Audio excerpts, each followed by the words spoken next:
The main character of today's story is named Lai Deem. He was originally a master of martial arts, but carried leukemia within his body, causing his life to gradually fade away. Everything truly changed from the moment he received a ticket that allowed him to travel across countless worlds. Not only was his terminal illness completely cured, he also gained the chance to grow stronger at a speed far beyond ordinary people. The only condition was completing the missions assigned in every world he stepped into. Immediately, he accumulated special reward points to exchange for rare treasures that were nearly impossible to obtain. For example, entering the pirate world to comprehend the legendary conqueror Haki. Traveling to other realms to battle demons and gods, every space opened an entirely new journey. The only constant was that his power kept increasing every time he returned. Without further delay, the story officially begins here. The opening takes place in a crowded market, lively noise echoing everywhere. Inside a video rental shop, behind the counter, a young man was sleeping soundly when two people suddenly walked in. The young man woke with a start and raised his head, immediately seeing a youthful and pretty girl. She smiled politely and asked if he was Lai Deem. Replied briefly in a cold voice, "Yes, I am the manager of the Chinese Martial Arts Association in Guangdong. My name is Lei Xing.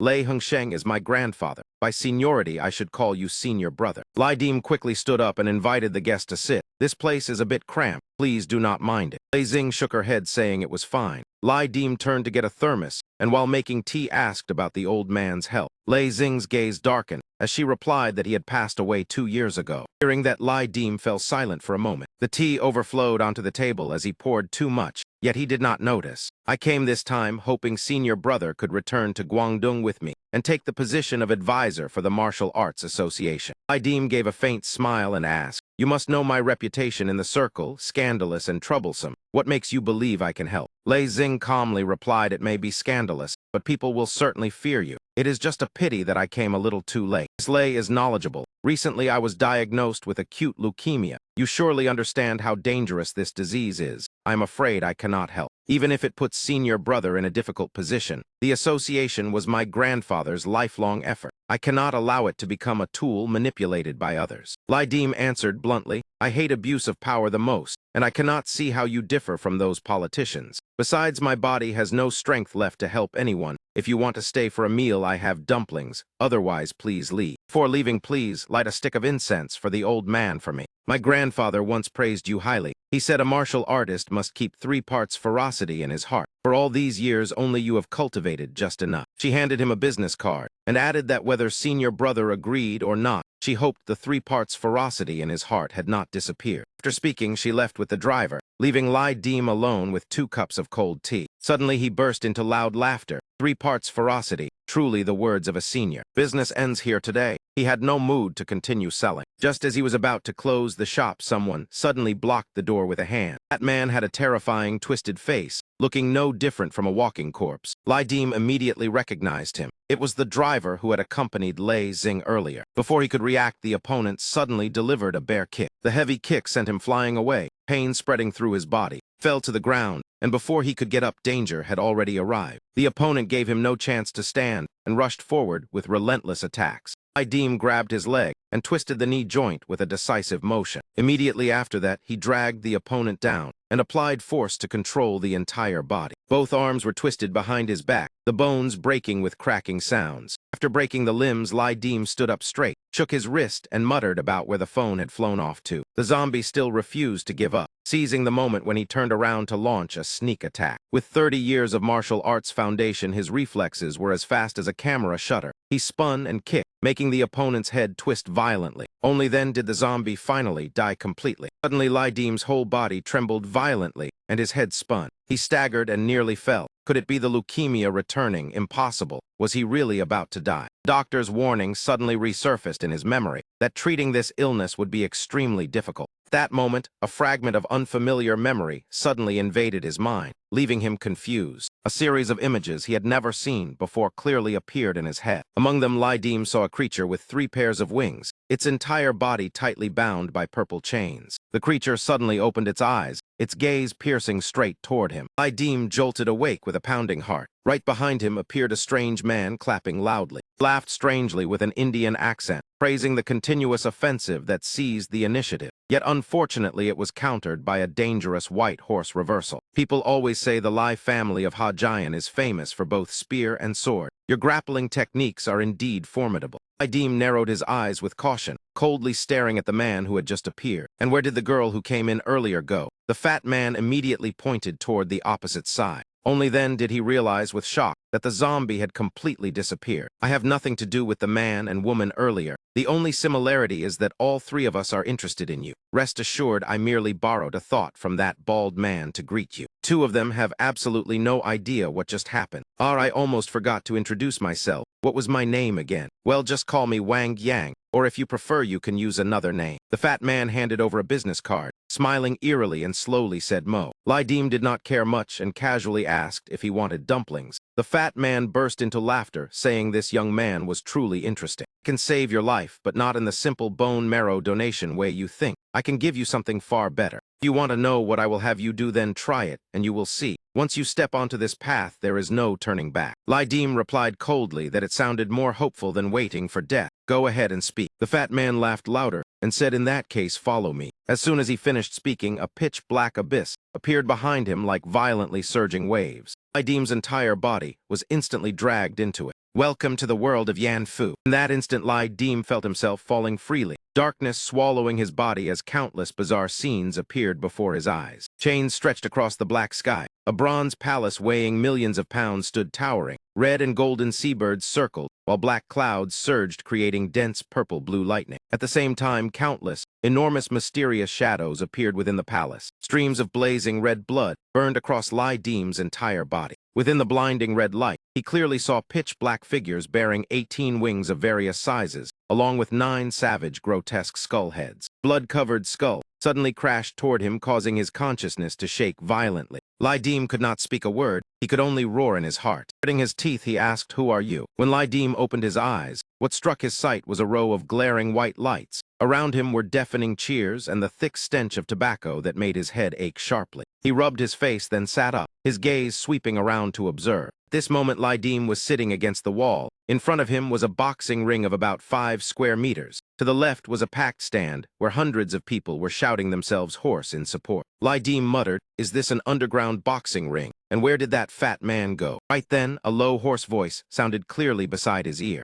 "Walker Lord, welcome to the Yan Palace. We have prepared a new identity for you. Feel free to stir chaos here." Ding ding, Mission 1. Time the year 1986 of the Common Era. Location Kowloon Walled City. Requirements include 3 objectives. Fight 7 matches in the boxing ring. Seize a fragment of an ancient boxing manual. Awaken the Huo bird. Completing any objective allows you to remain for 1 month. Failure will return immediately. Reward unlocks special purchase authority. Character attributes Lai Dim. Status healthy with dizziness and bleeding. Ancient martial talent reaches 81%. Ancient martial talent at 81% meant there was still room for improvement. While he was thinking, a hand suddenly struck straight toward his head. Lai Dim reacted instantly, grabbing the opponent's wrist, then pushing it aside. Just as he was about to exert force, a harsh shout rang in his ear. "What are you standing there for? Get on the ring and fight, you idiot." Lai Dim lowered his head and released his grip, glancing at the wall behind him. Just as expected, only faint mist remained, and the words were gone. That man was initially frightened by Lai Dim's cold, sharp gaze. Seeing him lower his head, he became arrogant again, adjusting his clothes while urging him to get on the ring quickly. Lai Dim silently walked toward the arena, waves rising in his heart. If he had truly returned to the year 1986,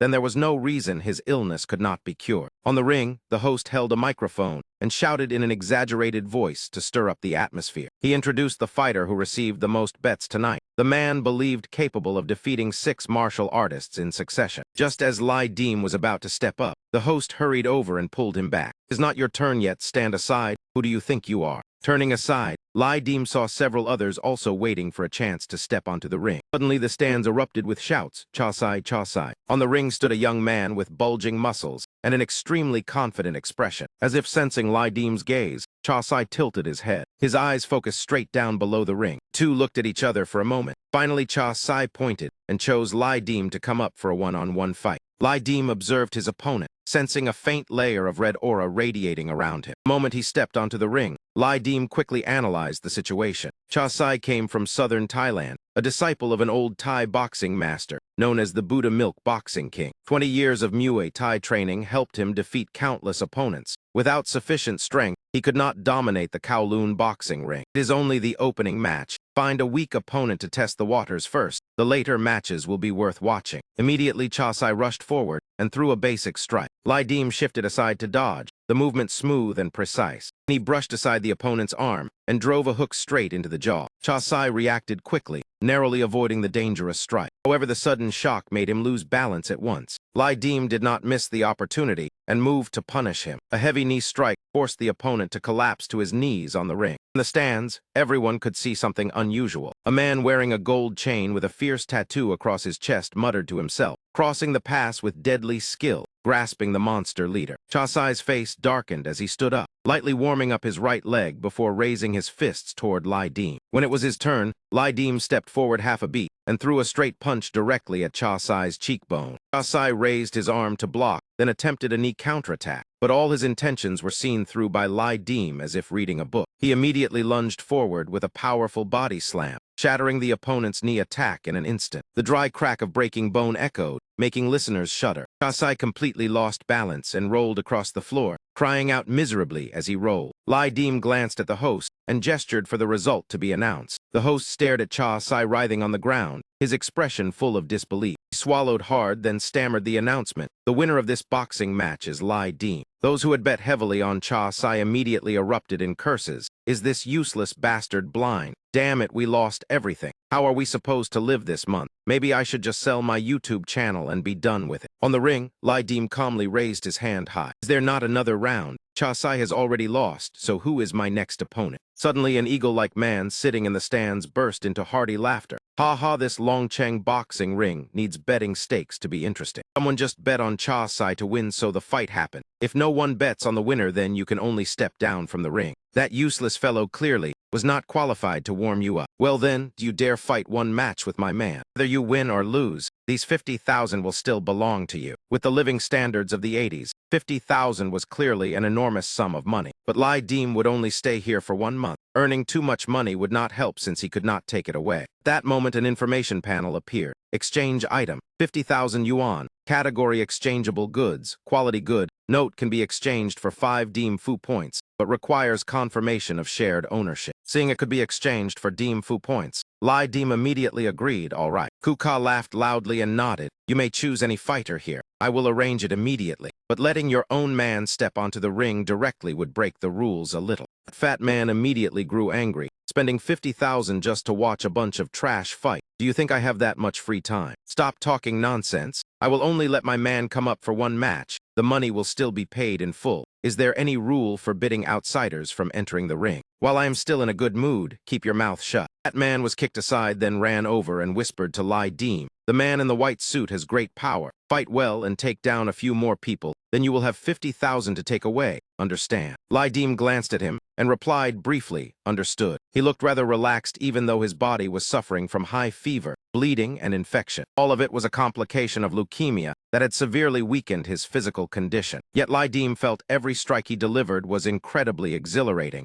I am still alive. This is what it means to live. The eagle-like man sitting in the stands chuckled and said, Zyro Joe, I know you have waited a long time. Go onto the ring and play with this Bagua Palm master. Zio Joe was not someone who had trained for only a few years. He had practiced bitterly for decades, qualified to open a martial hall anywhere. Once followed a Bagua Palm expert and suffered severe injuries with 5 broken bones and hearing loss in his right ear. Because of that, for many years, he had longed to fight a Bagua Palm successor again for revenge. Unexpectedly, he encountered one today. Jia Qian, Chudai Dao, please. Lai Dim glanced at the opponent, then announced his name. Ha Jian Lai Dim. Zio Zhou examined him from head to toe with an unreadable gaze. He frowned slightly, a trace of killing intent flashing in his eyes. Immediately afterward, he charged forward in anger. Zio Zhou moved his hands and feet as one, unleashing a chain of punches and kicks. Yet Lai Dim was not inferior and blocked them all. Suddenly Zio Zhou reduced his force, the other hand secretly shifting stance. Sudden punch startled even Lai Dim. Such a treacherous strike, yet Lai Dim still reacted in time. Blocked it completely, making Zio Zhou astonished.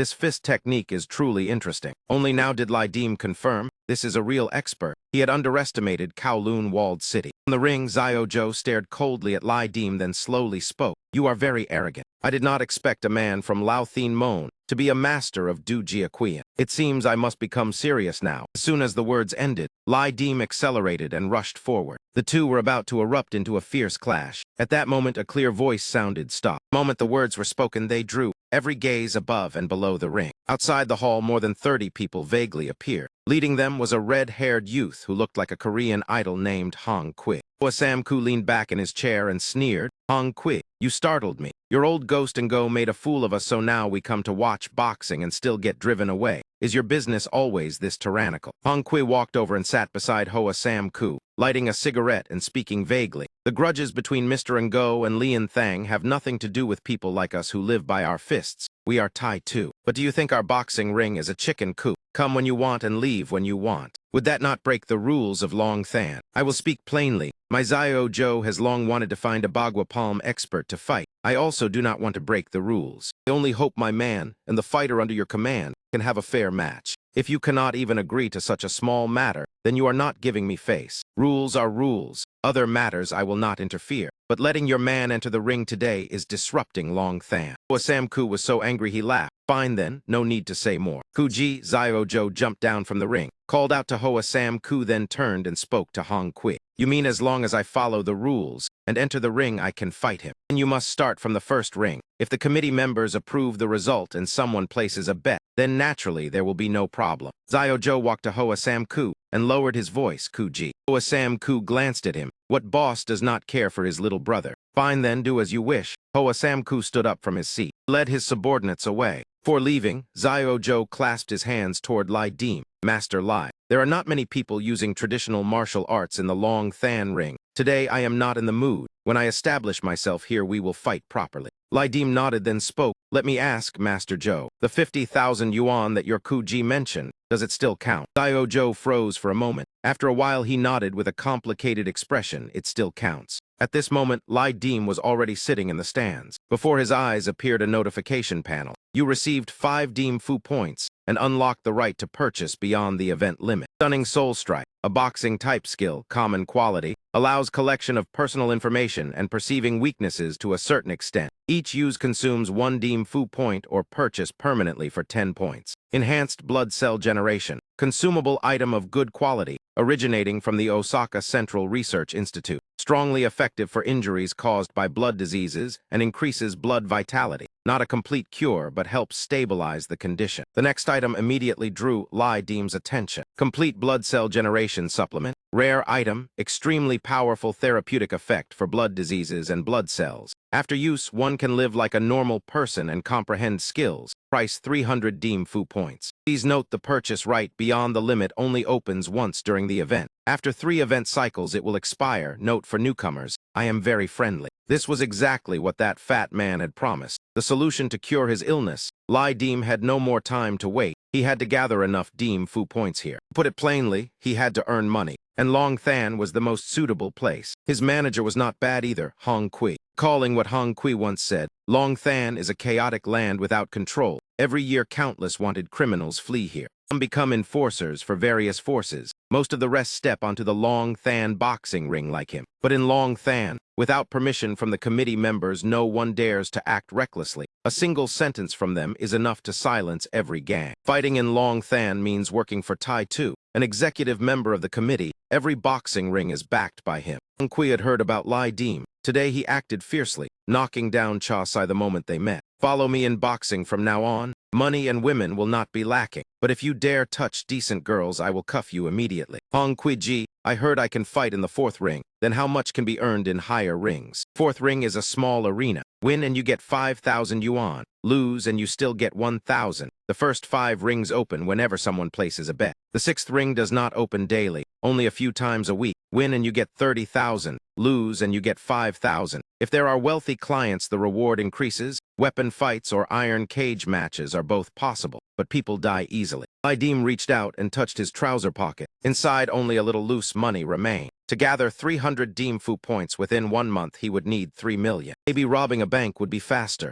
Meow meow sounds rang out. Lai Dim lowered his head and saw a plump orange cat approaching. A little girl ran over and hugged the orange cat in her arms. Lai Dim smiled. Your cat is very cute, little sister. Do you know where room 413 is? The little girl nodded, hugging the cat and gesturing for Lai Dim to follow. After walking for more than 10 minutes, the little girl stopped, then pointed at the ground. Numbers were marked on the roof of the rooms. This is the place. Lai Dim took out 2 candies and gave them to the little girl. Thank you. Big brother gives you candy. Woman's voice sounded from inside the room. A2, it is late. Who are you talking with? No one, mother. I just went down to find A my. After saying that, the little girl quickly ran inside the house. Lai Dim did not think much and took the key to open his room. The room opposite was where the mother and daughter lived. In any case, it was better than getting involved in unnecessary trouble. Beautiful women only bring worries. At least for now, Lai Dim did not want to cause more trouble. Late at night, in another house, someone was whispering in discussion. At the betting table, a middle-aged man tremblingly took out a flattened wooden box. How much money can this sell for? The box opened, revealing a sheet of pale yellow Xuan paper with golden lotus borders painted with a strange figure. Immediately afterward, he was dragged outside and beaten. Trash, bringing hell money and asking to exchange for real money. Damn it, hell money to worship whose grave? If you have no money, then get lost. Ignorant fool. If you come again next time, we will beat you every time.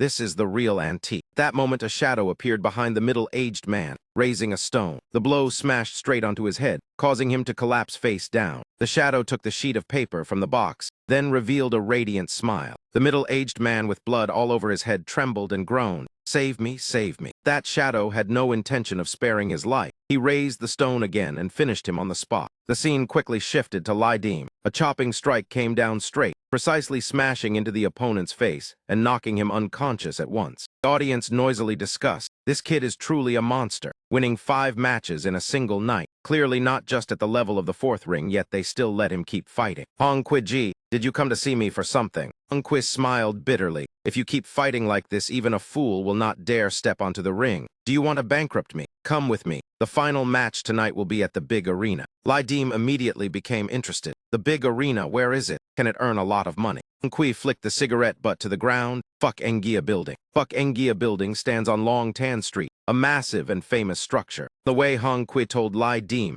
that place is full of tycoons. One night costs at least several million. To stand firm, you must have a patron backing you. I will handle that part. You only need to fight well. A moment later, Hong Kui led Lai Dim into a super VIP room. Inside, a beautiful woman was already waiting. Hong Kui, you bastard. You avoided me all evening. You knew I came to Long Than, so you deliberately hid, did you not? Sister Third, do not be angry. Anger makes people age quickly. I found a new junior for you. Lai Dim reluctantly stepped forward, showing a polite smile, greeting Sister Third. Third looked Lai Dim up and down. A thin, angular face, steady eyes. She took a sip of golden wine. Her lips grew even redder. His appearance is not bad, but if he loses early on the ring, I will lose face. How about letting a Hong fight instead? I will pay whatever amount. Lai Dim lowered his head and smiled faintly. Sister Third must be joking. Hong Kui-ji is my boss. How could I let the boss fight? I might as well jump into the sea. The woman laughed until her body trembled. If that is the case, then. If you can hold on, I will certainly like you. A while later, near the big arena, Hong Kui patted Lai Dim on the shoulder. Do not say I did not care for you.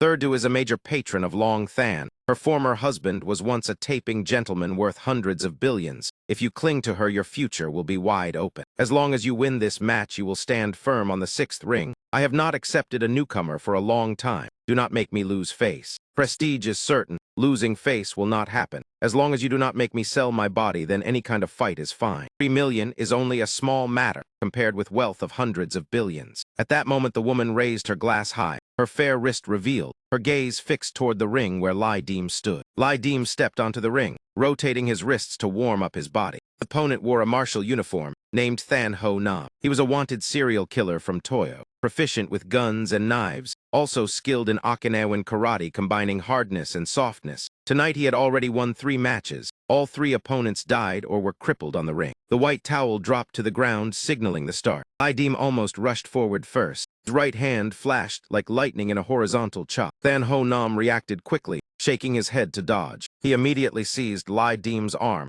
and unleashed his familiar killing technique. Seeing Than Ho Nam grasp Lai Dim's shoulder, heavy sighs rose from the stands. Third recalled the previous victims and worried for the handsome man. But Lai Dim was not someone easy to bully. His right leg suddenly snapped upward, the tip of his foot kicking straight into Than Ho Nam's chin, forcing his neck backward. Blood sprayed upward and his right hand instantly loosened. Hong Kui below the ring could not help but sigh. Lai Dim strikes too ruthlessly. I heard he roamed Guangdong for years and understands Southern martial arts well. Clearly the heritage of the White Crane School of Southern Fist. Today I will send you to bid farewell to your ancestors. Lai Dim grabbed the opponent's wrist and twisted it violently outward. His left hand folded 3 fingers, forming the crane beak stance, thrusting straight into the opponent's vital point below. Than Ho Nam had experienced hundreds of battles. Even though severely injured, his reflexes were still extremely fast. If the hands failed, then he used his mouth to bite. Response was a straight elbow strike to the face from Lai Dim, sending Than Ho Nam crashing backward,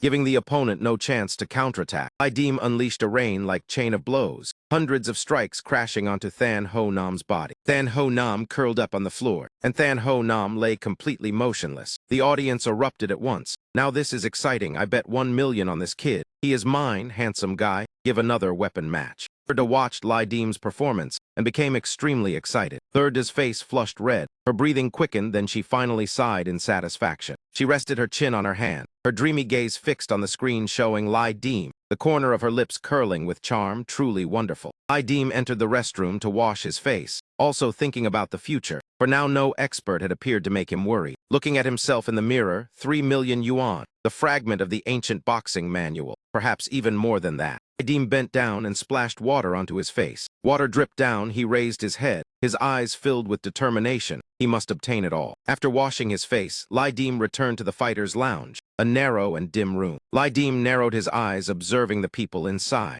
Only those with hostility emitted red light. The greater the threat, the deeper the red. It seemed to be a privilege of the Yan Palace walker. After observing for a while, Lai Dim saw Hong Kui standing in the corner and smiled in greeting. Uncle is here. But his gaze quickly stopped on the man sitting beside Hong Kui, the one whose red aura was the most prominent in the room. It was a muscular man, at first glance like a mercenary hardened by battlefields. The hatred radiating from him seemed no less than Zio Zhou. Seeing Lai Dim stunned, Hong Kui walked over and stuffed a stack of money into his hand, then asked, "Why are you standing there? If you have time, quickly open an account so I can transfer the match reward." Lai Dim looked at the money in confusion and asked, "What is this?" Hong Kui laughed and said, "Judy gave it to you. Take it and buy some proper clothes. Tomorrow she invited you to dinner. After fighting all day, you must be hungry. Come, I will take you to eat." Lai Dim forced a smile and said today he had just seen blood, so he felt uncomfortable and wanted to move it to another day. In truth, he did not want to go, but Hong Kui did not think much. He patted his shoulder and laughed, saying, "After seeing blood, you must nourish yourself," then pulled him along. Lai Dim no longer refused, putting his arm over Hong Kui's shoulder as they left the room amid lively laughter. Many eyes around them followed the two. The scene shifted to a crowded roadside eatery. Business was quite lively, but Lai Dim could not imagine the place Hong Kui brought him was here. He had thought they would go somewhere luxurious. Looking at the noisy, ordinary scene before him, Lai Dim ate while doubtful, unable to stop thinking, could it really be only this? In contrast, Hong Kui was completely natural, dipping meat into the hot pot and eating with delight, laughing while saying, "This hot pot is delicious. Try it." Since things had come this far, they simply ate, the two eating and drinking together. Soon the beer warmed their heads and their spirits became more relaxed. Hong Kui laughed and asked Dim, "Which master did you follow? I see you know quite a lot." Lai Dim did not answer but asked back, "Brother Hong, you must also understand traditional martial arts." Hong Kui shook his head and laughed, saying he dared not claim expertise. In Long Than, who dares claim understanding of martial arts under Tai Tu's territory? The little knowledge he has was also taught by Tai Tu. His traditional martial level is extremely high, like Hong Quan. Tai Lai Fat serves as honorary chairman of the Hong Kong Martial Arts Association. His legs have kicked down countless martial halls. The title of the boss managing the Long Than arena was also fought out by his fists and kicks. You tell me, is he formidable? Hong Kui drank beer while helplessly sighing, "Is this kid asking me, or am I asking you?" Lai Dim calmly said he had mentioned before he came to Guangdong traveling and learned under a white crane master. Before formally apprenticing, he followed others, so he cannot be considered part of any single school. Lai Dim suddenly remembered that woman and asked Hong Kui if he had ever heard the name Loi Hun Sin. Hong Kui immediately shook his head, saying he had never heard it. Suddenly a commotion nearby drew Lai Dim's attention. A thug pointed at the hot water spilled on himself and shouted, "A2, are you blind?" The little girl trembled in fear and apologized. That man raised his hand, intending to slap A2. The little girl cried out and dodged aside. Missing the strike, the thug became even angrier, jumping up and using his other hand to slap the girl painfully while roaring, "You still dare dodge." A bright red handprint appeared clearly on A2's face. Tears welled in her eyes as she trembled and kept apologizing. Being hit like that would make anyone cry. A2 sobbed uncontrollably. That large thug only knew how to bully the weak. Seeing the pitiful girl crying made him lose control even more. He raised his hand to strike again, but a hand stopped him, just in time for a hero to appear and save the beauty. The thug immediately took a full kick from a martial arts shoe covered in dust straight to the face. His twisted expression looked utterly miserable. A single kick from Lai Deem was enough to send an ordinary person flying dozens of meters away.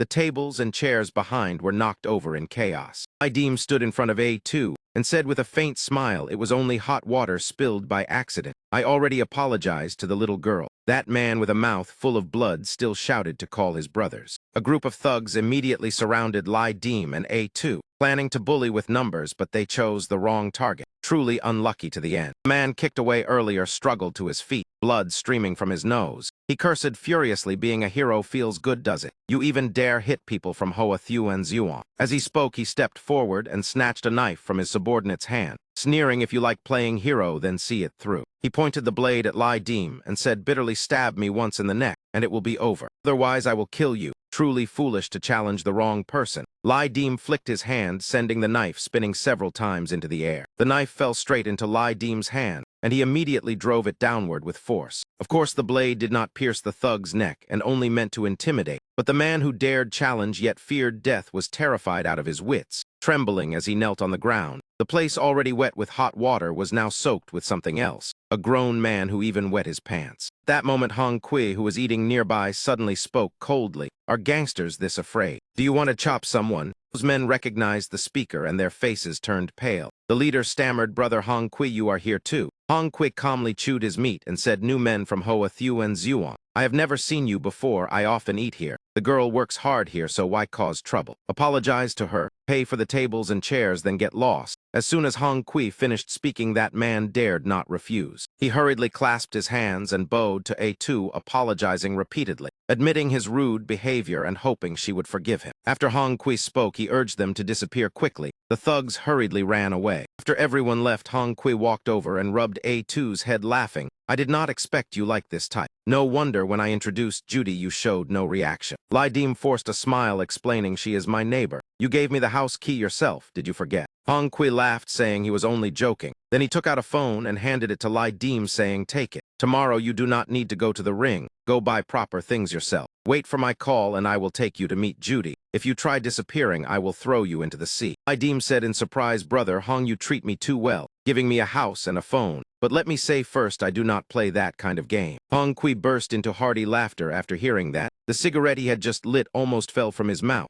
"Ha ha, that is really something." In a narrow alley deep within the bustling district. On the way, Lai Deem escorted A2 to her door. The girl shyly thanked him, then quickly went inside. Lai Deem also returned to his house, closing the door while muttering, "It is fine." Just then a fierce headache struck. He clenched his teeth to endure but could not hold out long. Not long after stepping inside, his body collapsed to the floor. This time he fainted, not knowing when he would wake. Fortunately, Lai Deem still retained some consciousness. He gritted his teeth, gripping a cloth to endure the pain while searching for the bottle of painkillers. The bone pain began after leaving the ring and only erupted now. That was also why he refused Hong Kui's invitation. Lai Deem struggled onto the bed, his body trembling constantly. Earlier, he had even drunk some beer with Hong Kui, which made the pain even worse. He took out the money Hong Kui gave and checked it was still there. More than 3,000. Plus the 50,000 prize money transferred tomorrow, he would have 13 Deem Fu points, enough to exchange for the enhanced blood cell medicine first. If he did not prepare in advance and suddenly fell ill on the ring, then everything would be finished. Besides, there was still no clue about the copy of the ancient novel collection. Next day, a new day began in Hong Kui's territory. After resting overnight, Lai Deem recovered somewhat. He woke early, put on a neat suit, and went out. In the evening, Lai Deem quickly found the place Judy arranged, dining with her at a luxurious restaurant under the moonlight. Judy looked extremely happy. Under the flickering candlelight, the two sitting together looked truly well matched. Lai Deem maintained his usual calm demeanor, speaking gently like a true gentleman. Judy quietly listened with a cheerful smile. as the sightseeing boat slowly drifted along the river. After dinner, Lai Deem took the bus back home. Life truly likes to play tricks. On the road, he saw hooligans bullying women, drunkards lying everywhere. Elsewhere, street prostitutes were standing around. Lai Deem sighed while walking, thinking socializing is even more tiring than fighting. He must rest well and cannot relax his guard. Suddenly, a man rushed out from a small alley. Lai Deem had no time to avoid him, and they collided directly. A reflex, Lai Deem grabbed the man's wrist with considerable force. That man was clearly not ordinary. He immediately grabbed Lai Deem's other hand and twisted it behind his back. The move was extremely clean, decisive, and practiced. More importantly, Lai Deem recognized it as military grappling technique. Both almost simultaneously released their grips and stepped back several paces. The man raised both hands and smiled, kindly saying sorry. Lai Deem nodded and smiled, asking where he came from. The other replied, "My hometown is Ha Giant in Van County." Lai Deem laughed, saying, "I am also from Ha Giant. I even urinated behind the abandoned temple in Van before." After saying that, Lai Deem extended his hand, introducing himself, "I am Lai Deem. What is your name, brother?" The man shook his hand and smiled, "My name is Ha Ndong. Everyone calls me Ndong." Lai Deem nodded, saying it is rare to meet someone from the same hometown here, and asked what he came to Hong Kong for. Ndong hesitated slightly, saying he brought some people from his hometown to Hong Kong to earn money, but stopped midway, clearly unwilling to mention it, and changed the subject, asking what brought Lai Deem to Hong Kong. Lai Deem shrugged, smiling, saying, "Even if I told you, you would not believe it, so forget it." Ha Ndong sneered, "What is there not to believe? Did you rob a bank and become wanted by Hong Kong police?" Before he could reply, Lai Deem's phone rang. He answered, saying, "Hello, brother Hong Kui, inviting me for drinks again. I just finished dinner with Judy." On the other side, Hong Kui anxiously asked where he was. Lai Deem lowered his head and quietly replied, "I am at the apartment." Hong Kui immediately warned, "Stay inside and do not go out. A group of armed robbers are hiding in the apartment. The flying tigers have arrived. Be careful not to get involved." Lai Deem smiled, saying, "Next time speak more quietly. You are too loud. The person beside me heard everything, and it is embarrassing." Hong Kui did not notice and continued warning, "Those robbers kill without blinking. The leader is named A." Before he finished the name, Lai Deem hung up, clearly wanting to hide something. He smiled and said to Ha Ndong, "My friend talks nonsense. It is not good to casually accuse others of being inhuman. It is embarrassing." Suddenly, an orange cat ran toward the two of them. It looked at Lai Deem and meowed once when a hand reached from behind and grabbed it. A two held the cat in her arms and worriedly asked, "Brother Deem, the kitten is naughty. It did not bother you, did it?" Lai Deem squatted down and asked A2, "Do you have some small change? Help me go outside and buy a pack of candy." Two smiled and nodded, telling him to wait here, then happily ran off, hugging the orange cat. At this moment, when Lai Deem turned his back, Ha Ndong secretly pulled out a strange object from behind his clothes that looked like a gun. About an hour earlier, in a luxurious building, inside an extravagant room, a man wearing a police uniform sat smoking a cigar, squinting at the opposite side, saying, "The north of Long Tan Street is Tai Tu's territory, even though security of Long Than is under my charge. But searching for someone in Tai Tu's territory would be easier if a Hong sends his men." Hong Kui laughed, "Uncle Tran, you are too polite. My ring lackeys are hardly capable of helping the police find someone. Uncle Tran, investigate wherever you want. Just do not turn my place upside down." Uncle Tran pushed his glasses, looking at Hong Kui, saying, "Why not ask Tai Tu first? I am not in a hurry." Hong Kui shook his head, laughing, "If this matter bothers Tai Tu, I am afraid my legs will be broken. Please proceed yourself." At that moment, the room door suddenly opened. A man entered, reporting the person had been found. They went to a familiar traditional Chinese clinic. The doctor secretly informed the police. Now the police have entered Long Than. Uncle Tran laughed after hearing it, saying, "It seems Tai Tu does not need to be disturbed anymore."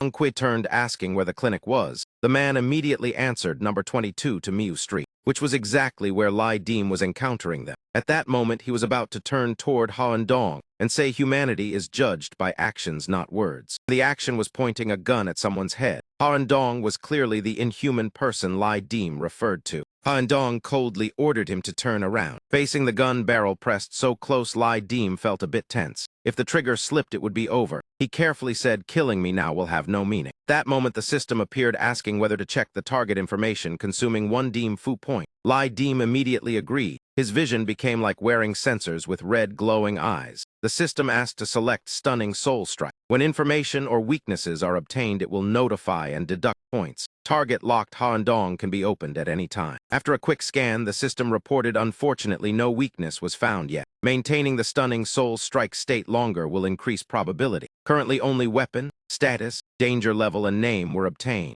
The system does not recommend practitioners without inheritance confronting firearms, but threat levels below black still allow a chance of luck. Wishing you victory. Han Dong did not seem to intend killing Lai Dim yet. It was only his old wound flaring up making sweat pour down. He coldly said, "Do exactly as I tell you and stop talking." At a traditional Chinese medicine clinic, a group of people were bandaging a teammate when a knock sounded at the door. The man lying on the bed weakly called Brother Dong. Quickly opened the door for Han Dong. Lai Dim was also forced inside. Han Dong closed the door and ordered Cao Than tie his hands carefully. This man may have practiced martial arts. Lai Dim frowned at Han Dong. The other man's eyes were cold with no intention of releasing him. Suddenly, a man ran out from inside the room, and seeing Lai Dim, he asked in shock, "Dong, why did you bring someone here?" Han Dong handed Lai Dim to his men, then went to the doctor, smiling apologetically. "Uncle Van, sorry. There are 40,000 left in my pocket plus the 20,000 before. You can take it all. We will stay a few days, please treat us." Seeing the money, the doctor smiled, saying, "We are friends. When there is difficulty, we help each other." Turning his back on Han Dong was courting death. That man did not hesitate to point the gun at Uncle Van's head and pull the trigger. Blood splattered everywhere.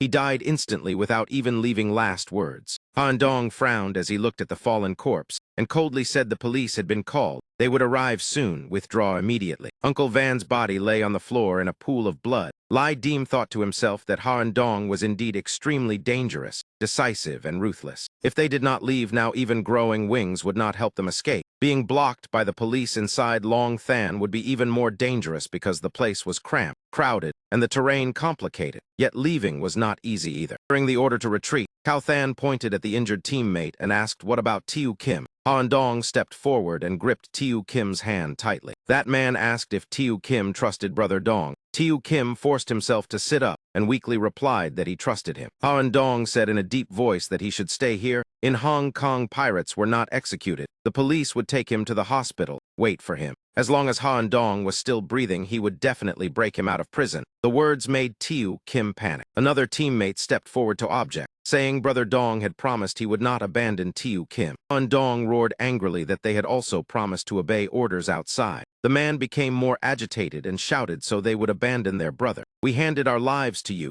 and this is how you treat us." Two guns were instantly aimed at each other. Han Dong shouted that if he wanted to abandon his brothers, he would not have come back. "I will say it one last time, leave." The other man grew more hysterical the more he was pressured, shouting, "Then shoot, kill me, and take my share." He kicked nearby objects and cursed that they had the life to rob, but not the life to spend it. Suitcase of money was kicked into the wall and burst open. Stacks of cash scattered across the floor. Han Dong cursed quietly and told him to shut up. They were too busy arguing and forgot the dangerous man behind them waiting for his chance. Seizing that moment, Lai Dim immediately moved close to the equipment and secretly took a small knife. He wrapped his arm around the neck of Cao Than, who stood closest, while everyone was completely off guard. The movement was swift and practiced. Even with his hands bound, Lai Dim still controlled Cao Than. Han Dong was startled and shouted Than too. Lai Dim pressed the knife tip against Cao Than's throat until blood seeped out and coldly threatened that if he pulled the knife out, the man would die. Step back. Unexpectedly, Han Dong raised his gun and pointed it at him, shouting that if he pulled the knife, he would die. Lai Dim said coldly that if anyone moved, he would pull the knife. The other two also aimed their guns at him and shouted, "Pull it then if you dare. When the police arrive, at worst, they would all die together." Han Dong suddenly softened his tone and said, "Fellow countrymen, today I admit defeat. When I count to 3, we drop our guns and you release the man." Lai Dim calmly replied, "All right." Han Dong began counting. When he reached 3, Lai Dim instantly pulled the knife. Blood sprayed from Cao Than's throat. At the same time, Han Dong threw the gun in his hand onto the ground. Immediately afterward, that man's large body bent down to pick up the gun. The movement smooth and efficient. Unfortunately, today he had run into a master. Just as Han Dong grabbed the gun, Lai Dim had already cut the rope binding his hands. Han Dong had just raised the gun when Lai Dim hurled the bloodied knife of Cao Than straight at him. Blade struck a weak point and sliced across Han Dong's arm,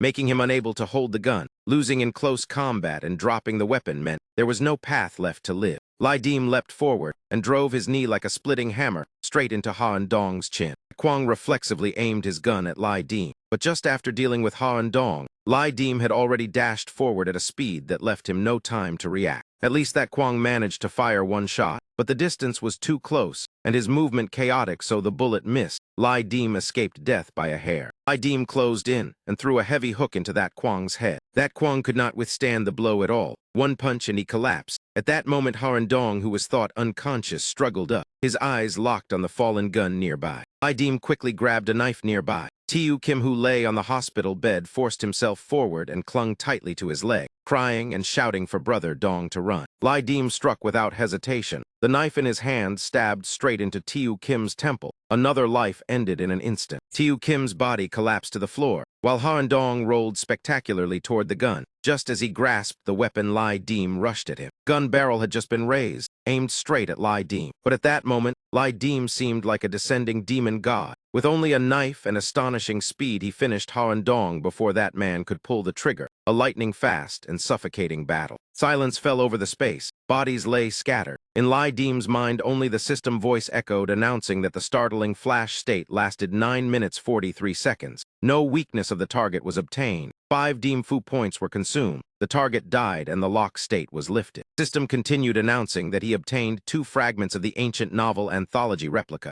officially activating the personal event talisman. The mission was to awaken the remnant soul in the first fragment. Failure would erase all points and purchasing rights in the event. Fragment locations would be randomly reported within 5 kilometers. The first 2 fragments were O and Kai Kwang Thai. Below was a note stating that collecting more fragments brought greater benefits. Any act creating influence during the event would unlock purchase rights beyond the limit and increase settlement rewards. The greater the influence, the greater the reward. Finally, repeating the old words make chaos Walker lore. Looking at the 2 papers fallen on the ground, Lai Dim felt extremely complicated. Who would have thought a life and death battle would bring such an opportunity? Not long after the police arrived, but were immediately faced with a baffling mess. Fortunately, Lai Dim stayed to give testimony as a witness. Lai Dim was taken back to the police station. There he learned the bank robbers had stolen a large number of antiques, among them 5 fragments of the book that had been auctioned for charity. Lai Dim stood up and left, walking while lost in thought, completely ignoring the wary gazes of the police staff. His mind only worried whether the remaining fragments had already been sold. Just as he stepped into the parking lot outside the station, Lai Dim stretched and saw Hong Kui already waiting. Seeing him, that man asked whether the police caused trouble. Lai Dim walked over and shook his head with a smile, saying, "Sorry to trouble you." He knew clearly that without someone arranging things behind the scenes, the matter he caused would not have settled so smoothly. Hong Kui took a drag of his cigarette and said Tai Tu had spoken up. Otherwise, how could you get out so quickly? Then pointed at the woman beside the supercar and said the bail money was paid by Judy.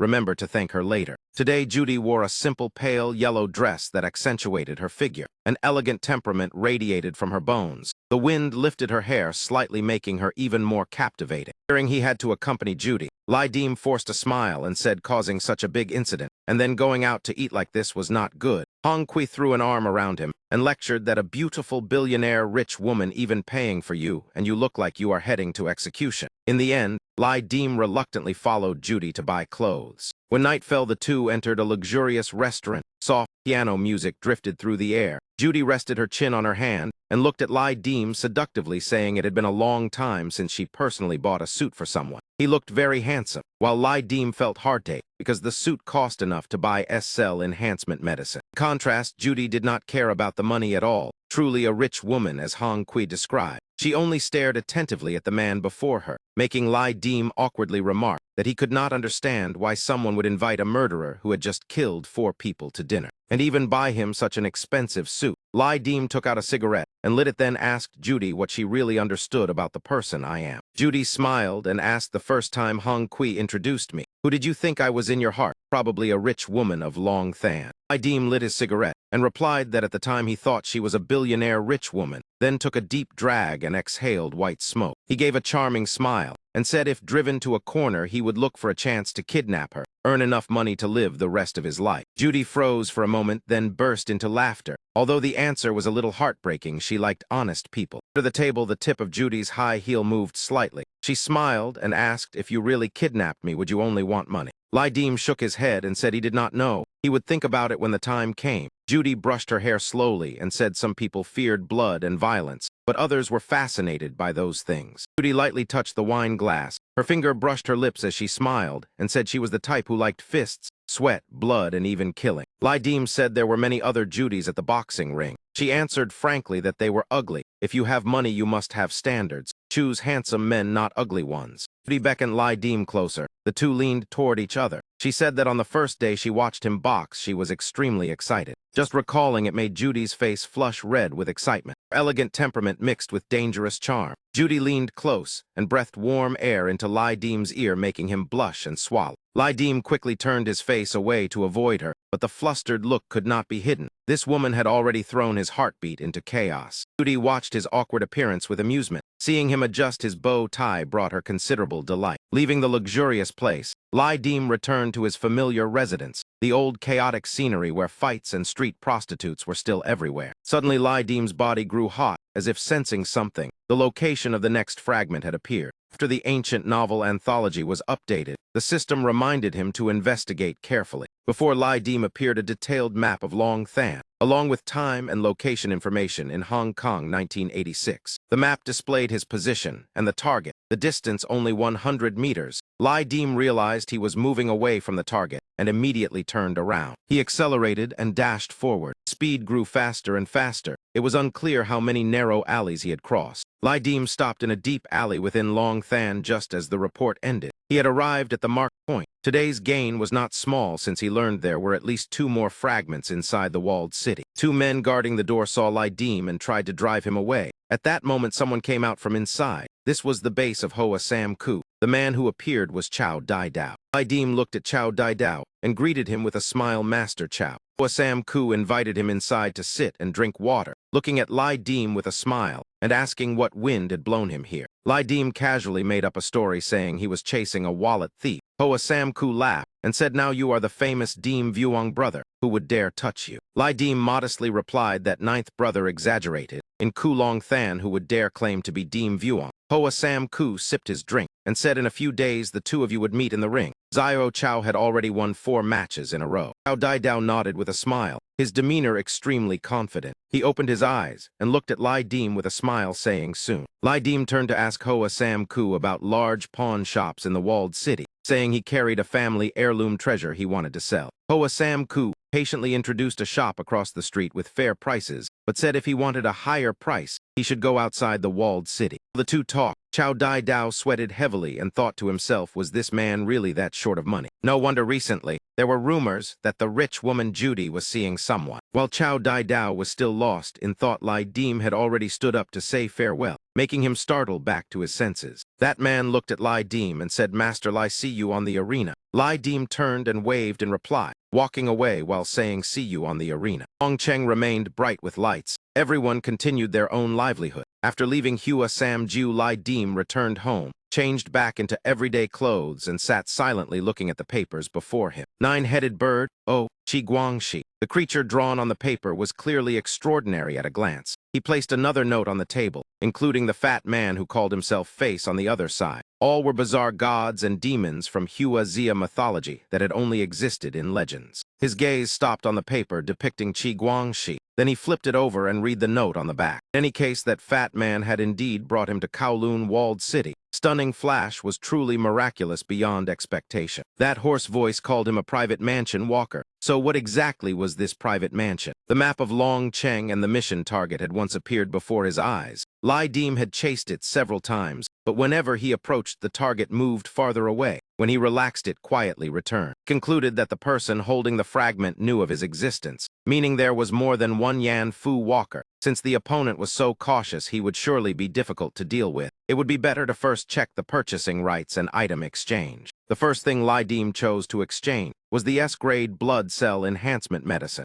Voice sounded announcing that 10 Yan Fu points were consumed to purchase S-enhancement medicine. Item can only be purchased once, causes strong drowsiness when treating blood diseases, must be used in a safe place. Those with bloodline inheritance may experience unpredictable consequences. It does not cure completely, and severe illness requires additional purchases. The number 10 appeared clearly on the purchase interface. Lai Deem stared at it for a long time. In the end, this illness was still difficult to cure completely. His eyes became complicated, as if accepting the truth. Then he collapsed onto the bed, feeling exhausted. His eyes slowly closed. Lai Deem fell asleep without noticing when it happened. Above the sky of Long Cheng, the bright moon hung silently. Next morning was another clear, sunny day. Lai Deem woke and clenched his fists, veins bulging. He jumped up excitedly. This feeling was wonderful and long absent. He immediately closed his eyes, sensing inner force. standing in a forward stance with one foot ahead and one behind while raising his hands. The punch burst out carrying powerful force, striking the wall directly and making the surface tremble as fragments of stone scattered.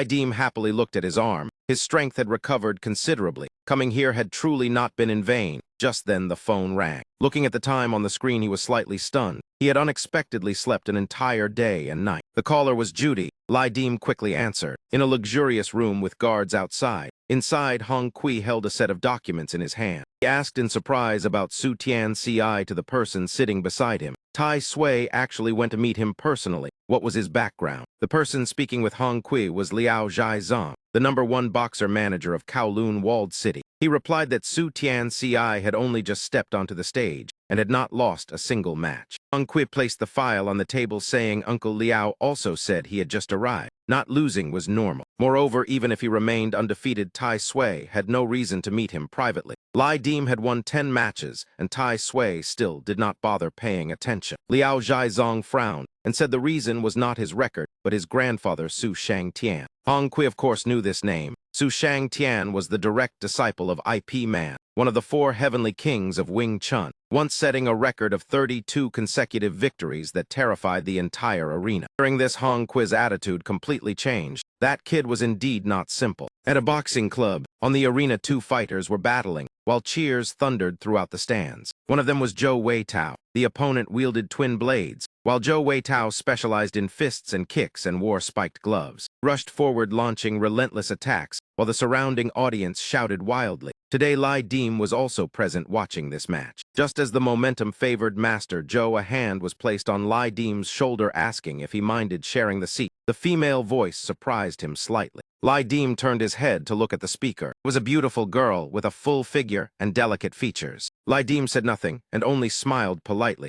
The girl turned around a few times for unclear reasons, then sat down beside him. She took out a small bottle of liquor. The aroma spread as soon as it opened. Idim casually asked if it was beijiu. She did not answer and simply tilted her head to drink a mouthful. Idim remarked that few women liked strong white liquor. She wiped her lips and smiled, saying Shao Chun, a bad habit she could not quit, then turned to analyze the arena. When Sheng boxing principles combined with the Zhan Long He Yan footwork of Tai, Kai praying mantis plum blossom boxing, the long force of Wen Sheng fist, and the agile body movement of praying mantis fist. Blended this smoothly, it already reached a high level. That kid had considerable talent. The stage, Zhou Weitao found a flaw in his opponent and delivered a decisive blow. The girl sighed that the Bagua Palm fighter under Hong Kui was more ferocious and experienced. The opponent was kicked several meters away. The girl smiled and said weak energy and strength. Only appearance looked good. If the opponent had realized the weakness in time, the outcome might have been different. It was rare to see a woman analyze martial arts so sharply.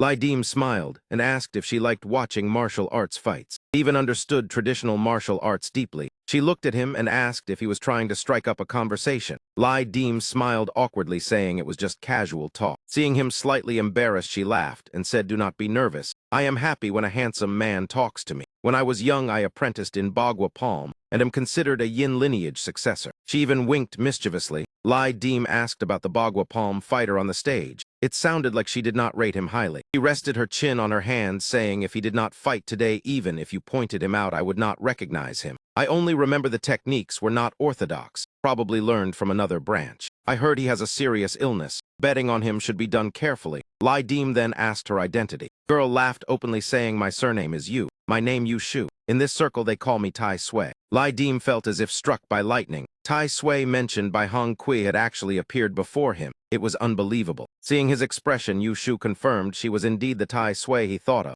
Idim asked in shock if she was joking. Tai Sui was actually a woman. No matter how he thought about it, it did not seem possible. It was too unexpected. Yu Shu laughed without denying and said even if shocked, he should still give his name. Before Idim could speak, another female voice sounded introducing him instead. His name is Idim. The person who appeared was Judy, today wearing tight clothing that highlighted her curves. Judy walked over smiling and said, "Tai Sui of Kowloon Walled City, yet you do not recognize the boxer under you." She casually sat down and wrapped her arm around Idim, intimately asking why he had come here, even failing to recognize his own boss. Had Hong Kui not introduced her? Hearing this, Yu Shu looked at them and said, "People in Fui building all call me Tai Sui. You can call me that as well, so you are Hong Quiz newcomer. I thought some rich young master came to the walled city seeking amusement. Since Judy confirmed it, there was no doubt. Lai Dim turned to Yushu and clasped his hands in martial courtesy, saying, Tai Sui, I have long heard your name. Yushu nodded lightly at Lai Dim, then glanced at Judy beside him, smiling, and saying, It has been a long time, Mrs. Deng. Judy clearly disliked Yushu,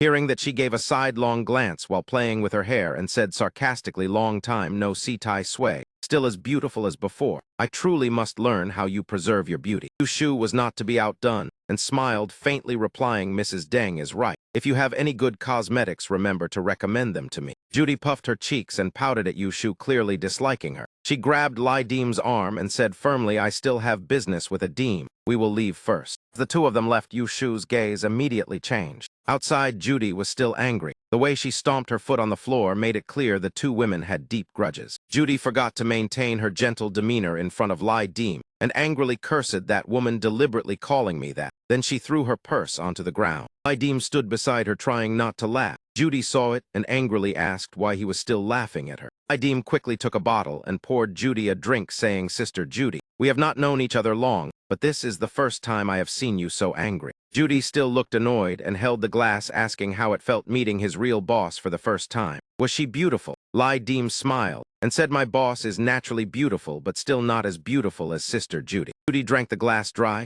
She clearly understood that Hong Kui was a fine horse subdued by Tai Sui, but she also had a way to make Lai Dim bow his head to her. She placed the glass on the table and slowly walked to the window. Looking down, she asked if he knew many new experts had recently come to Kowloon Walled City. The VIP room, where they stood, allowed a full view of the arena below. At that moment, a boxer had just been knocked down. The opponent struck extremely ruthlessly, aiming straight at the neck and killing him as fresh blood spread everywhere. Victor looked very young, wearing a ghost mask and robe, the pipe weapon in his hand dripping with the opponent's blood. Lai Dim pondered, then asked if that was the Lan Mayan pipe, the unique weapon of Northern Poking Kick Fan Fist. It looked like a smoking pipe on the outside, but in truth it was a deadly killing weapon. Lai Dim turned to Judy and asked if she had been watching that man because she intended to bet on him. Hearing that, Judy lightly pressed his head and laughed, asking if he was jealous. After saying that, she looked down and said the one placing the bet was Ha Seung Hong. I have hated that idiot for a long time. Losing money in a fight is fine, but I do not want to lose to him. In the VIP room opposite sat Ha Seung Hong, his arms still holding two beauties.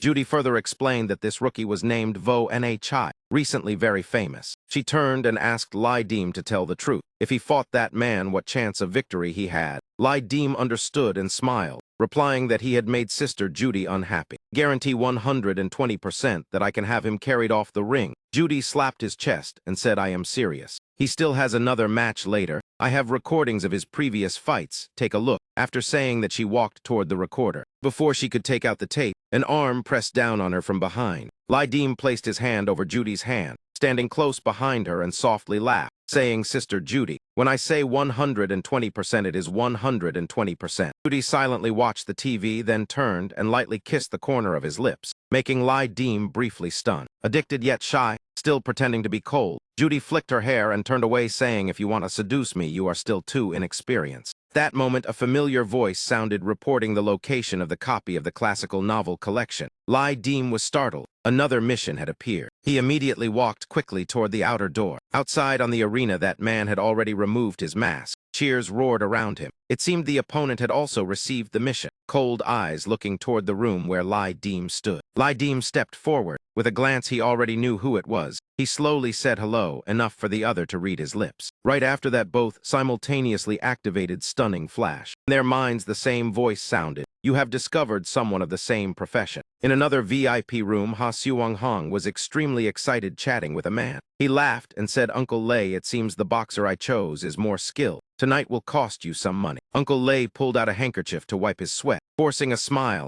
and replying that new boxers nowadays truly cannot be underestimated. Tony is the most seasoned boxer of Ring 6 and still could not endure 20 moves against Vo Nha. Young Master Ha truly has good judgment. Ha Seung Hong patted the shoulder of the person beside him. The attendant bowed and asked young Master Ha. Ha Seung Hong laughed and said, Give Vo Nha 200,000. Consider it a late-night meal treat. That man silently lit a cigar, his expression extremely unpleasant. The old man forced a smile and sighed that Vo Nha was so formidable. Recently, the young master must have earned quite a lot. Suang Hong proudly replied, money flows like water. Lately, no one dares to fight Vo Nha. Even when I act as the bookmaker, no one follows. Just as he finished speaking, Vo Nha followed a beautiful woman and entered together with Ha Suang Hong, still wearing the ghost mask on his face. Ha Suang Hong only noticed the beauty, laughing and asking, am I what brings you here? She lowered her head and answered, young master Ha. Vo Nha wishes to personally thank you for the late-night meal money. Under Ha Suang Hong's surprised gaze, Vo Nha removed the mask and pulled down his hood. Beneath the mask was a youthful face like a high school student. He smiled and greeted young master Ha. Ha Suang Hong held his wine glass and told him to come sit. Today you fought beautifully. Vo Nha remained standing and called young master Ha. Ha Suang Hong frowned and asked what it was. Vo Nha smiled and said, I heard that in Kowloon walled city the big patron Judy has a conflict with young master Ha.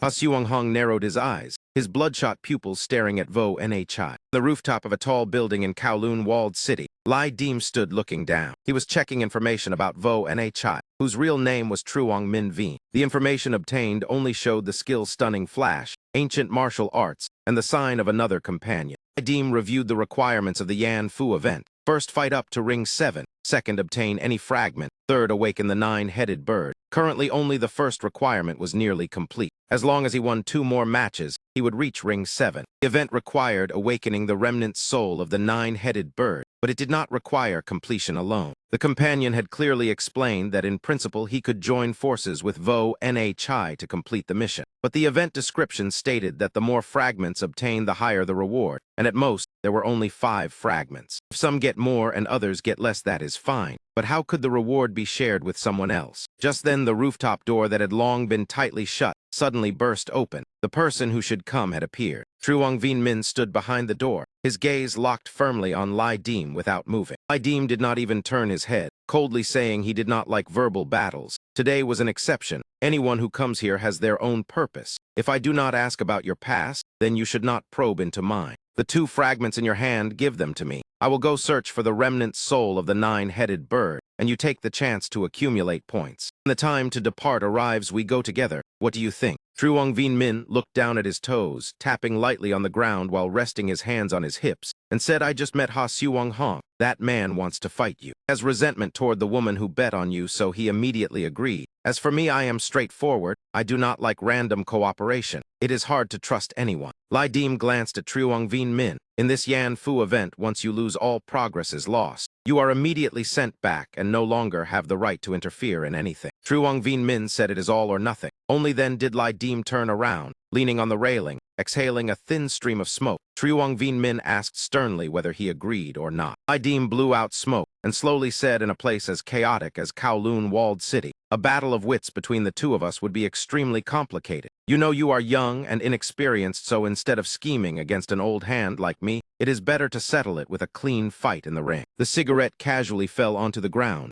He stepped on it to extinguish it, then walked toward Truong Vien Min, calmly asking if he feared that I would not accept the challenge. See you on the boxing ring tomorrow. At the very moment Lai Deem brushed past Truong Vien Min, Truong Vien Min suddenly felt a terrifying aura radiating from this man, as if he were truly a king of fighters and not merely a title. The man had already gone far away. Truong Vien Min gradually calmed down, his eyes still following Lai Deem, his mind plotting something unknown. After this encounter, Lai Deem also understood one thing. Truong Vien Min was not that person. The one holding the fragment who appeared and disappeared teasing him was definitely not Truong Vien Min. On the boxing ring, 2 other fighters were exchanging dull blows, and after meeting Truong Vien Min, Lai Deem returned to the resting room to find Judy and Hong Kui. Door burst open. Ha Suang Hong appeared with several bodyguards, one arm holding a mai while laughing mockingly. Yan King. Tomorrow we will see who truly meets the King of Hell, showing absolutely no respect. Lai Deem paid no attention, pushed the door and entered. Inside, Hong Kui leaned on the sofa while Judy held a glass of wine by the window. Judy saw Lai Deem and said,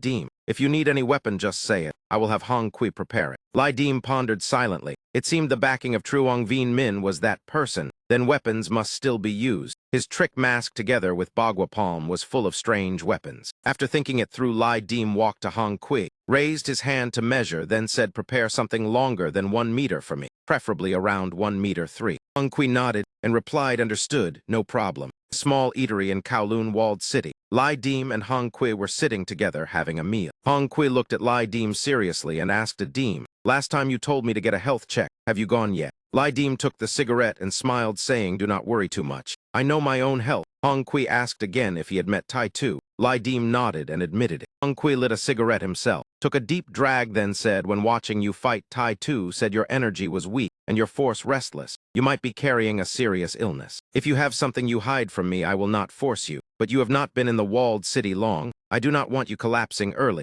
If things are truly bad, then rest. I will talk to Judy." Lai Deem remained silent, taking a long drag of smoke. He looked at Hong Kui and faintly smiled, saying, "With your temperament, you are not suited to surviving in the walled city." Hong Kui lifted the wine bottle and lightly clinked it, saying, "Tai Tu also said the same. Stop avoiding it. She said if you continue like this, your body will not endure it." Lai Deem suddenly asked whether Tai Tu would come watch him tomorrow. Hong Kui shrugged and replied, "Maybe yes, maybe no. It depends on her schedule." Lai Deem tilted his head back and drank half the bottle of beer, wiped the foam from his lips, then said, "Then I must let her see me fight this match completely." After finishing the meal with Hong Kui, Lai Deem returned home as usual. The unpleasant smell from the underground roe processing workshop was still strong, even worse these past 2 days. He did not think much, returning home to rest, but just after closing the door there was a knock outside. It was A2. Lai Deem opened the door and asked, "So late at night, what do you need from me?" A2 held a food box and said, "Brother Deem, my mother knows you live alone, so she made extra for you. Thank you for taking care of me." Lai Deem nodded and smiled, telling her to thank her mother. Every time she guesses correctly that he has not eaten enough and brings food over. Your mother's cooking is truly delicious. While talking, Lai Deem suddenly remembered and asked A2 why recently your house does not turn on the lights at night, but only uses candles.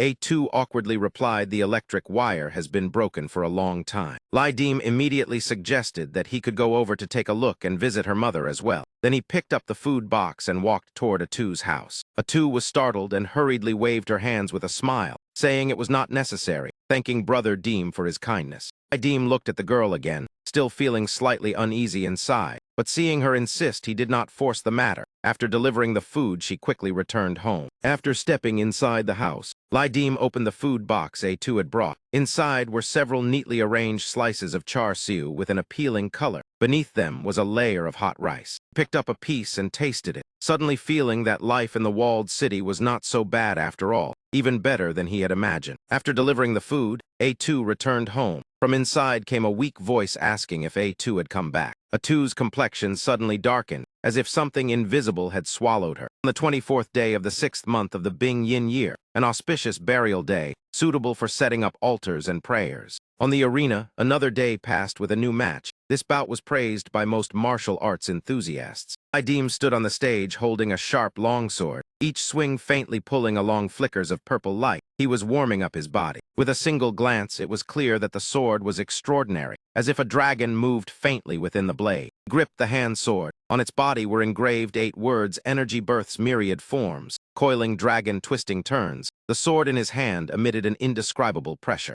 He curiously asked Hong Kui where this sword came from. Hong Kui smiled and replied that she could rest assured. It was a treasured collection of Tai Tu, once stained with blood. Its sharpness required no worry. After hearing that, Judy glanced toward the stands. Today Du Thuk was also present watching the fight. She looked at Lai Deem. Cold swords consumed stamina. With his current health condition, he should not be able to last long. After observing him before, Du Thuk knew that man was not a reckless fool. He began to doubt his earlier judgment. On the opposite side, Lai Deem's opponent Truong Vien Min had also stepped onto the stage, wearing the familiar outfit but this time without the mask. Truong Vien Min removed his cloak and held the trick pipe weapon. In a moment, he assessed the opponent's ancient martial arts at 81%, while his own was 12% lower. Even so, Truong Vien Min believed nothing was absolute. Today, he might not necessarily lose. The 3 officials simultaneously entered the defensive salute stance. Tri Tu Mon, Truong Min Vien, and Ha Giant, while on this side stood Lai Deem. As soon as the greeting ended, Truong Vien Min tightened the pipe weapon in his hand. His legs slightly lowered, and his step burst forward, scraping the floor with a sharp sound. He rushed straight toward Lai Deem, his body skimming the ground like an eagle diving, the motion light yet swift. Lai Deem twisted his wrist to strike at the hand holding the pipe weapon, but Truong Vien Min did not slow at all. The pipe smashed down fiercely like an arrow leaving the bow.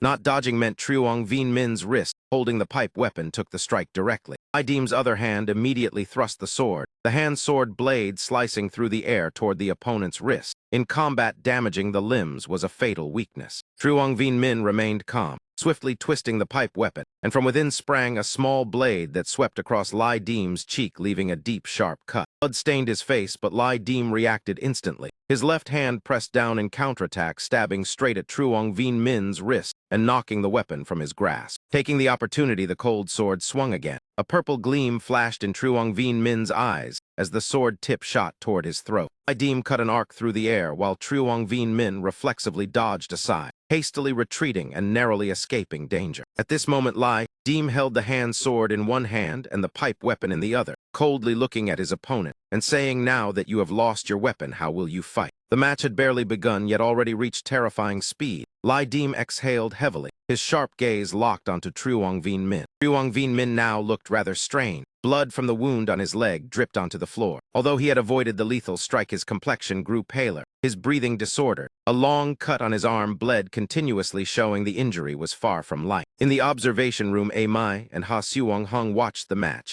Ha Seung-hong's face darkened, as if he had swallowed a lump of anger that would not go down. In complete contrast, Judy merely smiled calmly and seductively, worthy of being Lai Dim's man. Back on the arena, before Truong Vien Min could catch his breath, Lai Dim seized the moment and charged forward, his large body moving like an arrow tearing the wind. High speed did not reduce his power or accuracy. Lai Dim swung the hand sword in a sweeping arc toward the waist, but Truong Vien Min leapt up and avoided it. In the air, Truong Vien Min's compact body showed its advantage. He delivered a lightning-fast kick aimed straight at Lai Dim's head. Lai Dim leaned backward, bracing his left hand on the ground to evade, while his right hand swept the hand sword, forming a barrier against the opponent's advance. Truong Vien Min reflexively forced his body to twist midair at the instant the blade nearly touched him. He flipped backward and barely avoided the dangerous attack. But Lai Dim did not miss the chance. The moment Truong Vien Min landed, he rushed forward and slashed down at the neck. Truong Vien Min felt a chill down his spine and instinctively tilted his head to dodge, avoiding the fatal cut, but his shoulder was deeply sliced, and the pain was obvious. Carrying the injury, Truong Vien Min gritted his teeth and counterattacked, rushing straight toward Lai Dim.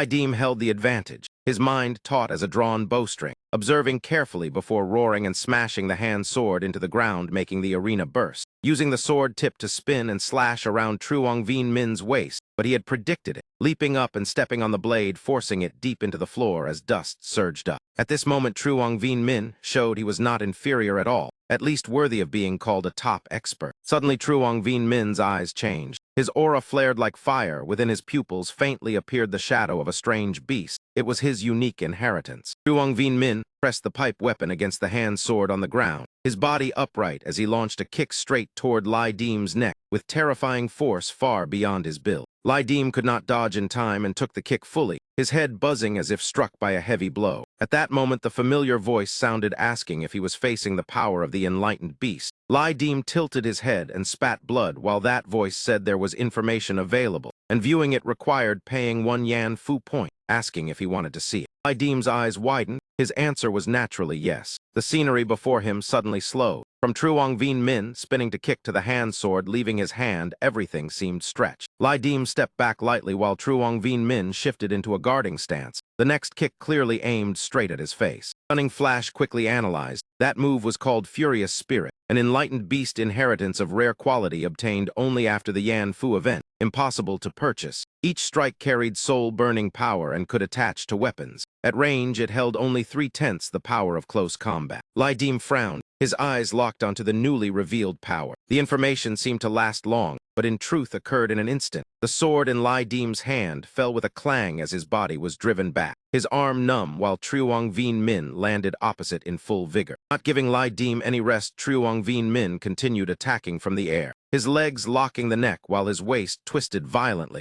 the kicks pouring down like a waterfall. Lai Dim was sent flying and slammed into the corner pillar of the ring. Even in disadvantage, he quickly stabilized his rhythm, blood spilling from the corner of his mouth, while his cold gaze fixed on Truong Vien Min. Lai Dim's clothes were now covered with dust and smeared bloodstains. Opposite him, Truong Vien Min's leg trembled slightly. Clearly, he also bore heavy strain. He held his stance, observing his opponent while regulating his breathing. The hand sword lay directly before him. As expected, Truong Vien Min stamped hard, and kicked the gap, causing the hand sword to spring into the air. He seized the hand sword, eyes bloodshot. Though maintaining this state consumed great strength, he still shot forward like a bullet, the sword tip stabbing straight toward Lai Dim. Lai Dim raised his hand reflexively, sweat pouring. The situation reversed in an instant, truly the power of a Yan Fu inheritance. Lai Dim's gaze turned extremely cold as he calmly watched the blade thrust toward him, calculating rapidly in his mind. No matter how tyrannical the enlightened beast power was, it only mattered if it struck. Truong Vien Min leapt across the ground, his movement technique extremely agile, his steps ghostly and unpredictable. Meanwhile, Lai Dim's senses seemed magnified, his body moving flexibly as he shifted his stance to evade the sword's path. What Lai Dim used was the 12 Li Bagua palm turning steps, his footwork flowing as Truong Vien Min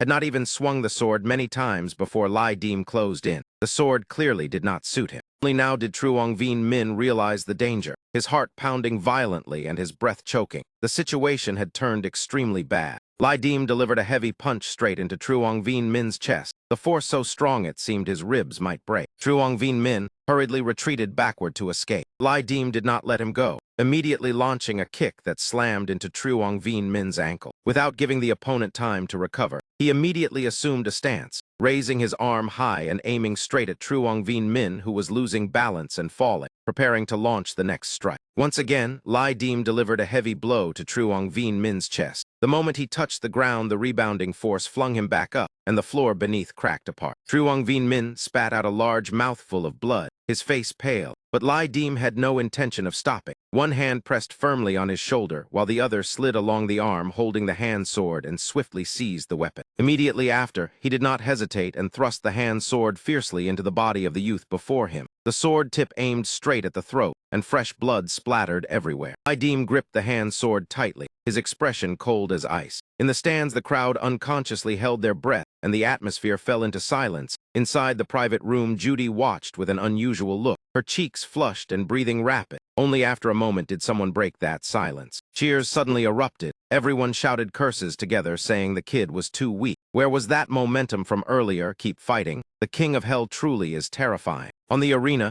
Truong Vien Min narrowly escaped death because Lai Dim had never intended to take his life. The hand sword only brushed past before stabbing into the ground. Truong Vien Min stared at the opponent in disbelief, while Lai Dim withdrew the sword. Bent down, his icy gaze looking at Truong Vien Min lying on the ground, and coldly asked what relationship Truong Dao Tin had with him. Though still confused and frightened, Truong Vien Min honestly answered that she was his older sister. Hearing that, Lai Dim flicked the hand sword aside and grabbed Truong Vien Min by the collar, lifting him up, his whole body emitting a frightening chill as he stared at him, and said that you were the one who broke my right arm. If it does not recover this month, then the consequences will be unimaginable. I should have killed you to offer as sacrifice to Ha Dan. After speaking, Lai Dim lifted Truong Vien Min and hurled him toward the edge of the arena. His body flew past the chains and slammed heavily into the wall. Truong Vien Min did not care about Lai Dim's attitude, because surviving on the arena was already fortunate. What concerned him more was the earlier question. While holding his injured arm, he asked why he knew the trailing silk step of the Chok Kwok sect. Lai Dim stood up, gripping his broken right arm, and calmly walked down the stage. During that question, Lai Dim gritted his teeth to endure the pain. His cold eyes glanced at Truong Vien Min,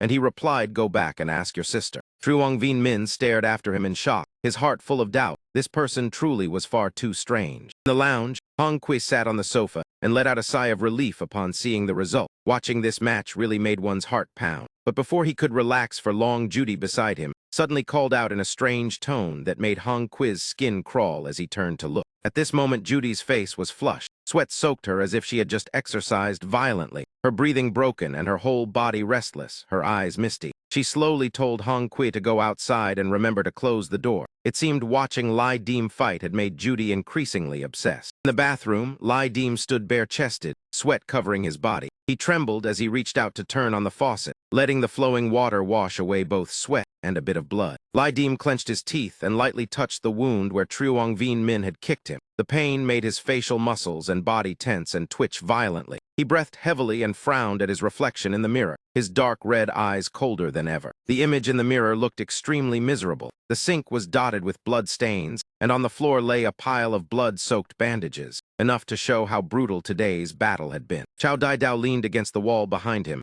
and laughed saying, when you dropped the sword I thought you really lost. Lai Dim braced himself against the sink and washed away the blood before preparing an ice pack for the wound, casually asking, you are not so free that you came to watch me fight. Who are you fighting later? Chow Dai Dao replied, recently there are 4 notable fighters. Besides you and me and Vo Nhai who just lost, there is another kid. Lai Dim turned his head and smiled wryly, reminding him to beware of capsizing in a ditch. Chow Dai Dao confidently replied, just focus on healing well. I do not want to fight you when you are injured. Your swordsmanship is not bad. When the time comes, I will personally experience it. Lai Dim looked at Chow Dai Dao and secretly judged him to be cold outside but warm inside. Someone who had rolled through gangs, so his combat experience was rich, and he had created his own fighting style. Tai Sui praising his talent was indeed correct. An expert like Xiao Zhou was truly rare. Thinking this, Lai Dim nodded and smiled, which made Chow Dai Dao feel uneasy and ask, if you have something to say, just say it. After applying the ice, Lai Dim's complexion improved a little. He looked at Chow Dai Dao and smiled, saying, all right, when the time comes I will show you something even more interesting. Chow Dai Dao had not even replied when knocking sounded outside the door, signaling the match was about to begin. He immediately turned and left. Before leaving completely, Chow Dai Dao glanced back at Lai Dim and said seriously, Kong Tun Din, Chuang is actually not much of a true gentleman. After saying that, he closed the door and walked out, leaving Lai Dim standing in the room bewildered. Those words sounded strange. In his mind, he quickly connected to a possibility that made his mood unpleasant. It seemed the other party thought he had really been bought by Judy. Thinking of this, Lai Dim laughed, a gangster lecturing him about morality, but it was indeed very much Chow Dai Dao's style.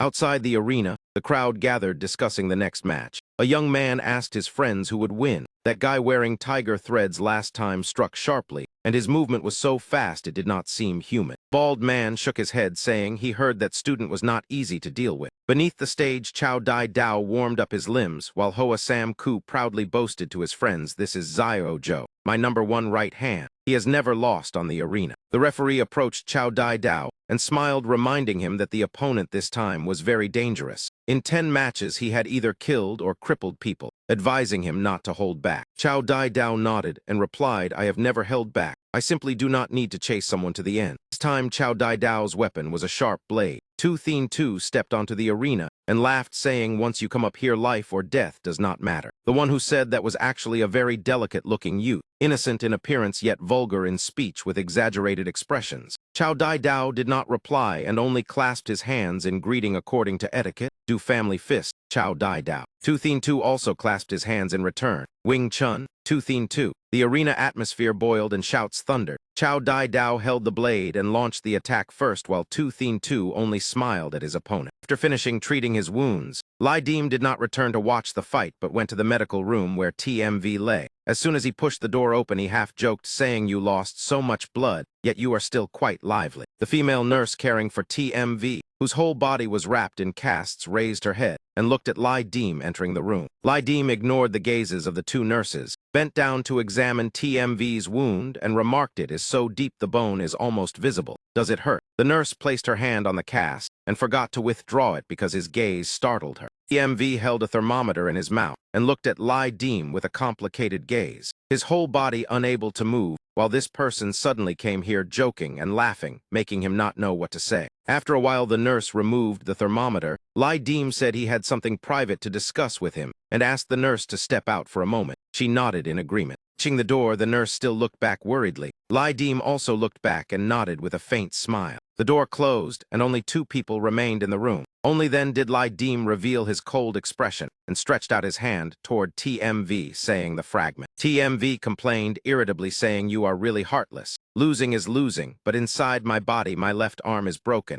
and my right arm has a wound more than 40 centimeters long from you. There is no need to be so cruel and make me take it out myself. Lai Dim reached into TMV's clothes and rummaged impatiently, asking where. TMV also replied irritably below. He kept searching in annoyance and snapped, it is not here. TMV tried to restrain himself from shouting and gritted his teeth, saying further down. Finally, Lai Dim retrieved the fragment and opened it to check that it was genuine. He casually asked where it came from. TMV calmly replied, look, I spent 2,000 yuan buying it from Loi Huang pawn shop. Some addict went mad and killed someone in Kowloon walled city, grabbed the fragment and sold it to the shop. If you want to know more, then go ask him. As for the other fragment, if I said I stole it from the headquarters of Lian Thang, would you believe it? After saying that, TMV showed a proud smile, challenging Lai Dim whether he dared to take it. At the same time, outside in the stands, the atmosphere boiled. Chow Dai Dao gradually fell into a disadvantage, while that youth agilely leaped backward in the air while still maintaining balance. Tu Thien Tu held twin blades. The corner of his mouth lifted into an arrogant smile, and his expression looked exactly like a competitive youth. Chow Dai Dao frowned while observing every movement of Tu Thien Tu before charging forward. The clash of weapons rang loudly as both sides fought until their arms went numb. Chow Dai Dao unleashed rapid slashes like the wind, yet the opponent was no less capable and blocked every strike. Tu Thien Tu even found flaws in the blade path to counterattack. His blade aimed straight at Chow Dai Dao's forehead, forcing him to dodge in alarm. Chow Dai Dao hurriedly dodged aside. Tu Thien Tu truly was a Wing Chun expert, his attacks vicious and competitive with every strike aiming to injure. After one slash brushed past, he spun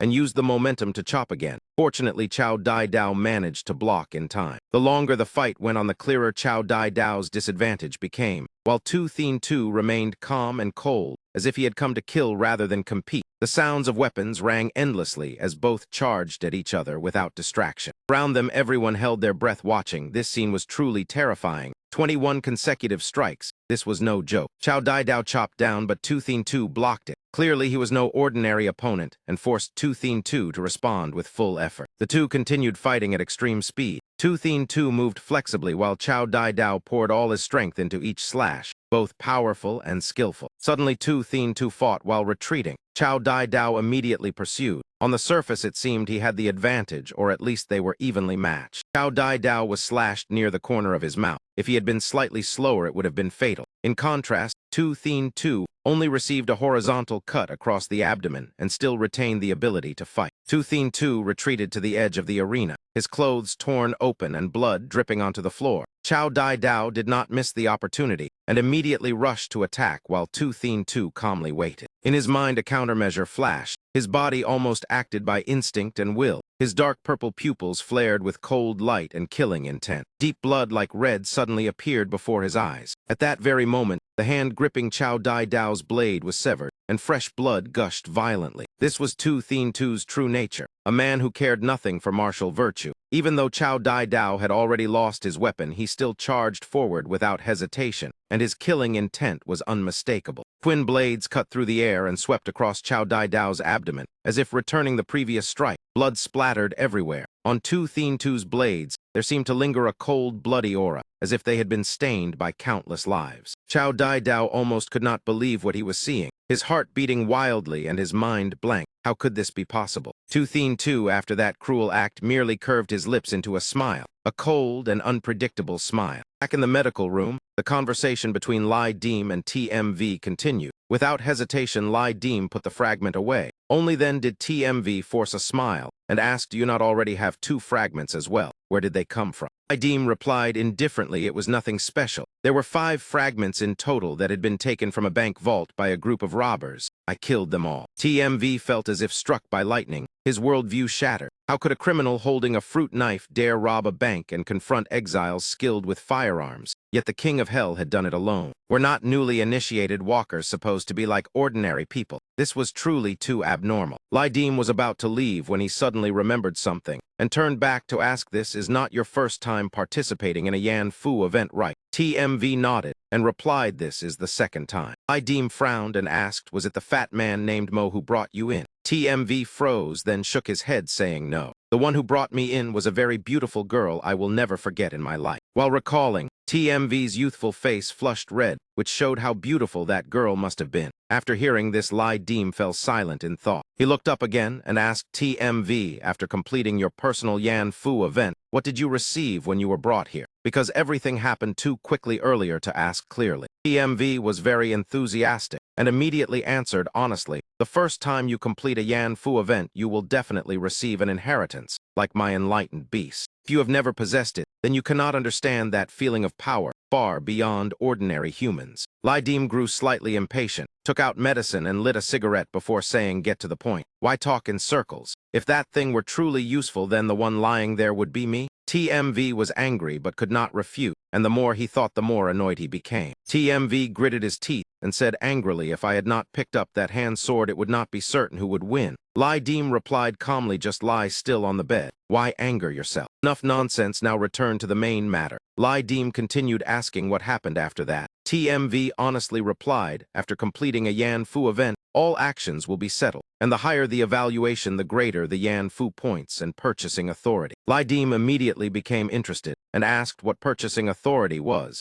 Is it like the blood restoration sacrifice medicine used for healing? TMV helplessly explained, last time I was in the 13th Xiangxi Republic event. At that time, a corpse uprising occurred at a cemetery near Phoenix Mountain. In the end, the warlords had to use artillery to flatten the entire place. In the purchase catalog, I saw corpse driving techniques, even manuals for creating iron corpse and blood corpse, but my personal Fu points are too few. I cannot even afford a white corpse, let alone an iron corpse. It is not because of lacking points, but because I do not have enough purchasing authority. At this moment, Lai Dim recalled what Mo once said about giving him something better. Perhaps it was exactly this, outwardly calm but inwardly anxious. Relying on others is worse than relying on oneself. Lai Dim asked what the most effective way to increase purchasing authority was. TMV replied indifferently, the fastest way is to kill people. Lai Dim unconsciously rotated the cigarette between his fingers, staring at TMV and smiling faintly. Kill people. Exhaled a long stream of smoke and fell silent. TMV looked at Lai Dim and said frankly, in about 1 or 2 hours, the power of my enlightened beast will disappear. Your right arm will be fine. Lai Dim felt much more relieved. There were still several brutal battles in Kowloon City. If his right arm became useless, it would be troublesome. This news was a kind of comfort. There is one more thing. Lai Dim stood up and coldly asked, were you the one playing cat and mouse with me these past few days? TMV stared at him blankly, clearly not understanding. Lai Dim observed every expression on TMV's face, making him tense and stammer that he did not understand what he meant, and it certainly was not him. But Lai Dim did not need to hear the assurance. The expression just now was enough to know it was not TMV. Seeing Lai Dim about to leave, TMV hurriedly asked what relationship he had with his sister. Lai Dim replied indifferently, former lover. TMV was so angry he wanted to rush down and fight him, but his body could not move. He could only watch Lai Dim leave with choking anger. Outside, Lai Dim walked leisurely. The city lights cast a luxurious glow over him. While walking, he thought that kid could really take a beating. It took 3 sword strikes, 1 punch, and 1 kick to make him lose fighting ability. That terrifying physique was probably from Yan Fu inheritance. While walking, his phone rang. Lai Dim saw Hong Kui calling and immediately answered. From the other side came an urgent voice. Dim, come to the arena immediately and take a young man out through the back exit. Use the stairs. If anyone blocks you, beat them to death for me. Lai Dim was slightly surprised. The one giving the order was Tai Sui. Since things had come to this, there was no other choice. He hurried over. It seemed something big had happened. Hoa Sam Ku had already removed his suit jacket, revealing bulging muscles and crisscrossed scars, grinding his teeth while staring at Du Thuk, and Hong Kui blocking the way, and angrily shouting that if he did not hack that boy to death today, it would not end. No one is allowed to leave. Clearly, Tu Thien Tu had enraged Hoa Sam Ku and made him bring a crowd to surround the place. That man's gaze was cold, as if he wanted to devour others. The man who was usually gentle now burned with rage, veins bulging across his body. Facing the ferocious crowd, Du Thuk remained calm, the scent of alcohol still lingering on his lips as he laughed, and said, Hoa Sam Ku, your prestige is impressive. Hundreds of people surrounding us. People came to Long City to watch fights, not gangster brawls. If you want to cause trouble, at least see who you are. At that moment, Lai Dim arrived, and seeing the scene, asked Hong Kui what was going on that made such a commotion. Hong Kui held a cigarette, his expression darkening as he said quietly, Zio Zhou lost. His right hand was cut off, his abdomen slashed open with his intestines spilling out. He was already taken to the hospital by Hoa Sam Ku's men. After that, the Lian Thang people began causing trouble. Lai Dim looked at the blood stains on the arena with a gloomy expression. He had been close with Chow Dai Dao, while Hoa Sam Ku restrained his anger with eyes full of hatred staring toward Du Thuk. Lai Dim did not think much and turned to say, Tai Sui told me. Hong Kui told him to wait a moment, then took a drag and threw the half-smoked cigarette to the ground. He led Lai Dim deeper into the arena and away from the crowd. Lai Dim asked, Tai Sui told me to escort a young man out first. Who is he? Hong Kui spoke while walking, saying, take that kid safely out of Kowloon City. Even if he dies, he must not die on our territory. After passing several corridors, Hong Kui stopped before a room that looked like an old storage space. Inside, the lighting was dim. In the middle of the room, a youth sat on a chair, clutching his abdomen. He had several other wounds, but none as severe as the one on his stomach, which still bled through the bandage. Lai Dim inhaled deeply. Based on what he heard, this youth was very likely the one who fought Chow Dai Dao. The youth trembled while holding a cloth pressed to his abdomen, but the blood still soaked through his clothes. His breathing was rapid and uneven. Lai Dim stepped in front of Tu Thien Tu, while Hong Kui stood beside them. Noticing someone entering, the youth raised his head, and when he saw Lai Dim, his eyes lit up. Despite the pain, he smiled brightly and asked, "Are you the king of hell?" Lai Dim asked coldly, "Can you walk by yourself?" Tu Thien Tu forced himself to stand and said yes. Lai Dim turned and walked away, while behind him Tu Thien Tu staggered after him, clutching his stomach. Hong Kui silently smoked and watched them. The two walked in silence for a while until reaching the stairs, where Tu Thien Tu laughed and said, "I am Tu Thien Tu. If I defeat you, then I will have no opponent left in the arena, right?" Even in pain, his arrogance could not be hidden. He said, "I trained martial arts for more than 10 years and never fought as fiercely as these days in Long City. Xiao Zhou was very strong. Even when his blade broke, it startled me. Unfortunately, I was still faster." In truth, Lai Dim was extremely annoyed with this kid. He suddenly stopped and revealed a faint smile. Turned to look at Tu Thien Tu, clutching his stomach, and asked, "You practice traditional martial arts, so do you know about martial virtue?" Tu Thien Tu laughed and replied, "That thing is outdated." After hearing that, Lai Dim suddenly burst into loud laughter, leaving Tu Thien Tu stunned. Immediately afterward, he rushed forward toward Tu Thien Tu and launched a fierce kick. Kick aimed directly at the wound on his abdomen. Tu Thien Tu was caught off guard and was struck with pain tearing through his guts. Lai Dim had controlled his strength at least, so the kid would not die on Du Thuk territory. Tu Thien Tu was kicked nearly a meter away. His body slammed heavily against the wall. Fresh blood dripped onto the ground along with falling dust as he clutched the wound on his abdomen. His entire body trembled violently. Around him were several garbage bags and old items not yet cleared away. The scene was miserable, just like the so-called world without martial virtue. With martial virtue, one stands openly above. Without it, one only ends up like this. Lai Dim coldly turned back to the trembling youth and said, "I think so too." After speaking, he casually said, "If you are not dead, then stand up and move. Do you want their people to drag you up and chop you apart?" Then he turned and continued walking. Tu Thien Tu trembled while wiping the blood from the corner of his mouth, the earlier smile completely gone. His cold, sharp gaze fixed on Lai Dim as he said, "This kick I will definitely return." Afterward, he limped along behind while Lai Dim hardly cared and replied coldly, "While walking, I will wait." Just then his phone rang and Judy called. Lai Dim's aura immediately softened as he answered and asked, "Sister Judy, what do you need me for?" On the other end, Judy was soaking in a rose bath, enjoying luxury. While looking at her nails, she coquettishly asked, "You foolish ghost, where did you die off to?" Lai Dim replied, "I am handling something." Behind him, Tu Thien Tu gritted his teeth and followed closely, hearing the conversation with disbelief. Lai Dim then asked, "Buying a car? What car?" At the doorway, two Lian Than Thang men were already waiting, but he ignored them and continued speaking to Judy, "If you are that generous, then give me cash. I do not need a house, I need money."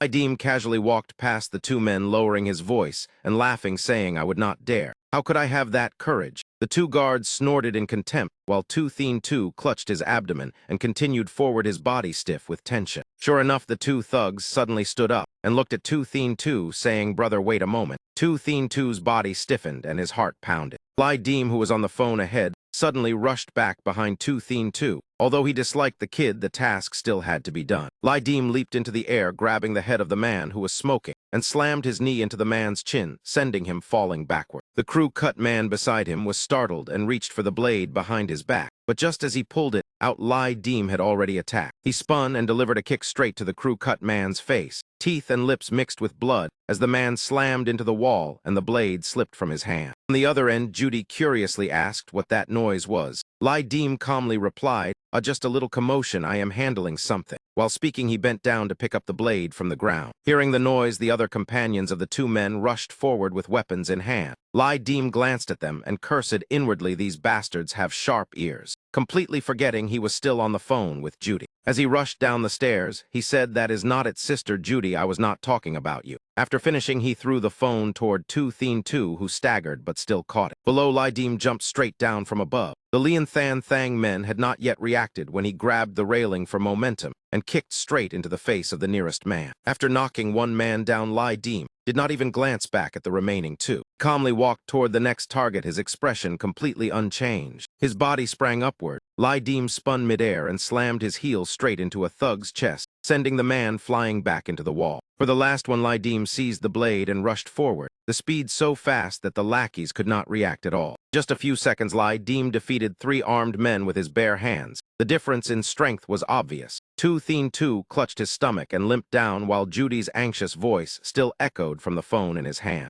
On earth are you doing? Why is it so noisy? Can you hear me speaking? Toothin 2 awkwardly held the phone, intending to explain, but Lai Deem quickly snatched it back and shot him a glare. He softened his tone and laughed, saying, I heard you, Sister Judy. Do not worry, I will finish soon and call you later. Toothin 2 looked at him with countless questions, yet not knowing where to begin. After hanging up, Lai Deem glanced at Toothin 2 and told him to move faster, his own pace clearly quickening. Outside was the parking lot behind the arena. The gate was locked with chains, and several men waited in front. One man crushed his cigarette underfoot, clearly having waited for a long time. A group of Lian Thang men sat waiting with baseball bats in hand. One asked leader Vu, we have been sitting here forever, will that guy really show up? Vu coldly shouted, shut up, and the others immediately held their breath. Not long after Lai Deem and Toothin 2 appeared, Vu raised his head and looked at them, saying, they are here. Lai Deem walked in front holding a blade, his steps heavy on the ground and his face dark and cold. Toothin 2 obediently followed behind while the others held their breath, and someone whispered, leader Vu, there are two of them. Toothin 2 secretly glanced around while Lai Deem calmly walked forward and took out a cigarette to light it. That moment, one ambusher whispered to his companion,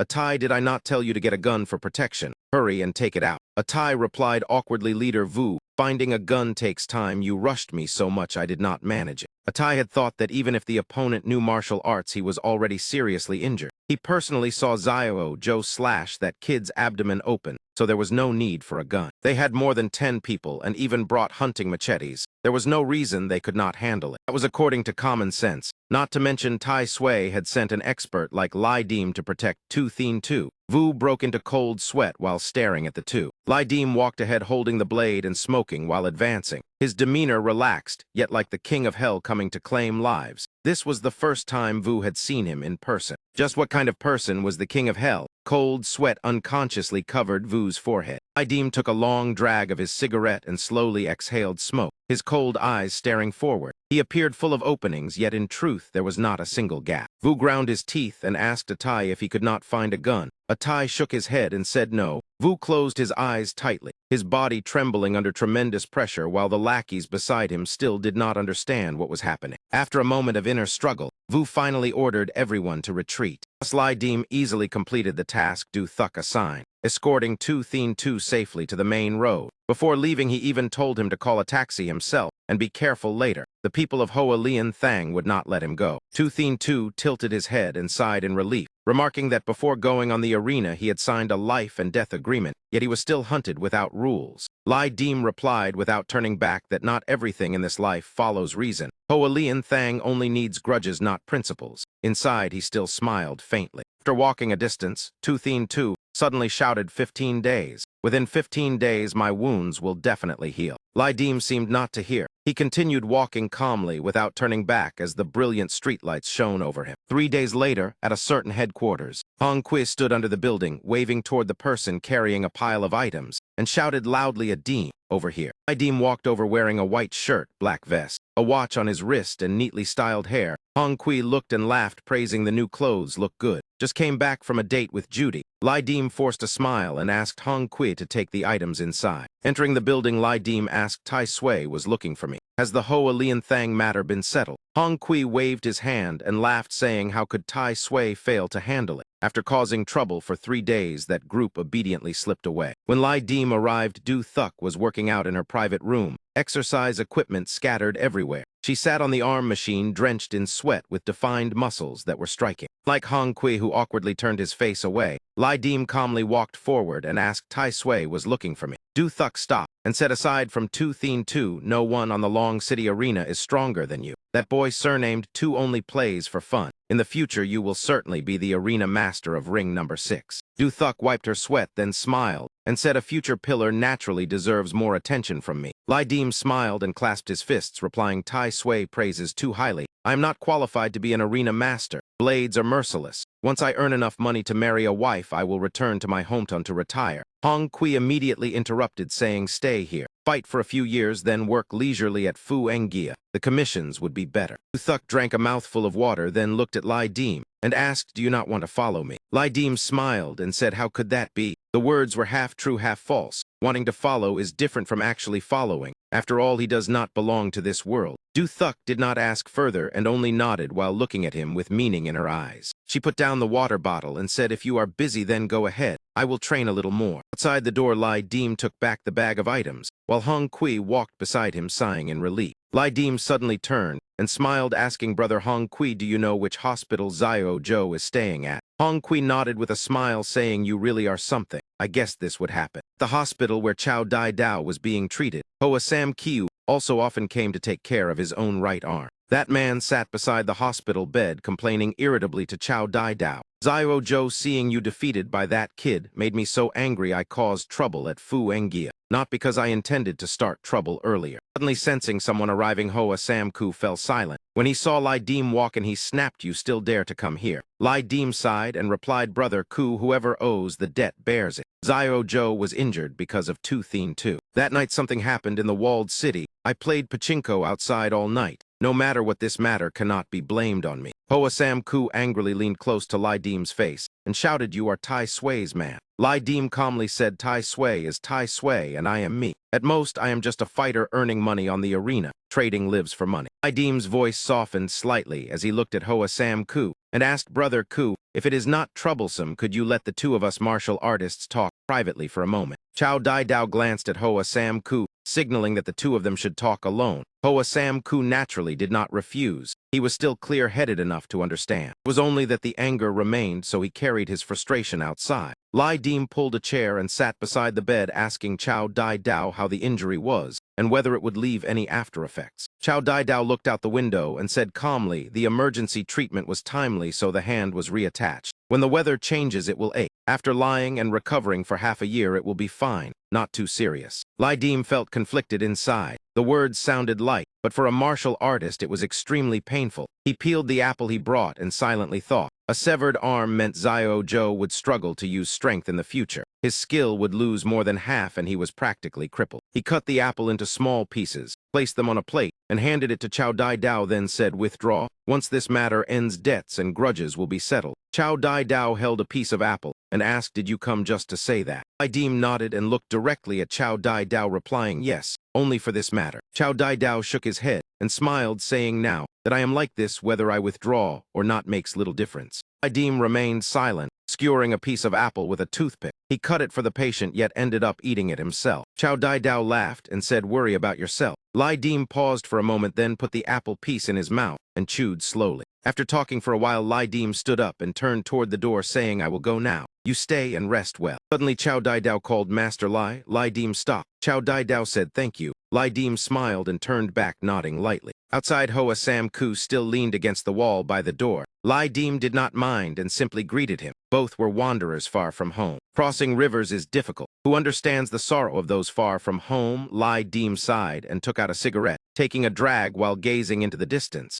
Xiao Zhou had withdrawn, but he was forced to continue stepping onto the arena. Before he could look cool for even 2 seconds, a nurse walked over and snatched the cigarette, sternly reminding him that smoking was not allowed in the hospital. Lai Dim forced a smile and apologized repeatedly. The Wing Chun Practical Arts Hall. Inside the martial hall, several disciples practiced bare-chested, drenched in sweat with powerful muscles full of vitality. Tu Thin Tu now sat on a chair with one leg raised, watching the students training. A chessboard lay in front of him. Tu Thin Tu's grandfather placed a white piece on the board and sternly reminded Thin Tu, when playing chess, you must concentrate. Tu Thin Tu lowered his leg and looked up at his grandfather. Old Master Tu slowly said, I heard you went onto the arena and severely injured a master of Van Than Fist, then caused trouble. Tu Thin Tu showed no remorse. After hearing, he leaned back, sticking out his tongue playfully, and did not care at all. He smiled and asked, did grandfather not cause quite a bit of trouble in the past as well? Old Master Tu scolded the brat for being insolent, then sternly told him not to fight on the arena anymore. You always say once you step onto the arena, life and death do not matter. Some people fight to make a living, and if they die on the arena, they do not resent it. But you step onto the arena because of competitiveness.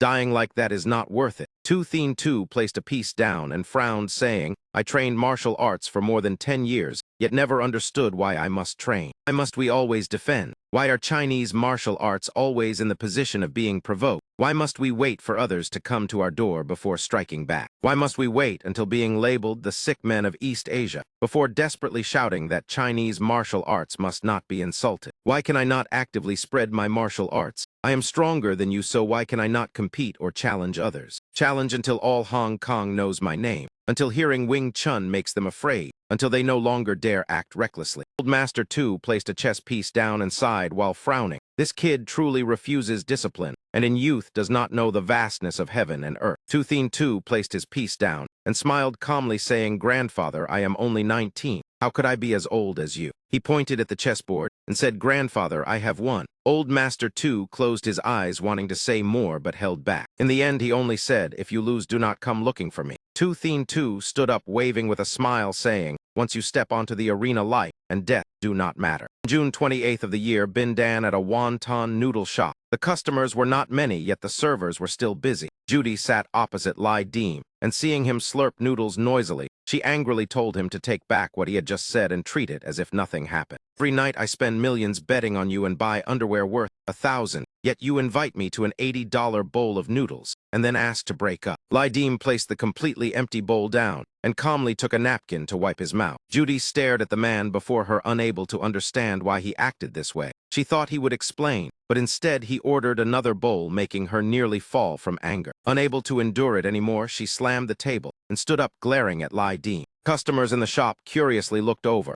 Lai Deem smiled and comforted Judy, telling her not to get agitated because it did not suit her. Judy gritted her teeth and said, "Listen carefully. If I want, I can throw you into the sea tonight for the fish to eat. Tomorrow, the title King of Hell will disappear from Long City. Do you believe it?" Lai Deem flicked the lighter to light his cigarette and said he was afraid, but his expression convinced no one. He said clearly, "I have never let you lose a bet. The clothes and watch you bought I already sent back to Ripan's Bay Villa and paid the shipping. We dated for 20 days, and if it does not suit, we break up. We never slept together, so no one loses anything." Judy gritted her teeth with veins bulging. These words truly did not sound like something a normal person would say. He grabbed her bag, turned around, and left, muttering, "Fine then." Lai Deem tapped the ash of his cigarette into the ashtray and looked at Judy, smiling, saying, "Wait." Judy stopped and glared. Lai Deem smiled and said, "Martial artists know a bit of medicine. The sedative I prescribed for you is a family formula very good for insomnia and rapid heartbeat. Be angry if you want, but your body is still yours.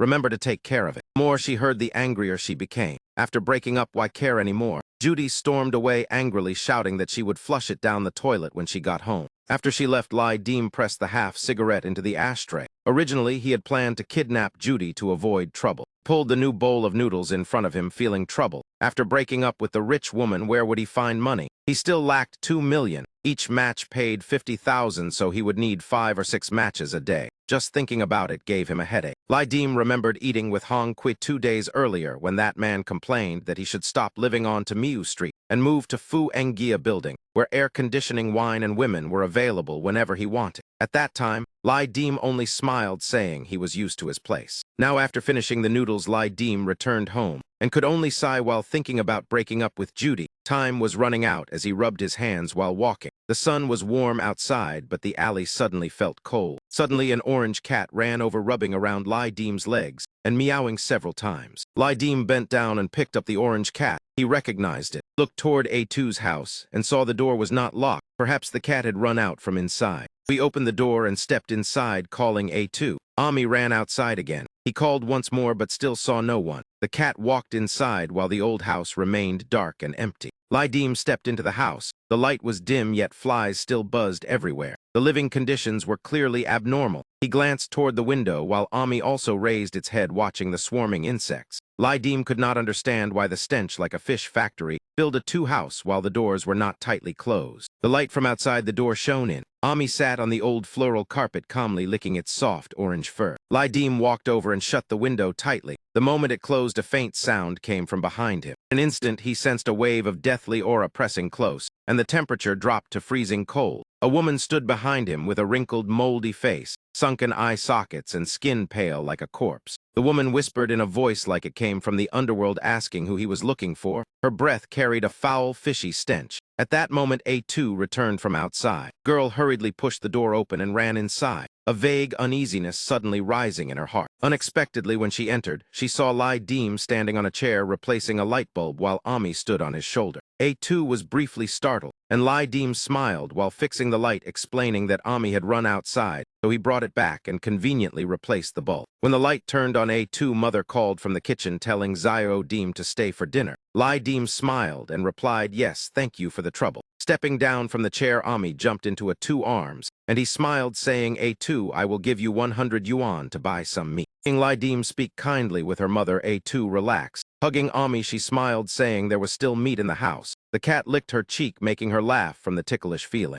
A2 and her mother prepared dinner very quickly, and soon a table of hot dishes, both soup and meat, was served, inviting Lai Deem. A2 mother lowered her head and looked at Lai Deem, smiling, saying she had not yet thanked Zio Deem for always taking care of her daughter. Although she no longer looked terrifying under the light, she still gave Lai Deem an extremely strange feeling. Of course, he hid the suspicion in his heart and kept a gentle smile, saying, "Your dried fish soup is very delicious." However, the window had been closed for a long time, yet the fishy smell remained strong. "Next time, let me buy some incense to cleanse the house and drive away evil filth." While eating, A2 secretly glanced at Lai Deem. Unlike usual, her mother smiled, saying, "Once you get used to it, it will be fine." Lai Deem put down his chopsticks and modestly replied he felt embarrassed always eating here for free. A2 mother, whose body carried a strange yin aura, still smiled kindly, saying neighbors should not be so polite. She rubbed A2 head, saying the child was still young, and outside the world was chaotic, so she feared something might happen to her. She had grown old before having this one child, and if anything happened to A2, she would not rest in peace even in death. Did he think that was right?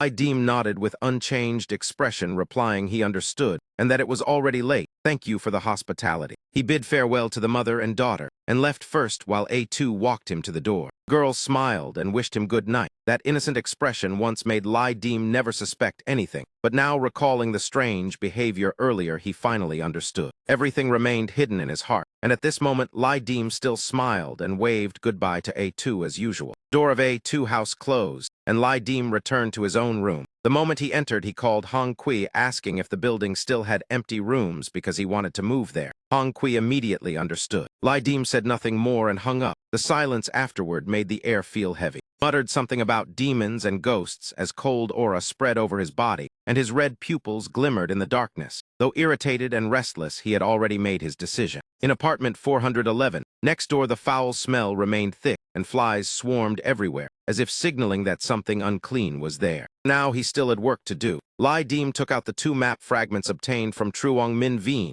and examined them while that voice appeared again, telling him he had obtained the fragment of the ancient compilation and the drawing of the 9-headed bird. Air around him changed, and faint light radiated from the page as Lai Deem focused on the illustration and the notes above it. The 9-headed bird flies by day and hides by night. It is a ghostly deity that wears feathers and transforms into a bird. It has no children, yet likes to steal other people's children to raise. People avoid hanging children's clothes outside at night because the 9-headed bird marks them with drops of blood before abducting them. Thus it is also called the ghost bird. On the paper was drawn a woman spreading 6 pairs of wings with flowing robes. The Yan Fu system also displayed its type quality explanation and notes. Every encounter is never accidental, and he knew what he must do. The paper still carried warmth as Lai Deem searched inside his coat and found 3 other fragments of the compilation. Among them, if Kui Niu was devoured by the 9-headed bird, it would grant stronger inheritance or other rewards, and the other 2 fragments were similar. The voice asked whether he would devour it, and Lai Deem answered without hesitation, yes. The golden slip in his hand burst into flame, and pale golden light spread, yet it did not burn hot. Whispers echoed from it, leaving him shaken, as he realized that ghostly deities truly existed. Golden slip shone brighter, and its edges turned, as if plated with gold before flames burned it away. The voice announced the 9-headed bird devours the remnant soul of Kui Niu O Chi Guangxi. When settlement occurs, he will receive inheritance or other rewards. All the radiance faded, and the room returned to normal, with only Lai Deem sitting there smoking, as if nothing had happened. The old walls were cold and silent, while the faint black smoke slowly dispersed. Lai Deem silently smoked half a pack of cigarettes, unsure whether ghosts truly existed, yet even if they did, he would not fear them. Familiar stench in the alley grew heavier, and flies buzzed throughout the room. And at that moment, Lai Deem finally confirmed something. The smell he had sensed for days was not rotten fish eggs, but the odor of a corpse, and it came from a 2 house. Lai Deem frowned while taking a drag of his cigarette. as a heavy and suffocating feeling filled his chest. Having lived so long and interacted with A2 and her mother, he could distinguish the smell of fish from that of a corpse. The image of the innocent girl hugging the cat and smiling appeared in his mind, yet he had never imagined countless skeletons reaching upward beneath her feet. Lydim crushed the nearly finished cigarette into the ashtray. He leaned back as exhaustion washed over him, and his large hand covered his eyes, bringing a trace of warmth in the darkness. Although he felt sorry, that woman was already dead, and he himself absolutely had to live. The night of Kowloon City still shone brightly, with lights illuminating everything as usual. Lydim stood inside the luxurious room, yet did not turn on the lights. Today he only came to borrow Du Thuk Han's sword. When drawn, the blade remained sharp and fierce, and the 8 characters on the blade enhanced its aura. Suddenly the light turned on, and Du Thuk had already been in the room leaning against the wall, asking calmly though coldly, "So late, and you still take the sword? Where are you going?" Her tone sounded like questioning, yet without anger, only slight displeasure, as her eyes fixed on Lydim. Lydim calmly replied, "Tai Sui, I have private matters, and it has nothing to do with the arena." Thuk did not ask further, and while walking closer, she asked how things were between him and Judy. Mentioning that made Lydim turn his face aside, as his calm expression disappeared, revealing a hint of avoidance. Du Thuk sighed and sat on the sofa, explaining that women lose reason easily once they share a bed, and he should give in. Then she asked why his complexion looked so bad. Lydim was startled and quickly adjusted his expression, forcing a smile, saying it was nothing. Du Thuk did not dwell on it and continued saying managing the arena was not easy, and acting along would not hurt him. Offending a major patron brought no benefit. Lydim understood clearly, yet the feeling of being treated like a kept man made him uncomfortable, and he looked at Du Thuk with curiosity. Du Thuk waved it away, telling him not to look like that, and to speak directly if he had something to say. Lydim smiled helplessly, saying it was not only about A2 and her mother, but also other matters hard to explain.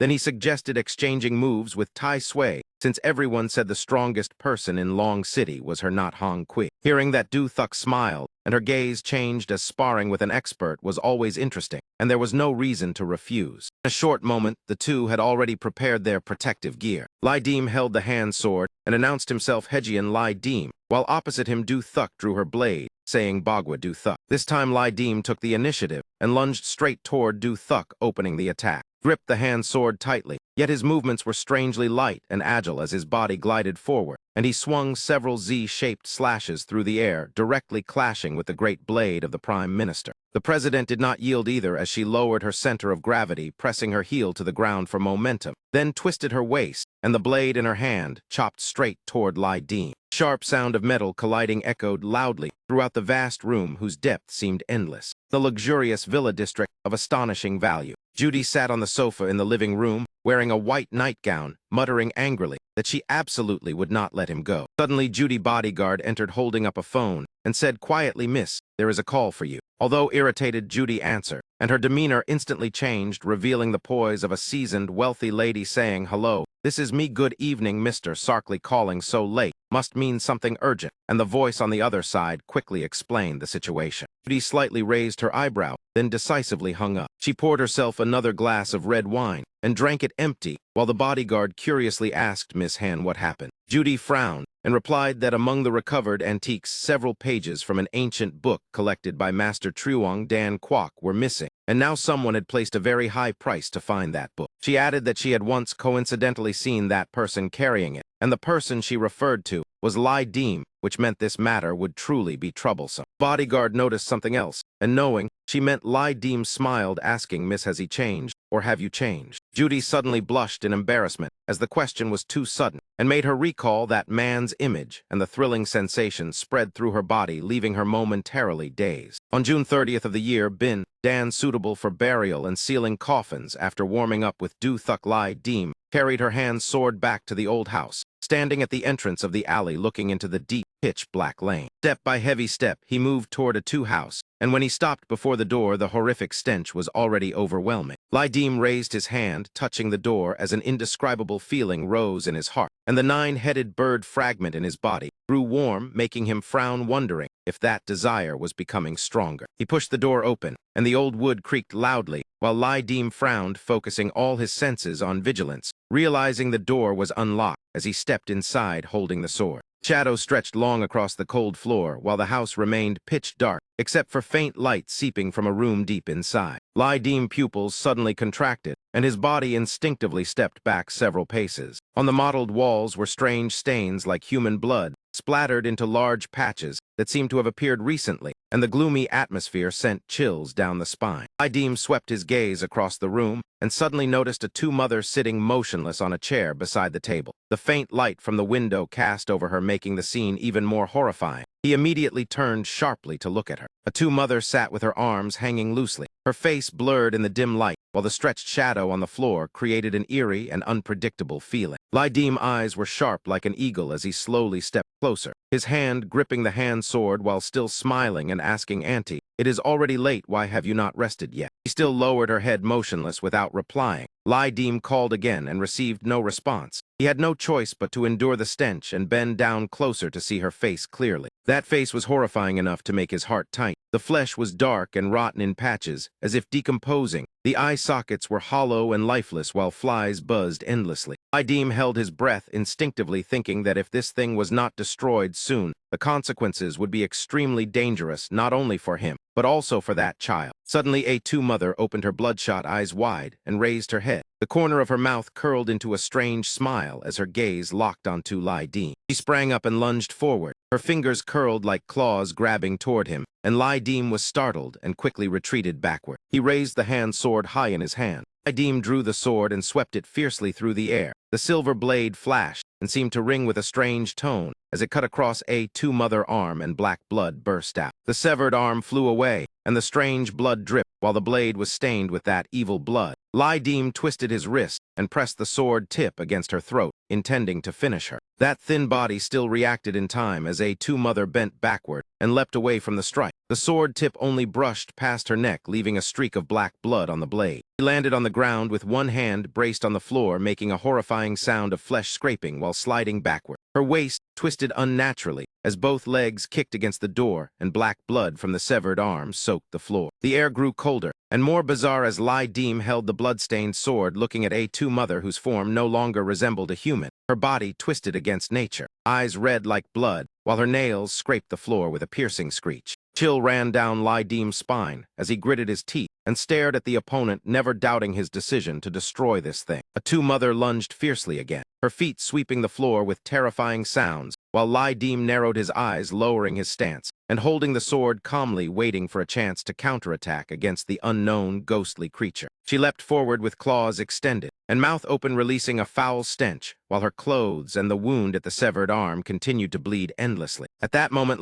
Deem took a risk, releasing the sword and thrusting forward into a two-mother abdomen, before kicking the sword hilt forcefully, causing the blade to sink deep, leaving only the handle exposed, as black blood splattered wildly, making the creature even more frenzied. Two struggled in a flash, and in a brief opening the ghostly creature struck Deem, causing the sword sheath in his hand to fall to the ground.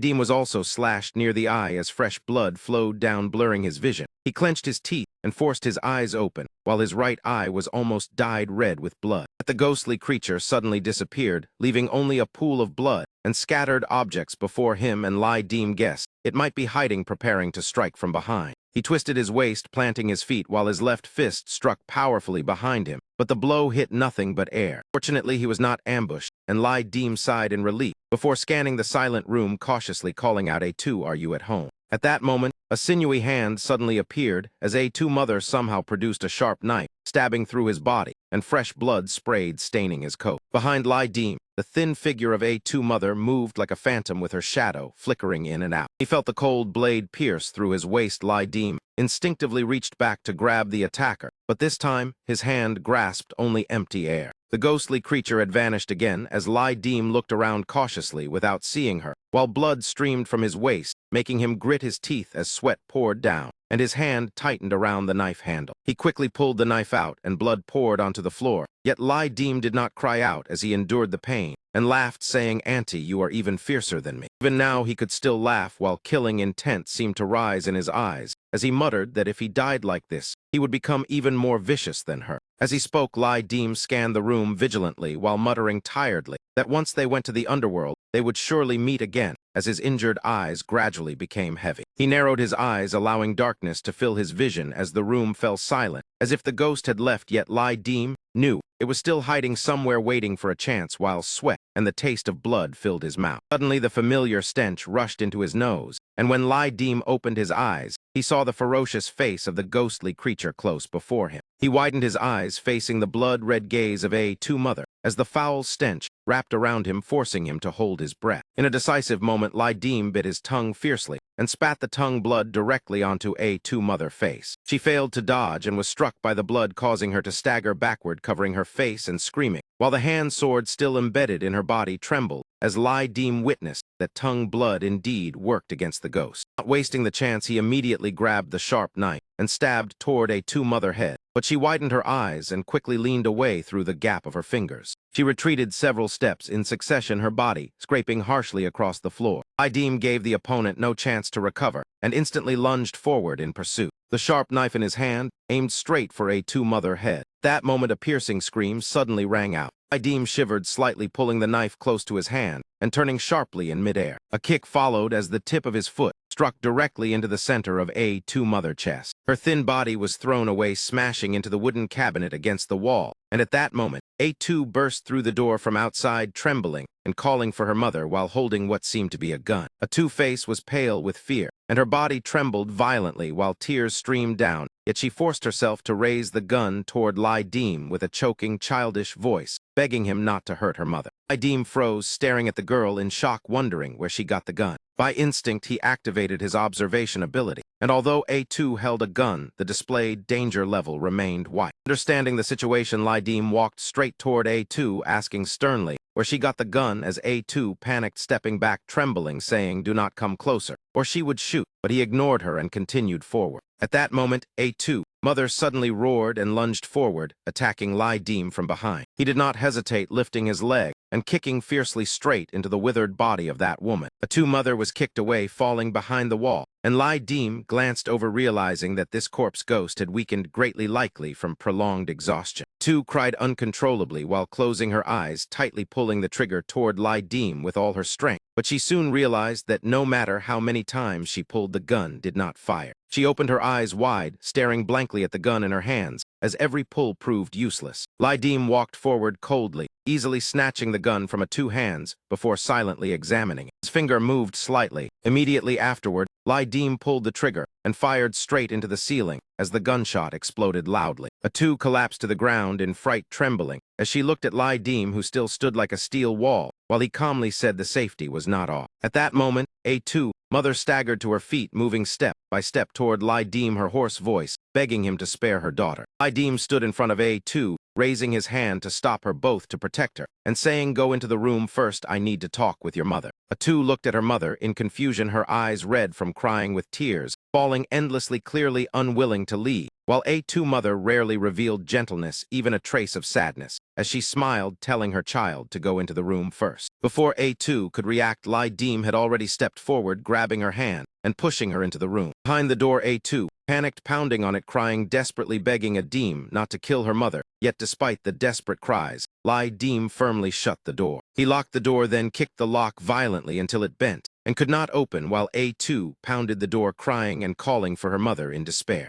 A2 Mother weakly stood up, asking why he forced them into a dead end when she only wanted to stay and care for her daughter, as Lai Dim coldly replied that tonight he would send her away, and whether she believed it or not, he would find someone to take care of A2, while she angrily shouted whether he planned to send the girl to an orphanage. Lai Dim breathing became slightly chaotic, yet his expression remained cold as he said she did not need to worry about that, because going to an orphanage was still better than waiting to die with her, while he intervened only for his own survival, and in the end it would depend on who was stronger. A2 Mother pupils contracted as she clearly understood his words and instinctively stepped back slightly before suspiciously asking if he wanted to take her soul. Idim exhaled several breaths, raising the nine-headed bird fragment, before her saying it was not him but it. A two-mother stared at the golden-threaded woman image on the slip, then slowly said it looked exactly the same, and she could agree, but with one condition, as Lai Dim forced a smile, replying that if they kept fighting his chance of winning was very high, and she still wanted to set conditions. A two-mother, weak but extremely resolute, said she knew she had no right to bargain, but still wanted him to swear he would continue caring for A2, while her gaze was terrifyingly cold, because A2 was everything to her. Idim's expression grew worse, yet he forced himself to remain conscious, saying he could not promise for sure, but could only guarantee he would find a way to care for A2, whether she believed him or not, while A2 mother bowed silently, and he also fell into thought, because the wound at his waist had reached its limit. After some time, the wound at his waist gradually stopped bleeding, and such a deep wound stopping like that was truly strange. Suddenly, Lai Dim grabbed the knife and rushed straight toward A2 mother, as if he had lost patience waiting, while she released a chilling aura. A2 mother suddenly screamed as blood aura burst from her body, as if burning the last of her life to do the best thing for her daughter. In her eyes, blood seemed to surge out, as her body became engulfed by violent red-black flames. The flames gradually faded, and thin smoke wrapped around A2 mother body. As Lai Dim cautiously stepped closer, the foul smell vanished, leaving only thin smoke drifting from her mouth like a departing soul. A2 mother face now looked extremely peaceful, as if her final wish had been fulfilled, and a relieved smile appeared on her lips. Lai Dim held the nine-headed bird fragment, silently watching the woman fall backward, while the hand sword remained embedded in her abdomen, and blood spread across the floor. She had died, yet at least it could be considered fortunate. Lai Dim remained calm. Although this time had been dangerous, the objective had been achieved, as he raised the fragment and looked at it, while red light slowly spread, making the image within vivid. Familiar voice sounded, saying he had awakened the remnant soul of the nine-headed bird, and completed the crucial part of the personal Yan Fu event, as a streak of blood rose from A2 mother forehead and entered the fragment. Lai Dim body glowed, surrounded by red flames, yet he felt no burning heat at all. Voice continued announcing that he had obtained the right to conclude the event, and within 10 minutes must decide otherwise. He would be forced to complete all requirements, including fighting on the 7th arena of the Kiu Long fighting stage, or it would affect the final settlement. The nine-headed bird within the remnant page transformed as if it possessed a real body, its golden color gradually turning dark red. Lai Dim pondered while looking at the remnant page in his hand, then glanced at the woman's corpse on the ground. In the silent space, she lay still with a faint smile, as if she could finally rest in peace. Lai Dim frowned, believing it was not the time to end things yet, so he refused. The voice confirmed that he had completed the key requirement, but chose to refuse ending this Yama Palace event. Suddenly the voice mocked again, saying handing your fortune to someone else is the most foolish act, Walker. Inside a luxurious VIP room, a solitary man leaned back on a sofa drinking alcohol, placed the glass on the table, and poured another drink from a new bottle. Many empty bottles of the same kind lay on the table, his gaze fixed firmly on the glass. Suddenly he sprang up and hurled the glass hard. Wine splashed everywhere, bottles tilted, liquor dripped from the edge of the table. He chuckled softly and muttered, "Fine, I will play with you to the end." Returning to A2's house, after everything ended, Lai Dim removed his blood-stained coat and covered A2's mother's face. He immediately broke open the door of the room where A2 had been locked to find the girl. But the moment he stepped inside, he felt short of breath. He should have chosen the room more carefully. Lai Dim held his breath as he looked at the small girl curled on the ground hugging herself. Beside her were several rotting corpses. Some had been decomposing for more than half a year, scattered inside the bathtub. He slowly stepped inside. At this moment, A2's face was empty and lifeless, still hugging herself tightly. The girl clearly understood that her mother had died. Lai Dim suppressed his discomfort, knelt on one knee before A2, and softly asked where the gun taken from those men was. Seeing no response, he instinctively reached out and rubbed her head. Suddenly, A2 stretched out her small hands and tightly grabbed Lai Dim's hand, pouring all her hatred and resentment into it. The girl bit fiercely into the back of his hand, tears streaming endlessly.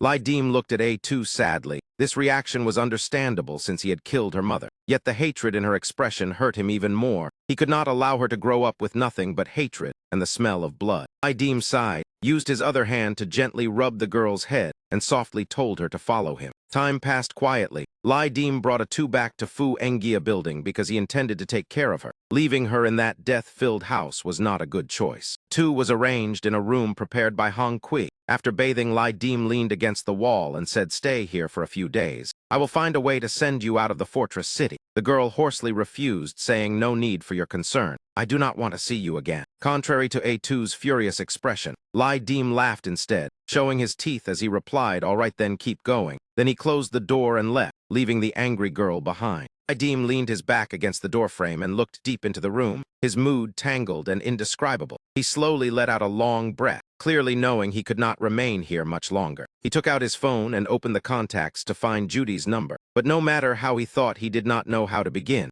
After hesitating for a long time, he still could not find the words. Finally, he gritted his teeth and called, "When water reaches your feet, you must jump." The other side answered. Lai Dim forced a smile and softened his voice, asking how she had been these past days, then bitterly laughed and asked about his prescription. On the other end, Judy calmly laughed and said she had thrown it into the toilet. Lai Dim helplessly muttered that as long as she was not angry, it was fine. Judy then asked if those strange sheets of paper being washed away was not a problem. Lai Dim's expression immediately changed, his voice turning urgent and serious as he asked where she heard about that. Judy angrily shouted, "Mind your own business," and hung up the phone immediately. Lai Dim looked at the disconnected message on the screen, a heavy sense of unease rising in his chest. He frowned and clicked his tongue. If Judy knew about this, and he held 4 pages, then where the last one was required, almost no guessing. He hurriedly called Judy again. The only response was the cold, automated voice, saying the number was temporarily unreachable. Please call again later. Lai Dim suddenly felt his heart burning with urgency. Before one matter ended, another arrived. He rushed out immediately. 4 of the 5 fragments were in his hands. Judy would find it difficult to locate them. The final piece must certainly be in the hands of the 3rd Yama Walker. Inside a bar within the bustling entertainment district, in a VIP room,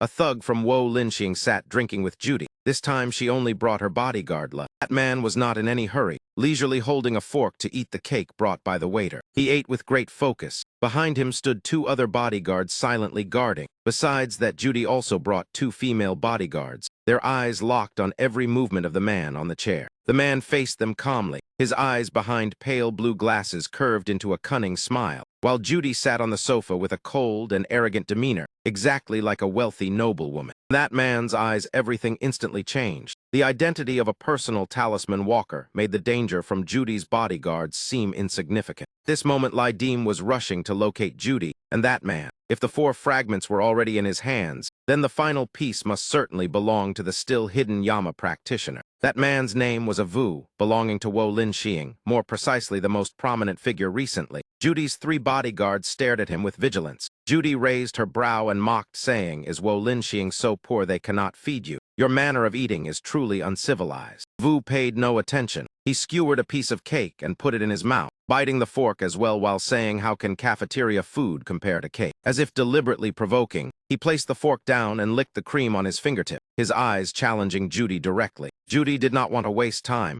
She went straight to the point, saying, "The money can be delivered anytime. Where is the thing I need?" Judy's female bodyguards never took their eyes off of Vu from beginning to end, killing intent and hostility clearly visible without concealment. Vu licked his finger, not even looking at Judy, casually saying, "We might as well discuss the price first." Judy quoted the price of 100,000. Vu curled his lip and shook his finger in dissatisfaction. Judy did not blink, continuing to raise the price to 200,000. Only then did Vu show some hesitation. Judy laughed coldly, clearly unwilling to continue bargaining, believing that amount was already excessive. She stood up and said, "We are leaving." Judy snorted coldly and mocked Vu, saying, "Being so greedy makes the underworld truly promising. I hold you in very high regard." Vu hurriedly wiped the cream at the corner of his mouth and quickly called out, "Wait, 200,000, exactly 200,000. Judy did not want to drag things out further. She raised her brow and said, "Give me the item, take the money and disappear." Vu lifted his wine glass and took a sip, then laughed, saying, "Something worth 200,000 cannot be carried around. Come to my house to get it." Judy also did not wish to stay long. She did not believe this man could do anything to her, so she readily agreed. La looked at the swaying, humming man with disdain. She had met countless people like Vu. La stepped forward and wiped the cream on Vu's face with a handkerchief, her expression unchanged. She slightly opened her coat, revealing the gun at her waist, and warned coldly not to try any tricks. Vu tilted his head, nodding and laughing as he said, "Understood, understood." On the main road of Kowloon walled city, an orange-yellow car sped rapidly. The owner was clearly in great haste. Lai Dim sat behind the wheel but could not concentrate. That man had been circling him for days,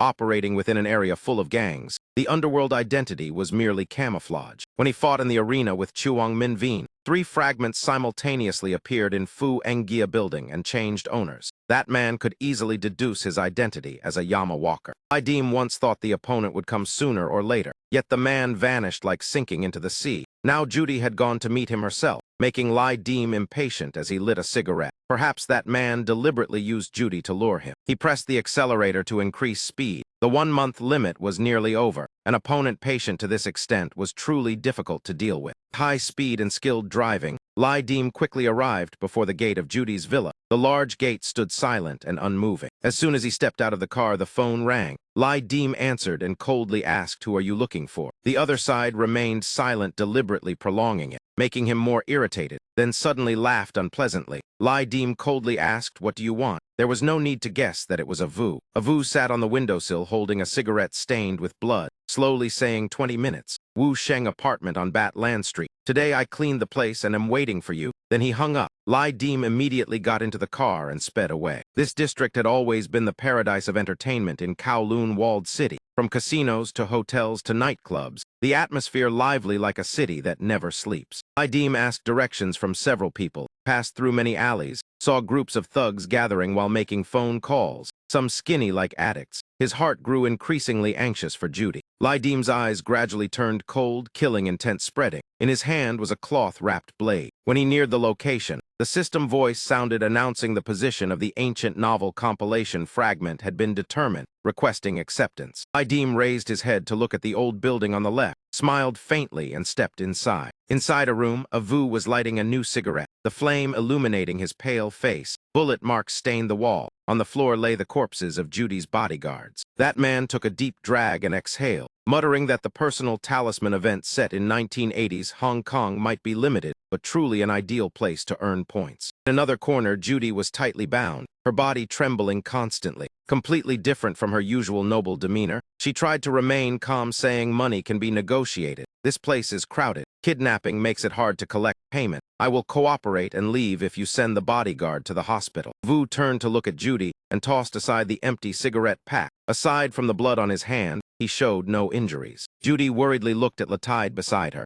her shirt stained with blood. It was unclear how serious her injuries were. Avu shamelessly laughed, saying, "Do not worry. This girl suits my taste. How could I let her die before I finish playing?" That man pulled out a new cigarette pack, took one and hurled it toward Judy. The pack hit the wall and fell, startling her. Vu walked forward, not even glancing at Judy, his thumb pointing down to the ground as he arrogantly declared, "This is my territory. Who lives and who dies is my decision." He had no intention of giving Lai Dim any face. He glanced at La slumped on the chair. The personal talisman event system appeared. Avu's requirements included joining a gang at the rank of Red Pole or higher, forcing all other walkers to withdraw, and collecting at least 3 fragments containing the 9-headed bird. Objectives 2 and 3 were currently unfinished. After completion, he would qualify to return. Note that only 10 hours remained until the final deadline. Judy clenched her teeth to endure the pain, glaring at Avu and demanding that he was not an orphan. He had never set foot on the mainland, so how did he know Lai Dim? Avu burst into loud laughter, glanced at Judy and asked back that if she had investigated him, why not investigate herself as well? That man intended to continue speaking, but at that moment Lai Dim closed in. The system notification immediately sounded. Avu walked to the window and looked down, seeing Lai Dim entering the building. He sneered, saying fortune truly had come to his door. Vu frowned in irritation. This was actually his 4th Yama Palace event. Although he had experienced 3 settlements, his specialty did not belong to the combat system. Yama walkers, before entering the world, usually possessed special abilities called specialties. Specialties were the vital foundation for a walker to survive the first few events and determine the direction of future development. Avu excelled in reconnaissance, so he discovered Lai Dim's identity early, but his close combat ability was almost non-existent. Avu rested his forehead against the window frame. Among his specialties, his creature affinity had reached 63%. He had no idea of the calamity approaching and even smugly thought that traditional martial arts were nothing remarkable. His own ability was truly rare. His ability was called Fang of the Ba Serpent, a rare inheritance type. When activated, it released 3 serpents in a starving state. By feeding them and consuming Yama Palace points to increase their fullness, the fuller they became, the greater their strength.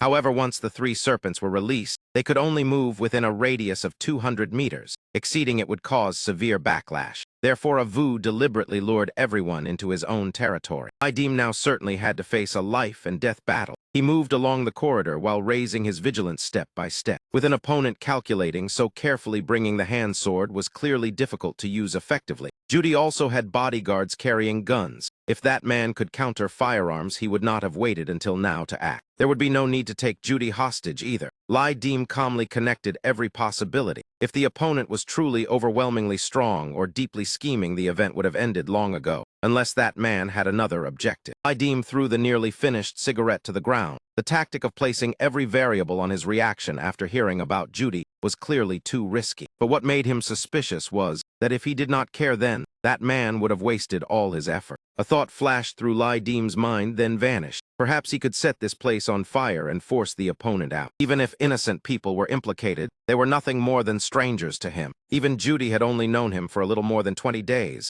Life and death were uncertain. She might not truly be in danger. The cigarette fell to the ground and bounced several times, the red embers drawing arcs in the air before Lai Dim crushed it underfoot. He sighed and muttered that the strong do not fear hardship. The weak do not avoid obstacles. Although that thought was tempting, there was still something more important. Through the glass on the apartment door, Lai Dim saw a man pressed against the wall holding a gun. Without warning, he changed direction and rushed into the adjacent room. Avu immediately fired, the bullets scraping the floor and scattering sparks. Even with supernatural ability and experience facing Lai Dim, who possessed a martial arts specialty, Avu was still flustered. Knowing he had been discovered, he shrank behind the wall and raised his gun defensively. Sure enough, a bullet shot over immediately afterward, missing by only a few centimeters from piercing that man's head. Lai Dim leaned out from another room and aimed his gun directly at Avu. He fired a shot. The shell casing fell to the floor. Avu was hit, but the scene was far from simple. The bullet seemed to be compressed into a round lump before falling to the ground. The situation reversed in an instant. Lai Dim stared in shock at the sight before him. The system voice sounded saying he had faced the power of the boss serpent. A giant snake gradually appeared coiling around Avu. The serpent was more than 3 meters long, its body wrapped in black aura with glossy scales. When the bullet struck it, sparks burst out. It even opened its mouth and swallowed the bullet as if eating peanuts. Lai Dim immediately activated Stunning Flash.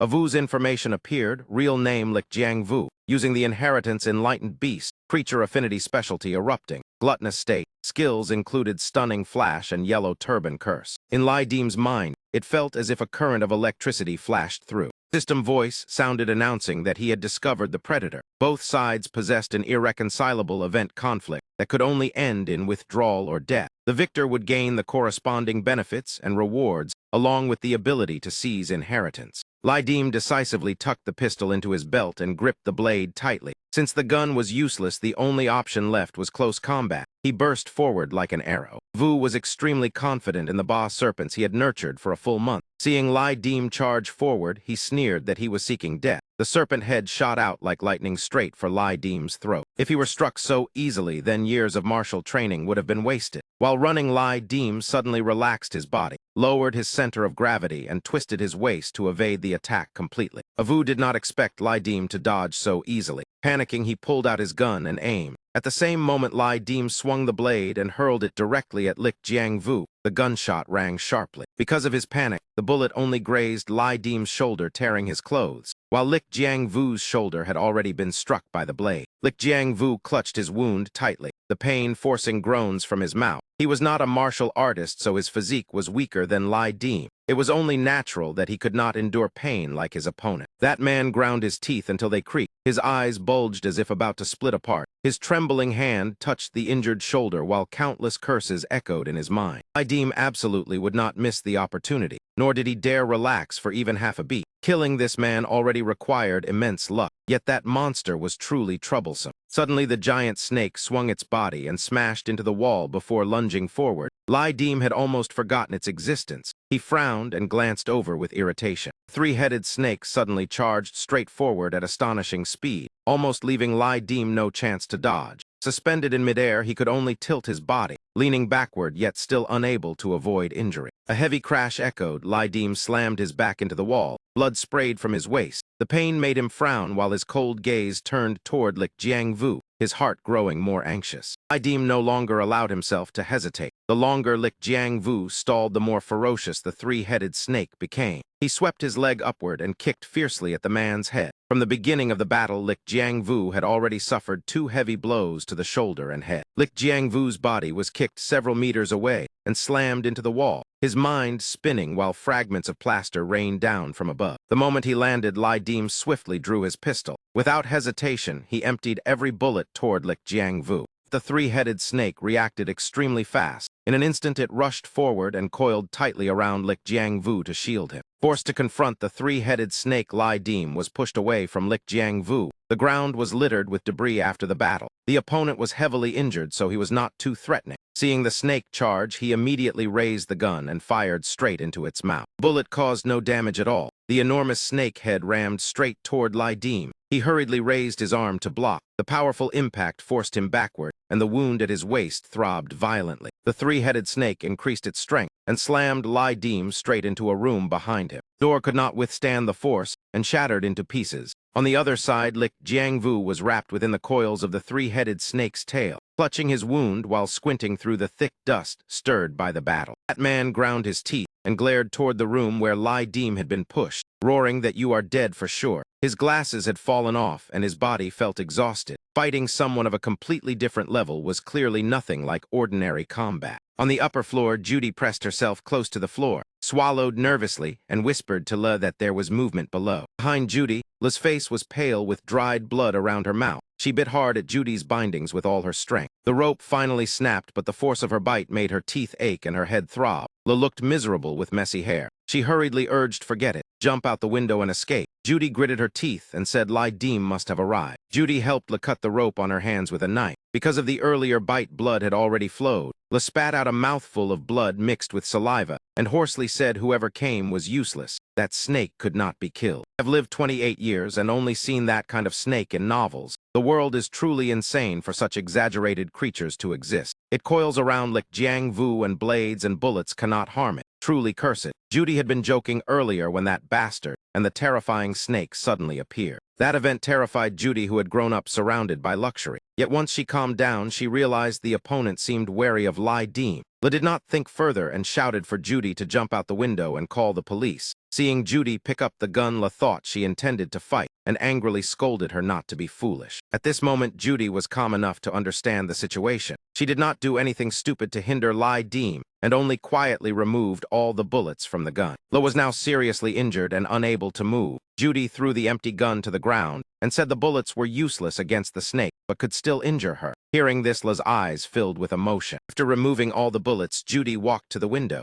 one hand gripping the frame while bending down to remove her high heels. Judy's eyes were red as she looked at Le and gritted her teeth while telling her to take care. Judy leaned half her body out the window, her eyes filled with reluctance as she looked at Le, clearly unwilling to leave her alone. Yet she understood that if she did not leave now, there would be no chance left to turn things around. Watching Judy jump down, Le felt somewhat relieved. She steadied her breathing. A faint smile appeared at the corner of her mouth before she closed her eyes to rest. Back at Lai Dim's battlefield, the glass in the room had shattered. Lik Jiangvu clutched his wound and advanced under the protection of the three-headed snake. The pipe behind Lai Dim had been broken, and water sprayed across the room. Within the scattered water were also streaks of blood dripping down onto the body of the three-headed snake. Lai Dim scanned the cramped room. There were almost no large objects. At that moment, the three-headed snake hissed and lunged to bite straight into his shoulder. Lai Dim hurriedly stepped back and leaned his body backward, one leg bracing while the other whipped upward to kick the snake's body. Blood seeped again from his waist. If an ordinary person had taken that kick, they would have been sent flying or knocked unconscious. Yet the three-headed snake remained unharmed. Instead, Lai Dim's leg throbbed painfully as if he had kicked solid concrete. Seeing he could not injure it, Lai Dim reacted extremely quickly. The foot resting on the snake's body became a support as he launched himself into the air. Through the fight, Lai Dim realized the monster snake's fangs carried a strange power. Once they touched flesh, it vanished. It turned its head to bite him, but Lai Dim had already escaped, causing Lik Jiangvu within the protective coils to feel a flicker of panic at how unpredictable the opponent was. After being struck painfully twice, Lik Jiangvu ordered the three-headed snake to remain close to protect him. Because of this, Lai Dim gained more space to dodge. The monster charged straight very fast but turned poorly. The farther from its master, the slower it became. The wound at his waist throbbed again, and Lai Dim's heart pounded. Even so, the three-headed snake was extremely dangerous. Earlier, he had almost lost his calf to its bite. He tilted his body to evade attacks while fighting and analyzing the opponent. If Lik Jiangvu had any regret, it would only be for underestimating ancient martial arts and Lai Dim's abilities. Lai Dim suddenly remembered Truong Min Veen, the man whose eyes carried the image of the Kai Ming beast. Yet that was only the Kai Ming pupil rather than the true body. Therefore, the most noteworthy feature of the three-headed snake was only its four fangs. Aside from their sharpness, they possessed none of the special power of true serpents. After understanding everything, Lai Dim decided to take a risk. Without entering the tiger's den, how could one catch the tiger cub? He ignored the three-headed snake and advanced straight toward Lik Jiangvu.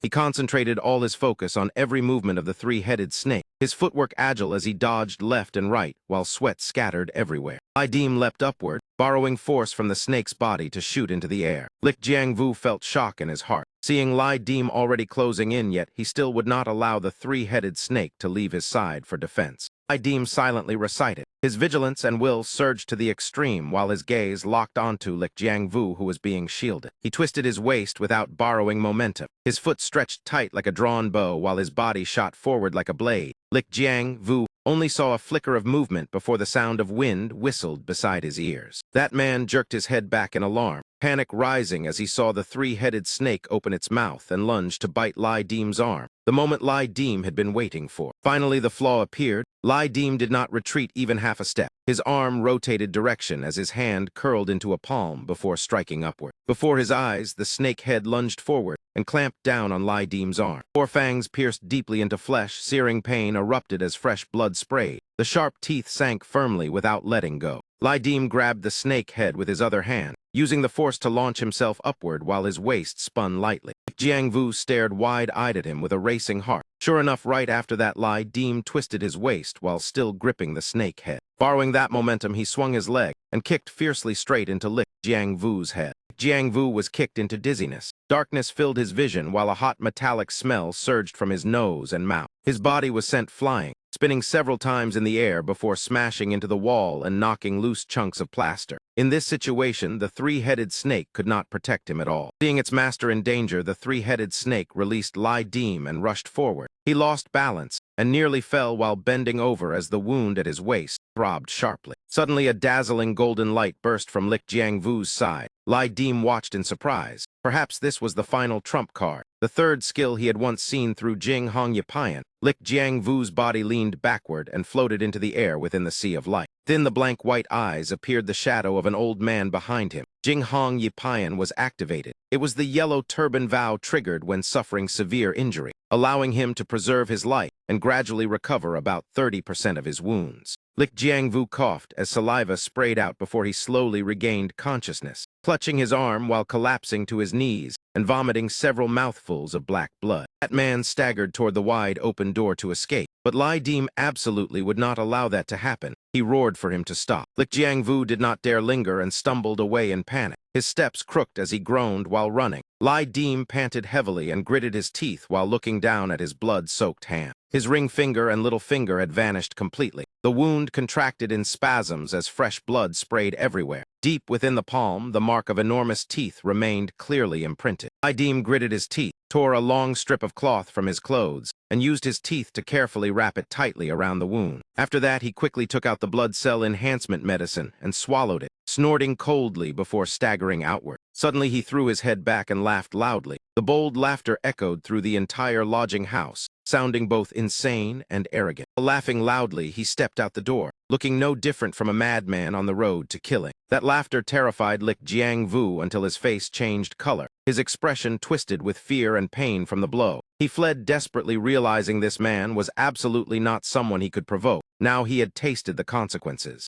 Ran stumbling, his right arm nearly crippled and hanging uselessly while blood dripped across the floor, trembling as he shouted, "Madman, monster! How could such a person exist in this world?" A violent pain surged from his chest, and Lik Jiangvu bent over, coughing up a mouthful of blood, the cleaver still stuck in his shoulder, not yet pulled out. He could not understand why Jing Hong Yipayan had shown Lai Dim as merely a newcomer. Lik Jiangvu dragged himself up the stairs, his consciousness growing more blurred as if being toyed with, his vision flickering between clear and dark. He shook his head violently to stay awake while trembling at the thought of that woman. The bodyguard's gun was still there, and he told himself there was still hope. Yet the moment he entered the room, he nearly went mad. Aside from lying there clutching her wound, he could not find Judy no matter how he searched. Blood continued dripping with his chaotic footsteps as Lik Jiang-vu saw the ropes that had bound Judy scattered across the floor. Inside the room, Le sensed someone entering and opened her eyes to look over. When she confirmed it was Lik Jiang-vu, her eyes immediately filled with hatred, wishing she could kill the man before her at once. Lik Jiang-vu completely lost his mind. He rushed forward, grabbing Le by the collar while shouting, "Where is she? Where is that woman?" Le gritted her teeth and stared coldly at him, her hoarse voice releasing curses while Lik Jiang-vu screamed and ranted in despair, sweat pouring like rain. That man went mad and kicked directly into Le's wound. The pain forced her to collapse as her body convulsed, while she coughed violently and spat out blood. Lik Jiang-vu reached for Le's gun, only then realizing the bullets had been removed. He grabbed her collar and dragged her outside while shouting stop, pretending to be dead and get up. Before he could go far, Li Dim had already appeared. He laughed and said, "Why so hurry? Where are you trying to run?"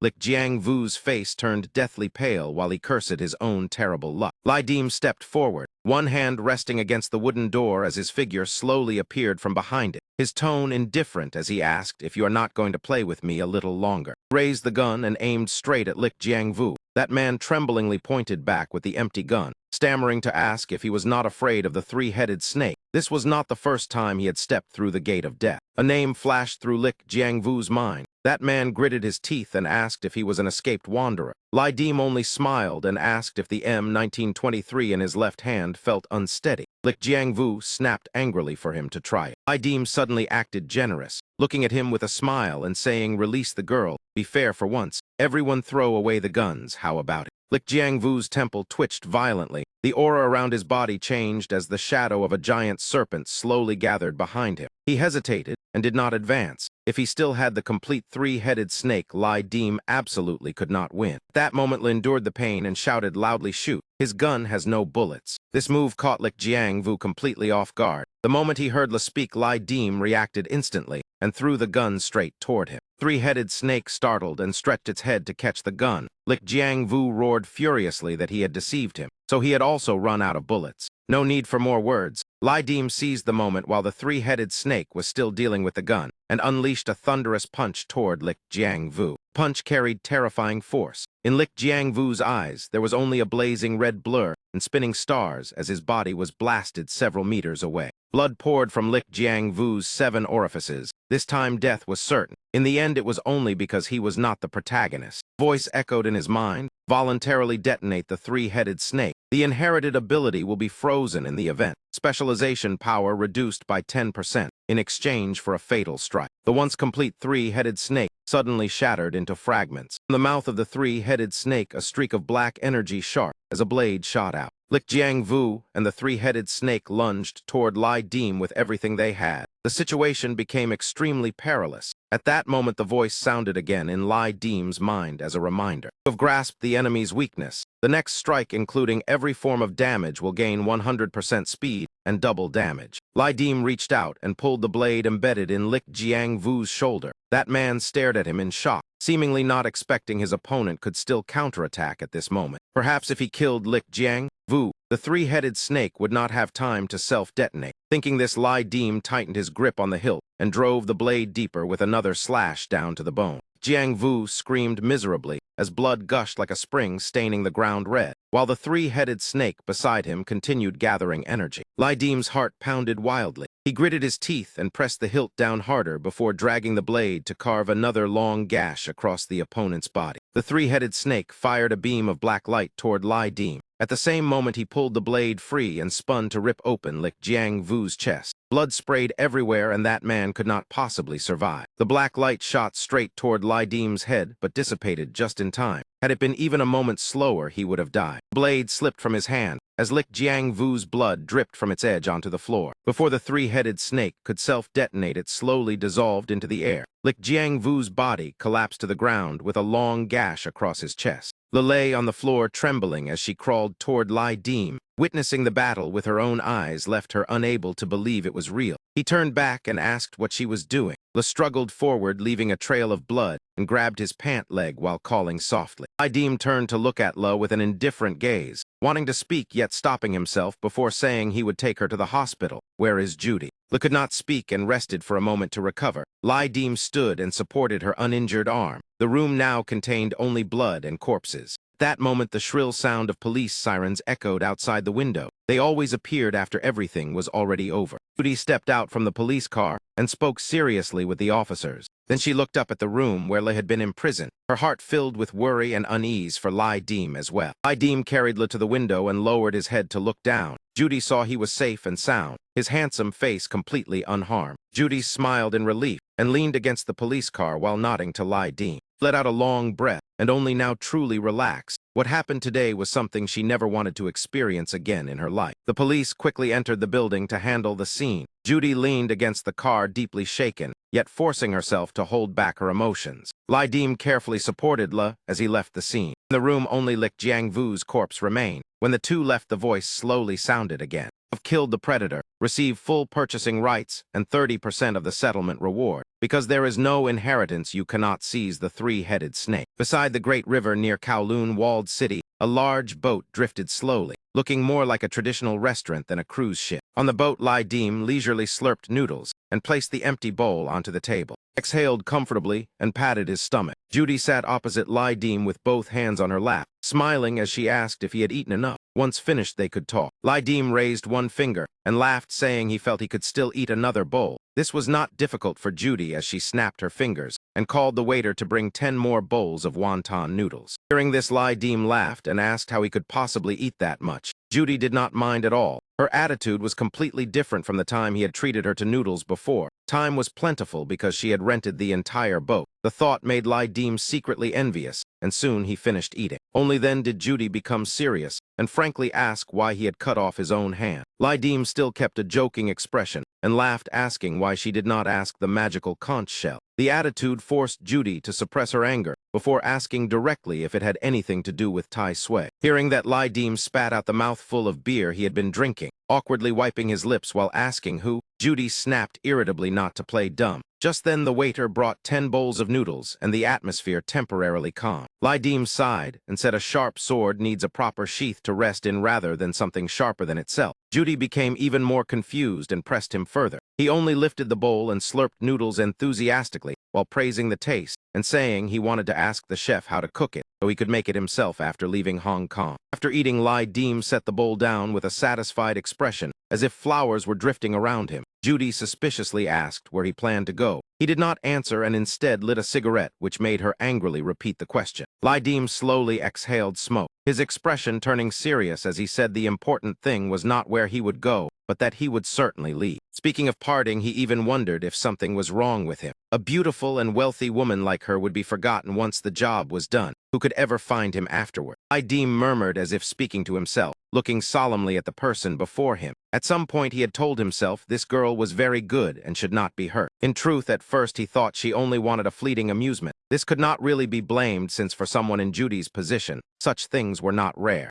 Judy lifted her hand to brush aside her hair, revealing her ear, and giggled, asking who was the one playing around with him. Misunderstanding was considered resolved. Seeing Lai Dim finish the last bowl of noodles, Judy stood up and turned around, saying, "Let's go." Eating more would already be enough. Lai Dim followed her onto the deck. The two leaned on the railing watching Kowloon at night as a cool breeze blew pleasantly. After a moment of silence, romantic enough, Judy asked if that was all he wanted to say. Lai Dim said not yet and asked her to help with something related to the neighbor girl. Before he could finish, Judy's hair brushed his nose and made him pause. The woman suddenly kissed his lips. The warm and soft sensation completely enchanted Lai Dim. Lai Dim turned and wrapped his arms around Judy's waist. Her clear laughter rang beside his ear as the moment drifted like a beautiful dream between sky and water. The next morning at Fu Engia building, Lai Dim had another peaceful day off. After a night with Judy, he went to the market and cooked personally. A2 woke after hearing the noise and saw him wearing an apron holding a spatula while offering a plate of char siu with an awkward smile. A2 stared and asked where he had gone last night. Lai Dim put down the spatula and hung up the apron while smiling and saying he had personal matters, conveniently informing her that he had completed her school enrollment procedures and found a distant relative to act as her guardian. He would be a guardian more suitable both legally and emotionally than him. A2 pouted sadly and said their family had fled here, so how could they possibly have relatives in Hong Kong? Lai Dim turned back and knelt to rub A2's head, gently saying if her mother said so, it must be correct. A2 retorted not to think she was easy to fool. He only smiled and said her mother hoped she would live well. At that moment, the doorbell rang, drawing both of their attention. As soon as Lai Dim opened the door, Judy hurriedly rushed in, dressed simply without makeup, crying as she ran toward A2, saying she never expected the girl was still in Hong Kong, her swollen red eyes clearly showing she had cried a lot. Judy knelt before A2 and tremblingly touched her face, asking if she was A2 and asking permission to be called Sister Judy. Tu looked at Lai Dim, then at Judy, hesitated for a moment before being moved by the crying, and softly called Sister Judy. Judy hugged A2 tightly and cried loudly while secretly making an okay gesture toward Lai Dim behind her. A2 cried along, which made him helplessly realize women truly were natural actors. After the commotion, Judy rested her head on Lai Dim's arm while holding a cigarette and smiling with satisfaction, saying the girl was truly interesting. Lai Dim hugged Judy and gently explained that he asked her to accept A2 as a cousin so she would not face gossip later. She only needed to ensure the girl received a proper education. Judy laughed without objection, curiously looking at Lai Dim's fingerless hand and asking why he still could not defeat that Wing Chun boy. In her eyes, someone who destroyed that thing like him was already extremely formidable. Lai Dim tilted his head and thoughtfully looked at his hand missing 2 fingers. Lik Jiangvu's inheritance was truly terrifying. The 3-headed snake was ferocious, but the master's physique was weak, and panic often affected its instincts. Human fragility made life and death battles always filled with unpredictable variables. Lai Dim thought if Su Tian Tu fought Lik Jiangvu, the outcome would not be certain. Truong Min Veen's Kai Ming beast power could influence the 3-headed snake, yet the rule that the later challenger is stronger than the previous one always existed. Everyone had a chance to win.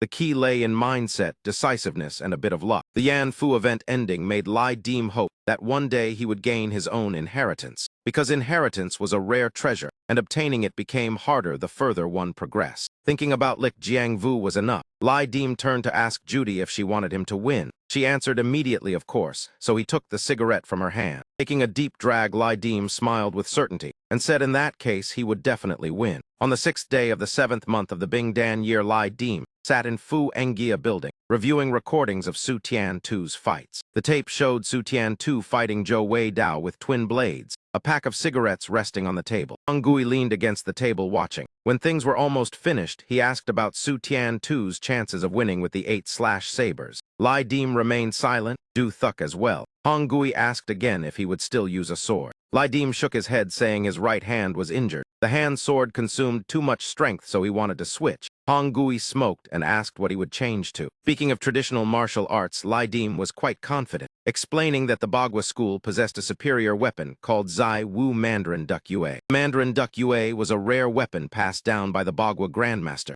2 crescent-shaped blades hooked together into a pair, even rarer than the butterfly twin sabers. Du Thuk stopped drinking and asked if he intended to use it with his left hand. Lai Dim answered simply that it was enough. Du Thuk shook his head, sighing at the arrogance. Hong Gui, after hearing it, also went to prepare the weapon because he trusted Lai Dim. The door closed, leaving only the 2 of them. Du Thuk and Lai Dim looked at each other, then both turned away, the atmosphere both peaceful and strange. Inside the training room, only the continuous sound of practice echoed. Lai Dim held the Mandarin Duck Yue in his left hand, the curved blade slashing into the wooden post. Blade stuck into the post. Lai Dim rotated his shoulder to relax. Hong Gui leaned against the wall, saying using the left hand with a 2-handed blade gave very little chance of victory. Lai Dim tied the bandage tightly, then turned and smiled at Hong Gui, saying he had been in Kowloon so long yet had never fought him. Why not test their strength? Hong Gui asked seriously how the building treated him. Lai Dim answered without hesitation, very well. Hong Gui nodded while smoking and said he did not practice martial arts. He simply fought often and was used to it. Tai Sui once saved him from starving to death,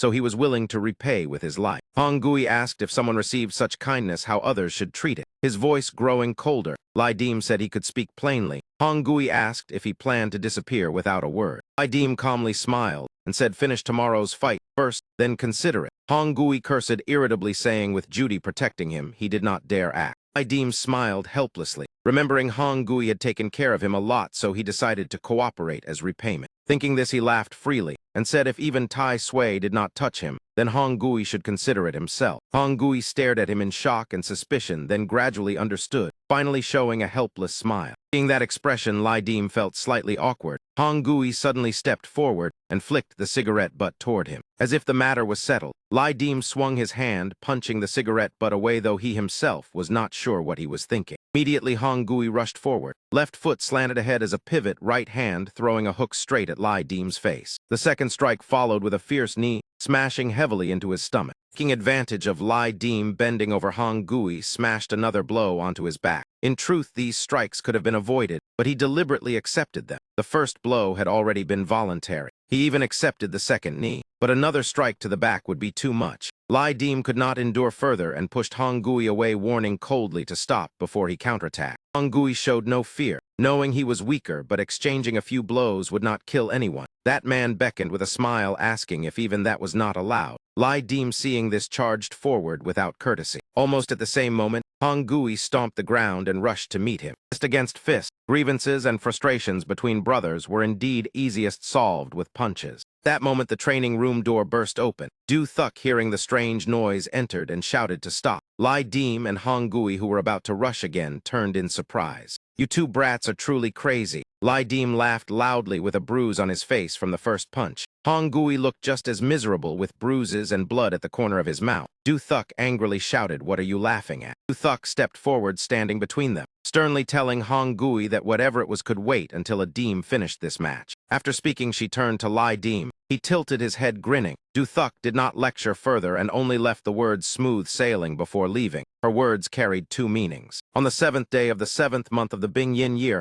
everything was greatly auspicious. Lai Dim sat in the waiting room, polishing the blade of the Zai Wu Mandarin Duck Yue, checking his condition with his right hand, severely injured, an ancient martial arts specialization at 82%. His face showed no emotion, only focusing on polishing the weapon. The blood cell medicine held in his hand. Time left exactly 1 final minute. A month of constant life and death combat had made him accustomed. Today, to increase the chance of victory, he even used blood cell medicine. His right hand crippled, and illness in his body, yet still wanting victory, was truly arrogance. Lai Dim placed the medicine bottle on the chair and stepped outside with the blade. Specialization increased by 1%. Just as he reached the door, a female voice asked if after this match he would leave. Lai Dim asked in surprise how she knew. Judy removed her sunglasses and coldly said she had checked his account. He had withdrawn all his money and even earned more than 5 million from boxing. Lai Dim scratched his nose and smiled lightly at Judy. She was no longer an outsider to him, so leaving without a word felt difficult. He slipped his hand into his pocket. He took out an exquisite square box and handed it to Judy, a gift he had bought for her. Even if she had not come, he would still give it. Judy happily opened it, since it was the first gift he had given her. Inside the box was a delicate blue smoking ring inlaid with a red gem. Judy touched it, asking if it was a family heirloom.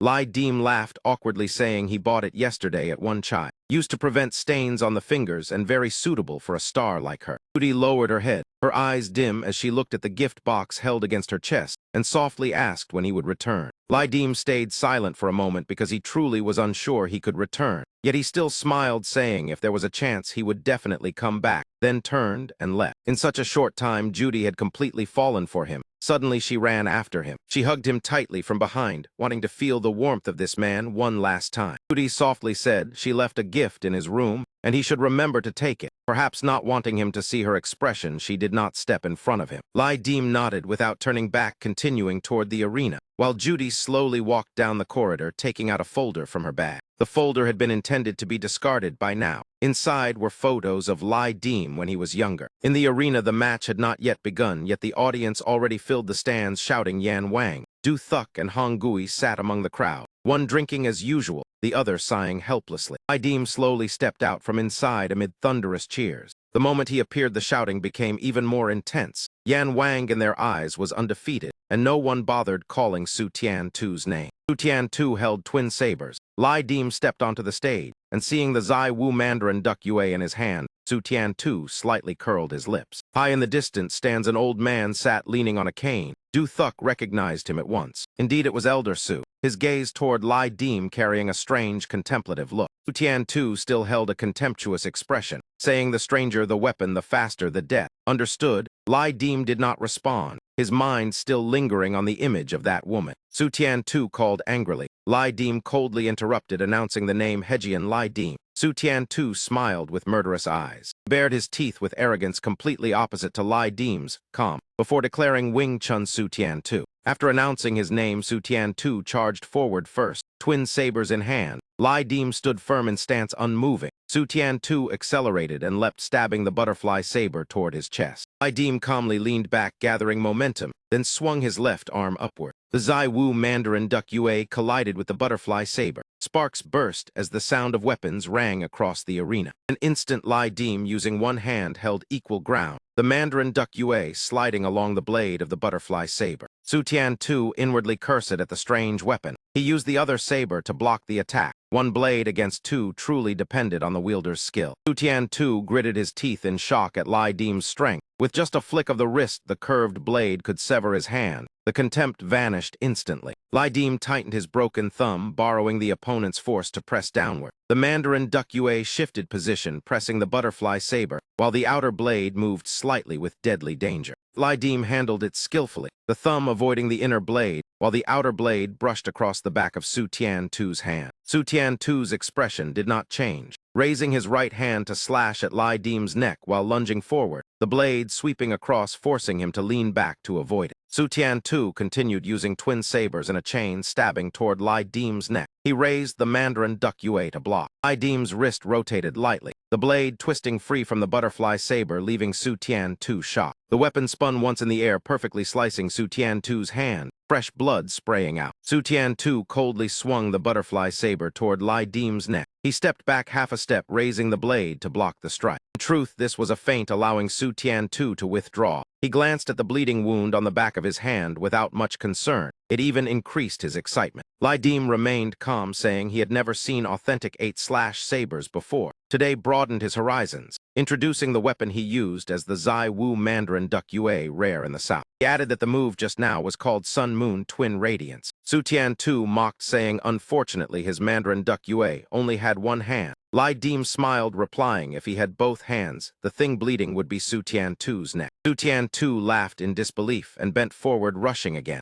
using one butterfly saber to collide directly with Lai Dim's weapon. He increased the force, his face full of arrogance, the other hand rotating the butterfly saber, searching for an opening. He pushed the blade toward Lai Dim's neck. Two sabers against one clearly held the advantage. If Lai Dim changed direction, he could only cripple the opponent's wrist, while Su Tian-tu could slash directly at his neck. He slid his foot backward to dodge, heart pounding. With one twist of the blade, death would come instantly. This boy was truly formidable. Su Tian-tu laughed loudly, closing in, both hands pressing tight to control the Mandarin Duck Yue, while the butterfly saber behind followed through to slash. In this situation, Lai Dim had to take the blow and could not dodge. Yet what shocked Su Tian-tu was that he had no intention of avoiding it and accepted it directly. Blood from Lai Dim's arm burst forth like rain, the deep red dyeing the entire field of vision. Lai Dim gritted his teeth, enduring the intense pain, sweat pouring down without stop, while Su Tian-tu grew more and more frenzied, killing intent blazing in his eyes. The weapon in his injured left hand still raised as he roared, asking what he would use to defeat him. At that moment, Lai Dim suddenly unleashed a strange footwork, his body like wind sweeping clouds as he closed in on Su Tian-tu, two fingers together forming a claw. An instant, Su Tian-tu only saw darkness before him. Lai Dim's bandaged right arm had already torn through the air, aiming straight at his eye. In the stands, Elder Su anxiously shouted Tian-tu's name. Instinctive reflex made Su Tian-tu lean backward, yet Lai Dim stepped half a pace forward. The cloth-wrapped fingertips still struck his eye. With only a light gouge, Su Tian-tu's eye was instantly destroyed, fresh blood bursting out, making him scream in agony. Su Tian-tu roared in fury, both hands holding the sabers as he covered his eye tightly, because the eyes were the most fatal weakness of the human body. Lai Dim immediately seized the moment and rushed forward, but the wound on his hand spasmed violently as blood seeped again. Opposite him, Su Tian-tu clutched his head, blood staining his fingers and hair as it streamed down frighteningly. Even with severe injury, Su Tian-tu still roared in rage, refusing to endure the pain. Lai Dim clenched his bleeding left arm and coldly said this move is called Golden Silk, seizing the eye. In the arena, a girl standing beside Du Thuk exhaled in relief after nearly suffocating from watching. She said she thought Lai Dim was about to lose. Du Thuk smiled, asking Ami was it not true she disliked watching fights. Ami pointed toward the stage with an awkward smile, saying it was not every day one could watch the final match.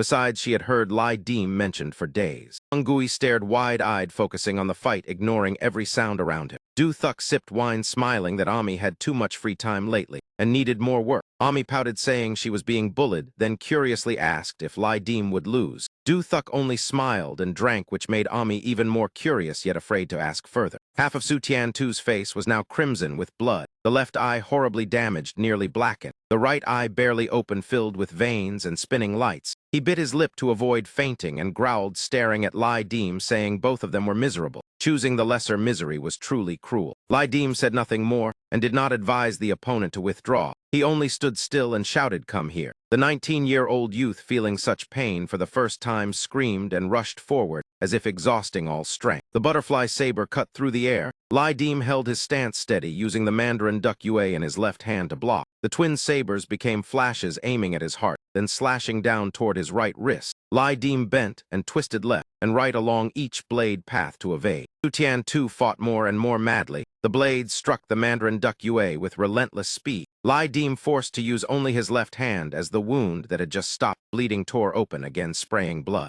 Su Tian-tu nearly became more insane with each strike, blood still pouring from both eye sockets. Lai Deem gritted his teeth, raising the blade to block the continuous assault. Su Tian-tu adjusted the blade in his remaining hand, rotating it, seeking an opening, then used the twin sabers to suppress the Mandarin Duck Yue again. The twin sabers rained down continuously, shock passing through each strike, the sound of metal clashing echoing as Lai Deem gradually sensed something wrong when the butterfly sabers pressed close. A blade tore through the air, cutting across the back of Lai Deem's hand, blood instantly trailing in a long streak. Youth did not retreat, but laughed wildly, pressing forward. The twin sabers dragged upward, carving two long cuts across Lai Deem's left arm, his clothes nearly shredded. The pain surged through him, making Lai Deem grit his teeth. The two blades sliced again and again, leaving his left arm dark red with blood. Su Tian-tu extended the slash to Lai Deem's shoulder, then sprang upward, reversing the strike. One blade left, one blade right, both aiming for Lai Deem's neck, blood splattering everywhere. Lai Deem kicked fiercely at Su Tian-tu's neck. The slender youth was thrown backward. Both retreated at the same time. By now, from Lai Deem's left hand to his neck, two cuts had appeared, not deep but bleeding more and more.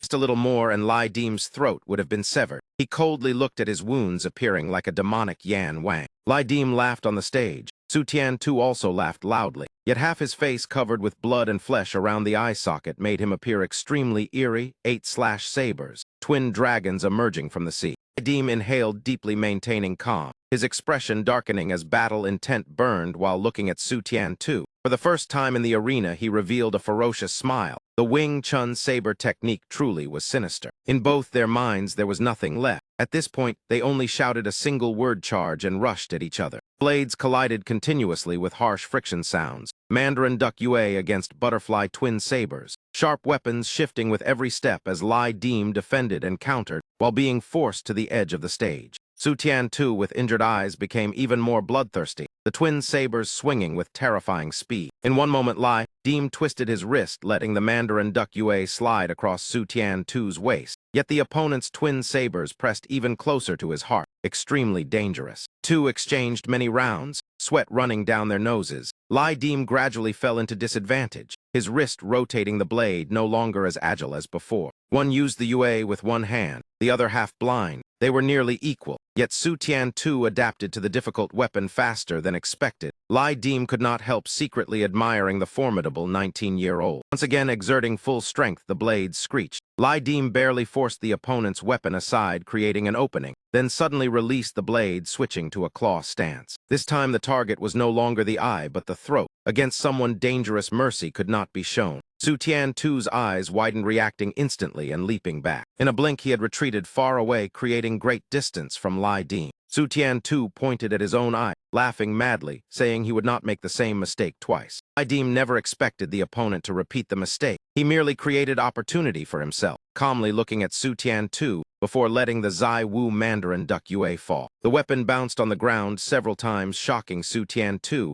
and the audience alike. Could it be Lai Deem had surrendered? Yet contrary to the guess, Lai Deem did not surrender, but chose to face the butterfly sabers with bare hands. The corner of Su Tian-tu's mouth lifted in excitement. The youth burst forward with terrifying speed, while Lai Deem calmly faced him. In the stands, Ami worriedly asked why he discarded the blade. Du Thuk brushed her hair smiling, saying fighting required brains. Without a blade, Lai Dim could only dodge as flashes of steel forced him to retreat continuously. Blood again sprayed from Lai Dim's left arm, his appearance miserable with blood scattered across the floor. Su Tian too was not much better, blood still flowing from his eye. His head felt as if exploding with pain, yet the speed and angle of his strikes did not slow, murderous intent rising violently. Lai Dim was forced into the dead corner of the arena. Along their path, blood scattered, unclear whose it was. Behind him was the iron wire. Suddenly he halted half a foot, touching the edge, making the crowd gasp. He withdrew his foot, looking down with icy eyes. Su Tian too's killing intent surged as the twin sabers attacked madly. It was hardly orthodox martial arts now. Meanwhile, Lai Dim grew calmer, his gaze icy as his claw hand seized one blade, the blood on his hand already dark brown, his footwork becoming strangely agile. Su Tian too rushed forward. Lai Dim sidestepped, causing him to miss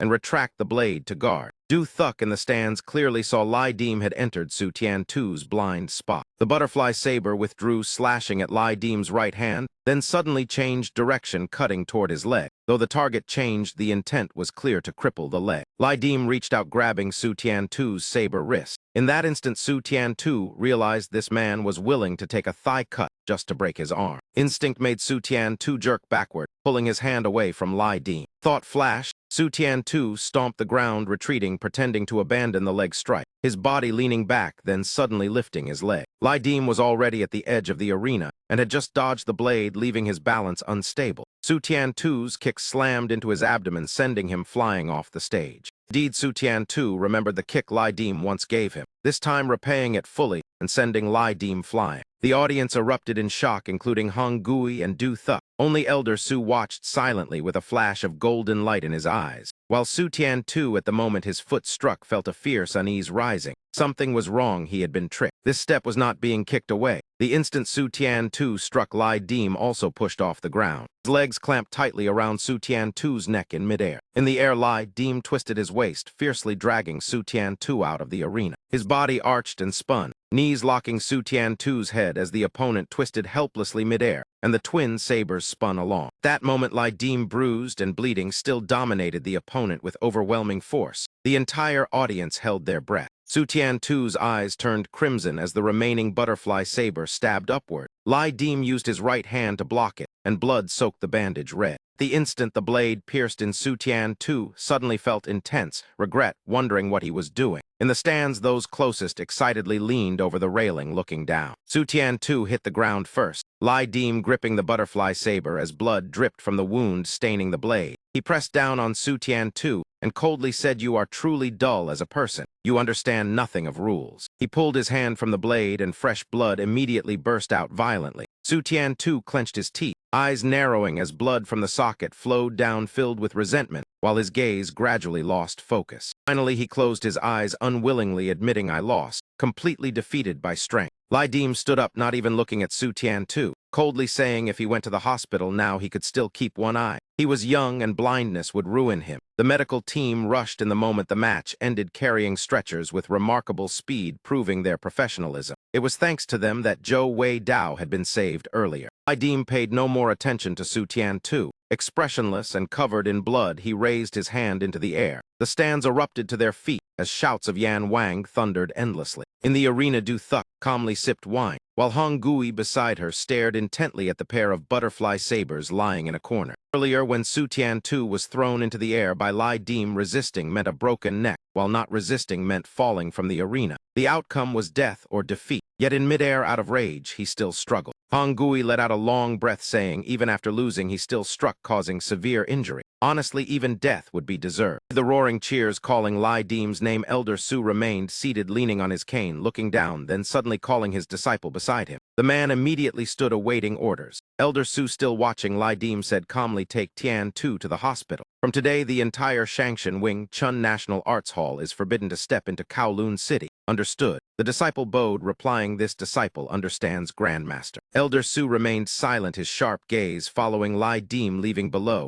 No one knew what he was thinking. The heart of an old man was hard to fathom. As soon as Lai Dim left the arena, the familiar voice sounded. "You have completed all requirements of the Yan Fu event. It will be settled. and returned to the real world within 10 minutes. The Wing Chun Hall members quickly surrounded Su Tian-tu, their faces worried, as they noisily carried the injured man away. This time Lai Dim truly struck too heavily. Meanwhile, Lai Dim sat quietly in a corner opposite, refusing the doctor's first aid without hesitation. He did not expect the event to end so suddenly. He only had a little time left to say farewell. Lai Dim silently wrapped the bandage on his hand again. Today was the day A2 went to register for school. When she returned, he would already be gone. The girl would surely be sad. Thinking of that while leaving, Lai Dim suddenly saw Du Thuk leaning against the wall near the door. The two stared at each other without blinking, then quietly passed by as if nothing had happened. Lai Dim did not turn back, and Du Thuk said nothing, as if she already understood his choice. Lai Dim stepped into the room Judy once mentioned. The first thing he saw was a chest placed on the table with a small piece of paper on top, likely a note Judy had left. The chest was locked and required a password to open. The note on top was the clue, reminding him of the words she once told him during their first visit to Victoria Harbor. Lai Dim nodded and racked his brain to remember, time passing slowly bit by bit. Lai Dim grabbed the Mandarin Duck Ziyue blade and shoved it straight into the lock, one hand holding the chest steady while the other exerted force and tore it open.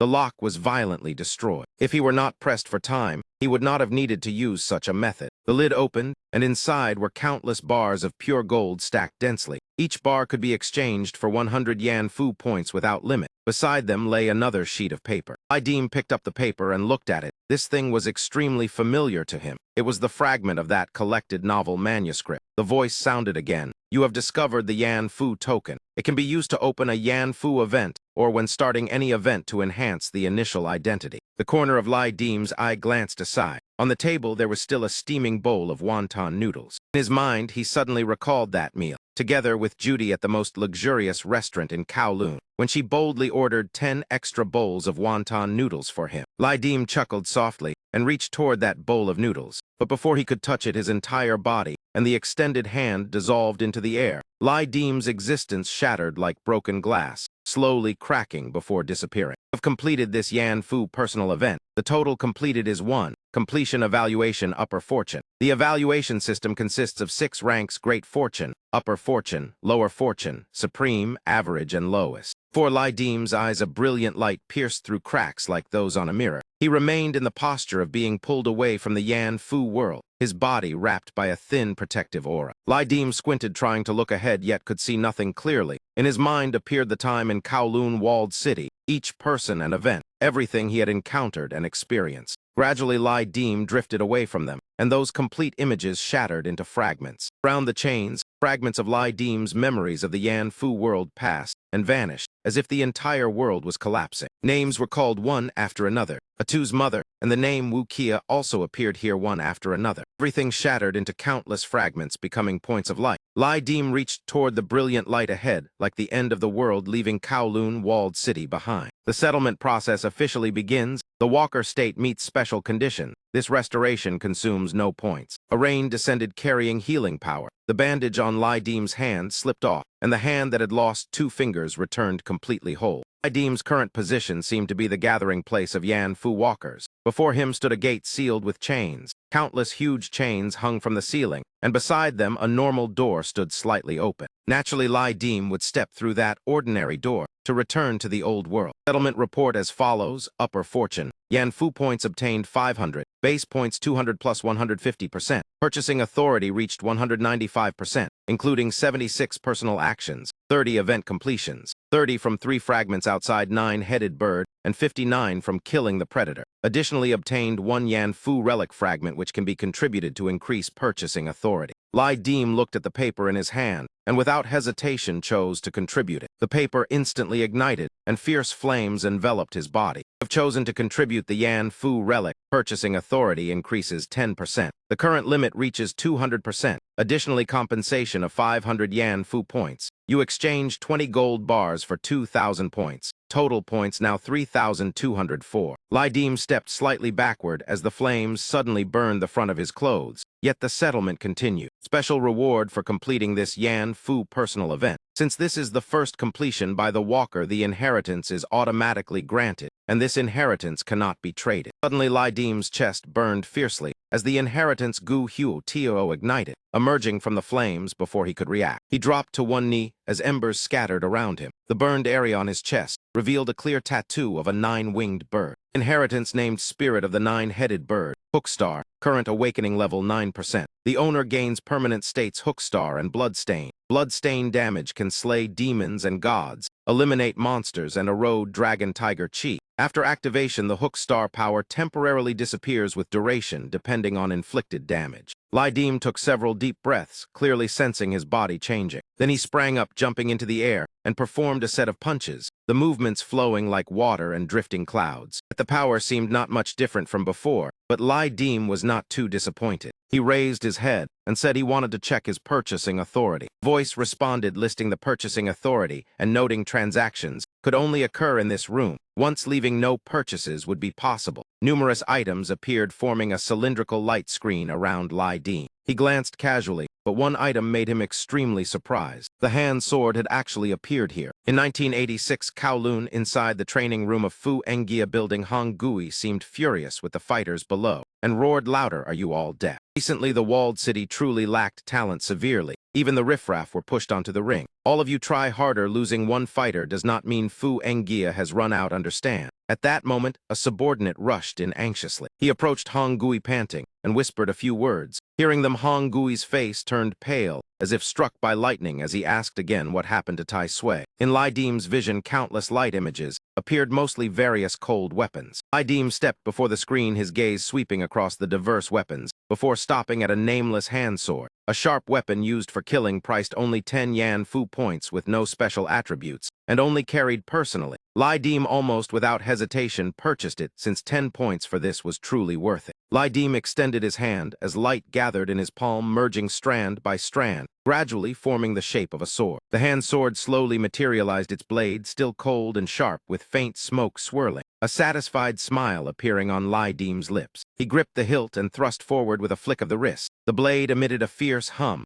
Lydim truly deserved his reputation for mastery of spear and sword. One slash fell like a swimming dragon, splitting water, while faint light glimmered along the blade. 10,000 scenes arise, the winding song becomes a dragon. I will call you Huan Long. Lydim gently stroked the blade ridge, and a line of words appeared. Hand sword, hand long. Besides that, among the weapons here, only the hand sword interested him, so Lydim switched to the firearms category, where many guns appear. Among them was the M1911 pistol, marked as very powerful, yet personally not terrifying enough. In Yan Fu, priced 15 Yan Fu points with 2 magazines. 1 point could exchange 5 magazines without limit. Lydim naturally purchased it. He looked at several others, but none interested him much, so he switched to other categories, such as anomalous objects or martial essence, which he felt unnecessary since his ancient martial arts specialization had already reached 83%. Low-level essences only worked for close combat specialization below 60% and were useless for him. This time, Lydim mainly used fists and ordinary weapons, barely touching special items. Yet the further he browsed, the more interesting items appeared. For example, the level 5 ancient martial essence Bagua Palm, increasing close combat specialization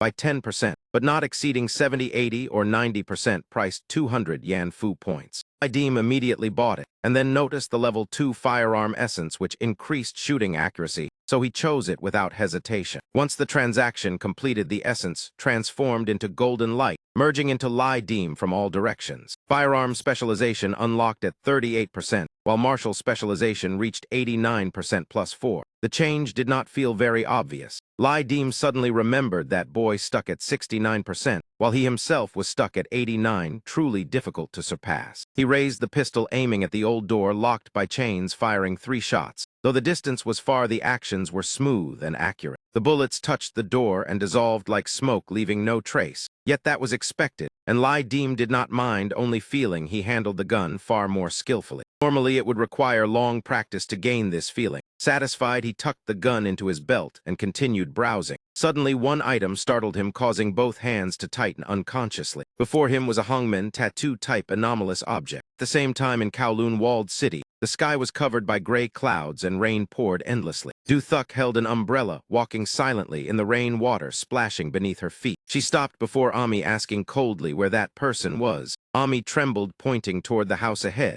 Thuk nodded, telling her to lead the way while she walked ahead. The subordinates behind followed excitedly, feeling reassured with Thuk there. But surprises always arrived late, yet never absent, as gunshots suddenly rang out. Bullets flew wildly through the rain. Thuk's men were nearly all hit and crouched, covering their heads, while only Thuk remained standing with her back turned, expression solemn. When everything ended, Thuk turned and walked toward Ami, kneeling in panic, as a group of men in black also appeared with rain dripping from them. Ami looked in horror at the scene before her, completely unprepared. Thuk stared coldly while behind her stood Hongui and the subordinates. Hongui watched silently while those behind readied guns. Ami, trembling, stood up, stammering, "Tai Sui, I truly know nothing, it was not me." Tai Sui stepped forward, lifting Ami's chin, saying coldly, "You are my person, and I believe you. Since you came to Kowloon, how many years have passed, would I not trust you?" Ami whispered, fearfully calling Tai Sui. Thuk suddenly showed a faint smile that made others shiver more, as she said, "Drink a bowl of ginger water and go home to sleep. Raising a younger brother alone is very hard. If you have difficulties, just say, I cannot refuse to help." Ami was only an ordinary person, and before someone like Thuk, a few words exposed everything. In the rain, she cried loudly, shouting, "Tai Sui, they forced me." Ami collapsed on the ground, rain mixing with tears, as she cried, saying they kidnapped her younger brother. Thuk's eyes turned cold, asking calmly, "So you admit it?" Ami looked up in terror, but before she understood, pain tore across her throat. Thuk moved extremely fast, the technique unseen, as a small knife had already slashed down. Ami's body collapsed as blood flowed from her neck, mixing with the rain. Thuk showed no emotion, looking at the corpse, saying, "Ahong, throw her far away, the rest return first." The group left in the rain, leaving Thuk standing silently amid rain, with corpses scattered, blood staining the corner of the street, while Ami's body had been taken away. Turning to Lai Dim, he was examining the tattoo enhancement Kongmen Azure Dragon version Zai, which reduced grenade damage by 5% and increased recovery speed, price 20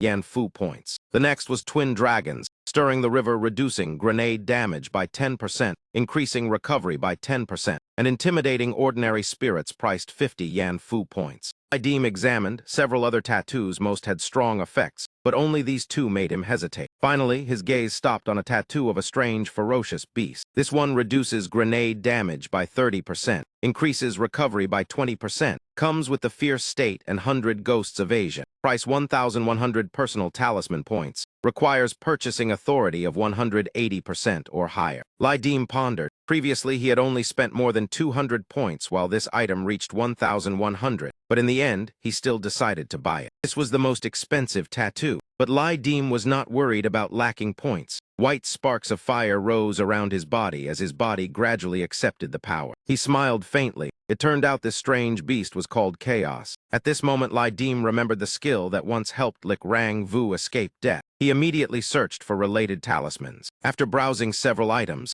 a yellow talisman written in red ink quickly appeared on the screen. This was the Yellow Turban Withering Chi talisman, used after treating wounds. With moderate injuries, it helps wounds recover. With severe injuries, it prevents them from worsening. Due to predator restrictions, it can only be used 20 times per event. This skill could be considered life-preserving. Unfortunately, only the limited version could be bought, but Lai Dim was not too picky. It was like carrying a battlefield nurse without needing medicine. Lastly was the Underworld Gacha item, the Underworld Story Jar, requiring top-tier evaluation, price 50 points, purchasable only once, shaped like a cylindrical tea box covered in talismans. On the lid was a clown laughing strangely. The description stated that breaking it would grant a dreamlike item from the story. That concluded all purchasing privileges, the duration lasting until before the next event. Lai Dim still had 1,400 personal talisman points left. He looked at them and smiled helplessly. Not being able to spend them all was also a kind of trouble. Besides those items, Lai Dim continued buying S-grade cell color enhancement supplements. His current attributes had increased significantly. He gained 2 new skills, but the killing skill had not yet unlocked. Suddenly, a mocking voice sounded. The clown on the gacha item opened its mouth, stuck out its tongue, and shook its head, laughing loudly while calling him an idiot. Lai Dim frowned at it and pressed purchase. He held the item in his hand. The clown kept swaying and cursing idiot non-stop. Lai Dim grew irritated and squeezed hard. The paper talisman layer shattered easily. The torn paper fell down. The clown continued babbling, the sound becoming increasingly shrill. Laughter rose sharply until its body gradually dissolved, its half-opened eyes staring at Lai Dim with mocking laughter, calling him an idiot. In the end, only the clown's face remained in the light. When it vanished completely, the space became quiet. Lai Dim reached out and touched the remaining glowing sphere. Blood-stained piece of paper appeared. a magic circle drawn on it. The note stated it was a fragment of bloody dark magic. Carrying it increased resistance to dark magic, along with the names Zazasi, Nasite, Zazasi.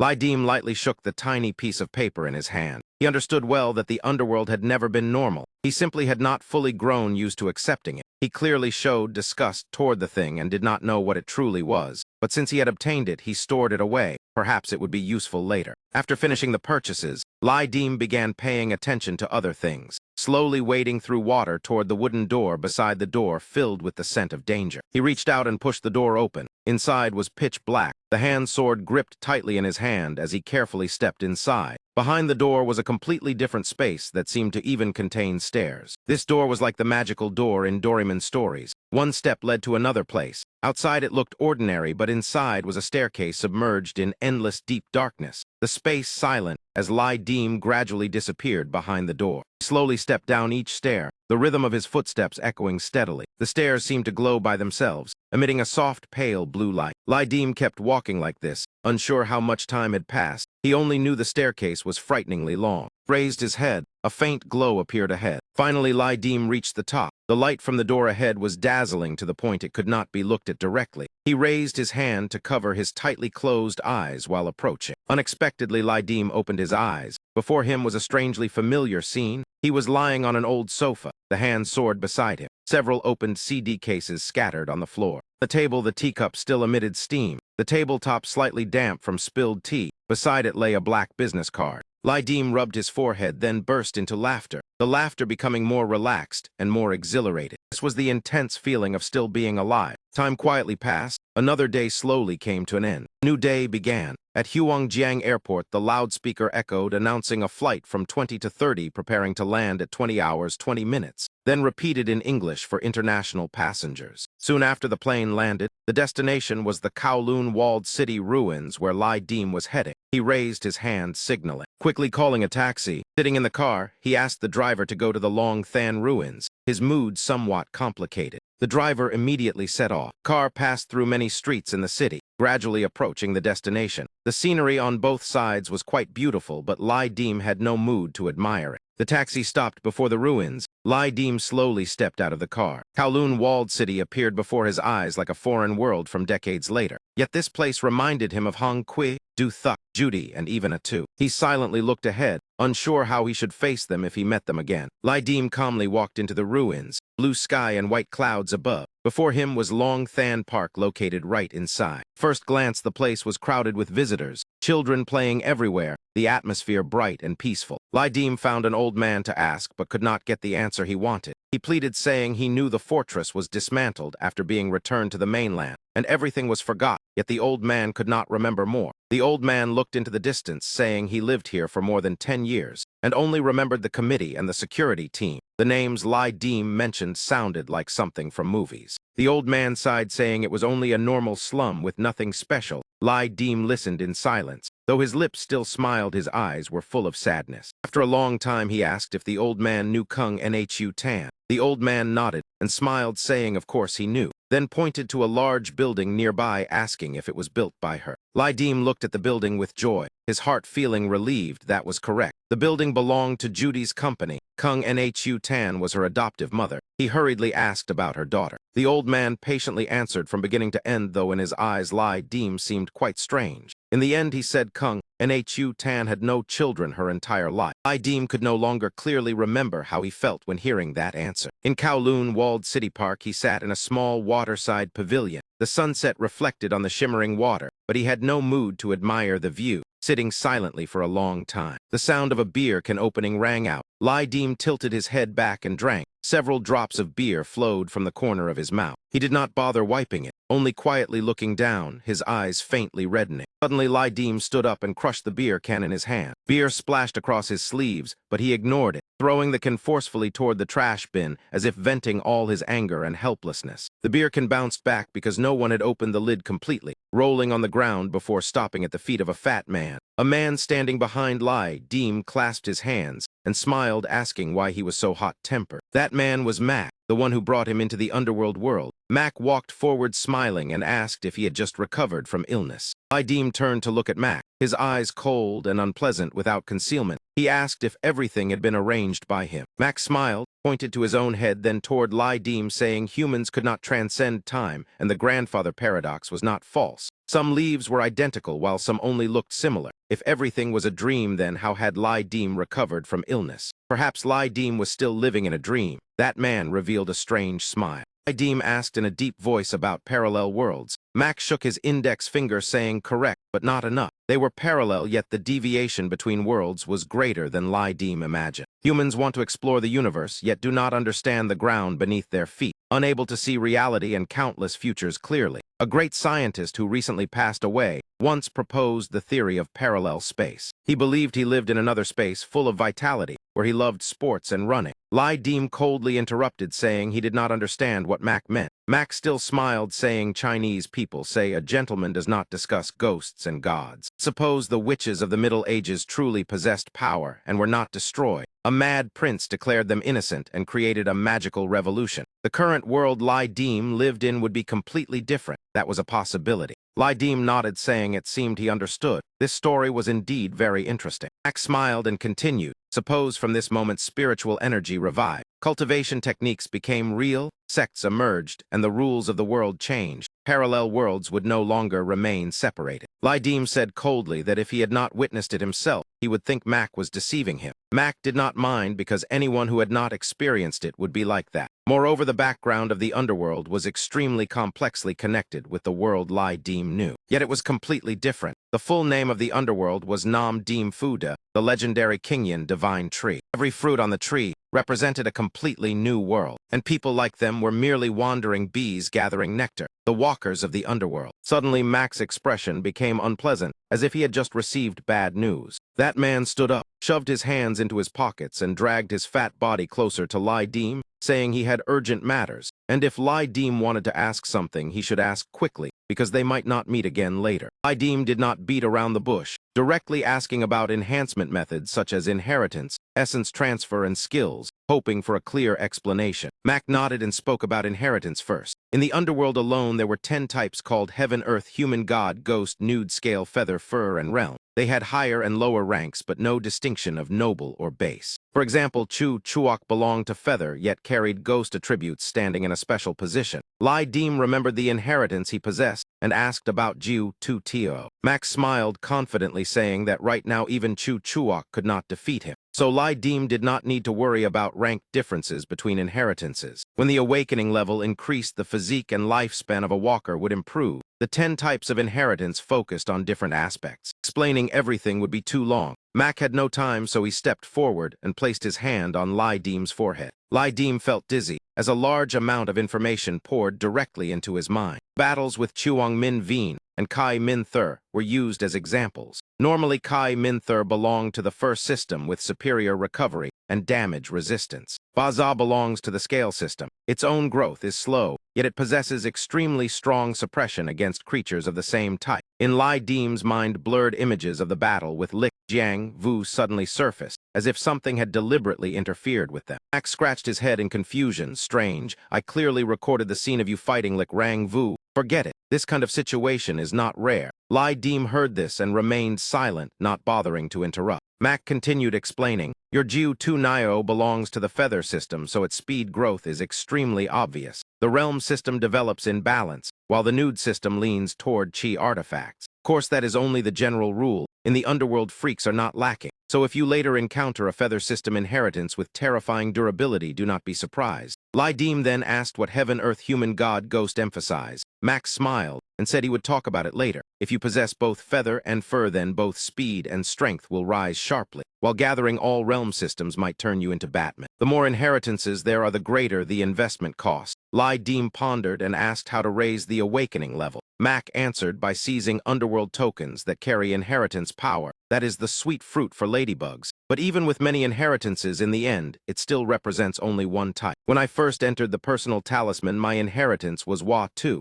a fire using strange beast in Shanhai Jing, but I found it very suitable for myself. After 6 personal talisman events, or when the awakening level reaches 100%, you will be qualified to compete for the inheritance title. The rarer the inheritance, the more people compete for it. Once a woman seized that title and called herself Yahello, a small flame rose in Mac's hand. That man crushed the flame and smiled at Lai Deem. But I think the titles Tao Wu or Tao Tai suit you more. The condition is that you manage to obtain them. Speaking of skills, there are 2 ways to obtain them. One is raising the awakening level of inheritance. The other is purchasing. However, note that skills may conflict with each other or with inheritances. The underworld will issue warnings when necessary. Finally, there is specialization. Simply put, specialization determines how much of your power can be displayed. 2 people fall into a cliff and gain 60 years of internal power. One is an undefeated Sanda fighter, and the other is the director of a nursing home. Who do you think wins? Inheritance is like a profession in a game. Specialization is the operational skill. After a round of explanation with easy examples, Max smiled kindly and asked if Lai Deem understood. Lai Deem nodded lightly, then asked what a fallen one is. Upon hearing that term, Max's expression immediately darkened. His wary eyes stared at Lai Deem as if preparing to silence him.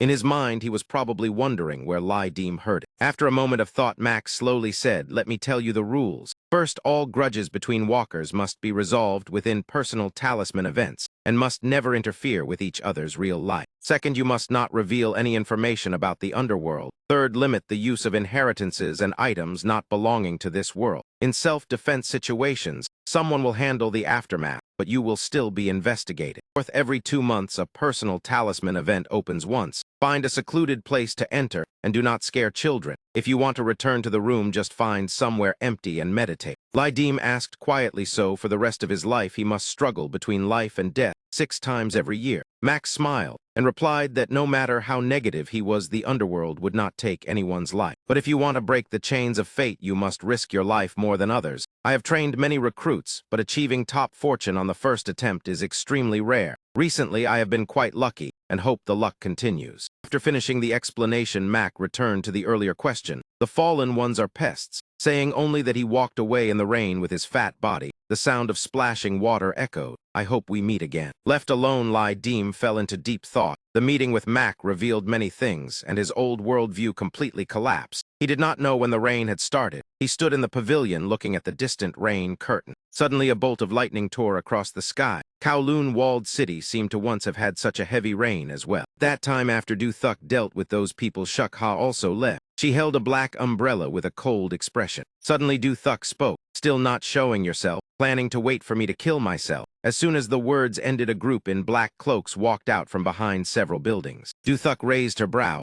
Her dark purple gaze swept toward them coldly. Group varied in height and carried strange weapons. They were ninja under the management of the underworld. The man with the cross-shaped scar squinted and laughed mockingly. One abandoned by the underworld will sooner or later be eliminated by the underworld. Du Thuk snorted coldly and said, "At your age, saying that is not embarrassing." After speaking, Du Thuk looked at the fat man in the black cloak and smiled faintly. "Daijiang could not find me, but you got lucky." The fat man laughed eerily, saying, "I intended to train a newcomer, but instead caught a big fish. With so many personal talisman fruits, finding Tai Sui is truly fortunate." Du Thuk tilted her head and asked coldly, "Even if you found me, what can 11 great walkers do to me?" The woman stepped forward and said, "Try it, and you will know." Du Thuk laughed loudly and tossed the black umbrella aside, letting the rain pour directly onto her body. Her arm lifted slightly, and a red blood light burst forth, wrapping around her arm. Behind her appeared a gigantic dark red crescent moon. The storm raged wildly, and her red hair flew in the wind. Blood spread from the crescent moon, dark red and pure. Even within the rain, it did not dissolve. Du Thuk laughed loudly, raising both hands, her red hair standing upright in the air while rainwater automatically avoided her, and the blood-red color covered the space. At such moments, there was always someone who ruined the scene,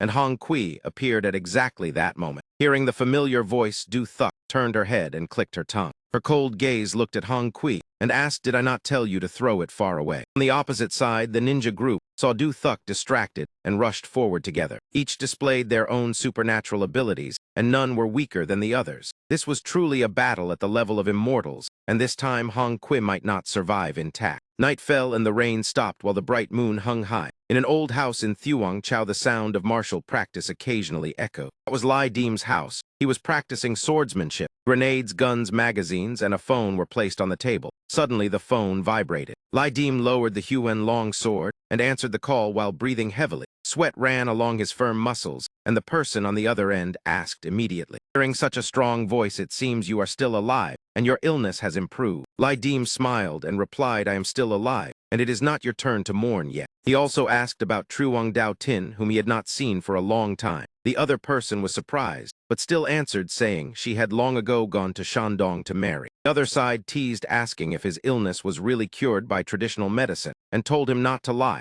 Lai Dim wiped sweat and forced a smile, saying he would visit another time, while the other excitedly said he would prepare a meal. Lai Dim placed the phone on the table. The caller was an old friend, and he picked up the gun to load the magazine. The gun made a clicking sound as he tucked it into his waistband. Many grenades and magazines still lay before him. As for that hand sword, it absolutely could not be left behind. Lai Dim entered a meditative state, and the surrounding atmosphere gradually changed. The voice of the personal talisman overseer sounded. Walker, sir, the new event is about to begin. You possess a personal talisman token which can be used to replace the event or be sacrificed to raise status and gain additional assistance. Lai Dim chose sacrifice. He sacrificed Lin Yu Tang's handwritten manuscript in exchange for a higher status in this personal talisman event. The space around Lai Dim gradually changed. In the instant he opened his eyes, the sky above was already covered by dark clouds. Crows filled the air. The atmosphere was eerily gloomy. The smell of blood and death spread everywhere. The vast land now held only the cries of crows, drowning out the crackling of fire and the faint groans of survivors. An utterly terrifying scene, dark red-eyed crows perched on torn banners and corpses, fighting to tear flesh from human bodies. At the same time, Lai Dim was also teleported to the scene. He jolted awake and opened his eyes wide. At this moment, Lai Dim was lying beside several corpses, his body soaked in blood, the cold sword still tightly gripped in his hand. Snow began to fall, the cold seeped into his flesh. The white of snow mixed with the red glow of the fire. Lai Dim raised his head to look at the sky. Everywhere around him bore the brutal traces of war. He sat up in shock and quickly surveyed the surroundings, but immediately a sharp pain struck his shoulder, the pain shooting straight through his nerves. Lai Dim lowered his head and looked at his hand. Drops of fresh blood fell to the ground one by one. Looking at the blood dripping from his hand, Lai Dim let out a faint laugh, seeing blood right at the start. It seemed his luck was not bad. Speaking briefly about the world of Yan Fu that Lai Dim descended into this time. The main setting was during the era of Toyotomi Hideyoshi. The man who ended Japan's civil wars openly launched an invasion of Joseon.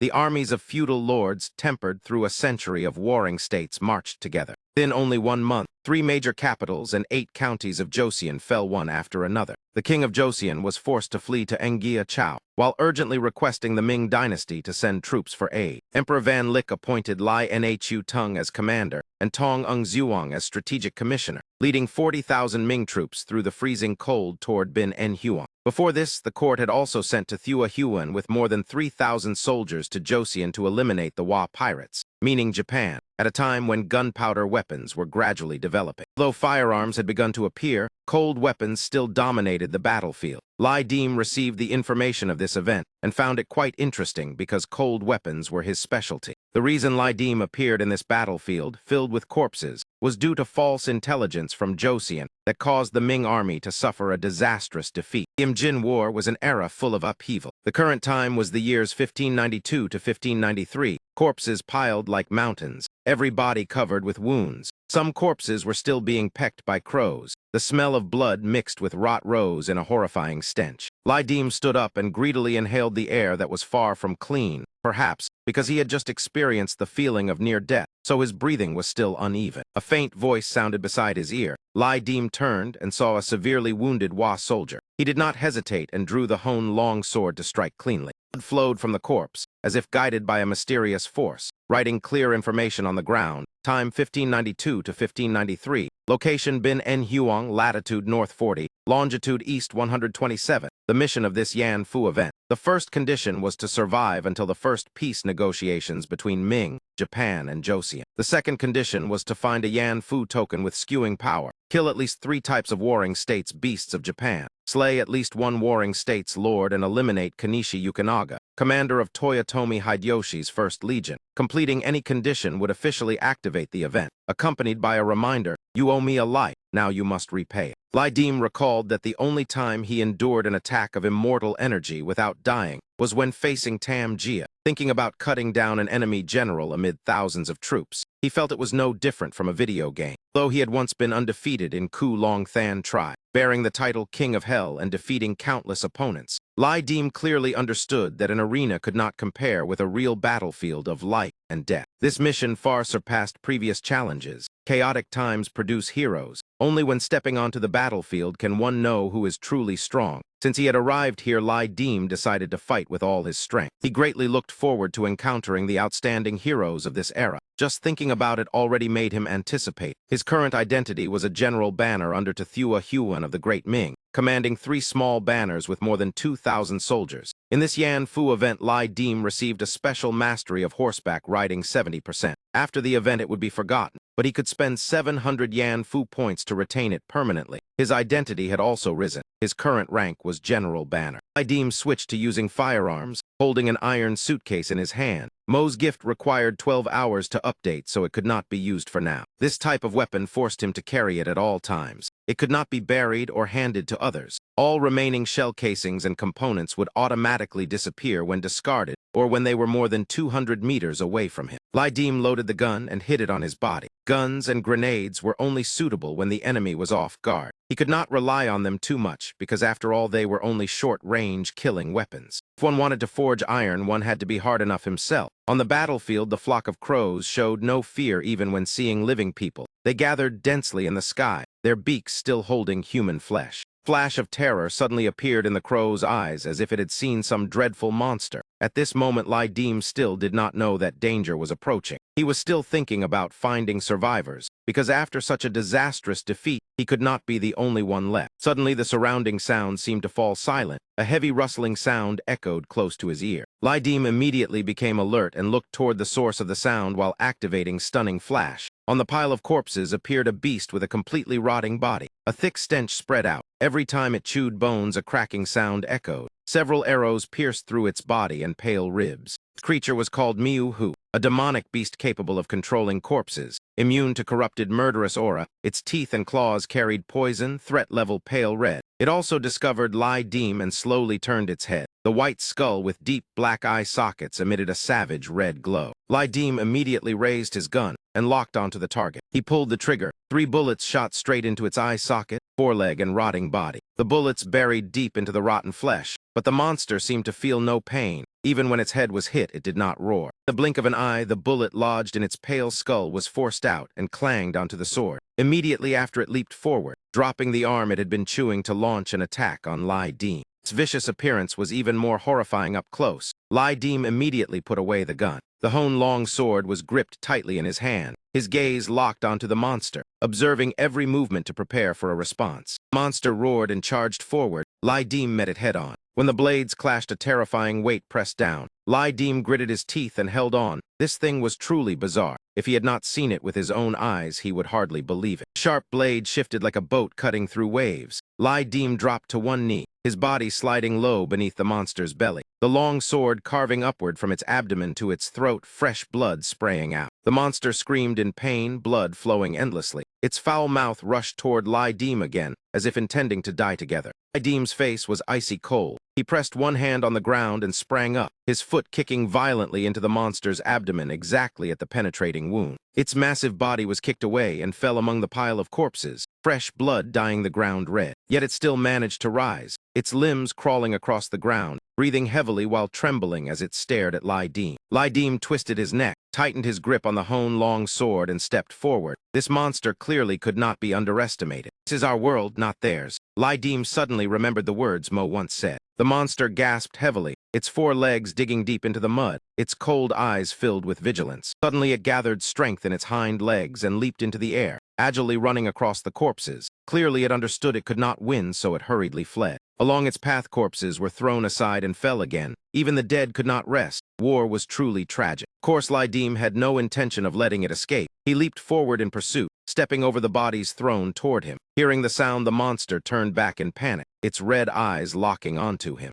Dim rushed forward, the Hone long sword sweeping horizontally. He roared, "You want to run? Keep dreaming." The Hone long blade tore through the monster's flesh, carrying the force of a raging storm, cutting its body into two pieces. Black blood burst outward and spiraled in the air. The monster's body flipped while its blood-red mouth opened wide, still attacking toward Lai Deem. This thing was even more stubborn than a leech, truly a strange world. The beast opened its mouth, and a foul stench rushed into his nose. Fresh blood spraying out, Lai Deem looked at it with cold, murderous eyes. The hone-long sword in his hand whistled through the wind again. Red light suddenly appeared on Lai Deem's chest, and a warm current spread through his body. Hookstar increased the owner's explosive power and attack speed by 90%. Everything happened so quickly it was unbelievable. Lai Deem brought his sword down straight onto the monster's head. Sharp blade easily split its body apart. Fresh blood sprayed wildly while the monster released a series of shrill screams. Lai Deem looked coldly ahead. The stench of blood splattered across his body. The monster had been cut into two, and the rear half collapsed onto the ground. He stood motionless in the battlefield and swung the sword strongly to fling away the blood. Clinging to the blade, white snow covered everything. His shadow stretched across the ground between the two halves of the monster's corpse. Lai Deem raised his hand to touch his neck where the monster had bitten earlier. The skin remained intact, but a lingering itch would not fade. He sheathed the sword. The monster's corpse, a faint line of words gradually appeared. You have eliminated the strange beast Miuhu. Yan Fu event progress has increased. The itch continued, making Lai Deem frown in discomfort with no way to deal with it. He clicked his tongue and sighed inwardly, truly unlucky. At that moment, a trembling hand suddenly emerged from the ground and tightly grabbed Lai Deem's cap. Lai Deem reacted instantly and turned around, his eyes filled with killing intent. He almost swung his sword down. Lai Deem had just been about to leave this place. An arm quickly grabbed his leg. Amid the chaotic wind and snow, a weak voice pleaded for help. Save me, save me. Lai Deem pulled the man up. Stunning flash activated automatically. The other man took a deep breath. The system displayed, Dang Thien Hung, high fever, severely injured, yellow turban talisman exhausted. He tore open Thien Hung's clothes, revealing a deep wound in the abdomen. Lai Deem frowned. Let us try once. Powerful stream of energy was transmitted directly into Dang Thien Hung's wound. The intense pain made Thien Hung grit his teeth to endure this crude method of treatment. Fortunately, when Lai Deem withdrew his hand, the skin on Dang Thien Hung's abdomen gradually closed. He exclaimed in shock, Celestial Master Dao. Lai Deem helped Thien Hung sit up and asked, Brother, what is your name? Thien Hung replied, Chengwu Registry 6th Division Officer Dang Thien Hung, and brother you are. Hearing Lai Deem state his name, Chengwu Registry 2nd Division General Banner Lai Deem. Thien Hung immediately bowed. This humble one greets General Banner, sir. Lai Deem helped him stand and looked around the battlefield before saying, the current situation needs no explanation. Find any surviving brothers and save them. If they cannot be saved, then let them pass peacefully. After speaking and seeing Thien Hung remain silent, Lai Deem glanced over and upon seeing his expression frowned and continued advising. The Great Ming has millions of heavenly soldiers. Losing for a moment, the court will send reinforcements. Brother, keeping your life is already fortunate. Why look so dejected? Thien Hung said nothing and suddenly knelt down. Lai Deem was startled and asked, Brother Dang, what are you doing? Thien Hung replied, the first bow is respect for a superior officer. The second bow is thanks for saving my life. I am rough and clumsy with words. If the General Banner does not despise me, I am willing to devote myself to follow your orders. Lai Deem was moved by such sincerity and replied, we are comrades who share life and death. There is no need for such words. Let us see if anyone else can still be saved. Two immediately entered the area filled with scattered corpses to search. Lai Deem calculated silently. The withering chi technique could only be used 20 times, but when necessary, he could not be stingy. In the complicated chaos of the Imjin War, personal strength was too small. Under one general banner, there might be dozens of lazy men who would not obey orders, or dozens of fierce elite soldiers who would strike wherever directed. It depended on one's own ability. Seeing a soldier pierced by arrows and cut by swords coughing weakly, Lai Deem thought he needed to gather a few reliable hand soldiers. He covered the eyes of that brother and placed the blade against his neck, helping the man pass away peacefully while calculating his future. Once he reached the Ming army camp, he was only a small general banner. He might not even be better than a servant soldier. Just as Lai Deem stood up, another voice called out, Save me, I am a 100 household officer of the Chenggu camp. He stopped and turned back. Seeing the man on the ground continuously begging for help, Lai Deem immediately saluted. This humble subordinate greets the 100 household officer. After speaking, he immediately stood up. Do not be afraid, sir. This subordinate will save you. Lai Deem used force to push away the cannon pressing on the officer. making the man groan repeatedly. Idim said, "Sir is wise. Our brothers have been scattered by the Wa bandits. At present you are the highest-ranked survivor and the pillar for everyone. May I ask what arrangement should be made next?" The officer immediately replied, "Quickly move this thing away and call more people. I am dying from the pain." Idim increased the pressure and said coldly, "No need." Cannon was thrown aside. He treated the officer's wounds while proposing to gather the brothers and follow the Yahello River to return to the main camp. The officer groaned in pain and retorted, "Are you crazy? Josian has more than 10,000 Wa bandits. We were wiped out before we even fought." Idim stopped his hands and asked with a dark face, "Then what does Sir intend?" The officer ordered, "Run first, dress like Josian civilians and wait for an opportunity." Idim opposed, "We are heavenly soldiers of the great Ming. Even if we cannot kill the enemy, we must gather and return to the main camp for orders. Sir's action is clinging to life and fearing death." The officer cursed back, "What do you know? That is called retreating to advance." Idim continued persuading, his voice growing colder. "Sir will not reconsider." The officer shouted angrily, "Insolent! I am your superior and you dare defy orders." Idim hated those who did not think of the greater situation the most. He placed his hand on the officer's neck. "Sir truly does not know what is good for you." The man only managed to say, "You want to," before his neck was gripped by a terrifying force. The officer's eyes bulged red, and he died instantly on the spot. Dean Hung witnessed everything, but said nothing and only softly reported, "General Banner, sir." Idim closed the officer's eyes and without turning asked, "What is it?" Dean Hung quickly replied, "We captured a suspicious man who may be a Wa bandit." Idim immediately ordered, "If he is a Wa bandit, then cut him down. Why report it to me?" Dean Hung awkwardly explained, "The man was hiding in a wooden barrel. When opened, he spoke Wa language and asked the heavenly soldiers to judge fairly. Claimed to be an interpreter of Han Than Prefecture, and followed his father, the deputy general, to Bin En Huang." Idim stood before him and asked, "You know the language?" The small man replied that since childhood he followed his father to see not only Wa language, but also some of the language of the red-bearded people. This caught Idim's attention. He signaled everyone to calm down and stepped forward to ask his name. The man replied that his surname was Tong and his name was Trong Ko. Since he was the second son, he used the meaning of Trong. Idim sat down opposite Tong Ko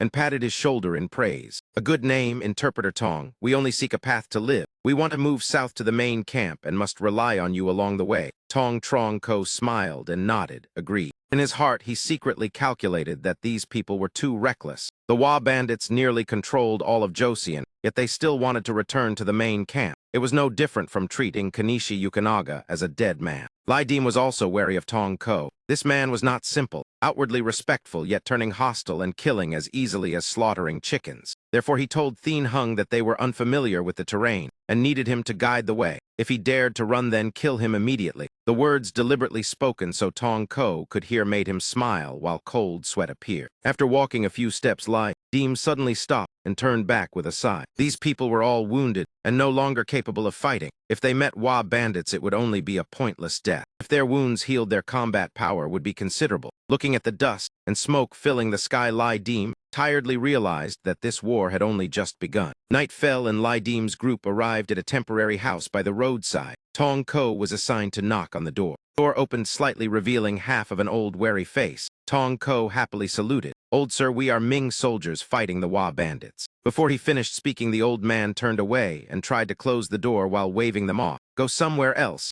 and do not bring trouble to me." Idim reached out to block the door and forced it open wider while speaking loudly. "This is not something you can decide yourself." As soon as they entered, the old man already held a pig-slaughtering knife and tremblingly pointed it at Idim. Idim led his group inside in a forceful manner. Seeing this, the old man was frightened and dropped the knife onto the ground. Beside him were a woman and a child, trembling and clinging tightly to each other. Seeing the entire family holding each other and shaking in fear, Idim frowned slightly. He signaled Tong Ko to explain to the old man that they were official soldiers, not Wa bandits. The brothers were wounded and only asked for a bowl of hot water. They would not cause trouble or kill anyone. While Tong Ko spoke, Idim turned back and asked whether any of the brothers still had silver fragments. A voice replied that his mother once made him a silver longevity lock. The man was named Vuong Sin, military skill 50%, possessing the talent Heavenly Sight, Earthly Hearing Technique, specializing in reconnaissance. Idim accepted the silver lock and instructed everyone to search around and bring out any food or useful items. Only to Thien Hung did he quietly remind that if there were still silver fragments, he should keep some. The value of Vuong Sin's longevity lock was not small, and he should not suffer a loss. Everyone temporarily had a safe shelter. Lai Dim stood in the middle of the room calculating. Breaking through the encirclement this time would truly be extremely difficult. Before he finished thinking, the guard at the door quietly called, "Sir, there are Wa bandits approaching." Outside, a group of Wa bandits carrying swords was moving closer. Their faces were ferocious, as if they had not been affected by the fierce battle that morning. Lai Dim immediately ordered, "Vuong Sin, take the severely wounded into the kitchen. The others go down to the cellar. Thien Hung, follow me to change clothes." The Wa bandits approached closer and closer. Lai Dim's team cooperated with full effort. Some changed positions while others covered, their actions neat and swift. When the last piece of clothing was put on by Lai Dim, that exact moment the door was kicked open. The Wa bandits staggered inside. Inside were still the old man and his family, along with 3 of Lai Dim's men already lying in wait. The remaining people hid in the kitchen ready to respond. The female host fearfully covered her head and did not dare move. Lai Dim secretly activated stunning flash tracking. The 2 Wa bandits both had mastery as high as 70%. One belonged to the Kurosa Nagamasa Legion and used shadow flow blade technique. The other also belonged to this legion and was skilled with matchlock guns. Leading Wa bandit pointed at Tong Ko and shouted, "Hey, you there." He beckoned with his hand, signaling him to come over. As Tong Ko passed Thien Hung, he was quietly warned that if he dared play tricks, he would die first. Wa bandit looked at Tong Ko and asked whether he could speak Japanese. Tong Ko nodded with a smile and said he knew a little. The man then rested his sword aside and asked why there were so many people in the house. Seeing him sit at the table, Tong Ko quickly answered that they were guests, which made the bandit frown suspiciously. Guests. He grabbed a handful of seeds from the plate and chewed noisily. Still unsatisfied, he stood up and walked toward Lai Dim. "Hey, do you know how to speak Japanese?" Lai Dim did not reply. The man grabbed his collar and pulled him down, threatening him.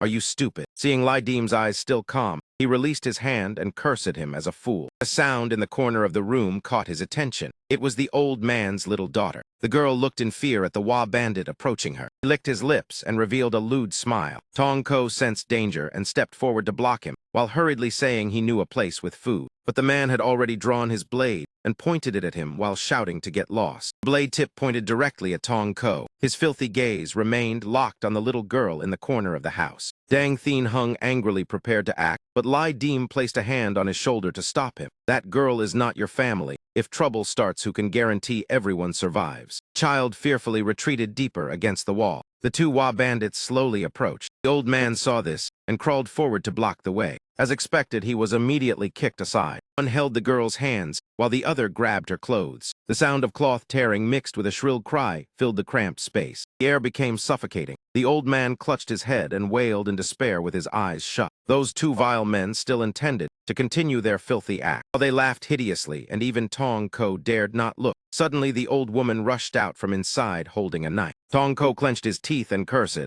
"I am the ancestors of your whole family." Seeing this, the Wa bandit immediately drew his sword, intending to send Tong Ko on his way with a single strike. But in that instant, the sword path was blocked by Lai Dim with his hand. One hand restrained him, while the other drew his own sword. The Wa bandit realized the blade was already pressed against his neck. A chilling slicing sound echoed. One of the 2 Wa bandits had his throat cut, blood sprayed, and he collapsed dead on the spot. The other bandit froze when he saw his companion fall, then charged forward in furious madness. Lai Dim calmly delivered another strike, stabbing straight down into the corpse beneath his feet. At the same time, he coldly reminded him, "Are you stupid?" The Wa bandit watched blankly as the blade rose and fell. His companion's head had already been severed. He hurriedly reached to draw his gun, but his movement was a beat too slow. His arm was seized tightly by Thien Hung. Dry crack sounded as a powerful force broke the joint of his arm. Before he could recover, Lai Dim's sword was already coldly pressed against his neck. A clean slash finished the Wa bandit. Tong Ko lifted his head in horror and stared as the blood-soaked head flew across the room. Immediately afterward, his own head was slammed down to the ground by Lai Dim. Lai Dim questioned coldly, "Interpreter Tong, did I not tell you not to play tricks?" The guards quickly cleaned the scene. Lai Dim looked at Tong Ko and mocked. "You admire hand culture to the bone, so even when cursing desperately, you must still use our language."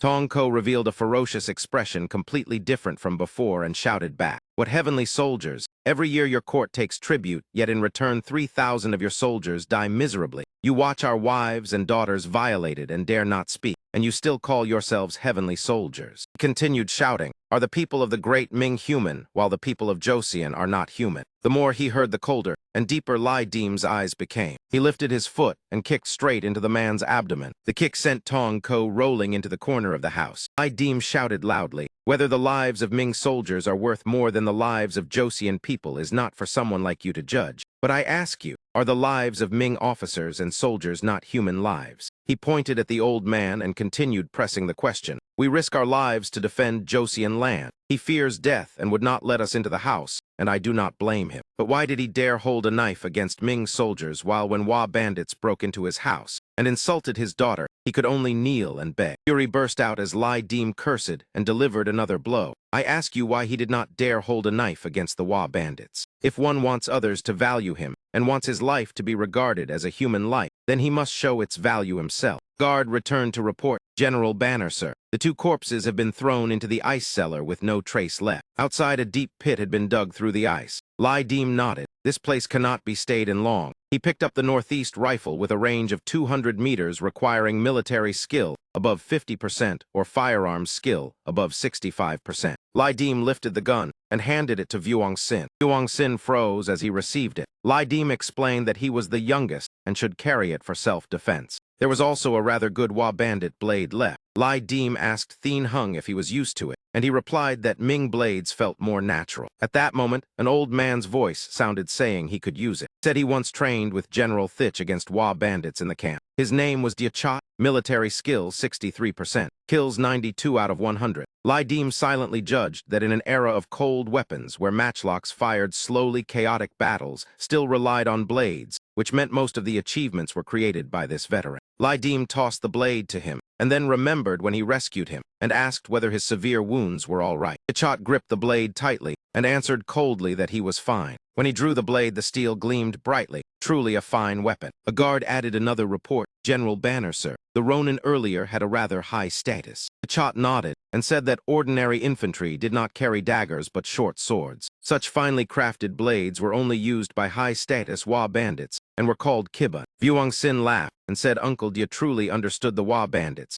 Diachat shouted back that when he killed Wa bandits, Vuong Sin still wore pants with holes in them. He also added that compared with the decisive blade technique of General Banner, Lai, he was far inferior. Lai Dim did not respond. His gaze swept over everyone as he analyzed the situation. The 3,000 soldiers under General Thich were once strong troops of Liaodong, yet still suffered a disastrous defeat. The Japanese Lord armies tempered through a century of war were indeed formidable. Ieyasu and Honda Tadakatsu, fierce generals of Japan. Seeing Tong Ko sitting silently in a corner, Lai Dim spoke and asked, "Interpreter Tong, if we want to avoid the Wa bandits and follow the Yalu River, how should we go?" Tong Ko stood up and scooped a ladle of water. He dipped his hand in the water and touched the ground. He drew a rough map. "From here, go around here, there is a mountain called Sun with a small fortress. Previously, the court stationed more than 20 men there. It was unclear how the Wa bandits were currently stationed, but they were likely not many. Avoiding them would mean more than half success." Lai Dim commented, then Thien Hung pointed to the riverside path and asked why they did not go that way for speed. Tong Ko explained that the riverside was full of Wa bandits, and if they wanted to die, they should not drag him along. Lai Dim gripped the back of his neck and asked tiredly whether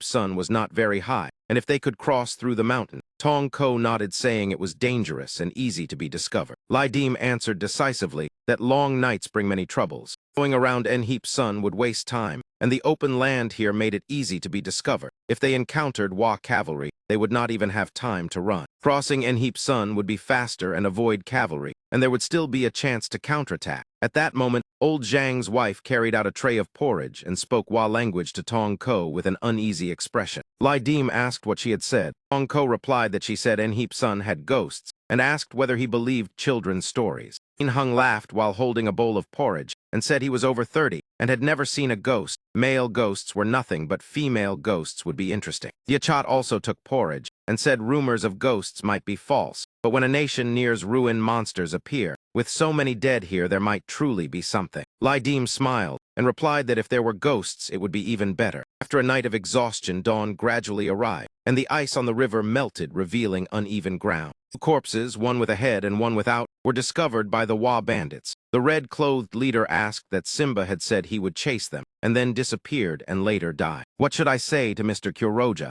A guard replied that the bodies drifted here along the icy river and were probably killed by Josian rebels. Leader analyzed that such clean traces did not resemble a mob but regular soldiers. The guard asked whether they should pursue. He looked down at the headless corpse and praised that the one who killed his subordinate had extremely fast blade technique. After saying that he mounted his horse and called 4 elite cavalry to follow him, he would pursue quickly. Lydim led the remnants of his troops into the northern forest, covered with white snow. Suddenly he stopped and did not step forward. Thien Hung quickly asked what had happened, sir. The whole group immediately raised their guard. Lydim asked Thien Hung how long they had traveled. Thien Hung calculated briefly and answered that it had been an entire day, and they had now reached the mountainside. Seeing a small house ahead, Lydim reminded everyone that after walking all day across the snowy wilderness, without even a place to burn wolf dung for warmth, a house suddenly appearing like this meant they should go take a look. The small house was fenced tightly and 2 lanterns hung before the door. When the group approached, a light wind blew past. Tong Ko, as usual, stepped forward to knock, and this time the door opened immediately. Before them stood a woman of elegant appearance. She stepped out and exchanged a few words with Tong Ko. Lydim did not understand the content, and only saw Tong Ko turn back to look at them, while the woman's gaze also gently swept across the group. Everyone in Lydim's group felt something was not quite right. Yuang Sin stared fearfully at the young woman and whispered to Uncle Dia that his mother once said that on snowy days, a civet spirit could turn into a woman. If a man did not feel tempted, he would turn to stone, and those with evil intent would have their hearts and livers torn out.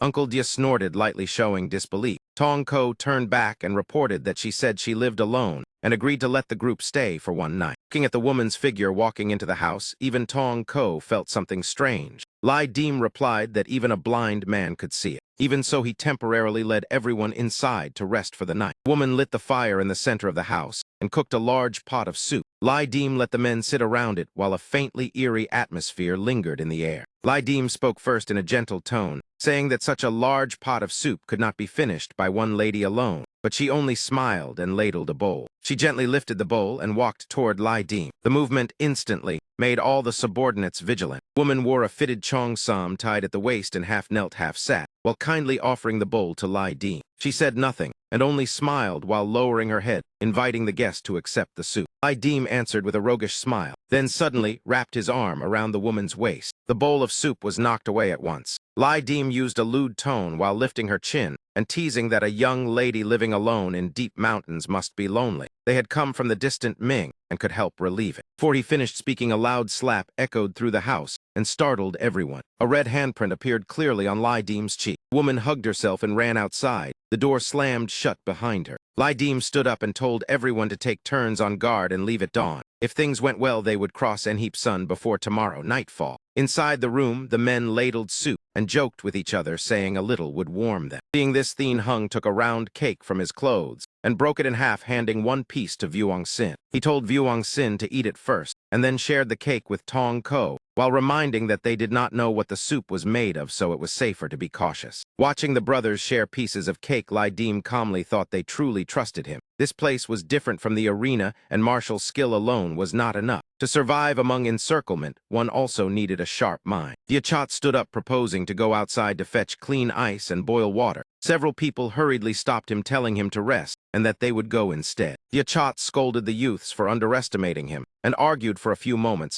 until the young man waved his hands and admitted defeat. Lydim stepped in to settle the matter, telling Diachat to return before dark. Vuong Sin handed the gun to him for protection, and Diachat accepted it while praising Vuong Sin for speaking well. He slowly walked out into the snowstorm, observing the surroundings to find the frozen river, finally choosing the left direction while snow continued falling, and the lanterns before the gate swayed constantly. The woman's pot of soup still boiled on the stove without drying up, and inside a young guard at the door was yawning sleepily. Outside, the house still glowed with firelight, and at that moment hoofprints had appeared outside. The Wa bandit squad led by Kobe Akawa had already caught up. He aggressively pushed the door open and rushed inside. The people in the house immediately sensed the change. Lai Dim's eyes turned vigilant as Kobe Akawa shouted in the Wa language. Tong Ko was about to step forward to interpret, but Thien Hung had already looked carefully at the enemy group. He immediately reported that the Lord should look at their blades. Kobe Akawa heard Tong Ko finish speaking, then looked at Lai Dim's group with killing intent, and said in Chinese that they were people of the Great Ming. Deep in the forest, Yachat spotted a deer which raised its head when it heard movement. The barrel of his gun was already aimed straight at the deer. In the end, amid the snowstorm, Yachat returned carrying a handful of clean snow. When passing the edge of the forest, a man in red beside the path entered his sight. Seeing clearly that it was a Wa bandit, Yachat dropped the gun and tore cloth to bind the blade tightly to his hand. He took a defensive stance and cursed the man before him as a Wa bandit. Kobe Akawa laughed proudly and repeated in Chinese that they were people of the Great Ming. The words made Thien Hung Vuong Sin and the other brothers draw their swords together. A small clash immediately erupted. Vuong Sin prepared to strike Kobe Akawa. He noticed a strange movement from the guard beside him. Kobe Akawa kept a half-smile while staring at Vuong Sin as the elite Wa bandits around him flushed with red faces and drew their swords together. When the Wa bandit blade technique descended, everyone felt the thick killing intent. One slash alone was enough to take a life. Thien Hung rushed forward to block it, saving his comrade, but making the Wa rider furious with red eyes. Lai Dim immediately ordered that the wounded and unarmed should fall back, while the rest engaged the enemy. Sound of weapons clashing echoed through the house, and just as Vuong Sin prepared to swing his blade, strands of long, resentful hair suddenly wrapped around his arm. They also tightened around Vuong Sin's neck, while a ghost woman appeared on the ceiling with long hair hanging down, controlling him, making Vuong Sin choke and struggle. Kobe Akawa grew more delighted watching, and only then drew his blade. Watching Vuong Sin struggle in despair, Kobe Akawa struck. But suddenly his blade was struck by a bullet and deflected aside. Kobe Akawa immediately retreated backward and avoided cautiously. Gunshots stunned everyone, and Kobe Akawa turned to look toward Lai Dim. At that moment, a pistol was already prepared in Lai Dim's hand. Boldly pointed the gun directly at Kobe Akawa, causing the clash to halt for a moment. Lai Dim coldly praised that it seemed he could endure hits quite well. Kobe Akawa kept smiling and mocked, asking whether Lai Dim had already fired all his bullets and why he pointed the gun at him. Lai Dim deliberately fired another shot aiming straight at the back of his neck, yet it was still dodged. Lai Dim asked in return whether he could guess if the gun was empty now. Kobe Akawa still intended to seize Vuong Sin as a hostage. For Lai Dim, that was impossible, and he immediately fired 2 more shots, forcing the man to dodge repeatedly within inches. The 2 bullets did not pierce the body, but only tore Kobe Akawa's clothes. This detail made Lai Dim suspicious, because the opponent clearly had something unusual. He had clearly aimed straight at the man's chest, yet all 4 bullets were knocked away by something with incredible speed. While he focused on dodging bullets, Vuong Sin broke free from the control, and Thien Hung hurried over to support him, asking what was wrong, while Vuong Sin could not answer, and only coughed violently with a burning throat. Thien Hung discovered many red marks around Vuong Sin's neck, as if strangled, while there had been no one near him, which was completely puzzling. Lai Dim, of course, noticed the anomaly and activated stunning flash with his eyes. The red-armored samurai guards were immediately marked at red alert because they possessed many self-defense skills and wore no armor, while the red-cloaked man covered in dust was Kobyakawa Masakazu, the youngest son of the Kobyakawa clan, whose danger level was even higher, and who inherited the ghost-raising technique, which explained the strange phenomena earlier. Masakazu did not hesitate to praise that the firearms of the Great Ming had progressed this far, but after speaking, he suddenly sensed something wrong, because the Wanli army was still far from Bin En Huang, so they must be survivors of that defeated army. Thien Hung sneered to provoke him, saying this Wa bandit spoke Chinese quite well. Masakazu stomped the floor and looked contemptuously at Lai Dim's group, thinking they fled to the mountains to avoid pursuit, and that some of them were severely wounded. Lai Dim replied coldly that 1 bullet for each would finish it without so much talk. Masakazu provoked, asking why he had not acted yet, and Lai Dim immediately turned the gun toward one red-armored warrior, making him freeze when the bullet shot toward him. He thought he was dead, but fortunately, the ghost woman raised by Masakazu blocked the bullet in time, leaving only a graze on his shoulder and a cry of pain. Realizing the situation turning unfavorable, Lai Dim quickly signaled the whole group to retreat. He observed Masakazu once more, then glanced at the group of red-armored warriors beside him. Although Lai Dim was holding a gun, the opponent still appeared extremely confident. He frowned and fired toward Kobe Akawa, while the little ghost moved so fast it was almost visible to the naked eye. When he shifted the target toward a warrior standing farther away, the little ghost immediately slowed, as if one side was attacking while the other was dispersing a curse. Taking advantage of the stalemate, the little ghost climbed onto the roof. When it was directly above him, Lai Dim clearly felt the resentful aura fixing its gaze on him. He raised a hand behind his neck to block the ghost's ambush while asking the brothers that night had already fallen, and old Dia still had not returned. On Masakazu's side, he was also questioning the red-armored warriors about why IMMT had not come back yet. The tense atmosphere dragged on, and both leaders mentioning their companions made both sides hesitate, while no one initiated an attack. Yuang Sin had just regained his breath, and his furious gaze locked onto Masakazu. When the hand of the little ghost moan man was about to touch him, the young girl suddenly appeared and seized it, stopping the action. Little ghost clung to the wall and stopped moving, while silently looking out from behind its black hair. Realizing the young girl, it had long awaited day and night, its gaze gradually softened. It was gently embraced and soothed by the young girl. In that instant, it seemed reborn, and Masakazu immediately ordered everyone to wait until IMMT returned before taking action. Dim, on the opposite side, objected at once, saying it could not be prolonged, and he prepared to raise his gun and shoot directly at Masakazu. At that moment, heavy footsteps sounded outside approaching, which made both sides look toward the door together. Ichuat appeared with overwhelming momentum, carrying the head of the red-armored warrior Masakazu had been waiting for. He loudly reported that General Banner lied. The bandits had already climbed the mountain. The scene froze instantly, while the dripping head distracted the red-armored warriors. Lai Dim seized the chance and fired a shot, which struck the target this time, killing one red-armored warrior on the spot. Masakazu shouted in alarm, "Nanako, return," while Lai Dim immediately launched an attack by throwing away the empty gun. He switched to gripping his blade tightly, and as it was drawn, Lai Dim shouted to kill Masakazu and accepted the clash, while the opponent ordered the remaining warriors to charge. Kagoryu blade technique was trained with souls, therefore the crude blades of Lai Dim's men could not withstand it, and were even cut apart. Thien Hung looked at the fragment left of his blade and gritted his teeth, shouting, "Old Dia, throw the blade." A blade streaked from afar. That strike timely blocked the next attack from the red-armored warrior. Thien Hung gripped the handle firmly and poured strength into a heavy downward strike, making use of his agility. Thien Hung shifted his body aside quickly, avoiding the opponent's third move. To avoid breaking the sword, he only blocked horizontally. On Lai Dim and Masakazu's side, the battle was equally fierce. First glance, Lai Dim seemed to hold the advantage, constantly forcing Masakazu backward. Even so, Lai Dim clearly sensed the opponent possessed extraordinary strength. The sound of blades colliding echoed through the space. Masakazu continued retreating and decided to unleash the paralysis strike after gathering enough momentum into his sword. Masakazu confidently provoked, calling Lai Dim forward, and he clearly saw this was a prepared trap. On the other side, Thien Hung seized an arm of the red-armored warrior and slashed fiercely. Lai Dim immediately noticed and shouted for Thien Hung to release the arm. Thien Hung obeyed, and as soon as he let go, the red-armored warrior's blade slashed down, while he narrowly dodged with all his strength. The clash did not slow, but instead became more intense. The red-armored squad fought more fiercely, and their combat power kept rising. Strikes of Lai Dim's men could hardly damage even a fragment of their armor. In contrast, the red-armored warriors continuously inflicted heavy casualties on Lai Dim's group.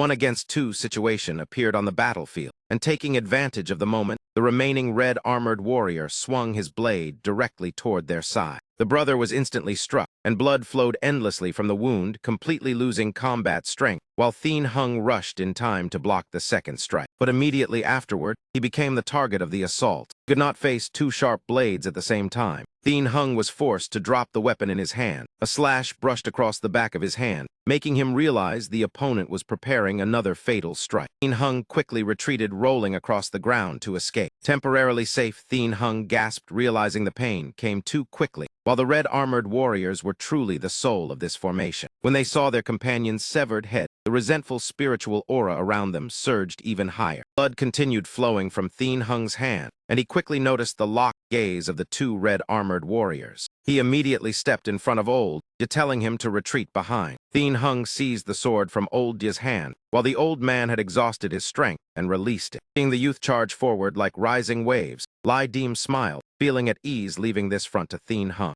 because he still had to focus on dealing with the cunning Masakazu before him. Masakazu noticed Lai Dim intended to interfere with his subordinates and silently curse it, while immediately casting a summoning technique. 4 ghost servants appeared, and he glared at Lai Dim, warning coldly that the enemy would regret it. The blade in his hand gradually became covered by a thick layer of black aura. Masakazu leaped forward, accelerating to full speed in an instant. At that exact moment, Lai Dim suddenly stopped, He simply unfolded a sword form from the 24 Azure Dragon hidden hand forms, with the blade tip pointing straight at Masakazu. Masakazu instantly realized he had fallen into a trap because continuing forward with momentum would be suicide, and he hurriedly called out the self-ghost spell, making Lai Deem break into sweat. Before his eyes, the little ghost was dragged out as a shield. The divine dragon within Lai Deem awakened roaring along the blade path, crushing the soul of the little ghost. Little ghost was severely injured, and even Masakazu, the ghost keeper, suffered backlash and spat blood. Seeing Masakazu slammed against the wall, and the little ghost clutching its head in pain, Lai Deem decided to strike directly at the leader.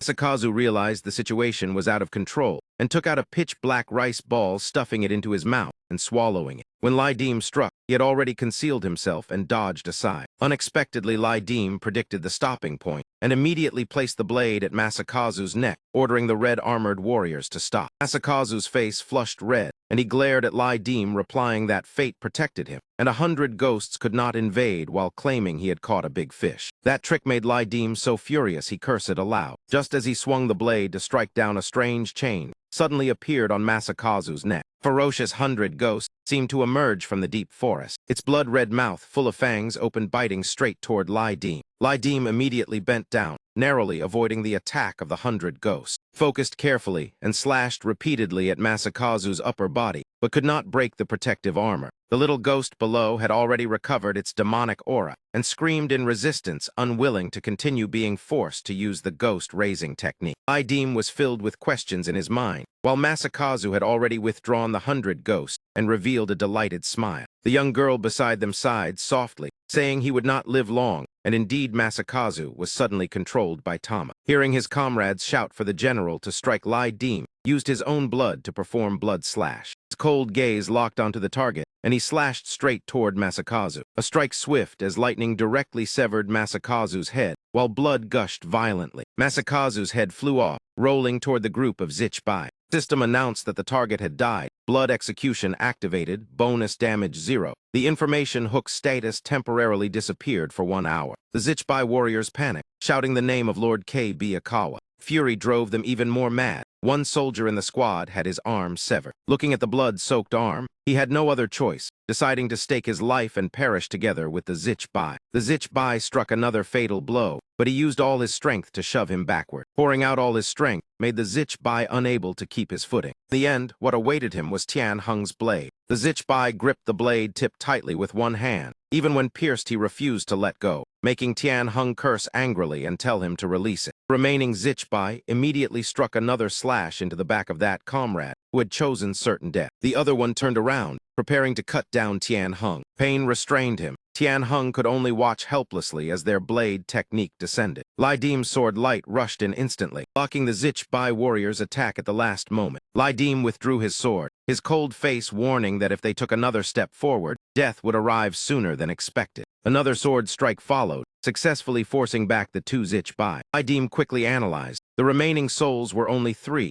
not enough for 5 to activate the full effect. Only the basic state was strengthened. Fallen Zichbai souls would increase offense and defense for allies depending on their individual ability. Lai Deem glanced at Lao Dia and Vuong Xin. Both had already lost the ability to continue fighting. He gave a faint smile, removed his cloak, ordered the whole team to withdraw, and cast a warning glance at Tian Heng. "Support me." The formation obeyed immediately and retreated. Lai Deem deliberately widened the distance from the 2 Zichbai. One of them revealed a vicious and ferocious expression, his eyes filled with killing intent. He loudly declared that it was absolutely impossible for anyone to kill Lord Kobe Akawa. Opponent must have used some kind of despicable trick. Lai Deem sheathed his sword, openly mocking them, saying only one sentence, "truly foolish." 2 Zichbai immediately attacked together. The clash erupted instantly. Lai Deem signaled his companions to switch to using blades. Tian Heng received the order and immediately hurled his blade forward. One of the 2 Zichbai became the direct target. The one behind had no choice but to swing his blade to block Tian Heng's attack himself. Right after that, the whole team attacked together. Blades and swords whistled through the air. Even Tong Ko, who did not know how to use a blade, picked up a piece of wood and threw it to assist. Though the 2 enemies were extremely strong, under such a barrage of ranged attacks, they could only fall back into defense. They used their swords to smash all the wooden fragments. The Zichbai even used powerful kicks in an attempt to break through the encirclement, till there was nothing left around that could be thrown. Lai Deem had already reloaded, raising the gun and aiming straight. 2 deafening gunshots rang out in succession. Blood splattered everywhere. 2 Zichbai each took a bullet to the forehead, dying before they could close their eyes. Tianheng sat down and checked once more to make sure. While Lai Dim leaned against the door looking into the distance, he heard Tianheng loudly calling out, "My lord." Turning his head, he saw Uncle De clutching his abdomen, blood soaking the cloth at his waist, the injury extremely severe. Tianheng watched Lai Dim crouch to examine Uncle De,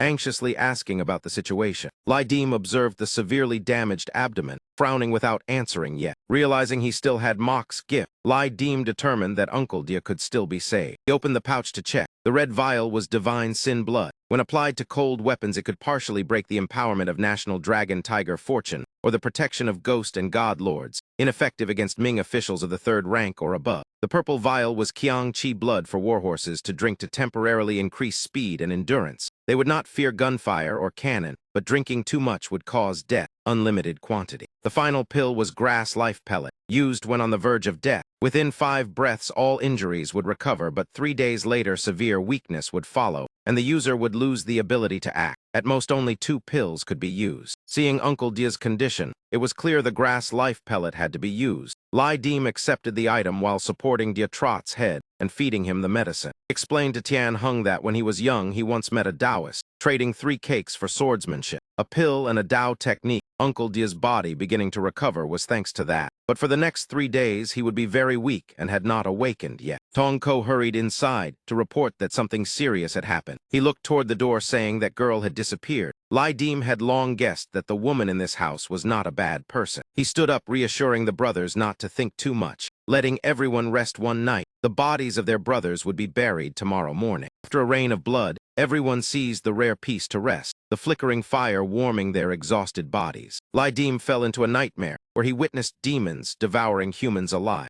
A giant python bared its fangs at him. The demon kiss mark on his neck throbbed with fierce pain. Finally, he opened his eyes. Before him lay a vast, peaceful expanse. Lai Dim lay leaning beneath a tree. It seemed to be autumn. Yellow leaves covered the ground. His body felt heavy and unwilling to move. From behind the tree appeared the shadow of a young girl's skirt. She stepped out gently, her hand resting on the rough bark as if she had been standing there for a long time. When her face became clear, the clothing was indeed that of the young mistress of the house. Lai Dim was still drowsy. On his neck floated a faint trace of ghostly corruption. The young mistress placed her hand on his solid shoulder. She bent down and used her lips to draw away the dark soul. Lai Dim broke into sweat. This dream was truly far from beautiful, until the dark aura was completely devoured. At that moment, Lai Dim felt lighter, his mind becoming peaceful. And before leaving, she left a message, "General May, you dream a pleasant dream." Not only Lai Dim, Vuong Sin also had a snow-white dream. In the dream, he saw a figure in white clothes with black hair approaching. He stood still, not daring to move. The girl opposite clutched her clothes tightly and trembled as she apologized. Tears lingered in her eyes, choking as she said she felt very guilty for causing him to be injured. Vuong Sin raised his hand, intending to touch her to comfort the girl. That figure gradually dissolved into the void. When he opened his eyes, he only saw his own hand covered in white snow. Vuong Sin stared at the ceiling, his eyes wide with shock. The noise woke everyone. Tianheng looked at Vuong Sin's state and joked that it seemed he had met a ghost. Vuong Sin argued back that perhaps it was an immortal spirit appearing. Tianheng replied that yesterday he was half dead, yet now he was healthy and smiling. He must have dreamed of a girl.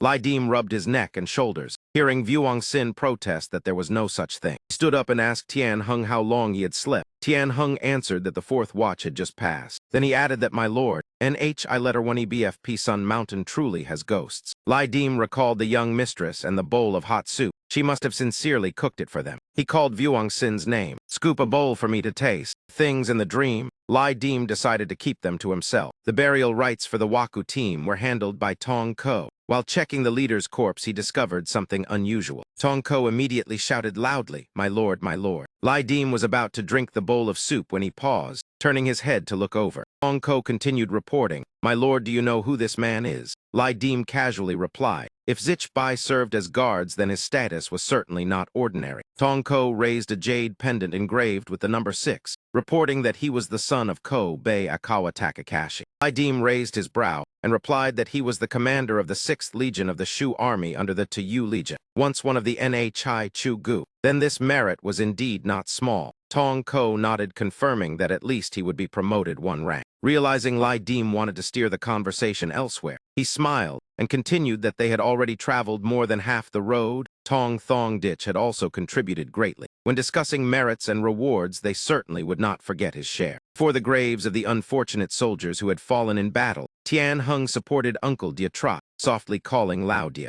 Lai Dim stepped forward to reassure the two, telling them not to worry, the old man would not die so easily. Lao Dia still coughed heavily, weakly replying that not dying was the unfinished matter. He tried to sit up and told Lai Tong Kai directly that he did not want to become a burden. Lai Dim clearly understood the old man's intent to die with honor, so he immediately stopped him, also speaking plainly without circling the matter. He affirmed that he would certainly bring him back. Even while gravely wounded, he still cut off a Waku head to bring back. He wanted to claim the reward for the sake of his son. Hearing this, Lao Dia froze, unable to speak. Tian Hung, standing beside them, also added that the court once issued a decree. Cutting down one Waku earned 20 taels of silver. Killing a Zichbai would even allow an ordinary soldier to be promoted one rank if he was below the rank of Bai Ho. Lai Dim seized the moment and asked back whether the old man did not trust him. Chuat hurriedly explained that my lord Lao Dia absolutely did not mean that. Taking this opportunity, Lai Dim also wished to express his intent to the entire team. He spoke loudly, saying that the road back to the main camp would be extremely difficult. Everyone choosing to follow him meant entrusting their lives to him, and Lai Dim was only a minor Tong Kai. Following him back to the camp might not even bring rewards or military merit. Their defeated ancestor of soldiers at this moment was likely being whipped in the Great Ming military camp. One soldier, hearing this, immediately understood the meaning, bowing and replying that Tong Kai should not belittle himself. Along the road, everyone saw how bravely he fought. The others also nodded in agreement. Without Tong Kai, they would probably all have died. Lai Dim affirmed that he said these words not to make everyone feel indebted. Rather, it was to establish a military pledge. He would lead them back to the main camp not to die, but to strive together for wealth and future. At this point, Lai Dim paused, drawing his blade and declaring that his martial skill was by no means inferior. The bearing of a commander sworn to protect his subordinates seemed to appear clearly. Lai Dim spoke boldly with a somewhat arrogant line. If not for the urgent time, he truly wished to cross blades with those Ming generals who claimed bravery to see who deserved the title more.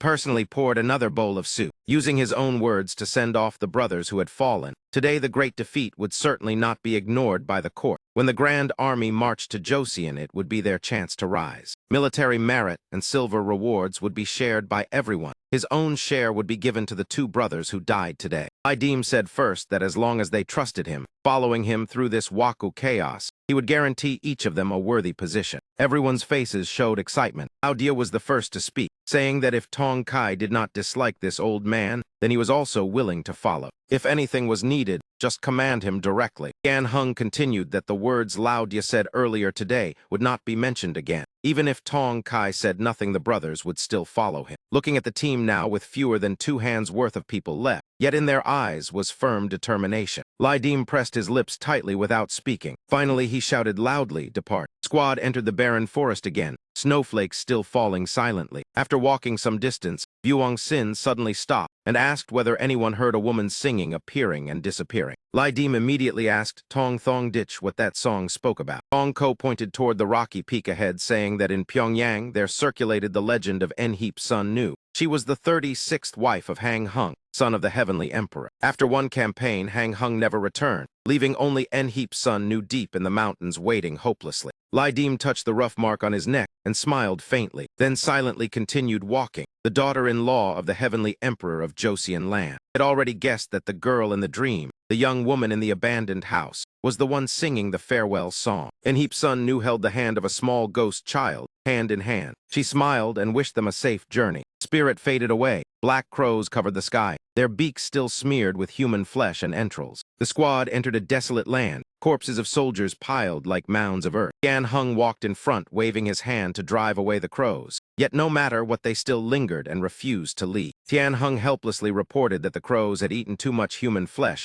so they no longer feared people. The sky gradually darkened. Lai Dim's team still assigned night watch shifts. Buong Sin hurried back to report to Lai Tong Kai that the Waku camp covered the entire hill like a tightly tied sack. Lai Dim narrowed his eyes looking down. Buong Sin added that from his scouting, there were at least several hundred people around. During this, Tian Hung immediately grabbed Tong Ko by the collar, asking if he had deceived them, saying there were only a few dozen. Tong Ko stammered, unable to explain. Lai Dim cut in saying, "Unless." Ming army had arrived faster than they expected. Tong Ko exclaimed that perhaps the two armies were about to confront each other. Lai Dim looked to the right. He pointed for everyone and said that crossing this hill might reveal their own army's camp. Tong Ko worriedly asked how they could cross. Lai Dim understood his fear of death, so he patted his shoulder, saying they only needed to cross the hill, not face them directly. Moving quickly would not be too dangerous. As long as they had horses, and in the Waku camp horses were plentiful, they also rotated their guards. Lai Dim had already prepared an ambush plan, waiting for the chance to strike like guerrillas.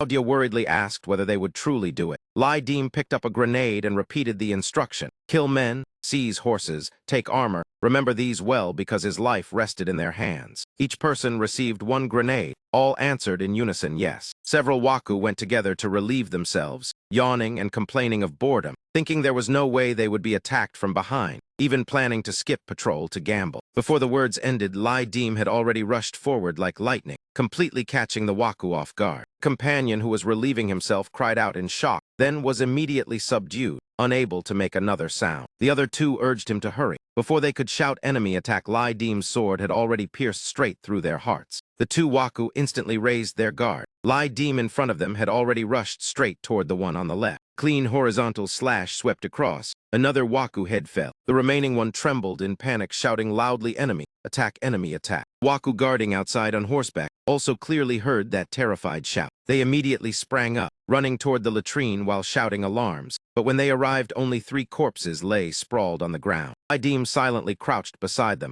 making them search everywhere without finding him. Taking advantage of the enemy's confusion, he swung 3 more blade strikes, sending 2 more Waku to their deaths. Seeing enemy soldiers pouring in ever greater numbers, Lai Dim immediately withdrew, leaving behind one trembling man sitting on the ground. He pointed toward the hill, stammering that it was too fast. That man was a monster. Running commander appeared. He shouted that only Lai Dim was there and chased after him. Horses ran faster than human legs. Lai Dim ran while calculating the timing behind him, intentionally leading the Waku into the prepared ambush zone. 2 grenades were thrown out. The Waku stared blankly at the strange objects falling to the ground. The grenades bounced twice, and dull explosions rang out in succession. Lai Dim's team immediately used the chaos to charge forward. Tian Hung led the charge, repeating Lai Dim's order: kill men, seize horses, take armor. The Waku leader quickly observed and discovered that Lai Dim was the commander of this small group. He raised his bow, aiming straight at Lai Dim, and shot. Lai Dim managed to guard, but the arrow still grazed his shoulder. The impact sent Lai Dim rolling down the hillside. Vuong Sin turned back in panic, shouting Lai Tong Kai. Waku leader saw Lai Dim fall into disadvantage and urged his horse forward alone, thinking he had become motionless, waiting to be finished. What awaited him was Lai Dim's cold blade. Lai Dim sprang up to counterattack, stabbing the leader to death on horseback. He quickly seized that man's armor, the arrow from earlier still clenched tightly in his mouth. Vuong Sin rushed forward, shouting Lai Tong Kai. Lai Dim immediately spat the arrow out. He coldly ordered Vuong Sin to strip the armor and break open a path through the encirclement. The Waku alarm cannons thundered. Hearing the galloping horses, they shouted for each other to gather at the camp gate. Behind Lai Dim's team were Waku who had just lost their horses. Ahead stood a line of drawn bows and arrows. Lai Dim looked at the scene with an icy face. The Waku had already pulled their bowstrings tight. They fired arrows wildly toward the charging horses. Lai Dim and his companions were forced to face the rain of arrows. Fortunately, he had arranged everyone to ride mixed among riderless horses. Lai Dim still advanced without retreat, blocking while urging his horse forward. Tian Hung saw one brother who failed to defend in time, struck by an arrow. Vuong Sin escorted Uncle Dia, pushing forward with all his strength. In the critical moment, Yatrat gestured, asking Vuong Sin whether any fire thunder remained.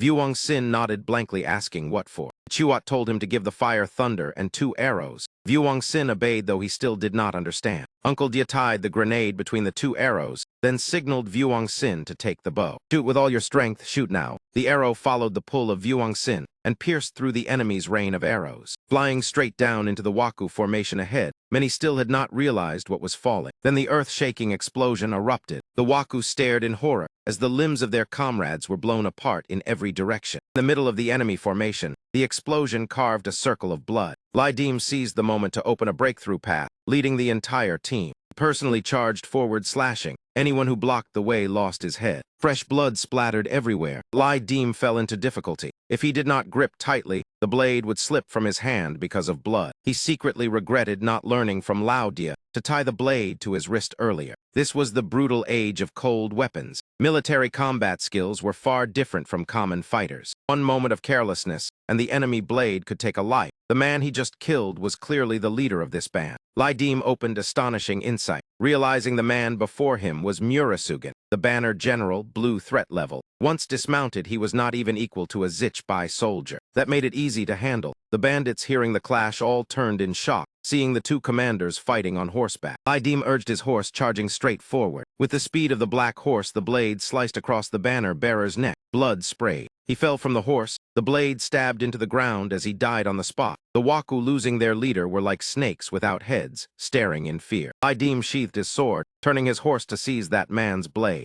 He shouted loudly, ordering the breakthrough of the encirclement. Blade in Lai Dim's hand spun like a great shield. One sweeping slash opened the path. No Waku could block it. Behind him, several brothers still kept pace, but one person had not escaped. It was Tian Hung alone, resisting inside the Waku encirclement, surrounded in a circle with sharp spears pointed at him. Lai Dim led most of the formation out safely. He turned back to check the team. At a glance, he saw Tian Hung struggling alone in the sea of enemies. Confusion mixed with irritation appeared on Tian Hung's face as he realized there was no escape. At that moment, the sound of galloping hooves thundered. Tian Hung immediately turned his head. The banner soldiers charged straight toward him. Lai Dim instantly understood the dire situation when he saw Dang Tian Hung trapped within the encirclement. He jerked the reins sharply, turning the horse's head and deciding to return to rescue Tian Hung. Huang Xin hurriedly tried to stop him, asking whether Lai Dim intended to return alone. That would be extremely dangerous. But once Lai Dim decided no one could shake him, he urged his horse straight toward the enemy. At that moment, only one thought remained in Lai Dim's mind: destroy the enemy and rescue his comrade. Lai Dim arrived in time,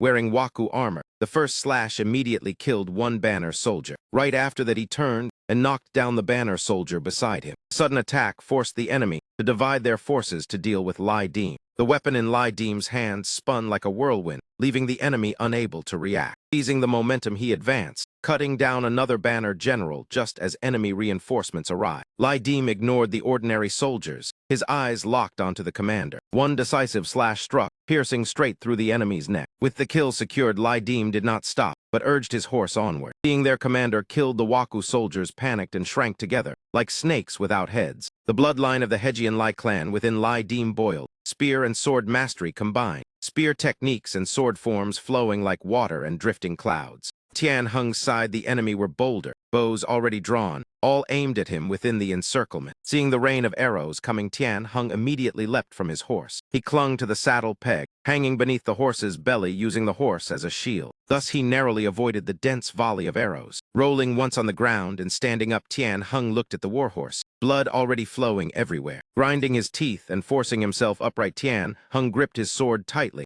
knowing this battle might cost his life. The critical moment, a banner soldier suddenly charged from afar, his entire body clad in armor. His appearance caused the other soldiers to stop shooting, intending to let him capture Tian Hung alive as spoils. Just as that man prepared to swing his blade to finish it, Lai Dim urged his horse forward in time. He raised his hand, shouting, "Tian Hung, get on the horse." Tian Hung quickly grabbed Lai Dim's hand. He quickly settled behind him. Before he could speak, Lai Dim already told him to hold tight. Tian Hung held the reins while Lai Dim gripped the blade with both hands. Another slash swung out. Another enemy banner soldier died. Lai Dim seized the horse, shouting for Tian Hung to charge straight ahead. Tian Hung frowned, but military orders were like mountains. He dared not hesitate. He obeyed and rushed forward, while Lai Dim covered the rear, glancing to see the enemy still densely packed. Lai Dim took out a vial of medicine, pried open the warhorse's mouth, and poured it in. In an instant, the warhorse's eyes blazed. Its four limbs struck the ground with immense power. It glared at the horses of the Waku, causing them to recoil in fear. The item Lai Dim used was Qiang Qi blood elixir, greatly increasing the warhorse's speed and endurance for a short time, granting immunity to artillery and advanced foreign objects.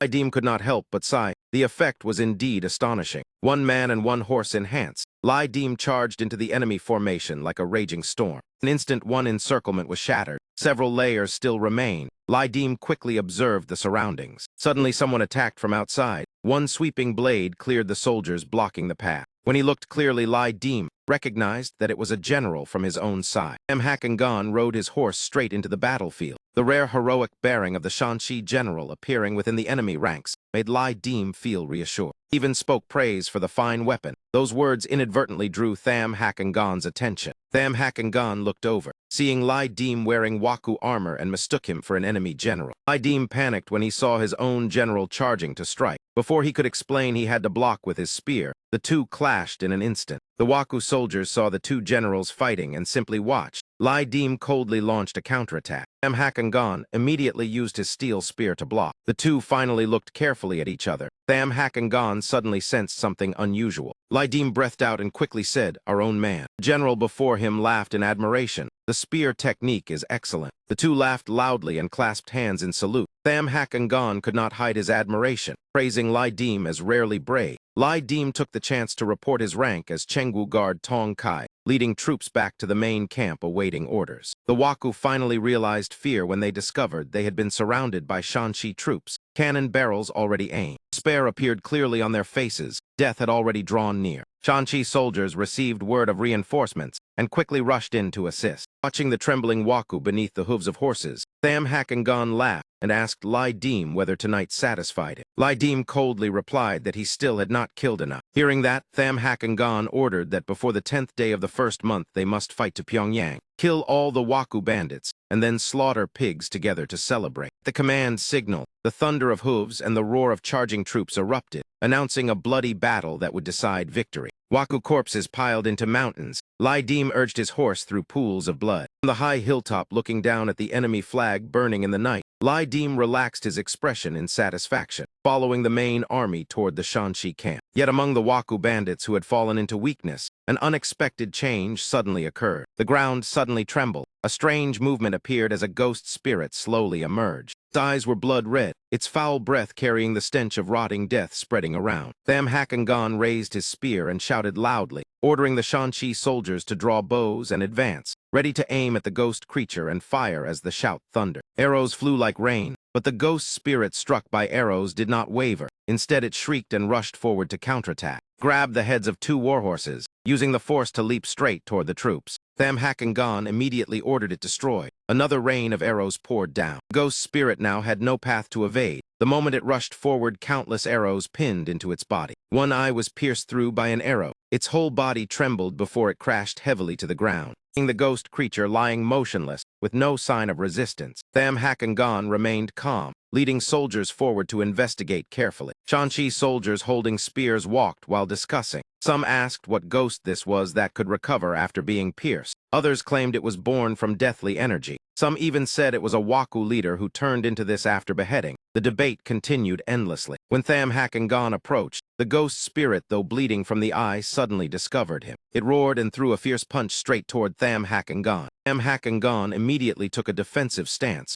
Dragon Tiger aura erupted through his entire body. The steel spear was swung down with force. The spear tip thrust straight through, piercing the ghost spirit and creating a large hole. Ghost spirit counterattacked by spitting a small spark of fire, forcing him to close his eyes and tilt his head to dodge. But the ghost spirit had already been struck by Dragon Tiger aura, instantly heavily wounded and completely unable to move. Tham Hakangan half-jokingly remarked that it almost startled him. After that, he ordered the soldiers to slaughter pigs for celebration. Lai Dim, watching everything from above, could not help laughing in praise. Truly interesting. When returning to the camp, a rare peaceful scene appeared after many days of slaughter. Inside the command tent of the commander, a subordinate was reporting the situation. From Hitachi through the South Sea to Shikoku, Kyushu in the east, and from Akita, Sakata to China in the north, all domains had prepared ships, manpower, and funds according to quota. The man sitting reading military texts was Lai Nhu Tung, commander of Shanxi, Imperial Admiral General personally appointed by the Wanli Emperor, supreme commander of Ming forces in Joseon. He raised his head and asked how the Tokugawa side was preparing. The messenger immediately saluted and replied that they were preparing very actively. Sakai Tadasugu serving as general, Honda Tadakatsu as vanguard, naval forces over 20,000,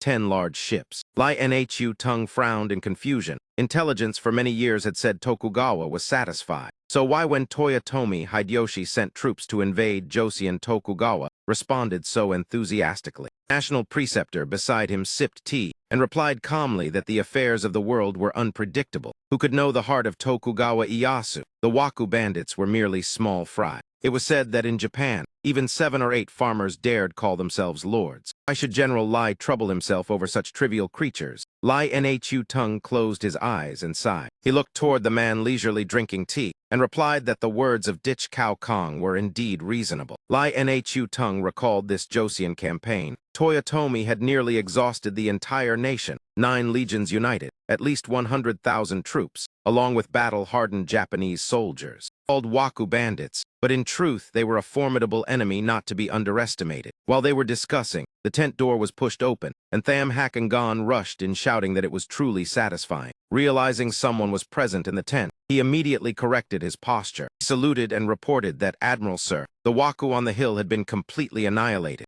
Lai Nhu Tung asked in a deep voice whether any prisoners were captured. Tham Hakangan looked slightly awkward and replied that he accidentally killed them all. Quickly added that during the battle their army encountered a stray unit from Pyongyang. Only 7 or 8 men, yet they dared charge straight into the Waku cavalry. They were now returning to the main camp. The Tong Kai of that group also asked that this item be delivered to you. Lai Nhu Tung picked up the jade engraved with the number 6. Dich Cao Kong glanced and immediately recognized the owner of that object. Scene shifted to the tent of Lai Dim's squad. Brothers in the squad were treating their own wounds, some bandaging, others stopping blood. The atmosphere was quite quiet. Lai Dim wrung out a clean cloth. He leaned against the wall, covering his eyes with the cloth. Relaxing rarely, Tiu Hung could not hold back and spoke. "It feels like a dream. I thought we could never return." Tiu Hung stepped closer and asked how the superiors might arrange them. Lai Dim lowered the cloth and looked at him. "What do you want?" Tiu Hung excitedly listed that 4 enemy leaders had been killed along with some lord's son. With such great merit, it would be reasonable for the lord to be promoted to Bai Ho. Tong Trong Ko took a sip of soup and continued. "If every Tong Kai were like Lord Lai, the Waku would have been wiped out long ago." Yuang Sin nodded in agreement. He also felt that the general today valued Lai Dim greatly. One comrade curiously asked who that general was. Yuang Sin lowered his voice, replying, "Tham Hakangan, Shanxi guerrilla general, this time serving as central vanguard, nephew from the maternal side of the admiral." Aodia lying nearby heard that and spoke up. "Lai Tong Bin. I have heard his name for a long time. Ningxia campaign defeating Bei Bai. Truly a famous general of this era." Just then the tent curtain was lifted, and everyone looked toward the newcomer. The man wore thick clothing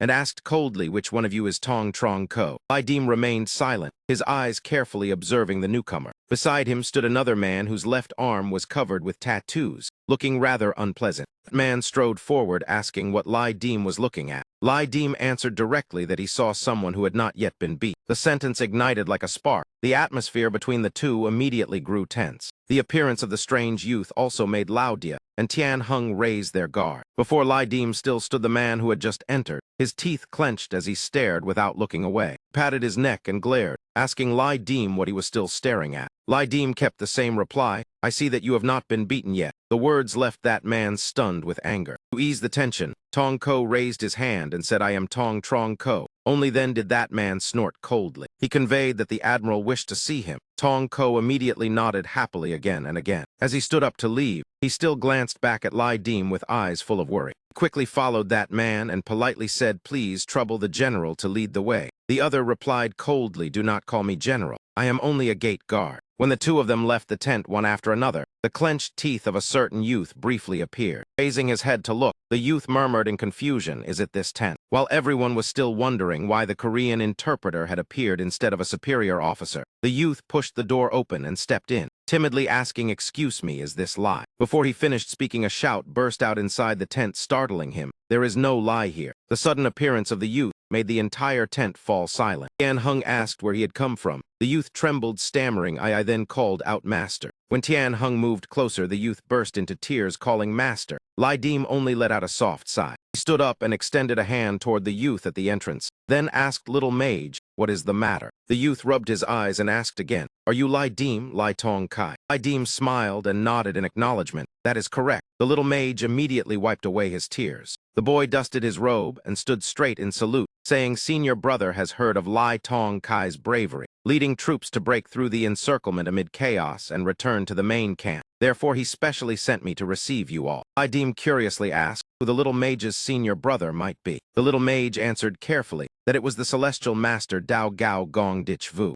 After speaking, he gestured toward the bed and invited Lai Tong Kai to sit first. Lai Dim followed. The little mage took out a pale pink healing talisman. He waved his hand, drawing a circle in the air. In a moment, the talisman floated between them. The little mage chanted an incantation, then placed the talisman on Lai Dim. Talisman immediately ignited. Lai Dim felt abundant power flooding into his body. He felt as if starlight surrounded him and could not help feeling surprised. Tian Hung worriedly tried to ask, but Lai Dim gestured for silence, leaving everyone astonished. Lai Dim raised his wounded arm for everyone to see clearly. Before their eyes, the wounds rapidly closed. It turned out the special talisman was a superior Tong Bao from the Golden Nine Divine Flame record. Lai Dim gestured for everyone to stand. The group, including Vuong Sin, answered together, then gathered around Lao Dia's bed sincerely, asking the little celestial master for help. As his body recovered, Lai Dim suddenly awakened. The worldview exploration level of this Yan Fu event had exceeded 60%. He frowned, wondering why the notification voice this time sounded different. Last time it was clearly a hoarse male voice. The voice continued, announcing the unlocking of the fruit record for all Yan Fu walkers. Name Lai Dim, Great Traveler, has completed one Yan Fu event. Yan Fu fruit record, Earth Fate Jiazai 259.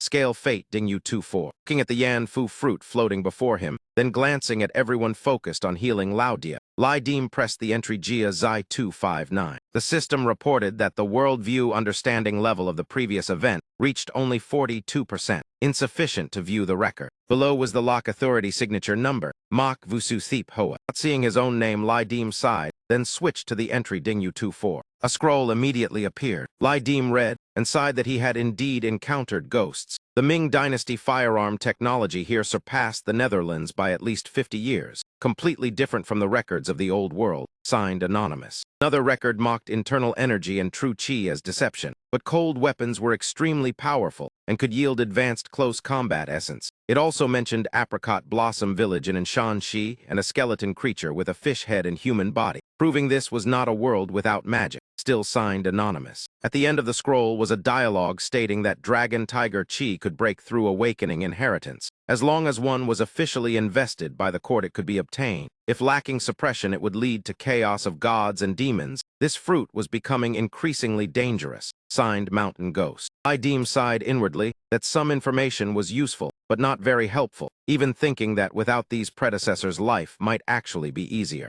Notification panel appeared asking whether he wished to rename Jia Zai 259. Lai Dim immediately entered a new name. He changed it to Judy, then watched the entry vanish. Lao Dia had also finished treatment. Seeing his healed body, he was overjoyed. Even the brothers in the squad were healed by the little mage. Tian Hung even clenched his hand tightly. He loudly declared that if he met those Zich Bai at Enheep Sun again, he would make them die even more miserably. Little mage then took out another item. He explained that inside the box was the reward his senior brother granted to everyone, while the jade pendant was specifically gifted to Lai Dim, the one who killed Akawa's youngest son. Lai Dim glanced and recognized it as an ancestral jade pendant that calmed the mind and aided sleep, a Yan Fu token containing the power of Bai Zi. After use, it increased the awakening rate of any inheritance by 7%. He wondered why the celestial master Dao of Longhu Mountain followed the expedition army, and why a Taoist rewarded him. The little mage opened a shining gold ingot. Brothers stared, unable to look away. Lai Dim scratched his head, thinking silently, were they really so greedy for money that they had to gape like that? He accepted the item, then casually replied that in that case respect was inferior to obedience. After the healing scene, the camp gradually returned to calm in the night. Lai Dim held the gold ingot in his hand, tossed the gold into the box, and handed it to Tian Hung to divide equally. Seeing the reward, Tian Hung suggested that the Lord should take 4 shares.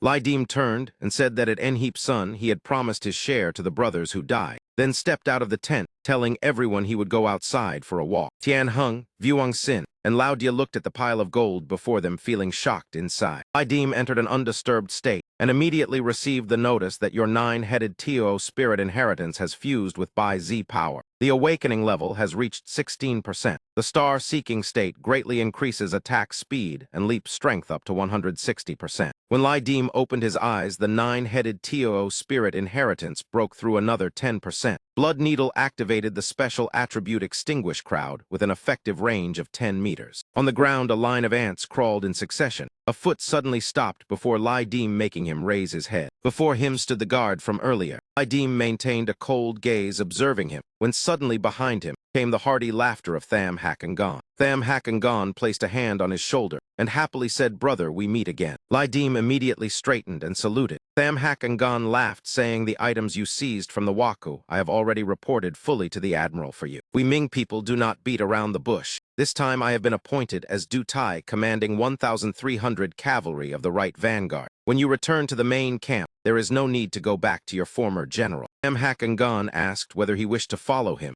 Lydim frankly replied that everything would follow the arrangement, then politely asked the general's name. Tham Hakangon laughed, replying, "My surname is Tham, given name Hakangon." Pointed to the man beside him, introducing him as the right vanguard Song Y, spear technique from the same source, perhaps even a fellow countryman. Lydim immediately saluted, introducing himself as a man of Ha Giant. Song Y replied coldly, "Ba County," then turned away. Tham Hakangon hurriedly mediated, saying Old Song had a difficult temperament. Lydim smiled, praising Vanguard Song as upright and straightforward. Such communication was not tiring. Just as the introduction ended, an urgent report came from Lin Kan. Tham Hakangon turned to hear the soldier's report. After hearing it, Tham Hakangon frowned unhappily. "If it truly is so, then do not blame me for showing no mercy." He quickly bade Lydim farewell, telling him to wait until the matter was handled before speaking again. Lydim nodded, watching the three depart. Lydim recalled the records he had just read. Dragon Tiger Chi did not exist only in Ming, but merely had different names, like the divine power in the bloodline of the Akawa Kobe Lord, which also belonged to this category. Killing someone possessing Dragon Tiger Chi would unlock the option to purchase Dragon Tiger Chi, but because the quantity was extremely rare and dangerous, Yan Fu walkers later chose the path of imperial investiture. Although the Ming imperial examination system was complete, Yan Fu walkers wishing to pass the exams to be invested by the emperor was nearly impossible. Of course, there were still those who held great power without studying, such as Liu Jin, Feng Bao, and Nguyen Trung He. But those people were all eunuchs. Thinking of this, Lydim frowned and let out a soft snort. In the end, the only path left was to earn military merit. Most walkers of Dim Fu likely seized Long Ho Chi in this way. On the way back to the tent, Lydim thought he had little impression of the Im Jin War in history. This battle was rarely mentioned. Perhaps it was a victory, so no one wished to recount it further. At that time in Tuk Chau City, inside the main camp of the Ming army, in the main tent, Tong Ko sat tensely together with the military officers. His gaze swept across an empty chair. Joseon Minister Lu Than long asked where the grand strategist was, holding fruit in his hand. Heavenly Tao Master Dich Vu replied while eating that the chief strategist had reported illness. There was no need to wait. Shanxi Commander and Inspector Lai Nhu Tung signaled for the discussion to begin. The young mage behind sensed something wrong and gently tugged Dich Vu's sleeve, calling senior brother, but was told to keep eating and not ask irrelevant matters. Dich Vu finished the apple core and tossed it outside, brushing his hands clean. Asuk remained silent, while Dich Vu sank into thought, calculating that without acting those soldiers would never understand the methods of the Heavenly Master Tao. Back in Tiu Chau City, a gloomy atmosphere covered everything. War and displacement had spread famine everywhere. Hollow people in white clothes dragged their steps forward. Those who starved to death lay by the roadside ignored. Everyone only cared for themselves. Lydim arrived at a porridge stall. The owner ladled him a bowl of hot porridge. Lydim took out 3 silver coins to pay. Stall owner hurriedly waved his hands, refusing. He still placed the money down and quietly left. The owner looked after him in surprise. Lydim went to sit beside an old man who was eating. Politely asked to sit together. The old man did not respond. The two silently ate. When they set the bowls down, the 2 bowls of noodles were already completely empty. Lydim rubbed his stomach in satisfaction, let out a hum, and glanced toward the old man. The old man also released a relieved breath. Two looked at each other and smiled as if they had known each other for years. Then the old man looked toward the roadside filled with the dying. The old man sighed. Imperial clan asks after exiled officials. None surpass in talent, yet at midnight in the Great Hall they only ask ghosts and spirits. Lydim asked whether he followed the Ming army. The old man replied he was a clerk under Commander Lai. The Ming army had gathered in Tiu Chau, occupying civilian homes and sealing the grain stores. That was also unavoidable. To fight the enemy, soldiers must have strength. After speaking, the old man stood up, searched his clothes, and placed 3 coins down, remarking that Lydim had hawk eyes and a wolf neck. Before leaving, he even praised him as someone who still kept a bit of conscience. Reaching the door, he suddenly stopped. Lai Deem looked after him. A headless Wako pirate rushed straight into the city. It disappeared at a corner. The sight startled Lai Deem. At the same time, the old man also became alert. Outside, the sound of galloping horses rang out. Our soldiers shouted together, ordering the city gates to be closed. Cavalry quickly urged their horses forward, chasing the headless enemy. The guards immediately sealed the city gates under orders. The civilians inside the city panicked and scattered in every direction. The headless enemy still charged forward without stopping. It seized a young boy, the movement brutal, crushing his head. The monster corpse was thrown toward the Shanxi soldiers. Tham Hakangan had to swing his blade and cut it apart to prevent infection. The situation had clearly gone beyond control. Lai Deem cursed inwardly, damn it. Beheading those Wako prisoners who tried to escape had accidentally created this kind of headless monster. In a flash, Lai Deem drew the sword of a man near the door, turning to the old man and saying, "Lend me the weapon for a moment."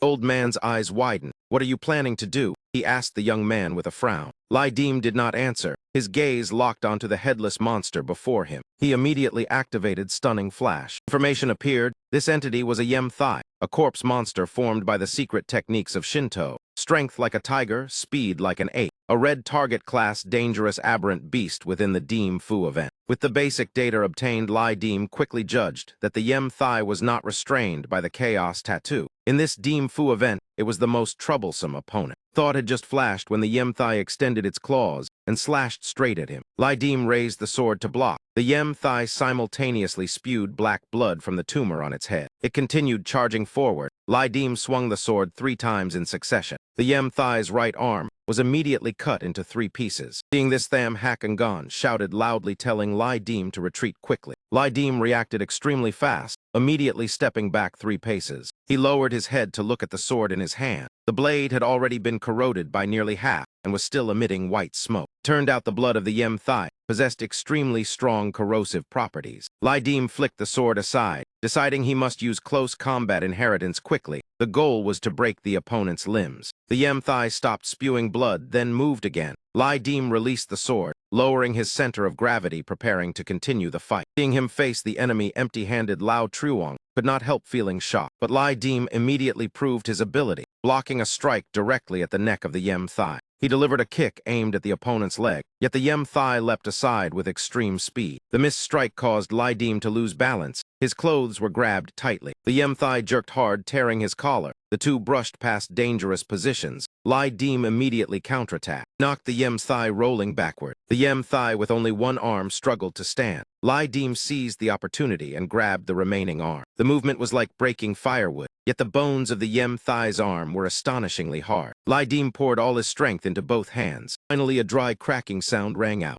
The Yem Thai's arm bones shattered. Lai Deem immediately released it, frowning as dark purple soul energy poured out, and he sprang backward. Yem Thai stood upright, dense resentment energy covering its body. It began to bewitch the Shanxi army warhorses, intending to shift soul and seize a body. This scheme had already been predicted by Lai Deem. He raised his hand and made a detonation gesture. Yem Thai was struck by the move, its entire body paralyzed stiff on the spot. Blood Needle activated the death point. The burst damage totaled 142. Target dead. Your Deem Fu event progress increases. Lao Truong watched with a heavy face as Lai Deem destroyed the ghost bare-handed. He took the sword broken to 1/3 and returned it, apologizing for borrowing it in haste. The old man waved his hand unconcerned and even praised Lai Deem's bravery. But before he finished speaking, both noticed a new abnormality from the Yem Thai. Another ghost soul appeared, holding the crushed head of a city civilian. The scene was extremely horrifying. Lai Deem frowned. This ghost creature had not touched him at all. The fierce state of the Chaos Tattoo had still not activated. The scene before him made him doubly vigilant. The old man suddenly erupted with spiritual power. Behind him appeared the phantom of a peacock. Lai Deem was momentarily stunned by this sudden change. System immediately updated. Peacock Long Ho Chi, 3rd rank court official,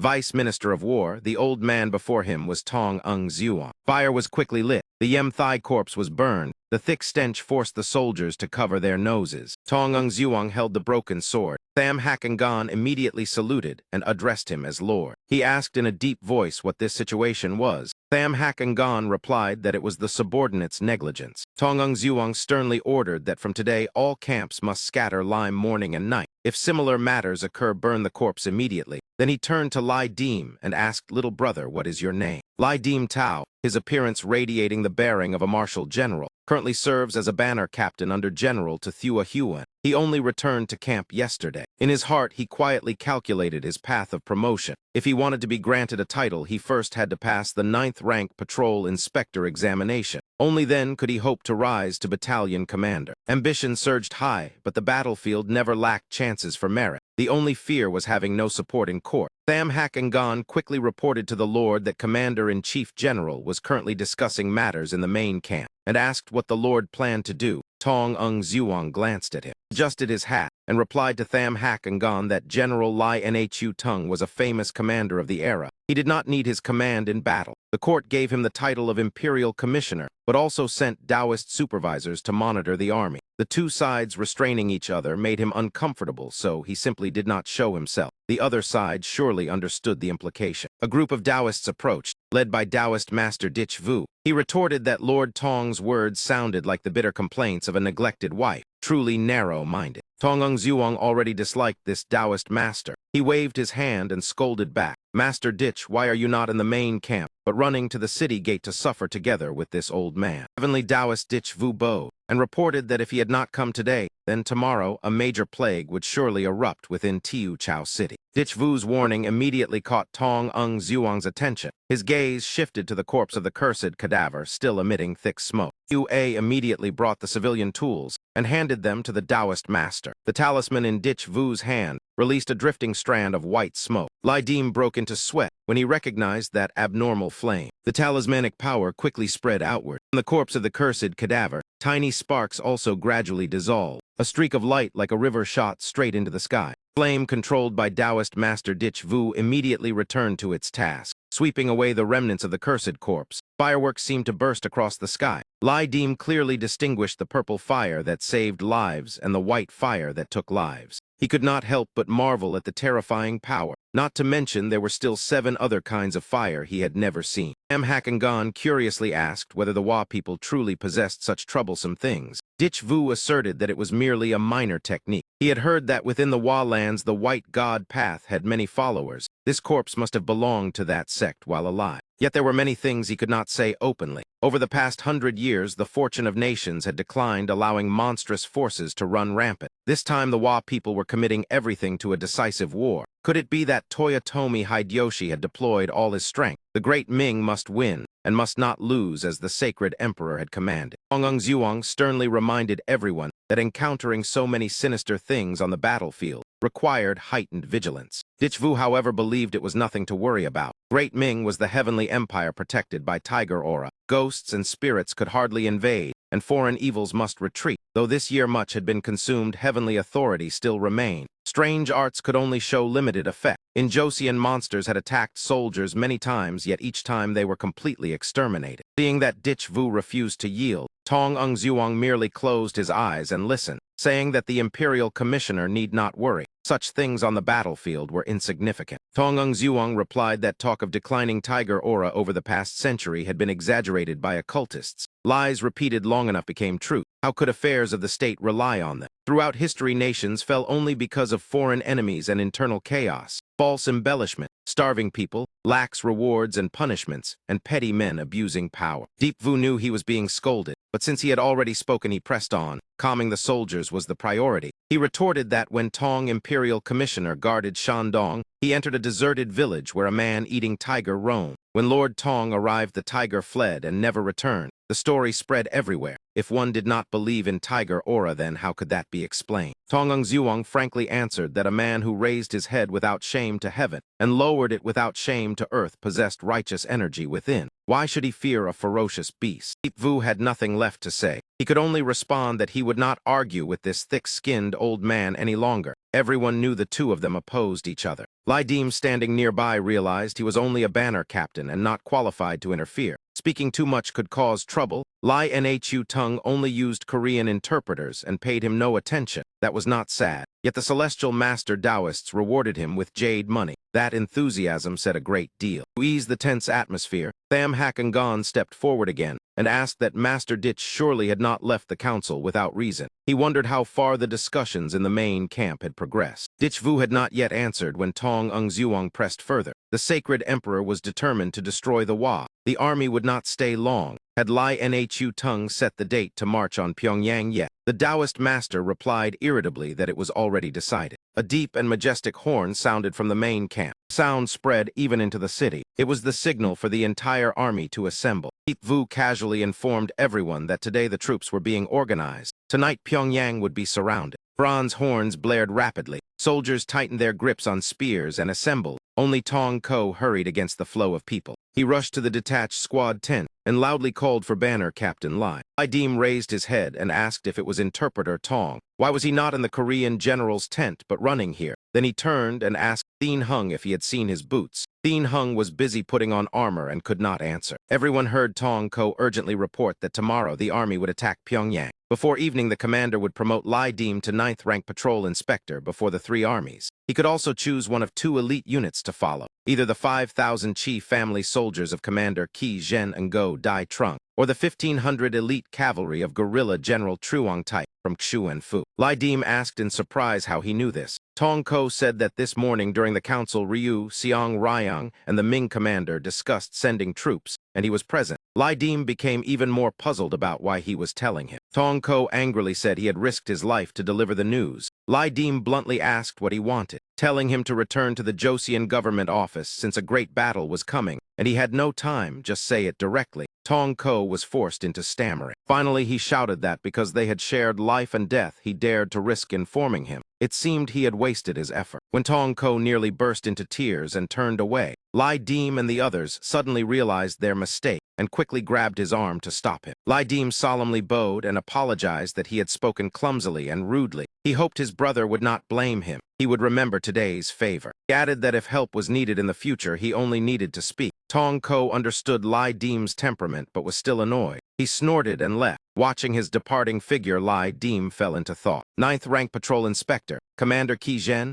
guerrilla general of Chu and Fu. Meanwhile, on the Japanese side, Daimyo Kanishi Yukinaga held a letter in his hand. In truth, it was a poem hinting that troops would arrive at the riverbank tonight. Yet killing intent remained heavy, and no chance of victory could be seen. Kanishi Yukinaga, the Japanese general commanding the 1st Vanguard Army, read the letter with a frown. Under the snowy sky, Japanese soldiers nervously guarded the city walls. 3,000 Joseon troops faced 20,000 enemy soldiers. The red flag of the Ming army fluttered beneath the city walls. The horns roared continuously as Ming troops pushed large cannons forward. At the same time, the vanguard cavalry rode behind in escort. The southern wind raised their imposing momentum. Lai Nhu Tung, the expedition commander, issued orders. Tong Ungzuong and Ditch Vu sat behind supporting the battle. Among the crowd, Lai Dim stood out with a red scarf, just as Tong Ko had said his name was called. Where is the former banner captain of 3rd Vu Guard, Lai Dim? Lai Dim stepped forward with composure and saluted before the generals. Lai Nhu Tung declared that since he returned to the main camp and killed enemies with merit, he would report to the court, granting him the position of patrol inspector of Long and Prefecture. In wartime, he would belong to the Right Army commanding 20 men. He could state whichever department he wished to join. Lai Dim immediately replied that killing enemies for the nation was the duty of a man, and he dared not claim merit. But regarding this patrol inspector position, he wished to say a few words. Those words made Taoist master Ditch Vu pause with his teacup and look over seriously. Lai Nhu Tung asked him to speak freely. Knowing this was a rare opportunity, Lai Dim frankly reported that returning to the main camp and killing enemies was the merit of the commander and his brothers under him. When returning, he had promised that everyone would receive an officer position. Now the commander was promoted, but his brothers gained nothing. He dared not accept. Nhu Tung nodded as if understanding. So that is your meaning. Lai Dim expressed firmly yet respectfully that he wished to exchange the 9th rank patrol inspector position for 5 brothers under his command, each appointed as an officer. As soon as he finished speaking, the Thin Hung group gaped in shock. Even Lai Nhu Tung asked in surprise that an officer post had no rank and was merely a common soldier. It could disappear any time. Moreover, he had risked life and death, yet was giving away his merit. Lai Dim still maintained his stance, because if he did not do so, the commander would feel ashamed before the 3 brothers who had died on the road. This act made even the generals admire him. Lai Nhu Tung as the chief commander seriously considered it. The request was reasonable and difficult to refuse. Moreover, others would see that Lai Dim was taking a great loss. Counting 5 banner captains, each with 50 soldiers, already made 250. Even minor captains with only 20 or 30 would exceed 100. Meanwhile, the generals present were deputy commanders of regions, with 1 to several thousand troops under them. Even the weaker ones were 5th or 6th rank martial officers, with 400 or 500 infantry and cavalry, some reaching 700 or 800. Yet Lai Dim's single request equaled granting him half the establishment of a 6th-ranked general. Lai Nhu Tung looked at Lai Dim cautiously. He understood clearly that this was no ordinary man. Seeing himself hesitant, Tong Ungzuang spoke first that a banner captain so loyal and righteous was rare, and the commander should accept. Lai Nhu Tung treated it as half agreement. He nodded and declared that Lai Dim would receive 2 banner captains, 3 minor captains, totaling 160 men. Hearing this, Lai Dim quickly calculated that including himself, he could command 210 soldiers. The 9th-rank patrol inspector allowed at most 30 men. Dragon Tiger Aura would come sooner or later. Once the appointment was finished, Lai Nhu Tung immediately issued an order to Commander Qi Zhen and Go Dai Trung. Pyongyang had high walls and deep moats with Peony Peak to the north. To capture the city, that peak must be taken. At dawn tomorrow, the city would be attacked. He was to lead 5,000 infantry to assault Peony Peak. Ngo Dai Trung immediately accepted the command. After that, orders were issued one after another. Guerrilla General Truong type of Chuan Fu would lead 1,500 men disguised as Joseon civilians to the southwest gate and join with Lai's translation unit. The Hua army despised Joseon combat strength, so tomorrow, during the assault, they would lower their guard. When the Joseon troops approached the walls, they would raise the Great Ming banner and launch a surprise attack. Truong type accepted the order, while the Central Army Duong Nguyen and the Right Army Tham Hak Ngan would lead 5,000 troops to attack 7-star Pavilion with 20 cannons and 50 Tiger General guns. The Left Army under Lai Nhu Bok, together with Deputy General Lai Fuong Xuan, would command 5,000 troops to attack Chang Gate, carrying 10 cannons and 30 Tiger General guns. Lai Nhu Tung himself would lead the Shenji Camp musket unit in support. After announcing everything,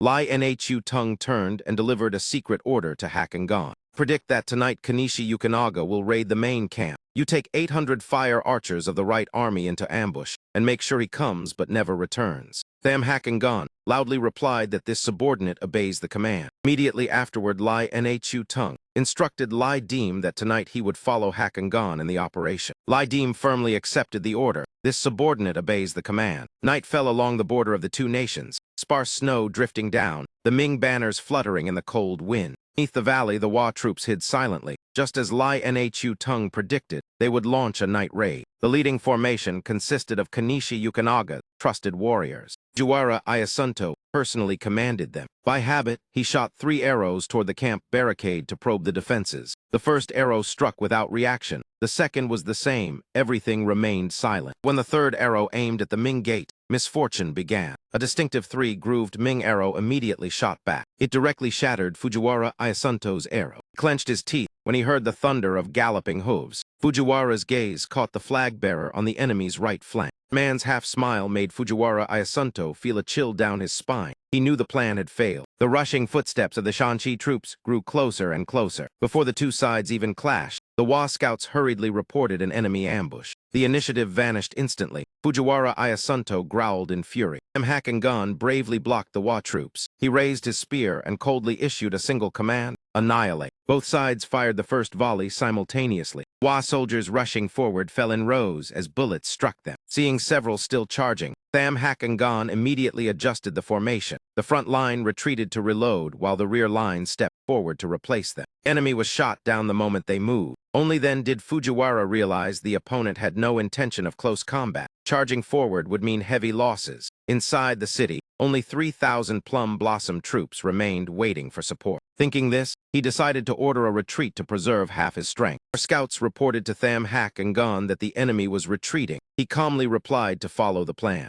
They deliberately allowed Fujiwara Iasunto to lead his troops back to seek aid. He did not know that ahead, Lai Dim already waited with troops prepared. Lai Dim's formation possessed numbers and combat strength equal to Tham Hak Ngan. On horseback, Lai Dim calculated silently. Since entering the private event mansion just over a week ago, he already commanded nearly 100 soldiers. Success, or failure, this time depended entirely on this force. The Wa troops fell into a pincer. Tham Hakangan gritted his teeth and ordered the long spear unit forward. As in from the left flank, Fujiwara Ayasunto had just turned his head, when behind him Lai Dim shouted loudly, "Cavalry, kill." This was the close combat Fujiwara had hoped for, yet never had his troops felt such fear. The Ming soldiers and horses were both superior, quickly seizing the upper hand. The Wa troops were surrounded on all sides, each defensive layer collapsing in succession. Our forces fought 3 or 4 against 1, leaving the enemy unable to resist. Fujiwara personally saw Lai Dim circle past him, pulled the reins and blocked his path. Lai Dim glanced briefly, then activated Jing Yifan. The attribute panel appeared. Fujiwara Ayasunto was a blade cavalry general. Military skill 76%, wielding the great demon-slaying blade Ghost Cleaver, protected by ghost spirits. Lai Dim realized that whether Dragon Tiger Aura or Japanese Ghost Power, they were both supernatural products of the Yanfu world. Like Lai Jian's 9-headed bird inheritance, Dragon Tiger Aura was a mysterious system that made its wielder like a tiger with wings. 2 generals charged into combat simultaneously, opening with a clash of spears. Then came a rapid exchange of relentless techniques. Lai Dim silently concluded that after returning from this campaign, he must at least seize the rank of 7th rank battalion commander. Fujiwara Ayasunto held a defensive stance, determined to decide victory with the great demon-slaying blade Ghost Cleaver.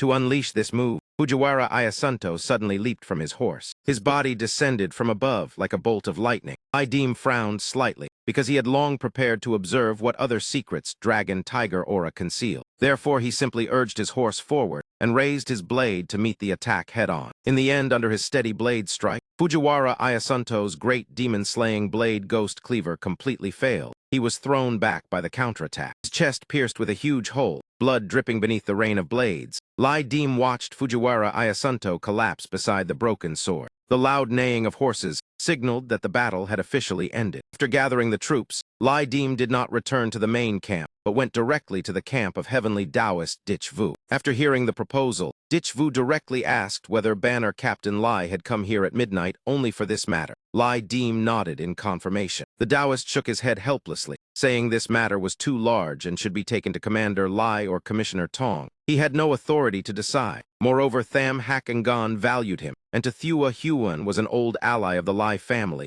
If he spoke, the commander might still consider it. The refusal made Lai Dim thoughtful. He thought Tong Ung Zuong was a civil official, and Lai Nhu Tung a military commander. Together they still could not match the influence of the celestial master Tao. Coming to him was the most reasonable choice. Thinking this but keeping a sincere expression, he said that both the commander and the commissioner were important, yet if this matter were to succeed it must receive Master Ditch's approval. Dich Vu smiled outwardly, but silently weighed the situation in his mind. Finally, he replied helplessly that one was the commander and the other the commissioner, while he was merely a record supervisor, whose words carried no weight. Lai Dim frankly countered that Master Dich was like an immortal. Why belittle himself so? Dich Vu was startled when a subordinate spoke so directly. Lai Dim clasped his fists and said that when they first returned to the army it was Lord Dich who sent his junior brother to use magic to save their lives. Even the reward money then was paid by him personally. Lai Dim spoke with utmost sincerity. Dich Vu coughed and laughed, saying it was a small matter. Soldiers risked their lives, and a few taels of silver were merely worldly possessions. In his heart, Dich Vu secretly laughed because Lai Dim did not know he had claimed credit, while Lai Dim secretly thought he understood better than anyone yet kept a calm face. He continued pressing the other side, affirming that Master Ditch's favor was irreplaceable, and asking him to convey the message to the commander. Dich Vu fell into the trap, thinking a few words could earn merit effortlessly, like Tong Ung Zuong, who only sought chances to push him to the front line. Seeing Lai Dim still had more to say, Dich Vu urged him to speak directly. Lai Dim followed naturally, saying that he actually had some connection with the celestial master Tao. Dich Vu made a sound of interest with moderate curiosity. Lai Dim recounted that years ago, he had only been a horse groom in Liada and once encountered a wandering Taoist on the road. The story immediately made Dich Vu curious. He said Longhu Mountain had never mentioned such a person and told Lai Dim to try displaying Taoist arts. Lai Dim looked around the room, then approached a withered branch. The moment he touched it, vitality suddenly erupted, and the branch sprouted and bloomed brilliantly. This made Dich Vu tense. No talisman, no incantation, and no use of Dragon Tiger Aura at all. How could an ordinary man accomplish such a thing? Lai Dim looked at the flower pot, then glanced at Dich Vu's reaction.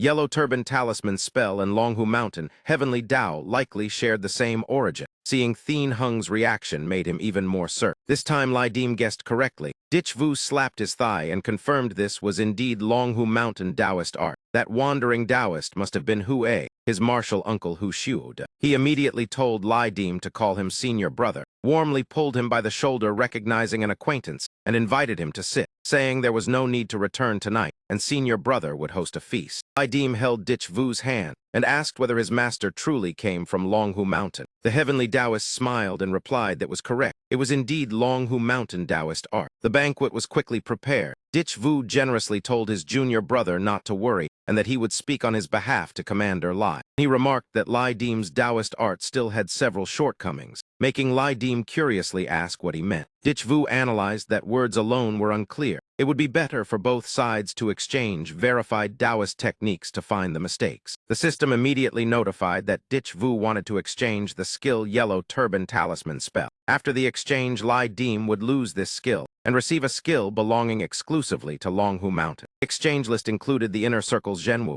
Shuanu, Huagai, and the outer circles Zhen, Du Palace, Five Thunder, Kai, and Demon Subduing. Lai Dim silently calculated the advantages and risks. Northern Emperor Fengdu Demon Subduing Thunder Record had high damage, costing 15 units of Dragon Tiger Aura and 1 authentic talisman. Next came the Tai Chuan 6 Caverns Ghost Soldier Register, summoning ghost soldiers, consuming 15 units of Dragon Tiger Aura and 1 authentic talisman. Next was the Tai Chuan Evil Slaying Talisman. Drawing it cost 1 unit of Dragon Tiger Aura, using it consumed none. The 9 Provinces Command Talisman had a range of 1 zhang. Drawing it cost 15 units of Dragon Tiger Aura, using it consumed no aura. Finally, there was the River Chart Life Protecting Star Steel Talisman, along with many other talismans such as Primordial Chaos Life Origin, 120 Generals, and 9 Heavens Soldier Register. Numerous talismans began floating around them. Lai Dim had to analyze carefully. The Yanfu hidden treasury was limitless. The talisman system alone was vast. Moreover, all required Dragon Tiger Aura to operate. Dich Vu continued tempting him. Seeing Lai Dim silent, he said that once he reached the rank of 100 Household Officer, all of his talismans could be used. Lai Dim's Yellow Turban Talisman spell required no Dragon Tiger Aura. This was extremely important for both him and Longhu Mountain. Lai Dim decided to summon the 9 Phoenix Divine Talisman, calling the 9 Phoenix to descend and eliminate demons. Crafting this talisman cost 20 units of Dragon Tiger Aura. Using it consumed none. With the 9 Phoenix Knowledge Register, as a token it matched well with the 9-headed bird and could trigger bloodline mutation. Lai Dim pretended to smile foolishly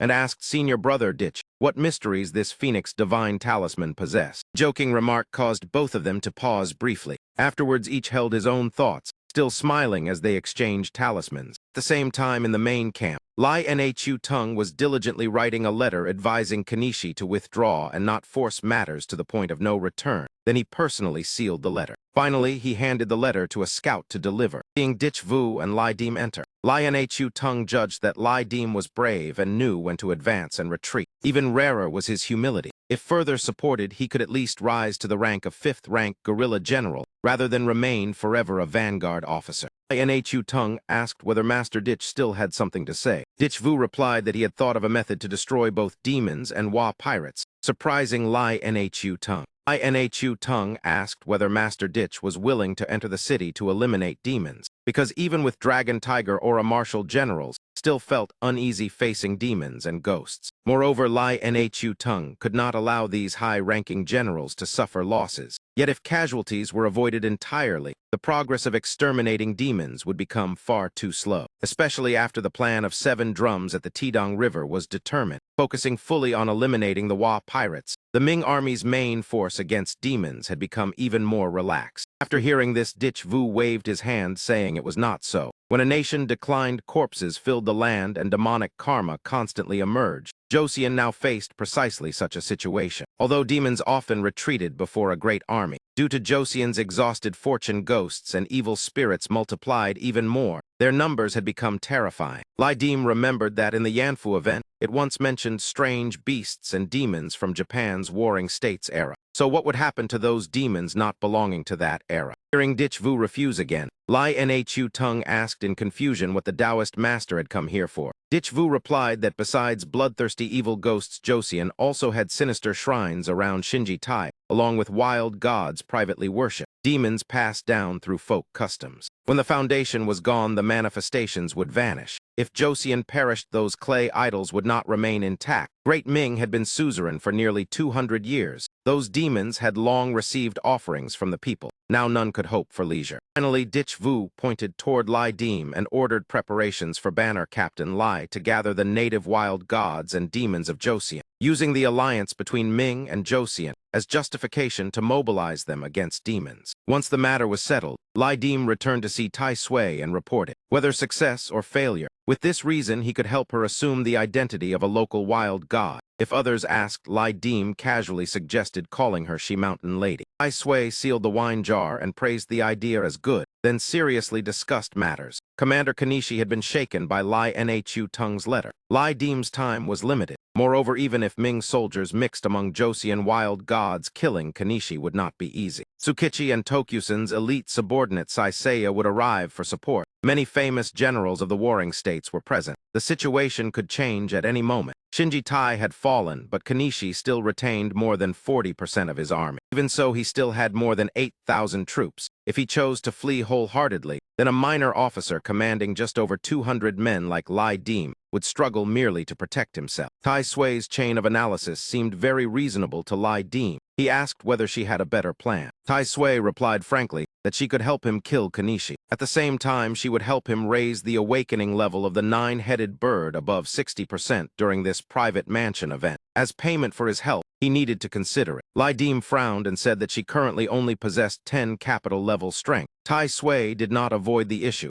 and simply asked whether he agreed. Seeing her tense expression, Lai Dim softened his voice, saying that such a good opportunity without needing to fight. Why would he refuse? Seeing him nod, Tai Sui signaled agreement and personally snapped off her little finger. Lai Dim stared in shock at Tai Sui's hand, missing its little finger as blood dripped. Tai Sui held the finger before him and ordered him to eat it. The system suddenly reported that based on Tai Sui's finger, the private mansion power was extremely strong and could only be absorbed by eating. Once the nine-headed bird absorbed it, the awakening would increase 50% and surpass 40%. Lai Dim held the finger and looked directly at her, saying that if Hong Gui were here, he would not hesitate. When Hong Gui died, he was still an ordinary person. Tai Sui replied unhappily that some matters she had not understood before, but now she did. She urged him to eat or not eat. If it could be reattached, then hurry, because the bleeding would affect the appetite. Tai Sui fell silent, retrieved the finger and reattached it, moving her hand to restore sensation. Lai Dim continued, saying that when the time came, she should help him hold off an opponent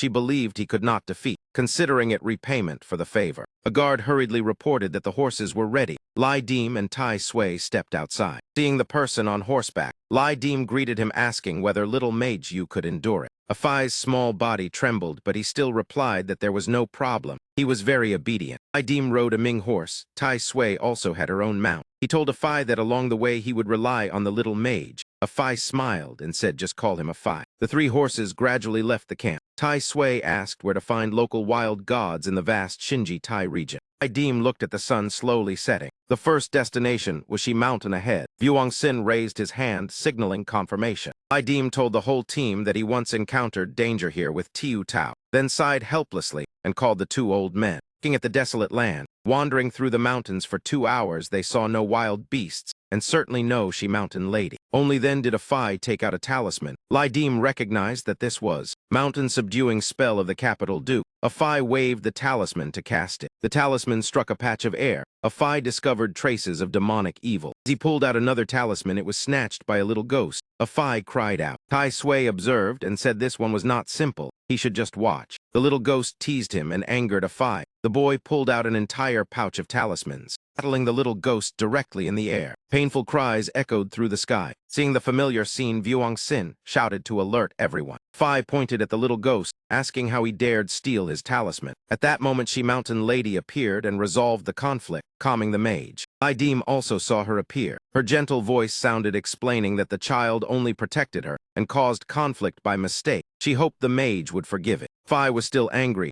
and said then she must apologize to him. She Mountain Lady smiled and looked at Lai Dim in greeting. Lai Dim bowed. and introduced himself as Adong Garrison Banner Captain Lai Deem paying respects. She welcomed the guest with a smile, saying that last time the general did not believe her. She hoped this time he would drink the soup she prepared. Lai Deem nodded, explaining that when fleeing danger, suspicion was unavoidable. Now smelling the soup, it seemed very fragrant. As soon as he finished speaking, she mountain lady waved her hand. From beneath the thick snow, a large fence rose up. Houses and village structures appeared before everyone's eyes. The lantern hanging at the gate appeared familiar. The recreated scene made the group of Yuang Sin feel embarrassed. The mountain lady turned and smiled, gently gesturing for everyone to enter the house. She kept her gentle demeanor, personally ladling soup and offering it to each person. Only when it was placed before him did Lai Deem prepare to take it. But at that moment, Tai Sui casually reached out and blocked the bowl of soup. Under Lai Deem's puzzled gaze, Tai Sui turned to She Mountain Lady and asked whether there was wine to drink here. Mountain Lady calmly pointed toward the window, saying there was homemade rice wine below. If the young lady did not mind, she could drink it. After finishing the bowl of soup, Tai Sui placed the empty bowl back for Lai Deem, then went to fetch the wine while thanking She Mountain Lady. Lai Deem handed the bowl to the young woman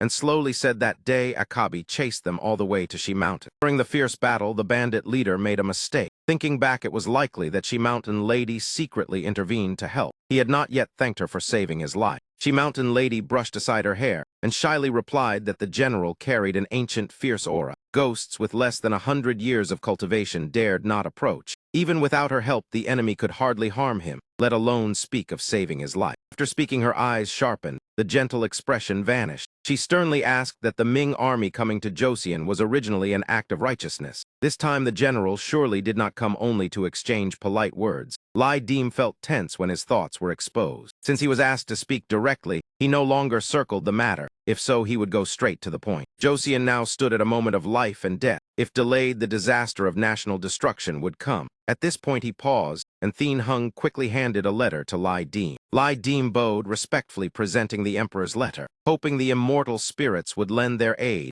and together drive out the invaders. The mountain lady opened the letter and glanced through it, guessing it was related to Joseon's national fortune and dragon tiger aura. She replied that surely the Joseon ministers had also sealed it, yet in their hearts they must still feel uneasy. Putting the letter down, she spoke frankly that she was no immortal deity, merely a fox spirit living deep in the mountains. Yet if Joseon's fortune declined, even the spirits of the wild mountains could not survive. Since the emperor was driven from the palace, many wild gods had vanished without trace. She was born from She Mountain and could not leave this place her entire life. Truly, it was difficult to help the general, but her gaze suddenly shifted elsewhere, brushing her hair aside and glancing at Tai Sui before saying that in the region there were several wild gods and demons whose shrines were destroyed, or whose worshippers were killed by the Wa pirates. Some wished to destroy the invaders alone. If gathered, they could still be useful. Hearing this, Tai Sui also looked over. Lai Deem immediately asked the lady for further guidance. She Mountain Lady placed an object into his hand, saying that west of Song Hoa village, there was a fish-headed bird whose family had been slaughtered by Wa pirates. Following this object's guidance, the general would gain further harvests. The object in his hand glowed, startling Lai Deem. The system immediately announced the special private mansion event Blue Silk release, requiring the formation of an army combining Ming troops and wild gods and spirits. Conditions included one Ming general at 10 capital rank or above,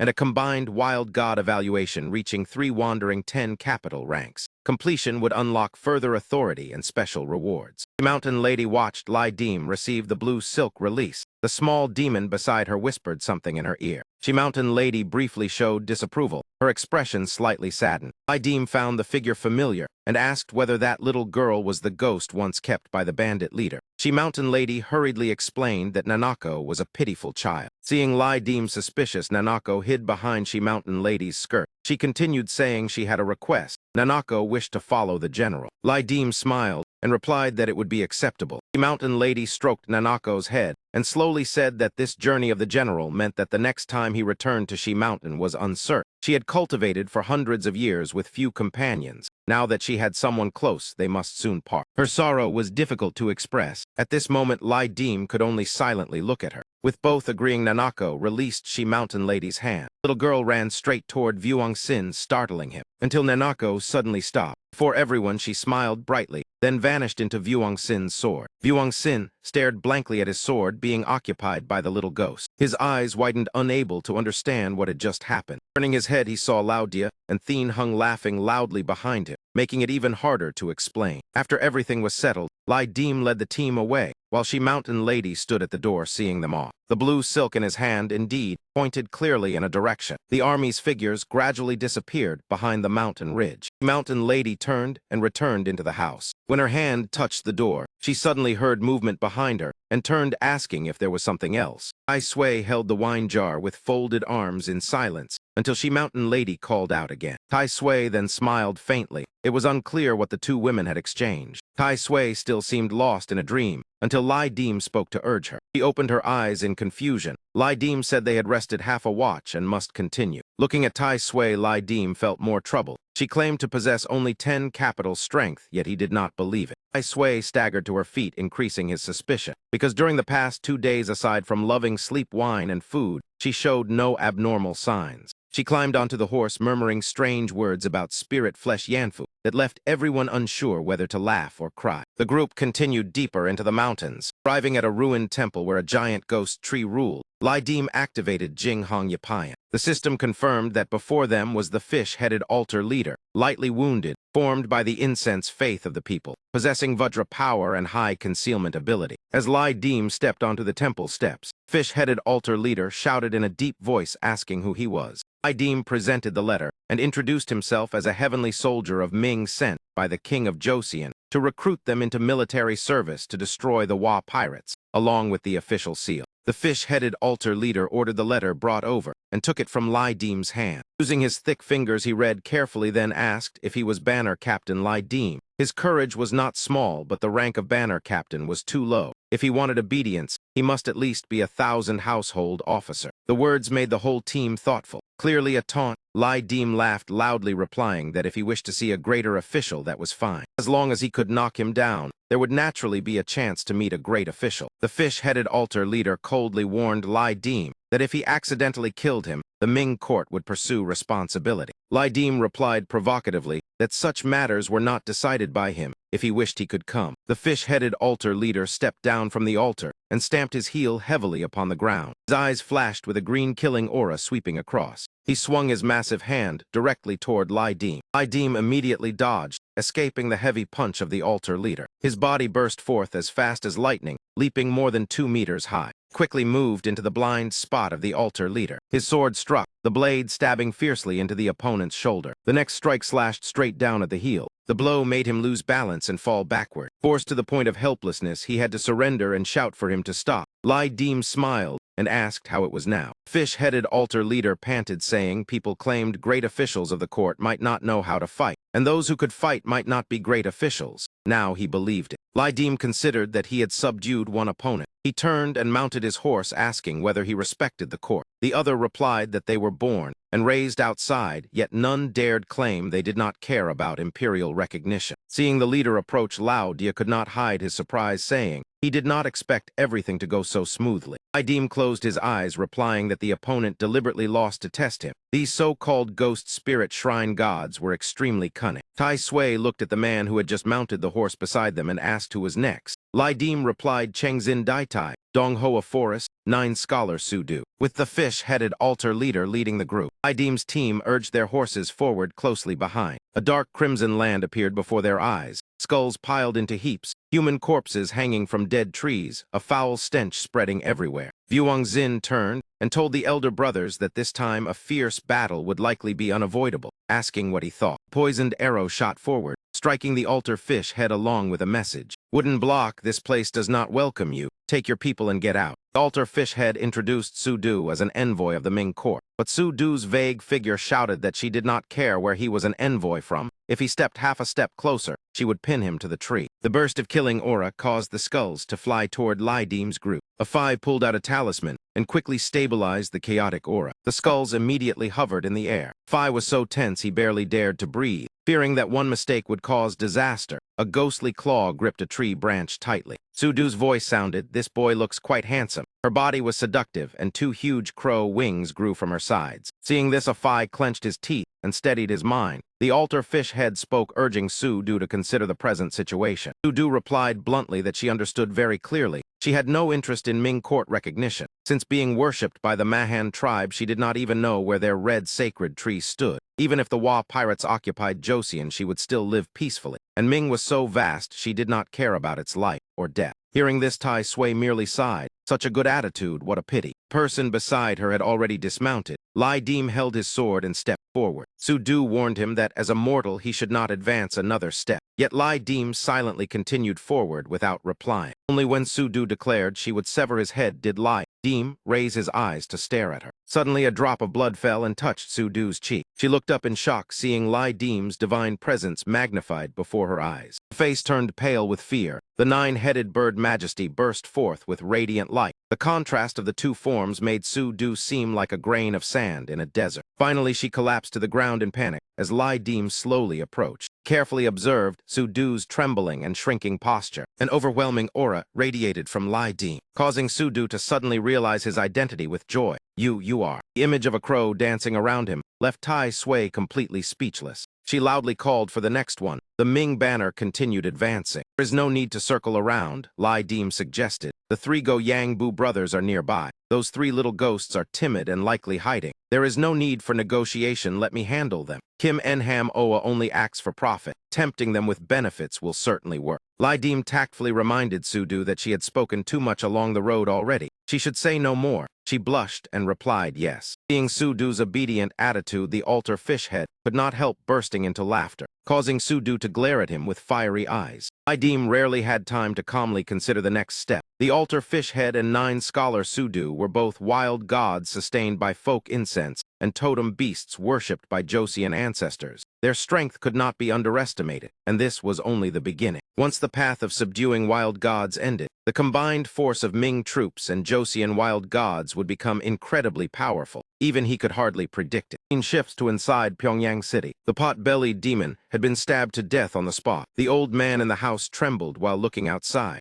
Only after seeing them all dead did he lead his grandchild out. He bowed repeatedly to thank the one who saved his family. Tong Ai said nothing and turned away. His face showed rare tension because Kanishi's forces had already left the city and split into several groups. The brothers ambushing by the Tidong River had already arranged the cannons and fed the horses well. Tonight would be an extremely difficult battle. Banner soldiers sat discussing while lighting tobacco, saying that once the defeated enemy collapsed, the Wa pirates, whose morale had already broken, would panic when blocked along the road and fall into the frozen pits of the Tidong River. This time, if many pirate heads were taken, the reward would be enough to rebuild the old house in their hometown. Afterwards, one could even take a new wife more welcoming than the previous one. Right, Old Kong. While still laughing, Tong Yi's heavy steps approached. Old Kong glanced over and saw him returning with wounded troops and mocked that he wondered who it was. So it was their vanguard lord. So he had taken the brothers to fight demons for big profit. Before he finished speaking, he froze as a blood-stained blade pressed against his neck only inches away. He immediately fell silent, not daring to say another word about Tong Yi's squaw. Tong Yi warned him, then withdrew the blade and tiredly ordered the wounded carried away to find physicians and celestial master Taoists. Those Taoists should be called here immediately. Hearing the news, Tham Hakangan rushed to Tong Yi's tent without even removing his helmet, asking how it became like this. Tong Yi replied that there was a very hard-to-kill demon inside the city. The vague answer angered Hakangan. If it was hard to kill, then he would not kill it. How many in the entire camp risked their lives to eliminate demons? Was his brain only decoration? Tong Yi said nothing and simply chopped down onto the ice spear shaft with his hand. Tham Hakangan took 2 jars of wine from his pouch and tossed one to Tong Yi. Tong Yi caught it and frowned, saying that Hakangan drinking wine would cause trouble and he should not drink. Hakangan laughed loudly, saying killing enemies while drinking was even faster. It was Buddha hand soup. Saying so, he drank first. Patted Tong Yi's shoulder, saying drink it to dispel cold and relieve pain. Tong Yi was persuaded and took a sip. But the moment he swallowed, he spat it out and cursed because it was all vinegar. Seeing Hakangan laugh with delight, Tong Yi retorted, asking that even after marriage he was still so childish. Hakangan was about to scold further, saying someone offered him wine, and he still would not drink. It was not even wine but vinegar. Angered, Tong Yi snatched the jar from Hakangan's hand. He paused briefly, staring at the wine jar with sorrowful eyes. While drinking, he listened to Hakangan muttering beside him that they had shared hardships for 7.5 years, and he could not bear remaining unknown. After he left, he would pull him upward, Tham Hakangon put his helmet back on. Stepping outside, he told Tong Yi that he had carried the great banner for him for more than 7 years, and in tonight's battle he should rest and recover from his injuries. This time, 10 miles outside Shinji Tai City, the Wa pirate army was retreating in disorder. The army led by Kanishi had already collapsed. He glanced back at the city only once. The Ming army had already stopped before the gate. Chengzin Dai Tai and the renowned Lai Nhu Tung led at the front. On the city wall, besides our scouts, another approaching army was discovered. Someone shouted for Bai Zhan to open the telescope and see what it was. Bai Zhan obeyed and looked carefully, saying it looked like trees. But when he looked below, he suddenly shouted. Leading them was a man wearing Ming armor. It was Lai Dim commanding the force. He shouted loudly to alert everyone. News was quickly reported to the commander that Wa pirate reinforcements had appeared. Just as the scouts said, the elite reinforcement force, led by Sai Seda under Tsukichi, gradually appeared in the fog. After finishing the engagement, Lai Dim did not return to the camp, but went to find Heavenly Taoist Dich Vu's tent. After hearing it, Dich Vu directly asked whether Banner Captain Lai had come at midnight, only to say this. Lai Dim nodded in confirmation.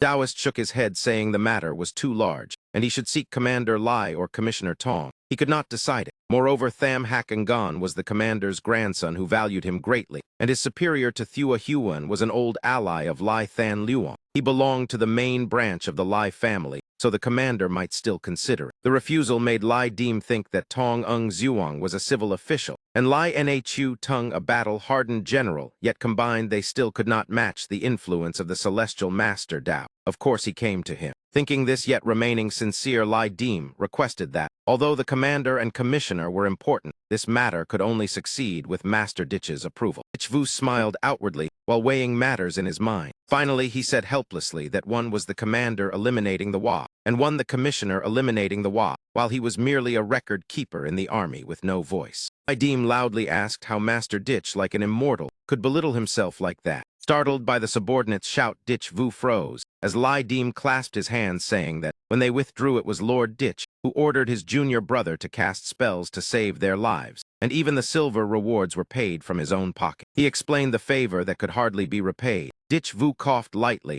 and replied that such a small matter was not worth concern. Soldiers shedding blood for a few taels of silver were merely things outside the body. In his heart, Dich Vu secretly laughed that Lai Dim still did not know he had already had his credit stolen, while Lai Dim thought to himself that he knew very well his trick of presenting the letter of recommendation first and reporting the merit afterward. But on the surface, he still pressed him into an awkward position, saying in summary, Master Dich has shown great kindness to me. Thinking back and forth, there is no one more suitable than you. Please deliver my words to the commander in my place. Dich Vu fell for the bait, thinking that saying a few words would cost no effort yet still earn merit. Unlike Tong Ung Zuong, who only waited for a chance to push him in front of the Wa bandits, Lai Dim had another matter to discuss. Seeing his hesitation, Dich Vu urged him to just speak plainly. Lai Dim replied that the general and the celestial master Tao actually shared a bit of fate. Dich Vu merely let out an "oh," showing little interest. Lai Dim said that years ago, when he was still a horse groom in Liaodong, he encountered a wandering Taoist on the road. The story made Dich Vu curious. He said, on Long Ho Sun, I have never heard of such a person.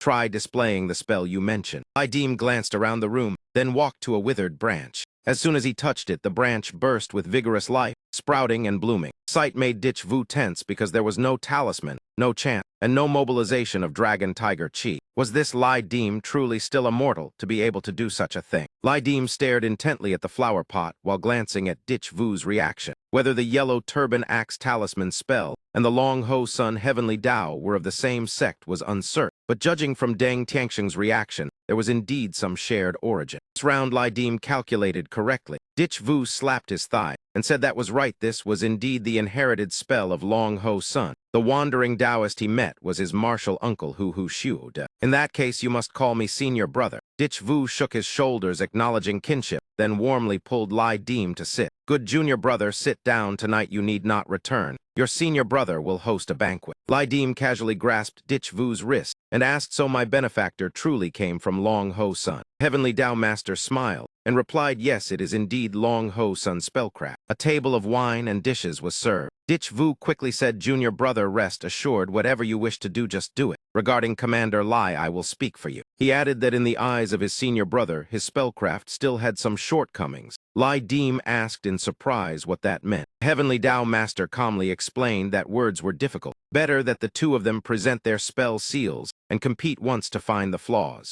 At this moment, the system reminded Lai Deem that Dich Vu, the high-merit mage of Long Ho Sun, intended to exchange skills for your yellow turban axe talisman aura technique. After the exchange, you will lose this skill and gain an exclusive skill of the Long Ho Sun Heavenly Tao Master. Exchange list clearly recorded the inner circle, including True Martial, Mysterious Maiden, Flower Canopy. The outer circle reinforced by Mulberry Bow, 5 Thunder, Activation, and Demon Subjugation. I Deem frowned and pondered calculations. Northern Emperor Fengdu Demon Seizing Thunder Register was an offensive spell consuming 15 units of Dragon Tiger Chi and 1 genuine talisman. Next was the Supreme Mystery 6 Caverns Ghost Soldier Register, which could summon 6 Cavern Ghost Soldiers, consuming 15 units of Dragon Tiger Chi and 1 genuine talisman. Next was the Supreme Mystery Evil Slaying Talisman, which required 1 unit of Dragon Tiger Chi to draw, but consumed nothing when used. Below was the 9 Provinces Command Talisman, with a radius of 1 zhang, requiring 15 units of Dragon Tiger Chi to draw, and also consuming none when used. Finally, there was the River Chart Life Protecting Stellar Steel Mantra, forming a protective membrane consuming 5 units of Dragon Tiger Chi. Besides it, there were the Chaos Origin Life Scarlet Register, the 120 Generals Register, the 9 Heavens Soldier Talisman, the Supreme Seal Register, and the 5 Dippers 8 Trigrams Protection Register, all around gradually scattered with various talismans. Facing this uncertain situation, Lai Deem had to analyze carefully. The Yan Fu secret treasury was limitless, and this was only 1 Yan Fu fruit. The talisman system alone already dazzled the eyes, yet all required Dragon Tiger Chi to use. Vu continued persuading, and seeing Lai Deem silent, said, "Junior brother Lai, if you remain in the army camp and reach the rank of 100 household officer, then all kinds of talisman spells I can supply." Lai Deem's yellow turban axe talisman had nothing to do with Long Ho Sun and required no Dragon Tiger Chi, so for both sides it held extremely important meaning. Lai Deem decided to summon the 9 Phoenix Divine Talisman to call forth the 9 Phoenixes to suppress demons and eliminate evil. This talisman required 20 units of Dragon Tiger Chi to craft and consumed none when used. It had a special token, the 9 Phoenix Knowledge Register. The 9-headed serpent could absorb it to increase alertness, and each absorption might cause a bloodline mutation. Lai Deem pretended to be naive, pointing at Dich Vu and smiling, "Senior brother Dich, I wonder what marvelous effect this 9 Phoenix Divine Talisman has." Lai Deem's teasing caused both of them to freeze for a moment. Each had their own thoughts. They both laughed and exchanged talismans. At the same time, in the main camp of Lai Nhu Tung, he was still diligently writing a letter to Miss Nishi expressing his reluctance to kill and advising her to leave a path of survival and withdraw early, then personally sealed and folded the letter. Finally, Lai Nhu Tung handed the letter to a scout to deliver. He looked at the two who had just arrived, Dich Vu and Lai Deem, evaluating in his heart that this young man was both brave and knew when to advance or retreat. Even rarer was that he knew how to yield fame. His reputation among colleagues was also good. If Song Yi had half that foresight, he would have long raised him to the 5th-rank guerrilla officer instead of leaving him as a vanguard. Lai Nhu Tung asked whether Master Dich had anything else to say. Vu replied that he had a plan that could both exterminate demons and kill the Wa bandits, which surprised Lai Nhu Tung. Lai Nhu Tung said that if Master Dich was willing to enter the city to eliminate demons, the demons inside the city ran rampant. Martial generals with Dragon Tiger Chi were fearless against men, but facing monsters still could not avoid worry. Moreover, he could not afford the loss of high-ranking generals, so the progress of demon extermination had always been slow. Especially after the hanging strategy at Datung River, the main Ming forces concentrated on destroying the Wa bandits, making demon suppression even more neglected. Vu waved his hand, saying that was not the case. When national fortune declines and corpses fill the land, demonic karma flourishes. Joseon at present was exactly such a situation. Those monsters avoided the great army, but in truth, because the national fortune was declining, they became even more ferocious. Their numbers in Joseon were already extremely terrifying. Lai Deem recalled the Yan Fu event, mentioning strange beasts and demons during the Japanese Warring States era, and thought, what if it did not belong to that era? Lai Nhu Tung heard Dich Vu refuse, and asked then what did the Taoist master come here for. Dich Vu replied that besides bloodthirsty evil ghosts, Joseon also had wicked shrines and rustic gods worshipped by the people. If The nation falls, then even clay statues can hardly survive. The Great Ming had been the suzerain state for nearly 200 years. Those rustic gods had been worshipped by the people for centuries, so none of them could remain idle. Finally, Dich Vu pointed to Lai Dim and ordered him to gather the rustic gods and monsters of Joseon, using the name of alliance with the Ming court to mobilize them to destroy ancient demons and ghosts. After everything was arranged, Lai Dim returned to report to Tai Sui. Whether success or failure with this reason, I can help you attach the identity of a local rustic god. Lai Dim casually asked, "What do you think of the name Neep Sun Nu?" Tai Sui closed the wine jar, praising that the idea was not bad, then seriously discussed business, saying Miss Nishi had been shaken by the letter advising her to abandon the city, but time was running out, and killing Kanishi would not be easy. The elite Seishya troops of Tsukichi and Tokusen were about to arrive as reinforcements. The battle situation was unpredictable. Though Shinjitai City had fallen, Kanishi still retained more than 60% of his forces. We still had more than 8,000 soldiers. If he decided to flee, then a small banner unit of just over 200 men like yours could only protect itself. After Tai Sui's analysis, Lai Dim felt it made sense and asked if there was any better way. Tai Sui replied directly that she could help him kill Kanishi. At the same time, she could help him in this Yan Fu event, raise the awakening level of the nine-headed serpent beyond 60%. As payment, would he need to think about it? Lai Dim frowned and asked that she currently only had the strength of the 10 capital tier. Tai Sui replied that he only needed to say whether he agreed or not. Seeing her tense, Lai Dim softened his voice and said, "Such a good matter, without fighting, why would he refuse?" Tai Sui saw him nod and immediately gestured, then snapped off her own little finger. Lai Dim was startled, looking at Tai Sui's hand, with blood dripping from the missing little finger. Tai Sui held the finger before him and ordered him to eat it. The system immediately notified that Tai Sui's finger contained powerful force that could only be absorbed by eating it. After absorption, the nine-headed serpent would gain 50% awakening and surpass the 40% threshold. Lai Dim held the little finger and stared at Tai Sui, saying if the red ghost were still alive, he would not hesitate to eat it immediately. Even in death, he would remain a mortal right. Tai Sui replied unhappily that there were things he once could not understand, but now he understood them. "So will you eat it or not? If it can still be reattached, then hurry. The blood flowing so much affects my appetite." Tai Sui sighed speechlessly and reattached the finger herself, then moved her hand, restoring feeling. Lai Dim continued, requesting that at the critical moment, she help him hold off an opponent stronger than himself as repayment of favor. A guard ran over reporting that the horses were ready. Lai Dim and Tai Sui walked out together. Seeing the person on horseback, he greeted Zio Fayu. "Can you endure it?" Asus trembled, yet still tried to reply that it was fine. It was very gentle. Lai Dim mounted his horse while Ming Tai Sui also had her own. He said, "Thanks, Afei, we will still trouble you along the road." Afei smiled, saying, "Just call me that. Everyone on the mountain does." 3 horses left the main camp. Tai Sui asked, "Shinjitai is so vast, how will you find the local demon god?" Lai Dim looked toward the fading evening light. "The first point is the Neep Sun mountain ahead." Wang Sheng raised his hand, signaling. He informed the whole team that this place was correct. The last time he and Zio Tao encountered danger, it was exactly here. Lai Dim sighed helplessly, saying, "Truly 2 old fellows." Looking at the desolate land before them, the group had wandered in the mountains for 2 watches already. They had not even seen wild beasts, let alone Neep Sun Nu. At this moment, Afai slowly drew out a talisman. Lai Dim noticed and asked what that was. Afai waved his hand and activated the mountain-suppressing chief spell. The talisman floated into the air and covered a wide area. Afai immediately sensed traces of demonic aura. He was about to draw another talisman when the little ghost snatched it away, making Afai cry out in surprise. Tai Sui looked over and evaluated, then said, "This one is not ordinary. You just stand and watch."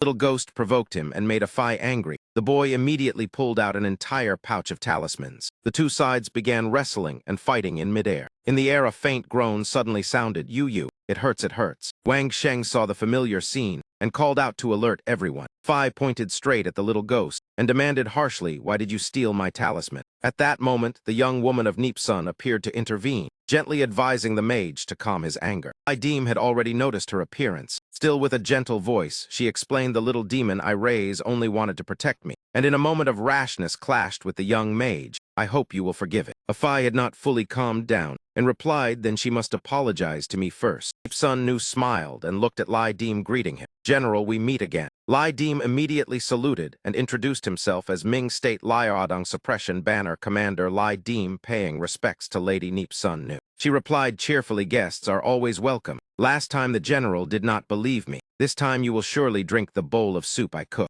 Dim nodded and said earlier when fleeing disaster human hearts could not avoid suspicion which caused conflict. The soup you cooked truly smells wonderful. As soon as he finished speaking, Nipsun Nu lightly waved her hand. From beneath the thick snow, a vast fence suddenly rose up. Houses, walls, and village buildings gradually appeared before everyone. The lanterns hanging before the gates carried a sense of familiarity. The recreated scene made Wang Sheng and the others somewhat embarrassed. Nipsun Nu turned and made a gesture inviting the guests inside. He still kindly served soup to each person. When it was Dim's turn, he lifted the bowl intending to drink. At that moment, Tai Sui suddenly raised her hand to block him. Facing Dim's puzzled expression, Tai Sui asked Nipsun Nu whether there was wine here. Nipsun Nu remained gentle and pointed toward the window, saying, "Below there is self-brewed rice wine. If you do not mind, you may drink it." After finishing the soup, Tai Sui placed the empty bowl before Dim, then went to fetch wine, and did not forget to thank her. Dim handed the bowl to the young woman and said that day he had been chased by Akabi to Nipsun. During the fierce battle, the bandit leader revealed a flaw which must have been thanks to Nipsun Nu secretly helping. "I have not yet thanked you for that life-saving grace." Nipsun Nu brushed aside her hair and replied that the general's ancient killing aura was too heavy. Ghosts under 100 years dared not approach. Even if I had not acted, they could not harm you, so I dare not accept the credit of saving your life. After speaking, her gaze turned serious, and she asked directly that the superior country sending troops was an act of propriety. This time the general surely did not come only for polite conversation, making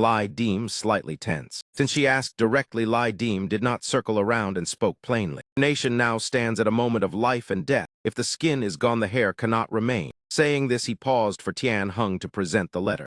Dim bowed and presented the handwritten letter of the sacred emperor, hoping the immortal masters would lend aid and repel the enemy army together. Nipsun Nu opened the letter and immediately recognized the national domain of Joseon, along with Dragon Tiger Chi. She replied that the important ministers of Joseon must also have sealed it, yet in her heart she still felt uneasy. Placing the letter down, she confessed that she was only a fox spirit of the mountains, but also understood that if national fortune perished, then rustic spirits of the wild mountains would also struggle to survive. Since the emperor was driven from the palace, many rustic gods had vanished without trace. She was bound to Nipsun and could not leave even half a step, truly unable to help the general. But her gaze shifted, and she said that in the region there were several rustic gods and demon beings whose shrines had been destroyed or whose kin had been killed, and who wished to single-handedly destroy the Wa bandits. The general could gather them. Tai Sui heard this and glanced at Dim. He asked the lady to give guidance. Nipsun Nu placed an object in Dim's hand and said, "West of Song Hoa village, there is a bull-headed bird demon whose family was slaughtered. Follow this object as a guide, and you will gain results." The glowing object in his hand startled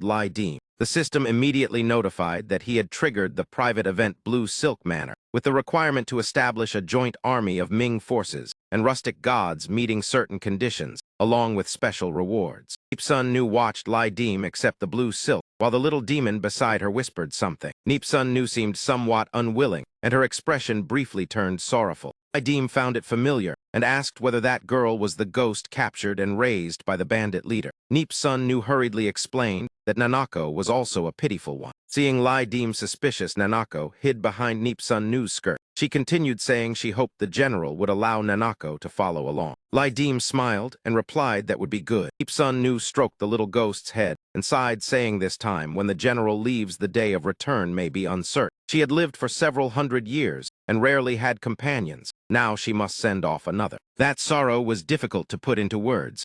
Dim could only remain silent and look at her. Both of them nodding, Nanako released Nipsun Nu's hand. The little girl ran quickly toward Wang Sheng, making him jump in surprise. Until Nanako stopped. Under everyone's gaze, she smiled brightly, then hid herself inside Wang Sheng's sword. Wang Sheng stared at his sword being occupied by the little ghost in astonishment. Wang Sheng widened his eyes, completely unable to understand what had just happened. Turning around, he saw Lao Dio and Tine Hung standing behind him, laughing loudly, which made him even more awkward. With everything finished, Dim led the team away. This time, Nipsun Nu stood at the door, seeing them off. In his hand was the strip of jade green silk, clearly guiding the next direction. He watched the troop gradually disappear behind the mountain ridge. Nipsun Nu turned and went back inside the house. Just as she raised her hand to open the door, suddenly hearing movement behind her, she turned back and asked, "Is there still something else, young lady?" Tai Sui held the wine jar with arms folded in silence until Nipsun Nu called out once more, "Young lady." Tai Sui finally smiled, No one knew what the two women had exchanged. Tai Sui once again drifted into drowsy sleep, forcing Lai Dim to call out. She opened her eyes sluggishly. Lai Dim reminded her they had to continue the journey and that she had slept for half a watch already. Looking at Tai Sui, Lai Dim felt an even greater headache. She said she only had the strength of the 10 capital tier, but he did not believe it at all. Tai Sui staggered to her feet, making Lai Dim even more suspicious. During 2 days of contact in this event, she had shown nothing except a love of sleep, wine, and food. She jumped onto the horse, while muttering strange, incomprehensible words that sounded like a chant. Group continued advancing forward. Ahead stood a ruined shrine occupied by a giant tree demon. Lai Dim activated startling swan feather. The system confirmed the target as the bullhead altar overseer slightly injured. It had become a village deity through the incense offerings of the people, possessing diamond force and extremely strong concealment ability. Just as Lai Dim stepped onto the stone stair, bullhead altar overseer inhaled deeply with a heavy voice. Lai Dim presented the letter and introduced himself as a heavenly soldier of the Ming state, acting under the command of the Joseon king to recruit all of you into the army to sweep away the Wa bandits. Ngu Dao Chayan Dan ordered the letter to be brought over and slowly took the document from Lai Dim's hand. He held it in his large hand and read, then asked, "Are you the banner commander Lai Dim mentioned in the letter? You have some courage, but your rank is too low. If you want me to obey, at least 1,000 household commander must come." The group fell silent. Clearly the words were mocking. Lai Dim laughed loudly and replied, "If you want to see a higher official, that is fine. Knock me down first, and you will meet a great official." Ngu Dao Chayan Dan warned coldly that if he accidentally killed him, the Ming court would blame him. Lai Dim provoked him. "I am not boasting. If you want to fight, then come." Ngu Dao Chayan Dan stepped down from the altar and stomped the ground, causing rocks to tremble. His eyes flashed with a cold green killing intent, sweeping across the field. He swung his gigantic hand and struck straight toward Lai Dim. Lai Dim quickly dodged the punch of Ngu Dao Tren Dan. His body shot upward nearly 2 meters high. He seized the moment and closed into the blind spot of Ngu Dao Tren Dan. The sword flashed, the tip thrust fiercely into the opponent's shoulder. The next strike slashed straight down at the heel, causing his massive body to topple backward. Forced to the end, he had to surrender and shout for him to stop. Lai Dim laughed and asked, "How is it now?" Ngu Dao Chayan Dan panted and said, "People say great officials may not know how to fight, and those who know how to fight may not be great officials. Now I believe it." Lai Dim counted it as subduing one more. He mounted his horse and asked whether he respected the imperial court. The other replied who born outside would dare ignore imperial recognition. Seeing the leader approach, Laudia said in surprise, "I did not expect it to go so smoothly." Lai Dim closed his eyes and replied he deliberately lost to test me. This kind of village god has quite a scheming mind. Tai Sui looked at the person beside her and asked who was next. Lai Dim answered Than Zin Dai Tai, Dong Hoa Forest, who see to do. Ngu Dao Chayan Dan led the way in front. Lai Dim's team urged their horses and followed closely behind. Before them appeared a land of dark red soil, skulls piled high, human corpses hanging from dead trees, the stench thick and foul. Wang Sheng whispered to everyone that this time a great battle was inevitable. "What do you think?" Poisoned arrow shot forward and struck Ngu Dao Tren Dan with a message. "Kuk Go, this place does not welcome you. Take your people and leave." Ngu Dao Chayan Dan introduced Tadu as a messenger of the Ming state, but Tadu with a vague form roared that she did not care where the messenger came from. If he took another half step, she would nail him to a tree. Surge of killing intent exploded and hurled skulls toward Lai Dim's group. Afai drew a talisman and quickly stabilized the chaotic energy. The skulls immediately floated in midair. Fai was tense and did not dare breathe heavily. A ghostly foot clutched tightly onto a tree branch. Tadu's voice sounded praising the boy as handsome. Her figure was fiery, and a pair of large raven wings grew from her back. Afai clenched his teeth to steady his mind. Ngu Dao Chayan Dan spoke, reminding Tadu whether she did not understand the situation before them. Du replied frankly that she had no interest in Ming recognition. Since the Ma Han tribe had worshipped her, she had lived peacefully and did not care whether Ming lived or died. Tai Sui only sighed after hearing that. Such a good attitude, what a pity. Person beside her had already dismounted. Lai Dim advanced holding his sword. Tadu warned that he was a mortal and should not step forward again, but Lai Dim silently continued walking.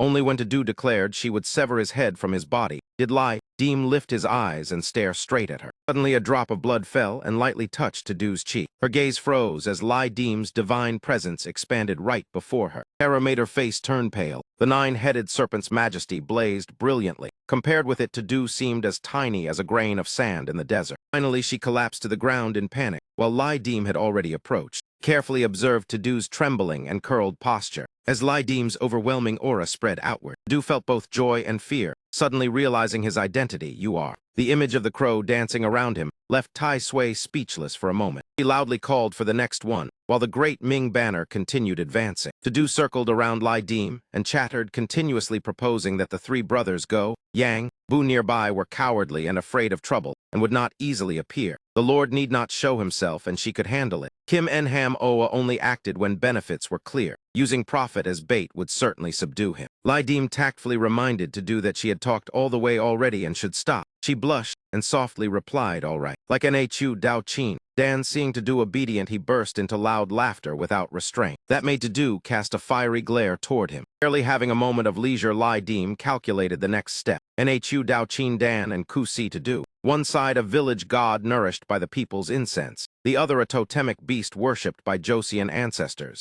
Both possessed strength not to be underestimated, and this was only the beginning. When this path of subduing village gods ends, the combined force between Ming troops and Joseon rustic gods will surely become formidable. Inside Pyongyang City, pot-bellied demon had already been stabbed to death on the spot. The old man in the house trembled as he looked outside. Only after seeing them all dead did he lead his grandson away. Bowed his head in gratitude to the benefactor who had just saved the whole family. Tong Ai said nothing and turned away directly. Rare tension showed on his face because the forces of Kanishi's camp had already left the city and departed in multiple directions. The My Fuck brothers had already set up cannons along the Datung River and fed the horses well. Tonight a fierce battle was inevitable. Banner soldiers sat discussing while lighting their pipes, saying that once they crushed the defeated enemy, the Wa bandits, whose morale had already collapsed, would likely fall one by one into the frozen pits of the Datung River. This time, if they cut many enemy heads, the reward money would be enough to rebuild the old house. Then marry another capable wife as well, right Lao Kong. While they were laughing and chatting, the heavy footsteps of Tong Yi approached. Lao Kong glanced over and saw him leading a wounded troop back and mocked. "Oh, who is this? It turns out to be our vanguard lord. So how was it? Did you lead the brothers to hunt demons? Was the harvest good?" Before he finished speaking, he froze as a blood-stained blade stopped before his throat, only a few inches away. He immediately fell silent and did not dare say another word about Tong Yi's unit. Tong Yi issued a warning, then sheathed his blade and tiredly ordered the wounded brothers to be carried to the heavenly Taoist physicians, while those Taoist priests should be summoned here. Shen Hakangan heard the news and hurried to Tong Yi's camp. As soon as he set down his helmet, he anxiously asked why it had become this miserable. Tong Yi replied that there was a fierce ghost in the city, and it was not easy to deal with. The vague answer made Hakangan furious. If it was not easy to kill, then you just would not kill it. How many people in the whole headquarters dared risk their lives to exterminate demons? Where is your brain? Tong Yi did not reply, and only slammed his hand onto the spear shaft. Shen Hakangan took 2 jars of wine from his pouch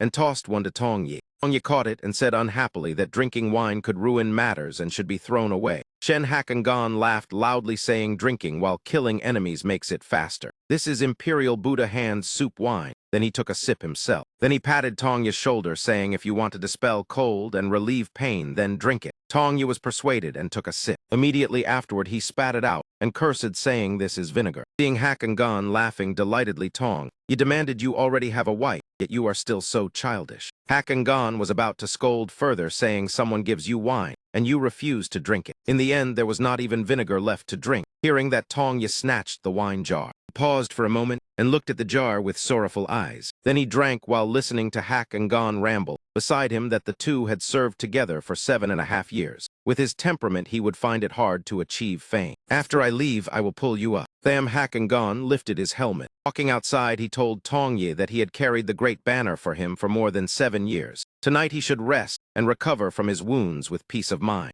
This moment outside Shinji Tai City, the Wa bandit army had split and begun to retreat. The unit directly commanded by Kanishi. He only turned his head once to look at the city. The great Ming army had already stopped before the gate. Lai Nhu Tung, with his formidable reputation, stood at the front. On the city wall, the scouts, besides seeing our army, also discovered another force approaching. He reminded Bok Trine, where is your telescope? What is that vague thing over there? Bok Trine received the order and opened the telescope. At first he thought it was trees, but after looking carefully, he cried out in shock. Leading them was a man wearing great Ming armor. It was Lai Dim leading troops forward and shouting loudly for everyone to recognize. The news was immediately reported that Wa bandit reinforcements had arrived. Just as Lai Dim predicted, the reinforcement unit of Tsukichi's elite under Sai Seta gradually emerged from the mist. At this moment, Lai Dim led his troops close to the city and shouted loudly to the soldiers on the wall. The soldiers above replied that the commander had already set out toward the Dai Jiang River to pursue the city lord Kanishi.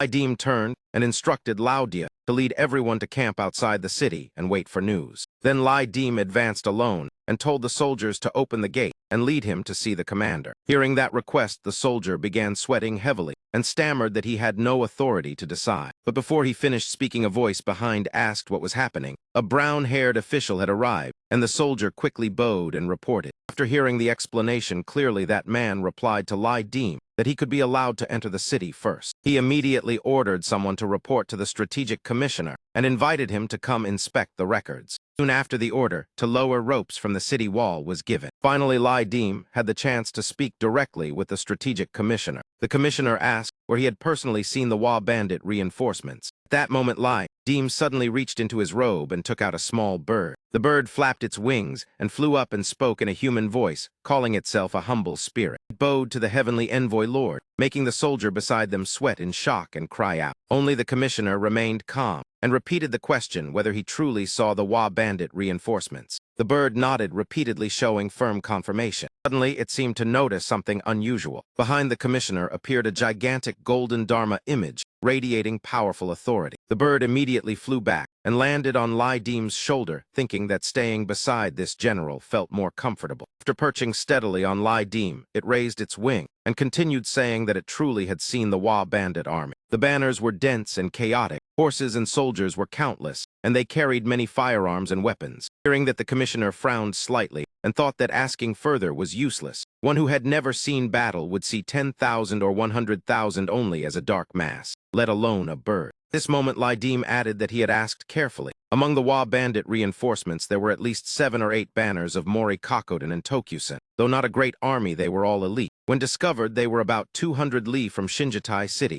and if they had not stopped, they would now be only 10 li away. The bird beside him echoed, immediately saying that was right. The shapes of the banners were extremely mixed. After hearing this, the commissioner only responded with a faint sound of acknowledgement, and he asked further that he had heard Dich Gao Gong ordered him to gather the rustic demons and village gods of Joseon. What results had been achieved? Lai Dim smiled and replied, reporting to the Lord that there had been some gains. Commissioner Dean then took out a peacock-shaped seal and spoke solemnly, saying, Right Army General Administrator Lai Dim received the order. Receiving the command, Lai Dim immediately replied seriously that he obeyed the order. The commissioner's face became stern, and he instructed Lai Dim to carry this personal seal and ride swiftly to the Dai Dong River and deliver his words exactly to the commander. Also say that Vong Lang may release Ho Thur, but must absolutely not act rashly and must plan for the long term. At the same time, he warned the commander not to recklessly pursue the Wa bandits. If he encountered reinforcements, regret would be too late. Lai Dim respectfully accepted the seal, and at that moment his eyes suddenly shone brightly. The seal emitted dazzling golden light, and the system immediately notified that he had received the personal seal of a third-rank Ming official,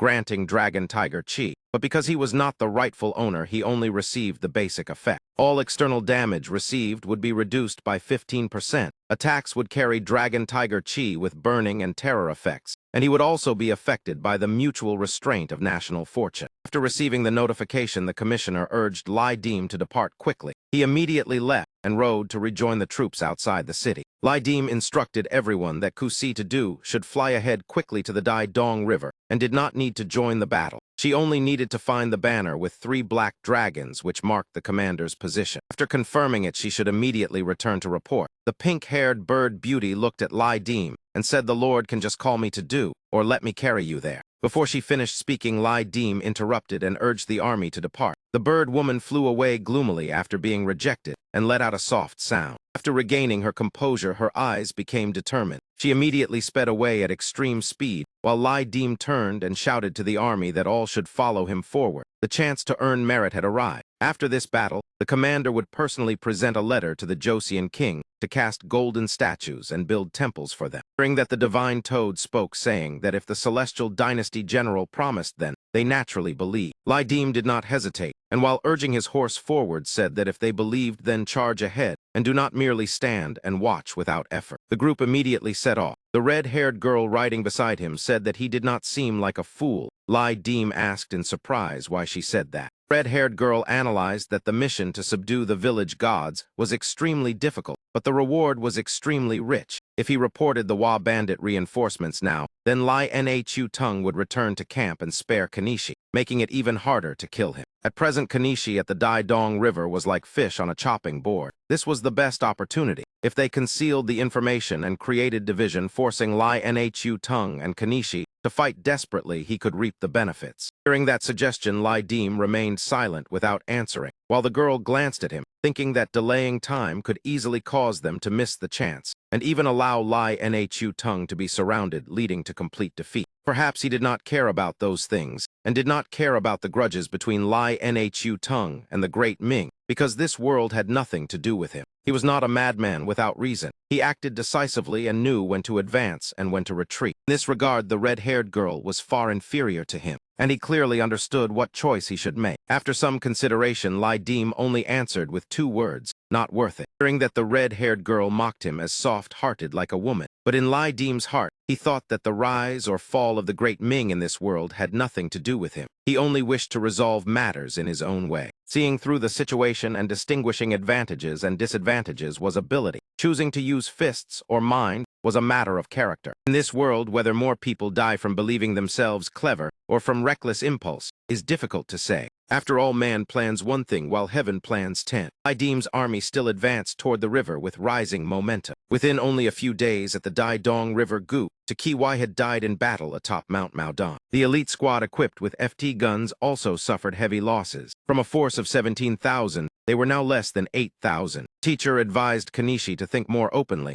At least they were still alive. Kanishi was immediately stirred with emotion. His whole body trembling, he turned his horse to face the soldiers. He shouted loudly that today they had truly been defeated. Before long, they would return. As he spoke, red lightning flashed in his eyes, and he looked extremely resolute. At that moment, a loud explosion sounded, and more than 1,000 soldiers were exposed. Sakanishi saw this, and his eyes widened. The teacher immediately shouted, urging everyone to cross the river quickly. At this moment, the sound of bombs and gunfire thundered without end. Smoke and flames filled the air. The crowd panicked and fled in all directions. They desperately rushed forward to cross the river, but the fierce firepower caused the ice on the water to begin cracking. A few soldiers lost their footing and slipped straight into the freezing sea. Seeing this scene, Kanishi's eyes turned red with rage, grinding his teeth and cursing those despicable, shameless people. The remaining troops went mad and ran desperately forward. Behind them, a fierce youth like a tiger chased closely, shouting that Kanishi was the man with rabbit hands on his head. The enemy leader must absolutely not be released. Meanwhile, the army on the other side had already quickly assembled into formation. The brown-haired general held the city gate firmly, his gaze sharp. His eyes were filled with determination as he loudly ordered a volley of fire. Cannons immediately roared and blasted shells fiercely toward Kanishi.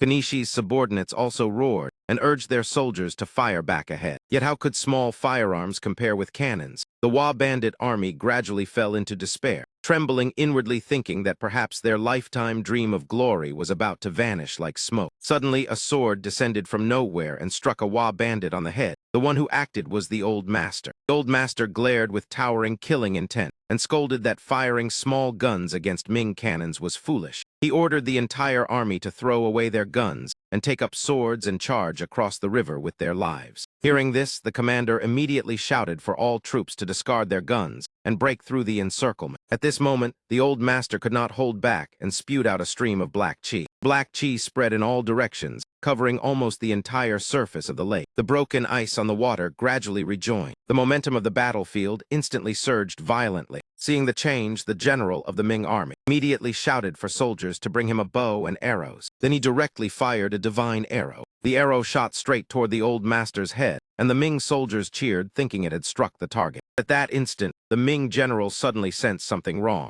Turned out the old master had clenched his teeth and bitten the incoming arrow. The old master's eyes became ferocious as he stared at the Ming general. causing the other man to freeze in fear. General fell off his horse, and the surrounding soldiers were extremely alarmed when they saw it. He staggered back onto the horse and loudly reassured everyone that he was fine. His eyes were covered with bloodshot veins. The spirit fox within his body had begun to bleed. Fortunately, Dragon Tiger Chi protected him and blocked the injury. In anger, he shouted, asking where that heretical old monk had come from. The old master sat upon his horse, surrounded by dense black chi. Nishi seized the opportunity and loudly ordered the charge, commanding them to kill everyone without leaving a single survivor. Suddenly, a tree demon leaped down from the sky, swinging root-like tentacles to smash away Kanishi's soldiers, assisting the Ming army like heavenly troops descending and shielding Lai Dim in the east. By the command of the Joseon king, the Ming admiral's forces had specially arrived to support. Seeing this, the Ming general swallowed hard as cold sweat poured over his body. The tree demon radiated powerful momentum, and its eyes glowed with green light. In the middle of the battlefield,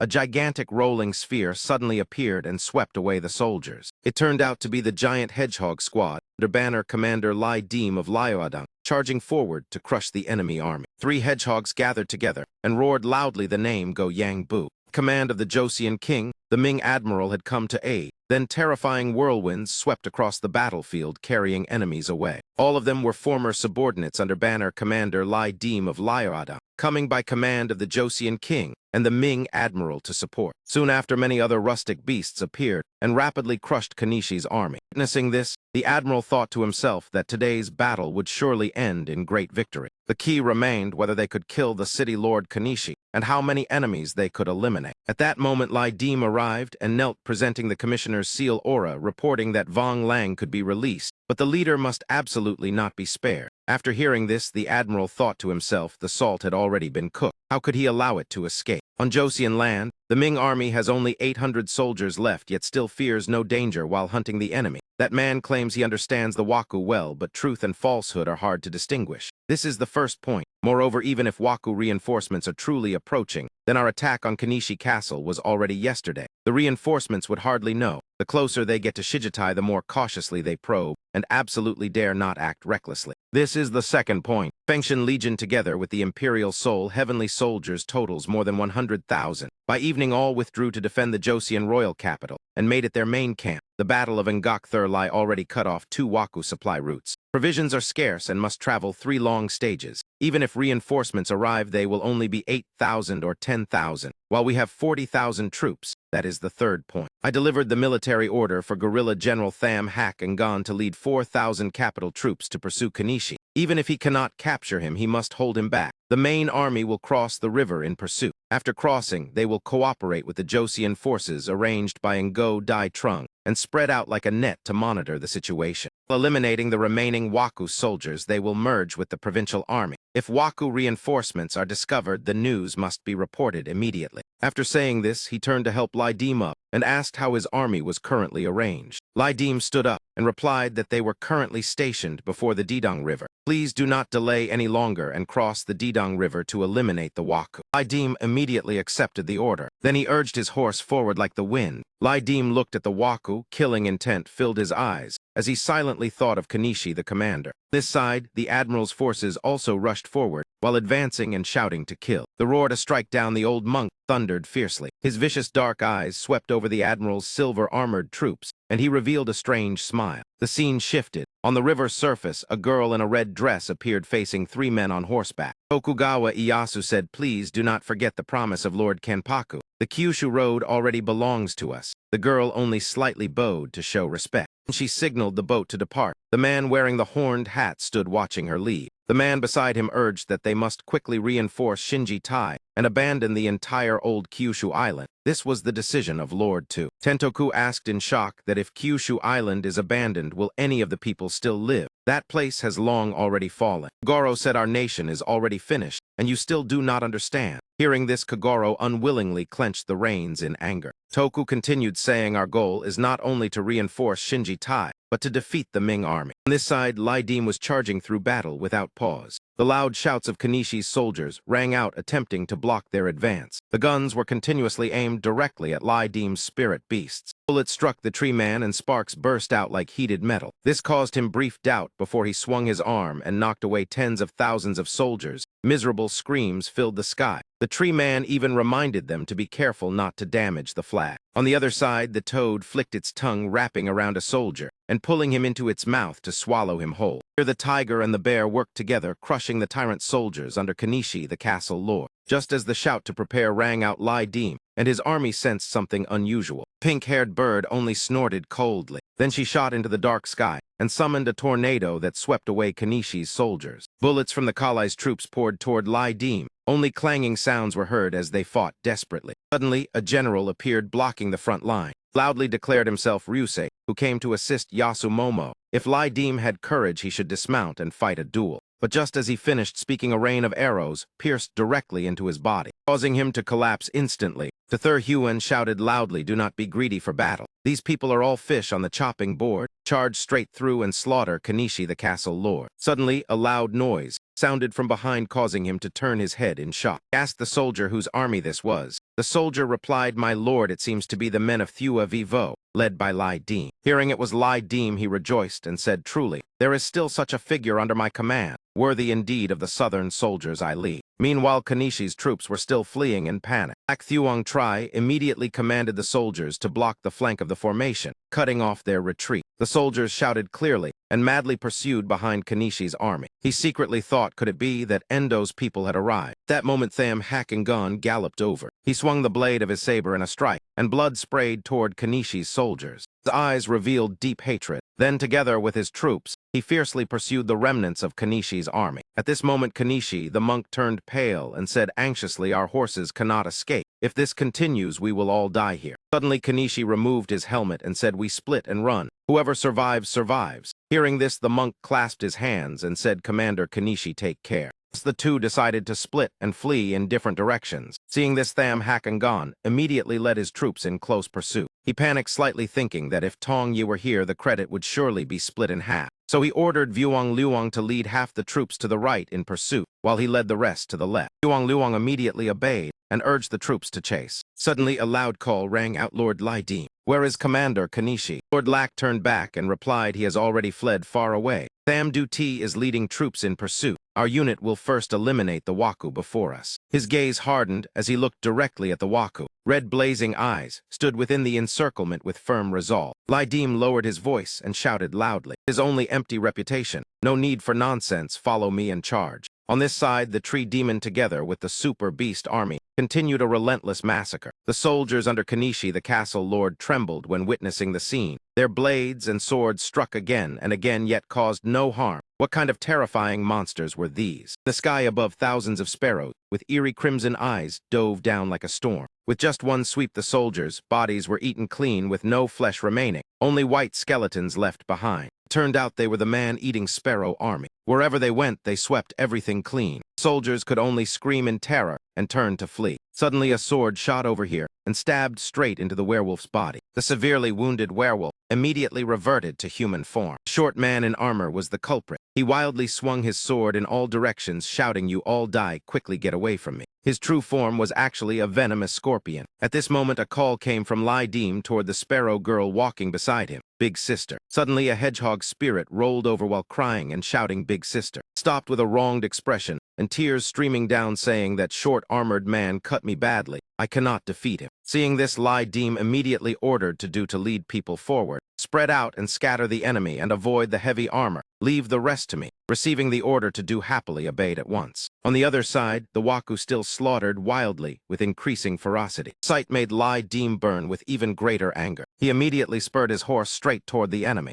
At this moment, the system notified that divine blood smeared on weapons could partially neutralize national fate, dragon, tiger, aura, or ghost, and god power, applicable to the orthodox Ming state or feudal domain lords. That Waku man arrogantly swung his blade and slashed directly toward Lai Dim. Sudden strike startled Lai Dim and cold sweat appeared, but his strength could never compare with the regular army. Only the violent clash of weapons was heard, followed by a loud explosion. When everything settled, they only saw Lai Dim standing in majestic authority, using his spear to block the Waku's strike. Counterattack knocked the opponent's weapon to the ground, before Lai Dim's lofty An imposing presence, the Waku broke into cold sweat and gritted his teeth in fury. Before he could recover from the shock the killing intent shook him, Lai Dim immediately thrust his spear straight into his throat. Fresh blood burst out and ended the enemy's life. Everyone could only see the Waku corpse lying collapsed in a pool of blood. At this moment, Lai Dim shouted loudly, "The leader is dead. Surrender and you will not be killed." The shout echoed and frightened Kanishi's soldiers into panic. At the same time, on a narrow mountain road, an army was rapidly searching for the remaining enemy. The silver-armored general clicked his tongue helplessly. He cursed inwardly, thinking the credit this time would fall into the hands of that brat Vuong Luong again.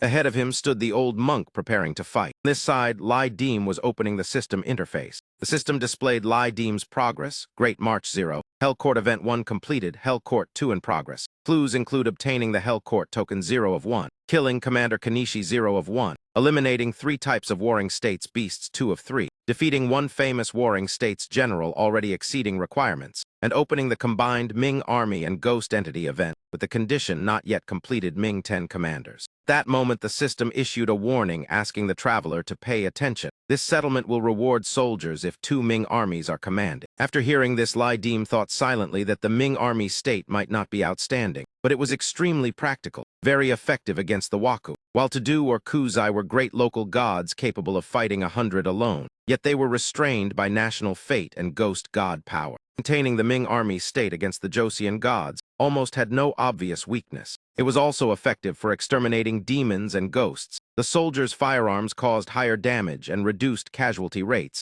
Thinking of this, his eyes brightened. The system continued to display martial mastery 89.4%, weapon enthusiasm 38%, cultivation state tiger aura crimson, 9-headed intelligence spirit inheritance 16%, along with the skills stunning soul, blood slash, and killing frenzy. In his mind appeared the image of a box full of fireworks, grenades, and a pistol. Lai Dim's gaze gradually became thoughtful. On this side, the Admiral's army had fully assembled. Before him stood a blue-haired general. Together with the tree spirit beasts, they all looked toward Lai Dim. Lai Dim curled his lips in a confident smile. At that moment, Tudu, flying in the air, reported that the enemy had divided their forces. Lai Dim asked which side had more. After observing Tudu, replied the left side. After a moment of thought, Lai Dim decided to lead his army toward the right. The scene shifted elsewhere, where Kanishi was fleeing desperately with sweat pouring like rain. Bandit do not dream of escaping. Kanishi alone resisted the pursuing Ming army. The scorpion spirit beasts on his body also appeared together. As soon as they appeared, he swung his blade toward the Ming soldiers, causing the warhorses to neigh in panic. The general chasing, Kanishi gritted his teeth, asking what kind of demonic technique this was. Here, a red-armored soldier prepared to strike at the Ming army, but suddenly a sword pierced straight through his body, leaving everyone stunned as if frozen. Immediately afterward, a loud explosion sounded, leaving everyone confused about what had happened. The sparrow turned and said to Lai Dim, "The Liaodong Right Army Zhen Dong banner Lai Dim has arrived." At this moment, Lai Dim advanced with imposing presence behind him, the powerful spirit beast army. The man-eating sparrows shouted together, "The Liaodong Right Army Zhen Dong banner Lai Dim is here." The system also announced the mission target commander Kanishi has been detected. Lai Dim immediately shouted, "Mobilize all forces. Heavenly Tudu and Kim Enham Oa charge in and disrupt the Waku and Red Armor formation. Everyone follow me and charge." Lai Dim led the assault forward. The army with overwhelming momentum surged straight into the Waku formation. The system issued a notification basic state. Attack and defense increased by 86%. According to fluctuations in troop losses, the diminishing effect is ignored. Lai Dim's army currently has 482 soldiers, still receiving a fixed buff of 50% attack and defense increase. Ming Radiant State immunity. 2 armies collided violently. The battlefield instantly plunged into chaos with fierce combat, and neither side willing to retreat. The plant demon's eyes glowed brightly as it entered a berserk state ready to sweep away all obstacles. It swung its root tentacles several times and flung groups of Waku soldiers flying in all directions. That scene pushed the Waku army into extreme panic. Before they could regain their senses, suddenly, a nearly 2-meter-long tongue shot forward. It pierced straight through the throat of a Waku soldier in an instant. Elsewhere, an enemy slashed his sword directly at the Python spirit beast. They joined forces fighting against Lai Dim's spirit beast army. Standing before the Waku ranks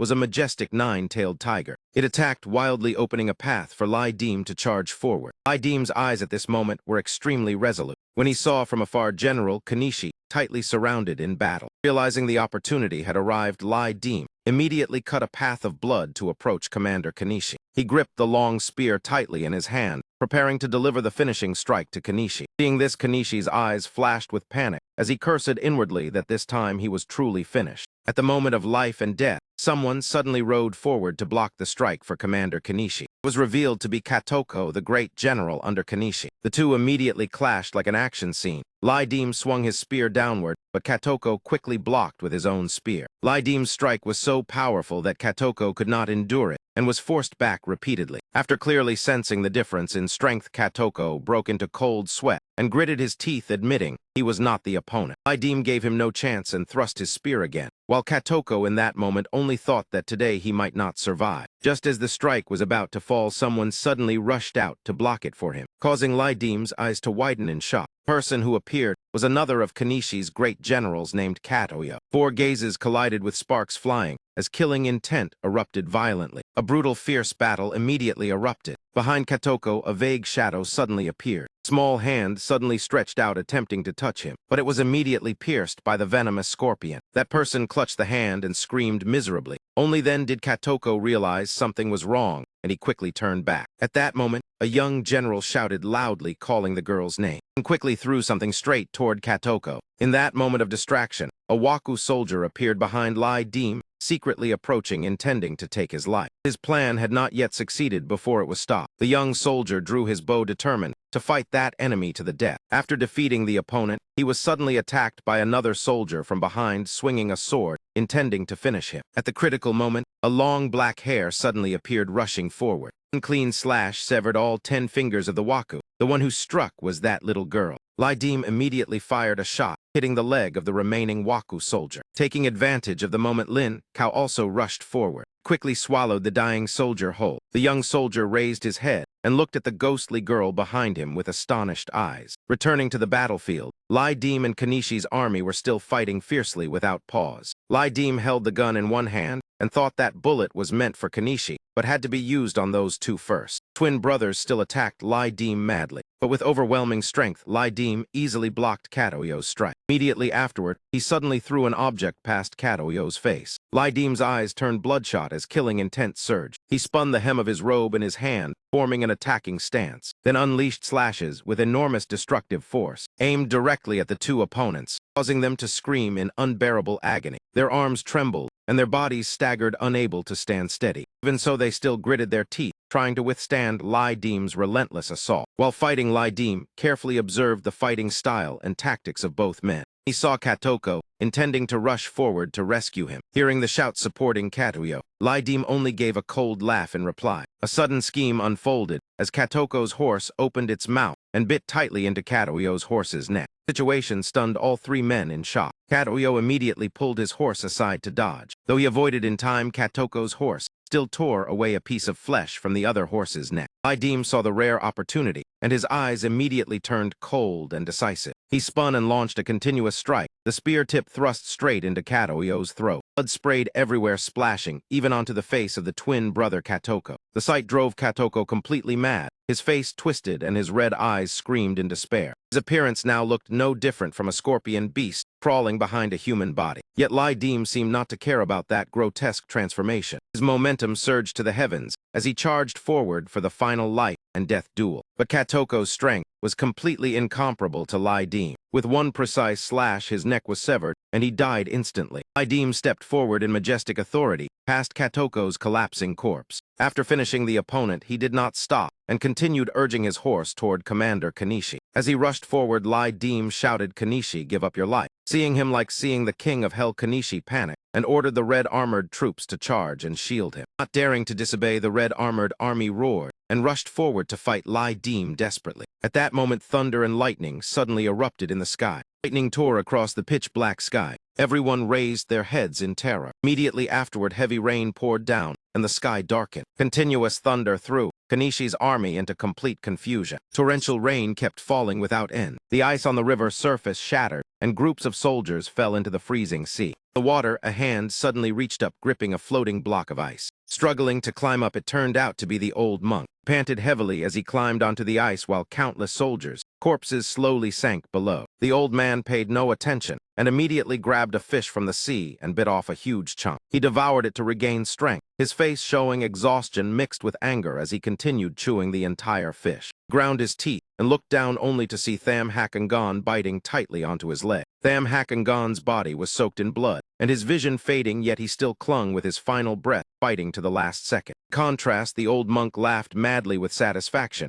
as if his wish had been fulfilled. Thunder continued tearing the white curtain of rain in the sky, while in the distance, an army still pursued closely after Lai Dim. Leading them was the General Honda Tadakatsu, followed by Iagurabi, Yusuji Keshikadu, together with Bon Kurosanaga Masa. Finally, Saikoku Muso. They tightened the encirclement around Lai Dim, as the blue-haired subordinate hurriedly shouted, "Banner Lord, if we break through now, it is still possible." Realizing the danger, Lai Dim gritted his teeth in anger. Afar, Commander Kanishi's troops had already rushed in to reinforce, forming an encirclement toward Lai Dim. They roared fiercely with overwhelming momentum. Seeing this, Lai Dim shouted loudly, "Who dares follow me forward to take the enemy general's head?" The entire army responded in unison, and he immediately shouted, "Everyone follow me and slaughter the enemy." The red-haired girl standing beside could only sigh helplessly. Commander Kanishi pointed forward and ordered the entire army to charge. Both sides immediately plunged into a frenzied melee. Lai Dim and Kanishi's soldiers fought violently as blood and fire filled the battlefield. With overwhelming strength, the ordinary soldiers could not stop Lai Dim. With a single move, he severed the enemy's head. At that moment, Lai Dim thought that if the enemy fully united their forces, he would be surrounded instead. Thinking this, he immediately prepared to throw a flying blade toward Kanishi. Intending to quickly kill Kanishi and break through the encirclement, the spear shot straight forward. But Kanishi reacted extremely quickly and managed to dodge Lai Dim's fatal strike. Without hesitation, Lai Dim leaped onto the horse's back. In a single move, he rushed before Kanishi and swung his blade to finish him before he could react. In that instant, Commander Kanishi's head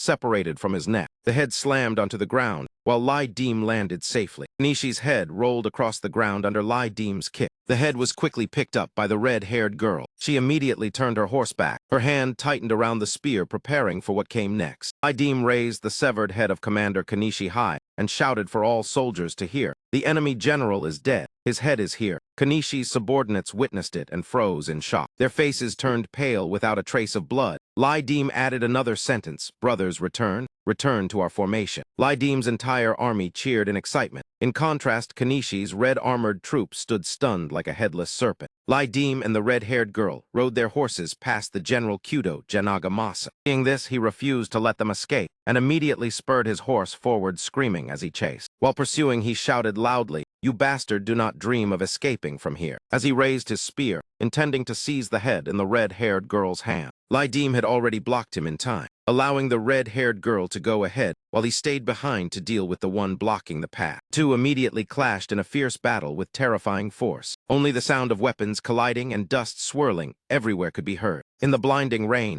neither side was willing to retreat. Two furious gazes locked together. After the exchange, Lai Dim's hand began to tremble slightly from exhaustion, but that did not make him retreat even half a step. With one hand, he used the spear to block attacks. The other held a sword pointed straight ahead. Lai Dim roared blood slash, his eyes crimson. In an instant, the blade pierced straight through the enemy general, sending him to follow Kanishi. Immediately afterward, another general rushed forward. Upon seeing this scene, he was furious to the point of dizziness. Witnessed with his own eyes his comrade being brutally killed under Lai Dim's hands. Lai Dim's terrifying killing intent-filled face appeared before him again, causing him to panic for a moment. His entire body trembled, and he fell off his horse. Before he could recover and crawl back up, dense rain of arrows suddenly poured down. Switching to another side, the red-haired girl was leading Lai Dim's troops in retreat. Suddenly encountering the remaining troops of Commander Kanishi, she pulled the reins and halted. Before her, countless blue and white banners fluttered. A general wearing a horned helmet led the army forward. He drew his blade, and his aura surged violently. A stern face filled with fury staring at Lai Dim. He was Japan's foremost warrior, Honda Tadakatsu, the famed champion protected by ghostly power reducing damage. He rode like the wind toward Lai Dim. Seeing the opponent charge, Lai Dim could not help becoming alert. Honda Tadakatsu raised his weapon, determined to behead Lai Dim to avenge his brothers. Lai Dim quickly blocked the heavy strike. Honda's strength far surpassed the previous opponent's, forcing Lai Dim backward. The two temporarily matched in power. Realizing the critical situation, Lai Dim turned and ordered Thien Hung to lead everyone to break through the encirclement with full force. Hearing the order, Thien Hung exclaimed in shock, "My lord, is that wise?" Before he could answer, Honda Tadakatsu roared in mockery and unleashed continuous attacks, forcing Lai Dim to defend desperately. His strength was terrifying. Lai Dim had already exhausted too much strength from earlier battles. With only one heavy block, the weapon in his hand cracked and shattered. Seeing this, Honda Tadakatsu laughed loudly and shouted, "Die!" and delivered a strike straight into Lai Dim's abdomen, causing him to tremble and stagger backward, unable to keep balance. His body tilted as he nearly fell from the horse. At that moment, Lai Dim pulled a grenade from his pouch. Before falling, he pulled the pin and threw it directly toward Honda. He froze, not understanding what the object was. When he realized, both man and horse were already blasted away by the explosion. The red-haired girl suddenly rushed forward, leaping to save Lai Dim from the blast center. The two dashed away through the torrential rain. He quickly helped Lai Dim onto the horse, then ordered the entire army to retreat immediately. The red-haired girl led the troops quickly away from the battlefield. Seeing Lai Dim retreat, the red-armored army shouted and pursued, but they were blocked by the blue-haired general descending from the sky. He thrust his spear fiercely into the ice, causing everyone to gasp in shock. Brown-haired general turned and shouted to call the old man, but received no response. The blue-haired general's eyes darkened as he shouted, "Quickly take everyone away from here." The old man widened his eyes at the scene before him. Meanwhile, the young brown-haired general stood silently hesitating, unsure what decision to make. While still hesitating, the young brown-haired general was suddenly struck in the eye by an enemy arrow. His scream of pain and despair tore through the battlefield. One-eyed old man glanced toward the brown-haired general and immediately realized the situation was extremely dangerous and far from good. At the same moment, a storm of arrows poured down like rain. The one-eyed old man immediately drew his sword and swung repeatedly to deflect the incoming arrows. On this side, the tree man still stood shielding the soldiers. Without Lai Dim's command, the formation quickly fell into disorder. The red-armored army drew closer and closer to the exhausted pink-haired bird girl. She fought while desperately fleeing. Meanwhile, Lai Dim remained unconscious after that devastating strike, his limp body draped over the red-haired girl's horse. Taking responsibility from Lai Dim, the red-haired girl used all her strength to escort the army safely away. Despite the fierce pursuit of the red-armored troops, she risked everything to break through. On another battle line, the blue-haired general roared in provocation, "Yuwaku, if you have courage, come here and kill your grandfather." After shouting, he charged forward, intending to face the entire red-armored army alone. Seeing this, the worried brown-haired general turned and shouted the name of Old Deng. The one-eyed old man struck his shoulder and urged him to retreat to ensure the lord's safety. Hearing the advice, the young general finally gritted his teeth and withdrew. Here, Old Deng alone faced 1,000 soldiers, using all his skill to fight the red-armored army. The pouring rain, the golden-armored leader under Kanishi surged forward with towering momentum. He immediately ordered the entire army to fire arrows at Old Deng. Even with 1,000 lives, he could not withstand the terrifying rain of arrows from the red-armored troops. Finally, Old Deng's body was pierced by dozens of arrows at once. Man and horse collapsed to the ground as he died heroically on the battlefield. The red-armored army did not stop and continued their frenzied pursuit of Lai Dim's troops. Golden-armored general who had just killed Old Deng suddenly discovered another army wearing blue and red armor approaching from behind. The thunderous cries of kill echoed across the sky. He ground his teeth in fury, thinking another fool had come to die. Without the slightest hesitation, he launched a decisive strike. His aim was to seize the warhorse of the opposing general. The collision sent both men tumbling to the ground. General in blue and red armor immediately fell into a helpless state. His whole body trembled, both hands clenched in despair. He struggled to raise his eyes. Before him was the cold gaze of Old Deng. He realized that Old Deng was still clutching a grenade in his hand. Using the last of his strength, he stretched out his hand, trying to snatch that grenade. But at that moment, the golden-armored leader had already rushed behind him, raising his sword to deliver the killing blow. In that moment between life and death, he gritted his teeth and roared a curse that the Waku must die. Before the slash descended, the pin of the grenade had already been pulled. He only managed to see the man's eyes widen in horror. A heaven-shaking explosion sounded, and the two were blown apart together. Surrounding soldiers stared in shock with wide eyes. Yet the two armies still rushed at each other, slaughtering without pause. The Divine Engine Battalion of Lak Thuong Tribe, the forces of Ngo Dai Trung, and the Liaodong troops under Tethua Huan gathered at the Didong River, forming a net to eliminate the remaining Waku. More than 6,000 were killed, leaving Toya Tomi Tsukichi's invading army existing only in name. The Ming army suffered fewer than 3,000 casualties, most of them occurring before the siege. Amid the murmuring discussions,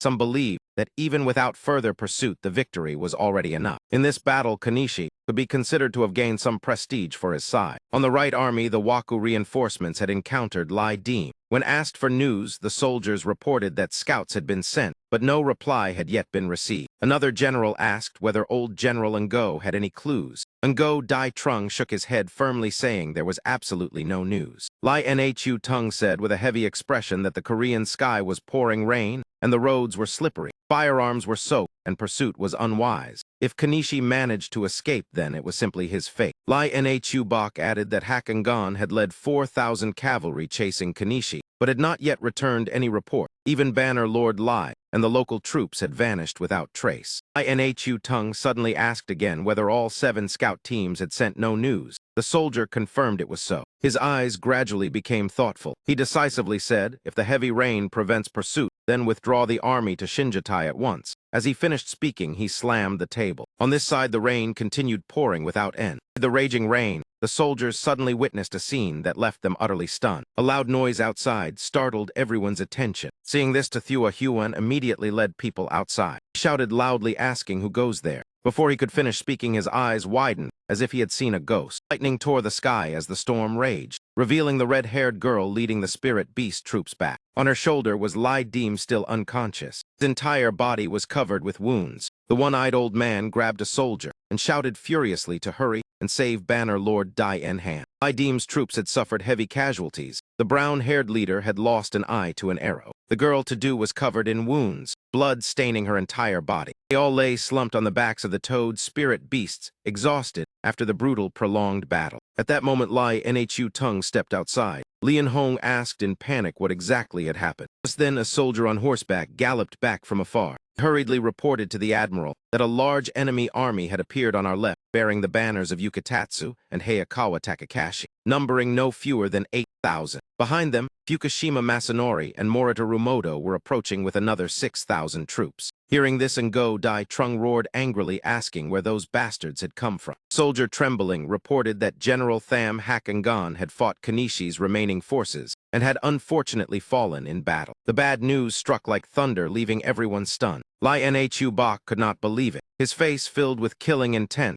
and cold sweat poured down as he gritted his teeth, asking who had delivered the report. Seeing this, Lai Nhu Tung quickly raised his hand to calm Lai Nhu Bok, saying life and death on the battlefield are common. The fall of a general cannot always be avoided. Then he slowly walked toward the brown-haired general. He asked about the situation of the troops. The one-eyed brown-haired general knelt and reported that before pursuing Kanishi, they had encountered a large Waku force, led by Sakurosa Nagamasa of the 3rd Division, including Honda Tadakatsu of the Tokugawa, and Ayaju Masabu, eldest son of Ayaju Yoji. In addition, there were the forces of Yusugi Keiko and Takabana Munashai, the coalition of 5 clans totaling no fewer than 10,000 soldiers. This formation was absolutely not an ordinary guerrilla battle. Lai Nhu Tung spoke in comfort, saying everyone had worked hard. Being able to return safely was already no easy matter. He had just turned to go inside when Lak Thuong Tri shouted loudly, "Admiral." Before he could finish, the red-haired girl proudly spoke, causing Lai Nhu Tung to stop. She pulled out Kanishi's head wrapping cloth. The head rolled onto the ground, causing everyone to recoil in horror. It was the severed head of Commander Kanishi that they had brought back. Lai Nhu Tung asked in astonishment, "Were you not being attacked by the enemy? How did you still accomplish this?" The red-haired girl calmly explained that Liaodong Banner Lord Lai Ring and his subordinates had risked their lives to infiltrate the enemy formation, charging straight into the central command within less than 100 meters, killing Kanishi, who commanded the 1st Division. After that, they fell into chaotic battle, suffering heavy casualties. Behind them, the 5-clan coalition red-armored troops were nearly wiped out. Kurosa, commander of the 3rd Division, was killed. Yusugi Keiko abandoned his horse and fled. Takabana Munashai was lightly wounded, while Lai Dim and Honda fought on horseback until both weapons shattered, and Lai Dim, severely wounded, had to risk using a fire grenade. Honda was struck directly, and his fate was unknown. Vuong Luong's cavalry rear guard was completely wiped out. Hearing this, everyone was stunned beyond belief. Had the entire enemy army been destroyed? The red-haired girl looked resolute and said to the admiral that now both front and rear were decided. This was the moment of life and death. The decision now depended entirely on him. At this moment, the rain grew heavier, and thunder continued tearing across the sky. All the troops under Lai Dim had also gathered here. After being drenched by the rain for a while, Lai Dim finally regained consciousness. He clearly remembered that, before fainting, the armored general had swung his sword straight toward him. Honda Tadakatsu's personal spear was one of the 3 great spears of Japan, so famous that when held upright it could pierce a flying dragonfly. That spear was called Anetsu. Time Lai Nhu Tung left the city in pursuit with fewer than 10,000 troops. After previous losses, only about 7,000 remained. The war wagons and cannons were still sufficient, but most had been soaked by the rain. The enemy side consisted of Tokugawa and Yusugi, along with Kuroja, Yukita, Mori, Ayaju, Rika, Toyotomi, and Joshi. 9 elite legions totaling nearly 20,000 troops appeared like ghosts at Shinjutai. Lai Nhu Tung immediately decided to use the dark, rainy night before the Waku reinforcements could fully encircle them, sending riders to break through from the corner of the fortress to request aid from within Shinjutai. He did not choose to break through toward the Didong River. Instead, he withdrew across the plain, relying on the mountain terrain to set up defenses, erecting tall wooden barricades on all sides against cavalry with spikes like deer antlers. More than 100 war wagons formed a circular formation, the outer iron-clad boards pierced with holes for shooting arrows. Behind them ambushed the gun squads with swivel cannons on the wagons, but because of the heavy rain, the firearms were temporarily useless. Only tall shields were raised as the entire formation waited in strict order for the enemy. Immediately afterward, they shouted loudly and ordered the entire army to charge forward together. Lak Thuong Tri also issued the command to urge the troops to attack. The entire army of Lak Thuong Tri raised their bows at once and aimed to shoot. After the command to release arrows, thousands of arrows rained toward the enemy. Enemy soldiers fell across the ground like cut straw. Lak Thuong Tri roared again and drove his cart forward, urging his horse and leading the charge, causing the blood of the entire army to boil. The enemy side also launched a full-scale assault. Under the pouring rain, only the constant shouts of killing could be heard, mixed with the sound of weapons clashing and the painful screams of soldiers. Both sides fought extremely fiercely, neither willing to yield. Scenes shifted to the morning of the next day. Dich Vu was escorted by 2 soldiers, yet still struggled to shout explanations to Tong Ung Zuong, saying, "Let me tell you, in your eyes there was never the king." No matter how Dich Vu shouted and threatened, Tong Ung Zuong coldly waved his hand and gave the order, saying the situation is difficult. The supervising official understands it himself. He declared that with the identity of an imperial envoy representing the emperor on the battlefield, until the encirclement was broken and the commander rescued, the entire army would not retreat. Even the mages of the heavenly master Dao must follow the army. Hearing this, Dich Vu glared in anger and shouted that he was the supervising official appointed by the emperor, accusing the other side of using public authority for private revenge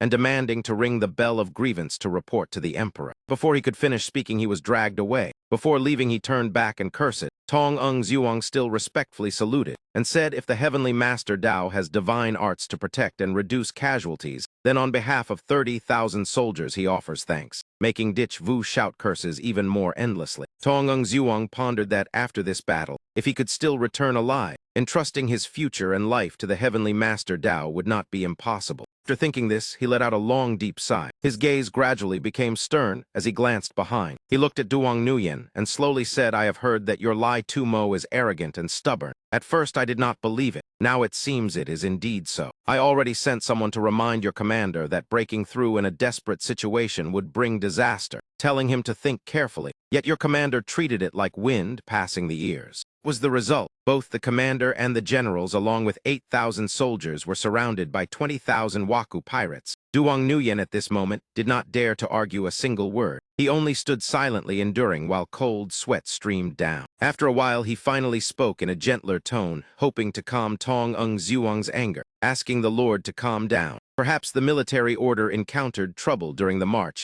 and may have been intercepted by the Waku pirates. Tong Ung Zuong coldly snorted and replied, "I am responsible for the anti-pirate campaign. I issued the order to withdraw, and if your territory did not obey, then it is disobedience of orders." Hearing this, Duong Nuyen felt as if lightning had struck his head. His face darkened. He knelt on one knee with one hand on the ground and asserted that his commander would absolutely not dare to disobey orders. Duong Nuyen still tried his best to defend his commander, saying the commander was trapped in urgent danger and asking the Lord to rescue him first and punish later. Hearing this, Tong Ung Zuong let out a heavy sigh and said, "Enough. Stand up." Then he turned his face aside and continued, "The handling of Lai Tu Mo will be arranged by others. As for how the troops move, my subordinates will decide. You do not need to interfere." Hearing this, Duong Nguyen finally stood up in relief. Tong Ung Zuong continued, saying that when the great battle begins, he and Bitch Cao Kong will personally go to the front line. The scene shifted to the dream of Lai Deem. He was reliving the bloody battle between himself and the commander Kanishi. Piercing scream rang out as Kanishi swung his blade downward, causing soldiers' heads to roll across the ground. He trembled, both hands clenched tightly. His mind, every moment, kept replaying endlessly.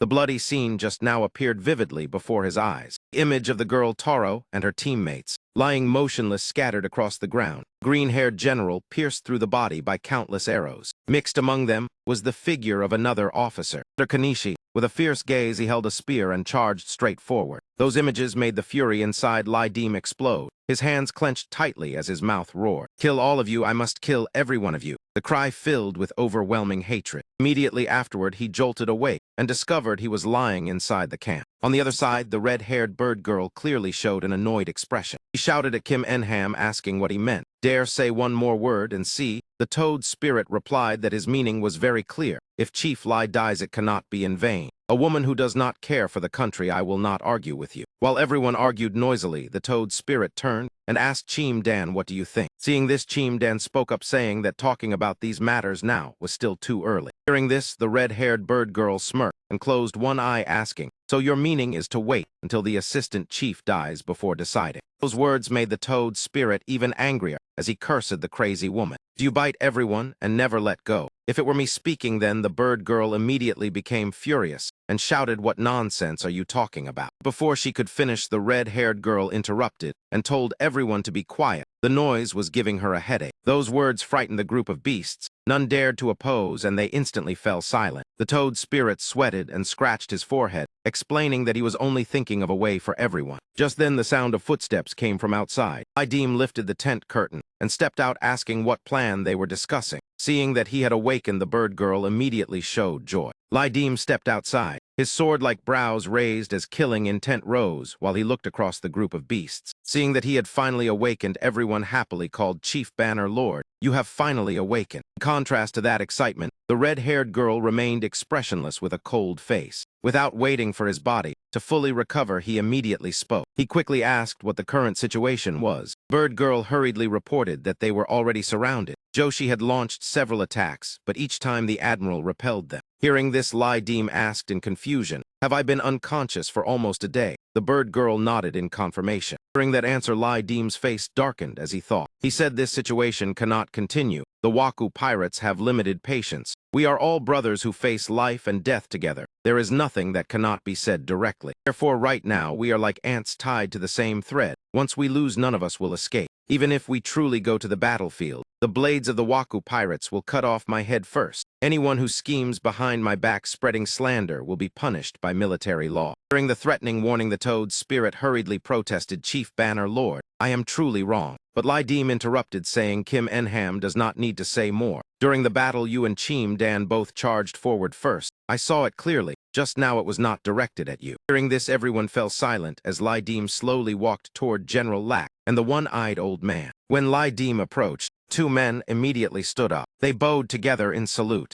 Lydim turned to look at Lack Thuong Tri. Seeing this, Lack Thuong Tri narrowed his eyes and smiled. Suddenly, Lydim placed his hand on the man's shoulder. Then he turned toward the red-haired girl, leaving everyone confused about what was happening. Lydim said to the red-haired girl that they should talk privately for a moment. He opened one eye and looked back, her expression still indifferent and careless. But in the end, she still stood up and followed him into the tent. Lydim thanked her for carrying him back. Yet the girl did not care and replied, "Directly say what you need to say. I do not like flowery words." Lydim was not polite either and spoke directly, saying that when subduing the demon creature, he was too hasty. If not for her, perhaps after he fell unconscious, they would have already scattered. "I personally killed Kanishi. Yan Fu originally allowed me to withdraw once I completed the key mission, but I refused. No matter what, this Yan Fu event can be considered finished. There are some things that if I do not say them, my heart truly feels stifled. This is my second private realm event. Compared to the first, it was far more difficult. As he spoke, he reached into his pocket and took something out. Lai Dim continued in a self-mocking tone, "I am already this old, and this is the first time I was almost beaten to death." After speaking, he took out the yellow object and raised it to his mouth. At that moment, the red-haired girl interrupted, saying, "How could you die?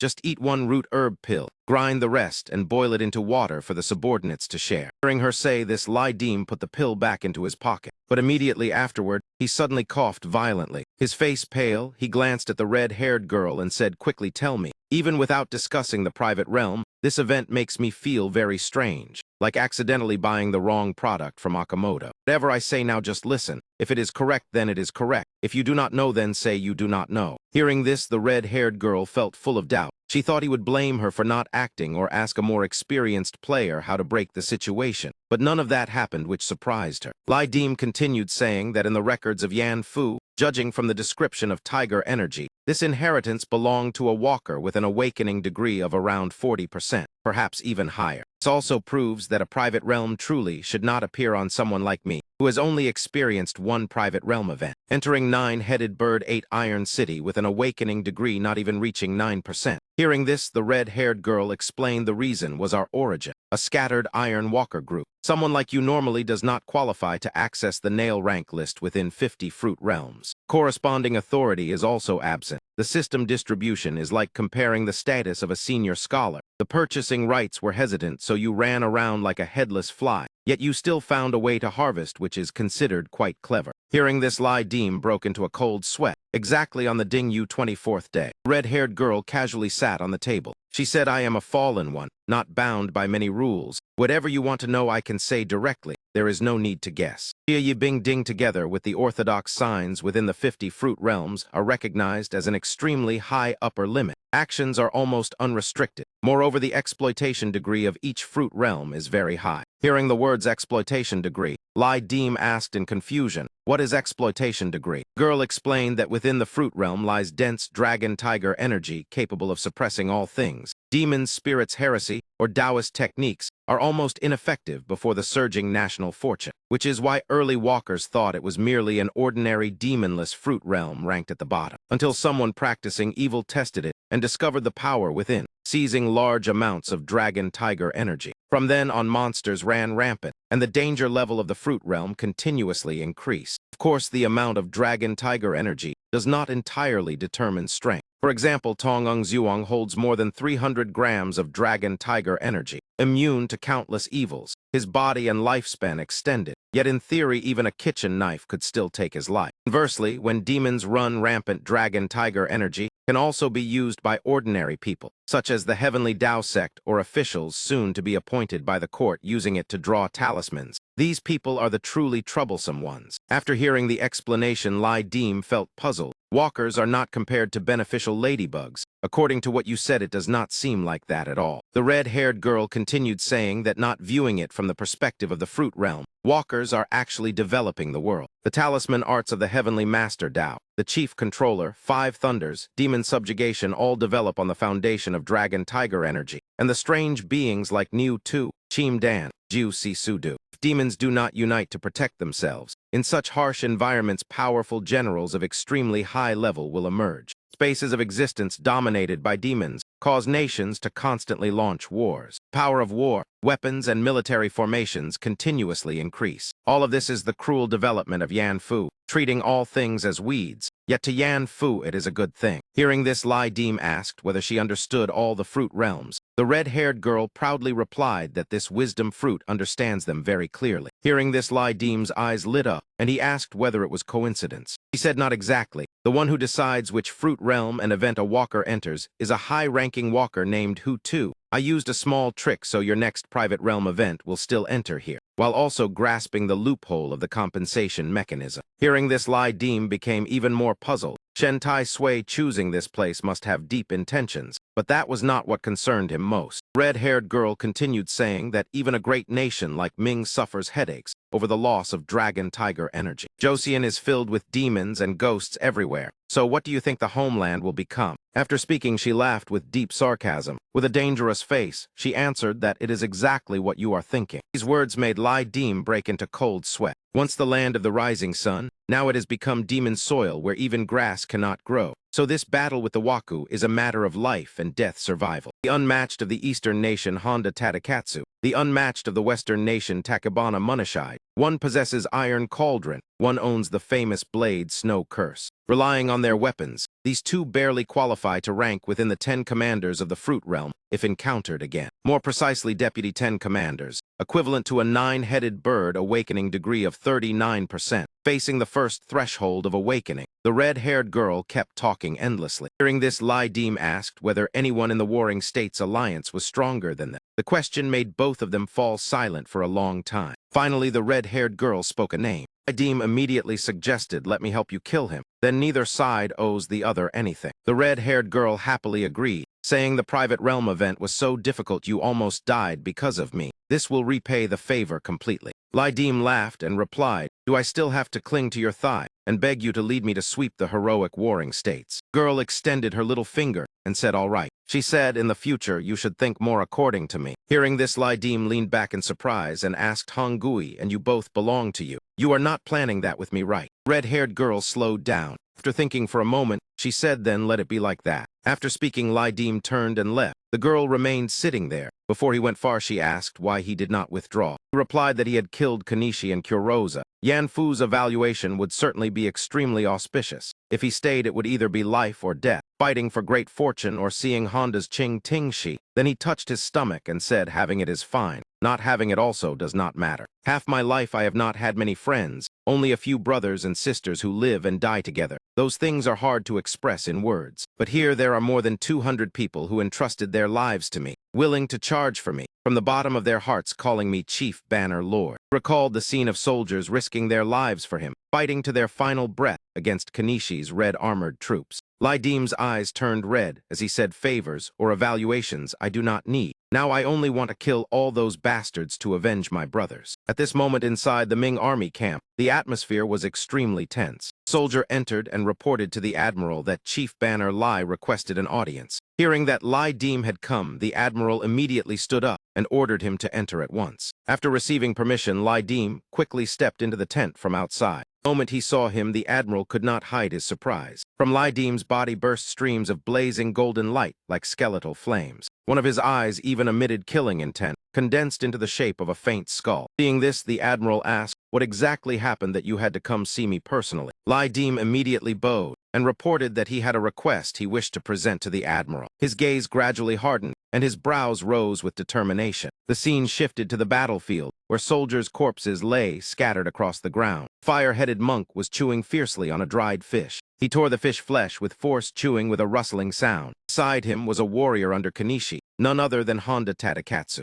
After finishing the fish, the monk threw the bone away and sighed, while chewing. "Only 24 years old and already dead. My brother Nagamasa truly had a bitter fate." Honda glanced at the monk and said, "Not entirely. Nagamasa's death is also our responsibility, because we focused too much on the Ming army at the Detong River and ignored the sudden appearance of the demon army." The monk wiped his mouth and replied, "I once worried about this. I just did not expect the opponent to act so quickly. Anyway, we still shattered their formation." Honda recalled the scene of generals pierced through by Lai Deem's spear and gritted his teeth, saying, "Victory is victory." But the price was losing the entire command structure. The monk lowered his head and admitted the coalition core has broken. Even if the bodies were not recovered, those demons suffered heavy damage and cannot stir much trouble in the upcoming encirclement. After speaking, he reached down and grabbed a handful of sand from the ground. He crushed the sand in his hand and said, "With such military strength, if used to break the siege our army would struggle to hold. We could only abandon this favorable situation. But now the initiative remains in our hands."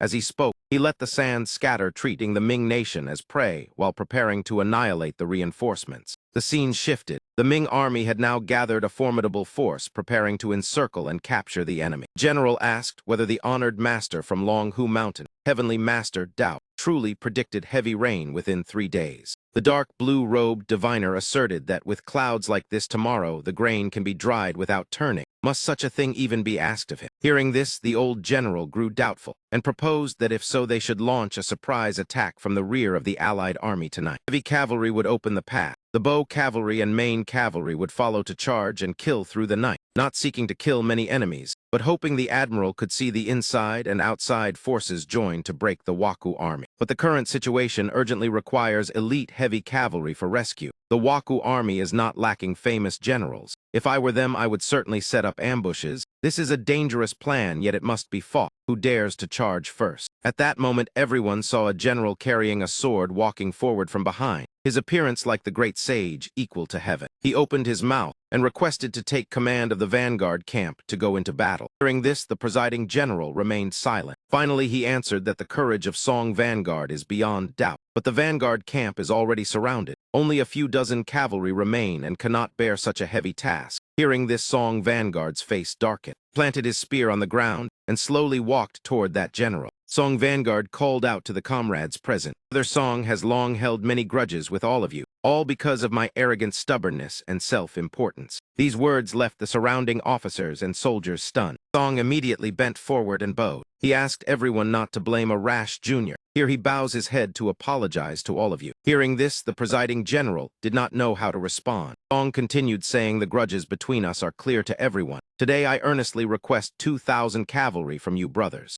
In this battle I have resolved to die. I do not want merit or reward. All will be given to the brothers. These words can serve as witness, I beg you all. Seeing it was still not sincere enough, Song suddenly knelt down loudly pleading. Such an attitude made everyone speak coldly that we do not need merit or reward. Does Song Vanguard look down on us? Song hurriedly explained that everyone had misunderstood. He absolutely did not mean that. But that officer retorted that whoever earns merit enjoys it. We are not so low as to steal another man's credit. Thinking the request for troops had failed, another officer stepped forward saying, I do not get along with you. But Shen General died in the hands of the Waku, and that cannot be ignored. The 2,000 soldiers are lent to Shen General, not to you. As he spoke, he struck his chest. Bearded officer added that 2,000 might not be enough. I have 1,000 elite cavalry in heavy armor, and will also assign them to Song Vanguard. A scar-faced general said there are no soldiers left, but there are still several hundred suits of chain armor. If the chief vanguard needs them, take them. Since you call me comrade, then the harsh words before can be considered never spoken. Everyone immediately echoed together, that is the principle. Receiving such goodwill, Song trembled with emotion and clenched his fists. He solemnly cupped his hands and loudly expressed thanks. This favor will never be forgotten, even in death. The scene shifted. All forces had quickly assembled. Song held a spear with a battle flag tied upon it. His name was clearly engraved on the weapon.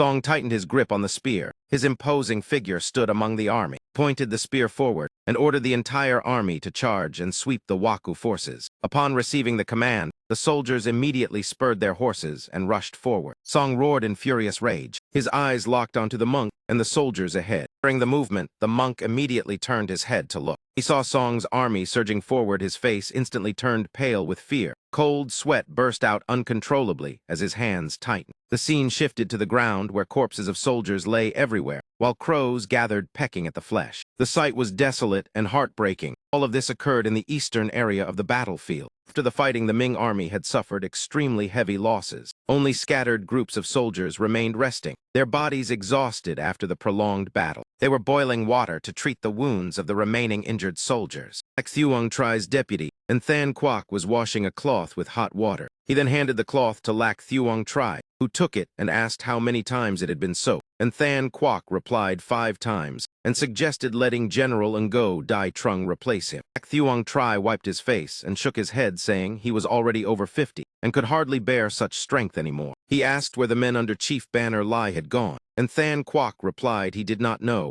and heard the admiral had other arrangements. Superior ointment given by Heavenly Master Dao had already been used up. It was said Chief Banner Lai entered the admiral's tent and only came out after half an hour. After that, no one knew what he went to do. Hearing this, Lac Thuong Tri frowned slightly and said if he managed to break out, then he would actually feel relieved. Lai Nhu Tung used wagons and fortifications to turn the field formation into a defensive camp. The Japanese army launched several large-scale assaults, yet could not break the Ming formation. Even so, the Ming army had already lost more than 3,000 men, and the number of skilled cavalry kept decreasing, making the next defense even harder. At that moment, a soldier blew a warning whistle, causing the entire army to become alert in shock. The sound of galloping hooves grew closer and closer. A leader clad in golden armor rode straight forward. He shouted loudly that the Ming war wagons had almost all been destroyed. This was their final attack. Seeing the enemy suddenly attack, Lac Thuong Tri hurriedly put on his armor and reorganized the formation. He ordered the entire army to follow in Than Quoc and charge once more. After receiving the order, and Than Quoc immediately complied. Suddenly, a violent explosion sounded, and hundreds of soldiers were blown away. In the sky, a barrage of cannon fire rained down, causing Lac Thuong Tri's troops to fall in shock. At that moment, a general wearing white armor appeared. He spurred his horse forward and shouted for the entire army to break through the encirclement immediately. During this, Lac Thuong Tri rejoiced, saying that Duong Nguyen's reinforcements had arrived. Seeing his army suddenly attacked from behind, the golden-armored general gnashed his teeth in anger. He shouted loudly to calm the soldiers not to panic. The Ming reinforcements will be handled by other units. The entire army follow me and charge. Following the command, the golden-armored army continued attacking, as he swung his sword, wildly cutting down those blocking his path. Suddenly, he noticed something unusual. While charging forward, he glanced to the side. With quick reflexes, he blocked the incoming strike in time. The sharp sound of weapons clashing rang beside his ears. On the other side, Song launched a fierce attack. Like a fierce tiger crossing a river, he charged straight toward the old monk. His eyes were sharp like bullets filled with killing intent. Facing him were 4 officers, including Kazunari Kurosa, Kuriyama Ryan, and Sino Shibo. Behind them stood the old Lord Honda, together with the old monk Akira Kurosa,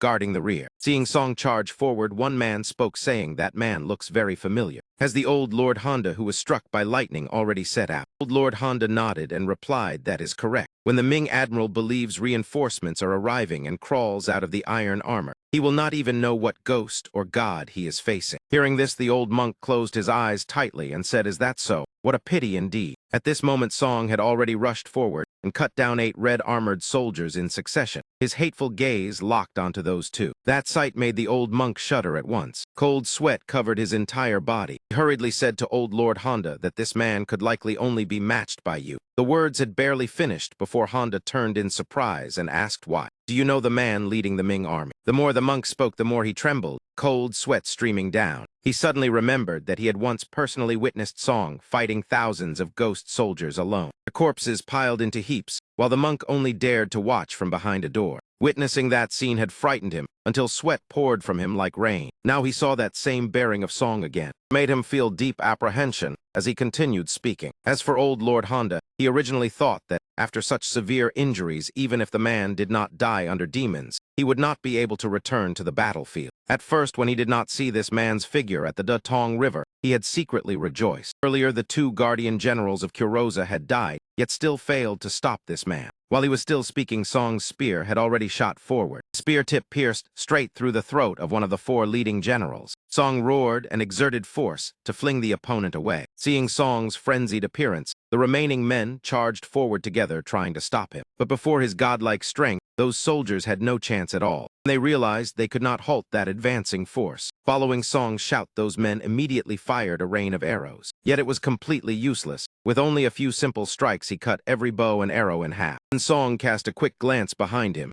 delivering a powerful blow that knocked a Waku soldier off his horse. Under the stunned, bewildered gaze of the entire Waku army, alone he blocked the combined assault of 4 spears from enemy generals. At this moment, Song resembled the great sage equal to heaven himself, his aura soaring to the sky. With a single clean spin, he shattered the opponent's weapons into fragments. Seeing no way to suppress Song, they began firing guns rapidly at him. Song only needed to wave the banner once. All bullets were rebounded straight back into the Waku formation. Before he could rejoice long, a sudden sneak attack struck, causing Song to startle. Caught unprepared, he was blasted backward. Song immediately pulled the reins to control his warhorse. Sharp gaze turned toward the attacker. It was old Lord Honda, advancing fiercely, intending to fight Song to the death. Switching to Lai Deem, the 2 armies were slaughtering each other in extremely fierce combat. The golden-armored general now faced Lai Deem directly. The moment he saw him, he ground his teeth in rage and shouted at his youth. Lai Deem placed his sword in his hand and looked at the opponent coldly without replying. The golden-armored man sneered and asked, "Where are the demons under your command?" The protagonist merely glanced indifferently at the sword in his hand. The system displayed the information of the treasured sword Bitch Iron of Lai Nhu Tongue.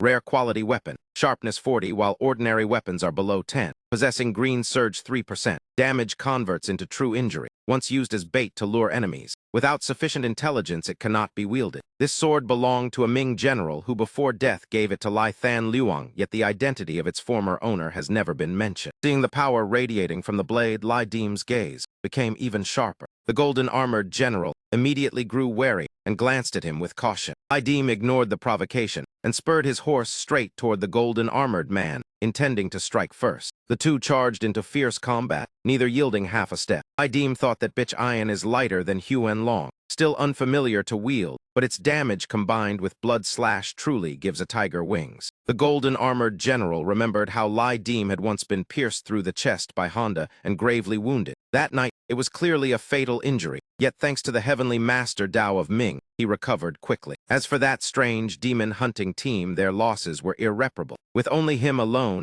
he could hardly reverse the overall situation. Thinking this, he became more determined and immediately raised his blade to slash fiercely at Lai Dim. That attack was neatly blocked by Lai Dim. At that moment, Lai Dim noticed an opening and attempted to thrust straight into the opponent's chest. Yet the golden-armored general was not inferior and quickly saw through the intent and swung his sword to block. Two struggled fiercely, neither willing to retreat. Sword and blade clashed repeatedly as moves collided. Then both spurred their horses, changing direction, and charged again into battle. The duel grew increasingly violent, their strength evenly matched. Suddenly, Lai Dim appeared behind the opponent, his vicious gaze leaving the golden-armored man unable to react in time. Before he recovered, he had already taken a slash that nearly cost his life. Blue blade was now drenched in fresh blood. System immediately notified that this was one of the 4 senior evil vanguard generals, possessing ghost god power in the daimyo mortal state, protected by the water god reducing damage by 15%, plus private walker talisman reducing another 30%,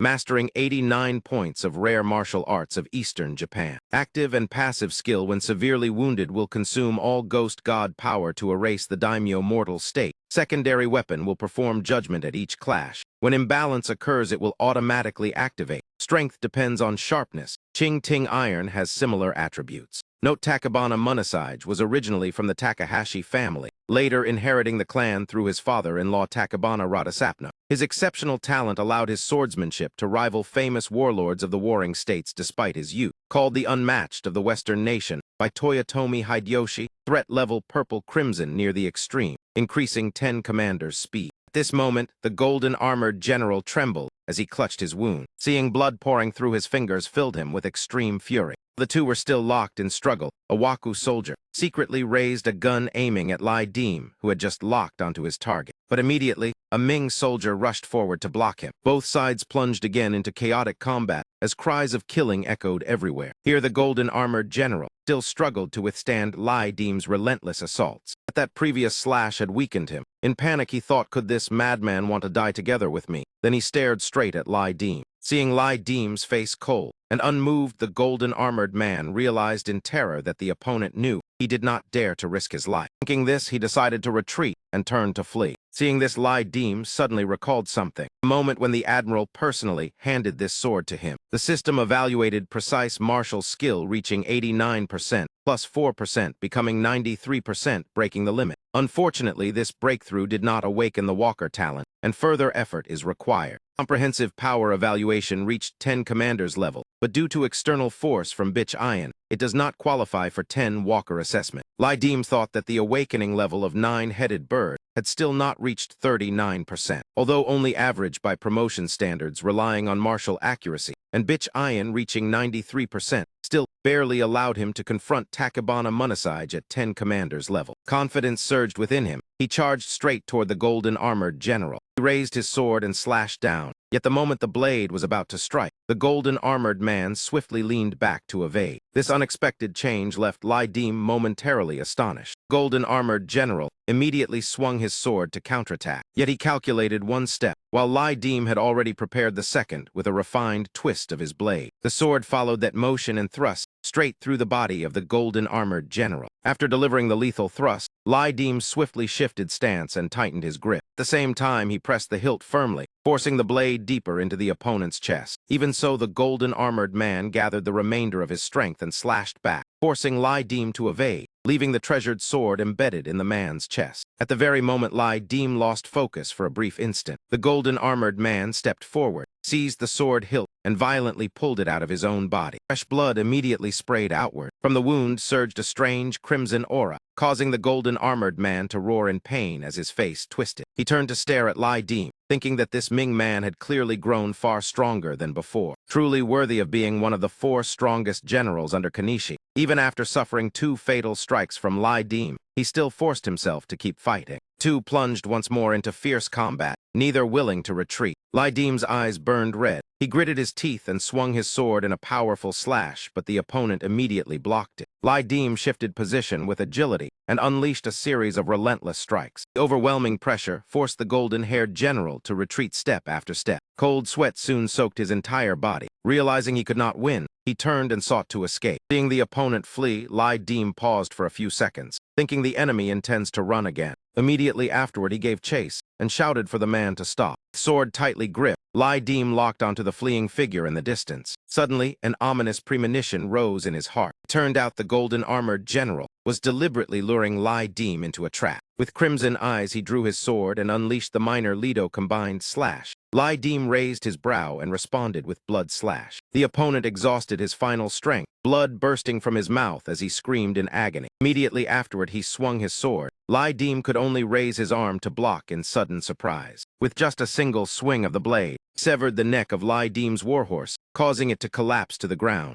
Lai Dim attempted to raise his sword to block the next attack. The falling horse threw him violently due to momentum. His body rolled several times across the ground. Seeing Lai Dim fall, the soldiers immediately rushed forward with spears to finish him. Thanks to his agile movement, Lai Dim narrowly evaded the deadly thrusts. He pressed one hand to the ground to regain balance, just in time to see the red-armored general approaching to finish him. Lai Dim instantly gathered strength and sprang to his feet. He leaped beside the warhorse and slashed horizontally, cutting off all four legs of the warhorse, causing that general to tumble from the saddle onto the ground. Without wasting the opportunity, Lai Dim delivered another strike, splitting the opponent's body in two. Before the stunned eyes and utter terror of the surrounding soldiers, after the fierce clash, Lai Dim's old wounds reopened, blood beginning to seep from his abdomen. Glanced toward the golden-armored general and wondered whether the man had died. He only saw the body lying motionless upon the ground, while around it, soldiers held their spears ready to finish the man. At that very moment, from the ground suddenly surged streams of black aura, enveloping the golden-armored general's body,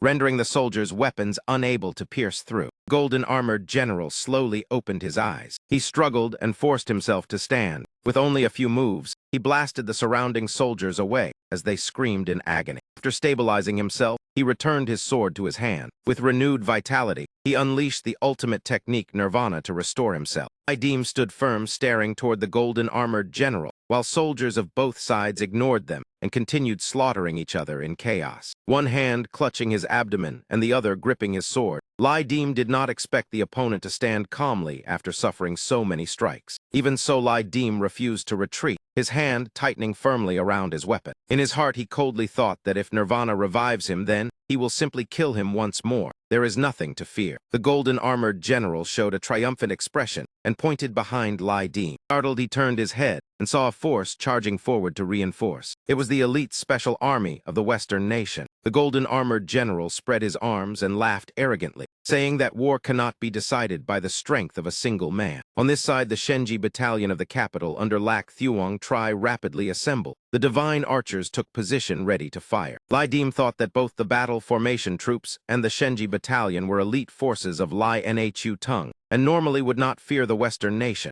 Yet Lac Thuong Tri's army had fought day and night, suffering heavy casualties. Everyone exhausted, now facing the well-rested Western nation troops like wolves and tigers. The chance of victory was extremely slim. Lac Thuong Tri at this moment shouted the command to fire. Waves of arrows, cannons, and fire rockets blasted toward the Western nation army. Yet at this speed, most were easily intercepted by the enemy. Western nation soldiers swung their swords and cut the arrows apart in midair. But the moment they cut them, the shells exploded, blasting many soldiers away. Screams of agony echoed across the battlefield. Lai Nhu Tung stood at a distance, observing the entire situation. Seeing the enemy formation fall into disorder, he loudly rallied the army's morale. "Others follow me and charge. Break the enemy encirclement." The command ended. The soldiers under his command charged forward together, preparing for a life-and-death battle. Lai Dim took out the Xuan Nu 6 Spirit Talisman, an item engraved with dragon-tiger energy, one-time use without consumption, capable of stopping bleeding and clearing meridians,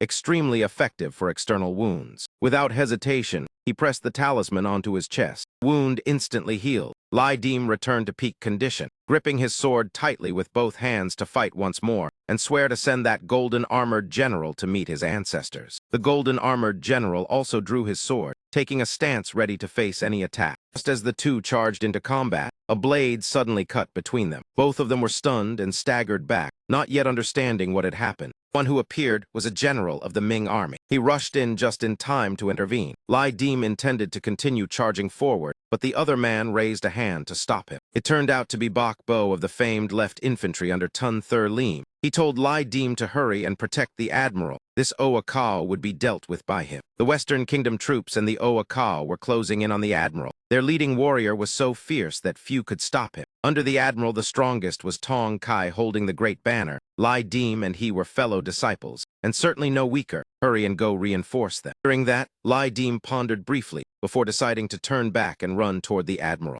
Before leaving, he told Tun Thur Lim that if the situation turned unfavorable, he should not risk his life recklessly. After speaking, he rushed away. Tun Thur Lim heard this and remained silent, both hands tightening around his weapon. His brows were tightly furrowed, his gaze locked firmly on the golden-armored general. Then the two moved at the same time, charging toward each other, unleashing decisive techniques. Tun Thur Lim launched the first attack, but the golden-armored man blocked it. Even so, the strike still forced the opponent to step back half a step. Weapons clashed with sparks flying. The shrill sound of metal rang endlessly. However, in the long run, Tun Thur Lim was still no match for the golden-armored man. After a fierce exchange, he was struck and thrown far away. Refusing to yield, Tun Thur Lim forced himself up again and swung his blade in a powerful slash. The golden-armored man lowered his body and rushed forward, thrusting a fatal strike. The two passed by each other. Only the blade of the blonde-haired man was stained with blood. Tun Thur Lim could not dodge in time. His body trembled violently. Fresh blood burst out. He froze in place. Trembling, he planted his blade into the ground to keep from collapsing. The Oa Kao soldiers seized the chance while he weakened, repeatedly thrusting spears through Tun Thur Lim's body. Yet even so, he still stood upright like a stone statue,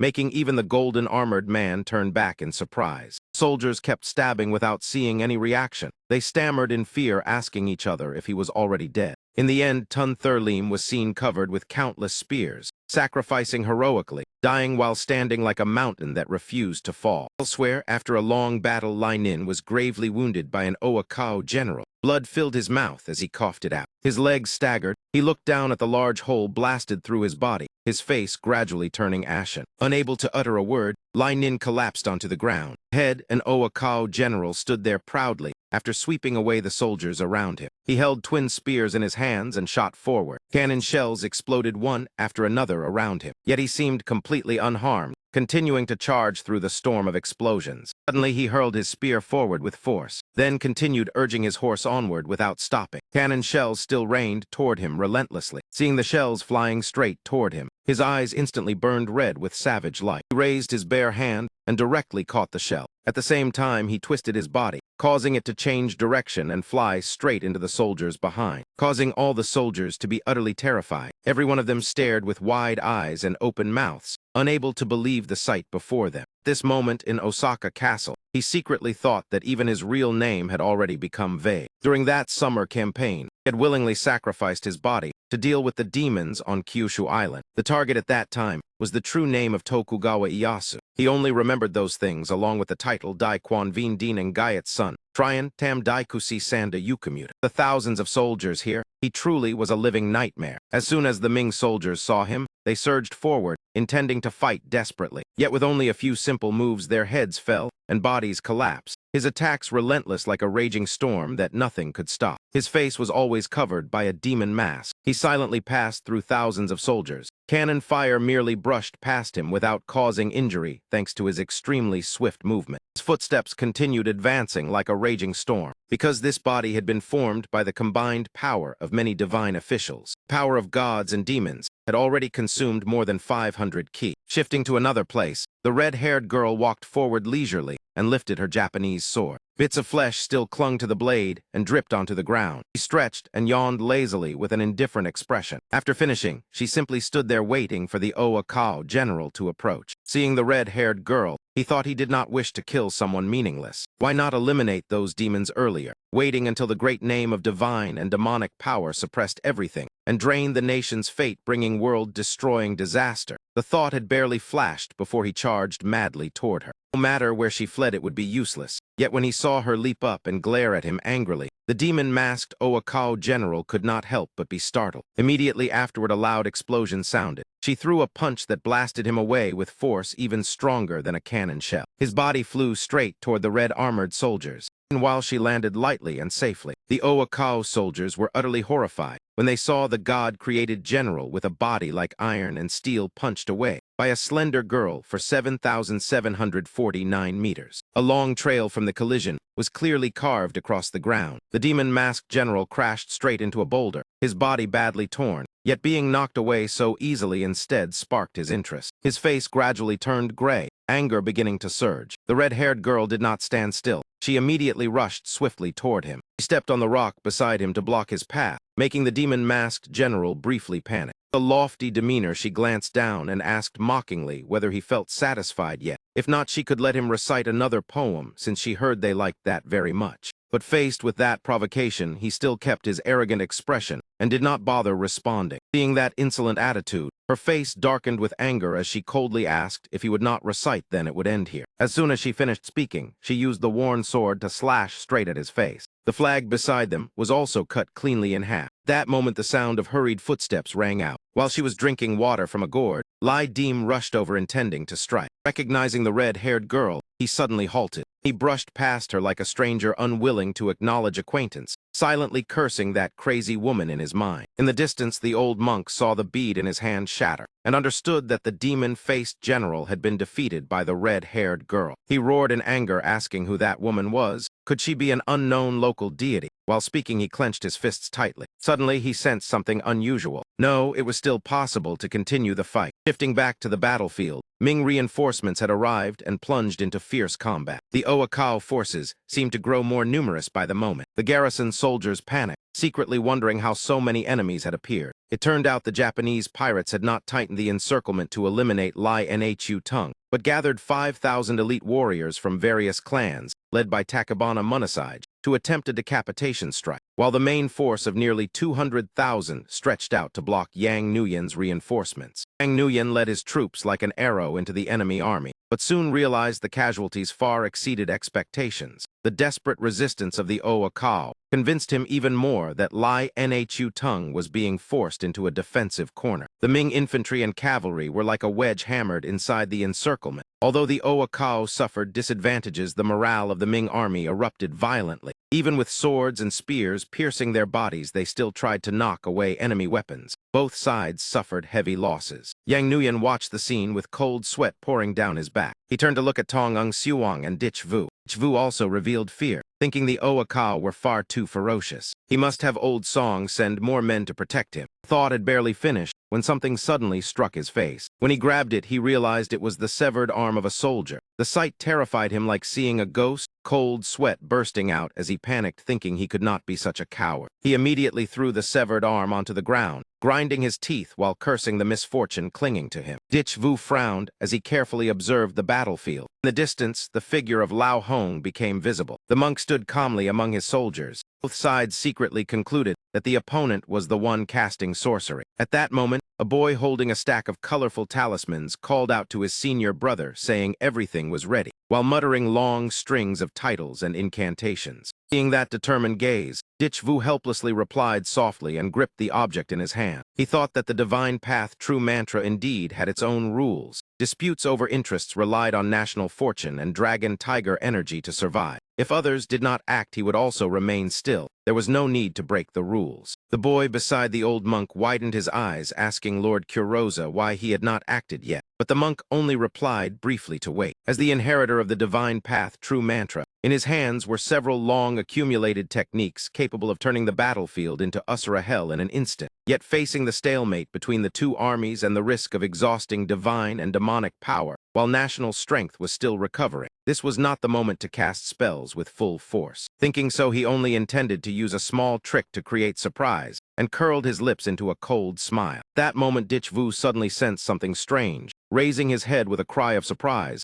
and at that very instant, from the Oakao side, gunfire suddenly erupted continuously, bullets raining toward their formation. Soldiers struck by the bullets collapsed like cut grain. General charged forward alone, facing hundreds of pirate soldiers. Suddenly, the warhorse beneath him seemed to strike something, neighed miserably, and halted. Then it threw the Ming general to the ground. The pirate soldiers seized the chance and thrust spears through his body. Witnessing this scene, Dichvu ground his teeth in fury and thought that Oakao divine official clearly did not follow the rules, even interfering to destroy the Ming warhorse. Before their eyes, the Ming soldiers were being crushed. The scene was horrific as thousands of arrows pierced bodies that died without closing their eyes. The old monk then spoke, saying the enemy had used demonic magic to heal the Ming soldiers. Therefore, both sides were now even. The boy beside the old monk seemed to see something terrifying and shouted his name loudly, Lord Kuruda. He stiffened when he saw Tong YPH waving the banner and leading troops to reinforce. Right-wing vanguard, Tong Y had arrived. On the other side, old Lord Honda after a fierce clash. Because he encountered Tong Mo, he was severely wounded and had to clutch his abdomen in pain. His warhorse was also struck down by Tong Mo and lay motionless on the ground. Seeing Tong Mo flee, old Lord Honda immediately roared and gave chase, and quickly mounted another horse and spurred it at full speed. In anger, he gritted his teeth, thinking, how could the Ming Empire possess such terrifying cavalry? This cavalry unit was clearly a patchwork mix, yet its combat power was astonishing. The monk's young subordinate saw Tong Mo and panicked, suggesting that Lord Kuruda should temporarily retreat. The old monk only sighed, saying the key leaders of the Ming army were all present. Lord Honda was risking his life at the front. How could he run away? Moreover, it was already too late. Now the only choice was to stop him. Tong Mo still charged forward like a madman. The red-armored soldiers desperately blocked his path, but could not hold long. With a single strike, he knocked away all the Oakao soldiers blocking him. The old monk shouted an order to ignore the flag-bearer and cut off his retreat. Receiving the command, the Oakao soldiers immediately surrounded Tong Mo, frantically trying to prevent him from approaching the monk. Tong Mo continued advancing, while the monk panicked and turned to flee. As he ran, he trembled in fear, thinking the opponent was only a 6th-rank vanguard of the Ming Empire. With 20 ki of divine and demonic power, even if he was fierce, he could still be stopped. As long as Honda arrived in time, he would become fish on the chopping block. I am a descendant of the Kuroja clan, the son of Kuroja Yashitaka, the orthodox successor of the Grand Master of the complete Shingon divine path, the son of a great lord possessing 80 ki of fox energy. Saying that, he spat out a stream of black mist. The black mist quickly condensed into a gigantic, ferocious python. Seeing this, the old monk laughed proudly, mocking the Ming side about who could still come to rescue them.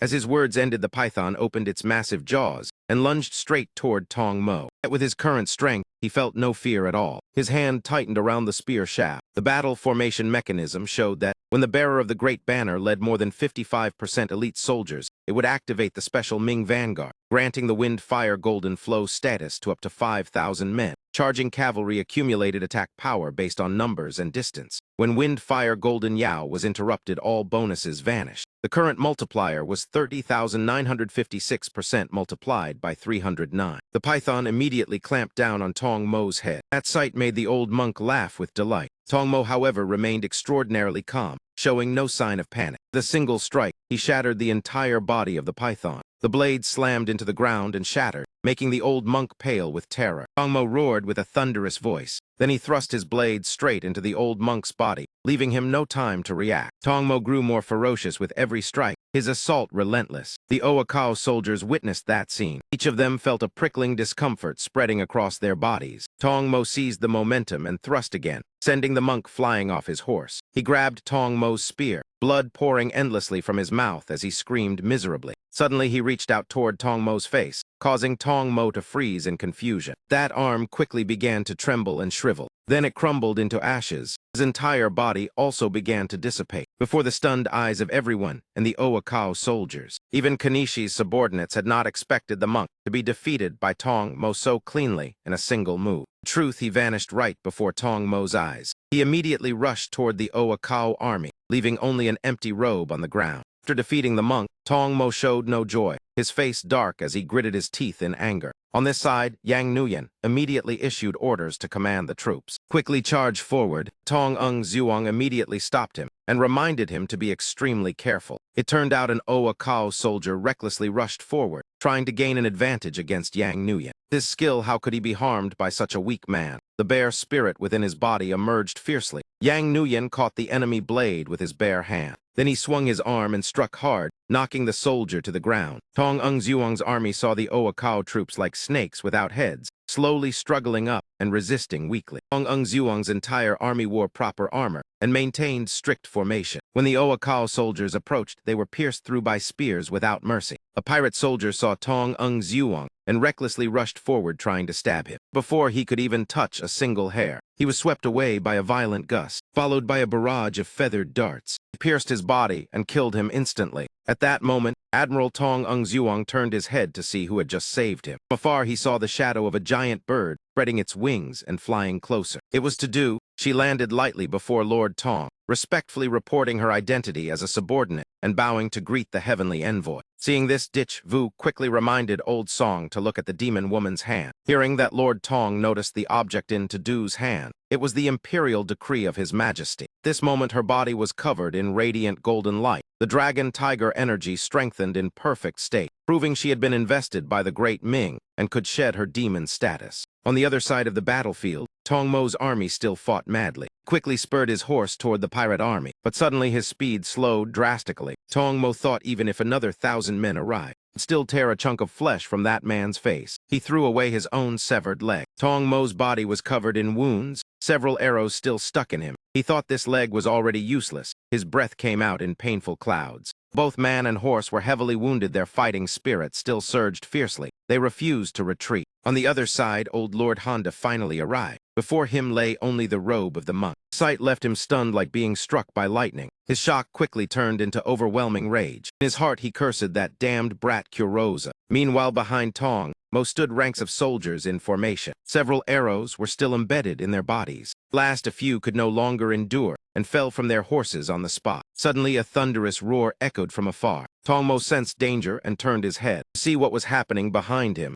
Before his eyes appeared old Lord Honda blazing forward. Wherever he passed, soldiers fell in rows. Seeing the enemy approach, Tong Mo immediately lifted his spear. He turned his warhorse, ready to fight. Old Lord Honda was consumed by rage, roaring for him to die. He delivered a powerful strike toward Tong Mo, but Tong Mo quickly blocked it. However, with accumulated injuries and exhausted strength, Tong Mo could no longer endure. Blood burst from his mouth. Trembling hand could not hold firm, and the spear slipped from his grasp. Seizing the chance, General Honda immediately knocked the spear far away. Now the weapon pointed at Tong Mo, as he roared for him to prepare to die. At the moment of life and death, someone suddenly ambushed old Lord Honda, forcing him to step back. A sword shot forward suddenly, but old Lord Honda blocked it in time, sending it flying away. The blade spun through the air before stabbing into the ground. Old Lord Honda prepared to press the advantage and quickly finished Tong Mo. A terrifying howl of the tree man beast suddenly echoed. Sound even frightened old Lord Honda's warhorse into retreating. He wasted no time slashing toward Tong Mo, but Tong Mo had already leaned aside to evade, and lost his balance and fell from his horse. At that moment, the tree man beast charged fiercely toward old Lord Honda. Seeing this, he glared at the monster approaching him. Dragon tiger energy surged violently around its body, as if manifesting physically. The low-level perfect state drove it to madly pursue the golden armored general. In panic, he thought this time escape would be difficult. Such terrible misfortune. Tree man beast raised its foot, intending to crush the golden armored general. That man turned his head and saw it closing in. He screamed in fear, cursing the monster clinging like a leech, running desperately while trying to escape the pursuit of Lai Deem and the tree man beast. Lai Deem had already caught up closely. With no path to retreat, he had no choice but to stop and fight Lai Deem. The two immediately clashed in combat. While blocking the attack, the golden armored general secretly regretted that with only a moment of carelessness, this Ming man had stolen the snow charm. Two continued battling fiercely, exchanging relentless strikes, completely ignoring old Lord Honda nearby. Old Lord Honda observed the situation, then turned to move forward to assist the golden armored man, conveniently sparing Tong Mo's life. After the intense clash with Lai Deem, the golden armored man's sword was badly chipped. He wondered what kind of monster this man's body was made of, that ordinary weapons were useless. Unable to let his comrade fight alone, old Lord Honda also charged in, swinging his spear to break Lai Deem's attack, turning the situation into 1 against 2. In that unfavorable situation, Lai Deem made a brief mistake. Old Lord Honda seized the chance and violently knocked away the weapon in his hand. Sword shot into the air and then stabbed straight into the ground. Near the golden armored man, he quickly steered his horse aside, otherwise the sword would have pierced his body. Disarmed and facing two enemies with bare hands, Lai Deem's eyes burned with hatred as they locked onto Old Lord Honda. Suddenly, he pointed straight at that man's face, causing him to widen his eyes in shock. Taking advantage of that moment, Lai Deem thrust his finger directly into the man's eye. Immediately after that, he turned and fled, charging toward the sacred spear planted with Tong Mo's banner. He grabbed the spear,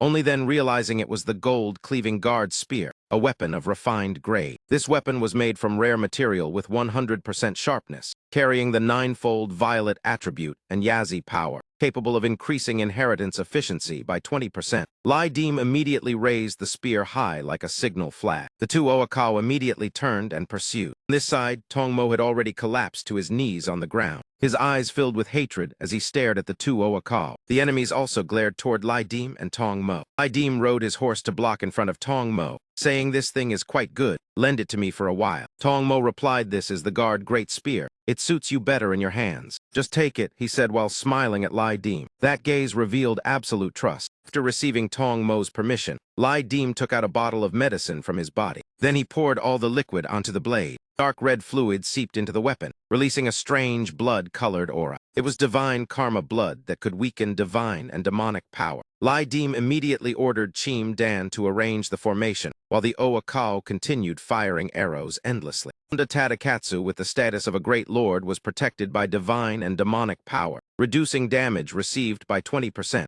increasing damage dealt by 40%, possessing powerful armor, doubled recovery ability, and numerous demon god-enhanced skills. Lai Deem and the humanoid tree beast charged forward together, pressing straight toward Old Lord Honda. Both sides officially plunged into a fierce melee. The inheritance of nine-headed Tio spirit absorbed power of knowledge. The awakening level now reached 36%. The crystallized state activated, greatly increasing attack speed and explosive force up to 360%. Both quickly adjusted their stance and entered a combat-ready state. The momentum of both sides collided and rebounded against each other. Lai Deem gathered all his strength and thrust forward decisively. The spear tip aimed straight at Old Lord Honda. Lai Deem slashed across the opponent's body, but caused no injury. Noticing something strange, he quickly turned around. Before his eyes, Old Lord Honda swung his sword from behind and slashed toward him. Lai Deem immediately raised Than Huang to block the strike. He gripped the spear shaft tightly and did not dare relax. Old Lord Honda's attack was stopped right in front of him. In only a fleeting moment of opening, Old Lord Honda's entire body froze for an instant. The spear in Lai Deem's hand flashed with a cold streak of lightning. The spear tip was almost touching his body. Just as success was within reach,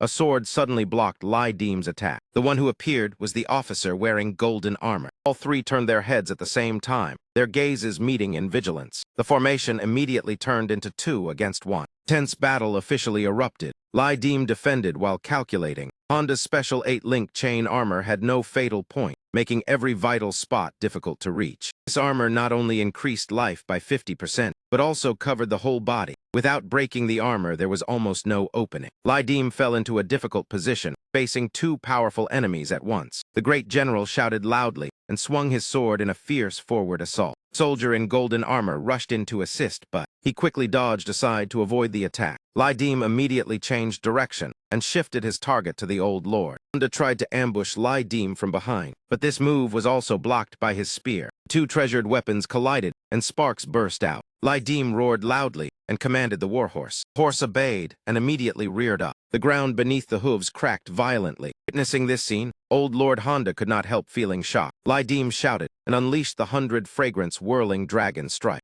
Weapon in Old Lord Honda's hand was suddenly knocked away. Lai Deem immediately seized the rare opportunity. He shouted loudly and rushed straight toward the golden-armored general. Immediately after that, the opponent, for a moment, revealed an unexpected look of shock, but quickly regained calm and turned to counterattack. He used his sword to block Lai Deem's attack. Both retreated at the same time and created distance. Witnessing the entire sequence of events, Old Lord Honda thought to himself that he had joined the army at 10 years old and fought for nearly 30 years. Both swordsmanship and spearmanship had reached a high realm, yet he had never encountered such an opponent, especially when his weapon was knocked away, while the opponent possessed superior knowledge of spear techniques. He observed Lai Deem fighting the golden-armored general while silently calculating. Then he tightened his grip on the long spear and charged forward again. Seeing that old Lord Honda did not retreat at all, Lai Dim slightly frowned and exerted all his strength to block the opponent's assault, matching the rhythm of a following spear rotation, thrusting straight into the body of the golden-armored general, causing him to spit blood and his body to shake violently. Seeing this, old Lord Honda only snorted coldly, then spurred his horse forward and delivered a decisive slash toward Lai Dim. The agile movement, Lai Dim leaned back to dodge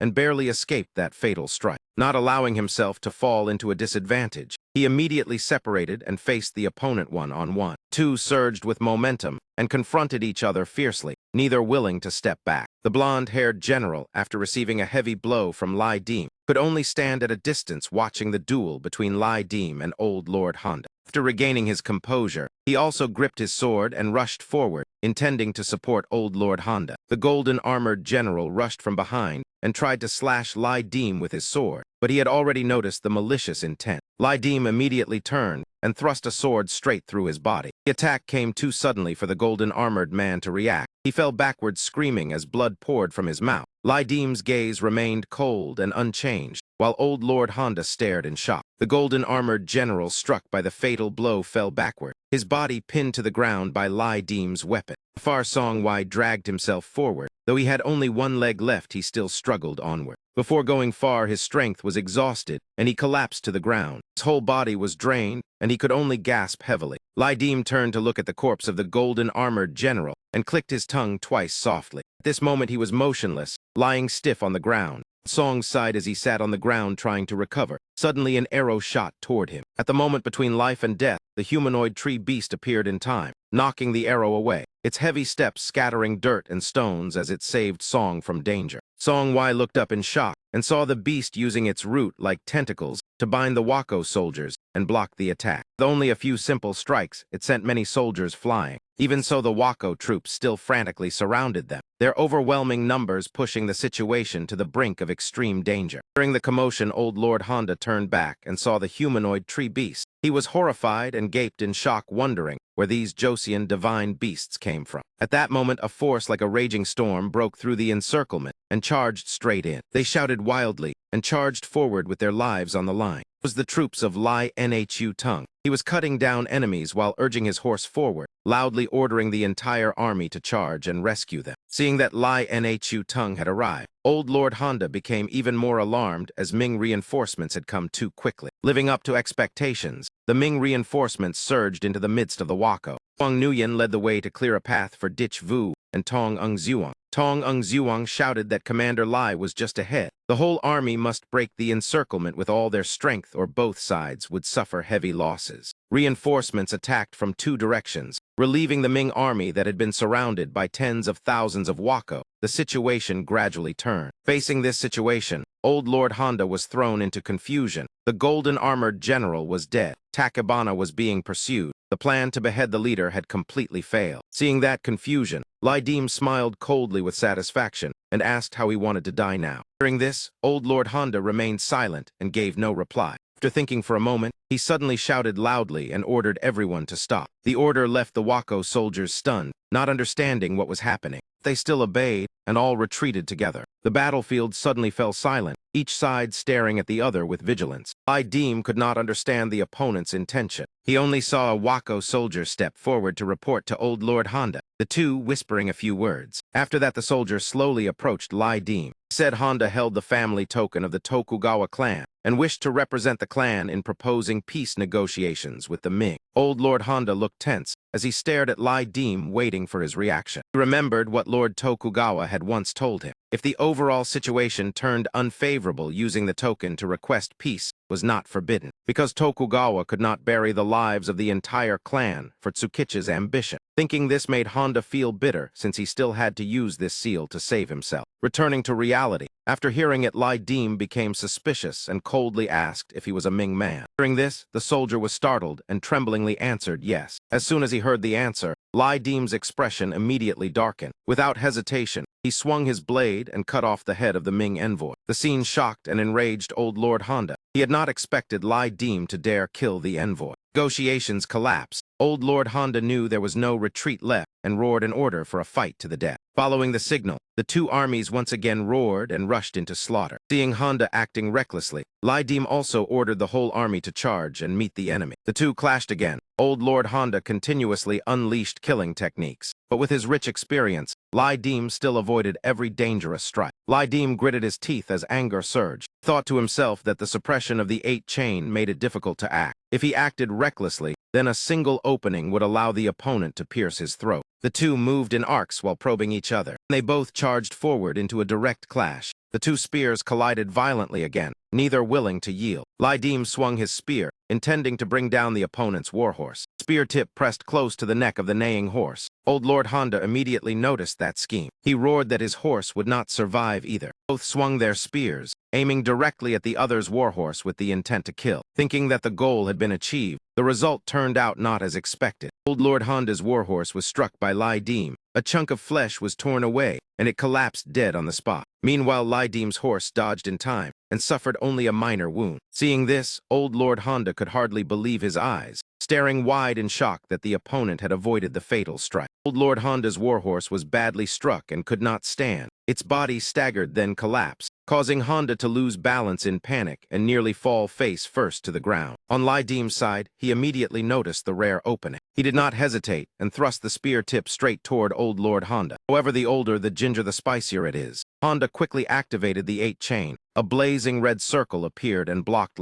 Dim's attack. Golden light flashed as the 8 chain manifested like a giant red bowl. It stood directly before the sharp spear tip of Dim. Dim's gaze was resolute as he thought whether the 8 chain could truly block his strike. But immediately after he saw the layer of the 8 chain cracking under the pressure of the spear tip. The terrifying destructive force made the 8 chain unable to endure, and it gradually lost its effect. The defensive layer shattered, and the spear thrust directly toward Honda, forcing him to use his spear to confront Dim's power head-on. Old Lord Honda poured all his strength into resisting, struggling to keep his body from being pushed backward. Two sides struggled fiercely. Even Honda had not expected the 8 chain to be broken so quickly. On another battlefield, the clash between the Ming army and the Wako army was extremely brutal. A Ming soldier was pierced through by thousands of spears, while the humanoid tree beast attacked like a mad creature, unleashing sweeping strikes that wiped out Wako soldiers and caused countless deaths. Returning to Dim and Old Lord Honda, the tension remained like a drawn bowstring. Two continued clashing without pause, every move dangerous. Despite trying to attack, Dim was still blocked by Honda and could not touch the opponent's body, making him angrily curse inwardly that he was still being stopped. Seeing Dim lose patience,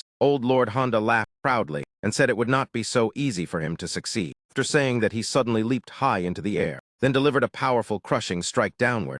Dim immediately raised his spear to block. Spear in his hand trembled violently. Under Honda's aerial assault, Dim lost balance and had to release one hand and step back to dodge in order to save his life. He quickly stabilized his stance, gripped his weapon tightly, and continued standing firm without yielding. The two glared at each other, filled with killing intent. Old Lord Honda's heart was filled with resentment. He thought that this Ming man fought with extreme mastery, his speed and strength terrifying, but after many exchanges, his stamina had clearly declined. Realizing there was still an opportunity, Old Lord Honda rushed forward again, as the two fought dozens of exchanges without stopping. Battle still showed no sign of ending. Seizing an opening, Honda launched a strong strike that knocked Dim's spear away. He laughed proudly and mocked the loyalty of the Ming people. But Dim roared loudly, tightened his spear, and shouted 80 strikes of ghost and god. A terrifying surge of power rolled toward Dim. Dim gritted his teeth and resisted with all his strength amid the violent force. Old Lord Honda also poured all his strength into the decisive strike.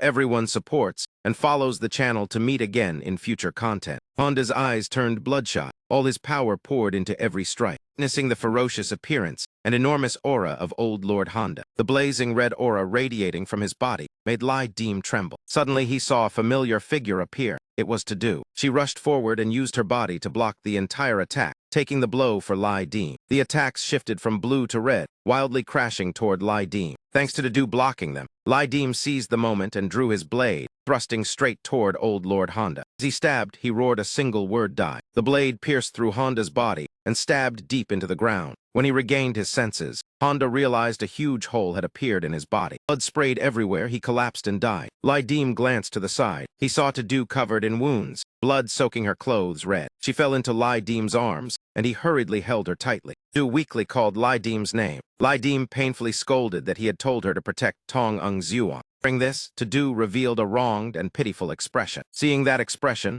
Lydim could only sigh helplessly and said his spear could not even kill him. There was no need for her to risk her life like that. But Tadu did not answer. She only hugged Lydim tightly and buried her head in his chest. From afar, the red-haired girl silently watched the entire scene. He appeared helpless, sitting quietly on horseback amid the rain of arrows, calm in demeanor, believing that when it came to techniques, today's achievements were entirely due to his own comprehension and talent. Reaching more than 90% of one's mastery was something many wandering their whole lives had never touched. At this moment, the girl lying in Lydim's arms showed a rare look of satisfaction. The red-haired girl alone maintained a cold expression, the bearing of a female general unchanged. In the end, old Lord Honda was completely defeated by Lydim, falling face down to the ground, the beads in his hand scattering everywhere. The Wako soldiers who witnessed this scene could not believe their eyes and cried out in panic that Lord Honda had truly been killed. The last general fell. The Wako army immediately fell into chaos like snakes without heads. They could only scream and scatter in retreat. At this time, murmurs of discussion spread through the Ming army. Someone asked in a low voice whether reconciliation should be considered. Clearly, the enemy army had already suffered a great defeat. Ming generals believed that while the Wako were in chaos,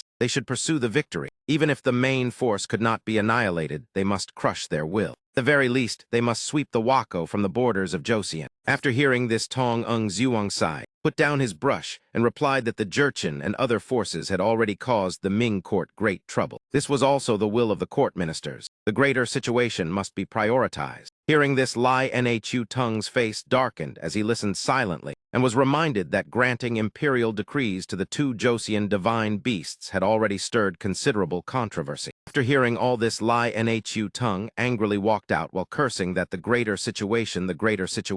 The Wako would never easily spare them. Tong Ung-Zuang then opened the letter requesting peace. After reading it, he angrily slammed it onto the table. Changing scene. At this moment, Tong Mo was lying down recovering from his injuries when he heard movement. Hearing footsteps approaching, he opened his eyes and saw Lydim, jokingly asking if he had come to seize his spear. Lydim was seen holding a bowl of wine as he slowly walked in. Lydim scratched his head and smiled awkwardly, looking somewhat embarrassed. Then he pulled a chair over and sat beside the bed. He raised the bowl of wine and smilingly asked about Tong Mo's injuries, saying it was a gift of wine. Seeing the sincerity, Tong Mo casually thanked him. Lydim continued saying that people from the Celestial Master Mansion had arrived, asking when he could walk again. Tong Mo replied that he needed half a year of recovery to heal. His left leg was ruined, and he could only rely on a wooden cane. Hearing this, Lydim frowned and said the Celestial Master Mansion had talismans and Taoist priests who could rebuild bones. It could be cured. Tong Mo quickly waved his hand, saying Lydim had misunderstood. He did not mean that. Then he snatched the bowl of wine from Lydim's hand, tilted his head back, and drank heavily. After a few gulps, he laughed heartily and said fighting battles was exhausting. It would be better to return home and raise horses. Seeing that appearance, Lydim could only smile helplessly. Tong Mo continued saying that after resigning, he would be rewarded with 100 gold, asking Lydim about his own situation.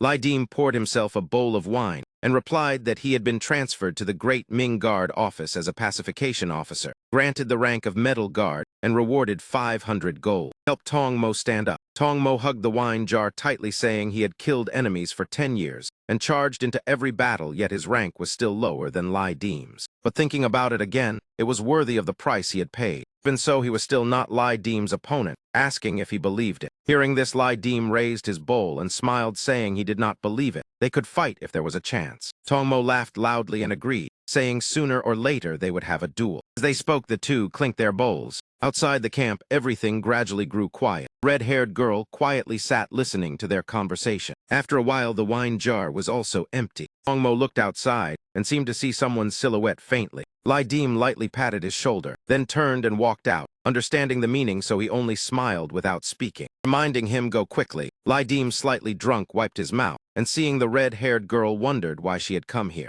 Suddenly she stepped forward and took his arm, the two walking side by side through the city. Night fell and Lai Dim looked up at the star-filled sky. The two walked silently together as she slowly rested her head on his shoulder. Lai Dim glanced at her and said if he had been born here he might have lived like Tong Wai. The red-haired girl seemed unconcerned, closing her eyes and holding the gourd as she replied. Inside the gourd was wine. It counted as repaying the favor this time. Neither side owed the other anymore. He thought he would definitely like it. Lai Dim asked in confusion why she wanted to leave Dim Fu. She only smiled and asked in return why he had tried so hard to help the Ming. Hearing this, Lai Dim was speechless and did not know how to answer. The two fell into silence. After a while she stretched and said she was leaving. Lai Dim immediately said they would meet again if fate allowed. Hearing that promise, the girl laughed and joked that traveling with him was exhausting. Lai Dim simply replied, afraid of death. The smile on her face disappeared as she sternly warned that if he became powerful later, he should not provoke her. Lai Dim coldly replied they would see. Before leaving, she looked back at Lai Dim once. He silently watched until her figure disappeared. Lai Dim softly said, if fate allowed, they would meet again.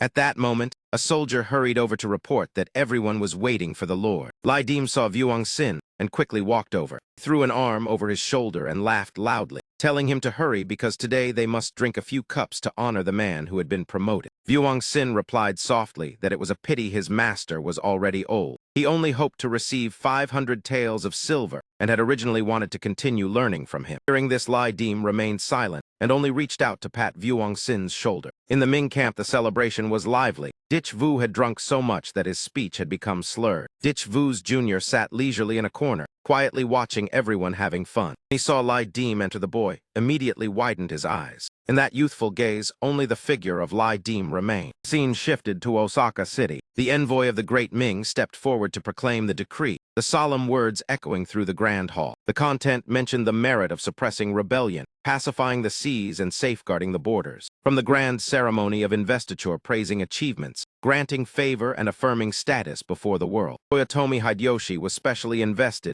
as King of Japan, granted a seal, and recognized as ruler under the name of the Celestial Dynasty. After hearing the decree, Toyotomi Hideyoshi sat in silence, his expression gradually turning gloomy. He let out a long breath full of fatigue and helplessness. By the Datung River, Lai Dim stood on a rock watching the river surge endlessly. The system notified that the player had completed a private domain event and a special event. The total completed was 3. A great fortune evaluation was granted, along with high authority items that could be carried directly, including Golden Tiger Guard, Qingting Iron Great Spear, and 5-star Cam Lo Fu. Settlement began. Above the sky of Jeju, a strange phenomenon tore across the heavens. Below, the fake beasts gathered. A blue humanoid demon beast calmly picked its teeth with a claw. 3-eyed demon beast looked around at its companions and complained about why the wait was so long. The boar-headed demon beast replied that Zion Lin seemed to want to remain in Joseon and did not want to return to serve Lord Humor Ho. After speaking, the group burst into laughter, the eerie sound echoing along the riverbank. Suddenly, from afar, a figure appeared rowing a boat closer. The demon beast stared in confusion, not knowing who the newcomer was. It turned out to be the red-haired girl. As soon as they saw her figure, they were terrified. The 3-eyed demon beast broke into a cold sweat. On the boat, she stepped on the head of a gray-haired demon woman, the blood not yet dry. Sight made the demon beasts tremble in fear. Shouted that Zion Lin was already dead and told everyone to run. The red-haired girl indifferently kicked the head into the river, and she lightly jumped ashore, her demeanor cold. She spoke emotionlessly, asking who was in charge here and telling them to step forward. The question left the demon beasts speechless. Sweat streamed down their bodies, and none dared answer. Recalling the past, Lai Dim had once been training at his grandfather's house. His grandfather watched for a while, then tapped the ground lightly as a signal. That is enough, Lai Dim, go play. Hearing this, he happily shouted yes. His grandfather put down the stick and quickly went to drink water. Just as he picked up the ladle, he heard a voice calling from the fence. Seeing his friends, Lai Dim slammed the water ladle down. He shouted, "Grandfather, I am going out for a while." His grandfather shook his head, reminding the boy not to cause trouble again. Lai Dim ran outside and urgently asked what had happened. Black-haired boy with a flushed face clenched his fists angrily and told how he had been beaten. Hearing this, Lai Dim became furious, leading the children with sticks and shouting who had beaten Nhai Lawa to come out. Ahead they saw only 2 girls standing there. Truong Dao Tin stood up to take responsibility while the girl in pink beside her hurriedly pulled her back. Seeing that it was Truong Dao Tin, Lai Dim hesitated slightly. The other girl flipped a table toward the children, then grabbed a glass bottle and smashed it. Pointing it directly at Lai Deem, she coldly asked what he wanted. The thought suddenly stopped, and Lai Deem abruptly woke up. He realized he was lying in a space filled with water, his body placed on a stone platform. His mind felt slightly dizzy. Image of the girl from years ago appeared in his mind. He laughed regretfully and said she had already married someone else. But marrying someone else did not really matter. Thinking of this, he slapped his own head and cursed himself for having such nonsense thoughts. After that, he stood firmly on the floor. Because he was in a special state, the system notified that this repair did not record base points. The settlement showed private domain points evaluated independently at 600 points, including 200 base points, plus 200% purchase authority. Single action increase 140%, private domain event completion 30%, and an additional 30% for special conditions. Converted into gold, the total private domain points gained were 5,500 points along with a common reward of 20 gold bars, each equivalent to 25 points. Additionally, there were 500 gold from defeating Honda Tadakatsu, with every 10 gold counting as 1 point. After deducting 700 points to purchase the horsemanship specialization solidification, the remaining private domain points were 5,850. The special reward of the event was drawing a random item which could be a consumable skill or inheritance relic. The result obtained was Blood Wax Pill of refined quality, a consumable that after use increased intimacy with weapons and had a chance to comprehend a troop weapon skill. Consecutive use would increase this probability. Only token items that absorbed or inherited power could increase awakening level. Items transformed from strange beast power could not. Thinking of this, he felt regret, as this special reward was far inferior to inheritance. The system continued notifying that the player had completed the special private domain event, subduing the Josian fake gods, and received another reward containing the power of Yazi. The draw produced the Tooth Fang of Young Yazi, a rare consumable item. When used on command weapons, it could attach up to 3 attributes. Refined weapons 2 attributes, and rare weapons only 1 attribute. Lai Deem held the fang and pondered. This thing had a narrow range of application, yet was quite unique. It suited him well. The system continued notifying the settlement of the Underworld event, where he received a personal passive skill Ferocious Aura Impact and an Underworld token containing Yazi knowledge power for absorption. He unlocked the long-term Yazi inheritance mission within the private domain event. The current objective was destroying 100 refined quality weapons. Stage rewards included strengthening Ferocious Aura Impact and an active skill item 9 Phoenix Divine Talisman. Kimping Iron, Janjin Tiger Guard Spear, and Year 5, Cam Lo Fu were 3 secret treasures from this private domain event, along with the position of Pacification Officer of the Great Ning Guard of Ming. Additionally, he obtained the military title Flying Banner Guard, activating the achievement of using Dragon Tiger Aura within the private domain to resonate, receiving 30 units of Tiger Aura from the guard position and 5 units monthly from the Flying Banner Guard. Please note that due to the limit of Supreme Tiger Aura, he could not exceed 30 units of effect per year. Tiger Aura granted immunity to 10% damage within the private domain, inflicted 5% suppressive damage to ghosts and monsters, and allowed consumption of Tiger Aura to summon characters requiring trust above 70, above 90 guaranteeing success.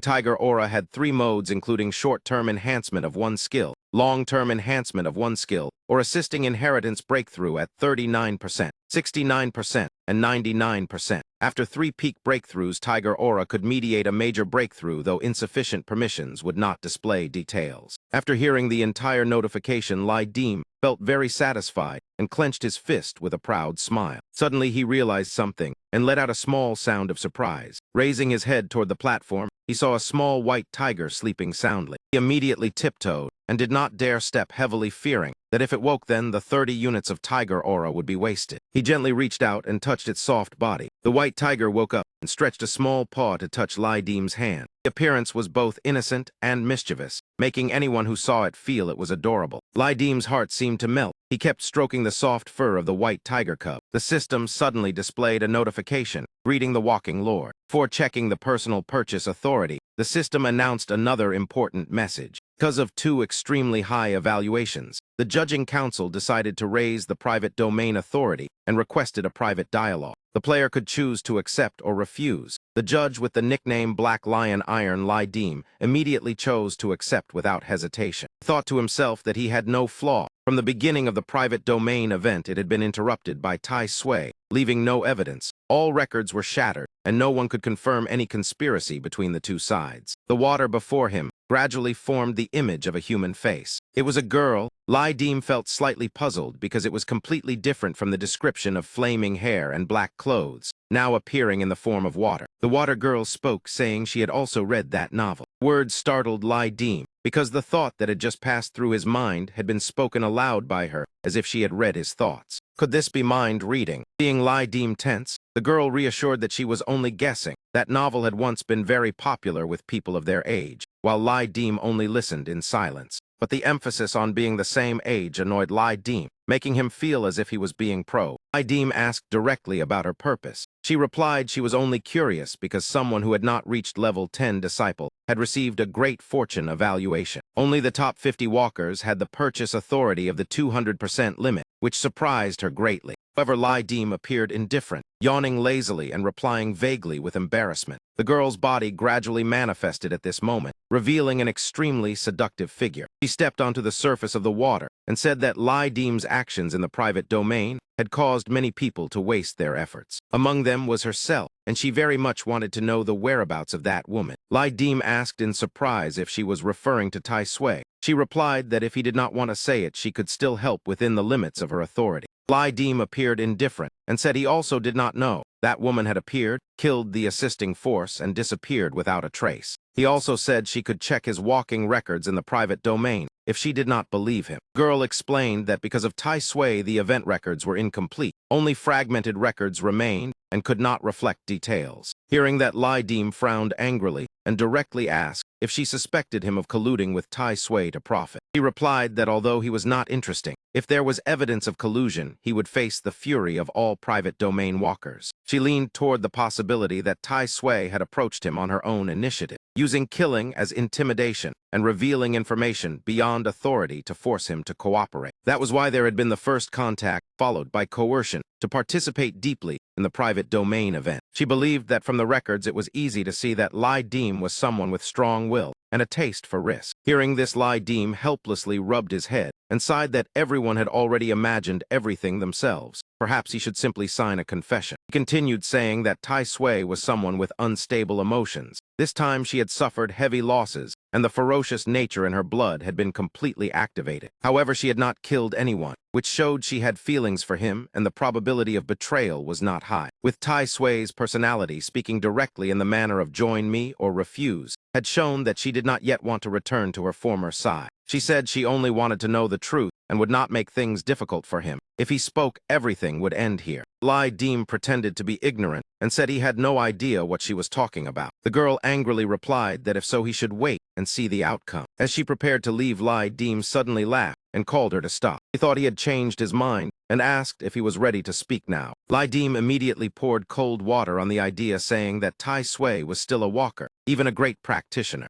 Even provoked that in the private domain she did not lack close friends, and most of them were women, saying so while raising his hand teasingly. Seeing that provocative gesture, the water girl blushed red and gritted her teeth, angrily telling him to pray for his own fortune. After speaking, her figure dissolved into a puddle of water. The water splashed straight onto Lai Deem's face. By the sudden splash, Lai Deem stood frozen, thinking that the women of the underworld were truly unpredictable. Was everyone who saw things with their own eyes always so decisive and fierce? System suddenly notified that the player had obtained the title Walker level THPGDOR, unlocking new authorities, including the right of co-settlement and retention of all purchase rights. Each private domain event costing 100, then 200, then 400 private domain points, increasing gradually. The second authority was worldview recognition. Without exploration, he would still receive the basic exploration records of all underworld walkers and could use underworld positioning to retrieve high-value records. Third was a chi seal storage space with a capacity of 20 cubic meters used to store items but not living creatures. The fourth was an ownerless auction shop allowing the sale of all personal items, searching for walkers or items on request, and listing unused purchase rights. Unsold rights would disappear after refresh. Lai Deem opened the shop and saw the first item was a lucky charm priced at 10,000 underworld points with the image of winged droppings, making him curse before quickly scrolling to the next item, which was a female walker companion priced at 50,000 points, with a note saying poor, so selling art not body. Third item was an uncoded instructional video disc from Water Mirror Strange Realm related to the secret of prisms and supreme martial armor, priced at only 100 underworld points, yet described as extremely shocking. Seeing this item, Lai Deem immediately became interested and glanced at his current points. Quickly pressed purchase while narrowing his eyes with an embarrassed yet delighted expression. However, the system reported that the item violated auction regulations and had been removed. Lydim could only smile awkwardly, helplessness and regret clearly showing on his face. After that, he continued to access the Purchase Authority section. The Purchase Authority of this private domain event included a Great Fortune Evaluation, allowing the repurchase of real benefits. The Supreme Evaluation allowing the purchase of a private domain weapon box golden silk great ring. In addition, there was the authority to draw attributes for command weapons, allowing contact with special attributes, and attaching them to owned weapons at a cost equal to 50% of the weapon's value. The player could also destroy current weapons to transfer attributes to another weapon. Note that common weapons, when assigned attributes, had a chance to gain infinite ability, but also a chance to fail. Seeing this, Lydim pondered, and then decided to take out two of his weapons. One was Din Thiat Hoi Tin Spear Gun Fang, with the ability to judge through collision and strongly destroy weapons less sharp than itself, depending on sharpness difference. The other was Janjin Dragon Guard Spear, with sharpness 102 attributes, both being erasure. Holding the Janjin Dragon Guard Spear, Lydim felt very satisfied, believing that sharpness 100 combined with Spear Gun Fang was like a tiger gaining wings. There was also the Bitch Iron Sword with the attribute Bitch Tao, converting 3% damage into true damage, and an exile effect of 300 points. The Horse Guard had the Protection attribute, which when blocking created defense value, depending on the weapon material, with an extraction value of 300 points. The 8 Treasure Fallen Dragon Spear carried a Blood Drain attribute, which increased wound recovery speed when stained with blood, extracting 400 points. He held the Yazi Fang in his hand. Then he infused spiritual energy into the sword. Yazi Fang immediately floated in the air. Lydim realized it could help the Janjin Guard Spear open 2 additional special attribute slots. But the Huanlong Sword had no attribute slots yet, making him hesitate whether to use the Fang for the Huanlong Sword or the Janjin Guard Spear. He looked at the pile of weapons before him and silently calculated. The Tiger Guard Great Spear was 3 meters long, and in open space it could dominate easily on foot or horseback. In narrow environments, it was difficult to unleash its full power. In the end, he concluded that he still needed the Huanlong Sword. After deciding, Lydim crushed the Yazi Fang and used it to carve onto the Huanlong Sword. Attributes were immediately extracted and fused. The Huanlong Sword was upgraded with Bitch Tao, converting 3% damage into true damage, and the Blood Drain attribute increasing recovery speed, making Lydim extremely satisfied. Then turned to look at the remaining 3 spears. The first one was the Janjin Tiger Guard Spear. The Spear Fang weapon attribute allows collision judgment to shatter weaker and less sharp weapons, accompanied by a defensive attribute dependent on the weapon material. The second tree is the essence of military techniques, increasing military skills such as horsemanship, spear use while mounted, formation deployment, survival, and marching by 10%. Without hesitation, Lydim immediately pressed purchase. Right after that, tens of thousands of streams of spiritual energy converged into his body. Lydim silently calculated that after strengthening the Ren Chen event, the remaining points were 5,850. After subtracting the purchase of attributes and weapon extraction, 4,350 points remain. Current stats included Ancient Martial Arts 93%, Firearms Expertise 38%, Military Skills 50%, Personal Manner points 4,350, enough for at least 2 to 3 upcoming Personal Manner events. Although Uncle Do always silently observed, if not for her support he would have struggled to survive this time. At this moment the system displayed Golden Little Soldier, an exquisite consumable that summons a warrior armor for 1 hour, limit 20 pieces, price 100 points each. Next was Golden Grand Judge, an exquisite consumable that allows summoning a war general armor for 1 hour, limit 3 pieces, price 500 points each. The third item was the Green Pattern Gold Coin, a rare anomalous item that summons a black ghost to supply energy and open 2 spirit slots, limit 1 coin, price 1,500 points. Seeing this item, Lydim's eyes lit up. He purchased it immediately without hesitation. Next was the Rune Banner Stamp of exquisite quality, used to strengthen 2 yin bone relics and greatly enhance autonomous awareness, price 100 points. After finishing the purchases, Deem accessed the skill section. Inside were 20 strikes priced at 125 points with recollection costing 25 points each time. 40 strikes priced at 250 points with recollection costing 20 points. Ghost God 80 strikes priced at 750 points with recollection costing 150 points. High Leap Kill, also priced at 750 points, requiring close combat expertise above 80%. Note that skills purchased directly occupy a skill slot and cannot be merged or evolved. They can be permanently forgotten for 500 points. Inherited skills do not occupy slots. The current skill panel included Golden Pupil Single Glimpse, 9 Phoenix Divine Axe, and Killing Aura Shock. Deem decided to purchase 20 strikes for 125 points, recollection costing 25 points each time. He pressed confirm. A flood of memories surged into his mind. His body seemed to return to a brutal battlefield.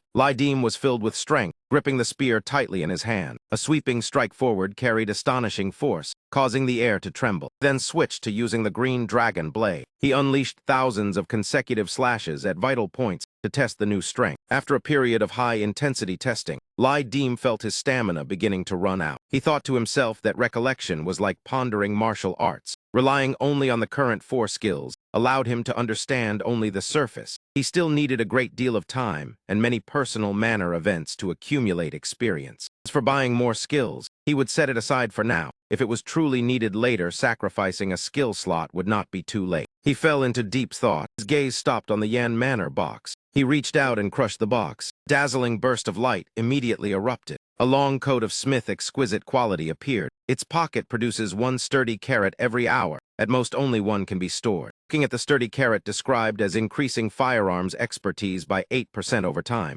Deem stood stunned, unable to understand what this item was used for. After that, he glanced toward the notification panel. Notification: Special Personal Manner Event completed. Subduing the Korean Smash God team and receiving purchase privileges. Rewards from Smash God. System immediately displayed a notification that Smash God had sent gifts. The first reward was Galana's life-saving feather, a good quality consumable that passively resists 1 fatal strike. Note that Galana consumes 1 personal manner point. The second was the black feather scarf of Jiu Kai Sudu, a good quality artifact allowing the summoning of 100 Sudu birds capable of communication, each weighing 3 kilograms, flying flexibly at 100 kilometers per hour. Death results in permanent loss. Third was Jai Zio Zin Shu Formation Method, a good quality relic that can be used 3 times to designate 1 walking companion to enter the same personal manner event and share benefits. It reduces misfortune. The giver is Dio He Yan. Deem held the book and pondered. In Yan Manor, not everyone liked to travel alone. Although their goals differed, as long as there were shared benefits, groups of walkers participating together in events would be far more effective. Reliable people like Dang Thien Hung or Dio He Yan could not always be encountered. Thinking of that, he let out a soft sigh. He walked toward the staircase. As soon as he stepped on it, the staircase emitted an eerie blue light. The scenery shifted to several days later, Fuang Chao Grand Courtyard. The Great Hall was filled with all kinds of weapons. At this moment, Deem was changing clothes, a set of ordinary clothing used for daily training. He looked at the system and saw the skill High Leap Kill priced at 750 points with recollection costing 150 points each time. He decisively chose recollection. Immediately after, he returned to the battlefield of memory. The battle between Song Mu and the bald old monk. Deem trained with all his strength, using a wooden flute. Alone, he pierced straight through a large wooden trunk. Seeing this result, he felt fairly satisfied and thought this move was already stable. Suddenly, the tattoo on his body began to glow. A gourd and a talisman appeared from the void. He quickly reached out to catch them in surprise. Deem stepped out of the room, opening the phoenix-shaped talisman. It was a personal manner token containing the power of the 9 phoenix. Once used, it increases awakening by 10% for certain inheritances and has special strengthening effects. Note that in De Quang, there is the North Pole Heavenly Dwelling Mountain, where 9 Phoenix Mountain exists with 9 human-faced divine birds recorded in the Classic of Mountains, and Sea's Great Wilderness Northern Classic. The inheritor of the 9-headed bird soul absorbs the power of the 9 Phoenix. Current awakening 39% plus 7%. Attempting to break the 40% threshold requires consuming 10% external awakening. Breaking through by other methods only returns part of the awakening. The peak threshold requires 20 measures of Dragon Tiger Chi. The skill Blood Severing Coil temporarily falls into deep slumber and will awaken automatically after the next personal manner event. Deem calmly opened the gourd. The moment the lid popped open, narrowed his eyes and looked inside. From inside the gourd, strange black streams of energy suddenly poured out. He spiraled into a vortex surrounding Lai Dim. Witnessing this scene, he panicked inwardly, wondering what this black energy was. Suddenly, Lai Dim sensed something unusual. A disheveled-haired figure rushed out from the energy stream and grabbed his hand. Lai Dim resisted instinctively, grinding his teeth as he thought, could it be a demon? In the pitch-dark space, a sudden soft touch brushed his hand and startled him. He widened his eyes in shock, unable to understand what he had just seen. At that moment, the gourd began to crack. Black smoke also gradually dissipated. Lai Dim was pushed back by a strong force and fell onto the bed. In panic, he tightly closed his eyes, only felt a shadow pressing down on his body. When he slightly opened his eyes, he saw a gray-haired girl whose body was almost completely uncovered lying on top of him. The girl's face flushed red with embarrassment, his entire body trembling. Lai Dim stammered as he called the name Enheep-sun. Hearing Lai Dim call the name, the girl became even more embarrassed, her face red like a ripe tomato. Lai Dim became even more flustered, stammering that Lady Enheep-sun please listen to his explanation. She paid no attention, shouting loudly that she would risk her life with him. She immediately reached out and gripped Lai Dim's throat, the overwhelming strength making him tremble as he tried to pry her hand away, but it was useless. He could only helplessly endure it, inwardly terrified by the frightening strength of her grip. At that moment, she suddenly heard movement outside the door. Only then did she loosen her hand and spare Lai Dim's life. Outside stood a girl in a yellow dress knocking on the door. Before long, the door opened. The girl in the yellow dress looked delighted, her eyes shining brightly. In contrast, Lai Dim's face turned pale. He reluctantly stepped out to open the door. He was still rubbing his aching throat, his expression unpleasant as he looked at the girl and asked irritably if she had come again because of the previous matter, and why she came alone when it was already dark. The girl happily replied that Uncle Bai drove her here, but the car could not enter, so he was waiting outside the road. Hearing this name, Lai Dim was briefly startled. He quickly blocked the doorway, saying that since he had come, he should be invited inside for tea. The car might also break down, telling her to go call him, which made the girl slightly suspicious of how he blocked the door. Even so, she replied all right and turned away to call him. As soon as the girl left, Lai Dim finally dared to turn his head and look back inside the house. Saw Enheep-sun still sitting inside, staring intently. Her gaze followed his every movement through the window. A trace of sulking anger appeared on her face.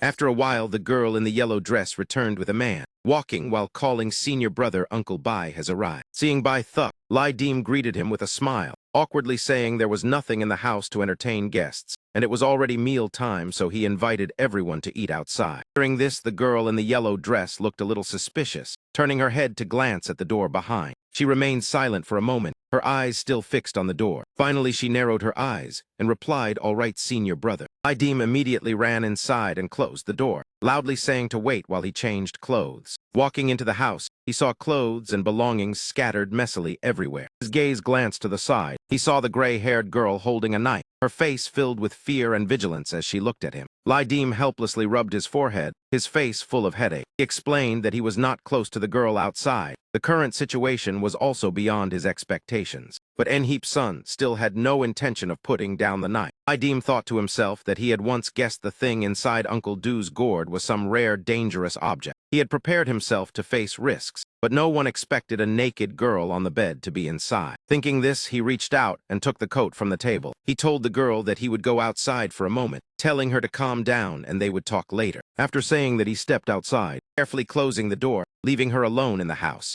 After Lai Dim left, the gray-haired girl slowly lowered the knife. She curled up, hugging the piece of cloth covering her body, shrinking into the corner of the room, her appearance small and aggrieved. This time, the three had arrived at the restaurant. Lai Dim smiled awkwardly, saying this remote place had nothing delicious. He felt quite embarrassed. The girl in the yellow dress smiled and said it was very good, then told Insuka to eat a little more. Lai Dim broke into sweat, thinking that times were different now. He was no longer a man waiting to die, but a fierce dragon in the academy. Although he did not want to be involved in the schemes of the Chinese Martial Arts Association or the calculations of this girl, the old man's favor made refusal difficult. The girl in the yellow dress looked at Lai Dim and said his complexion looked better. He smiled and replied that thanks to friends recommending a traditional Chinese doctor, there had been improvement. Hearing this, the girl asked in surprise whether traditional medicine was truly effective. Lai Dim continued to play his role well, saying if she came because of the previous matter, then he could help think of a solution. Girl smiled, saying after last time she did not want to trouble him. This time she came because she had contacted a top world expert who had arrived in Beijing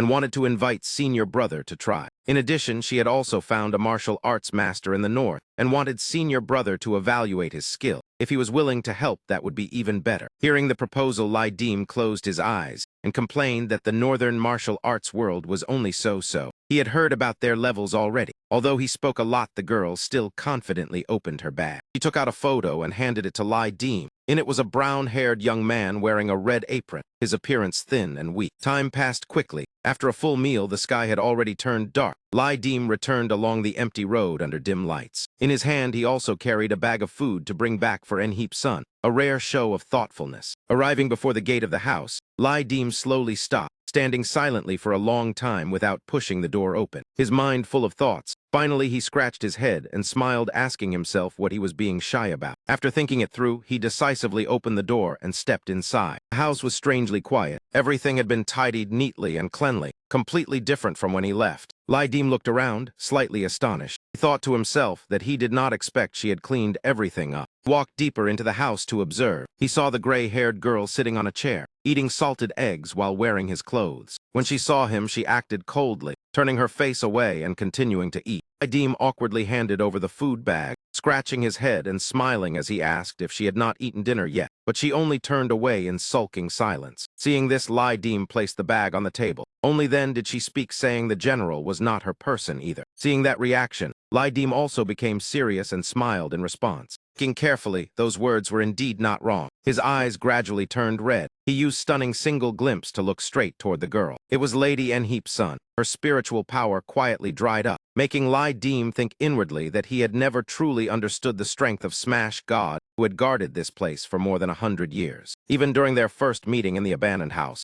his stunning single glimpse could not see through her disguise. Even Jiu Shisu Du or Niu Tu, Jan Tan, strengthened by Dragon Tiger Chi, could not accomplish this. In this reunion, Enheep-sun only appeared as an ordinary woman with extraordinary strength. If her mind had not been unstable after leaving the gourd, he might already have lost his life. After thinking this through, Lai Dim said he had a way to send her back, but it would take time. Hearing the words "send back," her eyes immediately lit up as she happily asked if it was truly possible to leave this house. Lai Dim raised both hands, affirming that it could definitely be done, as long as she truly wished for it. Hearing this, she gently placed both feet on the ground. She slowly walked to the table and reached out to take the radio placed there. He handed the radio to Lai Dim, saying that earlier it still made sound, but now it was silent, making him slightly surprised before he took it, and awkwardly said the battery was dead. He then went to the cabinet to take new batteries and installed them. As soon as the radio had batteries, it emitted static sounds. The girl was delighted as if she had picked up gold. She hugged the radio tightly. Inside, it was broadcasting a football program. Discovering it was not the content she liked, she told Lai Dim that at first it was not this program. At that time, he was drinking water. Lai Dim awkwardly replied that because it was. Under the innocent, expectant gaze of the gray-haired girl, he did not know how to explain. In the following days, Lady Enheep-sun never mentioned anything else. From him to Tai Sui, even where this place was, she never asked. She only read books, listened to the radio, watched television, learned to wash clothes and cook rice with an electric stove. She looked no different from a diligent and virtuous wife. Most of the time she was very quiet, while he practiced spear and sword in the courtyard. Sometimes she sat watching, sometimes she listened to the radio by herself. He bought her a mobile phone, then she learned how to go online. With a woman taking care of things attentively beside him, he felt himself becoming much lazier. The only trouble was the gossip around them. It started when she often went to the market with him. He did not hide her existence either. He even asked acquaintances to arrange an identity card for her. 2 weeks later, while he was diligently practicing spear in the courtyard, sharp spear strikes were continuously unleashed. Madly thrust straight forward, sweat poured down, soaking his body. At that moment, a system notification appeared before his eyes. It reported that comprehension had reached its limit, but the comprehension born from N-High-T leap kill and his spear techniques differed from Songya's style. This move was originally a killing first strike, forged through many years of slaughter on horseback. Its power was not inferior, but his strength was not a single fatal blow, but speed and continuous chains of attacks. His leap kill resembled a surging flood rather than a solitary killing technique. At this moment, he suddenly realized this was Tiger Leap. Thought to himself that spending 1,000 Yan manner points to learn these 2 moves could already buy 2 skills. Self-comprehension was too slow. At present, he could only use them barely, while Honda Tadashi's cotton spear technique consumed too much stamina. Using it once caused throbbing pain at his temples. Only the final step remained, yet he did not know which direction to advance. In the shopping list were items such as Long Demon Technique 700 points, Weapon Enhancement 1000 points, Military Techniques 500 points, 5 Golden Little Judges, 1 Golden Grand Judge 1000 points, Skill Recollection 1300 points, Green Pattern Gold Coin 1500 points, Great Ming Black Banner 500 points. He calculated with the limit of 30 measures of Tiger Chi, spending 20 measures to draw the 9 Phoenix Divine Talisman. Within the 2 months before the next event, accumulating another 10 measures would be enough to achieve the first breakthrough of the 9-headed bird. Every 4 months he would receive 20 measures of Dragon Tiger Chi, enough to draw 1 Divine Talisman, meaning after every 2 personal manner events, even doing nothing would raise awakening by 10%. The 9-headed bird alone at 39% awakening was already enough to reach the lower threshold. In addition, it could ensure steady progress to the 69% mark. This Ren Chen event had yielded enormous gains. At this moment, the object in his hand began to slowly dissipate. He widened his eyes as he looked. It was the thing once sealed inside En-Heap Sun Woman's gourd. After the gourd exploded, it had fallen from the fragments. He was observing the Barrett rifle. This was a personal manner token. It could activate a specific personal manner event once. It could also be sacrificed to elevate status in any personal manner event. The message from Martial Uncle. I also left several toys inside that have never been used. If interested, you can go and take a look. But the other 2 personal manner events should not be entered. This moment he walked behind En-Heap Sun Woman. He said calling her Lady En-Heap Sun sounded too distant and asked whether she had another name. He pointed at herself and said let her think for a moment. At that moment, the radio suddenly sounded, drawing both of their attention. I advise you to focus and listen. Hearing this familiar sentence, he suddenly remembered the water girl in the past had once told him something similar, that he should seek fortune for himself. Thinking of this, he frowned, recalling the figure of Wu Su Thiep before she disappeared and left. That mysterious air made him wonder what she truly meant, why she told him to seek fortune himself. When the boat reaches the bridge, it will naturally straighten. The road ahead must be walked by himself. What does not kill him will make him stronger. While En-Heap Sun Woman was still staring attentively at the screen, trying to find a name for herself. After thinking for a long time, En-Heap Sun still had not found a name she liked, then spoke, suggesting how about calling her Dan Nuon. The moment she heard that name, the girl immediately felt satisfied. Her eyes seemed to brighten. She raised her hand to gently stroke her soft black hair, her gentle gaze directed toward him, her voice replying with a hint of deliberate coquettishness. The scene shifted to Kangju High-Speed Railway Station. Loudspeaker system announced that train D2 13546 from Kangju West Station to Yendu South Station was about to arrive. Passengers were requested to check their tickets quickly. He carried a travel bag while walking and making a phone call, saying he was on the train and asking whether Truong Thuk Dung and Tran Khan would come to eat. The voice on the other end replied, telling him to wait 4 more days, and then everyone would meet together. After exchanging a few brief words, he hung up. At that moment, the train was also preparing to enter the station. He stepped onto the train, the surrounding scene clearly appearing before his eyes. The space was strangely quiet. The entire large carriage had only him alone. He raised his hand and touched the necklace on his neck, whispering softly that he was ready. The gray-haired girl appeared and sat down beside him. Seeing that his expression looked somewhat heavy,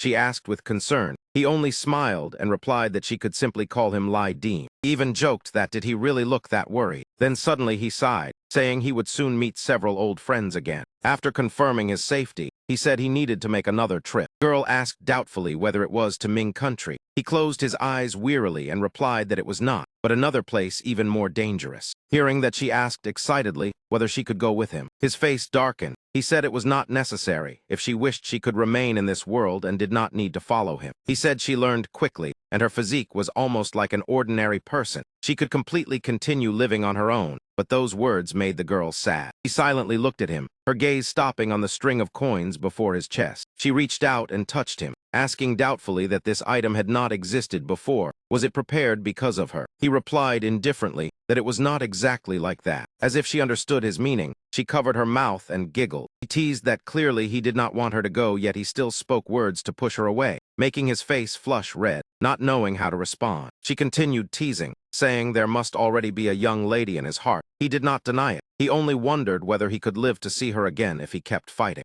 She insisted she could help at least somewhat, while he only answered with a simple thank you. After that, both of them closed their eyes and slowly fell asleep. In the dream, he recalled the familiar streets, Theaters and factories appeared one after another. The scenes stretched from the outskirts all the way to the imperial city inside. 9 gates and 8 strongholds gathered around a great bell. When he opened his eyes, he discovered he was standing inside a city. Time was the year 1998, within the Dai Dong region. The coordinates were determined at Yendu, Jingdong, north latitude 40 degrees and east longitude 115 degrees. Its mission was personal in nature. Free hunting was permitted. A total of 164 walkers of Yan Manor were released. Whenever one person died, all remaining walkers would receive notification. Under any circumstances, Yan Manor walkers could be killed. If successful, there was a chance to receive 20% inheritance, and exactly at 11 hours 30 each night new information would be received. The message content included a designated location, time limit, and brief information about one walker. After reading the notification, he stood alone in thought, realizing he had arrived here after the 11 hours 30 mark. That meant he had nearly a full day to prepare and adjust. He glanced toward the city gate, where the Dong Yue archway was glowing.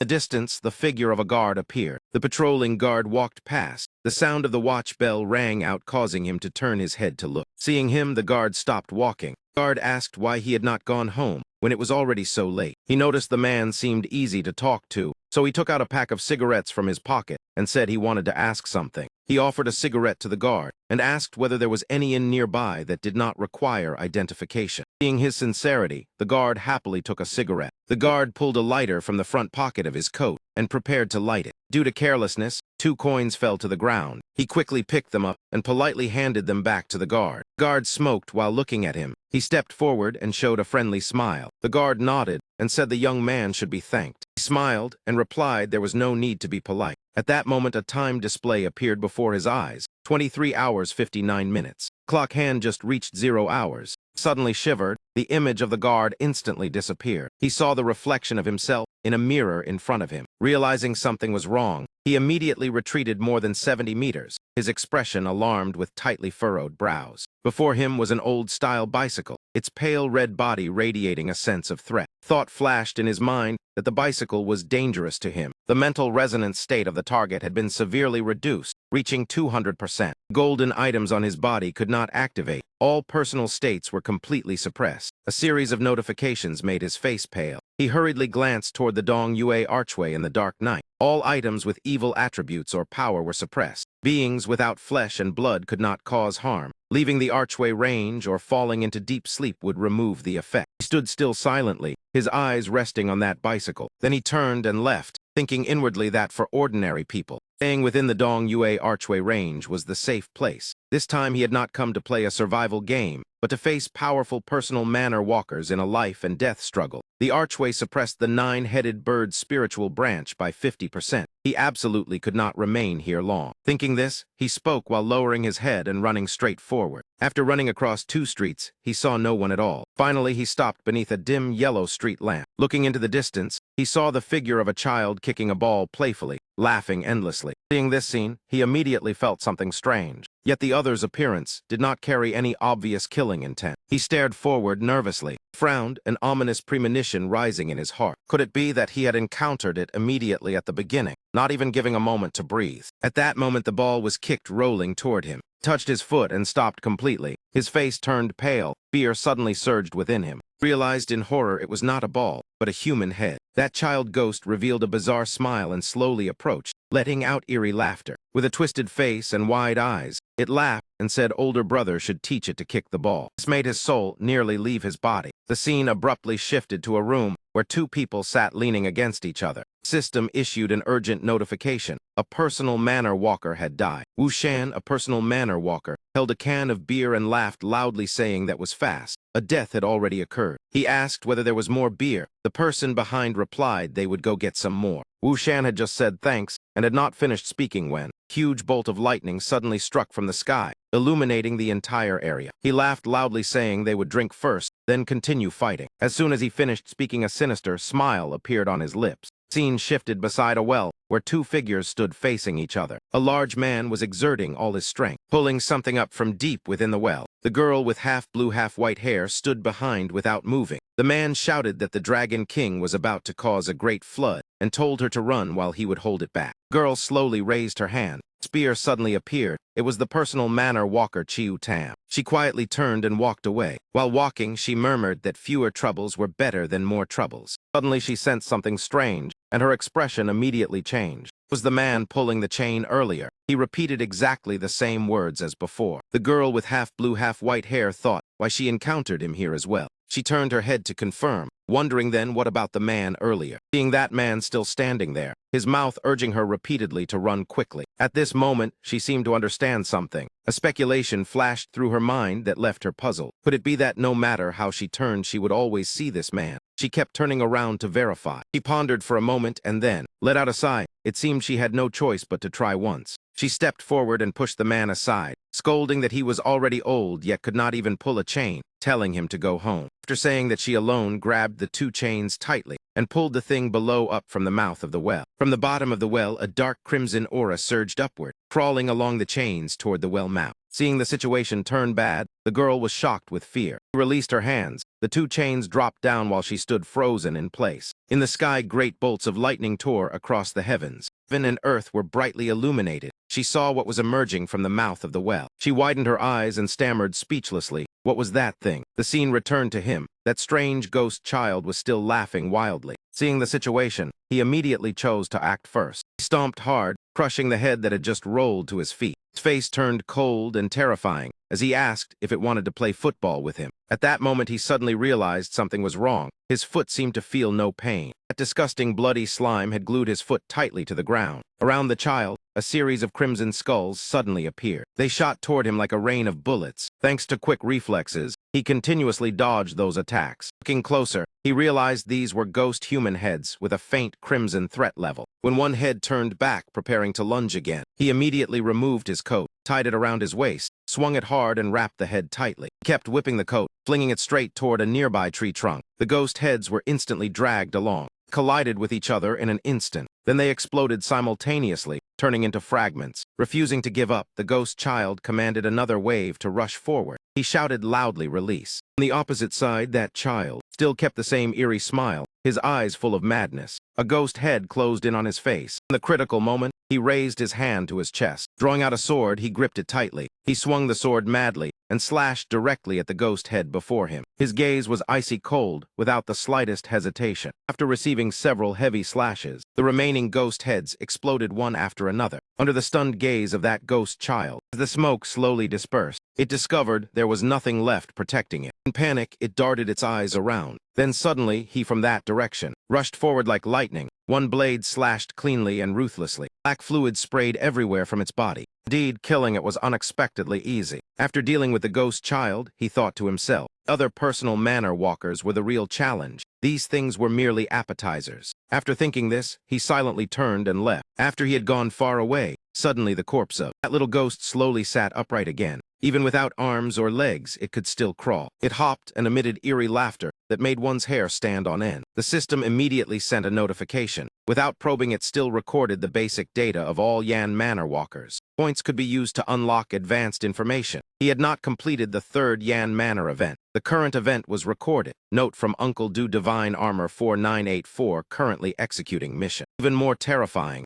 exactly at midnight, within the time it takes to burn a cigarette, all workers in the factory disappeared. At 6 in the morning the next day, the sound of machinery would resume as if nothing had happened. The anonymous record warned not to provoke anything. After midnight, suppression would become extremely dangerous. During the 3 daytime periods, it was safer. At night, just avoid rushing into any location. Spending 100 points could obtain advanced records about locations and suppressing objects within Yendu City. After reading this, he thought that if it was free hunting, then these points should not be saved. After all, for this world, understanding a little more meant a greater chance of survival, like the Dong Yue archway, which should be avoided. He decisively confirmed the purchase. The system announced consumption of 100 personal manor points, and he received the record of Koi. He merely sighed softly without saying anything more. Walking alone along the dark road, he checked the direction according to his map. When reaching the end of the alley, he suddenly noticed something unusual. He glanced to the side. Before him was the Yin Market, ghostly red lanterns appearing one after another. He did not hesitate and walked straight forward. He opened the door, and a dense wave of Yin energy rushed directly at his face. His expression did not change at all, as if he had expected this. He only opened the door slightly to observe inside, and the moment he looked, he widened his eyes. Sure enough, inside was a bustling scene of demons and ghosts gathering to trade. Standing outside the door, he thought that they seemed completely unaware of him. Not wanting to remain long and cause trouble, he quickly turned to leave. But at that moment, he noticed something rushing toward him. Extremely fast reflexes, he turned and swung his sword, neatly blocking the attack. It turned out the thing that flew toward him was only an ordinary stone. He frowned, his cold gaze fixed on the one who launched the sneak attack. Within his sight, a shadow holding a gun darted quickly across the dark road. Anger surged within him. He cursed inwardly that this man truly wished to die and still tried to escape. Without hesitation, he leaped forward chasing the shadow, determined not to let the one who dared to ambush him escape. The moment he saw that man running, he accelerated. He sneered inwardly, a thought sounding in his mind that he had already seen him. Today that man would meet his end in his hands. In a flash, he had already leapt high into the air. He twisted and landed, sword in hand, eyes red, ready to send the opponent to meet his ancestors. The scar-faced man saw this and raised his gun toward him, shouting, "Kill." Clearly a coward who had never tasted life and death. No matter how fast a gun might be, it could not surpass his speed. He immediately unleashed a fatal strike. The sharp slash severed both the gun and the hand holding it, dropping straight to the ground. Realizing the opponent was too formidable, the scar-faced man chose to flee, but he would not let him go. Even after taking one of his hands, he continued chasing relentlessly. While running, the scar-faced man cursed angrily, blaming his terrible luck today. He rushed straight into the yin market area to escape.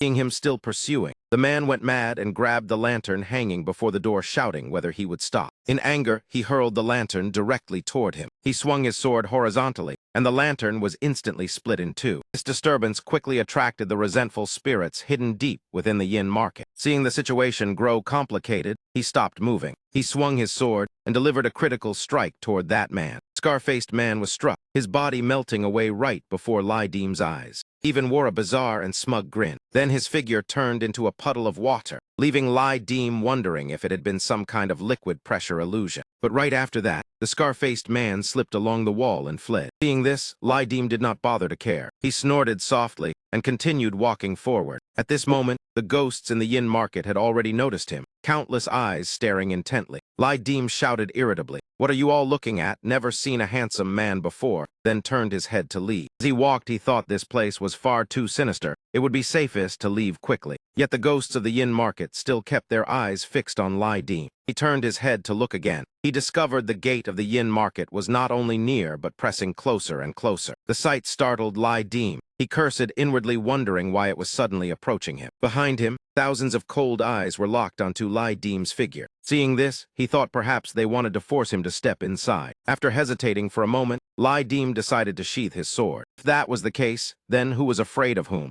After thinking it through, he strode straight into the yin market. Lai Deem remained highly vigilant as he walked deeper into the ghost market under countless gloomy gazes. The ghosts laughed strangely when they saw him. One of them stepped forward. He spoke and asked, "Brother, you damaged someone else's goods and plan to leave without a word. That seems inappropriate." His teeth were covered with wriggling maggots. The stench of decay rushed into the nose and made people nauseous. Lai Deem casually apologized, asked if this was enough, then handed him 2 coins. Ghost sneered with drool dripping, saying, "We do not use money from the world of the living." He watched Lai Deem withdraw his hand, his expression turning serious as he asked how this matter should be resolved. His eyes suddenly shone brightly. Green ghost energy spread out as he said, "The yin market has rules. If money is not used, then collateral must be left behind like limbs, heart, liver, or other organs." During that, Lai Deem immediately reached out and drew his weapon. Around him, the ghosts quietly stepped closer. Lai Deem frowned, clearly displeased. The ghost continued, saying that seeing him uncomfortable, he would make the decision. He only needed to leave the sword behind. Lai Deem sneered and provoked them. "If I do not leave it, then what will you do?" The ghosts immediately grew furious and prepared to rush forward, but the ghost raised his hand and signaled everyone to step back. He slowly said, "This small alley in Yandu may not be large, but it has a reputation. For many years, no one has dared break the rules." He advised Lai Deem to think carefully. He added that if his guess was correct, they would be meeting each other for a long time in the future. Lai Deem then tossed an item toward the ghost, saying, "The sword cannot be given.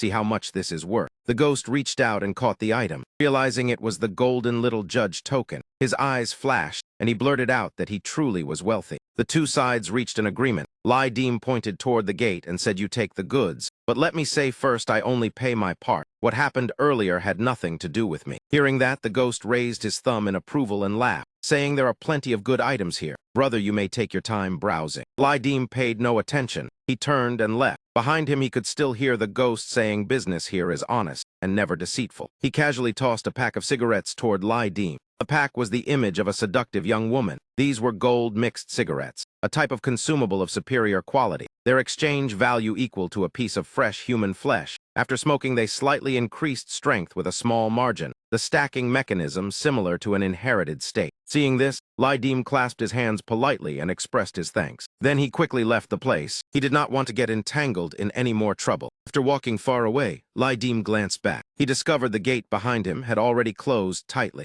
Lydim silently thought about the yin market. Perhaps in this lifetime, he would never want to return again. The Supreme Academy of Huaxia, whose reputation had been passed down for 3 generations, stood the immortal hall of the Guozi Academy. The immortal hall was vast and empty, ornate patterns shining brilliantly. Yun, who stood in the center facing the lectern, pondering for a long time with a stern and oppressive gaze. Behind him, the figures of the other 4 people were faint in the light, seemingly waiting. They intended to wait for Yun, who sensed this was a rare opportunity. Yun, who looked at the soul of the old instructor of the Guozi Academy, understanding clearly that this was his chance to break through the peak and perhaps the key to elevating his inheritance. Facing such an opportunity, Yun, who suggested returning in a few days, today was too important, and time could not be wasted even though they were still hesitant. Yun, who explained that among the 164 walkers of the private mansion, even killing opponents outside only had a 20% chance of obtaining inheritance. Not everyone dared face the events. Many chose to rely on companions to survive since their lives belonged to themselves. Among them were many weak in both strength and will who merely filled the numbers, let alone hunting others. Even the first night would be difficult for them. Yet killing them could yield high-level inheritances,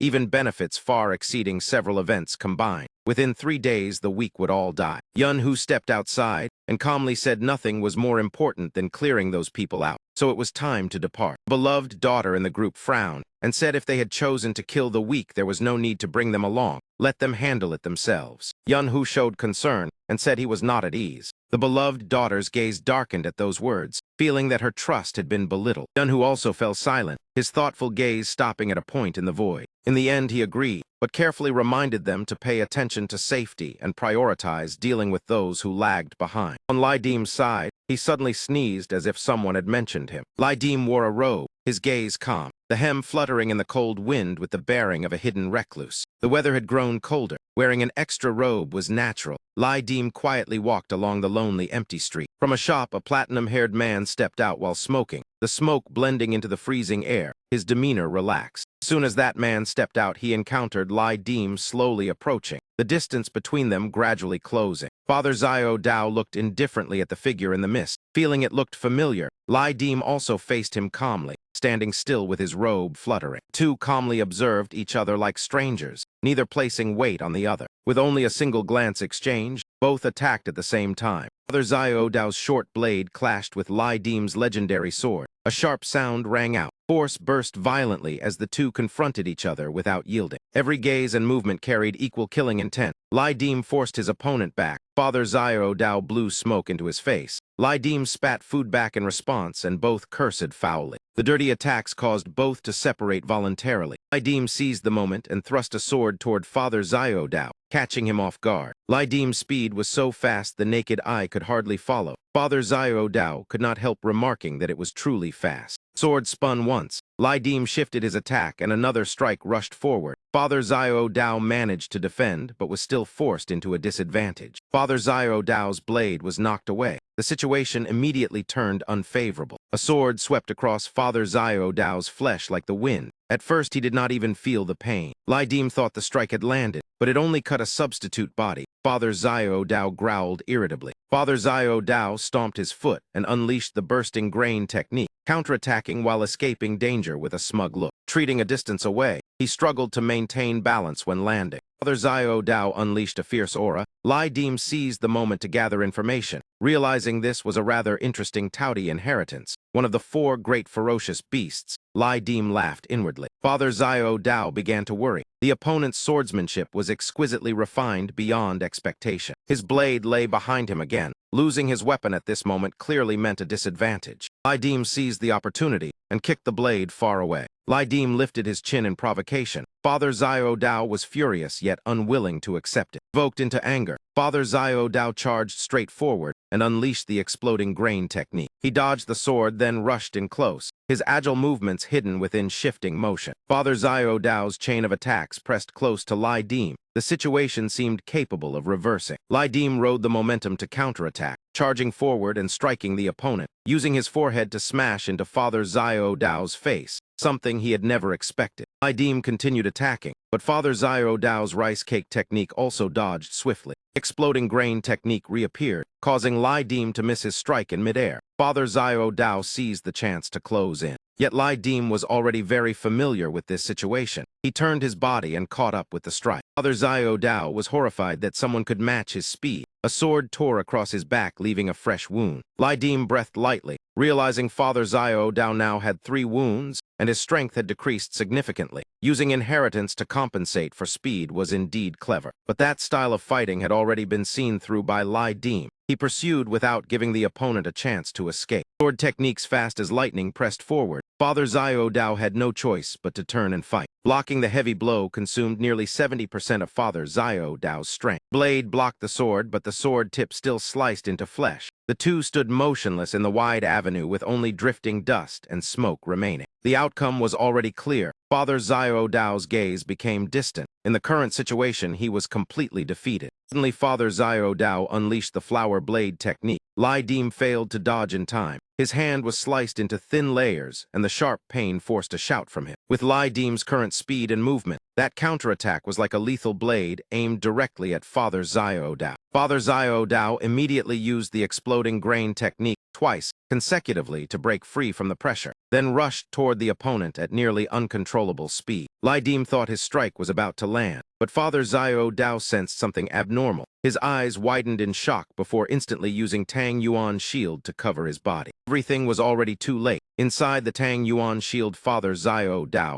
suffered continuous violent attacks that quickly distorted the defensive layer. This was Blood Seal. The 9 Phoenix enhancement after detonation further increased freezing damage. The wound was locked, making recovery difficult. Energy scattered and movement stiffened. Lai Dim seized every second to cast recovery talismans. Pale golden light gradually spread across the skin, urging the wounds to heal rapidly. Inside the Tang Yuan shield, faint light began flickering while small cracks appeared on its surface. Father Zio Dao once again used the exploding grain technique and burst out of the Tang Yuan shield. Father Zio Dao moved like lightning, consecutively using the exploding grain technique 3 times to escape the area. His eyes filled with terror as he only hoped to preserve his life. Lai Dim silently watched the opponent flee. The level of awakening of that man's inheritance was not weak at all, even surpassing the first peak. There was no need to risk everything against such a person now. Among the 100-yan mansion walkers, not everyone could be this strong. Clearly someone was scheming against Lai Dim, very likely planning something after 12 hours, deliberately arranging for him to enter a disadvantageous suppression zone. After thinking it over, it could only be said Lai Dim's luck was extremely bad, consecutively encountering 2 opponents who were not easy to kill. Lai Dim slowly stepped into the warehouse.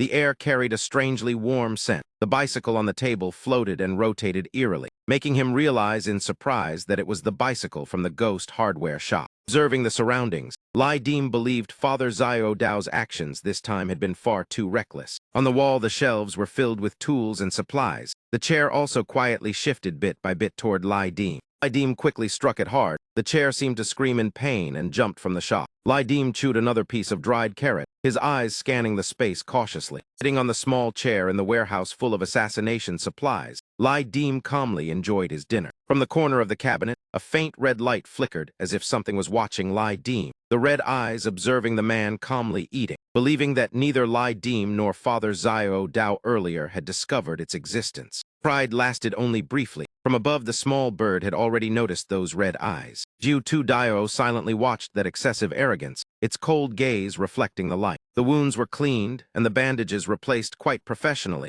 Lai Dim used a basin of water to wash his face, wiping away the dirt after a long, exhausting day. Red water mixed with blood was scattered. Dirty bandages still lay on the table, looking extremely unpleasant. Lai Dim adjusted his coat and calculated silently that only a few hours remained before dawn. He spoke to the red eyes hiding in the cabinet. "If you do not want to suffocate, then come out now." Only then did the other side realize in shock that she had been discovered long ago. The red eyes were extremely panicked, finally forced to accept it. The cabinet door opened, and a trembling hand wearing a black glove reached out. The person who stepped out gasped continuously, clearly locked in the cabinet for so long that she had forgotten the pleasant feeling of freedom. Inside the cabinet was a girl. She knelt and begged Lai Dim for mercy, hoping to be given a path to live. Lai Dim asked sternly, "If our positions were reversed, would you spare me?" Facing that question, the girl hurriedly explained that she had never killed anyone, and every word she said was the truth. Lai Dim admitted that he also hated killing. That feeling was extremely terrible, like indulging the malicious will of others. As soon as he finished speaking, he rushed forward and struck decisively. If killing truly brought retribution, then he was willing to bear it. The girl retreated while Lai Dim stepped forward twice, clearly determined to finish it now, the sword tip agilely aiming straight for the heart beneath the clothing. Her eyes widened, and her whole body trembled like a frightened beast. She turned to dodge, but every movement was already too late. With a single slash, the clothes were torn open and flesh ripped apart. A miserable cry of pain echoed out. The girl staggered through the air as objects toppled everywhere, fear engulfing her. She cried and begged, saying she could hand over her inheritance, pleading not to be killed. She did not want to die. Lai Dim calmly said he wanted to hear what inheritance it was. She replied that the item was in her pocket. Lai Dim quickly slashed open the girl's pocket. A black object fell and rolled across the floor. The Shikazi stone was a consumable used only in the free hunting mode. Lai Dim held the stone. Consuming 100 Yan Fu points allowed choosing to admit defeat or actively separating one inheritance into a scroll. The girl trembled and said if she was killed, there was only a 20% chance of obtaining her inheritance. Sparing her would certainly grant it. Lai Dim slowly lowered the sword and sighed. This Yan Fu event still required killing 6 people. The girl truly knew how to put others in a difficult position. Without inheritance, the girl would become an ordinary person. Final Yan Fu private event did not allow companions. If 6 people were not killed, one would be trapped forever in this eerie place. The girl glanced at the treasured sword on the table, her emotions clearly wavering. She took a deep breath and prepared to speak. Holding her wound, she said surviving was better than dying here. The words caused Lai Dim to waver slightly. Lai Dim turned around and set conditions. Hand over the inheritance and all exquisite quality items on her body, and he would not kill her. The girl immediately agreed. 3 strength rune bullets, 1 cooked silk scroll, 8 flower maidenbrow drugs, 3 wind scissors hair strands. Along with the gemstone,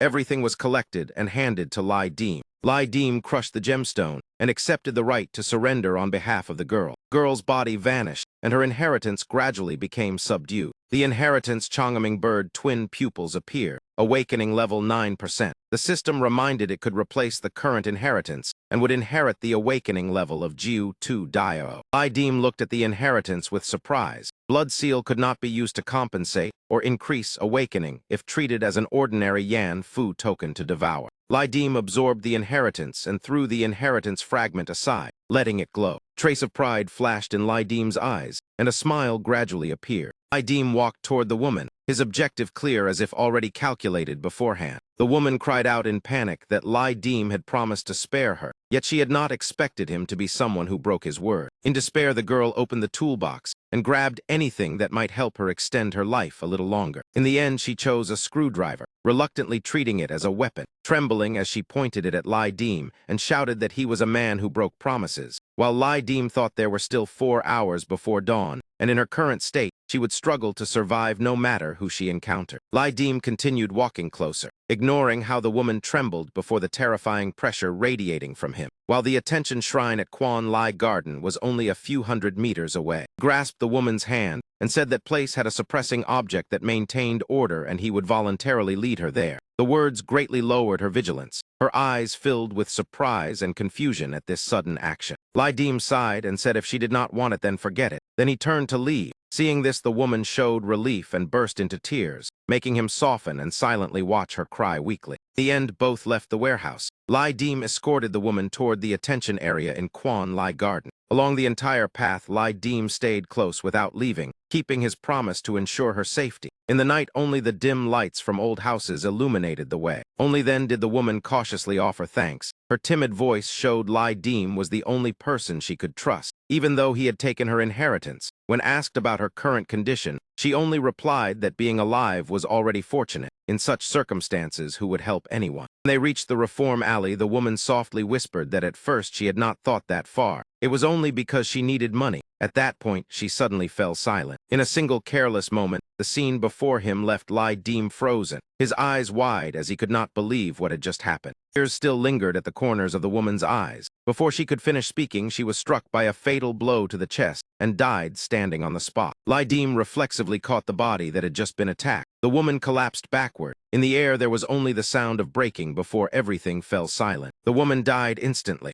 her body growing cold. Even Lai Dim could not believe the sudden incident that he had failed to stop. Her eyes remained wide open as blood flowed from her mouth. Lai Dim's eyes darkened. The scene before him weighed heavily on his mood. Afar, a man had shot the girl with a sniper rifle. He clicked his tongue in annoyance at the bad luck of failing to obtain the inheritance. Light footsteps approached Lai Dim and the corpse, stopping at a distance suitable for observation. A cold voice sounded saying it did not matter, there was still one left. The group from earlier with Wenhu had officially begun their action. Blood on Lai Dim's face ran down his cheek and dripped onto the ground. He wiped away the blood, yet for some reason a strange smile appeared. The beloved daughter silently observed. In such a situation, Lai Dim could still smile, truly a reckless man who did not fear death. Lai Dim slowly stood up, feeling everything was still fine. He had long been accustomed to situations like this and was capable of dealing with them. A sinister expression gradually appeared. Lai Dim had long wanted to send these people to meet the King of Hell. The ghost battle blood in his body had now fully awakened. The ghost aura from Lai Dim sent a chill down the beloved daughter's spine. She stood stunned for a moment before shouting to finish it quickly. The four people rushed forward simultaneously and coordinated their firepower, turning Lai Dim into a living target. The gunshots suddenly thundered. The shocking sound echoed through the air. Lai Dim dodged the incoming bullets at astonishing speed, his figure gliding lightly as if this battlefield belonged to him alone. Young did not hesitate at all. The muzzle kept spewing fire, pouring bullets toward Lai Dim without a single pause. Lai Dim stepped forward toward the door, his movements calm and precise. Every bullet that brushed past him was neatly avoided. He rushed straight to the door, using it as a shield against the dense rain of bullets.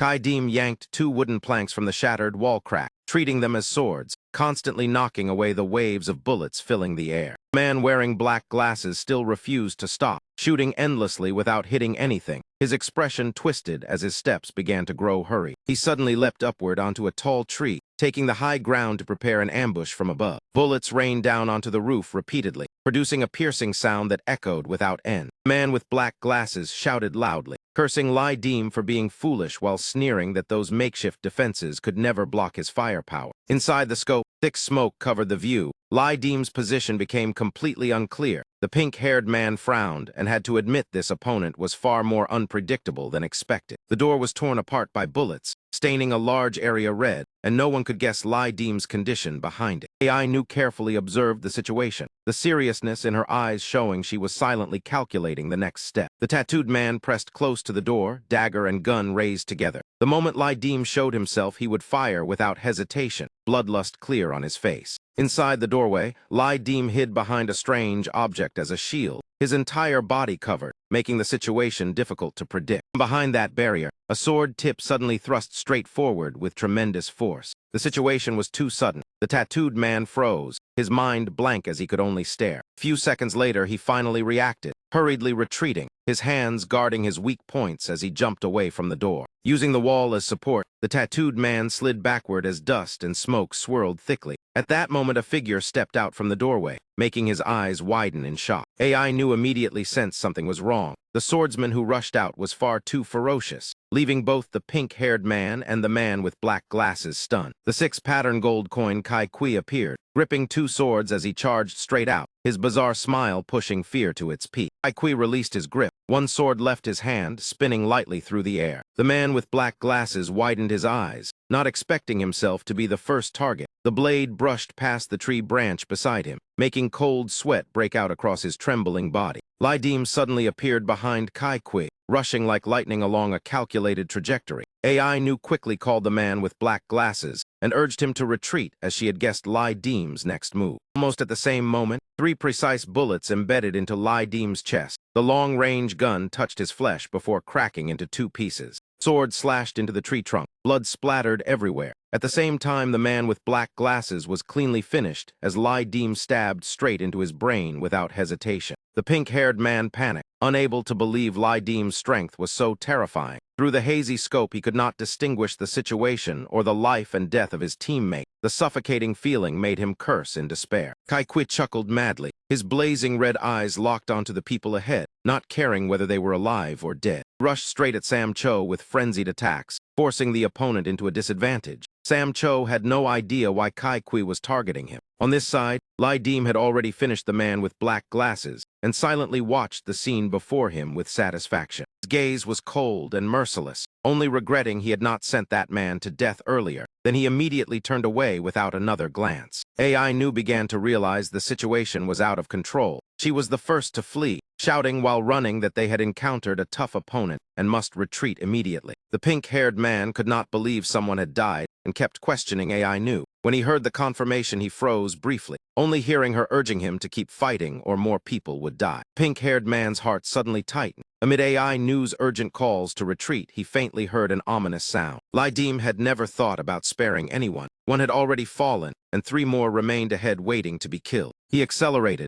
charging straight toward the pink-haired man and AI Nu who were desperately trying to escape. Pink-haired man stubbornly aimed his gun at Lai Dim, believing that once the bullet hit, everything would end. The bullet immediately left the chamber. The bullet flew straight and struck Lai Dim in the head, as if everything ended here. The remaining 2 were overjoyed, convinced Lai Dim had died and the threat was gone. Shot through the head, Lai Dim instead revealed a strange smile, because things could never end so easily. Goina's life-saving radiance blocked the fatal blow in time. Lai Dim had long treated it as a resurrection reserved for himself. AI Nu turned pale with fear, realizing the entire scene before her had been wrong from the beginning. Lai Dim swung his staff and smashed it straight into the pink-haired man's face, the heavy strike making him scream in pain. With a single blow, the pink-haired man was sent flying, the gun slipping from his hand and falling to the ground. Lai Dim's face was as cold as ice. When was finished, the next target was none other than her. Fear and panic filled AI Nu's mind. Escaping now was almost impossible. She unleashed the move Fox Leap with all her strength, hoping to block the fatal blow. Yet the wooden staff still pierced straight through her body, the strike impossible to avoid. Lai Dim's eyes did not waver at all. He only wanted a single strike to finish the opponent, ignoring her trembling as she endured the pain he caused. Lai Dim's eyes were icy cold. AI Nu coughed blood and glared wildly, screaming that all of them were monsters. AI Nu was not simple. A green light burst from her body as both hands tightly gripped the staff that had pierced through her body without letting go. Sensing danger, Lai Dim immediately stepped back 3 steps, deliberately widening the distance from that threatening aura.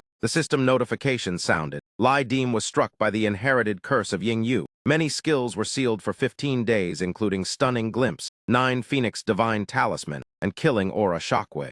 By the inheritance, Lai Dim raised his brow slightly and silently lamented his bad luck. Meanwhile, Kai Kui was chasing Sam Cho at a speed that made the eyes dizzy. Every attack from Kai Kui forced the opponent back, giving the tattooed man no chance to counterattack, leaving him only able to dodge in desperation. Tattooed man's short blade barely blocked one strike, yet it also consumed nearly all his strength. From afar, Sam Cho heard AI Nu calling his name and shouting for Tiu Vu to run. He froze with wide eyes as Kai Kui's spear tipped nearly tore his head apart. On the other side, AI Nu struggled to block Lai Dim, using her last breath to tell Tiu Vu to find Van Ho for help, because they could no longer face this powerful enemy. After speaking, AI Nu collapsed. Another life vanished. Lai Dim calmly pulled his weapon from the girl's corpse and held it as if nothing had happened. Tiu Vu painfully watched his teammates fall one after another, leaving him alone struggling in a desperate situation. He aimed his gun at Kai Kui, hoping to stop this monster long enough to run and find Van Ho. The bullet shot straight into Kai Kui's face, making him stagger backward.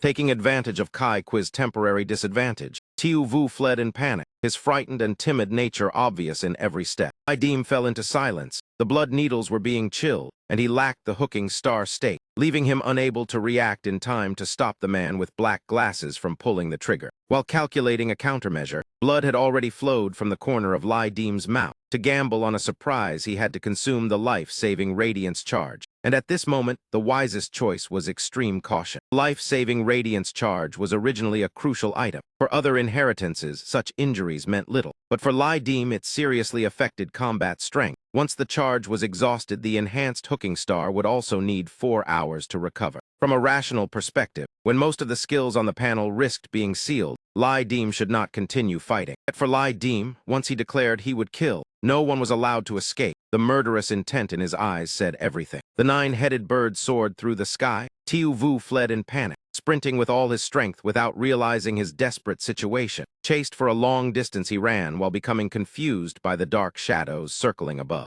Talisman was activated by Lai Dim once again. First, he had to remove the bullet from his body. Lai Dim clearly understood he needed to calmly treat the wound now. The talisman dissolved. The bullet was forced out of his body and fell directly onto the ground. It produced a dry clattering sound in the quiet air. The bullet inside Kai Kui's head was also pulled out, the metal slowly sliding from its skull. Kai Kui was a creature summoned by Lai Dim. Its specialty was damage, with a rate reaching 83%. Once the injuries were removed, Kai Kui quickly returned to peak condition, its sharp fangs and claws revealing terrifying power. Kai Kui's body gradually dissolved, drawn back into Lai Dim's chain and merging into the host. Lai Dim looked forward coldly. That fleeing rat would eventually fall into the trap. The 9-headed bird continued circling in pursuit, Tiu Vu completely unaware of the danger following behind him. Tiu Vu ran blindly through the dense night, his heavy breathing echoing. In a single moment, Lai Dim had already closed in, making his eyes widen in terror. In panic, Tiu Vu turned and aimed his gun backward, hoping to stop the pursuer. The moment he saw the muzzle, Lai Dim showed indifference, his body swiftly slipping into a blind corner. No bullet was fired, only prolonged silence, a clumsy yet calculated feint.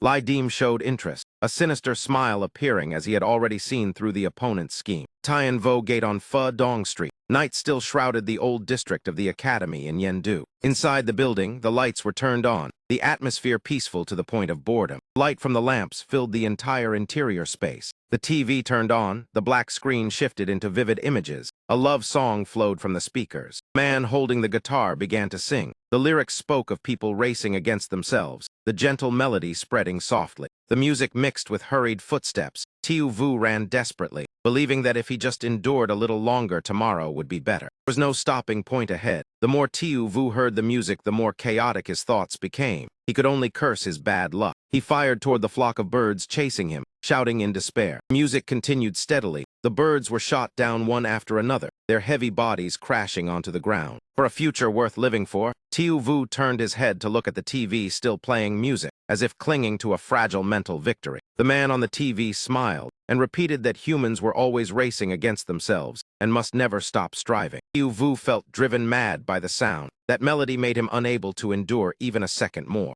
Lai Dim appeared again, his provoking voice sounding out, not running anymore. Tiu Vu panted heavily, knowing he had exhausted himself, while the TV still played music indifferently. Lai Dim asked directly, "That woman is your leader?" Tiu Vu nodded, then corrected himself. The man beside her was the true leader. On the TV, the man continued humming, saying that sometimes people needed a push, often coming from being abandoned by a lover. Lai Dim chewed food while evaluating, his eyes showing understanding. After all, she was only an inheritance inclined toward support. Tiu Vu hinted that he still had companions. Seeing an opportunity, he nodded firmly and pointed behind Lai Dim. He turned around by reflex, believing him. Tiu Vu widened his eyes and secretly laughed. He did not expect Lai Dim to be so easy to deceive, truly foolish. Lai Dim turned back and said there was no one behind him. Tiu Vu was so shocked he dropped his gun. The metal fell to the ground with a meaningless clatter. Lai Dim said that today he had been too merciful. Tiu Vu picked up the gun. Even in death, he had to preserve some dignity. Tiu Vu pulled 2 sharp blades from both sides of his spine.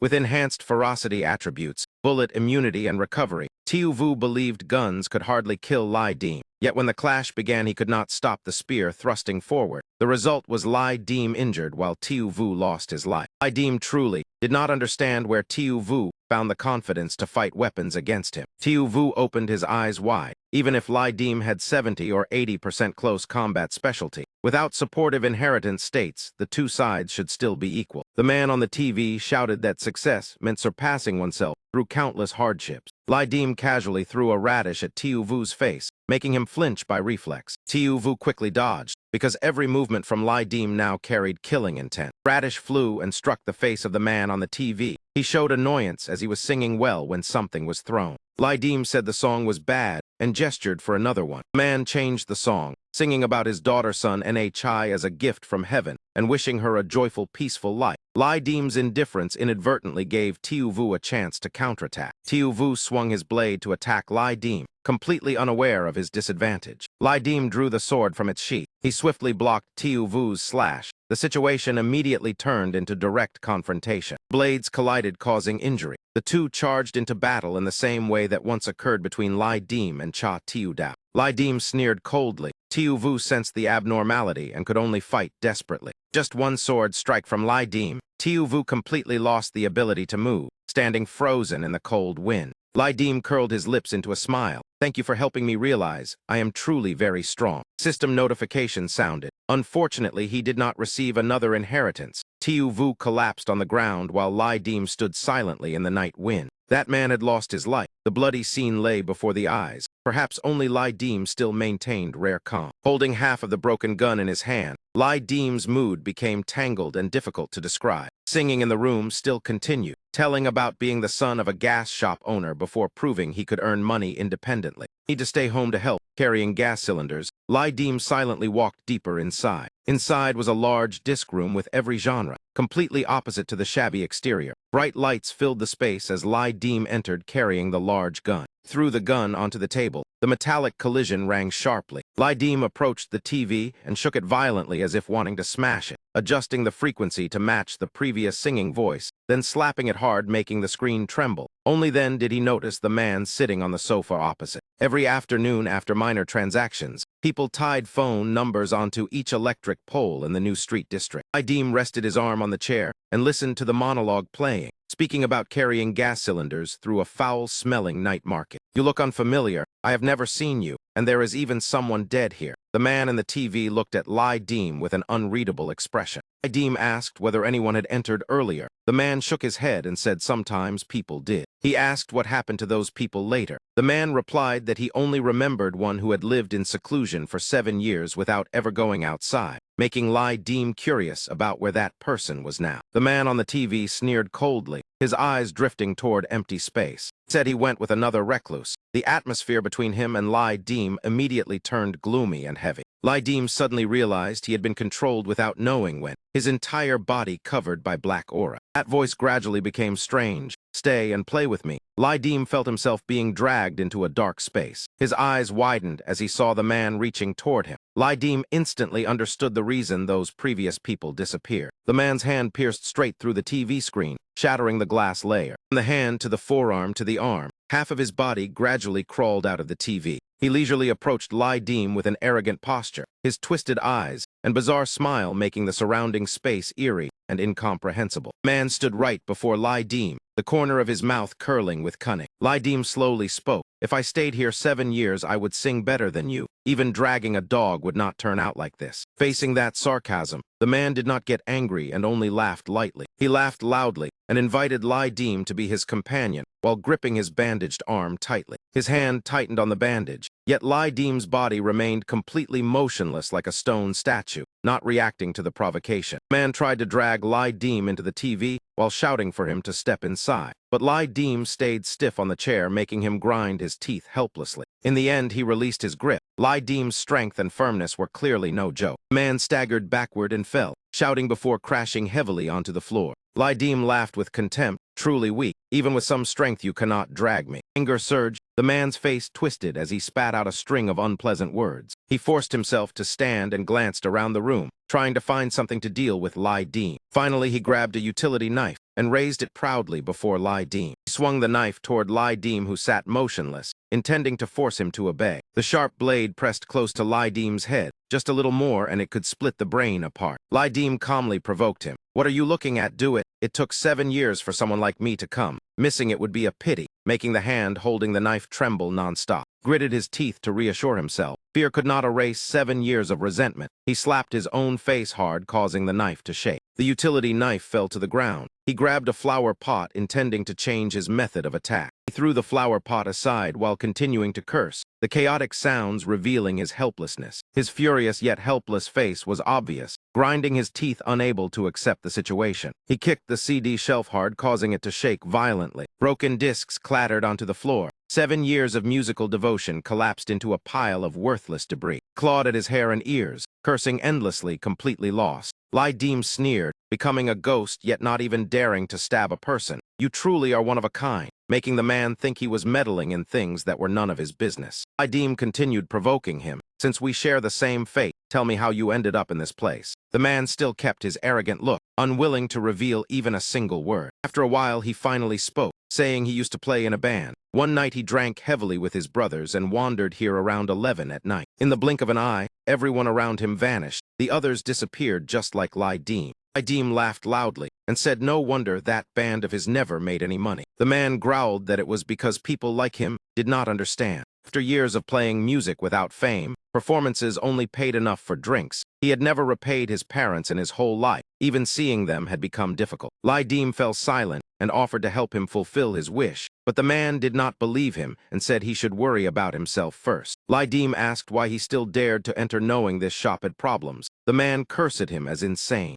Dim sneered, thinking the man before him was far too naive. His hand tightened on the sofa chair and began to move. The inheritance on his body glowed, and within moments, Dim recovered the ability to move. He freed himself from the sofa, slowly unraveling the trap that had kept the man stuck for 7 years, then stood upright before him with calm eyes. The coin necklace on Dim's neck emitted a blue light that illuminated the entire space. From that light, a person stepped out, a female student emerging from the coin. The man stared wide-eyed in disbelief and muttered what kind of strange thing this was. Her heels touched the floor as Dan Nuong stepped out from the coin, graceful yet proud, as she observed the entire scene. On the display shelf was a large music record player, its carved patterns exquisitely detailed. Even a glance was enough to show its extraordinary value. Dim asked Dan Nuong if there was a way to send that man outside, but she was so fascinated by the beautiful player that she forgot the original purpose and only turned back when Dim called her. Dan Nuong pointed toward the man and asked Dim, "Is this what you call how?"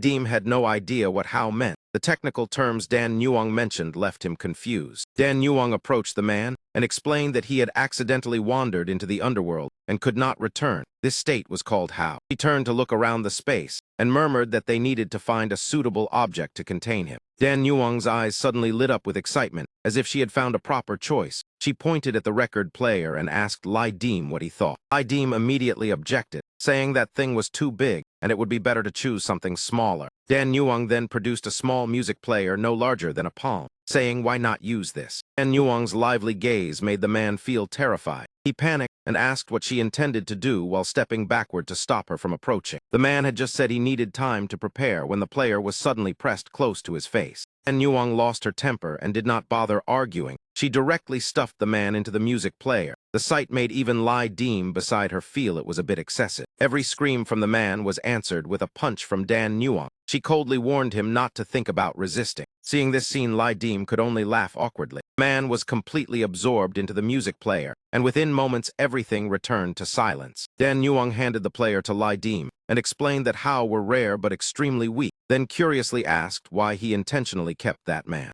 Dim replied that although the singing outside sounded terrible, he believed that man would certainly have some use. Dim pondered for a long time as if making a decision. In the night at the relic of the Yendu Academy Lord's residence, the system displayed a message that the followers of the faith were blessed and heretics repelled. Dim looked at the music player but felt no abnormal state at all. If this place was already a heretical gate, then the city would be no different. The only special thing was the Sony Ditman D66 music player, its attributes unknown, unable to be taken out of the underworld. Inside was a useless middle-aged man who only played strange music all day. Lights suddenly went out, ending 7 years of unnoticed amusement. Dim and Dan Nuong walked outside where no light guided the path. Their footsteps stepped into pools of blood, producing wet sounds that made listeners uneasy.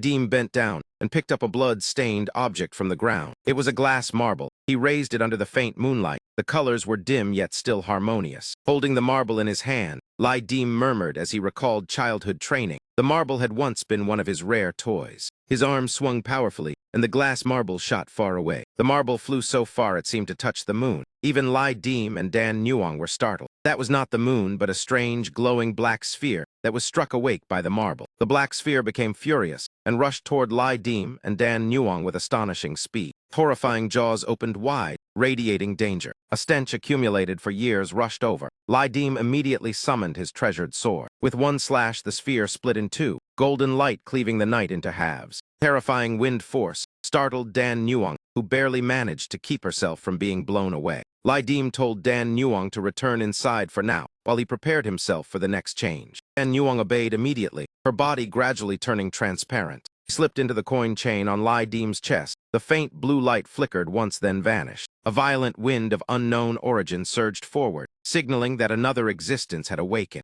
Lai Dim tilted his ear to listen to rustling sound and turned toward the source with suspicious eyes. Tiu Vu's corpse suddenly moved, crawling across the ground with sounds like the undead. Tiu Vu's lifeless face faced Lai Dim as the body rushed toward him along the ground with savage speed. Lai Dim kicked the roadside pillar to loosen it, then grabbed it firmly. Holding the pillar with one hand, he rushed straight toward Tiu Vu's corpse, intending to smash the nuisance apart. Tiu Vu sensed the danger and frantically tried to escape, but it was too late. Lai Dim raised the pillar high, and once it came down, the corpse below would shatter. Pillar slammed into Tiu Vu's spine. Blood burst from his nose, and the groan was quieter than the impact. Yet a single blow was still not enough for Lai Dim to completely destroy this undead corpse. The pillar kept crashing down. Blood from nose and mouth splattered everywhere. Tiu Vu's back was smashed into a shapeless mass. Fresh blood sprayed everywhere. Tiu Vu was completely destroyed, while Lai Dim only watched the result coldly. Tiu Vu's corpse was smashed beyond recognition. The bent pillar was thrown aside violently. From behind, another figure approached with the same staggering gait as a corpse. Lai Dim frowned in irritation. Another one. Not just one, an entire army of undead rose behind him, dark like thick smoke. The lights in the Academy Lord's residence still flickered faintly, illuminating a patch of space. The undead army slowly closed in. Facing tens of thousands alone was clearly disadvantageous. Lai Dim realized the situation was not simple when the music player suddenly sounded. A voice came out asking how it should address him.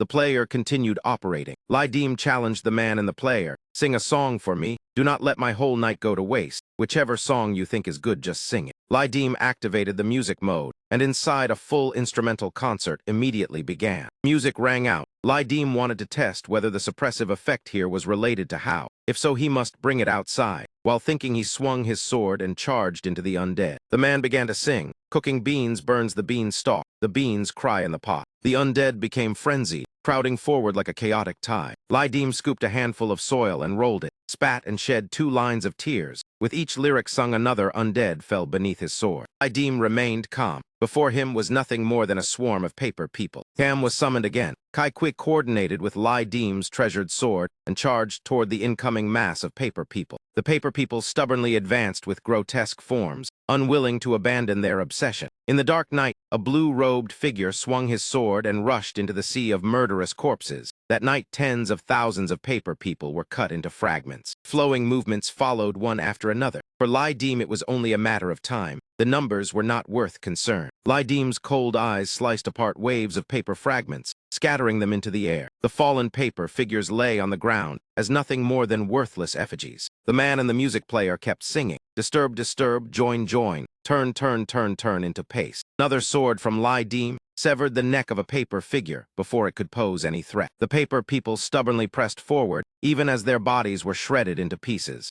Su coins clattered through the air as 2 summons were called forth, gripping swords and rushing fiercely into the paper crowd. The music sounded, "Shape one you, shape one me. Inside me is you, inside you is me. We are brothers of the same blood." Man was completely immersed in his concert, as if he were carefully handling fine porcelain. On this side, Lai Dim's 100-ghost repulsion was also stirred. The thought of blood transformation spread across the ground. Lai Dim was surrounded tightly by the paper crowd with no escape. At this moment, only he and his 2 summons resisted this sea of figures. At some unknown moment, the situation had already begun draining both strength and spirit. Confrontation with the undead, clearly, would continue for a long time. Lai Dim held the music player in his hand. As expected, the suppressive effect from this object did not manifest at all. Suddenly, from afar, a car crashed straight into the paper crowd, throwing them into the air as many were crushed beyond form. Lai Dim could not hide his surprise. The vehicle nearly wiped out more than half of the dense undead mass. The man inside the music player also sang at full force. Turn, turn, turn, turn into paste. Enough, enough, the car suddenly swerved and stopped right before Lai Dim's astonished eyes. From the car, a group of distorted-faced figures stepped out, their intentions completely unpredictable.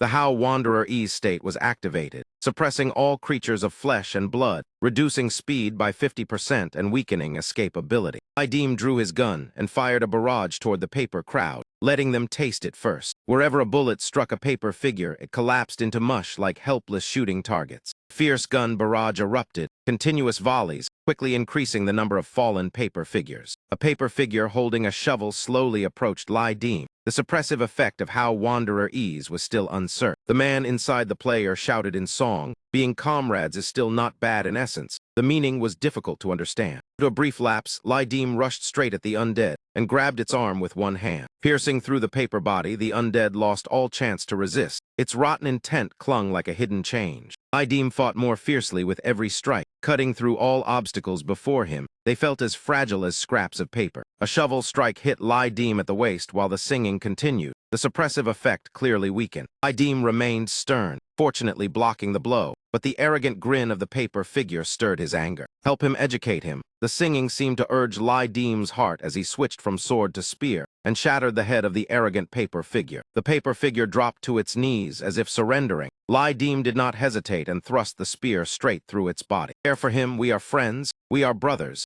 Idim's gaze darkened amid the cheerful melody. As the lyrics said, "We are friends," the undead surged up endlessly, pressing Idim without giving him a moment of rest. Idim and his two summons maintained the offensive, stabbing and slashing without pause. On one side were weak undead, but numerous as ants. On the other side were Idim and his summons, powerful yet too few. The longer time passed, the more disadvantageous it became. Under the dim moon of the capital, scraps of paper were torn apart, proving Idim's momentum had not weakened. The man's singing echoed through the battle. "You pull me once, I help you once. Deceive me, and I send you to death." Idim's summons gradually became overwhelmed as the paper figures were too numerous and fell one by one. A burly paper figure holding a hoe rushed forward. Idim decapitated it with one spear before it could strike. The glowing blade of the hoe was crushed underfoot. Another paper figure threw a hammer toward Idim, knowing close combat was useless, so it used a ranged attack. But things were not so simple as it thought. Spear Fang easily blocked it, and the hammer shattered on impact. Idim looked indifferent. "Since you are so devoted, I will send you away." He rushed forward with a sword. The sword pierced through the paper figure and erased it without a trace.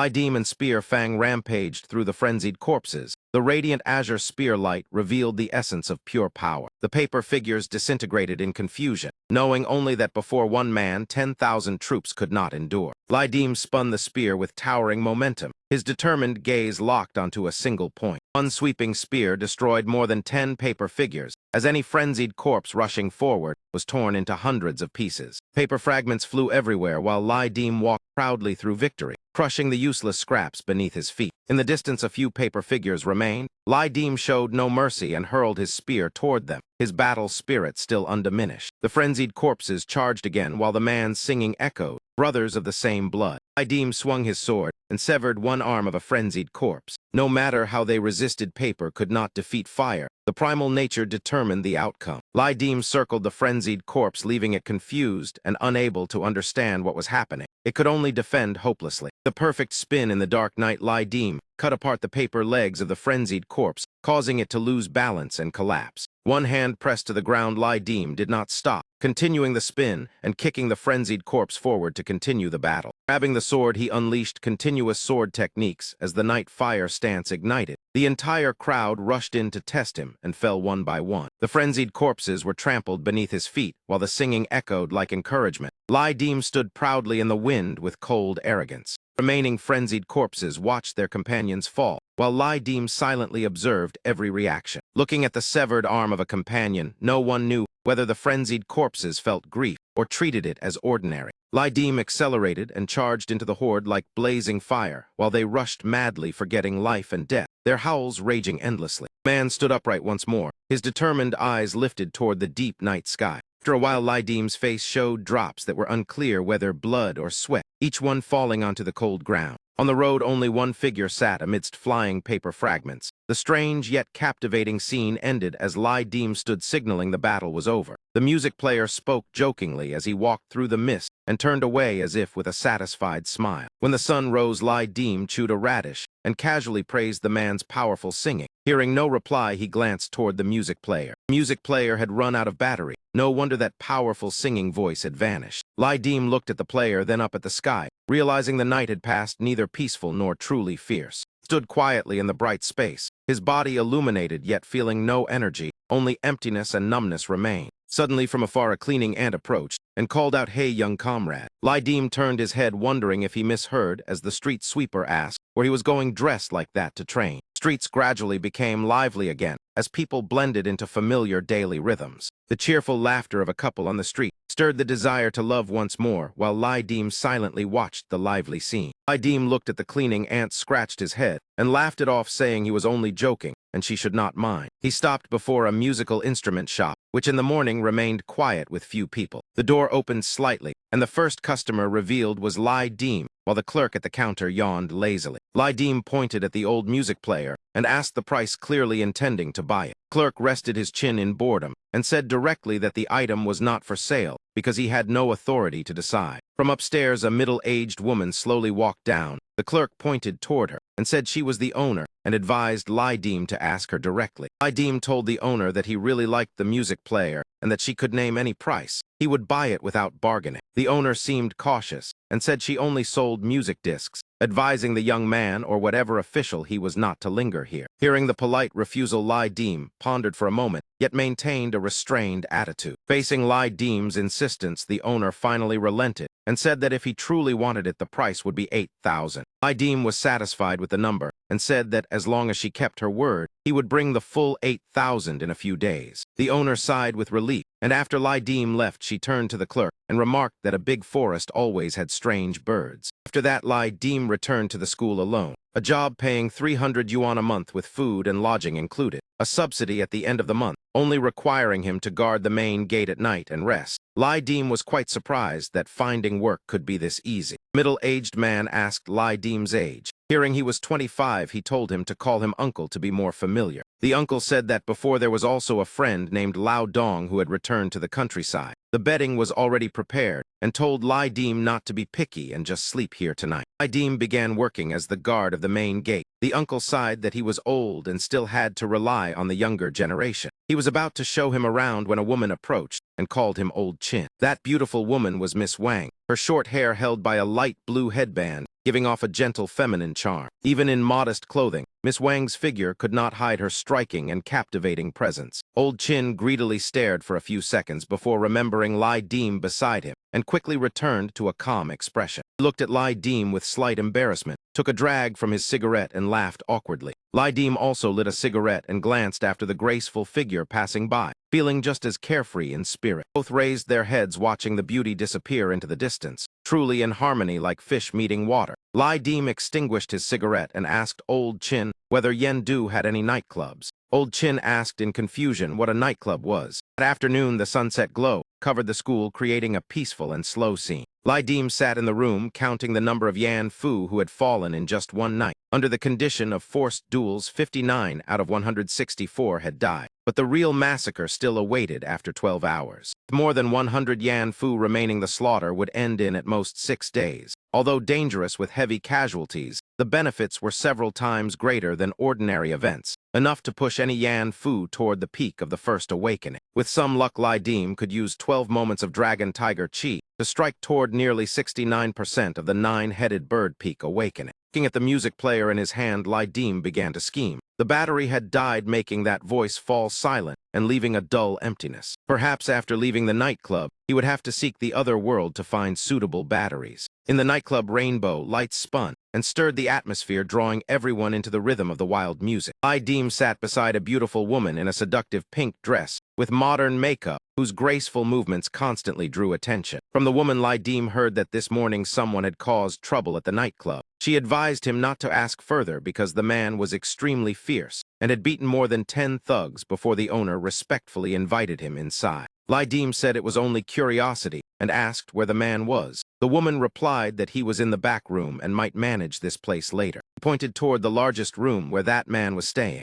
Dim held a bottle of liquor and urged the woman to lead him there to take a look. Suddenly, Dim threw the bottle directly at the door, startling the woman in fright. The sharp sound of breaking glass immediately drew every gaze in the nightclub as everyone stared at Dim and the shattered debris. From behind the door, a huge foot kicked it open as a ferocious-faced man stepped out sweeping the room with murderous eyes asking who dared to throw it. Lai Dim calmly said he did it, and the man instantly felt a chilling fear. In a flash, Lai Dim's information appeared. His level and specialty clearly surpassed the opponent. The man widened his eyes and uttered the words 10 capital before falling silent. Lai Dim stood up as if he had caught someone, and mocked that it was rare to see someone experienced at hiding thoughts, yet still seeking thrills within chaotic order. The man gritted his teeth and flipped the entire banquet table toward Lai Dim. Lai Dim did not care about the bottles and kicked the food table straight toward the man. The two tables collided violently, causing the crowd to erupt in chaos as the noise echoed throughout the room. Taking advantage of the chaos, the man hurriedly fled with fear clearly on his face. Lai Dim summoned the 9-headed bird and immediately pursued without hesitation. Before leaving, Lai Dim even told the crowd that if the man still had money, they could wait for him to return and settle the bill. Half an hour later, under the dim lights of the street, Lai Dim's figure appeared again. Unfortunately, this time Lai Dim still gained no inheritance. His blood-stained hands were proof that he had returned victorious once more. In the dark corner of the street, the road was barely visible, and only the sound of animals rummaging echoed in the narrow alley. All traces of lively life had vanished. Lai Dim rinsed his hands with a bottle of water. Since entering the Yan Palace, he had hardly met an opponent truly capable of suppressing him. He shook the water from his hands with an unchanged expression, though he knew that strange appearances and Tai Sui were as unpredictable as ice beneath the sea. He could not become arrogant because of that. The lighter flashed and cigarette smoke slowly spread in the air as Lai Dim lit another one. With each breath of smoke, Lai Dim almost confirmed that the coming designated duels would be extremely disadvantageous. This Yan Fu event likely had someone secretly manipulating it. The casualty rate was unbelievably high, although it appeared as suppression within designated areas and random confrontations. Tai Sui were wanderers capable of interfering with Yan Palace operations, something Lai Dim could hardly do, and at the very least others should not meddle in his event. Suddenly a voice sounded claiming that a high-stage walker had the authority to choose and even determine the content of Yan Palace events. Reaching the 5 Immortal Awakening would grant partial operational authority. The sound came from no clear direction. The speaker admitted to being a fruit on the Yan Fu tree called 800,000 Enduring Soil, responsible for conveying Crimson Veil text messages, communicating with walkers, and preparing identities and aftermath arrangements for this event. With the authority of 10 capital of the Walking Lord, in principle the fruit on the Yan Fu tree would operate within that range to provide necessary information. According to the fruit on the Yan Fu tree,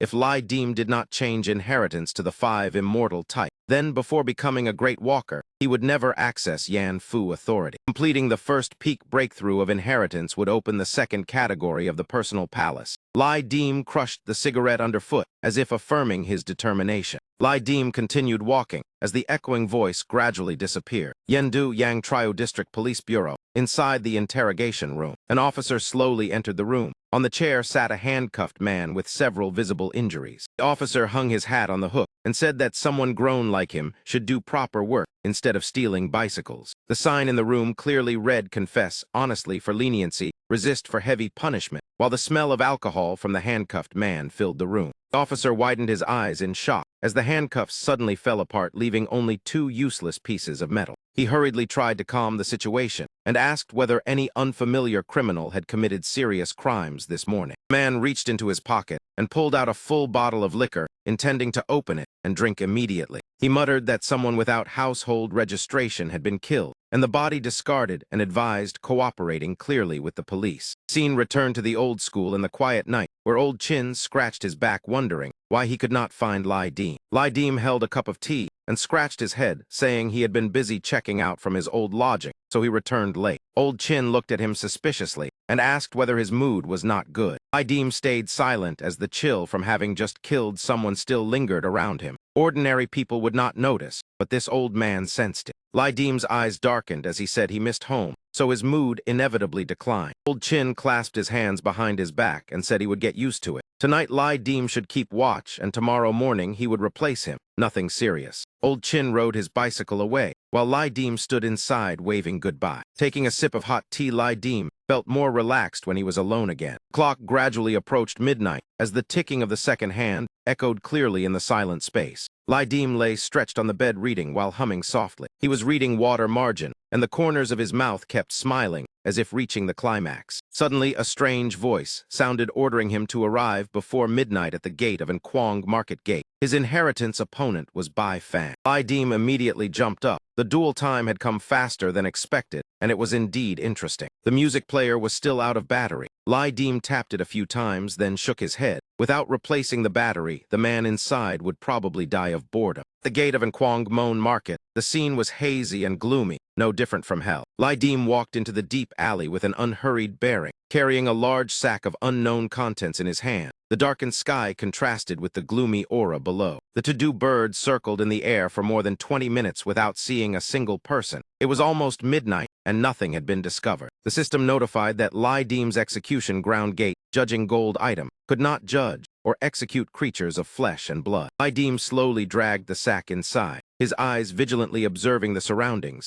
Above him, a slender hand lightly tapped the wall while silently watching. Lai Dim also noticed that presence, a slender figure, yet he remained fully on guard. Lai Dim gave a faint smile, softly calling the name Tat Phuong, the opponent of today's duel. Beautiful girl gently appeared. It was Tat Phuong. Her enchanting beauty could easily soften anyone's heart. She looked at him and asked if he was the nine-headed bird. She curiously pointed at the object on Lai Dim's shoulder, asking what that strange-looking thing was. Lai Dim threw the sack onto the ground, explaining that during the day the corpse of the dead would remain. At night, only the items carried along could enter. Therefore, throwing the corpse here was the cleanest way, avoiding trouble even though ordinary people would find it difficult to trace a Yan Fu walker with superior physical strength. If he encountered someone deeply scheming, following the clues would be extremely troublesome. So Lai Dim still believed caution was better. Otherwise, if someone ran to the police station to investigate the background, would that not be walking straight into a trap? Tat Phuong raised her eyebrows with a smile, admitting the words made sense, truly worthy of a 10 capital-level walker. Lai Dim looked at the woman hanging above with a probing gaze, then sternly asked whether she would come down herself or let him go up. Tat Phuong gently landed on the ground, her posture graceful, the coquettish smile still unchanged. She leisurely walked to stand before Lai Dim, her demeanor calm without revealing the slightest fear. Lai Dim gave a cold smile, softly saying begin. Before the third beat arrived, Tat Phuong had already rushed to attack. Lai Dim drew his sword to counter. The duel immediately turned into a swift fight for a quick victory without any hesitation. Tat Phuong suddenly petrified. Light burst from her eye sockets and mouth cavity like a violent explosion. As expected, she turned into a living bomb. The pressure forced Lai Dim away so he could not approach, and he was blown back. He quickly turned and stabilized his stance. The firepower forced Lai Dim to retreat deeper. He tried to maintain a safe distance, yet his instinct told him this battle would be harder than expected. Lai Dim frowned. Indeed, it was not simple. That illusion-carrying smile was absolutely not ordinary. Lai Dim's hand was burned red. As it clawed the ground, white smoke rose, as if the flesh had been roasted. The surrounding space resembled a volcanic eruption. Liquid splashed everywhere. It was unclear whether it was blood or explosive matter. Tat Phuong hid in a corner, her tone indifferent, striking a woman with such force. She calmly stepped out. That body which had just exploded was merely one of her forms. The classic of the Western Mountains recorded a crane-shaped bird with a blue body and red feathers named Tat Phuong,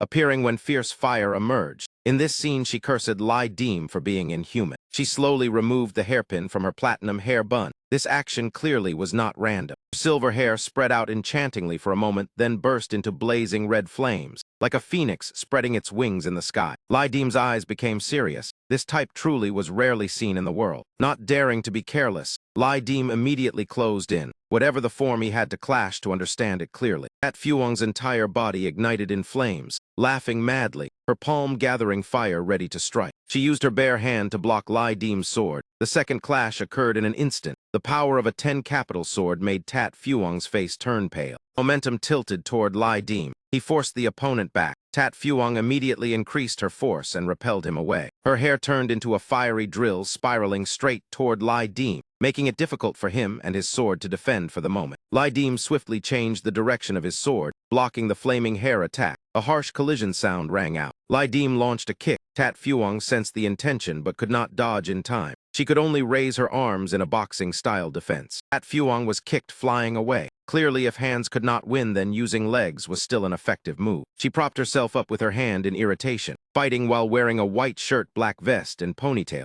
Lai Dim found this style of dress both cumbersome and unsuitable. Lai Dim chuckled softly. Do you see that what I said was wrong? Tat Phuong did not answer, but asked whether the nine-headed bird was an evil bird. Lai Deem nodded, asking, "So what?" She gave a cold laugh, her eyes sharp as blades. "Then you are unlucky." Something suddenly slipped out and appeared behind Lai Deem. On a distant stage, there was a group of people acting. Lai Deem turned his head in confusion, asking what they were doing over there. The stage displayed a scene of an execution ground where prisoners were beheaded. Dang Lao Lao tilted his head back to drink wine, then sprayed it directly onto the gleaming blade. The death row prisoner was tightly bound and blindfolded. His body glowing, Dang Lao Lao stepped forward, and the person trembled, begging only for a quick death. Dang Lao Lao removed the cloth band, saying that even in the underworld, the man should thank this great kindness. When the cloth was removed, the bound person was the soul of Lai Deem, his face clearly revealing the desire to be finished. Dang Lao Lao did not hesitate. The executioner blade pressed against the soul's neck. A twisted smile hung on that man's face. The scene before his eyes shocked Lai Deem. How could this happen? One slash fell onto the soul's head. Lai Deem immediately coughed blood as if he himself had been executed. The system warned that the Su Po among the 3 souls and 7 spirits had been damaged. If the soul and spirits were completely destroyed, it would lead to forced death. The system demanded leaving the area. The second soul had already been brought onto the platform. Lai Deem rushed straight toward the execution ground, trying to stop Dang Lao Lao from executing his sealed soul. But Tat Fuong pursued and blocked him, wanting to save the soul, thinking too simply. Tat Fuong continued fighting. The situation made it hard for Lai Deem to divide his focus. He fought while glancing toward the execution ground. With just one moment of carelessness, Tat Fuong struck Lai Deem. The lesson was clear that women should never be underestimated. Lai Deem received a heavy blow and had to retreat, clutching the wound, the situation becoming increasingly unfavorable. Dang Lao Lao laughed loudly. Another sealed soul was about to be executed. The head fell. Lai Deem spat blood again. The pain, like his internal organs exploding, made it difficult for him to maintain the fight. Tat Fuong laughed triumphantly. The moment to finish the half-dead man had arrived. Lai Deem's expression was heavy. This battle truly was difficult. Tat Fuong pressed her advantage and charged forward, her hands and legs continuously attacking Lai Deem. One strike followed 10 strikes. Lai Deem defended while worrying about the soul on the execution ground. Tat Fuong laughed sinisterly, trying to drag him into despair. Strike descended from the air. Lai Deem could only twist his body to dodge. A long spear was summoned. A tiger that does not roar should not be mistaken for a cat. Tat Fuong in midair found it difficult to maintain defense. One spear pierced her abdomen before she could block. Lai Deem's spear thrust straight through Tat Fuong's chest. The slender body was pierced through. Tat Fuong's blood gushed out. Lai Deem's face gradually appeared beneath the blood. In the end, Tat Fuong was utterly defeated. Lai Deem obtained the inheritance blood scale flame wisdom. The system warned that the opponent's 3 souls and 7 spirits had been destroyed and demanded leaving the suppression zone. Lai Deem's final soul was about to be executed by Dang Lao Lao. That man raised the blade like a madman. Lai Deem's eyes tightened with tension. The situation truly hung by a thread. Lai Deem pulled the spear from Tat Fuong's body and rushed straight toward the execution ground, shouting loudly to stop. A spear shot upward from the platform, hoping to preserve the final soul in time. Dang Lao Lao was pierced through the head, yet only raised his blade to block. The spear tip could not affect that man. Dang Lao Lao still continued the downward slash, the blade covering the head of Lai Deem's soul. Lai Deem gritted his teeth, absolutely not allowing the 3 spirits to be cut down. His teeth clenched tight. Lai Deem poured all his strength into rushing toward the execution platform, trading life for life to seize the final chance of survival. He could not die here because of a single duel. When Lai Deem rushed to the execution ground, Dang Lao Lao's blade had already chopped off the head of the 3rd soul. Lai Deem's sword energy was completely ineffective against Dang Lao Lao, unable to influence him.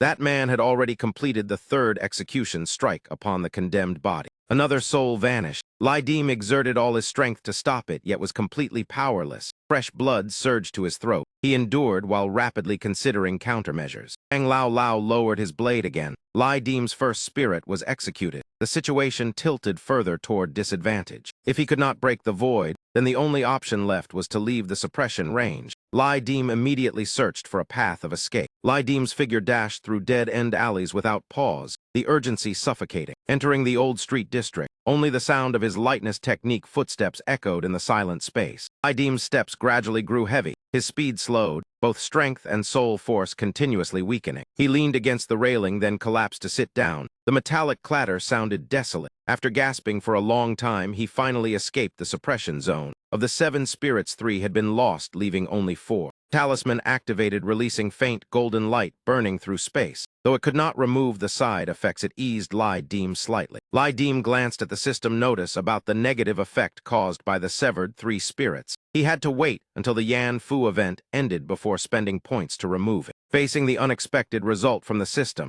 Lai Deem laughed as if he had just touched the deep secret of the underworld palace. Dong Lai Shun in Wang Fu Jing. A man holding a blade stood, breathing heavily. Beside him lay the corpse of a woman. Clearly the duel had ended. The man panted. Obviously this victory had cost considerable strength. It turned out to be Cha Tiu Dao. He smiled tiredly, complaining that choosing this location in prosperous Yandu was truly troublesome. Roughly 6 days remained. The time left to live would not be easy. Cha Tiu Dao entered a small shop. The waiter apologized, saying the shop was crowded and he needed to wait. The air inside the shop was murky, completely different from ordinary taverns. Faces of the guests were gloomy and cold, like lifeless wooden puppets. Cha Tiu Dao took a drag of smoke, making the waiter uncomfortable. The cigarette ash fell to the floor. Cha Tiu Dao continued, saying he was not here to eat or drink, but to learn skills. The coin was tossed upward, then slowly fell down. Lai Deem caught the coin, recalling his previous experience in the yin market, and deciding to prepare a few more golden little judge tokens. Lai Deem stepped into the yin market. The people around did not bother paying attention to him, until they discovered Lai Deem was not a yin person. Their gazes turned to hatred, suspicion, and contempt. He remained indifferent because it did not concern him. Suddenly a small hand pulled his sleeve. Lai Deem turned and saw a young boy smiling, asking whether he had heard the tune.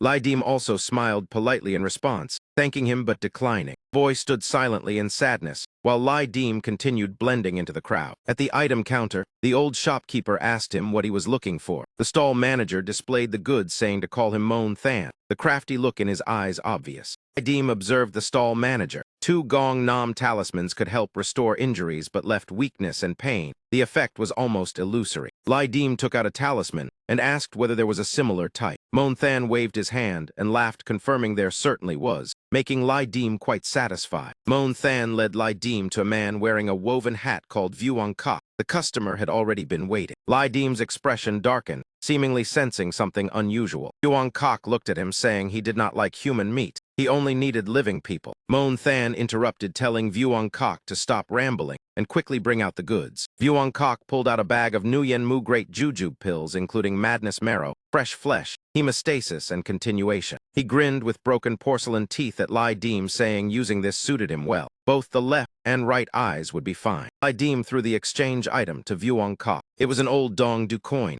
Vuong-Kok recognized its rare value. He inhaled smoke, then immediately produced 20 pills for the exchange. Lai Deem smiled, saying that price was too cheap. It should be 30 pills. Vuong-Kok immediately bargained. The highest was 25 pills. Lai Deem instantly agreed. Vuong-Kok took the great Juju pills from the large bag, leisurely counting out 25. He handed the items to Lai Deem. He received them directly with his hand, feeling the trade was not a loss. Vuong-Kok tested the authenticity of the ancient coin, his chipped teeth likely from the habit of biting coins. Mon Than coughed lightly, his demeanor immediately becoming calmer. As expected, Mon Than extended his hand toward Vuong-Kok, asking for his share. The man hesitated reluctantly. In the end, 2 pills were given to Mon Than, the sinister smile on his face clearly a reward. Mon Than chewed the pill while asking Lai Deem whether he wished to continue wandering the market. Lai Deem took out another ancient coin. Mon Than's eyes flashed with greed, praising him as truly wealthy. Lai Deem asked whether Mon Than knew the execution ground food market. At the southeast temple canyon, the morning sky was clear with light clouds. Ma Enhai Mountain with countless stone steels planted crookedly created an eerie feeling. Small footsteps approached the Buddha statue. It seemed someone was sitting upon it. A petite figure with golden copper eyes, blue-white bagua hair. Chiu Tam advanced toward the Buddha statue with firm gaze, her 2 golden pupils wide as she examined it. A burly man sat silently on the Buddha's palm, his head full of scars, lowered so his expression could not be seen, quietly nurturing his breath. Suddenly he turned lightly like a feather, jumping from the Buddha statue down to the ground. The man landed before Chiu Tam with a graceful motion, his enormous figure contrasting the petite girl. Chiu Tam's mischievous smile made her even more adorable. Chiu Vo also looked back, his smile deepening, the sturdy body pressing close to Chiu Tam's small frame. When she noticed Chiu Vo's hand only had 3 fingers left, Chiu Tam's expression immediately turned shocked, completely not expecting this. Chiu Tam grasped Chiu Vo's missing finger hand tightly, her face filled with worry. repeatedly asking why things had turned out this way. Chiu Vo withdrew his hand, saying he had once encountered someone extremely fast. In the blink of an eye, that person had cut off 2 of his fingers. Chiu Tam's gaze immediately turned fierce. Which bastard dared to harm her elder brother? Chiu Vo forced a smile, saying it was best to let that person remain unnamed. He could not say that person was Lai Deem of the 10 capital level. Chiu Vo hurriedly changed the topic, saying he did not know whether it was bad luck. The designated target had actually become her. Perhaps they should rest a night at Ma Sun Enhai. Chiu Tam, with innocent eyes, observed the strange terrain of Ma Sun Enhai. She herself vaguely did not know how to choose. Besides the 49 suppression items, there were also many good things here. Ma Sun Enhai was like a hidden treasure vault. If exploited, the benefits would be immeasurable. The scene returned to the yin market, where Lai Deem was conversing with Moan Than. Moan Than cautiously said that matters related to the lady of the execution ground should remain unspoken. What should be said would be said. What should not be forced. Lai Deem understood and pondered silently. Moan Than continued smiling, saying several frequent visitors were fond of Luke Tat Ku pickled vegetables. If he wanted to find the shop, he could try visiting there. Lai Deem appeared confused. What exactly was the lady that Moan Than mentioned? Moan Than narrowed his eyes with a strange smile. His white teeth revealed. In the circle, it was called the Yin Gate, the cap punishment, with 2 assistants called Great Ant and Second Ant. Moan Than told Lai Deem to wait a moment, making him even more puzzled. Moan Than explained that the yin market had rules. Half a caddy buys 8 tails sells. Debts were never allowed. 6 reminders, though cheap, still required half a caddy of living human flesh. Human affection could not be used for trade. Moan Than lowered his head, apologizing to Lai Deem. Lai Deem drew his treasured sword from its sheath, the blade gradually revealing its illusory form. Moan Than was startled, realizing Lai Deem had intent. He laughed cunningly, saying there was another treasure. If the trade succeeded, the message would count as an extra head. Lai Deem said nothing from beginning to end, only looked at that profiteer's face, then decided to cut a piece of flesh from himself. Moan Than hurriedly grabbed the piece of flesh, holding it respectfully with both hands, his eyes full of satisfaction. Lai Deem told Moan Than he was in a hurry. Other matters would be discussed tomorrow. Lai Deem's gaze was deep, most of it resting on the 6 script gold coin. This item could not be sold under any circumstance. Before leaving, Lai Deem tossed Moan Than an item, saying someone with this background would not lack work at night. Moan Than quickly caught it. Moan Than looked at the item in his hand, the smile still unchanged. This person truly was hard to fathom. Lai Deem told Moan Than to observe slowly. If there was any news, then report it. Moan Than raised his hand, saying he would remember. The supermarket reopened. The usual quiet atmosphere returned. Lai Deem walked along the aisles searching for something. Finally, he opened a foam box. Inside were all light bulbs, scissors, utility knives, batteries, and various small items. Lai Deem exclaimed that he had found it. What he needed was the battery for the music player. Lai Deem quickly replaced it. The machine immediately worked. The man's voice sounded, asking whether he truly thought his singing was decent. Lai Deem was slightly surprised that the other person cared about this matter every day, so he praised that the singing was not bad. If no accident had happened, he might have become a star. Then asked when he could appear. The man said it would be soon. Lai Deem invited the man to eat. He excitedly said that after 7 years without eating outside, anything would taste good. He also asked about his parents, but suddenly remembered Lai Deem could not possibly know. Lai Deem laughed upon hearing it. Truly a creative mind. The man did not understand why he was helping him,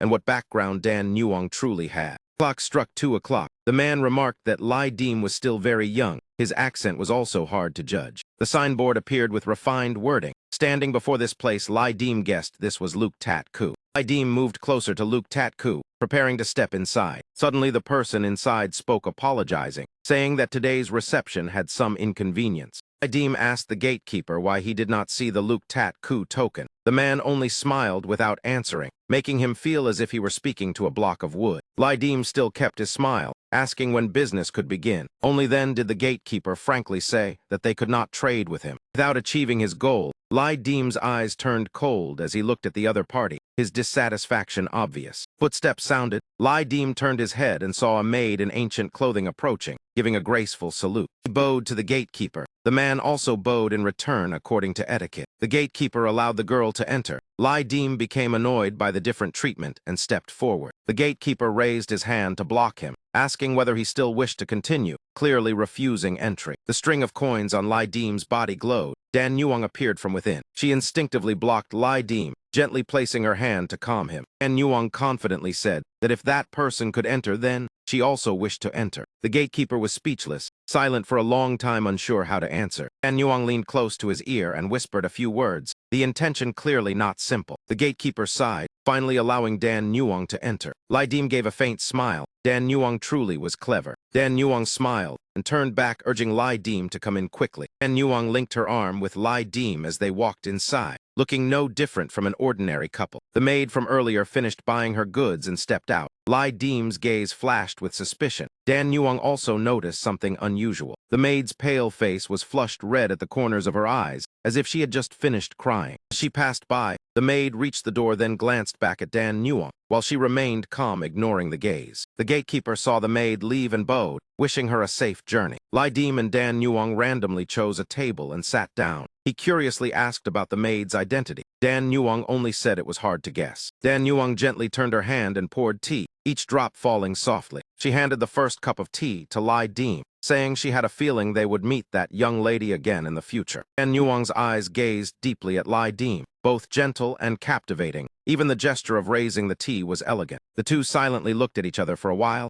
Affection gradually appeared. Dan Yuang's cheeks slowly turned rosy. Suddenly, from the music player, an arm stretched out, making people jump in surprise. This man always appeared at the wrong moment, again choosing the exact climax readers love. Truly the type of character that annoyed others. Only his upper half emerged, his legs stuck inside, an awkward smile appearing as he had to ask Lai Dim for help. Dan Yuang stood beside them, smiling brightly. The scene before them was truly pleasing to the eye, just a little troublesome. The meal began with radish dipped in seasoning. This strange preference seemed to belong only to Lai Dim. The man said that meant he would help him find his parents in exchange for helping him with something. Lai Dim nodded, agreeing. He would help find the parents on the condition that during this time the man must assist him. After he left, the man could do whatever he wished. After hearing the condition, the man immediately became excited. All right, what do you want me to help with? Dan Yuang, standing beside them, suddenly vaguely felt that something was not right. Lai Dim also suddenly fell silent, his eyes quietly observing the surroundings. The person who had just entered did not look like an ordinary person. All three remained silent, only Lai Dim quietly chewing the radish. The newcomer walked unsteadily, his body swaying, his eyes empty like someone who had lost his soul. That person spoke to the counter manager, saying he wished to buy our Mew Mew 3 Elders type. Sorry for the trouble. The counter manager replied that without bringing a blade, even if it were wrapped, it could not be carried away. From outside the door, a skinny dog walked in, its eye sockets deeply sunken, saliva dripping endlessly. The dog placed its head on the counter. The guest urged the manager to follow what he had said and do it, telling him to take the blade quickly. The thin dog bared its teeth and stuck out its tongue. The coins on the table rolled and clinked together. The counter manager felt something was wrong and said, "Please wait a moment." The dog carried the item on its body, meeting the conditions so it could take it away. The guest called it over. "Blade carrier, come here." The dog pricked its ears and ran over upon hearing the voice. The dog rushed quickly toward its master, looking more and more like a real dog. In the end, both man and dog legitimately left the shop. The guest wore a twisted, satisfied smile.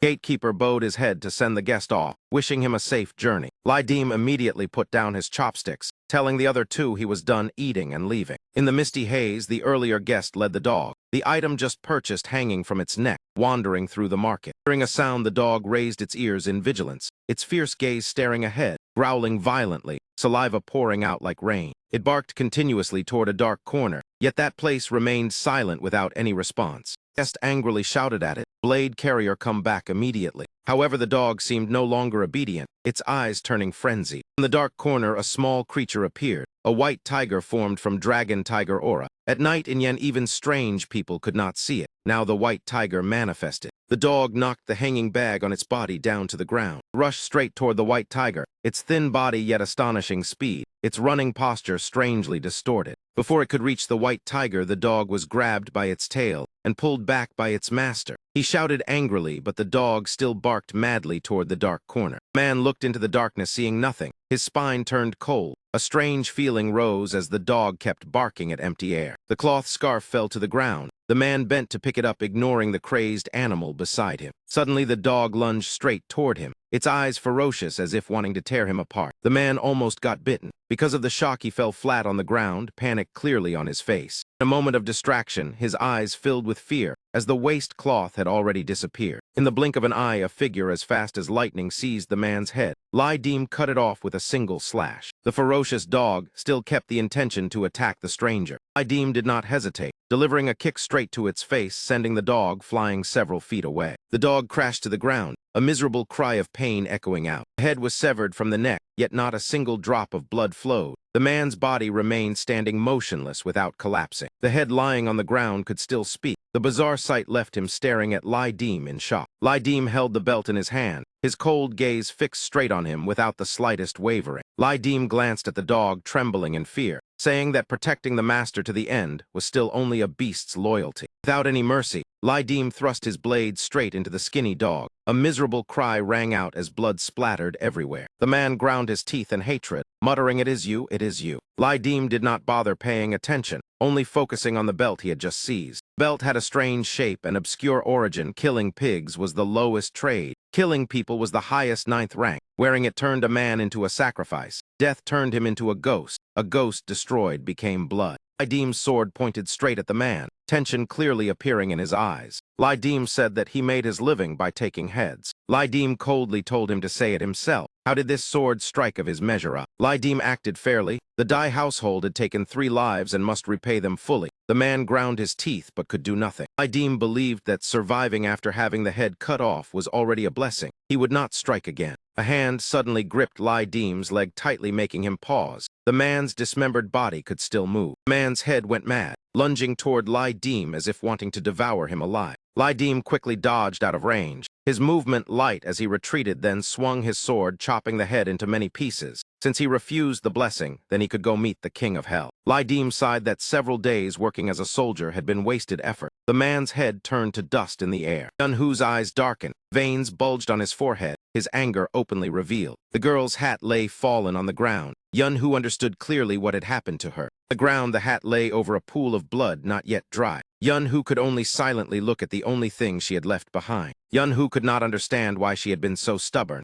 The underworld palace was full of unpredictable variables, yet she still insisted on rushing in. He remembered her words that if they chose a weaker target to strike first, there would be no need to drag him along. He could stay behind while they handled it themselves. His intuition had never been wrong, but faced with her determination, he had relented. Yunhu pushed his glasses, unable to stop blaming himself. He had clearly told everyone to be careful, yet mistakes still happened. Standing before the traces she left behind, Yunhu's face turned heavy. He adjusted his glasses, straightened his posture, and remained silent for a long time. He bent down to pick up the hat, still carrying the pungent scent of blood from the battle. Killing pigs belonged to the lowest trade. Killing people ranked among the highest 9th rank. At the Tai Shiku execution ground, Dang Lao Lao and a soldier were sitting on the platform waiting for execution duty, smoking and idling. Dang Lao Lao turned and called the soldier Luke 2, saying he should have told him earlier to bring the blade handle. That fool Gu was as slow as carrying a jar of pickled cabbage back to his grandmother's house. After speaking, Dang Lao Lao laughed to himself, then told Luke 2 to understand that in the Qing Dynasty Criminal Bureau, only the most skilled craftsmen deserved to be called Miu Miu. Those who made paper effigies or collected corpses had to stand aside. The leader was always the executioner who cut heads. When he was 13 years old, Dang Lao Lao's elder aunt once stripped the bones from a rebellious female general. He had assisted as well. Flesh and bones fell horribly, yet he did not blink. Since then, more than 50 years had passed. Dang Lao Lao had lived by this trade, practicing chopping lines on winter melons by day and using incense heads as timing by night. The blade had to fall exactly when the incense burned out. At 43, he was called Dang Miu Miu. In the 24th year of Guangxu, outside Chunwu Gate Market, a Sichuan man surnamed Liu was beheaded, yet his body remained standing. Crowds inside and outside packed together to watch. That was the most glorious moment of Dang Lao Lao's life. Dang Lao Lao spoke endlessly, telling Luke 2 not to underestimate this trade. It was national law and honor. Every dynasty required beheadings. Without him, this blade would have no place to be used. He never expected that in his lifetime, the officials would grow tired of beheadings and switch to shooting.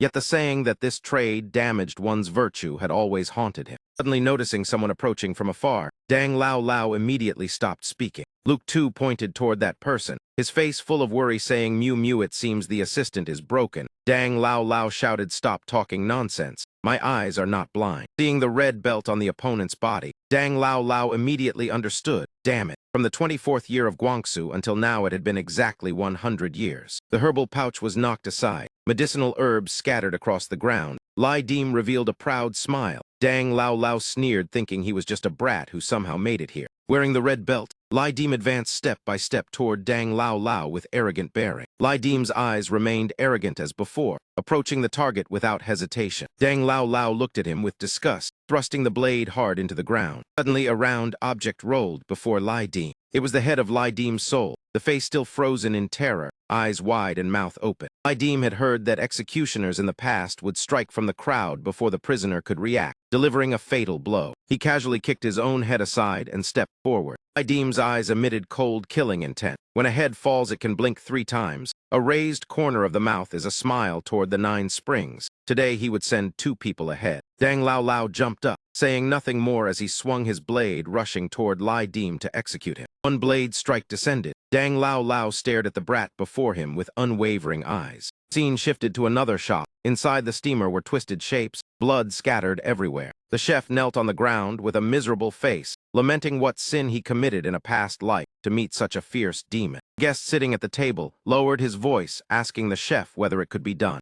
The person opposite kept tapping an electronic device, Wu Shan's face showing clear dissatisfaction. The other person spoke coldly, "Cut it, get lost." The other party extended a hand to shake, introducing himself as Ren Nai, while the man gave his name as Wu Shan. Ren Nai took documents from his bag saying this contained all the information Wu Shan requested. From inheritance to specialties to purchases, everything was recorded. Wu Shan frowned while receiving the documents. It was not his first trade with Wu Zhu's people, but he had never met Ren Nai. The other replied he was new. Ren Nai explained that gray transactions followed no strict rules. Even if Hu Tu ignored it, the other 10 lords still monitored. So it was inconvenient for Ren Tu to appear openly. Special items might fall into others' hands, so he hoped for understanding. Wu Shan flipped through the list of personal talisman agents. Tat Fuang, Ian Min, Duong Engi, Ko Hochdia, Tao Thiat, and an immature 5 immortal. He had seen it before and knew this 5 immortal was extremely rare with tremendous combat strength. His gaze stopped at one record that left Wu Shan stunned. The corner of his lips curled upward, finally found it by track. Ren Nai said Wu Zhu disliked this name,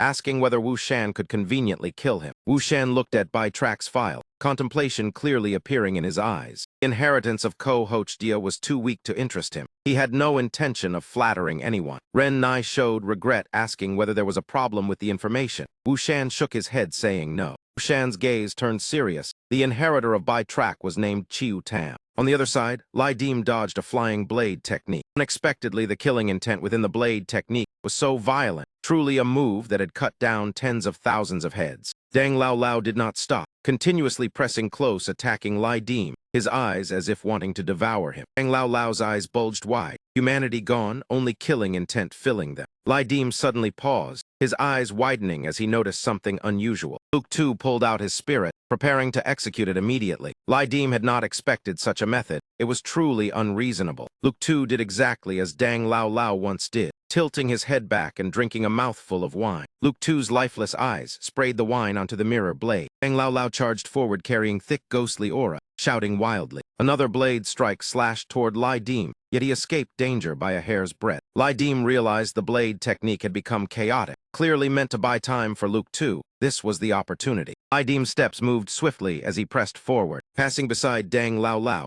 Lai Dim no longer had time to care about him. Dang Lao Lao at that moment swung his blade, sweeping across Lai Dim's body, his eyes ferocious and brutal. Blade strike split straight toward Lai Dim, the force unbelievably fierce. Dang Lao Lao never expected that, after taking such a heavy blow, Lai Dim would still have the ability to counterattack. Lai Dim forced himself to block the strike, while delivering a direct punch to the opponent's face. Dang Lao Lao was knocked to the ground, the weapon in his hand slipping away. Driven to desperation, Dang Lao Lao roared for Luke Tu to execute the blade immediately, while Lai Dim coldly watched his 5th spirit beheaded again. Luke Tu's eyes flashed like a predator. He raised the blade high, preparing to bring it down. His sword already poised, Lai Dim knew he absolutely could not allow this scene to happen again. Rage exploded within Lai Dim. Damn all of you, clinging on endlessly like cattle chewing the cud. Lai Dim immediately hurled the sword toward Luke Tu, determined to stop him from reaching his spirit. Luke Tu sensed the danger closing in, his eyes widening in terror. A moment slower meant death. Luke Tu gasped and staggered aside, avoiding the sword that flew at him like madness. Having barely avoided the flying sword, Luke Tu found himself facing the most terrifying person directly. Lai Dim's eyes burned red with killing intent as he stared at Luke Tu, the distance already closed. In an instant, Lai Dim seized Luke Tu's throat, squeezing without mercy until flesh bulged. Luke Tu panicked and kicked violently at Lai Dim,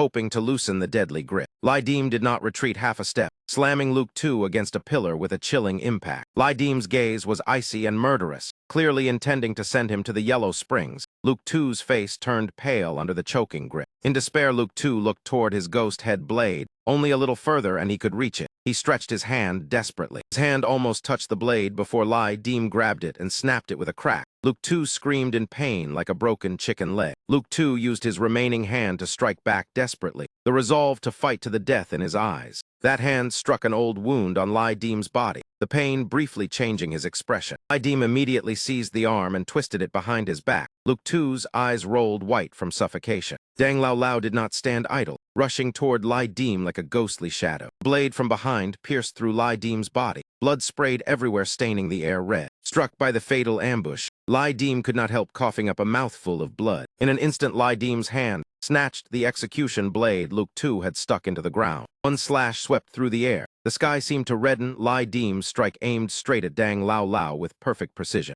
Dang Lao Lao's head had not yet fallen, but his neck was nearly severed, the intense pain leaving him screaming without sound. Blood gushed from his neck like a waterfall. Dang Lao Lao collapsed while Luke Tu also fell to the ground. Lai Dim stepped around Dang Lao Lao's body and coldly said, "Now it is your turn." Lai Dim's kick struck his knee, forcing Dang Lao Lao to kneel. Dang Lao Lao's eyes rolled in agony. His mouth opened, yet no sound came because his throat had been cut. He collapsed to the ground like a condemned prisoner awaiting execution. Lai Dim raised the blade exactly as Dang Lao Lao had done to his spirit, preparing to finish him. Blade fell, Lai Dim's face cold and solemn. Blood splashed everywhere, the head separated from the neck. The body collapsed to the ground. The yellow springs smiled. Dang Lao Lao had smiled toward the yellow springs. From the perspective of Dang Lao Lao's severed head, Lai Dim's expression could not be seen clearly. Only his standing figure remained like impermanence itself. Lai Dim glanced at the corpse beneath his feet, disgust surging within him. Dang Lao Lao smiled. His brain had 4 seconds left to recall his glory before smiling toward the 9 springs. Lai Dim removed the belt. The wound at his waist from Dang Lao Lao still throbbed painfully. The medicinal pill bought from the yin market worked just in time. Lai Dim chewed and swallowed it as the healing effect spread quickly. Lai Dim walked toward his spirit, his footsteps sounding clearly on the wooden floor. He removed the blindfold from the spirit, its expression immediately becoming unpredictable. Seeing his own spirit damaged to this extent, Lai Dim could not help shivering. Lai Dim gently patted the spirit's shoulder. Facing himself directly was indeed a rare experience. Suddenly, Lai Dim's spirit turned into a stream of cold air, no longer tangible. Spirit quickly condensed into a corpse sphere coin, neatly resting in his hand. The corpse sphere coin was a hidden personal talisman that could be obtained through many paths. After enhancement, the blood roar would cause fixed damage and weaken the opponent's 5 senses among the 7 souls. Lai Dim absorbed the corpse sphere coin. His current state strengthened blood roar and 9 phoenix. Thinking of the Yan Fu treasury already claiming 6 lives, Lai Dim felt it was time to return. Remembering the green parrot and the girl who inherited the turtle curse, Lai Dim's gaze darkened. She was desperately blocking his return and could delay him for at most 1 night. Music player was taken out. Lai Dim asked the man where his parents were now.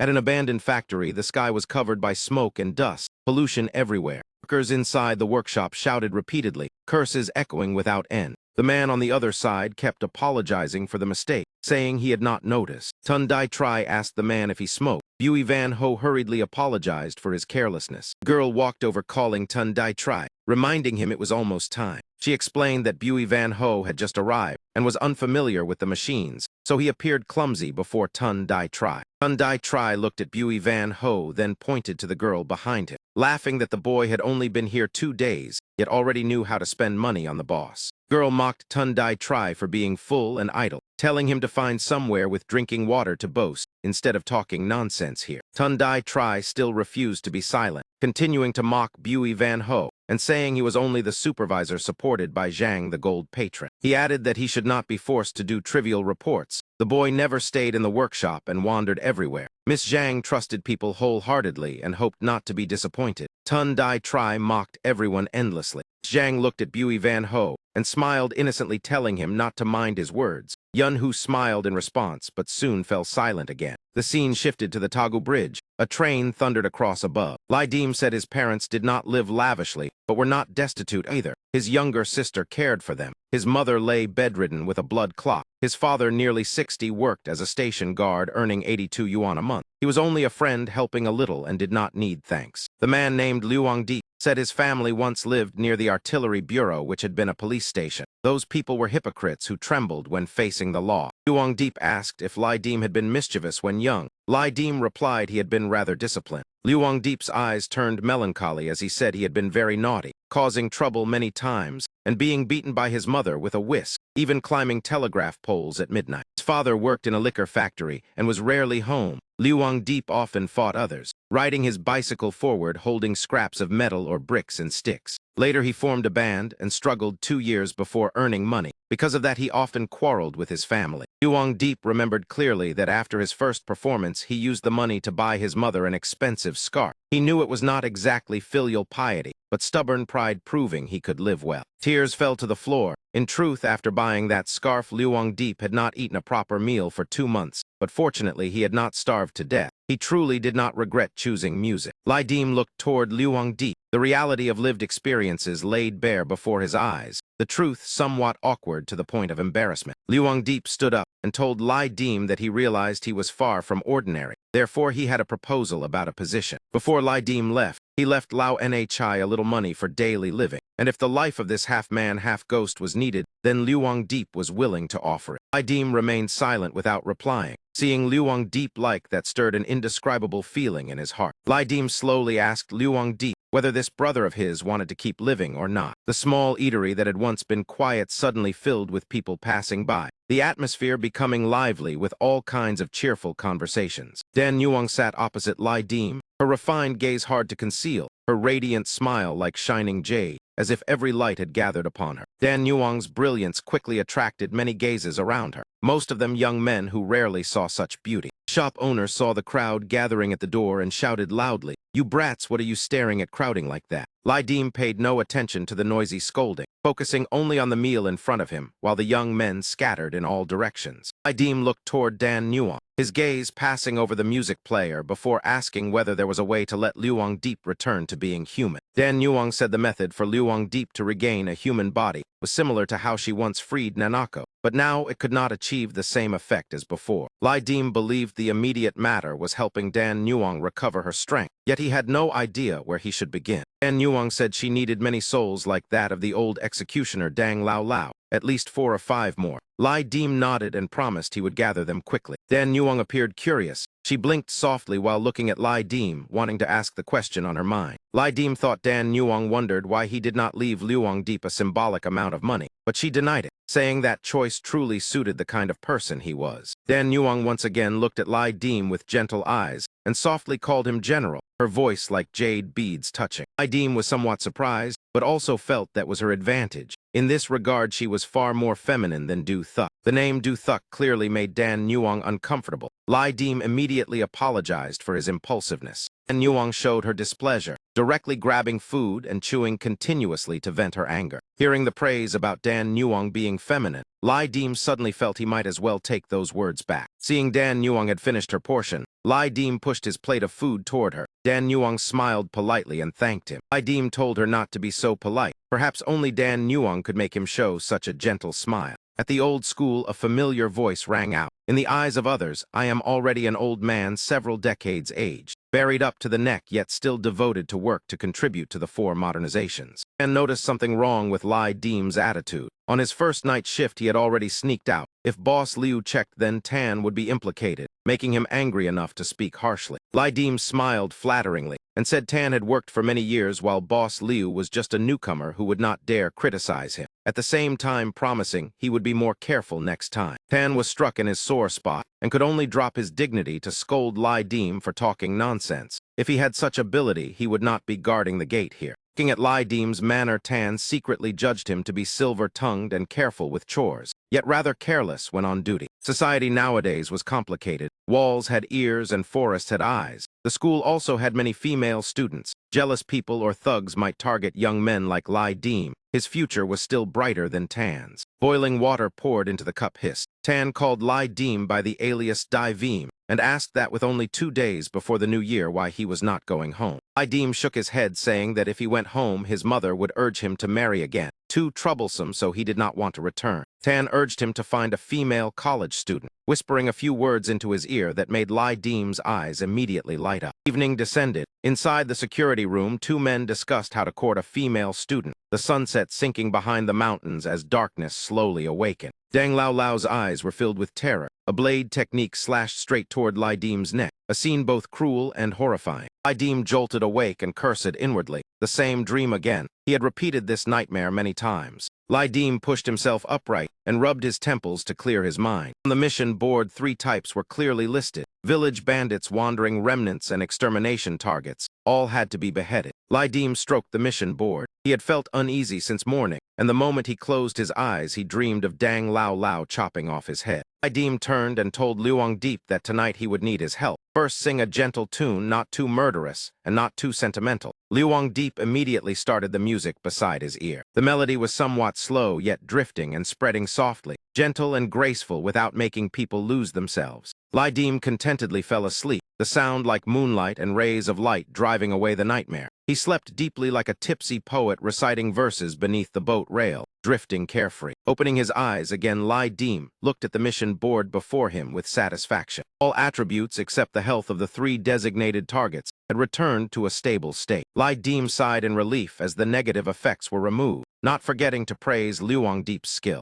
Suddenly, the system issued a notification requiring Lai Deem to reach the northeast farm before midnight. Tonight, Lai Deem had another mission. He jumped up from the bed, his clothes already prepared. Another night sneaking away from his shift. Yet Lai Deem was completely unconcerned as he calmly left the security room. The night lights attracted swarms of photophilic insects flying around, the chirping of insects rustling without end. Huey Van Ho raised his eyes to the light, his expression indifferent to the curses spilling from the other man. Tun Dai Tri continued shouting that they should just kill him today, the endless nonsense giving Van Ho a headache. Huey Van Ho's gaze turned back toward him, deep and unfathomable, making Tun Dai Tri suddenly choke on his words. He immediately fell silent and did not dare say another word. Sound of footsteps echoed from afar, drawing the attention of Van Ho and the man tied on the ground. In the darkness, a man approached with hostile eyes, hatred clearly visible on his face. Tun Dai Tri saw the newcomer and hurriedly cried for help, moments ago begging for death, yet instantly changing his stance. The newcomer heard the plea for help and felt confused, not yet understanding what exactly was happening. He observed the situation. On one side, a stranger staring directly at him. On the other side, a man tied face down on the ground begging for help. He suspected it was a trap, someone pretending to be pitiful to lure him in and surround him. Van Ho told the man not to think too much. This was neither a scam nor cooperation. The tied man was his opponent, while Van Ho himself was merely like a smoke bomb. His inheritance was different and could not be reconciled. The man still could not understand why Van Ho had brought an ordinary person here. Van Ho said that at night the body would be stimulated until late midnight. Even if he was alive after killing someone in front of him, he still had to quickly take Tun Dai Tri away to another place. The man laughed coldly with malicious intent, believing Van Ho was far too arrogant. Van Ho curled his lips in a disdainful smile, his gaze proud. This would be a fight to the death. By the bus stop, a few figures passed by. Route 118 had already been designated by the system. Lai Deem was unsure whether Luang Deep was reliable, saying Route 118 would reach back Vuong Farm, but at this hour would there still be buses? Just then Lai Deem heard the sound of an engine in the distance. Behind him, a bus slowly approached.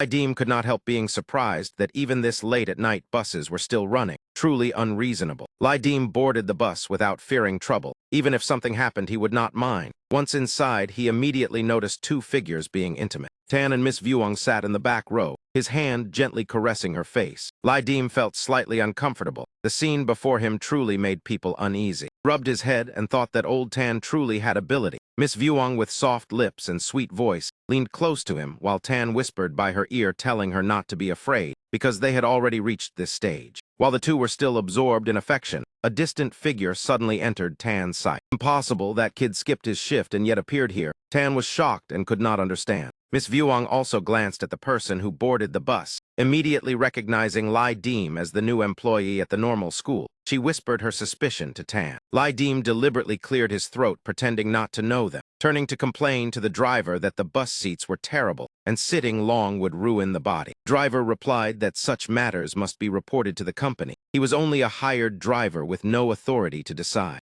Lai Deem showed dissatisfaction and shook his head, criticizing the poor quality. Anne hurriedly reassured Miss Vuong that Lai Deem's voice did not sound like the person she thought, making her somewhat relieved. The two continued being intimate again. Lai Deem had once helped Tan before. This time, even if he skipped his shift, Tan would probably not pursue it. In the dark corner, what had to happen finally happened. Tun Dai Tri began to panic and beg not to be killed. Bui Van Ho pushed up his glasses, his thoughtful gaze fixed on Tun Dai Tri as he asked whether that man usually got involved in gambling. Tun Dai Tri called out Brother Bui, his attitude completely submissive as he kept admitting defeat. Glancing at the watch, the entire battle had lasted exactly 1 minute before ending. Bui Van Ho extended a hand toward Tun Dai Tri, reminding him that he should also make good use of the time. Tun Dai Tri was so frightened that he even wet himself. Bui Van Ho said they would continue talking after he finished killing his opponent. Pangaean Casino, the Pangaean Antique Market, much like the Quack Doctor Street and Clock Market, was a ghost market that gathered at midnight. Yet the level of bustle was entirely different. Here gambling was even more common than trading. Gambling was the most familiar game. Gao Wucheng sat on a chair, yet no one knew what the betting rules were. Bui Van Ho thought for a moment, considering how he should place the bet, pointed at Tun Dai Tri lying on the ground, and proposed first betting that man's eyes. When Tun Dai Tri heard this, his soul nearly fled, completely losing any intention to resist. Lai Dai was famous for his knife-throwing skill.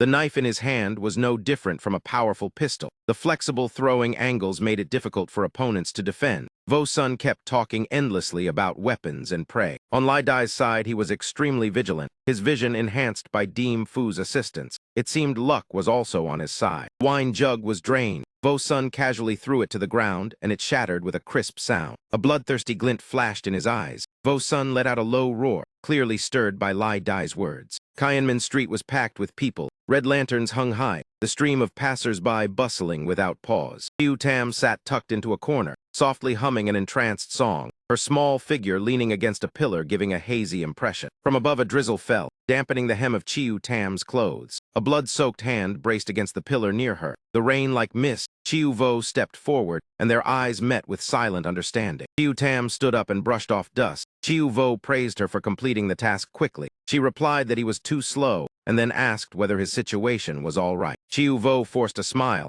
and said things could be considered fine for now. Injured once again, Qiu Tam slung Qiu Ho over her shoulder as the two continued their journey. Qiu Ho called out to her to emphasize his words. Qiu Ho, with firm eyes, said that as long as they killed 6 people, the 2 siblings could return. Qiu Tam nodded firmly, believing they would certainly accomplish it. On the betting table, the outstanding reward was revealed. Gao Wucheng braced his legs, half his torso exposed, his combative gaze blazing. On this side, Bui Van Ho remained calm as if nothing had happened, not saying another word. Looking at the results, Bui Van Ho had won more than 20 rounds consecutively without a single loss. No one knew why Tun Dai Tri was so terrified that he cried miserably. Bui Van Ho said Gao Wucheng had already lost everything. What flesh remained left to bet. Extremely amusing, Gao Wucheng said there was one troublesome little item. His heart, liver, lungs, and entrails had all been taken, leaving only this. Then he pulled out a sheet of paper. Van Ho looked at the paper. It was the inheritance letter of Deem Fu. Van Ho laughed heartily and said this item was enough to settle the old debt. Gao Wucheng angrily shouted at him not to push his advantage too far. Van Ho slowly said the 3 yin points of the 49 city had balanced themselves according to the order of Thien Ling Quang Thien Van Tan Huan during the Kyan Long reign, left unstamped as a precaution. Gao Wucheng told Bui Van Ho not to be too scheming. Old Guo at the Imperial Academy truly cared for him, which was why he revealed everything. First, that item was currently held by Thien Lang Workshop. Gao Wucheng had spent a great deal of money to buy it. Second, it contained Thien Hien. Along with the lost money and Tun Dai Tri beneath Van Ho's feet, he had only 1 coin left, not enough to continue betting. Gao Wucheng produced 2 items. Van Ho then took out a beetle nut. That was the soul of old Guo. Van Ho gently placed it before Gao Wucheng. Gao Wucheng could not believe his eyes, and directly cursed that Van Ho was even more despicable and vicious than himself. Van Ho said in a low voice that if he lost, then the promises he had made along with the remaining sole calming share at the Imperial Academy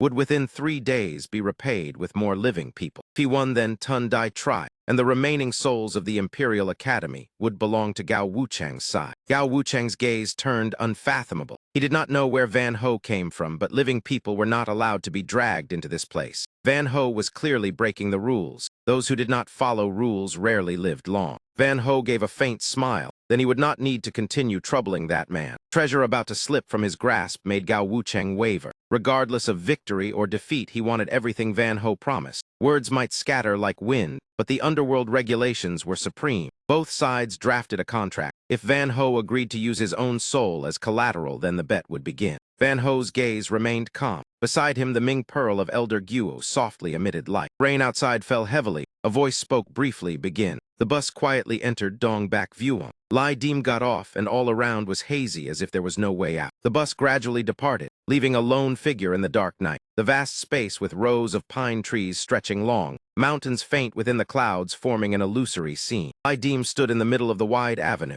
A light breeze brushed past, making his hair sway under the moonlight. Lai Dim's gaze shifted focus, observing the surroundings. The system displayed information that the opponent carried the Kalavinka inheritance, also called the Melody of the Bird. He stepped into the victory farm as the wild landscape gradually unfolded. Lai Dim walked deeper into the farm. Even the wind seemed to hold its breath, leaving only the sound of his footsteps on the rough ground. Suddenly, a strange cry sounded behind him, making Lai Dim immediately turn around on guard. Lai Dim realized it was cheering, the sound drifting through space, sometimes near, sometimes far, difficult to determine its source. He prepared his weapon ready for battle as the sound rang out again. The cheering suddenly turned into birdsong. Within the pitch-black forest, an explosion occurred not far from Lai Dim. A majestic ancient temple appeared before his eyes, red light shining from the void, moonlight from above casting down to create a brilliant halo. The system reminded passers-by to pay attention. You have entered Dongbak Vuong Van Tho Hall. Instruments within range grant special states. Instruments tied to the inheritance residence can be analyzed to adjust abilities. The current state allows all wounds to recover 100% faster while moving. Approaching the temple, one could see that inside was a music stage completely opposite the ancient appearance. Instruments played themselves, and singing voices echoed on their own. Lai Dim observed the scene before him. The Kalavinka bird and the instrument state made him think that if the enemy rose 1 foot, the demon rose 1 zhang. Deep within the forest, a strange figure slowly walked out, its form vague and hard to see clearly. The one approaching was a dark-skinned man with an unreadable expression,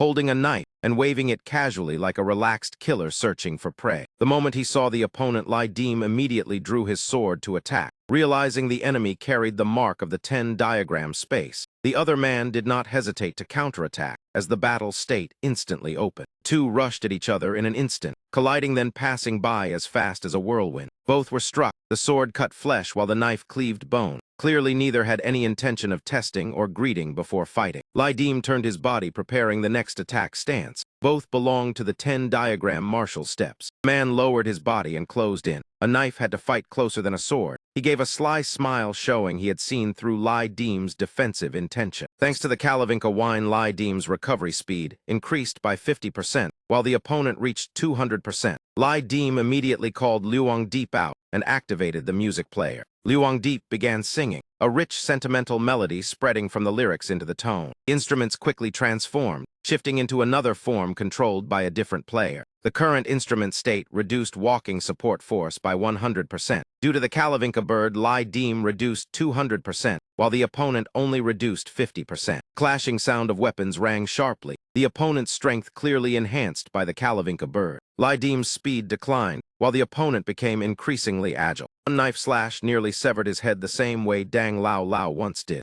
Lai Dim recognized the dangerous situation and immediately asked Luong Deep to change the song. His legs crossed to create abnormal force. Lai Dim barely still had the ability to hold on a little longer. The man looked at Lai Dim with a provocative gaze. Lai Dim returned it without any avoidance. Luong Deep shifted from the sentimental tone to a bold hometown melody, the momentum becoming powerful and passionate. The instruments changed state again. The support force continued to decrease. Due to the Kalavinka bird, Lai Dim decreased deeper while the opponent was affected less. The opponent once again closed in with astonishing speed. Lai Dim thrust his sword to block, but the situation grew increasingly unfavorable. Evasion no longer effective. He continued asking to change the music. Bold melody rang out. Luong Deep also felt difficulty as the lyrics became more intense. The instrument state increased movement speed by 50%. Thanks to the Kalavinka wine, the man laughed smugly and rushed forward, while Lai Dim did not retreat and directly faced him. Lai Dim's attacks were still easily suppressed, the advantage clearly leaning toward the opponent. He continued requesting to change the instrument. Luangdeep switched to a heroic singing voice praising the homeland and nation.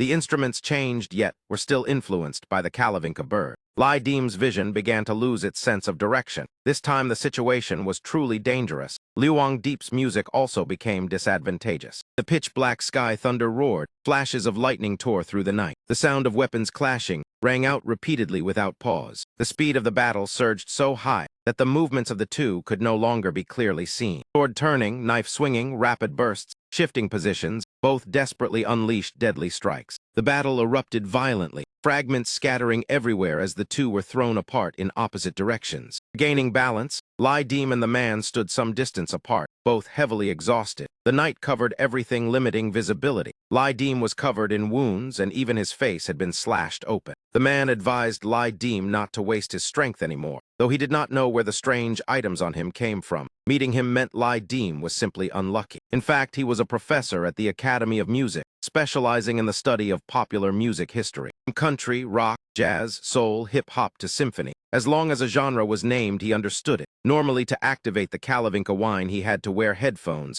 but today was his home ground, the place he claimed as its ruler. Lai Dim waved the banner without saying a word. The flag planted into the ground with a heavy sound. The black banner of Great Ming activated increased recovery speed. Lai Dim told Luangdeep to drink quickly and stop hesitating. The two of them would kill that arrogant old man. He swiftly swallowed a recovery pill. Luangdeep crawled out of the music player, telling Lai Dim to wait a moment. His head planted into the ground, creating a dramatic entrance. The man glanced quickly at Luangdeep to evaluate him. Sensing no threat from the one who crawled out of the strange object, the man could not understand what Lai Dim was planning. Luangdeep ran to the center of the stage, holding the microphone and laughing loudly. "Then let us try this." The man did not give Luangdeep a chance to start singing, immediately launching a kick forward because striking first always gained the advantage. How could he allow that man to succeed? Disrupting others was truly shameless. Lai Dim quickly blocked the attack aimed at Luangdeep, reminding the opponent that the one he needed to face was him. There would be no chance to distract him. Lai Dim swung his staff forward. The man merely tilted his body slightly and easily avoided the strike. A kick shot out. The man used the force to leap away from the stage. Standing not far from the stage, Luangdeep on the other side was already prepared. Luangdeep took a deep breath and opened his stance, ready to begin the performance. He asked the man what genre he wanted to play: rock and roll, blues high, or ghost thunder. Heavy metal, ice, split rhythm. Whatever the man wanted, he could perform. Luangdeep raised his hand to greet the audience, announcing the rhythm beginning, counting the beat before entering the performance, his voice about to explode with a bizarre melody mixed with foolishness, his limbs dancing wildly while the lyrics were completely meaningless. The state began to be judged. Lai Dim nervously waited for the coming effect, his eyes shining brightly. The man looked confused, stunned by the melody that had just entered his ears. Lai Dim turned his body and launched a lightning-fast attack toward the opponent. A sudden surge in speed made the man realize that Lai Dim had already prepared his assault, his expression flashing with confusion. Even so, his movements remained smooth, continuing to close in on Lai Dim and striking upward from below. Lai Dim used the flag to shield his weak point. The man continuously attacked the defense as both sides fell into a stalemate. Luangdeep's rustic singing voice made a vocal instructor like the man exclaim that he could not endure it. The longer the battle continued, the faster Lai Dim's movements became. Cracks appeared on the man's sword. He glared in disbelief, the weapon enduring 3 times the pain of normal yet still breaking. Taking advantage of the opponent's confusion, Lai Dim rushed forward, knocking the blade aside and immediately following with a vicious attack.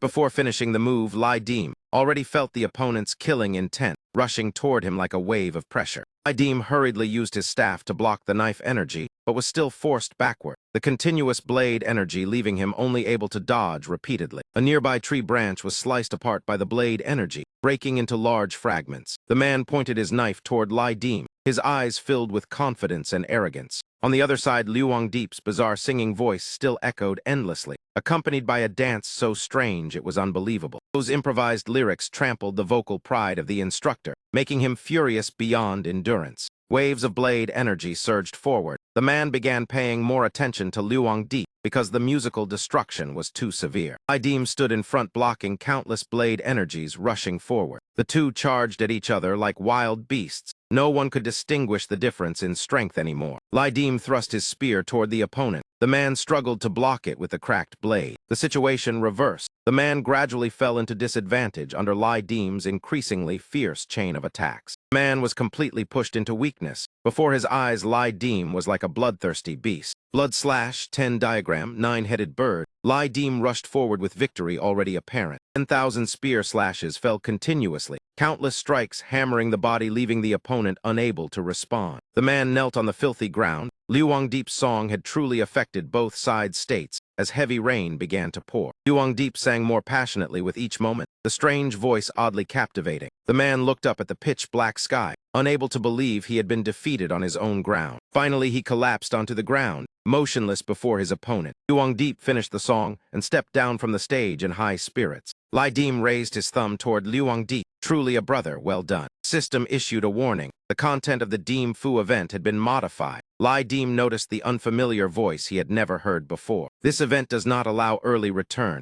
All walkers must fight until only one remains. Kill the disruptor to receive an item allowing return. A notice named Bui Van Ho was publicly sent to the entire system aimed directly at Lai Dim and the walker with the Hochdio inheritance. Liu Wangdeep seemed to hear nothing and calmly searched for a place to avoid the rain. Bui Van Ho spoke directly to Lai Dim, saying that 2 days ago he had killed 4 walkers, including 2 teammates and a girlfriend of 8 years who had entered Dim Fu with him 1 year ago. This grudge could not be ignored. There were currently 36 surviving walkers, and 3 had already completed the condition. He continued announcing that no one could leave before death. Vo Sun, upon receiving the order to kill, revealed a sinister smile. In another place, Chiu Tam had also heard the command to kill, until only one remained. Bui Van Ho added that once Lai Dim's death was confirmed, everyone would be allowed to leave. At present, both sides were equally in danger. It depended on who died first. Lai Dim calmly listened to the challenge. He had never feared death. Elsewhere, Cha Tiu Dao held a small steamed bun in his hand, chewing while recalling that 5 minutes earlier he had just defeated an opponent. He pondered the techniques from Tower 8 that he had nearly converted into combat power, yet still lacked one crucial point. Cha Tiu Dao's wounds gradually closed. He understood that to go further something was still missing. As for Lai Dim, that meant the dangerous style of a walker who never stopped until becoming stronger. Everyone wanted strength, but life was still important. Cha Tiu Dao had killed 6 people,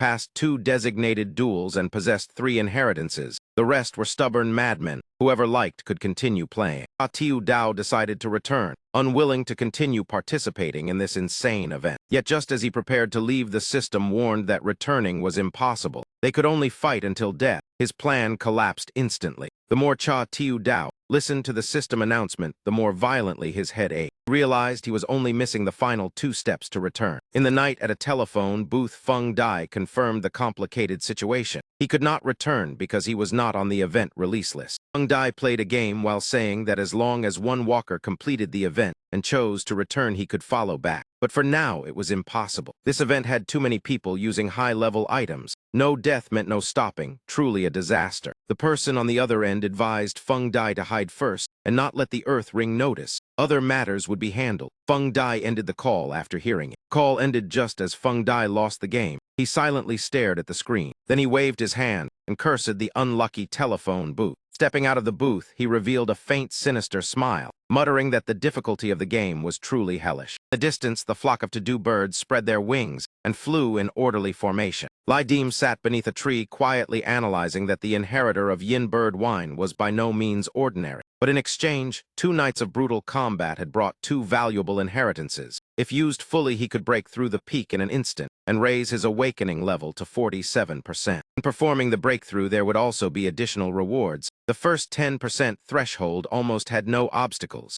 only increasing a bit of blood laugh, yet very practical. Lai Dim wondered where fortune would lean this time. The interface of the Kalavinka bird inheritance appeared clearly with blade strengthening, awakening level 9%, and the ability to self-recover after being killed. Confirmation increased strength and attack speed by 90%. The music insight skill allowed rewards when recalling any melody. Hearing a guiding voice doubled the state. Encountering special magic music would bring extremely powerful enhancement. Thanks to blade strengthening, the sword energy began from the hand, but was born from the heart, combined with the exclusive secret technique of the true martial armor, causing the weapon to emit invisible vitality. The condition was using a weapon of excellent grade or higher in the music insight state. Warning text caught Lai Deem's attention. Replacing inheritance could increase blade power but could not raise awakening. However, inheritance also had the ability to evolve. Raising awakening required many other paths. Hearing the two words evolution, Lai Deem immediately seemed to grasp the key point. After that, he actively fought Blood Laugh, using the opponent who favored close combat to accumulate experience. Seizing the opening, Lai Deem drove a strike straight into the opponent's jaw like a fierce tiger pouncing on prey. A deep explosion sounded, and white smoke instantly spread everywhere. Lai Deem held his head and thought for a long time, still reluctant to replace the inheritance, since both sword energy and firearms carried formidable power. He suddenly thought that if Hojie could evolve, then every current problem would be solved perfectly. On the skill board, the two sealed entries did not affect much, but being unable to use Luang Hong Enhat Mayat made combat judgment difficult, especially when facing someone with Kalavinka Bird. At that moment, Long Ho appeared. Long Ho surrounded Lai Deem. He observed while evaluating that they had high mobility and were hard to approach, but lacked long-range attack ability and had fragile structure, while he himself also had quite a few weaknesses. After careful thought, Lai Deem made the final decision, using Long Ho energy to summon To Do Bird with the target trust level reaching 86%. A ring of light appeared, and feathers began to manifest in the air. Finally, To Do Bird condensed into a complete form, spread her wings beneath the brilliant white light. Lai Deem also stood up ready to depart. Seeing Lai Deem, To Do Bird ran over and respectfully called out twice, "My lord." But then she suddenly paused, because Lai Deem carried the scent of another woman. To Do Bird blushed, saying she did not mind, while Lai Deem still had not reacted. Lai Deem chose To Do because Black Feather had defensive ability and flight capability. The Black Feather storm, when spreading wings, could rise to 500 meters. Seeing To Do Bird playing with Long Ho, Lai Deem asked whether she would go to Ming Nation later. To Do replied she still stayed at Long Ho Mountain of the Heavenly Master Dao, and had lived there so long she was bored. He continued, saying she had improved herself and would surely help my lord, then called out excitedly once more. To Do Bird suggested asking where my lord wanted to go, or she could carry him there quickly. Lai Deem scratched his head and refused, saying walking was enough. To Do Bird flew above, chirping many questions, from how Lai Deem arrived here to whether this was his homeland. She said she had long known he was not ordinary. Lai Deem below kept running silently. To Do continued asking whether he came here to restore the glory of her hand thigh. When To Do was about to ask more, Lai Deem said they would talk later. He had dispersed the To Do Birds she gave and asked her to watch for those with behavior and sent similar to him.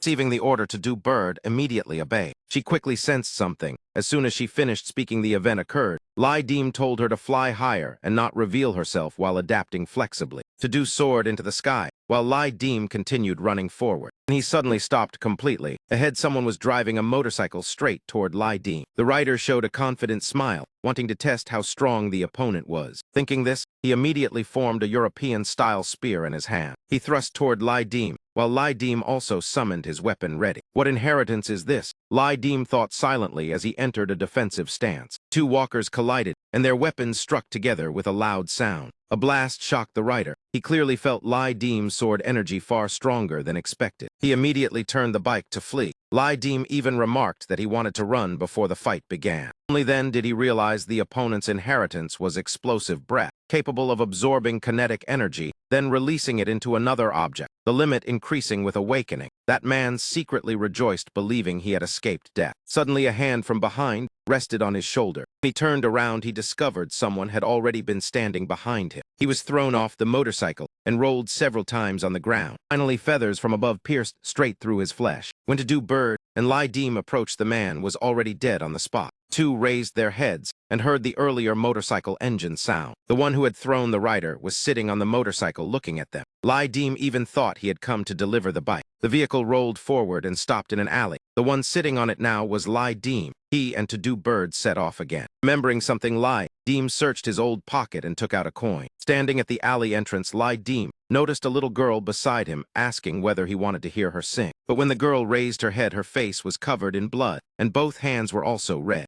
Dim froze for several seconds when suddenly a hand reached out. He immediately turned back and realized it was the nearby cart puller. Tu Trung said he was looking for Dim. Tu Trung said that a glasses-wearing, weak-looking man had won 23 leopards in a row, causing Gao Wucheng of the underworld to decline. He guessed Dim knew who that man was. Dim asked back that if he won money then, why were you all sitting idle enjoying the profit? At this moment, Tu Trung began explaining the entire matter clearly. After hearing the story, Dim thoughtfully said, according to you, he still had to bring 10 living people to the underworld. Where would those 10 come from? Manhwa Garden denied it, saying the location was arranged by the glasses-wearing man, while that man reminded everyone to stay vigilant. Tu Truong then laughed softly, replying, "What is wrong, old man? Do you not remember that at the alley entrance we have long worshipped a 5-colored cloth and a jade imperial decree scroll?"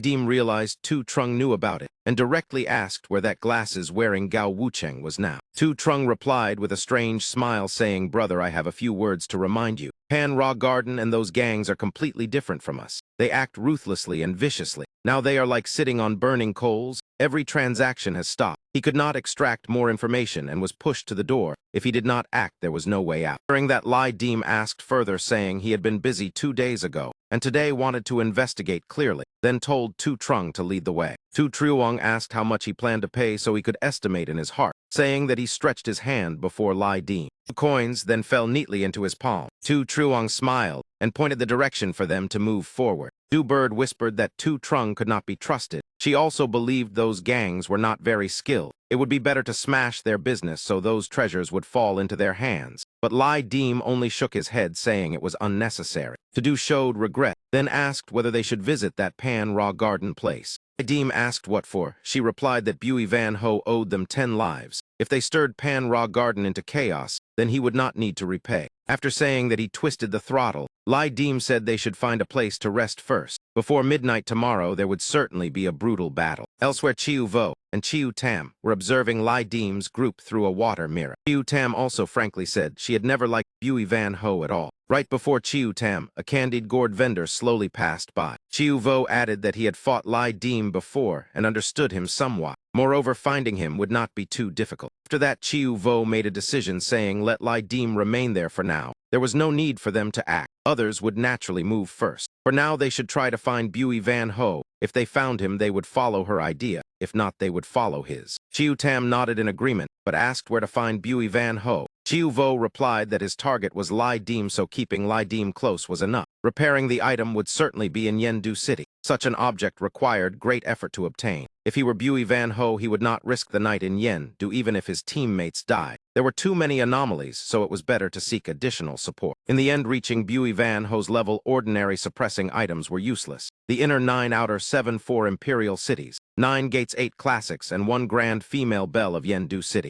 Such items surely had great reputation. Even if they were not familiar with the alleys like locals, they could send people to inquire at tea houses, guild halls, antique shops, and markets. They would certainly obtain the necessary information. After hearing this, Chiu Tam lightly knocked him, saying Chiu Vo looked rough, but thought of a good plan. As soon as she finished speaking, Chiu Tam threw her weapon toward the candied gourd vendor. Then she asked the old man that she wanted to ask for directions. In Yendu City, Chiu Vo and Chiu Quan were stopped. It turned out they had once damaged the goods at the alley entrance and had not compensated yet. Someone had paid on their behalf, so now the entire underworld Yendu refused to receive them. Seeing this, Chiu Tam asked whether she alone could enter. The answer was still no. Hearing that, Chiu Quan curled her lips and mocked that the person in front was truly a country bumpkin. Turned to ask Chiu Vo what they should do now. He replied that they should wait until midnight tomorrow, and there would surely be a change. In another place, Vu Sun sat sipping while calculating in his mind that this time, the private domain combined with everyone's inheritance data only amounted to 2,000 points. For someone like Vu Chu under the master's eyes, he was merely a 10 lord, openly selling the personal information of talisman walkers. Why would they bother risking such troublesome trades? After finishing the drink, Vu Sun crushed the bottle in his hand. Vu Sun thought there was no need to care about those things.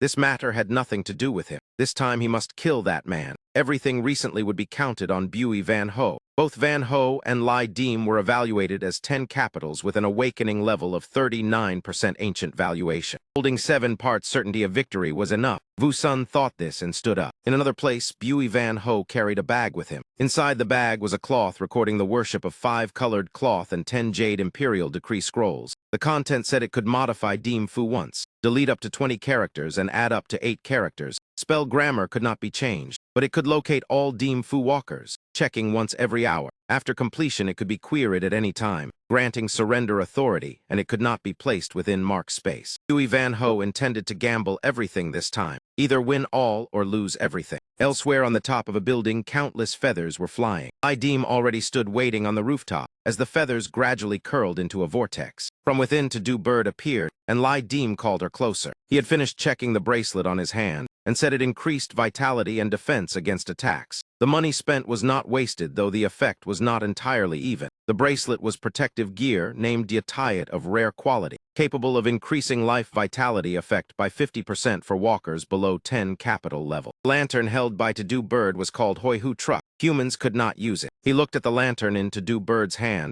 and wondered what made it so valuable that its price exceeded Diatayat. Yet everyone praised it as a good item. Mao Tu Trung even gifted a small bronze piece. At this moment, he had gathered considerable information about several places. First was the Tam Dai Yin market, where the most prominent place of Pan Ra Garden was the gambling street, either becoming rich overnight or losing everything in a night. The imperial city was full of deceitful merchants. The inspection paths could be seen but not rescued. If eyesight was good enough, it was heaven, but not everyone could earn gold. Finally, there was the alley entrance, abundant goods, clear payments and tidy dealings, but the prices were not cheap. Lai Diem looked into the distance, thinking that, after sending living people into the underworld, the forces here must also move. He very much wanted to see what would happen to Bui Van Ho. The police station, a hat and several photographs were placed on the table. In the photos were Lai Diem and several others, as a lighter flickered to life. A man who looked like a police officer burned the photos, while muttering that those private talisman walkers were like oversized children who only knew how to cause trouble but not clean it up. Suddenly his phone rang. He picked up the receiver. The other side reported that Ring 4 and Ring 9 had lost contact and scolded them as lazy fools. The policeman replied they could not wait anymore. Before midnight tonight, they must control Bui Van Ho so the private domain event would return to its track. The other side said without Ring 4 and Ring 9 it was impossible. Before finishing, he was interrupted that nothing in this world was certain. Even a 10 capital could stir heaven and earth. The other side acknowledged. At this moment, in another place, Lai Diem asked To-Do whether she had any magic that could disguise as an ordinary person. To-Do hesitated when answering about that matter. Lai Diem then said perhaps she should fly a bit higher while observing the movements within Yendu City. He felt clues might be gained. Hearing this, To-Do glanced at the string of coins before Lai Diem's chest. She curled her lips and snorted lightly, and quietly soared into the sky. Lai Diem remembered Dan Nuong once saying that, when all the coins turned emerald green, she would have enough magic power to help Luong Jia reconstruct his body. Afterward, Lai Diem sold the gifted hat and obtained 20,000 coins. With money in hand, the first thing was buying a music player to ease boredom. After a while, the ticking of the clock echoed steadily in the quiet space. Lai Diem sat with an older man, and when asked about yesterday, he calmly answered that he had gone to check the duty shift. The man nodded, praising his sense of responsibility, as they both raised cups of hot water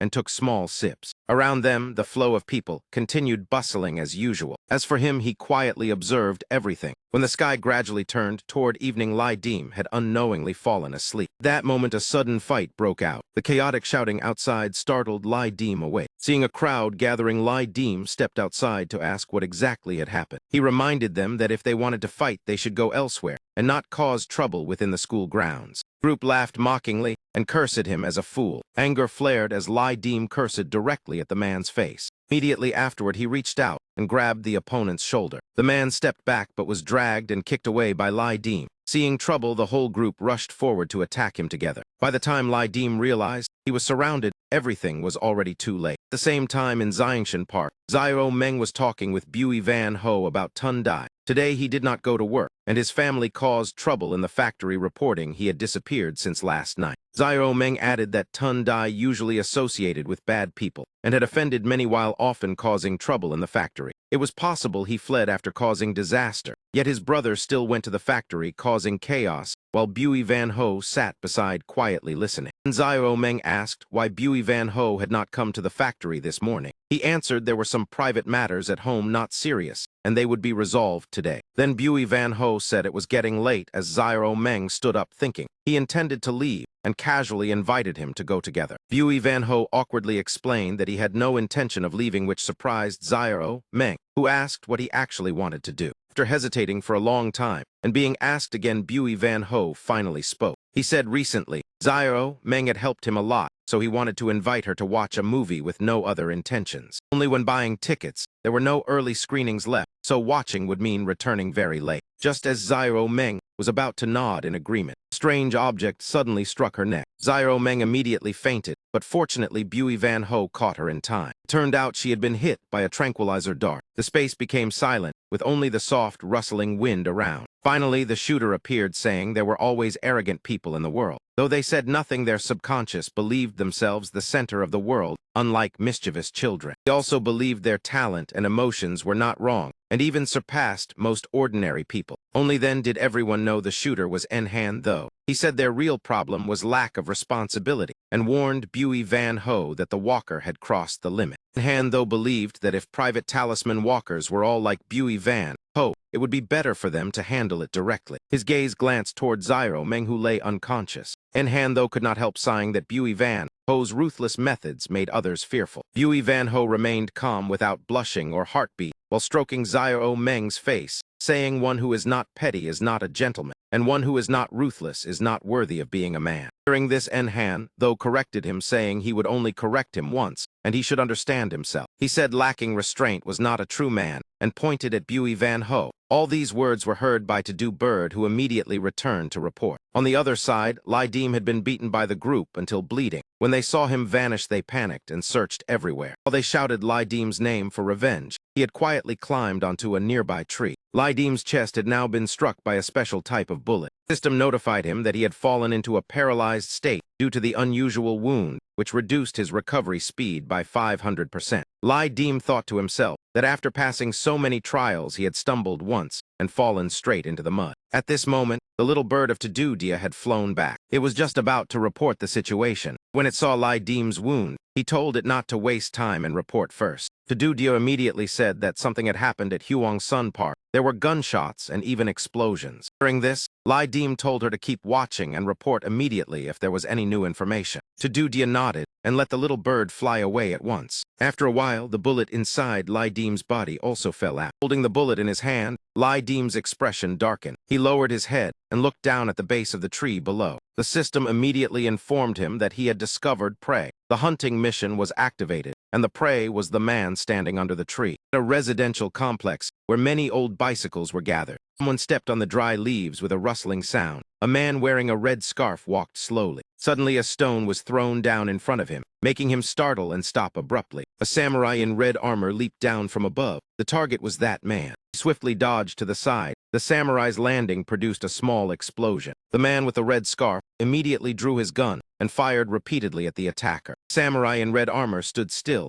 and endured the barrage. Under the relentless gunfire, the samurai was finally forced to retreat. When the man stopped shooting, its body rolled several times and slid backward. The samurai clad in red armor gradually dissipated into the air after the brief clash. At this moment, Lai Deem suddenly rushed straight toward the man from nowhere. He swung his sword down without hesitation, but the opponent avoided it in time. Lai Deem spun repeatedly. The sword tip again pointed directly at the man with the red scarf. Relying on his superior speed, he delivered a powerful slash that cut straight through the opponent's body. The man with the red scarf collapsed to the ground. The system immediately announced to Lai Deem that unfortunately he could not obtain the inheritance. Looking at the lifeless body before him, Lai Deem concluded that this man was a marksman. He bent down to pick up the opponent's gun and said in a low voice, "It seems things are far from simple." Lai Deem straightened up, stuffed the gun into his pocket, and judged that a marksman capable of manipulating other people's minds for a short time must certainly have accomplices hiding nearby. At that moment, a small bird flew over with urgent news. "My lord, there is movement at Huang Sun." Suddenly from above, shards of broken glass rained down toward where he stood. Lai Deem and the small bird swiftly avoided this dangerous ambush. Above appeared the figure of a blonde woman, her hands covered in blood from smashing the window glass, her eyes hollow and emotionless as if she were being controlled. Raising his head to look at the one who had just attacked him, Lai Deem could not help but remark that the situation had become serious. The little bird flapped its wings fiercely. Each feather that fell instantly turned into many other birds. The small birds immediately scattered and flew into the building to scout the situation. They circled everywhere while the people continued working calmly as if nothing had happened. Each bird flew through the crowd, weaving between their conversations. Their eyes glowed green as they searched for suspicious targets. While the flock searched for the one behind it all, Lai Deem waited below the building. He closed his eyes and focused his vision through the birds, thinking that the group causing trouble earlier had clearly been controlled by someone. Suddenly, he opened his eyes in alarm. Something was wrong. That person was trying to manipulate his mind. The bird carrying Lai Deem's vision had now directly encountered the enemy. Standing below the building, Lai Deem looked up and murmured the location, 4th floor. In the blink of an eye, he used all his strength to climb straight up to the 4th floor. As soon as he landed by the window, Lai Deem immediately faced a red-haired girl who was pulling up her clothes. She retreated in panic and screamed, while Lai Deem calmly jumped fully inside. His sword swept past her body and stabbed into the wall. Clearly, Lai Deem had deliberately thrust off target. At this moment, the two stood facing each other inside the 4th floor restroom.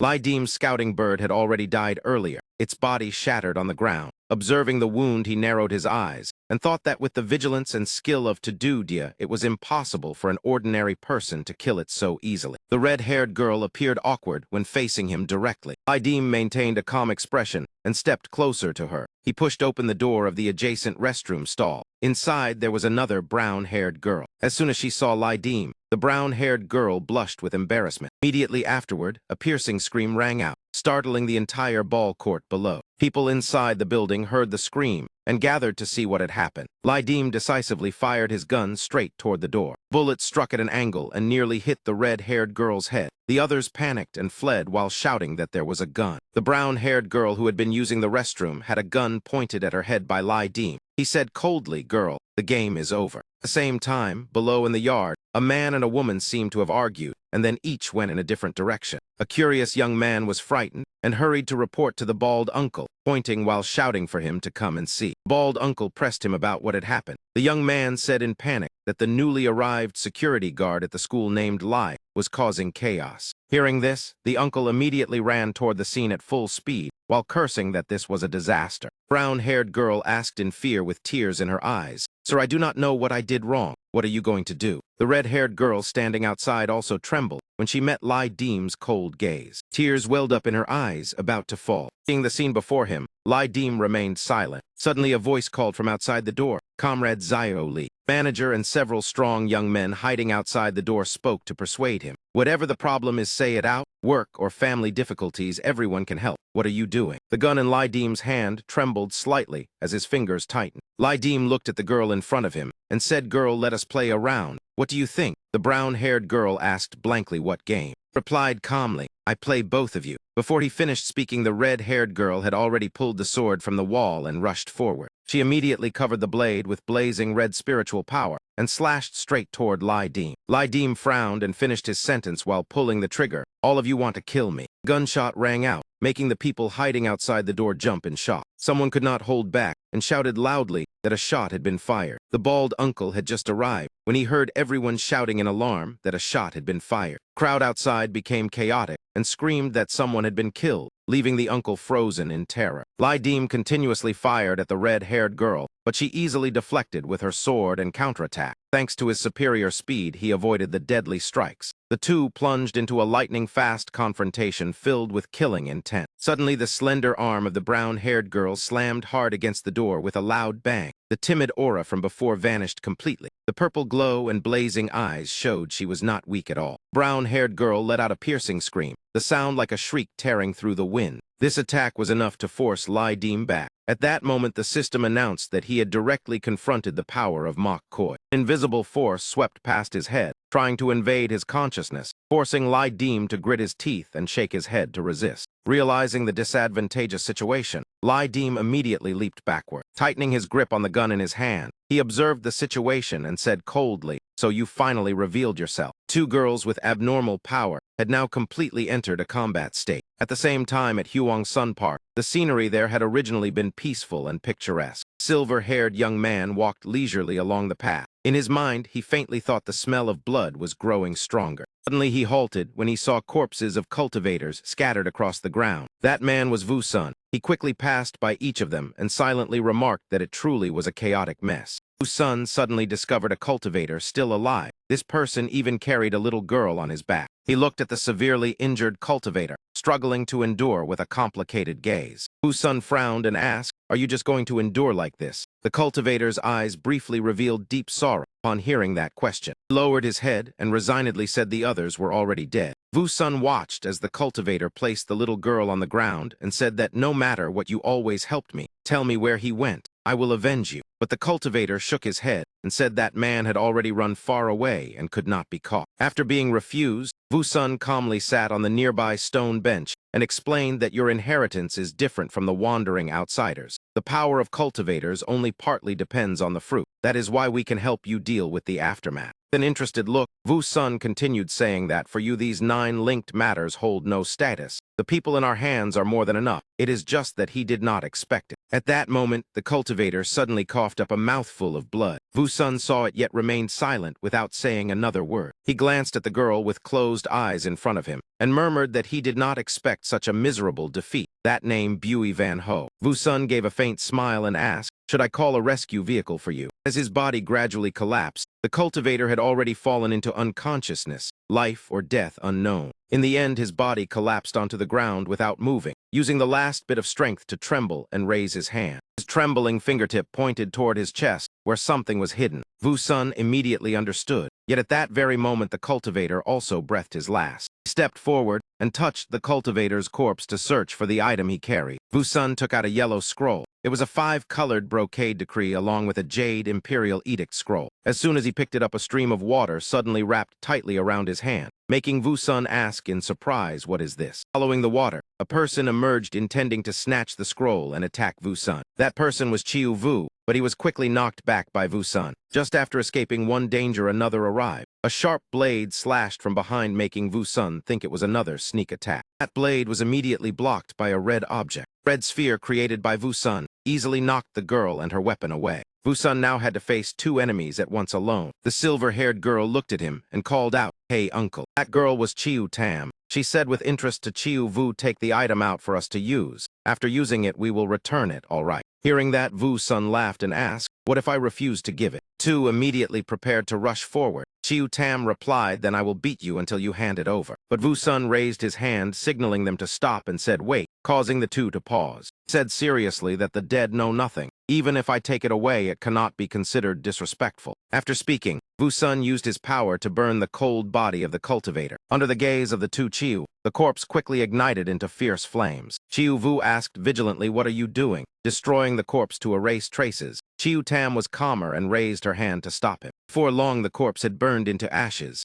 Vu-sun turned his face away and said, "It seems this is not a scheme of driving wolves to devour tigers. Bui Van Ho truly escaped." He turned back and raised one finger, saying, "Come, fight me." Scene shifted back to the building where Lai Deem worked as a guard. He calmly placed a grape into his mouth. The 2 girls who had been fierce earlier were now already defeated. Blood splattered everywhere while Lai Deem was unharmed. The system announced that he obtained the inheritance emerald life of Mok Koi Beast. The crowd standing outside witnessing this scene was so frightened that they all collapsed to the ground. When Lai Deem stepped out, the group trembled and pressed against the wall to make way for him. Seeing that he could only sigh. While walking, he suddenly noticed the bald uncle. Lai Deem intended to reach out to help him up, but the uncle panicked and shrank against the wall, shouting. That scene made him sigh once again and say, "All right." After that, Lai Deem walked toward the window. The crowd watched in confusion, since this was the 4th floor. Could it be that he intended to jump? Just as they guessed, he straightforwardly jumped down, making everyone gasp. Everyone hurried to the window to look. Lai Deem landed safely and casually mounted a motorcycle and sped away.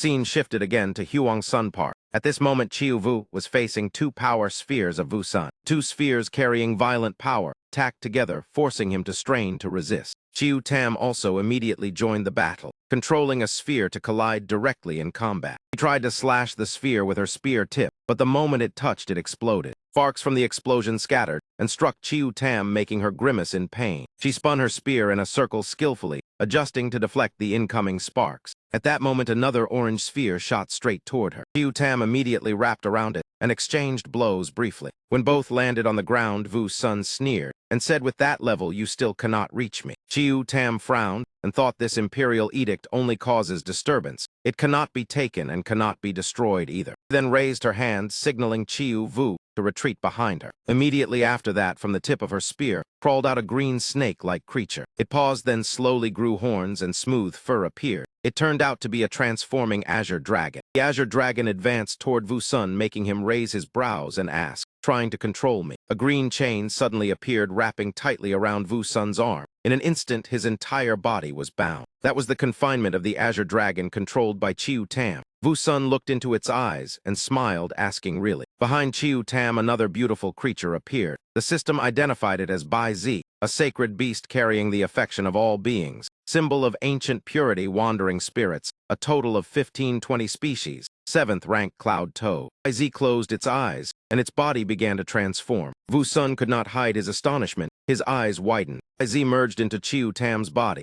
She spoke, asking, "What if it is 10 capital or peak 10 capital?" As she spoke, she rushed forward, her voice coldly declaring that this fortune, even if it is peak 9 link, still only leads to death. Suddenly, a figure rushed straight into the battlefield between the two sides. A person swiftly snatched the scroll from Vu Sun's hand. The woman with angel wings laughed happily and said, "Got it." Chain imprisoning Vu Sun was instantly shattered. Vu Sun reached out and grabbed her ankle. He asked coldly, "Why did you not wait a little longer?" After speaking, he hurled her violently toward Chiu Tam. She rolled several times across the ground from the brutal throw. Lying on the ground in pain, she gritted her teeth, thinking that this man was truly difficult to deal with. Vu Sun held tightly onto the one trying to seize the item. Taking that chance, Chiu Tam rushed forward to counterattack. The 9th warrior to do did not expect Vu Sun to break free from Bai Zi's control. His gaze toward her was filled with killing intent, as if he wanted to break her apart. Chiu Tam did not know how to react for a moment. Vu Sun's counterattack speed was too fast. In a blink, both 9th warrior to do and Chiu Tam were knocked away. Vu Sun's counterstrike was so powerful they had no time to react. Chiu Tam slid across the ground. Her injuries were not light. Seeing his sister in danger, Chiu Vu hurried to her side. Chiu Vu supported Chiu Tam and asked if she was all right. Chiu Tam gritted her teeth and replied at worst she was not dead yet. Vu Sun picked up the scroll and glanced at the person lying nearby.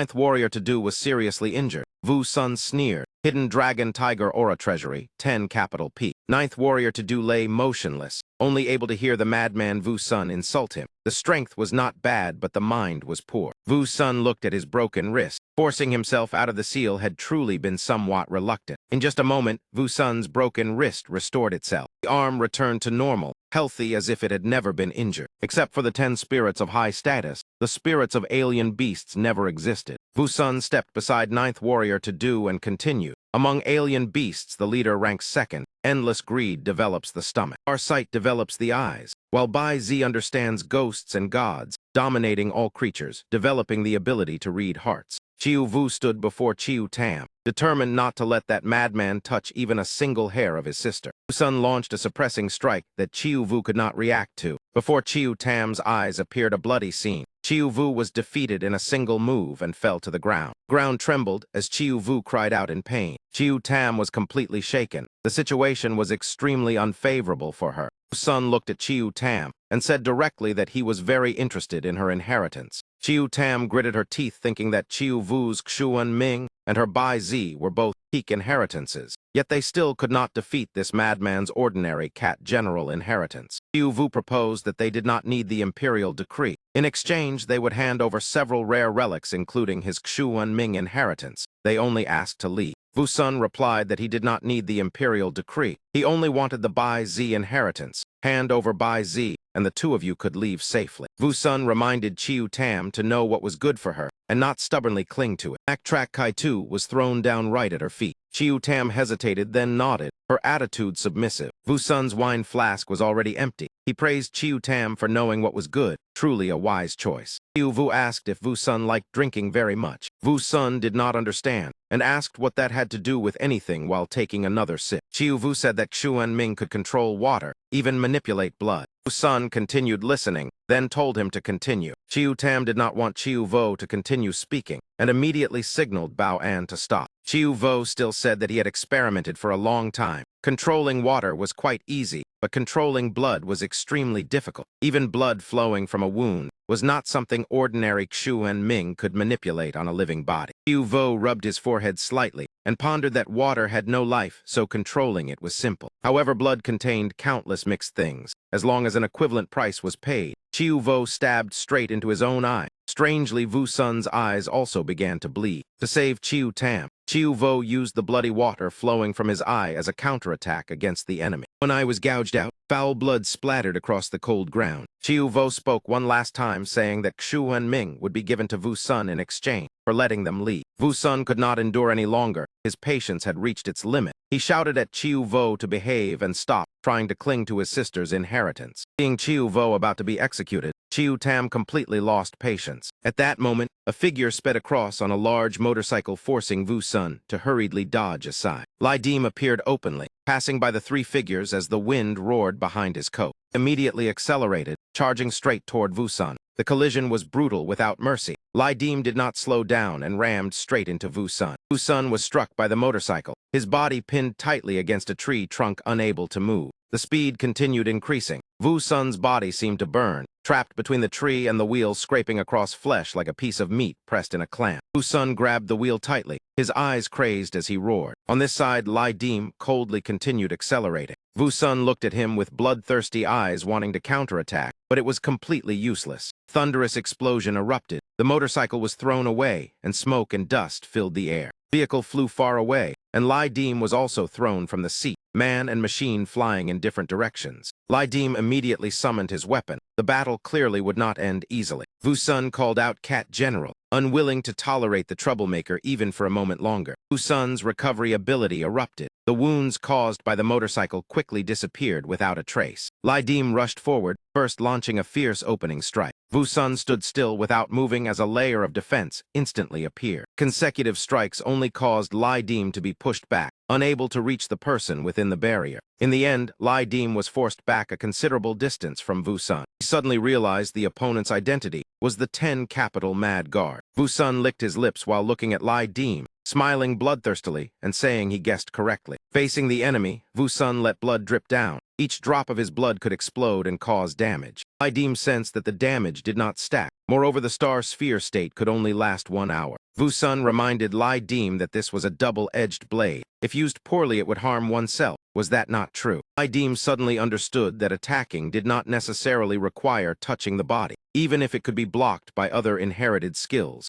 And Vu Sun himself had helped him realize that. While Vu Sun fought the new opponent, Qiu Vo and Qiu Tam immediately sought a chance to escape, since Lai Dim could hardly hold him long. Vu Sun noticed the two trying to flee, but he would absolutely not allow things to be that simple. That general drew its weapon and officially unleashed a move. Chu Kai was activated, the awakening level exceeding half. How could they leave so easily? Chu Kai immediately attacked the Qiu siblings. Chu Kai formed a gigantic chain circle, enclosing the two like a mobile prison. Qiu Vo could not understand how Vu Sun could make such an ordinary cat general inheritance so powerful. The ability to kill enemies and restore health without weaknesses, perfected to a terrifying degree. As expected, the cat general was so powerful it drove people to despair, and that madman Vu Sun brought others unbearable suffering. Lai Dim was not at a disadvantage, and immediately summoned his inheritance. Chongming Eye of Insight, Yingwu Wisdom Sight, Bai Fang Blood Sight, Miao Dairo Beauty Sight were all inheritances he had once subdued. And summoned, their aura erupted powerfully, completely dominating the battlefield. Lai Dim decided to consume 35% awakening to break through the first upper tier of Yahello bird, with absolute success rate. The system warned that the breakthrough path was closely tied to basic specialization. At least one specialization must reach 75%. The higher the specialization, the higher the inheritance quality. The blood smile would reset after the breakthrough. Yahello bird completed its first peak breakthrough and quickly adapted. The transformation finished. Hidden inheritance skill Hidden Flight activated. The soul of Yahello bird appeared behind him. The walker released 2 strikes while Yahello bird released 1 strike with the special effect of the previous skill. For example, if the previous move was Tiger Scorch, Yahello bird's strike would carry a large hardness effect and also receive enhancement from 9 Phoenix and Corpse Hook, paralyzing the enemy and damaging the soul. Peach blossoms drifted with every step of Yahello bird, the one called the Heavenly Emperor Maiden. Exclusive inheritance and superior equipment, Lai Dim could activate the Feng Kang effect without needing to kill Vu Sun. Lai Dim gained the skill Wind Marsh, greatly increasing movement speed and causing the target to weaken to death within 2 seconds. After activating too many skills, Lai Deem's skill slots were full. The system forced him to discard some. Focus returned to Deem Fu, and using 2 skills consecutively placed heavy pressure on the body. Cat General and Vo Sun faced Gyu, Hu, Bird, and Lai Deem. The 4 summoned forces were all extremely powerful. Vo Sun struck first with Southern Banner Loyalty. On the other side, Lai Deem's weapon also erupted forward. Lai Deem broke through the encirclement and charged straight into the center of the strike like a falcon, tearing apart the opening assault. He reached Vo Sun, but the opponent did not collapse and immediately retreated to avoid the spear thrust. While dodging, Vo Sun frowned in annoyance at the terrifying agility of Lai Deem's movement technique. Lai Deem continued pressing forward. Every counterattack of Vo Sun was blocked without mercy. The two plunged into a true explosive clash. Vo Sun's Southern Banner Loyalty turned into fire spheres orbiting Lai Deem like colliding satellites. Fire spheres suddenly vanished and extinguished midair. Lai Deem could not help suspecting, had they already expired so quickly. Lai Deem immediately rushed forward, finishing the remaining spell spheres with clean, decisive movements. His movement was light as wind. His attack speed matched equally by firm defense. Lai Deem could only deal with 2 or at most 3 light banners at once. Yet it was possible Vo Sun deliberately exposed a flaw. The agile skill Lai Deem used the Phantom Spear to block 3 of Vo Sun's banners. The ringing of metal clashed like a beautiful martial rhythm. Hu Bird coordinated with Lai Deem. Both accelerated straight toward Cat General. Vo Sun gripped the blue banner tightly and spread it forcefully. The banner transformed into a barrier, blocking Lai Deem's spear like an arrow. The current situation clearly placed Vo Sun at a disadvantage. As the spear surged forward, Hu Bird also launched a surprise strike from above. One feather of Hu Bird was blocked by the red banner. Astonishment appeared clearly on Vo Sun's face. The red banner exploded, sending Hu Bird's attack flying back. 2 sides fought fiercely without pause. The sound of weapons slicing wind grew denser, the battle increasingly dangerous.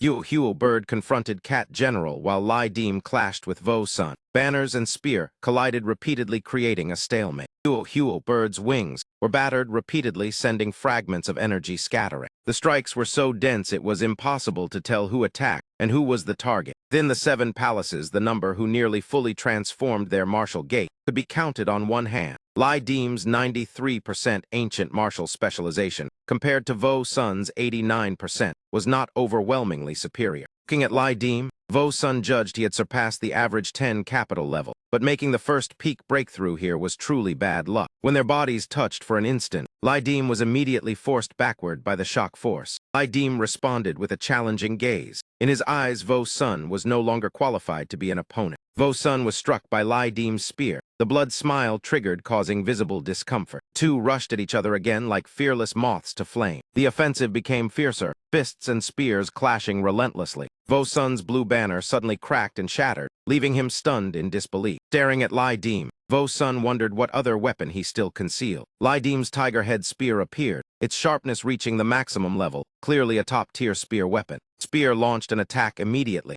Vo Sun hurriedly retreated while continuously summoning red banners. A strike descended. Lai Deem quickly blocked it, the powerful force tearing wind and shaking space. The battle grew hotter. Vo Sun released 4 banners simultaneously, while Lai Deem increased his attack tempo without hesitation. Once again, Lai Deem chose to strike directly at the 3 banners, his eyes cold as if crushing everything. His attack speed was so fast the naked eye could not follow. The banner was knocked away the moment it touched the weapon. The remaining force of the strike flew toward Chiu Vo and Chiu Tam. The brother immediately stepped forward, shielding his sister. The blue banner leaned toward healing, the yellow banner toward defense. The red banner carried destructive heat, combined with the blue-green weapon. Only the white banner remained to imprison the 2. Even so, Lai Deem could still fight evenly against the 4 great banners, needing only 5 or 6 spear strikes, at most not more than 10. Chiu Tam speculated that, when the 3 banners rotated, Lai Deem would find an opening. Sure enough, Lai Deem's eyes sharpened as he broke through with the spear and plunged deep into the 4-banner encirclement. Vo Sun immediately lost balance from the strike, his expression becoming extremely ugly.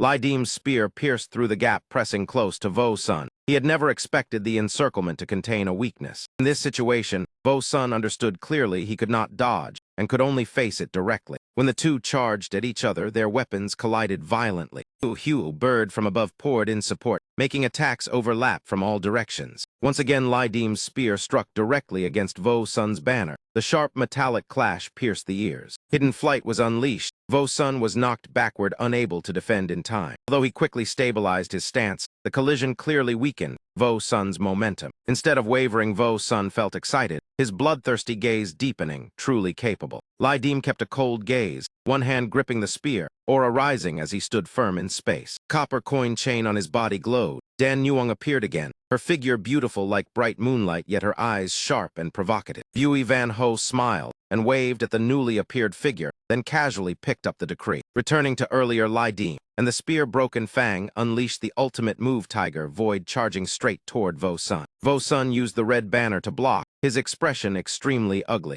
General joined forces with Vo Sun to block the Tiger Void of the broken Fang spear. The collision produced a thunderous explosion. Lai Dim suddenly noticed something unusual. His movement was disturbed as Vo Sun's banner rushed forward, wrapping tightly around the broken Fang spear. Bui Van Ho held the decree and invited Lai Dim to meet at midnight on the sacred path of the 13 tombs. After speaking, Bui Van Ho turned and left, leaving Lai Dim and Dan Nuong watching the fading afterimage. At Huang Sun Park, Lai Dim carried To-Do on his shoulder and walked with Dan Nuong along the dimly lit path. Lai Dim thanked Dan Nuong, saying surviving this battle was thanks to her. This time Lai Dim could be considered fortunate. To-Do was seriously injured, and his first use of hidden flight exhausted his stamina. All plans were powerless. Less than 3 hours remained until midnight. Dan Nuong said this world contained strange, suppressed energy. Elsewhere, the two might not have retreated in time. Moreover, she still lacked strength to confront Bui Van Ho or Vo Sun. Lai Dim reassured Dan Nuong, saying in the next assault he could subdue Guo Huo Bird. Yet an inexplicable unease still rose within him. Head on the park path beneath faint yellow lights, a tall, shadowy figure waited, mysterious as it faced Lai Dim's group. Under the streetlight, Cha Zio Dao spoke mysteriously, asking whether Lai Dim's group truly still had the mood to stand around chatting. The soul of Guo Huo Bird had now completely merged with Lai Dim. Battle that erupted showed no intention of mercy. Even if Vo Sun wanted to retreat, it was already too late. Guo Huo Bird continued attacking. Feathers shot forward so fast their trajectory could not be seen. Vo Sun suddenly felt death approaching. This strike was enough to send him to the underworld. The chains imprisoning Chiu Tam and Chiu Vo began to shake violently. Chains suddenly changed direction and struck Lai Dim from behind while he was focusing his strength on attacking ahead. The broken Fang spear was still tightly entangled by the Cat General's banner. Unfortunately, Guo Huo Bird's hidden feather was hidden flight Tiger Leap. Lai Dim did not hesitate and immediately struck directly at the chain. Vo Sun gripped the chain tightly and pulled back with force. The chain snapped back, creating a counter-force attack. Lai Dim firmly defended without retreating. The situation turned into banner and chain directly clashing against the spear. Taking advantage of Vo Sun revealing a flaw, Chiu Tam quickly carried Chiu Vo and retreated, hoping Lai Dim could delay him long enough for them to escape. Vo Sun glared and shouted that Lai Dim should worry about Ninth Warrior To-Do, the one who was about to collapse. Lai Dim silently blocked the attacks, admitting that To-Do's condition was indeed extremely critical. Lai Dim changed direction extremely quickly. The broken Fang spear locked the chain's path of movement, determined not to let Vo Sun retreat easily. Vo Sun realized the path of retreat was blocked and stopped wasting words, directly charging to attack. Lai Dim took stance and thrust the spear like an arrow released from a bow. Vo Sun waved the banner to counterattack. The two sides struggled endlessly. Behind Lai Dim, a small figure suddenly appeared. Bui Van Ho appeared, accompanied by the skill heaven-granted blessing and harmonious human face. Lai Dim and Vo Sun were still fighting fiercely. The appearance of Bui Van Ho was not enough to make them separate. Their gazes suddenly changed as the third party unexpectedly acted. The decree suddenly shot into the air, while the attacks below continued relentlessly. Lai Dim swung the spear to seize it. With the decree in hand, the situation became clear. Vo Sun coldly declared he would not continue entangling this time. Next time Lai Dim might not survive. If he did not have urgent matters, he would like to see how long Lai Dim could endure.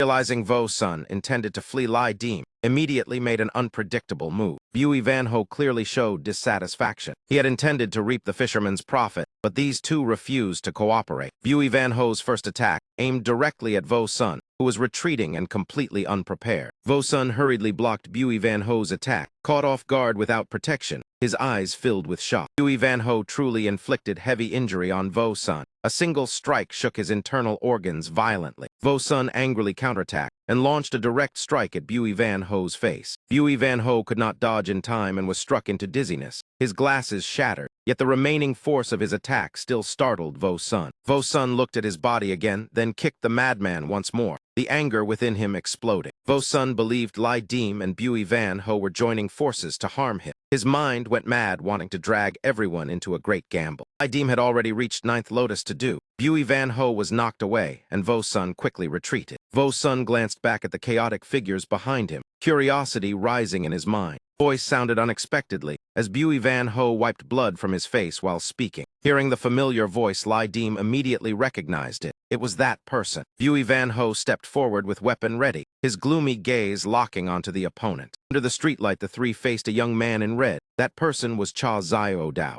Upon seeing Lai Dim, Cha Zio Dao immediately asked about his injuries, but Lai Dim did not answer and instead asked how he found him. Cha Zio Dao said nothing and used the skill silk technique golden thread. A golden thread cleverly slipped into Lai Dim's sleeve. Lai Dim reflexively grabbed for it, but it slipped away. Immediately afterward, Cha Zio Dao retrieved the thread, leaving Lai Dim annoyed. He shrugged proudly with a cigarette in his mouth like he had stolen spoils of war. It turned out his target was Lai Dim's cigarette pack, and he generously tossed one back to its owner. Lai Dim quickly caught the cigarette accurately with 2 fingers. While smoking, Cha Zio Dao slowly said he had heard of Bui Van Ho. Now that Lai Dim provoked him, it would be hard to avoid becoming a target. Although Lai Dim was formidable, facing Bui Van Ho would not be easy. Lai Dim calmly lit the cigarette and said that meant there was nothing for them to discuss. Who knew if Cha Zio Dao might suddenly stab him? Cha Zio Dao placed one hand in his pocket while holding the half-burned cigarette with the other, and curiously asked whether Lai Dim understood what mutual alliance meant. Lai Dim exhaled smoke and gestured for him to continue.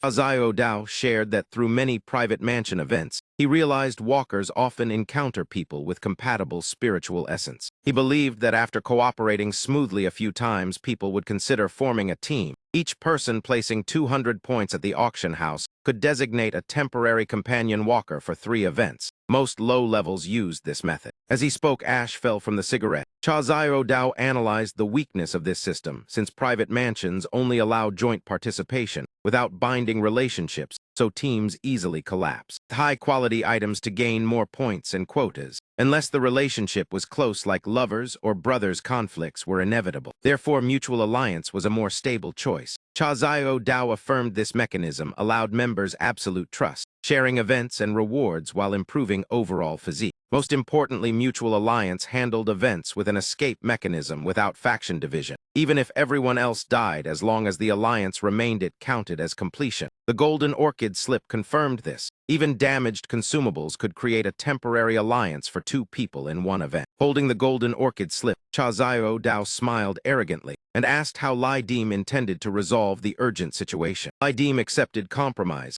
and asked the conditions for Cha Zio Dao to agree to form the alliance. Cha Zio Dao immediately set the condition. First, Lai Dim must give him 1,000 private mansion points, because that item was extremely important. After confirmation, he could return later and repay. Lai Dim calmly asked the second condition. Cha Zio Dao clenched his fist, demanding he break through the first peak inheritance soon. His current specialization was not satisfactory. The event at 8 Towers of Yendu was crucial, and he needed Lai Dim's assistance. Maintaining a calm demeanor with a faint smile, Lai Dim gestured for Zio Dao to continue stating conditions. His final condition was to hold command authority in the next event. Every order must be obeyed by Lai Dim. Lai Dim supposed he accepted all these requests and curiously asked what action Zio Dao planned next. Cha Zio Dao extinguished the cigarette and sneered, asking whether such an obvious matter even required asking. He calmly answered that of course they would run. His casual answer stunned Lai Dim, leaving him momentarily speechless. He lit another cigarette and said Lai Dim must have heard of Ren too. This was a subordinate of Dim Fu, responsible for arranging walker identities, providing intelligence, guiding actions, and ending missions.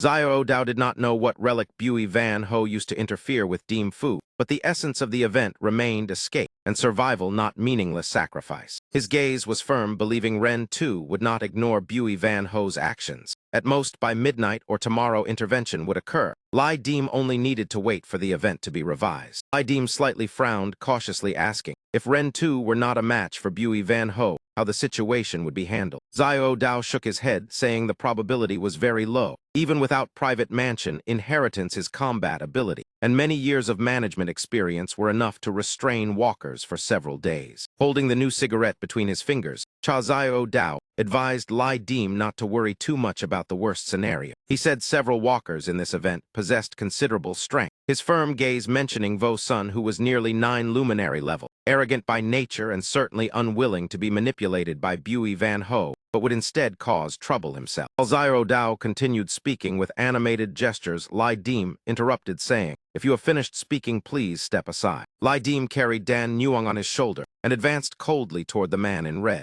Xiao Dao hurriedly waved his hand to stop him, saying Lai Dim's current condition was not suitable for doing something serious like that. Yet Lai Dim remained firm, demanding the path be cleared, and if he wanted to fight, he was ready. Xiao Dao gritted his teeth, anger clearly visible from any angle. He turned and directly asked whether Lai Dim did not trust him. On the contrary, Lai Dim said he trusted him very much. Precisely because of that trust, he felt the situation could not be as optimistic as Xiao Dao predicted. Xiao Dao silently watched the back of Lai Dim and his companions as they left. Suddenly he turned back and shouted, revealing there was a place that could treat the person Lai Dim was carrying. Hearing this, the three of them stopped at the same time. Seizing the chance, Xiao Dao proposed a condition. If Lai Dim helped him break through to the peak, he would restore spirit and stamina. Moreover, the designated match would begin in only 3 hours. After hearing this, Lai Dim glanced behind him. There, Xiao Dao's father was smiling with great self-satisfaction. Elsewhere, amid the surging deep sea, the howling wind signaled someone arriving. On a rocky outcrop, a man already stood waiting with an umbrella. It was the secretary of Wu Chu, reporting the whereabouts of Tu Pham in the escape and murder incident, and explaining that his men infiltrated the Yan Fu results thanks to the vitality of Tu Tai. The mysterious master who had not yet appeared believed the matter was related to Han Chuk. Another sharp sound cut through the air, his movement speed impossible to judge. He descended from above onto the rock. Seawater splashed everywhere. He cursed Tu Tai as a foolish woman. Steam rose as he stomped angrily, finally revealing himself as Chiu Chu Dai Bang Tao Vien, a burly man with dark skin and a fierce face covered in scars. Wu Chu's secretary continued reporting that Lai Dim was also involved in this incident. The moment he heard the name, Wu Chu Dai Bang growled out Lai Dim. Lai Dim's involvement in the infiltration of Yan Fu results aroused his curiosity. He wanted to see what kind of figure Lai Dim truly was. Back on the street Lai Dim had passed through, the lights were already lit. Xiao Dao's father spoke endlessly about regional cuisine, mentioning the 8 great schools and the 7 famous dishes of the South. Xiao Dao himself specialized in northern cuisine. Therefore, there were several culinary views he refused to accept. Finally, they arrived at Yendu Dong Huang Lao, ranked first among the 8 Shandong houses. This was the only place Xiao Dao still needed to complete his mastery. In the kitchen, fresh ingredients were already laid out, such as carrots, potatoes, and tomatoes. Seeing it was already midnight, Lai Dim suggested Xiao Dao prepare the meal and asked if there was anything he could help with. Xiao Dao refused, saying Lai Dim would understand when the time came. Their current relationship was that of colleagues, so he would not harm Lai Dim because there was no benefit. But after finishing this matter, there would be no further connection between him and Lai Dim. After receiving 500 Yan Fu points, Xiao Dao promised to help Lai Dim recover from the hidden flight aftereffect if he helped him break through the first peak. Xiao Dao raised his spear and pointed it toward the sky, saying that after the designated match, he would transform Ku Ruk Tine En Han into a better place. Xiao Dao's father confidently declared that if he said it, he would surely do it. At this moment, Dan Nuang asked which of the two would actually listen to the other. Xiao Dao's father immediately called everyone together to discuss. At the same time, he began displaying his cooking skill, placing ingredients on the chopping board with a heavy thump. His practiced knife technique processed the ingredients in an instant, making Lai Dim and Dan Nuang marvel. He planted the knife into the board. The ingredients were ready. The stove was lit and cooking began. During the moment, Lai Dim asked whether Xiao Dao had ever doubted that the path he chose was wrong. Xiao Dao frowned in thought, his hand still stirring the wok over strong flames. He poured oil into the wok and said that in the past, he was Wu Xian Lei Yidan Kai Dao. At that time, ability determined the path. Later, the inheritance was stolen. He had no choice but to preserve his life. Adding vegetables to the wok, he said his luck was not bad. Switching to cuisine still allowed him to use his strengths. Yu Dao believed Lai Dim seizing Yan Fu was natural, and he himself could rise again thanks to the bit of skill he still possessed. The main ingredients were added. The sound of stir-frying echoed in the deep night. Yu Dao introduced the dish double jade stir-fry, an authentic craft rarely seen since the Republic era. Yu Dao vividly described its tender, crisp taste, eating while inviting the two of them to try it. Dan Nuong was completely captivated by the fragrance of the stir-fried dish. The aroma drifted with the wind outside the kitchen window of Dong Huang Lao. Lai Dim suddenly sensed a strange, rustling sound coming from outside. As expected, the spreading scent of food lured wandering ghosts over. They howled noisily, saying it smelled wonderful, wanting to swallow it whole and claim it as their own. Lai Dim calculated silently. The midnight disturbance had appeared early, but its range was only around this floor, and it even brought several items with it. Yu Dao's father interrupted Lai Dim's thoughts, warning him never to go outside and not let anything enter. This food was meant only for him. Lai Dim felt delighted inside. Exactly the two ghost spirits Dan Nuong needed had come to the door themselves. Outside, torn cloth fragments fluttered everywhere.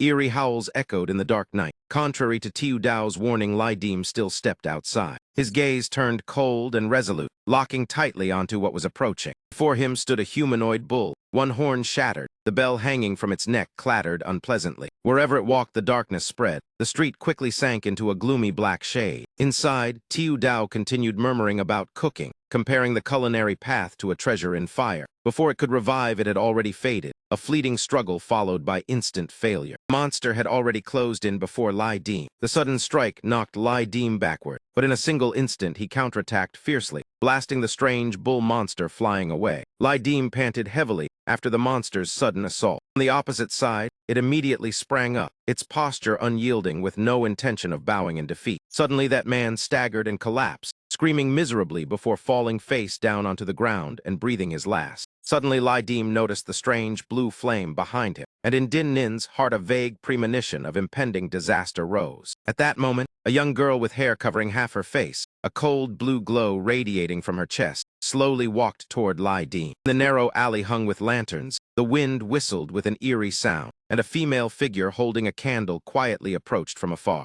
Not knowing the origin or methods of the other party, Lai Dim did not dare act rashly. Only when the figure came closer did he realize it was a graceful and stunning beauty. Yet from any angle she exuded an unfathomable sinister aura. The woman smiled gently and greeted Lai Dim, but wary of hidden danger he immediately interrupted and coldly replied that visiting like this without notice was hardly polite. Hearing that, the woman was not angered at all. She merely curled her lips in a smile and looked at him with an indescribably enchanting gaze. Realizing words could not shake this ghost woman, Lai Dim did not hesitate and directly swung his sword, slashing straight at her head. Feeling that was still not enough, he followed with a fierce kick to the ghost woman's abdomen, sending her flying backward, the candle in her hand falling to the ground as well. The candle rolled across the ground, its flame gradually dying out. At the same time, the ghost woman's body and soul began to dissolve, her lower half turning faint. Lai Dim immediately realized the weakness and stepped forward to crush the candle completely, causing her to vanish entirely. Before the ghost woman dissolved into nothingness, he cast a cold glance and said that yin and yang are forever separated. There would never be another meeting. However, the danger had not yet ended. Just after dealing with the ghost woman, the entire small town suddenly shook violently. Behind the distant rows of houses, a surging sea of blood like a tsunami roared toward them. Wherever the blood tide passed, it swallowed everything. Houses, tables, chairs, clothes, and shoes were all swept away without leaving anything behind. Ironically, the small road where Lai Dim stood had become a channel, guiding that wave of blood directly toward him. The blood sea carried countless wooden fragments and shattered household objects, turning them into sharp concealed weapons shooting straight toward Lai Dim. Hearing Lai Dim outside, Dan Nuong immediately rushed out and warned that it was only an illusion. Even so, the scene before them looked so real it was hard to ignore. Every sense told Lai Dim it was real, yet he still trusted Dan Nuong's words. He took out 2 small spheres from his pouch and threw them toward the incoming blood sea. 2 objects he threw were star-pattern force bullets. If the blood sea were real, they would be useless. But if it were merely an illusion created by a yin object, then, upon contact, they would surely explode. As expected, the 2 star-pattern bullets exploded violently the moment they touched the blood sea, blowing the entire tide of blood apart. Just after the blood tide was dispersed, a group of yin creatures shaped like infants rushed forward again to surround and attack Lai Dim. Attacking, their eyes glowed blood red. Their mouths opened wide, revealing terrifying sharp teeth on their childlike faces. Naturally, these things could not threaten Lai Dim. He calmly drew his sword and used the move Swallow Piercing Sickle, severing the twin horns of the yin creatures. The eerie ghost soldiers lost their life force once their two horns were cut, falling straight from the air like ripe fruit dropping from branches. Even after destroying the strange monsters,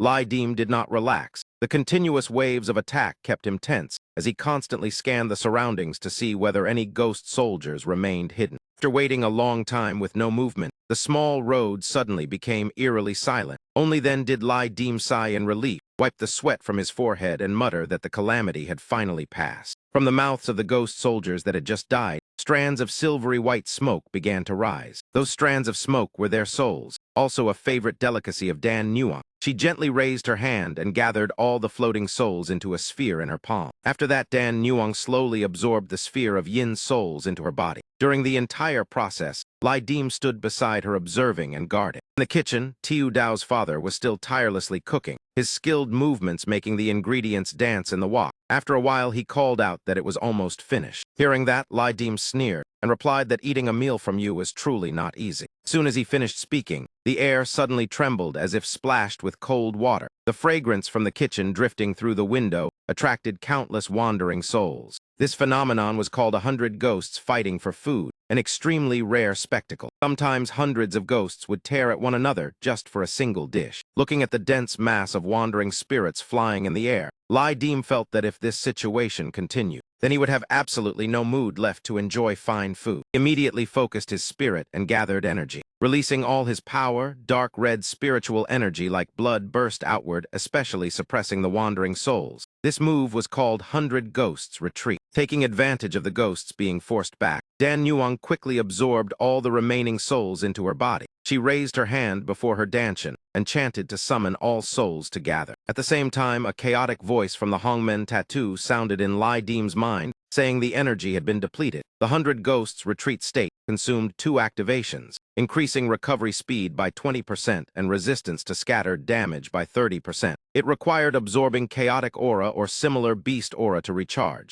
Each type of aura would produce different effects. Even though 2 activations were consumed, Lai Dim still felt the use was worthwhile. He exhaled lightly and returned to the kitchen with Dan Nuang to enjoy Tiu Dao's father's cooking. At that moment, Tiu Dao also finished the final dish. While arranging the food, he casually smoked a cigarette. Seeing the two enter, he remarked in surprise that he did not expect you to know 100 Ghosts Retreat. Lai Dim and Dan Nuang could not hide their astonishment when they saw the dish served. It was the Touty Gourmet Banquet Twin Thigh Stir Roast, an extremely rare consumable item capable of restoring all energy and removing many negative states such as injuries, soul damage, or poison curses. Tiu Dao's father set the plate down and told them to try it. In this lifetime, it was hard to taste such an authentic flavor. While this place was filled with the warm atmosphere of a meal, somewhere else under another corner of the sky, on a small snow-covered street, a young man with empty eyes looked upward. At that moment, a voice sounded, hoping he could help attract more hatred. As soon as the words ended, tears welled at the young man's eyes. It turned out to be Bui Van Ho.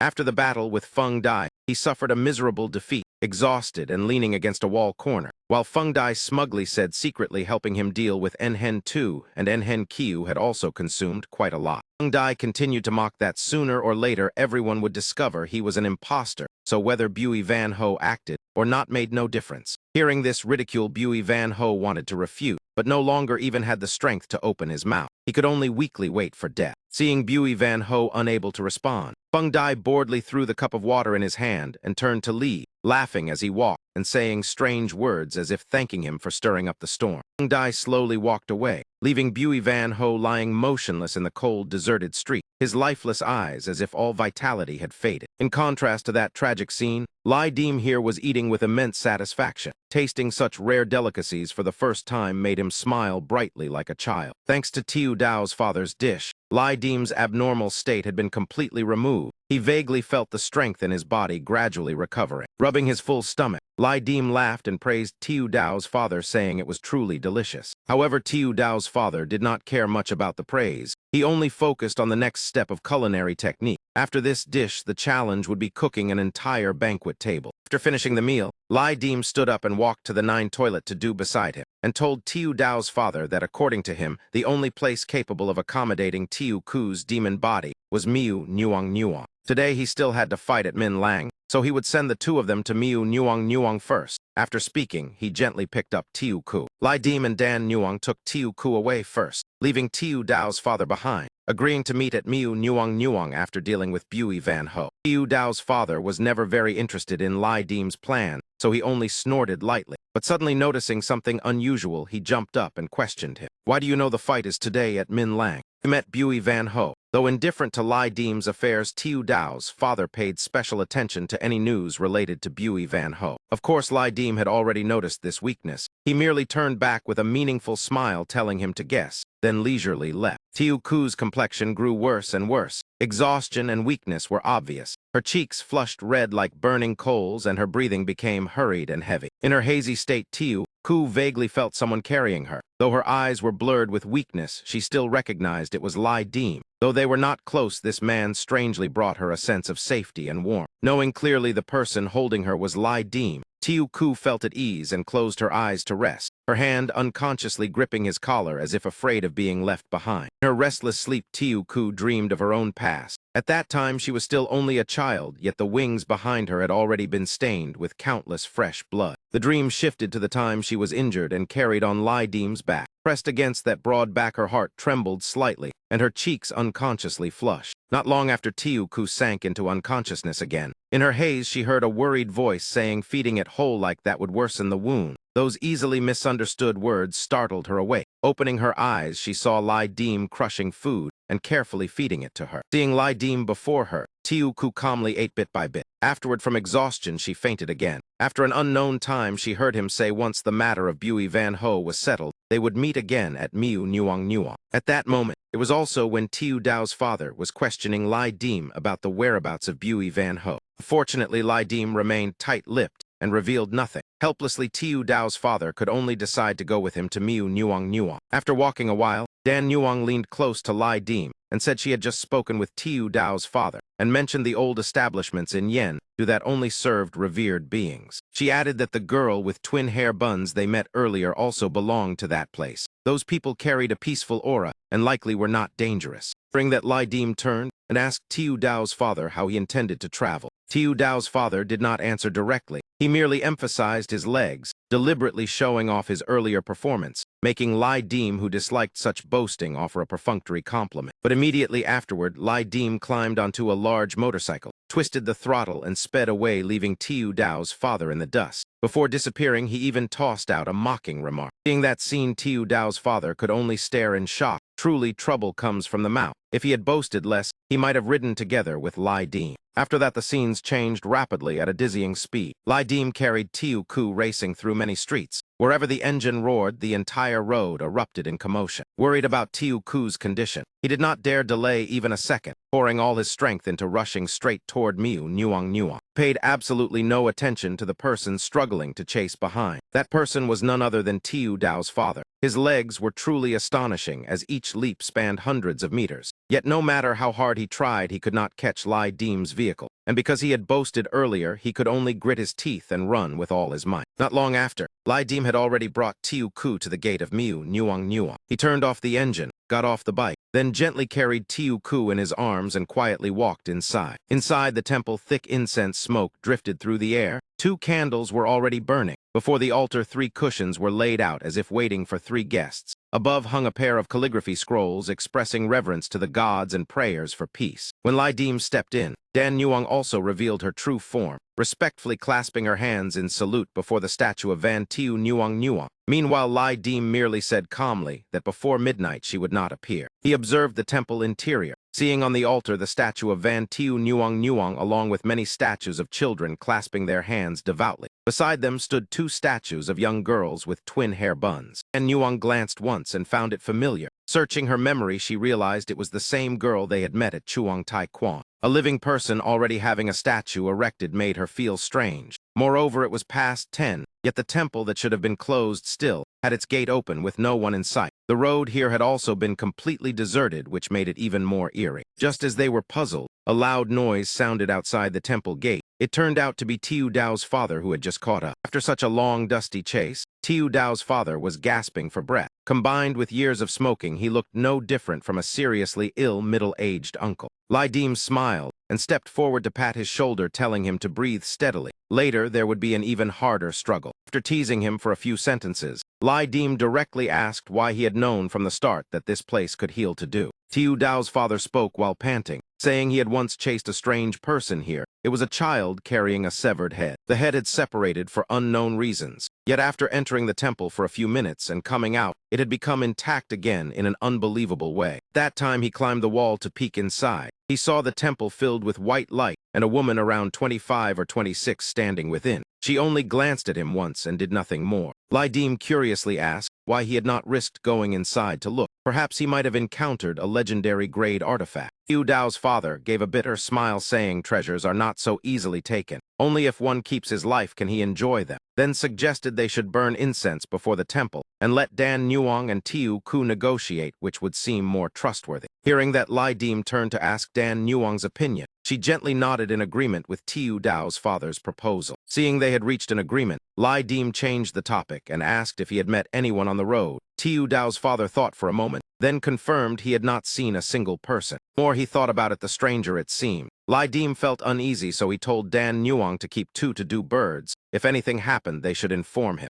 Dan Nuong glanced at Tiu Ku, then smiled, saying there was no need. When he returned, she would give him back a lively and healthy female demon. Hearing that, Lai Dim finally felt reassured and left, patting Tiu Dao's father on the shoulder, telling him to come along. As soon as he heard Lai Dim would give him a ride, Tiu Dao's father's attitude immediately changed, putting an arm around him and laughing like close brothers, even though everyone was worried about their own matters. When the sound of Lai Dim's motorcycle gradually faded and disappeared, Dan Nuong spoke, telling Tiu Ku to open her eyes because he had already left. He added that even if seriously injured, Lord Zhenmo would still carry her. There was no need to pretend to be weak. Tiu Ku knew she could not hide it, so she slowly sat up. Tiu Ku spoke sternly, asking Dan Nuong that NHI letter 1 EBFP Sun Nu was not supposed to leave the mountain even half a step. Why then had she followed Lord Zhenmo everywhere? Dan Nuong looked at her newly done nails, then replied indifferently that the outside world was very interesting, but she did not wish to mention it again, at the same time asking if Tiu Ku was afraid Lai Dim would blame her for being useless. Only then did Tiu Ku confess that Lord Zhenmo had spent great effort summoning her, and even given her the treasure Long Bai Dang. Yet she had been seriously injured for unknown reasons, not only unable to help, but also dragging him down.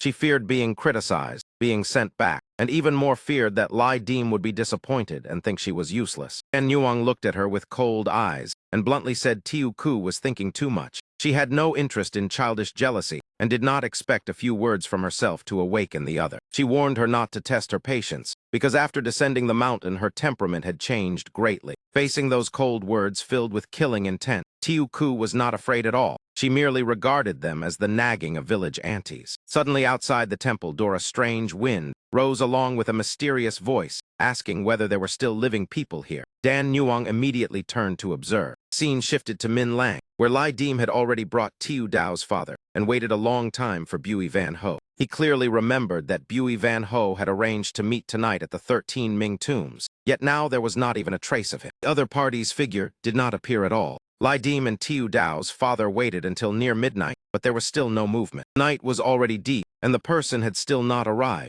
If it dragged into the next day, perhaps unpredictable changes would occur. Suddenly, Tiu Dao's father sprang up, took the final drag of his cigarette, and threw it away, speaking in a low voice that his mission had been issued. Lai Dim found it strange, because missions in Yanfu were usually issued together before the appointed day. Yet he had received nothing, so he asked again whether the location was truly Min Lang. Just when Lai Dim suspected he had been deceived, the mission notification appeared. The confrontation location was designated at the Ming 13 tombs. The inheritance opponent was Kui. Since the opponent had died, no inheritance would be obtained this time. Lai Dim turned to look at Tiu Dao's father, the corner of his mouth forcing out an awkward and embarrassed smile. He had brought him here to wait for Bui Van Ho, yet the result was that the other party had already died, leaving Lai Dim unsure how to speak to Tiu Dao's father. Seeing that smile that made people's skin crawl, Tiu Dao's father immediately asked whether it still had to be kept secret. Lai Dim shrugged, pretending to be calm, and replied that Bui Van Ho was already dead. This news made Tiu Dao's father cry out in shock. Tiu Dao's father happily opened the system interface to check, hoping that if Bui Van Ho had died, he could escape this strange Yanfu and return to the real world. Unfortunately, reality was cruel. The result did not change. Tiu Dao's father was still trapped. He angrily cursed bitterly. Lai Dim also remembered what Bui Van Ho had once said when they met. He had sworn he would never let him go, and even declared they were both in the most dangerous situation to see who would die first. Now looking back, the one who died first was Bui Van Ho. The affairs of the world are unpredictable. Before the final moment, no one knows who will win or lose. Some collapse like fish stranded on land.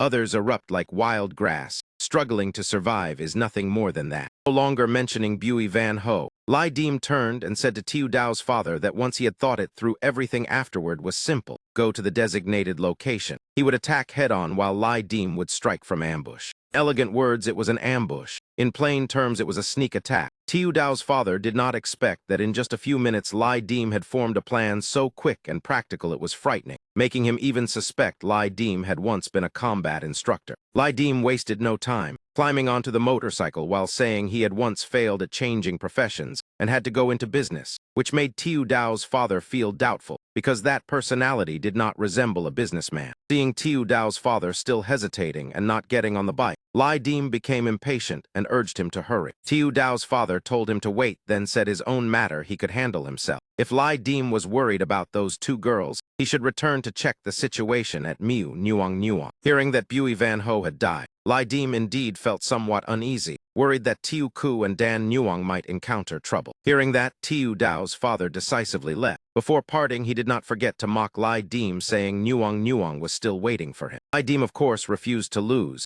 shouting after him that if he died then, who would repay him 50,000 Yan Fu points. This taunt about money made Tiu Dao's father angrily shout for him to get lost. Lai Dim sped like lightning along the highway, outwardly appearing relaxed but inside extremely tense. After tonight's designated duel, the number of remaining walkers would at most be 14. So why had Bui Van Ho already died, yet everything still had not stopped? If the jade bamboo brocade could not be found, this Yan Fu mission might leave only 1 or 2 survivors. Among the 3 factions of humans, anomalies, and walkers, the murderer who killed Bui Van Ho could only belong to one of them. According to Lai Dim's speculation, the greatest possibility was still that another walker had acted. Whoever stood behind it. What Lai Dim cared about most now was still the safety of Tiu Ku and Dan Nuang. He accelerated to return, but suddenly the scene ahead startled him, forcing him to brake and turn around. Facing the terrifying sight, Lai Dim could not help shivering. The system also issued a warning that an abnormal collapse phenomenon had been detected, requesting immediate distance to minimize losses. This place had been an ordinary road before, yet now a massive pit had appeared. Countless bricks and stones floated around it. The scale was enormous, as if a natural disaster had just swept through. To probe the level of danger, Lai Dim kicked a broken brick forward. As soon as the brick flew into that area, it disappeared without leaving any trace. Witnessing that scene, Lai Dim realized this white mist was extremely dangerous. Unknown places were best avoided. Thinking that, he immediately twisted the throttle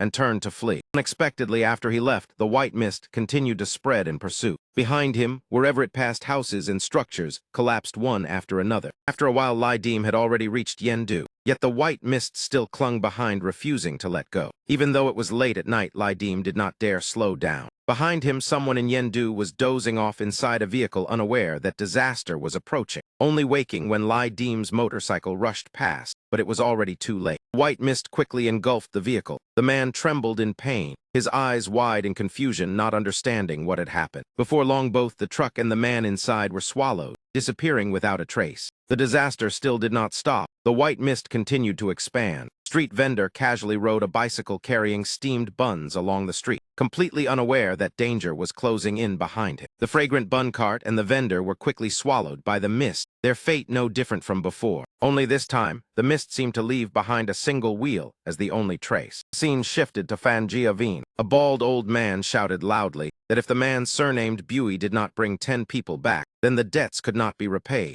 Cao Vo Thuong surely knew what the outcome would be. Cao Vo Thuong immediately responded, bluntly saying he had called everyone here to settle accounts clearly. He did not want people speaking ill behind his back, which annoyed him. Cao Tu Truong saw that attitude and pretended to reassure him, saying Cao Vo Thuong was naturally trustworthy, or he would not have entrusted the task. The words sounded like flattery, but were actually full of malice. As soon as he finished speaking, the people behind him revealed sly smiles. Suddenly, a little girl with 2 braids sensed that something was approaching in the air. Out of curiosity, The girl reached out and poked the drifting white mist and innocently wondered what it was. The girl had no idea this was exactly the thing people always said stupidity kills, not illness. Immediately afterward, the white mist enveloped her body. Wherever it passed, everything disappeared. The girl panicked as she saw herself gradually dissolving. After the girl, many others suffered the same fate. Some realized the danger, but others still stood there in ignorance. The scene shifted to Lukdong Ancient Hall in Yanfu, place where the masters of Yanfu gathered to discuss matters. Here appeared the familiar Tao Vien Triu, along with a handsome young man named Chim Duok Tine, a realm lord. At this moment, only the two of them were inside the hall.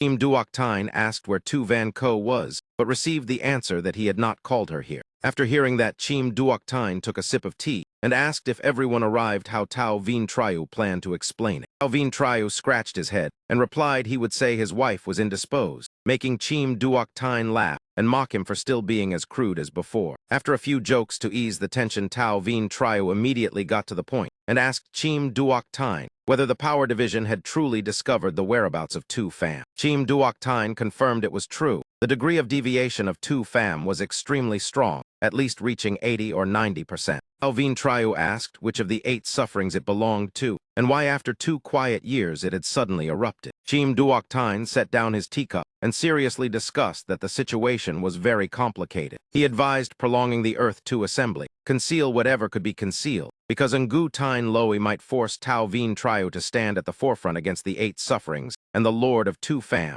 This matter could be related to the siege of Tai Tu in the past. Tao Vien Triu understood the implication about Tu Van Ko, but as her husband he could only remain silent. Seeing this, Chim Duok Tine merely reminded him that sooner or later he would die at the hands of that woman. A moment later, outside Lukdong Ancient Hall, 3 figures slowly approached. They were a graceful, long-legged woman, a wrinkled old man, and a young man wearing a strange object on his chest. The woman with slender, long legs was named Vu Su Thi. As soon as she sat down, she frankly declared they would follow the old rules. This time she represented the Earth Lord Hao Tho in the decision. Also attending was a boy wearing a strange object around his neck, looking like a little detective, representing the Ghost Lord, named Ha Kan Thai, and the middle-aged old man accompanying him was called Hong Trung Old Man. Once everyone gathered, he immediately questioned why the council required 6 masters, yet one was still missing. Chim Duok Tine replied that Truck Ku had authorized everything to him. Therefore, this council could proceed with only 5 people. Hong Trung Old Man turned to Tao Vien Triu and asked where Tu Van Ko was. His eyes and attitude clearly showed he held considerable resentment toward that woman. Facing that interrogation, Tao Vien Triu was about to give the familiar excuse when Chim Duok Tine beside him coughed lightly several times to stop him in time. Realizing if Tao Vien Triu answered himself, it might expose flaws, Chim Duok Tine explained on his behalf that Tu Van Ko's subordinate had committed a serious mistake, so she had to take responsibility. She was currently reorganizing her forces and preparing to relinquish authority related to Yan Fu, therefore she could not come. And as Vu Chu, her husband, had full authority to represent her. Chim Duok Tine's explanation was airtight without loopholes. Although Hong Trung Old Man wanted to question further, he found no point of attack and had to accept Tu Van Ko's absence to continue the council. Hong Trung Old Man began that 2 years ago Tai Tu resisted Tu Pham. Back Ko existed only in name while the Lord of Tu Pham hid himself. In the year Shen Jia Zai 984, a large-scale deviation phenomenon occurred. Logically, Tu Pham was related, and as the controller of Yan Fu entry and exit, he could hardly escape responsibility. However, when reviewing the data of entries and exits, he quickly determined the real culprit. That culprit was none other than Tu Van Ko. She used the name of Vu Chu to secretly sell information of low-level walkers, interfered with the operation of Yan Fu, and created opportunities for Tu Pham to exploit. Even knowing Tu Van Ko was Tao Vien Triu's wife, Hong Trung Old Man still publicly exposed the accusation before the entire council, causing Chim Duok Tine to closely watch his brother's expression. Fortunately, Tao Vien Triu showed no reaction.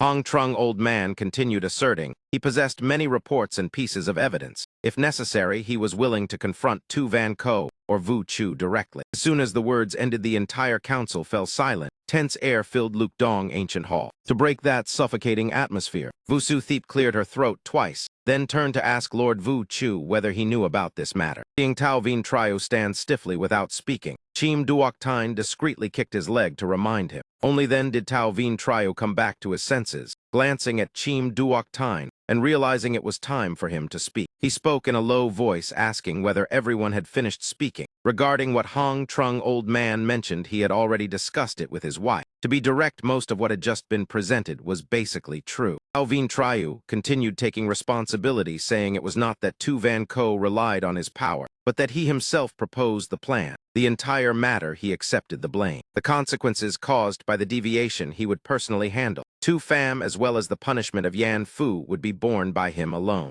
This matter would not affect the interests of Ngu Tine Loi. The matter had already reached a conclusion. He did not wish anyone to dig it up again. Seeing Tao Vien Triu so frank, Hong Trung old man had no reason to continue attacking. Moreover, everyone understood his character, so the council ended just like that. The scene shifted back to Miu Nuang Nuang. At this moment, Lai Deem had returned. As soon as he stepped in, he saw Tiu Ku fully recovered and radiant, sitting cooking hot pot with Dan Nuang as if she had never been injured. Seeing Lai Deem appear, Tiu Ku happily ran over, calling him Lord. Meanwhile, he kept a cold expression without emotion. Lai Deem did not notice there was a stranger sitting in the corner of the temple, until Dan Nuang spoke, reminding him to be cautious. Turning his head, he saw a man squatting in the corner, holding a bowl of soup and slurping as if no one else existed. Facing such shameless indifference, Lai Deem became curious and activated Fleeting Glance to check the identity and information of the other party. However, Fleeting Glance had no reaction at all. Even the man seemed to realize he had just been probed. The man set down the soup bowl, only then noticing Lai Deem and asked to confirm, "You are Lai Deem." Hearing the other party call his name correctly, Lai Deem asked back whether he had come here looking for him. But the man waved his hand, saying he had only heard about him and did not expect to meet him by chance.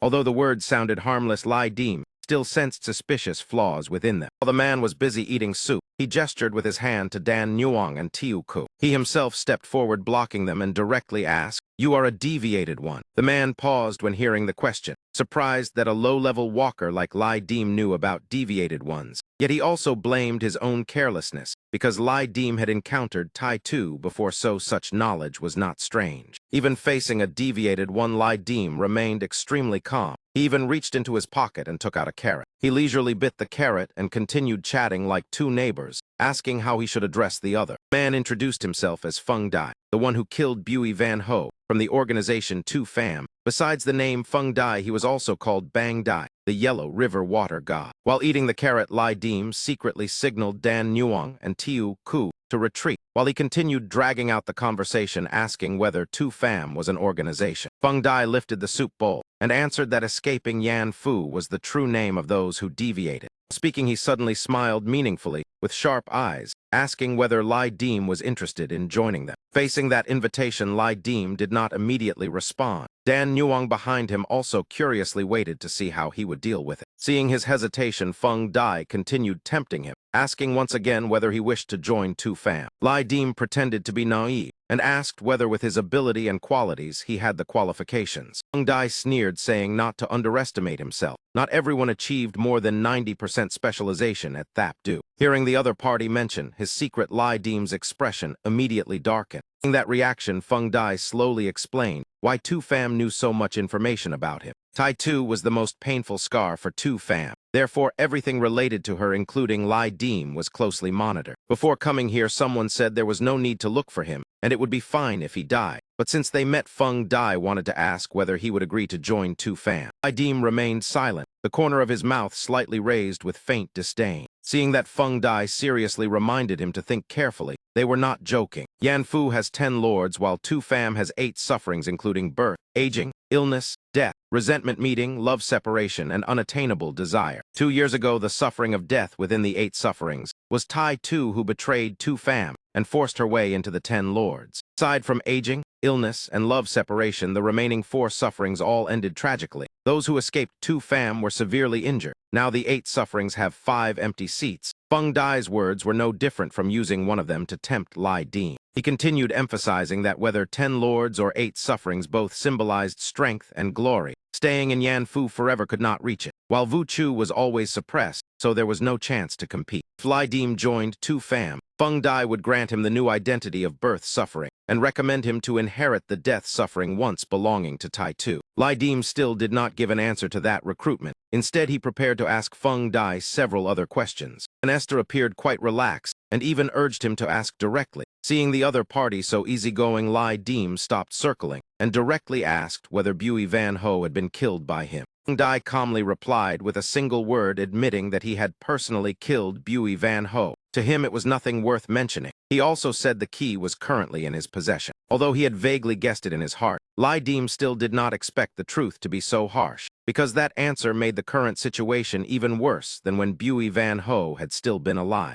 Lai Deem continued asking about his purpose. Feng Dai stood up and stretched to loosen his muscles, then replied that he wanted to open a path of survival for his companions. Seeing the answer was too brief, Feng Dai feared Lai Deem had not understood, so he explained further by asking back whether he knew why they were called deviated ones. Lai Deem shook his head, saying he did not know. Feng Dai then told him the inside story of Tu Pham. Nam Dian Fuda was compared to a divine tree that produced countless worlds. Each fruit was a new world. Within it, the core fruit Yan Fu contained infinite energy and vitality. Normally, only when the fruit withered could walkers obtain the core. But Tu Pham possessed a special power capable of stripping away all the flesh, leaving only the core. Therefore, they were called the parasites of Yan Fu, and this was the first time he had personally done it. According to his seniors, even if it ranked behind 500 fruits, the value of the Yan Fu core far surpassed legendary artifacts. Once this core was obtained, Tu Pham would break the blockade and return to Yan Fu. Seeing Lai Deem only listening silently, without showing any intention to exchange anything, Feng Dai realized he had already decided to refuse the invitation. "Is that right?" Feng Dai said those words with a darkened face. Faint killing intent began to spread toward Lai Deem. Facing the pressure from the other side, Lai Deem felt some tension, because he did not yet know how to respond appropriately, especially when his side still had one injured person. A single mistake could worsen the situation. Just when he felt stuck, the bell in the temple suddenly rang with a sharp sound.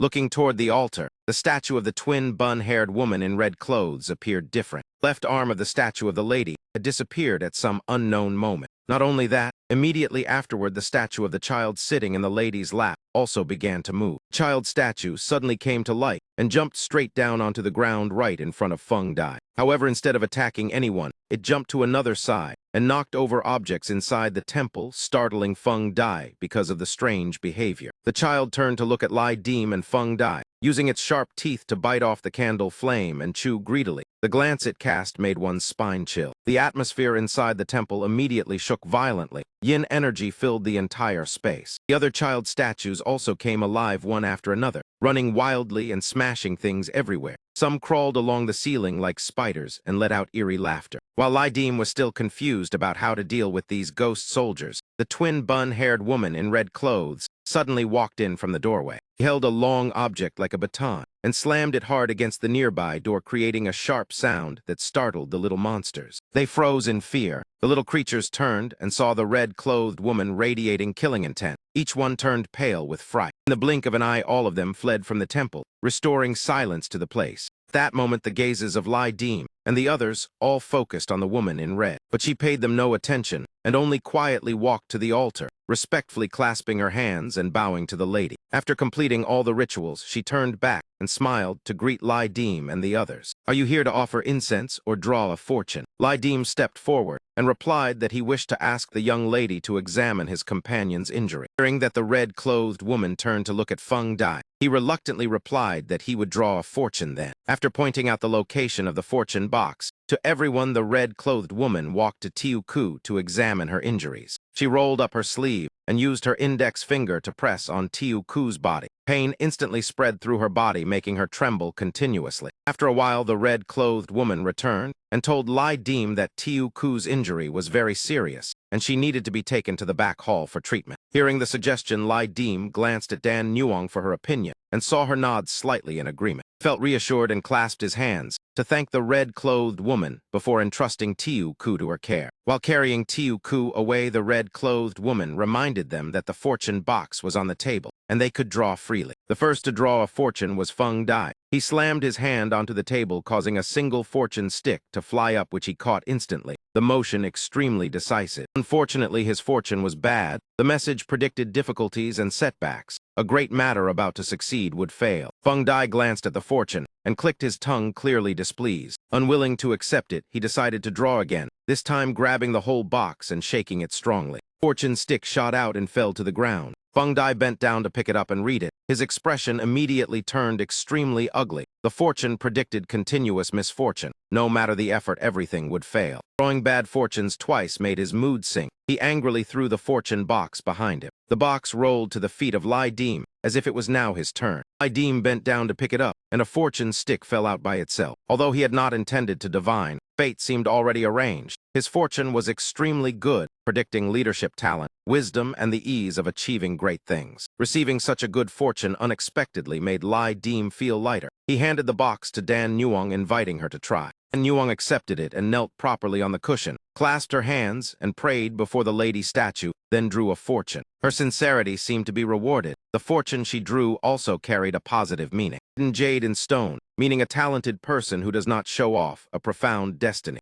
Lai Dim looked at Dan Nuong's fortune, and particularly noticed the phrase "not dwelling in the human world," which he found rather interesting. Among the three who drew fortunes, only Feng Dai had bad luck, which made him even more annoyed. He waved it away, saying such things were nonsense. He turned to question Lai Dim about his decision to join Tu Fam. Lai Dim asked back whether, if he refused, it meant he could not leave the temple. Feng Dai replied coldly with one word, correct. Even so, Lai Dim showed no fear. Tiu Ku had already been taken away, and Dan Nuong could protect herself, so he confidently provoked him. Let us see whether you have that ability. Feng Dai immediately released a white energy, similar to the earlier deviation phenomena. Realizing the danger, Lai Dim bent down and dashed aside to dodge the attack. The moment the opponent revealed an opening after attacking, Lai Dim immediately closed, in which surprised Feng Dai because his vision was obstructed. Seizing the opportunity, Lai Dim drew a long, sharp weapon and stabbed straight forward, consecutively executing 2 strikes of tiger without restraint, causing Feng Dai to stagger and lose balance, opening the chain of attacks. Lai Dim continued, launching a one-directional concealed weapon called Blood Smile, compressing a thin thread of blood like a steel needle and shooting it toward Feng Dai's throat. Stopping there, Lai Dim summoned Yin Fei, one of his 9-headed birds, to coordinate the attack. Yin Fei appeared in half-human form and waved his hand, releasing countless feathers that shot toward Feng Dai, making Lai Dim's assault even fiercer. At the same time, Lai Dim spun and swung the spear. The spear tip thrust straight toward Feng Dai without hesitation. The spear tip released bone-chilling cold energy, instantly sealing Feng Dai inside a massive block of ice. The outside also filled with feathers shot by Yin Fei. But that was still not enough. Lai Dim immediately activated the follow-up of Blood Smile planted earlier, causing it to erupt inside Feng Dai's body, making the ice block shake violently and crack apart. Lai Dim was fighting Feng Dai with full effort. Dan Nuong quietly moved to the back courtyard to find Tiu Ku. The red-clothed young woman was treating Tiu Ku's injuries, and when she saw Dan Nuong, she turned and asked whether this guest had urgent business. Dan Nuong smiled apologetically and spoke a few polite words, then said she would leave immediately while signaling Tiu Ku to follow her. Seeing that gesture, Tiu Ku vaguely guessed that something must have happened to her master, so she did not hesitate. She asked nothing further and immediately complied. Returning to the battlefield after the continuous barrage of attacks that left Feng Dai almost unable to react, it seemed victory was already in hand when Lai Dim suddenly fled straight out of the temple. It turned out that after Blood Smile combined with the 9 Phoenix enhancement, his Comet Hook state temporarily disappeared. Although he inflicted heavy damage, he understood it was still not enough to defeat Feng Dai, so he had to retreat. Fortunately, Hochjia, thanks to devouring the Mach Kui branch inheritance, had awakened to 56%,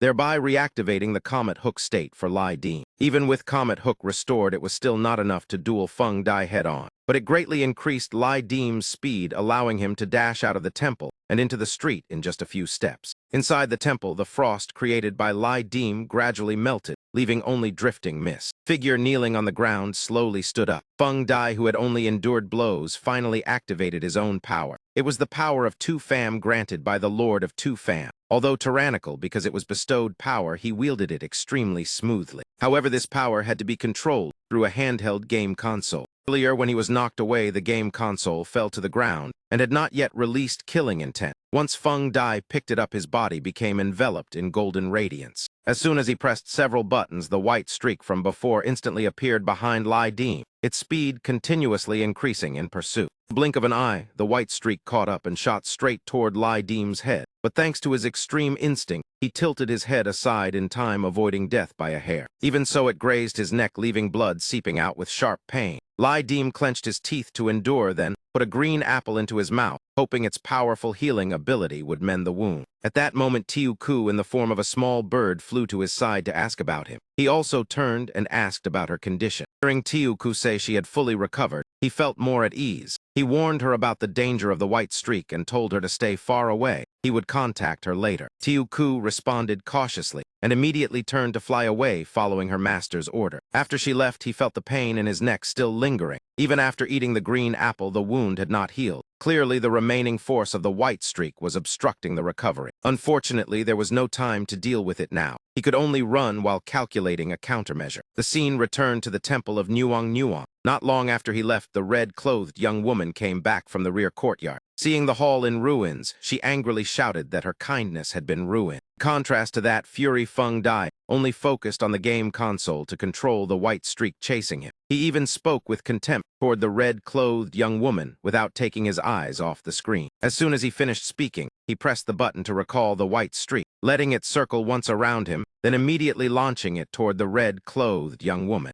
Red-clothed young woman used her sacred finger, conjuring celestial maidens, the white flood dragon, and heavenly soldiers to rush forward to intercept. Yet those seemingly unmatched illusions were no more than dreams before the white streak. The moment they collided, they were pierced and scattered. Able to believe the scene before her, the red-clothed young woman could only widen her eyes as the white streak rushed toward her at terrifying speed. The white streak spread like mist and enveloped her. In the blink of an eye, the red-clothed young woman vanished without a trace. After clearing the obstacle, Feng Dai continued controlling the white streak to thoroughly destroy the temple hall. After flattening the entire temple to vent his anger, he calmly left as if nothing had happened. At that moment, a violent gust blew straight at his face. Feng Dai paid it no attention until he felt a force that startled him. Half of his face froze over. The familiar aura of 9 Phoenix power made him instantly recognize it. Turning to his side, he still ran forward relentlessly, but the distance from the white streak behind him did not widen at all. He jumped over a city wall using the force of free fall to widen the gap. Yet the situation did not improve as the power of 2 Fam had spread like a massive curtain. If he had a motorcycle, he would have escaped long ago, but the complicated terrain made vehicles useless. It was almost impossible to escape the power of 2 Fam. He could only run with sheer willpower. No matter how many floors he climbed, that power still clung behind him. After being chased for so long, the power of 2 Fam had already covered half the sky. The more he thought about it, the angrier he became, secretly cursing the 10 lords of Yan Fu for their uselessness in allowing deviated ones to run rampant. Scene shifted to outside the gate of Gong De Lin. Here a brutal life and death battle was taking place between Tiu Dao's father and a mysterious man. Tiu Dao's father held twin blades, his body covered in wounds. Before him stood a tall, burly man with one arm chopped down to bare bone. Despite the severed arm, that man felt no pain. Flesh rapidly grew, restoring a complete arm. He possessed the inheritance flesh-devouring form, the power of endless regeneration recorded in the Shanhai Jing. Flesh-devouring is a strange creature whose body cannot be fully consumed, yet has no taste. Because it is bland, its status is low, yet its regenerative ability is extraordinarily powerful. The arm fully recovered, the man showed a proud smile and stepped forward, asking coldly whether Tiu Dao's father had any moves left. Tiu Dao's father held a cigarette between his fingers, took the last drag, then threw it to the ground. He focused all his spirit, preparing to unleash his full strength. At that moment, a to-do bird swooped down onto his shoulder, urging him to finish quickly and head into the inner city. There was no need to return to the temple of Nuang.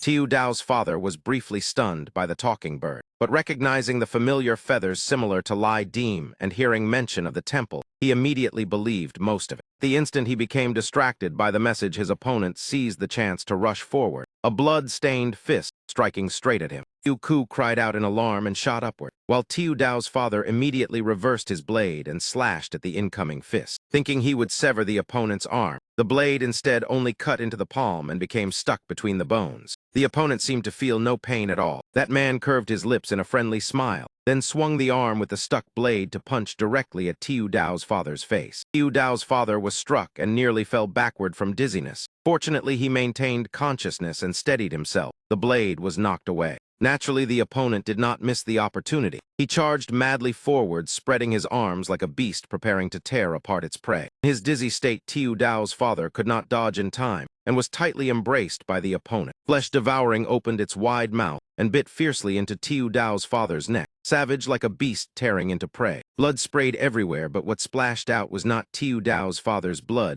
but the blood of flesh devouring itself. The bite on the neck not only failed to harm Tiu Dao's father, but instead tore away a large piece of flesh devouring's mouth. Before he could understand what happened, he looked up and saw Tiu Dao's father entering a transformation state, his entire body blazing fiercely like a Super Saiyan, his hair turning into surging flames. Flesh-devouring panicked and tried to release him and escape, but discovered he was tightly held by Tiu Dao's father and could not break free. Looking at the opponent's panic, Tiu Dao's father sneered and asked if blade technique cannot kill you, then what about fire technique? Question was only symbolic. Tiu Dao's father did not wait for an answer and directly unleashed the move Confucian cuisine braised carp with pickled greens. Blazing streams of fire erupted from both of them, forming a towering pillar of flame hot as magma. If the opponent could regenerate endlessly, then he only needed to burn faster than the recovery speed. When it came to fire technique, a Confucian chef like him had no rival. As time passed, flesh devourings, flesh and blood were burned into ash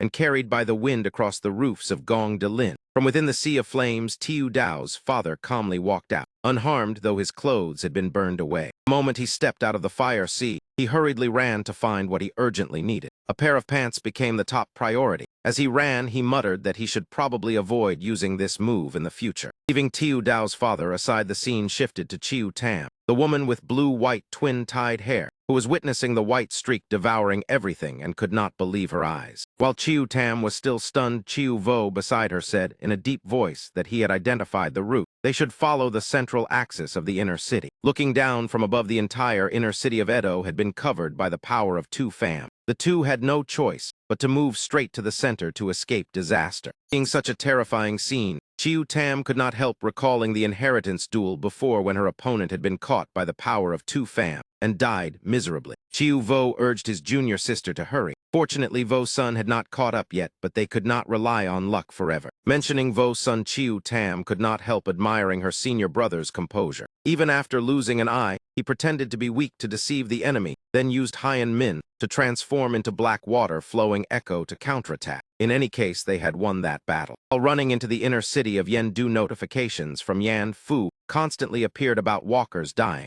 causing the siblings' expressions to grow heavier because the number of survivors was certainly fewer than 10. Almost all walkers had been eliminated. If they had delayed a little longer, the power of two fam would have already reached them. Towers, archways, temples, and ancient alleys collapsed within the White Sea. Not only ancient relics, but also old factories, concrete roads, railways, and high-voltage towers of the modern era could not escape the calamity. All surviving walkers were forced into one corner of the Fu realm. That place was the center of Yendu, the Forbidden City. At the same time, Feng Dai appeared extremely relaxed. He leisurely walked along an empty road, murmuring that everything was about to end, and only one step remained. Thinking about entering the inner city soon, Feng Dai suddenly remembered Lai Dim and wondered about his situation. If he had not yet been swallowed by the power of two fam, then Lai Dim was probably close to arriving. Feng Dai revealed a sinister smile and thought that since he refused a chance to ascend in one step, he could vanish together with this fruit. Turning to Lai Dim, he was now rushing through a narrow alley. Unease made him glance behind before continuing to run. After a few more steps, reaching a corner, he suddenly ran into a mysterious person. The dim space of Yan Fu, both were moving at high speed and were startled. The instinct to strike first surged, causing them to immediately clash.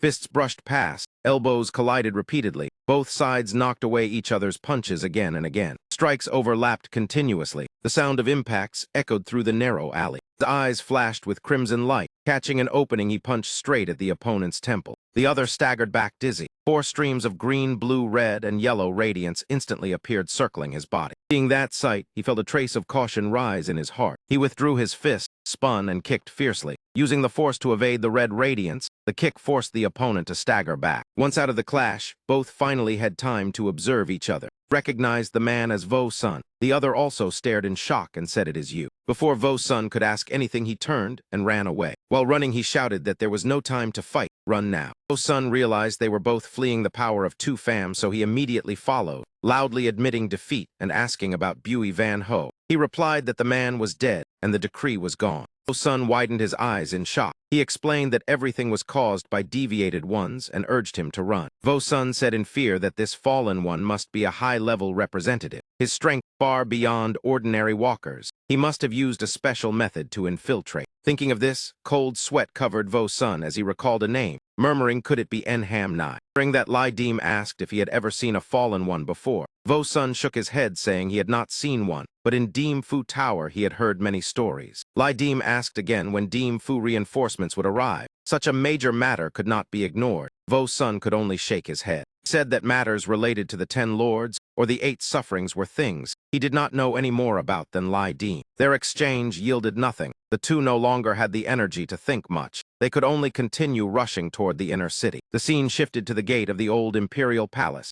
The vast, silent space suddenly echoed with the hurried footsteps of Lai Dim and Vo Sun. At the same time, many figures also appeared running in from both the left and the right. On the left was a group of 3 led by a mustached middle-aged man carrying a bow, followed by a bald old man in white and a young man. On the right were Chiu Tam and Chiu Vo together with Tiu Dao's father, who wore nothing but a pair of shorts as they rushed over. The 8 people were driven by the mortal transcending force and unintentionally gathered before the gate of the old imperial palace. With a glance, Lai Dim recognized that all of them were walkers with inheritances. Those who knew each other automatically stood together with tense expressions. Even though they had once been opponents, Chiu Vo, Chiu Tam, and Vo Sun still instinctively gathered into a small group. Tiu Dao's father secretly moved closer to Lai Dim, but since he wore only shorts, he did not want to acknowledge this perverted acquaintance. The other group led by the mustached man suddenly pointed at Lai Dim and shouted that someone must die before they could leave. His eyes filled with killing intent, but Lai Dim merely observed coldly. Seeing that Lai Dim did not react, that man loudly accused the white streak of being caused by Bui Van Ho or Lai Dim, but without evidence the words meant nothing to him. Suddenly the GMF felt a chill down his spine.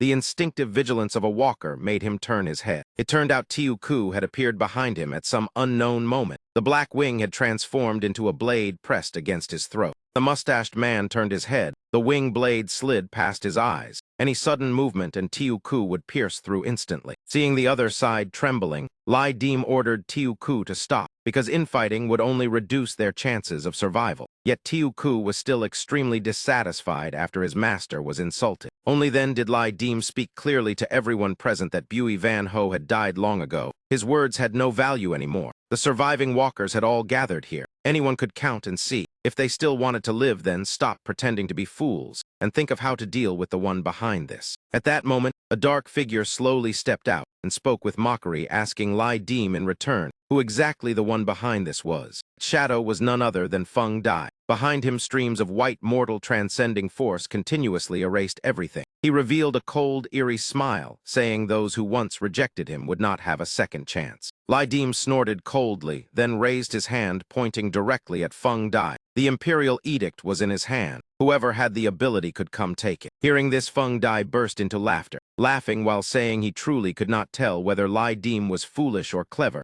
reckless or simply unconcerned with consequences. Lai Dim curled his lips with a sneer, then turned to mock the man Dim met. The walkers falling into this situation was because of him. So what was he waiting for instead of charging forward? While everyone was still hesitating, the stone lion statue nearby had already been gnawed away bit by the mortal transcending force. Each step Feng Dai took caused everything around him to gradually disappear. Witnessing that terrifying might, Dim Mep felt immense pressure. His eyes flashed with crimson light, intending to use stunning glimpse to probe, but there was absolutely no response. That silence made him even more panicked, sweat pouring down as he wondered what level of threat this was. GMF did not dare draw his bow, but not everyone here was timid. Soon someone stepped forward, blocking Feng Dai. It was Vo Sun. He looked straight at Feng Dai's insane smile and abnormal eyes. The aura on Feng Dai's body did not fluctuate at all. Instead, excitement appeared clearly in Vo Sun's eyes. In Vo Sun's gaze, several traces of fierce battle intent gleamed. Of course, Vo Sun did not step out of kindness. He pointed at the mortal transcending force devouring everything and said in 10 minutes everyone would die. If they did not fight, they would surely lose their lives. Waiting for Dim Fu to save them would only make their deaths even more resentful. After saying that, he glanced at Lai Dim, then added that if they did not try to fight, how could they know they would surely lose? During that call, Lai Dim remained silent. His gaze gradually shifted to Feng Dai, who was slowly approaching. In his mind, the previous battle replayed, when Blood Howl erupted together with Ku Fuang enhancement causing damage to increase 7-fold, yet Feng Dai was still unharmed. With such a gap in strength, how could this group of walkers deal with him? Tiu Ku also clearly remembered that last time his master had been unable to defeat him and had to retreat. Hearing Vo Sun speak like this now stirred a trace of unwillingness in his heart. Even thinking so, Lai Dim did not refute Vo Sun's words. He only smiled faintly and replied that he was right. His hands had been itching as well. Vo Sun reached into his clothes and took out a shining metal bottle. It was the final song Hop Thin, a rare consumable item from rare to legendary grade, capable of reviving a designated inheritance, helping break through strength, and increasing the probability of continuous awakening for 5 minutes. When Vo-sun tilted his head back and drank it all, a gigantic figure appeared behind him. Mu Chuang-quan also raised a wine jar and drained it. Behind him, 4 great banners of yellow, red, white, and blue flutter. After drinking, Mu Chuang-quan threw the wine jar to the ground, displaying surging momentum. After absorbing the medicinal power, Vo-sun's body swayed several times. He wiped his mouth, then turned to Chiu Tam, saying if she was willing to hand over the white snake, his strength would increase by 30%, enough to preserve both their lives, telling her to think carefully. Hearing that, Chiu Tam immediately drew the H.O. Guan blade and spun it once before replying coldly that it was a nice script, but unfortunately it would not happen. Vo-sun laughed loudly with delight, shouting that if they did not want to die, they should fight with him. Finishing his words, he rushed straight toward Feng Dai. Chiu Tam also dragged the Guan blade and followed closely behind. She charged forward. Chiu Tam was suddenly pulled back. Turning her head, she saw her wrist tightly held by Chiu Vo. Her senior brother calmly asked why she was in such a hurry, then pointed behind. Following that direction, Chiu Tam saw the mustached group, Lai Dim and Tiu Dao's father, all standing motionless with indifferent attitudes. Yu Ku flew over and quietly asked Lai Dim what they should do. He narrowed his eyes, observing Vo-sun, then replied with only one word: wait. Vo-sun was confident in his speed after enhancement, but did not expect Feng Dai to still react in time. The mortal transcending force rushed straight toward him. The white force drew a strange curve in the air, then descended directly onto Vo-sun's position. Fortunately, Vo-sun's reflexes were extremely fast. He leaped into the air in time and avoided the fatal strike. Realizing that continuing to approach was dangerous, Vo-sun rolled backward to keep distance from Feng Dai. He glanced at the place, just erased by the mortal transcending force, leaving only a smoking crater. That destructive ability sent chills down the spine. Vo-sun seized the opportunity to counterattack, pouring all his power into his right hand, causing the blade aura to blaze crimson. It seemed he wanted close combat, but unexpectedly that blade aura could extend and contract freely with his will. Vo-sun shot forward, the blade tip piercing straight into Feng Dai's chest. Feng Dai showed no panic. Even with his chest pierced, he only staggered slightly.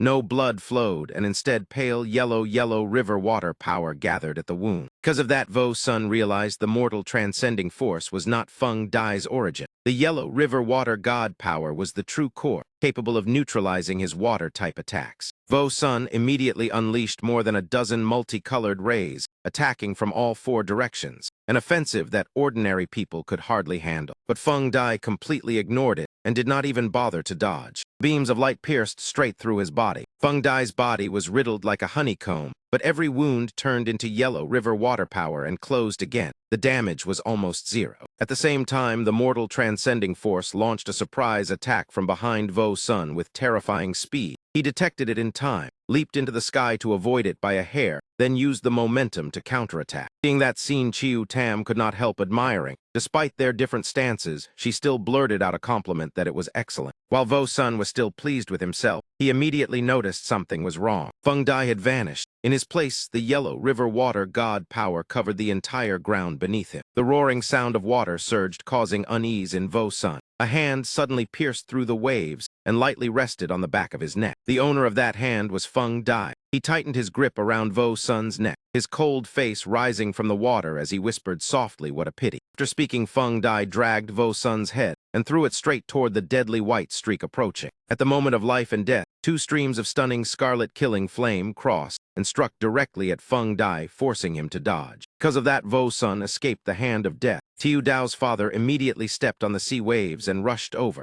grabbing Vo-sun's collar and pulling him flying backward. To stand on the yellow river water power surface, Tiu Dao's father wrapped his feet with stunning scarlet killing flame, the heat scorching the ground behind him. After the rescue, Tiu Dao's father evaluated that Feng Dai had strength and speed comparable to theirs, belonging to a 5 immortals physique, but his power was overwhelmingly suppressed by the death white force. While everyone was still hesitating, Feng Dai leisurely controlled the water power to coil around his body, chanting a line about clear waves washing the hands and muddy waves washing the feet. Just as he was feeling proud, the H.O. Guan blade descended from above with terrifying speed, dragging a violent white current. The Guan blade stabbed into the ground. Cloud-like energy transformed into blade force, tearing apart everything along its path until colliding with the mortal transcending force. Facing that terrifying power, Feng Dai did not dare confront it directly, and tilted his body to dodge aside. Turned his head to look behind. Along the path, the cloud energy swept by the Guan blade had reduced everything to desolate ruins. He could not help secretly feeling fortunate that he had not chosen to confront it directly earlier. Not only Feng Dai was astonished by that power, every walker present, including Lai Dim, was shaken by the destructive force of the Guan blade. All were glad to be standing on the same side. Only Vo Sun remained relatively calm since he had experienced it before. As the senior brother, Chiu Vo could only hold his forehead and sigh helplessly, muttering that he had already said not to act rashly. This was not the decisive moment. Unfortunately, Chiu Tam was hot-tempered and did not listen. She charged forward again, gripping her weapon tightly with both hands. The moment she grasped the Guan blade, a phantom divine beast with white fur, a lion head and dragon-like horns appeared behind her. With only a glance, Feng Dai immediately recognized it as the legendary divine beast Bai Zi. He almost reacted instinctively, raising his hand slightly. A brief command was issued. The yellow river clear current instantly shot toward Chiu Tam's forehead. Chiu Tam had just unleashed her attack and could not dodge in time. The situation instantly became extremely dangerous. At the moment of life and death, another stream of water suddenly appeared, cutting across the yellow river clear current. That stream of water was none other than Chiu Vo, who had transformed into it. After saving his junior sister Chiu, Vo immediately returned to his original form and collapsed to his knees. Clearly, with his current strength, forcibly confronting the yellow river clear current was too much. The moment he reverted, Chiu Vo coughed up a large mouthful of blood because his old injuries had not healed. Chiu Tam hurriedly stood before her senior brother, shouting, "Let me handle it." But Chiu Vo sternly scolded her and told her not to talk nonsense. After scolding his junior sister, Chiu Vo glanced at Vo Sun, understanding that Vo Sun's earlier words all made sense. Once a spear was drawn, it was difficult to turn back. Everyone knew this principle. But Vo Sun ignored everything, because once they were in the same boat, they could not wait for death. He decisively rushed forward and launched an attack. Among the 8 walkers present, half had already rushed into battle. The rest began to waver. Only Lai Dim stood with folded arms, while Feng Dai wore a strange smile full of interest. The second round officially began. This time the group of 3 also joined the battle. Mustache appeared in the air, drawing his great bow directly at Feng Dai.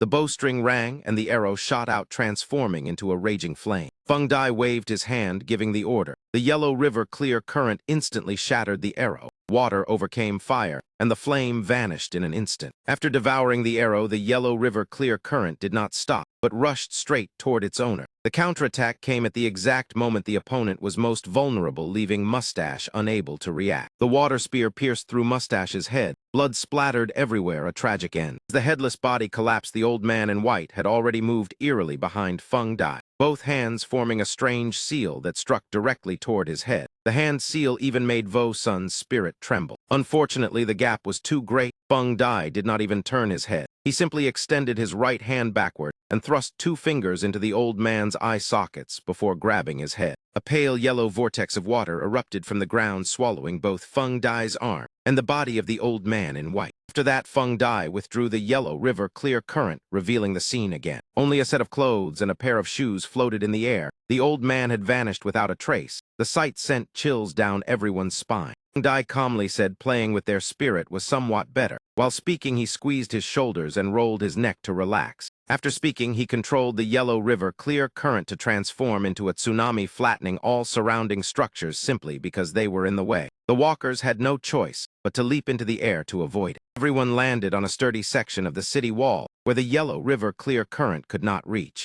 Vo Sun clenched his teeth helplessly and glanced at Lai Dim, wondering if he had already planned an escape route, which was why he remained outside the battle. After the sweeping attack, Feng Dai did not continue the pursuit, but stood still. In his mind, he was scanning the map of the inner city as if searching for something. What happened earlier was merely a feint. Time passed second by second, and Feng Dai gradually lost patience. Still not showing yourself. At that moment, the mortal transcending force swept past Yang Palace carrying dazzling golden light. Feng Dai revealed a triumphant smile, thinking the prey had arrived. He pretended to attack the group of walkers, and then suddenly changed direction. All the yellow river waters were mobilized and surged directly toward Yang Palace. The pitch-black sky was suddenly covered by blazing red radiance, accompanied by violent blood-colored lightning. From that radiance descended a tall, powerful figure. The one who could freely pass through the space of Dim Fu was one of the 10 lords, the martial lord Tao Vien Triu. The moment the 10 lords appeared, Feng Dai felt terrifying pressure. Just as the prophecy in the Lady Temple said, just when success was near, an obstacle appeared. He gritted his teeth in anger. In contrast, the walkers rejoiced as if meeting a savior. Only Lai Dim felt little joy, because he had previously clashed with the martial lord. Lai Dim called Tiu Ku behind him, ordering Tudu to return, and asked if she could go back to Long Ho Mountain. Those words struck Tiu Ku like thunder. The fear of becoming a burden made her stammer as she refused. Lai Dim lowered his voice, sternly telling her to go back. He was not joking.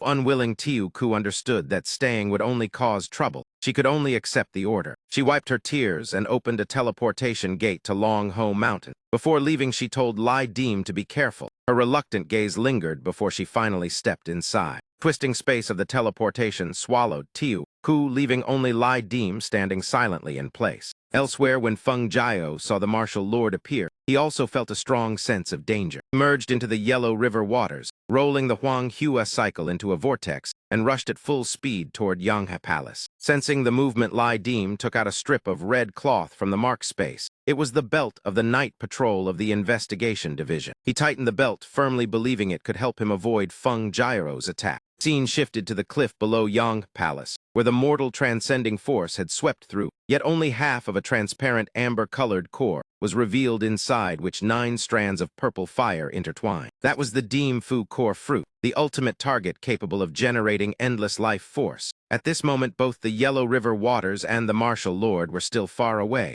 Only Dan Nuang approached silently. Dan Nuang gently stroked the shell of the core, pondered briefly, then left immediately as the golden waves surged in. Feng Jiao, riding the Yellow River waters, arrived just in time to see Dan Nuang leaving. But because of the core fruit, he did not pursue. As he tried to seize the core, a blood-red pillar of energy descended from the sky. The shock blasted the core out of the ground. From the pillar of energy rushed the figure of the martial lord, launching a surprise attack on Feng Jiao. The core was knocked away by the aftermath. Feng Jiao used a cicada shedding shell, leaving a clone while his true body escaped. Only then did the martial lord slowly stand upright after the attack. Feng Jiao seized that moment. His true body grabbed the core, then hid within the Yellow River waters to retreat, while the clone remained behind, smiling and speaking politely. Just as he felt pleased at obtaining the core, he suddenly discovered that the object had disappeared. Turning his head, he saw the core floating in the air beside the enormous figure and murderous gaze of the martial lord Tao Vien Triu. Even with his back turned, the martial lord's perception covered the entire area.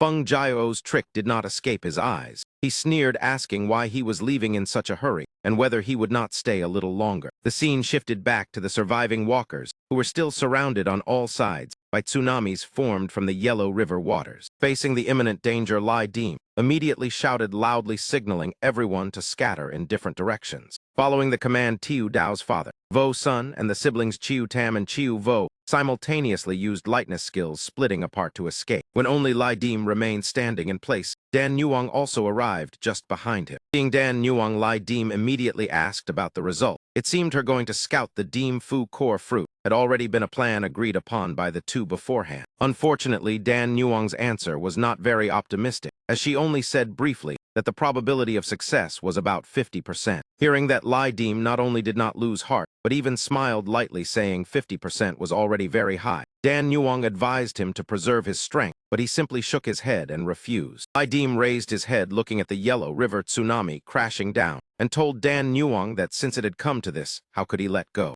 After speaking, he grabbed Dan Nuang's wrist and pulled her into his arms. The sudden action stunned her and made her flustered as her cheeks flushed red. Without stopping, Lai Dim gently lifted Dan Nuang's chin and gave her a passionate kiss at the moment of life and death, making that instant unforgettable. He gave the pill maiden a brief farewell kiss, then let her return inside the necklace, as if nothing had ever happened. Next, Lai Dim removed the necklace, threw it toward Father Tiu Dao, and carefully instructed him to return it after everything was done. if he encountered a serious mishap, then immediately take the item outside. During those instructions, Father Tiu Dao immediately understood that Lai Dim was about to plunge into something extremely dangerous. But after accompanying him long enough, he already knew the other man's temperament and did not open his mouth to stop him. In the torrential rain pouring like a flood, Lai Dim took out a dark kidney-shaped badge and wrapped it around his body. This was the legal emblem of the underworld. Once activated, he would enter the Hiji state, and this item absolutely could not be taken outside the Yanfu event range. Hiji was a special state that allowed contact with objects in the same state. Yanfu walkers still kept their original clothing, but could not use weapons or spatial seals. In the distance among the ruins beneath the raging rain, the battle between Tao Vien Triu and the suffering spirit Feng Dai seemed to have reached its conclusion, as Feng Dai was pinned to the ground by his opponent gripping his throat with one hand, completely unable to resist. Feng Dai trembled as he reached out and grabbed Tao Vien Triu's wrist, trying to cling to the faintest chance of survival. Live for his own sake. Seeing that action, Tao Vien Triu coldly mocked him, saying that the suffering spirit was the one hinting at that choice. Not far away, the Yanfu core fruit had fallen heavily to the ground due to the shockwaves and destruction from the fierce battle. The movement from the core fruit unintentionally became the motivation for Feng Dai to keep resisting, even though his throat was still gripped so tightly by Tao Vien Triu's massive hand that he could barely breathe. While his consciousness still lingered, Feng Dai secretly slid his hand and let the controller of mortal force hidden in his sleeve fall into his palm. The moment Feng Dai was about to activate it, Tao Vien Triu immediately felt uneasy, because even a 10 master like him had to be wary of the unpredictable dark side of mortal force. Deadly white guard shot out from the controller, drawing a parabolic arc before plunging straight toward Tao Vien Triu's head. Unfortunately, the opponent's speed was far too overwhelming, and even the close-range strike could not touch him. Even though he knew he could easily dodge, Tao Vien Triu still admitted mortal force was troublesome, so he immediately cut off the arm holding the controller. Only when the intense pain struck did Feng Dai realize it. He spat blood and screamed while clutching the wound. After turning Feng Dai into a one-armed hero, Tao Vien Triu stepped back to keep his distance, one hand holding the severed arm while the other crushed the mortal force controller. The corner of Tao Vien Triu's mouth lifted in disdain. Whether mortal force was strong or weak depended on who held it. Feng Dai gritted his teeth and endured the pain, immediately using yellow river water to stop the bleeding. Forced himself to stand, his gaze like steel bullets fixed on the man who had taken his arm. He clearly understood that relying on his body alone he could never withstand it. While he was still calculating revenge, Tao Vien Triu's figure suddenly disappeared from Feng Dai's sight and was replaced by a gigantic fist crashing toward him. Thunderous crash echoed, bricks shattered, and the ground trembled. Tao Vien Triu's fist burst with blazing red light that illuminated a corner of the rainy sky. When the light gradually faded, from afar it could be seen that the space around Tao Vien Triu and Feng Dai was covered by a transparent membrane. Even the rain could not pass through. In truth, it was not a barrier, but a storm created from the collision between Tao Vien Triu's fist and a mysterious figure who had just appeared. The spreading storm accidentally formed a vacuum zone isolating the outside, completely blocking the rain and wind. The storm dissipated, the rain poured down again like a waterfall, and the mysterious masked man who had taken the punch directly to the face still stood unmoving without retreating half a step. Being able to withstand a strike from a 10 master without harm proved the opponent was no ordinary person. So Tao Vien Triu immediately withdrew to keep his distance instead of risking pursuit. The masked man laughed mockingly. "Mr. Vu, I heard that in the past 2 years more than half of the 10 masters have changed. How are you still alive?" Tao Vien Triu withdrew his fist and kept a defensive stance. Looking at the familiar mask and voice, he vaguely guessed the identity of the other party, one of the 8 sufferings of mortal force, AI Bayat Lai. Hearing Vu Chu mutter his name, AI Bayat Lai laughed and replied, "You still recognize this mask? What an honor." Tao Vien Triu refused to lose ground and countered bluntly, "Your voice scratches the eardrums like knives. It would be hard not to recognize it." While Vu Chu was exchanging words with his old enemy, something else suddenly drew his attention. Tao Vien Triu glanced to the side. That small movement did not escape AI Bayat Lai, who immediately turned his head to look in the same direction. What caught both of their attention was the Yanfu core fruit that had just fallen, the common objective of both factions, and also the item Tao Vien Triu had to guard against most carefully.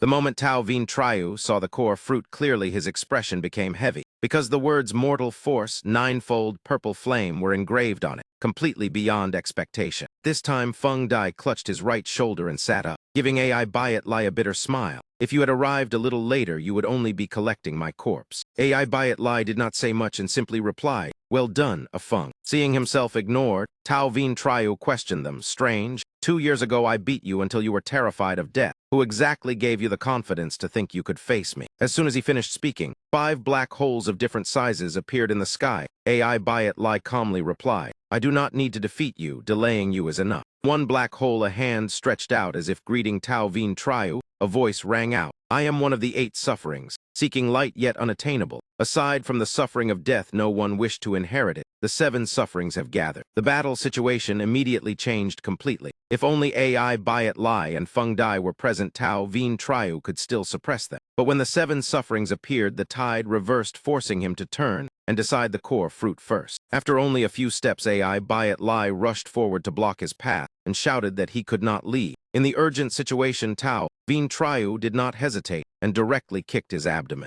AI Bayat Lai was old and weaker, already inferior in strength, and struck without mercy, so he was instantly severely injured and spat blood as he was blasted away. Even so, such injuries were still not enough to bring down one of the 8 sufferings. Countless floating mask clones quickly appeared around AI Bayat Lai. He revealed a crazed smile and controlled all the masks to rush forward, each one tightly wrapping around Tao Vien Triu's body. In only a few breaths, Tao Vien Triu's entire body was completely covered in masks. The final one clamped down directly onto his face. Dozens of pairs of eyes on the masks simultaneously emitted blazing red light, igniting fire suffering that burned Tao Vien Triu. Seeing the opponent caught in the attack, Feng Dai hurriedly urged from the side, "Old man, that is his true body. Burn him to death quickly." Hearing that, AI Bayat Lai explained, "My fire suffering has reached Spirit 5 immortal, yet it still cannot burn him." Before he could finish speaking, Feng Dai shouted in protest, "He cannot even use inheritance." At that moment, AI Bayat Lai angrily shouted back, "Why rush? Are you not afraid?" At that moment, within the fire-suffering flames, Tao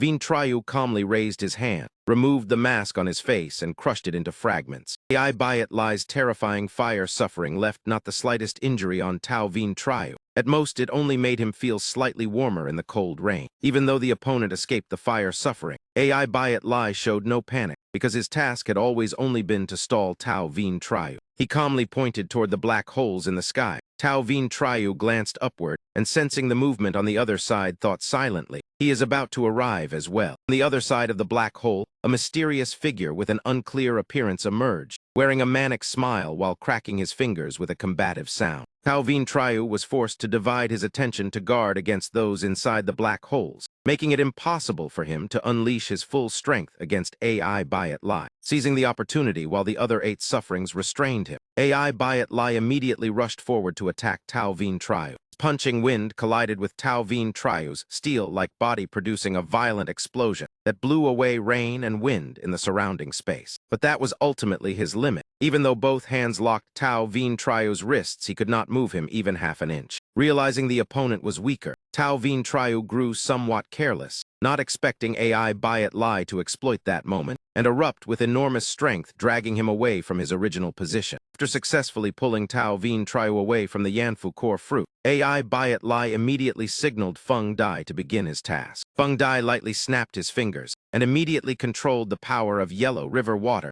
to move according to his will. The surging current transformed into a fierce wave several meters high that crashed forward. Tidal waves swept away everyone present at the battlefield. Even the Yanfu core fruit was carried away. Taking advantage of that chaos, Feng Dai separated a water column from his power, and in an instant seized the Yanfu core fruit right before Tao Vien Triu's eyes. AI Bayat Lai clearly knew he was not strong enough for a direct confrontation, so he deliberately mocked him to provoke anger. "The Yanfu core fruit is clearly within arm's reach, yet for you it is as distant as the horizon." Those words truly angered Tao Vien Triu. If he did not have to keep one hand ready against the people behind the black holes, he would never have allowed the core fruit to be stolen so easily. Vu Chu roared in fury that he would kill them all, and swung his fist toward AI Bayat Lai without hesitation. At the edge of the battlefield, a wooden ghost mask belonging to AI Bayat Lai was knocked flying away and rolled to Lai Deem's feet. Lai Deem lowered his head and stared at the wooden mask on the ground, his face cold and expressionless. Suddenly, AI Bayat Lai's mask shot straight toward Lai Deem, yet it seemed this did not stir the slightest ripple in his mind. More precisely, it was not that Lai Deem was not surprised, but rather because of the protective effect of the belt on his body.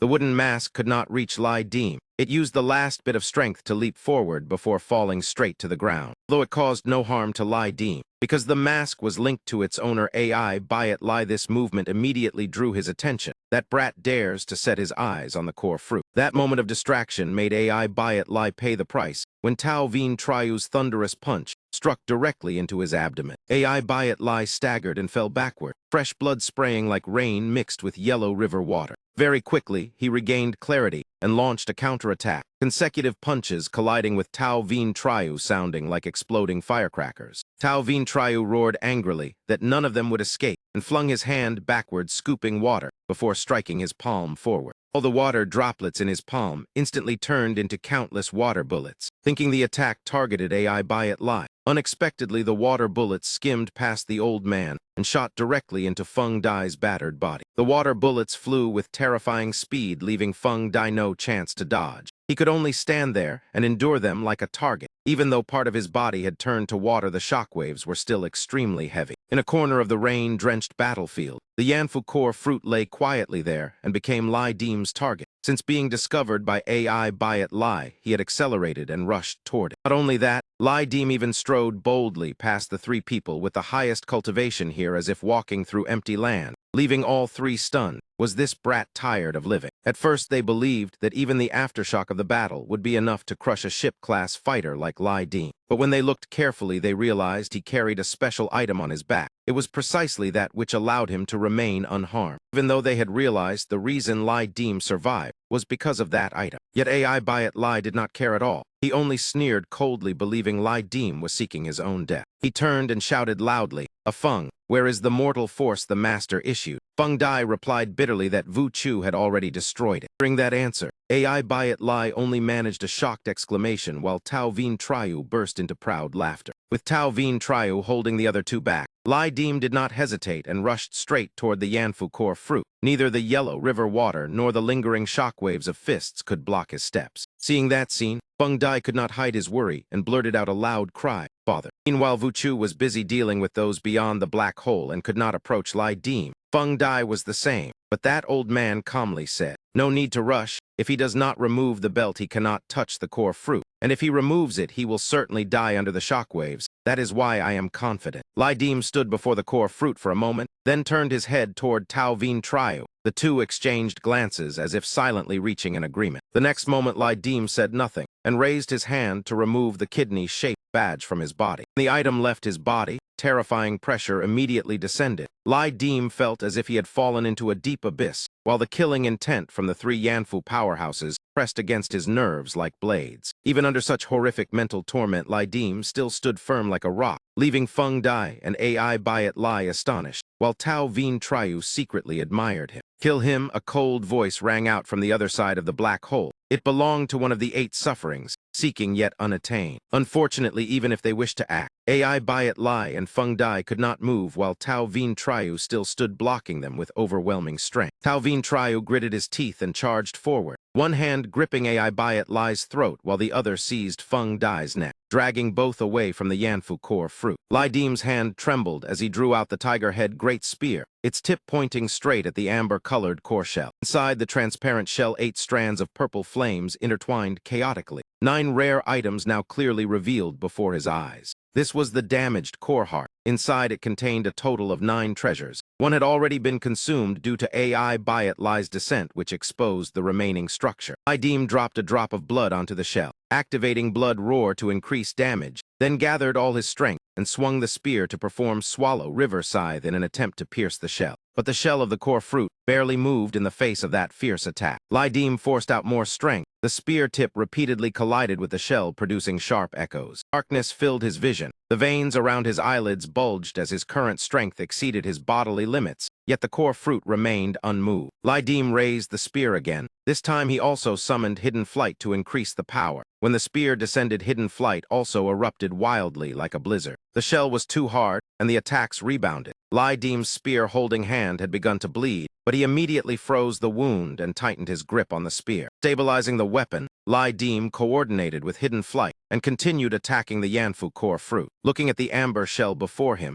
Lai Dim remembered what Dan Nuong once said, that he only had a 50% chance to destroy it. Because of that, he became even more determined to turn that half chance into reality, continuously swinging the spear to attack, his figure so fast it looked as if 3 people were striking at once. Behind him, Vu Chu still held back Ai Bayat Lai and Feng Dai. Thus neither the yellow river water nor the sinister masks could harm even a single hair of Lai Dim. Ai Bayat Lai rotated his neck to loosen his joints. After the prolonged clash with Vu Chu, his body had endured considerable pressure. Without Feng Dai's support, he might not have held on. Returning to Lai Dim's side, even with noble protection, and Vu Chu guarding him, the spear tip still left no cracks on the shell. His strength draining forced him to pour everything into the final strike. The sound of metal falling rang out, mixing with Lai Dim's heavy breathing. The tiger head great spear lay on the ground while both his hands were soaked in blood beyond recognition. He thought the effort would be rewarded, yet the Yanfu core fruit shell only released a mist of melting frost without showing even the slightest crack. Lai Dim looked bitterly at the result and remembered Dan Nuong's words. He could only sigh. It seemed he had fallen into the failed half. Witnessing this scene, Feng Dai behind him suddenly remembered his divination with Biu Nuong and could not help laughing loudly. It seemed the loser was not me. Hearing that, Vu Chu glanced back to observe the situation of Lai Dim and the Yanfu core fruit. Ai Bayat Lai naturally did not miss the opportunity. He instantly exploded with extreme speed, appearing before Tao Vien Triu in a flash, then twisting his body to throw a punch straight into the opponent's abdomen, forcing him to step back half a step. That attack from Ai Bayat Lai clearly lacked the power to cause any injury to him. Tao Vien Triu glared at Ai Bayat Lai, but the only response he received was a cold, arrogant remark. Do not dream of touching the core fruit. As the words ended, Ai Bayat Lai's fierce demon mask began to swell violently, turning into a grotesque lump of flesh with a gigantic mouth that opened wide as if to devour Vu Chu. Tao Vien Triu immediately threw a counter punch, but the result was that Ai Bayat Lai swallowed both him and the punch inside. Yet the terrifying force from the fist wind continued distorting the mask mass, preventing it from imprisoning him for long. Elsewhere, Lai Dim collapsed from exhaustion. His hands trembled so badly he could not even hold the kidney-shaped badge to put it back on, while Ai Bayat Lai and Feng Dai were already preparing to rush forward. Just when the situation seemed decided, with victory leaning toward mortal force, the Yanfu core fruit suddenly showed abnormal movement. Ai Bayat Lai shouted in alarm that it was not good and controlled sharp claws stretching out to seize the core fruit. At that moment, the mutated mask used to seal Vu Chu developed milky white cracks. Tao Vien Triu's rage surged skyward. With a single punch into the air, he shattered Ai Bayat Lai's technique and rushed out. Ai Bayat Lai had been focused on seizing the core fruit and failed to guard in time. Vu Chu flashed close instantly, twisting his body to unleash a fatal punch filled with surging killing intent. The fist wind alone revealed its terrifying power. That punch smashed straight into Ai Bayat Lai's abdomen, almost piercing through his small body. On the other side, the outer shell of the Yanfu core fruit shattered, revealing its true form as a brilliant amber flame accompanied by countless pale purple streams, the flames swirling in place, forming a fire sphere larger than the original fruit. Seeing that scene, Lai Dim suddenly recalled what Dan Nuong once said.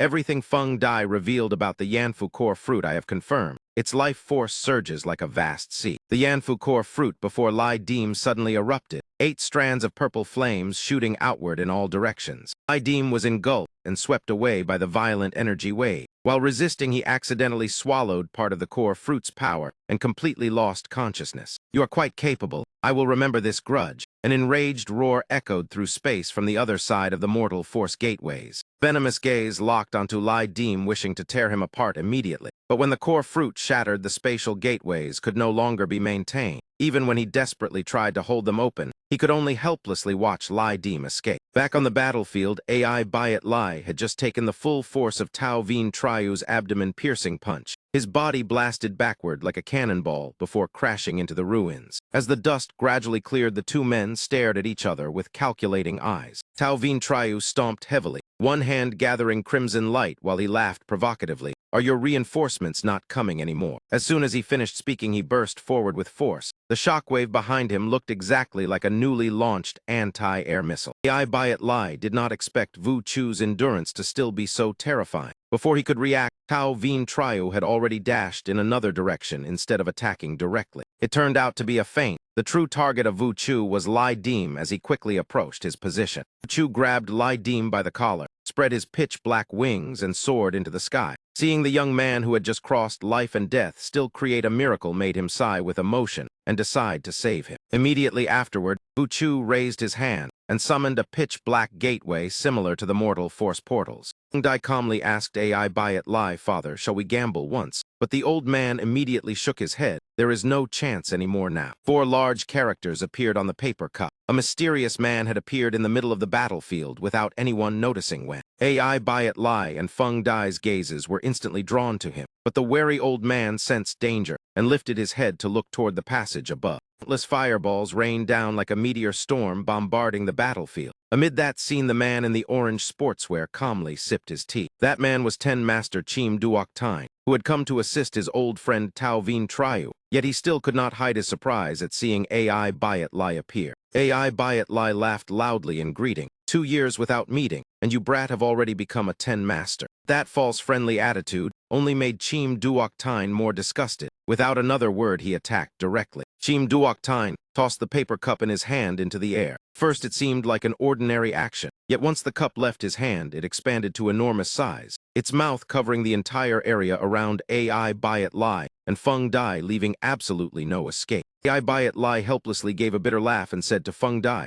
Feng, damn it, this time we are finished. But how could a great villain die so easily?" From the eerie, deadly white streak, a portion of a gigantic figure suddenly extended outward. The enormous hand gently held the base of the paper cup, stopping it midair, then leisurely tossed it back. Chim Duok Tine's expression changed at the sight, and that hand also carried AI Bayat Lai and Feng Dai away. Seeing that move was enough to know only one person could do it. Vu Chu revealed undisguised killing intent and roared through gritted teeth, "Mortal Force Master." Vu Chu spread his pitch-black wings, ignoring the rain and wind, as he charged straight toward the retreating Mortal Force Master. Even using his fastest speed, Tao Vien Triu could only watch helplessly as the great enemy departed, grinding his teeth in fury and cursing, trying to run. After the exhausting battle with the 2-8 sufferings, Vu Chu was still strong but no longer at his peak. If he forced a pursuit, it would easily overturn the situation. Chim Duok Tine behind him hurriedly shouted to stop him. Hearing the advice of his old friend, Vu Chu finally halted in midair and allowed the giant hand to carry AI Bayat Lai and Feng Dai away. Thanks to Chim Duok Tine's reminder, Tao Vien Triu gradually regained his composure, his face dark as he suppressed the anger burning in his chest. Seeing that expression, AI Bayat Lai felt immense delight in his heart. Still not satisfied, he spoke again, "Even though I could not kill the 2 of you." As the words fell, a blazing red masked figure appeared in the sky.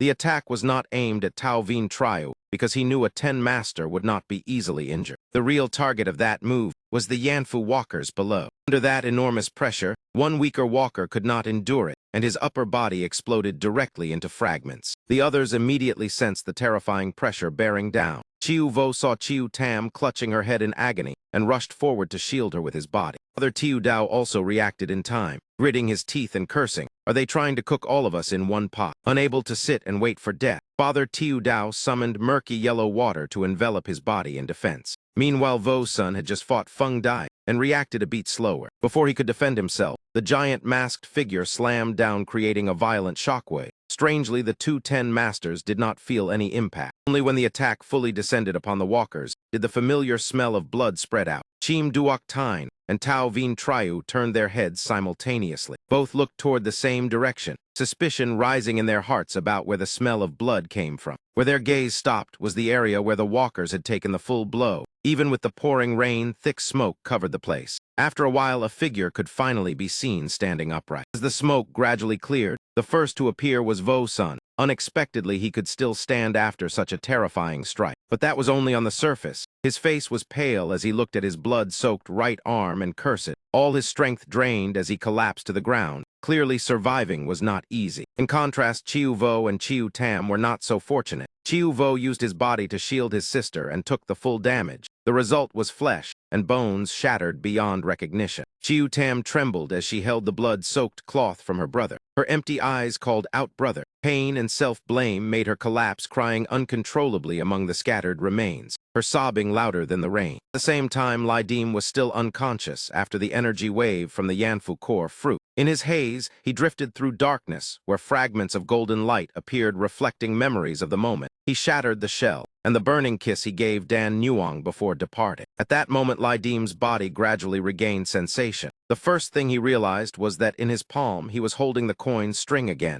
leaving him shocked because he had clearly given it to Father Tiu Dao earlier. That strange contradiction pulled Lai Dim's consciousness back and helped him awaken from the deep coma. He tightened his grip on the coin string and tried to sit up to observe his surroundings, instinctively searching for Dan Nuong's figure. At that moment, Dan Nuong suddenly appeared beside him, sitting with her knees hugged, looking displeased, and saying that the coin string was intentionally returned by her. Being thrown out by you felt terrible. Seeing Dan Nuong, Lai Dim revealed a relieved smile but quickly calmed himself and asked her, "What is the situation now?" Dan Nuong stepped forward to help him stand and calmly replied, "Look for yourself and you will know." Lai Dim swept his gaze around. Before him there were only ruins. In the distance, mortal force was still sweeping everything away, but it seemed to have stopped advancing. Combining it with the last memory before he fainted, Lai Dim guessed the battle had ended. The price paid, however, was so terrible that he could not feel happy even though the plan had succeeded. At that moment, the two saw a man slumped in the rain. Lai Dim immediately recognized Liang De. He wanted to step forward to ask about him, but after calling brother, he choked and could not continue. Liang De turned his head, revealing a miserable face covered in wounds. He looked at Lai Dim and coldly asked, "Who exactly are you people?" That question left Lai Dim completely unable to answer. Suddenly, a sharp slap sounded nearby, drawing Lai Dim's attention. The sound was Tao Vien Triu striking Chiu Tam across the face. He asked coldly, "Have you woken up? Can you speak now?" But the girl's spirit had collapsed so much she gave no response. Seeing such harsh treatment, Dan Nuong could not endure it and ran out to stand before Tao Vien Triu protecting Chiu Tam. Tao Vien Triu's face turned icy as he warned Dan Nuong that "You cannot stop me." Hearing that threat, Lai Dim stepped forward saying Chiu Tam was still just a child. But Tao Vien Triu replied coldly that if she was not awakened, she would be useless. Even though Lai Dim understood somewhat, he still felt the method was too extreme. On the other side, Father Tiu Dao sat silently on a rock in the pouring rain smoking. Strangely, even under the heavy rain, he could still smoke cigarette after cigarette. Behind Father Tiu Dao was Vo Sun, half his body nearly paralyzed from severe injuries, while the other half struggled to support him. Looking at that tragic scene, Lai Dim sighed bitterly. Among more than 100 Yanfu walkers, only a few remain. Hearing that, Chim Duok Tine stepped forward and admitted fault, declaring that he would take responsibility on behalf of the 10 masters for the unexpected accident in this Yanfu event. He promised proper compensation. A 10 master bowing to admit fault was a rare sight. He even promised to answer all questions, though at this moment, everyone was still too stunned to ask. After a long silence, the first to speak was Vo Sun, mentioning the 8 thresholds from Tam Than to Thap Du of the walkers. Vo Sun asked which threshold the Yanfu 10 masters belonged to among the 10 walker ranks. Chim Duok Tine did not hide it, and answered that he was Wu Fang Lao, while Tao Vien Triu beside him was Cu. He added that Feng Dai was Liu Si, and Ai Biat Lai was also Wu Fang Lao like himself, then asked Vo Sun if there were more questions. Vo Sun was only curious about the rank of the enemy that had defeated him so miserably. After hearing the explanation, he thanked Chim Duok Tine for saving his life. Chim Duok Tine modestly replied it was nothing, and looked toward the others waiting for the next question. Father Tiu Dao met Chim Duok Tine's gaze and said he had no questions, continuing to light another cigarette. In contrast, Lai Dim stepped forward and asked Chim Duok Tine what would happen to the fruit after they left. One who answered was Tao Vien Triu. He said they would heal the fruit so everything returned to normal, but the price was that the entire event would be erased from everyone's memory. He added that once the fruit was broken, it could not be fully restored. That would be a matter for centuries later and not worth worrying about now. Lai Dim nodded after hearing this. Among the surviving walkers, none opposed this plan. Only Chiu Tam remained silent, drowning in grief over losing her senior brother. Seeing this, Tao Vien Triu sighed and walked over. This time his attitude was softer, so Dan Nuong and Lai Dim did not stop him. He sat down before Chiu Tam and advised that the dead were already gone. Neither mortal force nor the 10 masters valued life. He said the 10 masters did not do charity. Mortal force were wolves while we were tigers. The Yanfu world was dangerous. If you could not adapt, then take the Kiyu stone and leave. Tao Vien Triu promised that if Chiu Tam wished to leave, she could find him for the Kiyu stone anytime, then decisively turned and left. After a few steps, he turned back and asked, "You are Lai Dim?" Lai Dim smiled and replied, "Genuine product, guaranteed exchange." Knowing Lai Dim's identity, Tao Vien Triu said that from now on no one would secretly use tricks against him again, then left with Chim Duok Tine. Chim Duok Tine announced he would activate the backup measure to send everyone out of the fallen fruit because there were other major matters to handle. Hearing they would soon leave safely, Dan Nuong leaned close to Lai Dim's ear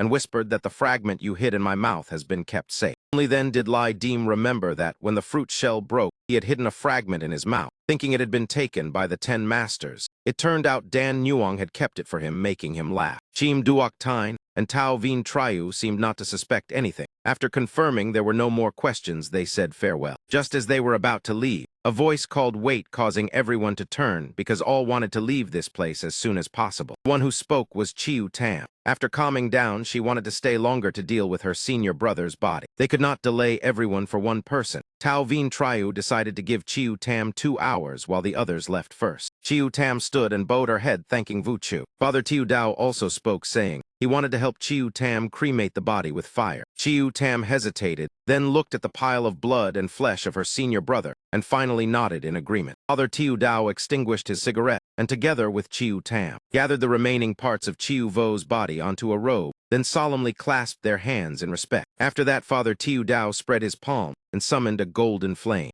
released the flame onto Chiu Vo's body, and the fire blazed fiercely as Father Tiu Dao shouted. Only then did Chiu Tam realize she still held a piece of her brother's clothing in her hand. She released it, allowing the blood-soaked cloth to be swallowed by the flames and vanish. Dan Nuong, standing behind, could not help feeling sorrow seeing that small back. She handed Chiu Tam a wooden box picked from the ruins. Chiu Tam hoarsely thanked her, her eyes swollen red from crying as she reflexively responded. Vo Sun looked at the scene and also felt sympathy, even though they had once been enemies. Here he had become accustomed to life and death. Vo Sun's body gradually turned into light and dispersed, becoming the first to leave this place. Lai Deem and Dan Nuong then also emitted white light. Before leaving, Lai Deem told her that this was good enough, then looked toward the fire burning Chiu Vo. Bring that Dan Nuong's eyes flashed with determination, as she declared that day would never come for the general. When only Chiu Tam remained standing in sorrow, Vu Chu then discussed with the Realm Lord that this was the collective decision, and after leaving they would reorganize because mortal force would certainly not give up. Flattening mortal force on such a scale would cost you more than 50 years of lifespan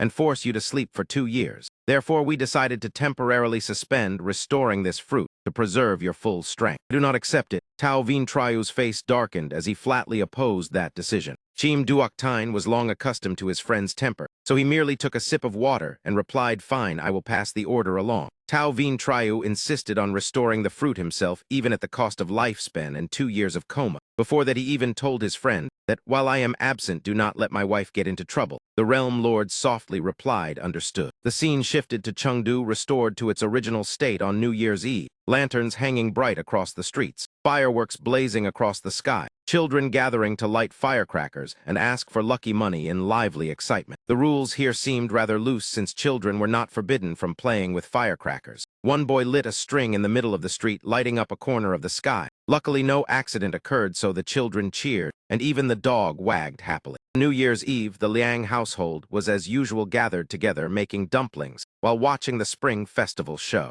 Liang Lao's wife busily made dumplings in the kitchen, while he lay back in his chair leisurely smoking. Perhaps because of old age, Liang Lao forgot the cigarette in his hand and drifted asleep without realizing. Just then, knocking sounded at the door outside, startling the old couple. Liang Lao crushed the cigarette into the ashtray, then stood up asking who it was before going to open the door. As soon as the door opened a crack, he saw a disheveled man standing on the threshold. That man was Liang De, his lips trembling and throat choked as he could only utter a single word, "Father." Seeing their thin son with tears streaming down his face, the old couple did not know when they themselves had begun to cry. Seeing his parents safe, Liang De finally relaxed, then collapsed to his knees sobbing. The two elders hurriedly lifted him up, asking where he had gone all these years. Turning to Lai Deem, while logging out from the Yanfu event, he entered a dark space where memories surged forth, from endless killing to the struggle with Bui Van Ho. The fallen fruit, mortal force. The 10 masters battling one after another left him no time to care about Dan Nuong or Liang De. When he opened his eyes, he had already left Yanfu, but instead of returning to his familiar room,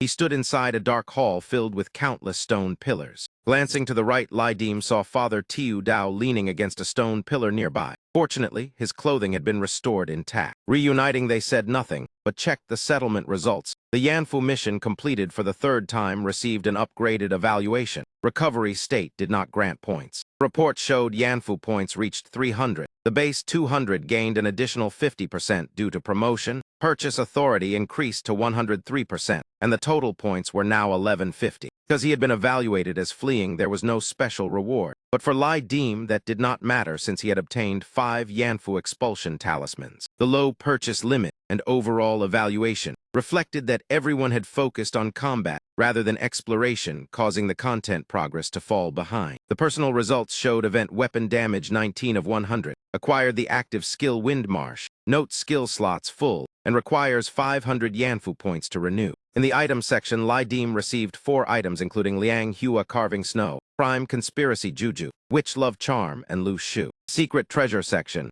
showed he possessed Kaienshi Sphere, belonging to the 7 Souls Inheritance, used to collect clues of prior transformation. After reviewing the statistics, Lai Dim thought that only 4 of 5 weapons had truly broken. The rest of the 19 were probably due to destroying the Yanfu corpse fruit. Looking at the Kaienshi Sphere on the screen, he decided he needed to accumulate resources to continue exploring it. In the Lost Relic section, he had a shattered Buddha statue of Sakyamuni worth 1,000 points, Wenyi Memorial Tablet worth 800 points, and a biography book of Long Zai. However, Lai Dim was not very interested because these items did not increase attributes and were merely antiques. Only one item caught his attention. Denku King Liu Bao Rui with 3 bows and 3 folds, priced only 10 Yanfu points. Without hesitation, he bought it immediately because he had heard the 3-fold bow story since childhood and felt nostalgic, so the price was worthwhile. In the Strange Common section, he saw a black and white photo of the Central Martial Arts Museum inauguration that could summon 16 martial masters for 1 hour, but he lacked purchase authority. Next was Ma Zio Jun's pigeon, which restored stamina 10 times, but also exceeded his permission, making Lai Dim somewhat annoyed. Finally, he saw Qiang Column Shoe Sole, which was merely waterproof shoes, yet cost 100 Yanfu points. In the end, Lai Dim could not buy anything more, outwardly calm but inwardly somewhat pained. At that moment, Father Tiu Dao spoke up to collect a debt, reminding Lai Dim he still owed 500 Yanfu points. He lazily replied, "I remember." But Father Tiu Dao then said, "Forget repayment. Because of the recent accident, everyone just took what they needed," leaving Lai Dim surprised as he answered yes. Just as he thought the word humanity in Yanfu was too cheap, Father Tiu Dao smiled brightly, asking to borrow 10,000 points, promising to repay after the next event, and even certify through Yanfu. Lai Dim laughed helplessly, asking, "What do you need so many points for?" Father Tiu Dao grinned and pointed at the screen, telling him to come look. Looking at Father Tiu Dao's shop, Lai Dim realized different permissions meant completely different interfaces. The items he could buy all related to Yanfu formulas. Father Tiu Dao showed off was the Inheritance Ghost Chosen, priced at 3,000 Yanfu points. This had originally been Bui Van Ho's inheritance. Unexpectedly, after his death, it fell into this man's hands, truly an explosion of luck. Unfortunately, Lai Dim had just over 500 points, so he honestly said it was not enough, and they would have to wait for compensation from the 10 masters. Father Tiu Dao only sighed helplessly. Suddenly both fell silent, then spoke at the same time. "I say." Coincidence made them awkward. Father Tiu Dao scratched his head, smiling, while Lai Dim raised his hand, telling him, "You speak first." Father Tiu Dao seriously proposed forming a team for the next Yanfu event. 300 points split equally. Forming a team did not necessarily mean a long-term contract. The companionship relationship in Yandu had ended after the previous event. Lai Dim considered carefully because his fighting style consumed great energy. Father Tiu Dao's banquet ability could shorten his weakened recovery period. Furthermore, Father Tiu Dao's ability and experience were both strong. Cooperating had no conflict of interest, and the reward synergy was reassuring. Strategically, Father Tiu Dao was very suitable, and Lai Dim also had the new discipline book allowing him to designate one walker as a partner to enter events together. Even so, companionship also required personality consideration. Opposing values would make long-term cooperation difficult. Lai Dim decided not to sign immediately. If he needed more people, he would use the item later. For now, it was unnecessary. While thinking, he observed the surroundings. Seeing Lai Dim looking around, Father Tiu Dao asked, "It seems you have never been here before. This place resembles a communication hall. Once cooperation ends, it may collapse any time." He asked how many events Lai Dim had joined. Lai Dim answered 3 times. Hearing that, Father Tiu Dao stared wide-eyed because he knew Lai Dim had been a newcomer for less than half a year. Taking the opportunity, Lai Dim asked more about ranks such as Shidu and Jiyuri,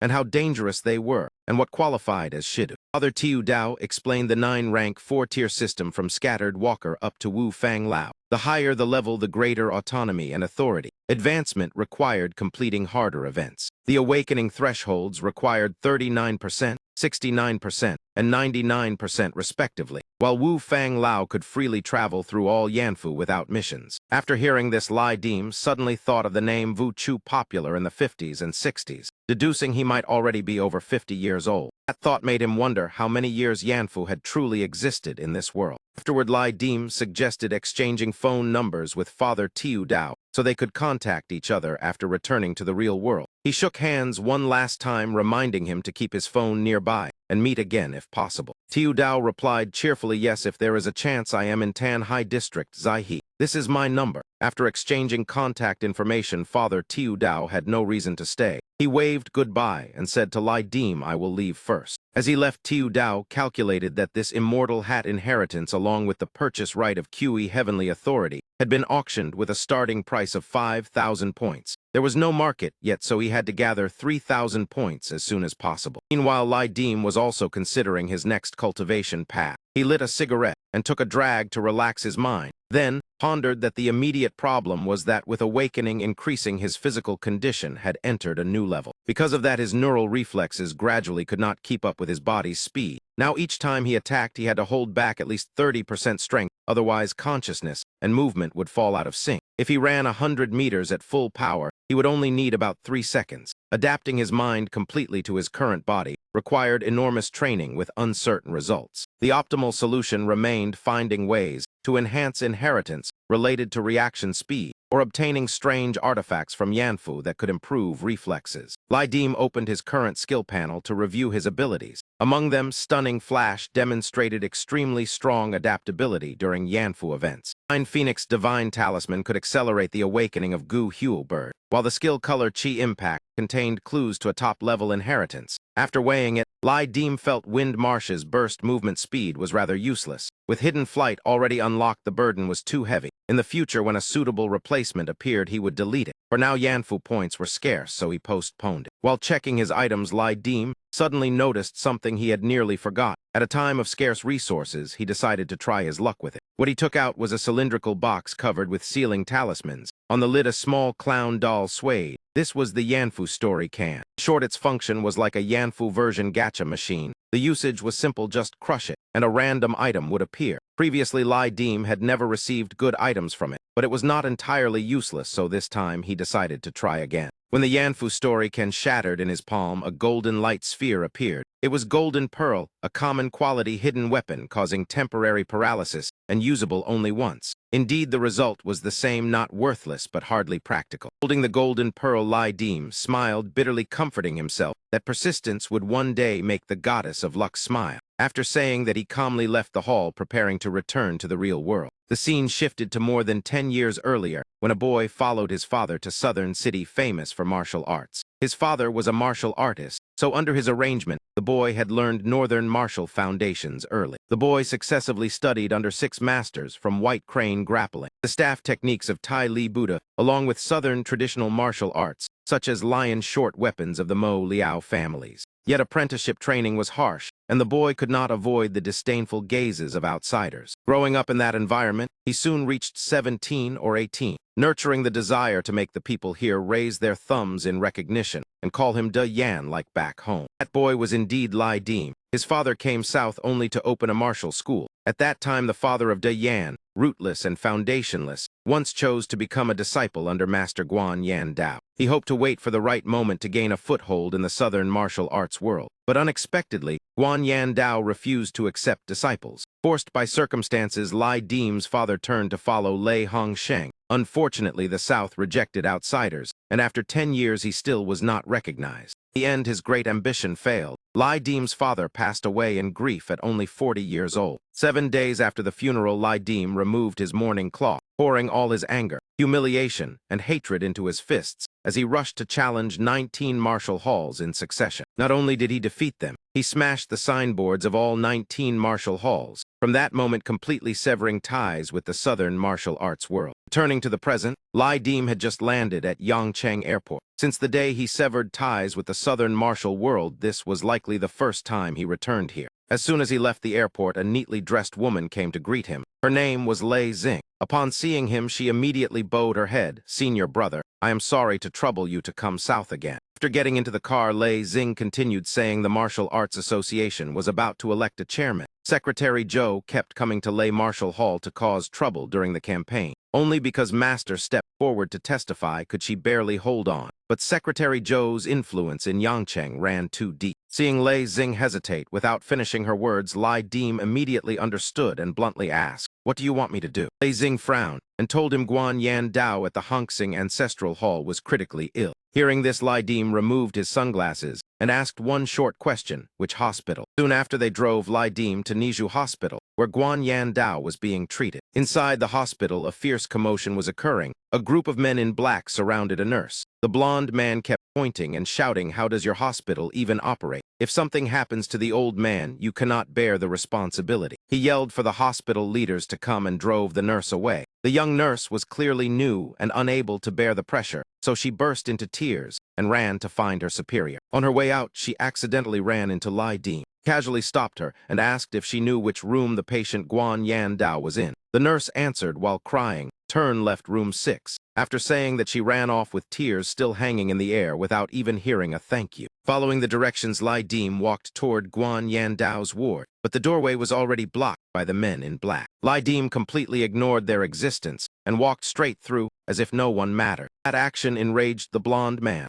veins bulging across his face as he turned and began cursing loudly. Before he finished, he recognized Lai Dim's familiar face, perhaps remembering the 19 martial halls smashed years ago, so the group immediately turned pale with fear. Instinctively, they stepped back together to clear the path. Lai Dim remained calm, only focused on finding Guan Yan Dao's room. Seeing number 206, he muttered, "This is the place." At that moment, a brown-haired woman stepped out, questioning what he was doing here. Lai Dim coldly replied he only came to see whether the old man surnamed Guan had died yet. Brown-haired woman was Guan Yan Dao's granddaughter. Hearing that, she could not contain her anger and raised her hand to slap him. All his life, Lai Dim had been the one hitting others and never allowed anyone to hit him. He lightly caught her wrist, pushed it aside, and returned a slap. Seeing her about to burst with grievance, Lai Dim said coldly, "You are his granddaughter, yet do not know I never hold back." Hitting a woman. After those words, the brown-haired woman and the men behind her did not dare speak and could only swallow their anger. Once no one dared oppose his presence, Lai Dim slowly placed his hand on the door handle and opened the ward door. Inside, the first thing he saw was Guan Yan Dao's frail, thin body. Tubes and wires covered him everywhere, and the sight alone was painful. Hearing the door, Guan Lao slowly opened his eyes to see who had arrived. Seeing Lai Dim, he whispered, "You came?" Lai Dim asked coldly, "Does this make you happy?" Guan Lao smiled weakly. "I thought you would never return to Guangdong in this life. That girl Lei really has ways. Sit down." Guan Lao struggled to sit up with trembling arms as if he might collapse any time. After sitting, he told Lai Dim, "This time I may not survive." Hearing such words like final instructions, memories of being his student surged through Lai Dim's mind, joy and sorrow mixing together, along with the image of his father's death. Guan Lao turned and asked, "This time will you stay long after returning?" He already knew the martial hall had long been sold. After finishing the matter, I will leave. Faced with Guan Lao's expectation, Lai Dim answered frankly without hesitation. Although slightly disappointed that Lai Dim would not stay, Guan Lao no longer held on to it at the end of life. Today, speaking with him already eased his heart. Back then, Li Chenglin came to Guangdong, he should have sought me. Why did he seek Lei Hong Sheng instead? Hearing that, Lai Dim merely curled his lips in a cold smile and replied that my father did seek you first. Only your people were too domineering. My people domineering? Guan Lao laughed helplessly, knowing it was true, so he accepted it easily. But your father followed Lei Hong Sheng 10 years, and what result did he get? If I had not spoken, who would recognize the Li family martial hall? Hearing that, Lai Dim's face darkened. He admitted Guan Lao spoke the truth. Even when my father died, no one acknowledged him. Thinking further, Guan Lao felt Lai Dim's father was pitiful. I am 90 and can still eat 2 bowls of rice, while your father died unjustly in his 40s. His emotions stirred, causing Guan Lao's heart to race. His frail body could not endure, and he coughed violently as if his lungs would burst. After calming down, Guan Lao reached under his pillow and took out a stack of envelopes, handing them to Lai Dim to look at. Inside was a letter written personally by Guan Lao, addressed to martial masters under the name Guan Yan Dao of Hongsing Ancestral Hall, guaranteeing it. The content invited martial halls across Guangdong to attend the inauguration of the new master of Li family martial hall. Seeing the faded ink and aged paper, Lai Dim immediately realized the letter was written 3 years ago, exactly when his father died, and the person mentioned as new master was himself. Guan Lao looked at Lai Dim and said, when someone dies, the lamp goes out. I wrote this letter then to help you establish a name in the local martial world. Yet only 7 days after Li Chenglin died, you removed mourning and went everywhere causing trouble. Fashion to Guangzhou, a total of 19 martial halls were visited by you, and you smashed their branch signboards, making you erased from the Guangdong martial arts world. By the time I heard the news, you had already boarded a train back north. Lai Dim gently placed the letter on the table, the corner of his mouth rising as he mocked, truly thoughtful. Seeing Lai Dim show no regret, Guan Lao continued scolding. If your temper had cooled slightly, your father's lifelong wish would have been fulfilled. It is truly a pity. My father was sometimes foolish. If he were alive, I would grit my teeth and continue. But now he is gone, I do not need to be foolish like that anymore. The most foolish thing my father did was follow you people for 10 years and stubbornly insist on opening a martial hall. Lai Dim's words made Guan Lao tremble with anger and shout, "You dare speak of your father like that?" Seeing Guan Lao furious, Lai Dim laughed. He beat me since childhood, breaking countless rods. I endured it until he died. Can I not say a few words? Guan Lao clenched his fists, wishing he could strike the boy, but with age and weakness, he could only curse a few times to vent his anger. Side then asked Lai Dim about his plan this time. He answered that junior sister Lei Xing knew it better. The real matter did not require him to act since he lacked support and would only testify. Guan Lao then asked what was the name of the boy whose leg was broken. Zhang Ming Yuan. His strength is not bad, only slightly weaker than you back then. Speaking in northern terms, relying on him, the Chinese Martial Association will not collapse. Lai Dim humbly replied, when I was 16, I would not be his match now. Old man, your eyes are failing. Guan Lao remained extremely confident. He said, I am over 90 and will not live long. Everything that needed teaching I already taught, and the only one who truly learned it all was you. Faced with such praise, Lai Dim denied it. Among thousands of disciples, it is not my turn. Guan Lao continued saying, your junior sister's opponent is not frightening, and neither is she. Pressed repeatedly, Lai Dim mocked him in return. Guarding those words, Lai Dim bluntly agreed. Yes, the Guan surname truly is great. With one sentence from you, my father struggled 10 years without daring to raise his head. Today I want to see what you can still say, whether you dare show yourself. Guan Lao heard this, and his blood surged to his head, ignoring illness as he roared. I already gave the letter, what more do you want? Should I kneel before Li Chenglin? The atmosphere grew extremely tense. Lai Dim also shouted back, I do not understand why you cling to the past. My father stayed in Guangdong 10 years and was still not considered one of the profession. Only after his death did you write the letter. Do you expect me to be moved to tears?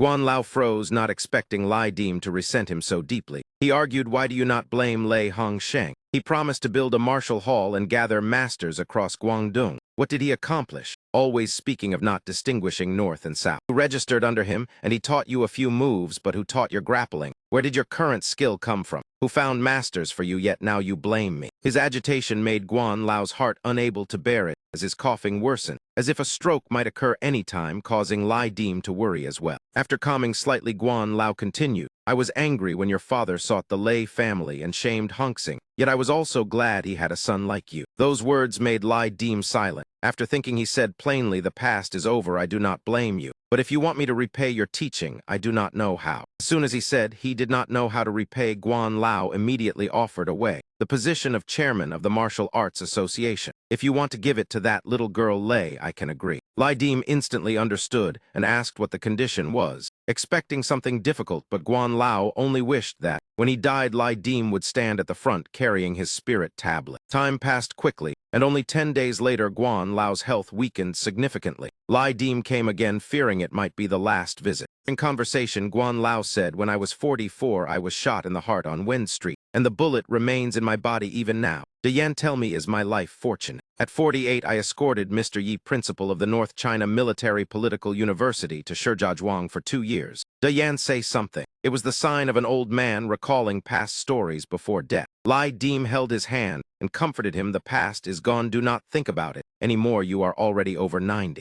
Guan Lao continued saying his thoughts at the end of life, asking, am I afraid of death? I am afraid, I am ashamed. I dare not question the heavens. I am sorry to your father, I admit it. Perhaps at this age things are no longer as simple as I once believed. Only I never realized before. Lai Dim lowered his gaze, looking at him sadly, already understanding why Guan Lao suddenly spoke such words. This moment Guan Lao closed his eyes, but still murmured, my whole life I was hot-tempered, wanting to decide everything myself. Yan, the saying of my life, I feigned madness, yet it was real. When the words ended, the hospital room fell into strange silence. Lai Dim could hear his own breathing, but no longer heard any sound from Guan Lao. For many years he had hoped to be called De Yan, and in the end only Guan Lao called him that, and now he could no longer hear it. Lai Dim bowed before Guan Yan Dao's body one final time. Guan Lao's body was taken to Bi Hall for the funeral. On the day of burial, rain poured heavily. In early May, the Chinese martial arts master passed away as Chairman Guan Yan Dao's coffin was escorted away. Lei Xing also attended the funeral, standing before his portrait, quietly bowing to express her grief.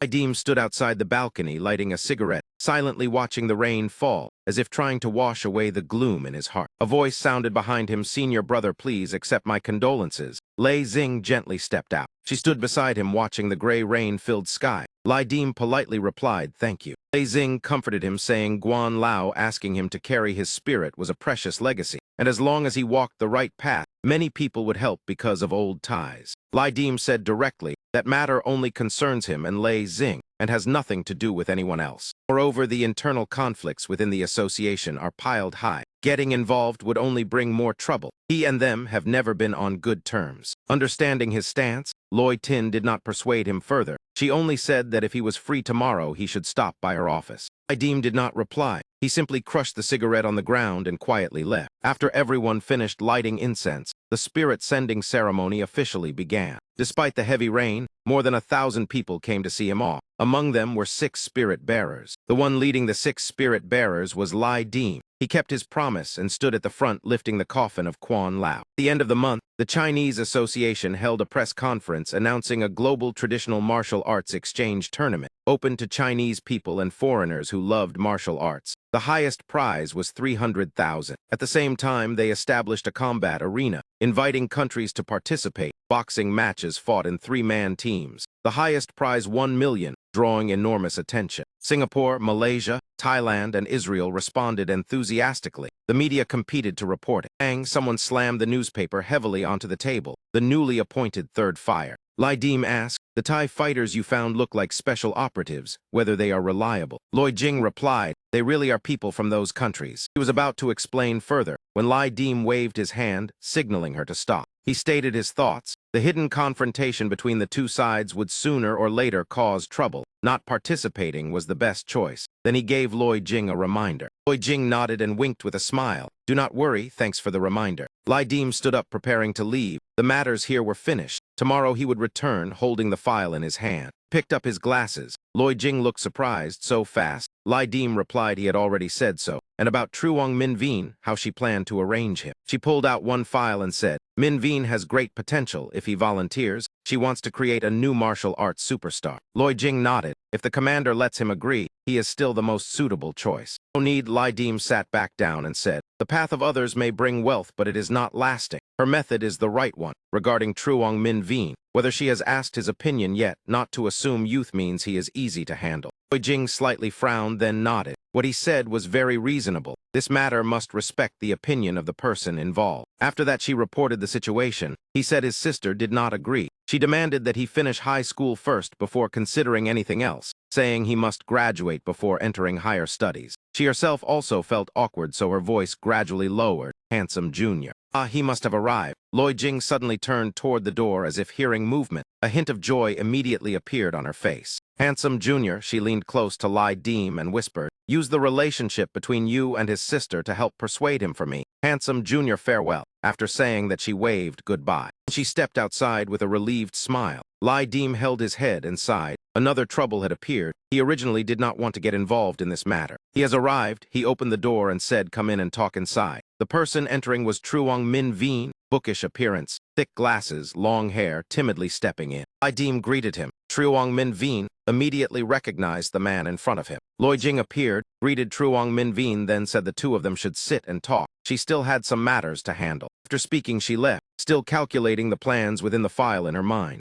10 do peak in only 4 months, truly a monster. She sighed inwardly. She did not expect him to be such a martial arts genius. They had not met for long, yet his progress was astonishing. Lai Dim sat down and asked about him, how his sister had been recently. Truong Min Veen answered calmly, "Still fine. She is stuck at awakening 39%. Lai Dim only gave a faint acknowledgement without showing emotion. After that, the two fell into silence. Lai Dim said nothing more, which began to make Truong Min Veen uncomfortable. He could not hold back and asked again, whether he really had nothing else to ask, raising his hand to adjust his glasses. Lai Dim smiled faintly and teased him, had he not already said everything. Tell him how his sister had been recently. Truong Min Veen immediately grew irritated. He had already said it. He was her childhood friend, but she was already married. There was no chance anymore. Lai Dim sighed, saying he only wanted to see her. He had no other intention, his expression completely calm. He shrugged. The good things in this world cannot all be enjoyed by one person alone. Truong Min Veen lowered his head and gave the address. They lived in Tribac. She opened room 103 at number 20 Street 20. In the end, he relented because only Lai Dim could persuade his sister. Lai Dim curled his lips into a faint smile. All right, thanks. He patted his shoulder, then stood up, without hesitation, preparing to go meet his sister immediately. Truong Min Veen also stood up and followed, surprised as he asked whether he was leaving immediately without preparing anything. How this man was so strange. Lai Dim simply waved his hand. Finally, Truong Min Veen spoke honestly. He was not asked by Loi Jing to persuade him to join. Bang, Lai Dim stopped walking. He turned back and said if he enjoyed it, then he could go for fame and profit. Play to his satisfaction, then withdraw. If he did not enjoy it, then simply do not go. Lai Dim continued speaking. His life had already been pieced together several times. In the end, he must ask what he truly wanted. Without understanding why, he stared directly at Truong Min Veen, his seriousness completely different from before. He walked outside and saw Loi Jing already waiting. She immediately asked how it went Handsome Jr., whether the kid agreed. Lai Dim brushed past her without answering and walked straight away. Loi Jing also understood somewhat. Sun Yat-sen University. Greetings, Professor Ngo. Greetings, Mr. Lai. This is what he needed. Related to myths influencing the evolution of Ku Feng. The man handed him a USB drive. Professor Ngo pointed at the screen. There were also materials from the Shang era discussing the fusion between regional totems and deities. The items he emphasized, such as the eagle and ancient beasts, had already been standardized. If he wished to study the inherited culture more deeply, he had several scholars' works to recommend. All guidance was inside the USB. Lai Dim nodded in thanks and accepted it. Professor Ngo smiled kindly. There was no need for politeness. He was glad young people actively explored traditional culture. Myths might sound strange, but many documents were quite dry. Lai Dim smiled in response. He suddenly remembered something and frowned as he asked Professor Ngo, in the myths of their country, who held the highest position? The three pure ones, the Jade Emperor, or someone else? Ha ha, Professor Ngo laughed. His students often asked the same thing. He seriously adjusted his glasses. In truth, there had never been any so-called absolute supreme god. Inside the office at Sun Yat-sen University, the two sat facing each other. Professor Ngo continued explaining Lai Dim's confusion. Mythology is a form of culture accumulated over a long time, constantly merging and gradually forming different pantheon systems, each with its own center of influence. Their country is different. Besides mythological systems, there also exist unique folk beliefs. In addition, Confucian thought restricted the development of mythological belief, so the common people rarely discussed ghosts and gods. Since the Ming and Qing eras, China had almost abandoned theological construction, leaving many records misunderstood. In short, mythology is rich and complex. Each era places a different supreme deity. During the Wei and Qin periods, the three heavenly officials were honored. During the Tang, because of the Li surname, Leiazi became supreme. During the Song, the Jade Emperor was elevated. While every region also worshipped its own gods, Lai Dim laughed as he listened. Truly, there was no fixed answer. Professor Ngo turned the screen and used Ku Feng as an example, explaining its origin from the ancient Chu mythological system, where Dong Hong Tai Nhat held the supreme position. He laughed and said, do not ask him who is stronger between Leiazi, the three heavenly officials, or Dong Hong, because no one has ever witnessed them fight. After hearing this, Lai Dim seemed to grasp a clue. Ku Feng, Ghost General, Ha Ba, Thiu two men, Dong Hong. After saying farewell, he left Professor Ngo's office. As he walked, he thought, through the recent Ring Fu incident, two doubts had been resolved. First, awakening reaching 100% would not cause negative effects to a walker nor lead to possession. Judging by the state of the universe, that was almost impossible. He dismissed the worst possibility. The second question was whether inheritances could be accepted freely. Thinking of this, he again felt uncertain. Even though Tai Sui and Yu Zhou had far higher awakenings, their manifestations remained simple. It could not be ruled out that different inheritances might conflict and cause harmful consequences for a walker. Deem Fu wished to help walkers possess multiple inheritances, then there must be a mechanism to resolve it, perhaps similar to the Pantheon systems Professor Ngo mentioned. Click. Lai Deem flicked his lighter and lit a cigarette. If he wanted more inherited power, he must ensure they all belonged to a unified system. Exhaled a stream of smoke. After careful thought, he had already made his decision. Lai Deem raised his head toward the distant sky. There was no end in sight, but the martial path before him he would continue walking, never retreating. In Thuong Chau, the old house of Lai Deem, he sat in the room typing on the keyboard, wearing glasses, looking very scholarly. Lai Deem stared attentively at the glowing screen, as if searching for something. Recorded the branches of the Chu Pantheon, Mak Jia, Bok Trak, Miu Chuang Quan, each one appearing on the screen. Lai Deem removed his glasses. These inheritances were truly strange. Not all of them originated from the distant Great Wilderness. Some had appeared as early as the Warring States period. By the Republican era, folk culture had also erupted and spread widely. Yu Hu Nio was recorded as the daughter of the Heavenly Emperor, formed during the Republican era. Yet the materials related to dream realms and subconscious patterns could be traced back to translations borrowing Japanese texts by Liang Qichao when promoting modern language, appearing in Japanese novels. Sorting through this pile of materials was more exhausting than he had expected. Lai Deem rubbed his forehead and frowned. He reached up and touched the bronze necklace at his neck. After leaving Yenkin, Dan Nuong had remained in deep sleep. She had gained quite a lot in Yenkin and needed time to digest it completely. Lai Deem leaned back in his chair and let out a long sigh. Suddenly he fell into a dream. In the dream, figures flashed past endlessly, each one bearing an expression of pain. Suddenly, a grave mound made of swords appeared before his eyes. Standing atop the mound was Feng Dai. He looked down from above with a delighted smile, his eyes vicious enough to chill the soul. Lai Deem jolted awake from the nightmare. Breath, he panted heavily. That was the future he least wished to face. It had been a long time since he dreamed. Why had it returned again? Lai Deem gripped the chair leg tightly, his whole body trembling as uncontrollable fear spread through him. Whether the ghost arts of Ring Fu and this world were truly different as Mark had said, or whether this place would sooner or later become another Ring Fu, he tilted his head back and stared at the ceiling, sighing in exhaustion. Lai Deem held his head and muttered. It seemed not joining Tu Fam had indeed been a wise choice. That is right, at least if he joined Tu Fam it would be very difficult to return to this world. A voice suddenly echoed from nowhere. It was Mac. He said whether he understood the meaning of the city gate catching fire and the fish in the moat suffering. He had already offended Tu Van Ko. There would be no good ending. Lai Deem was slightly startled. Who was Tu Van Ko?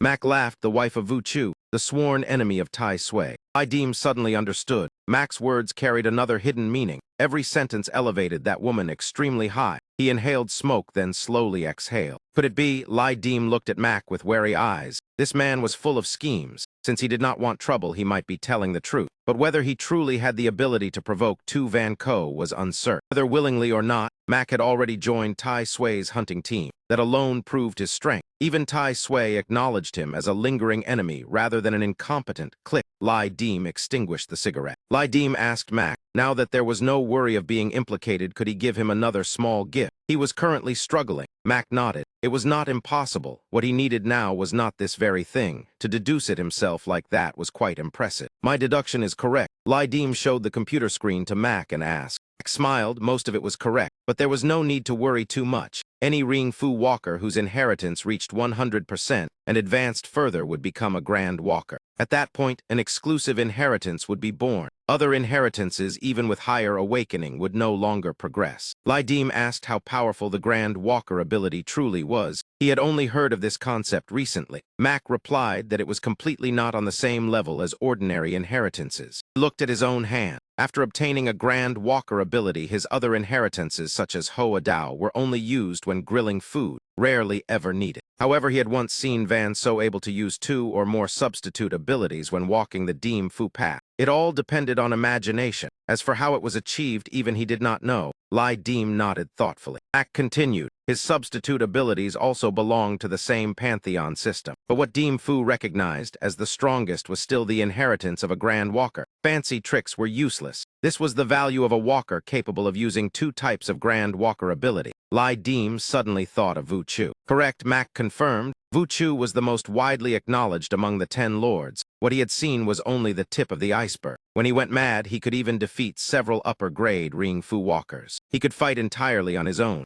and caused 2 fam lord considerable losses of walkers. Mac shook his head. Enough of distant matters. Upgrading the quality of second-class inheritances was still very beneficial for Ring Fu walkers. After explaining everything, he saw that Lai Deem seemed distracted. Mac suddenly came up with a new idea. Not only that, he would also open a back door for him. In the next Ring Fu event, he would find him a top-tier speed inheritance as a gift. What did he think? Lai Deem felt displeased inside. The words sounded generous, yet in reality were not even worth a few hundred Deem Fu points. He laughed. He stepped forward and pointed at Mac with a stern gaze. If he truly had the ability, then exchange it for a Deem Fu event inheritance for him. No need for speed. He wanted the 5 immortals type. Mac stepped back when hearing that, his smile disappearing. Mac asked whether he feared Tu Van Ko targeting him again. Fine, then speak. Lai Deem replied, the daughter of King Engiu, the wife of King Thuan, the goddess of the Xiang River, Xiang Quan and Ga Hong. Mac frowned. He did not expect him to ask for this, but since he had already agreed, he had no choice but to produce it. Lai Deem sat quietly waiting, watching Mac prepare the item he needed.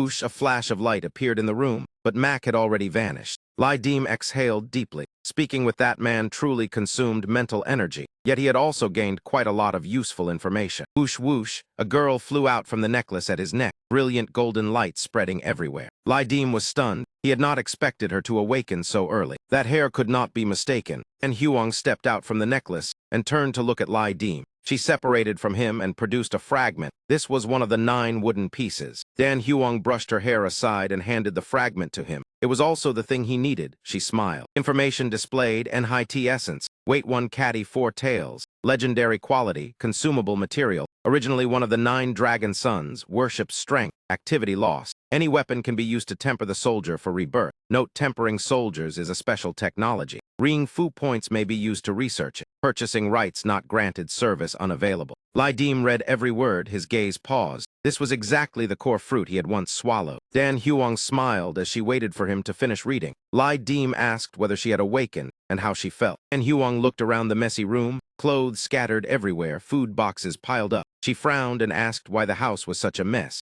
She had always liked cleanliness. She rolled up her sleeves, preparing to clean. Lai Deem was startled and stepped back, both hands raised in defense. Dan Huang tied up her hair without speaking, put on an apron and began cleaning the house. She had only slept for a short time, and the place had already turned into a pigsty, truly typical of men. Watching her busily moving about, Lai Deem smiled, his eyes filled with affection as he said, Dan Huang, let us move house. The next morning, at Lai Deem's old house, everything had been arranged neatly, truly worthy of Dan Huang. Lai Deem yawned while holding the dragon fruit shell in his hand, thinking that soon he would enter the 4th Ring Fu event. Even though he knew the information, he still did not understand how this thing should be used. At the top of the price list appeared a portrait the size of an 8-year-old child with a purchase price fixed at 1426 points, followed by Luke Mai bearing the private seal of the Bo clan priced at 603 points. Then miscellaneous records about the biography of Long Qi priced at 383 points, making him wonder in surprise whether he was truly qualified to buy all of them. Lai Deem curled his lips into a smile,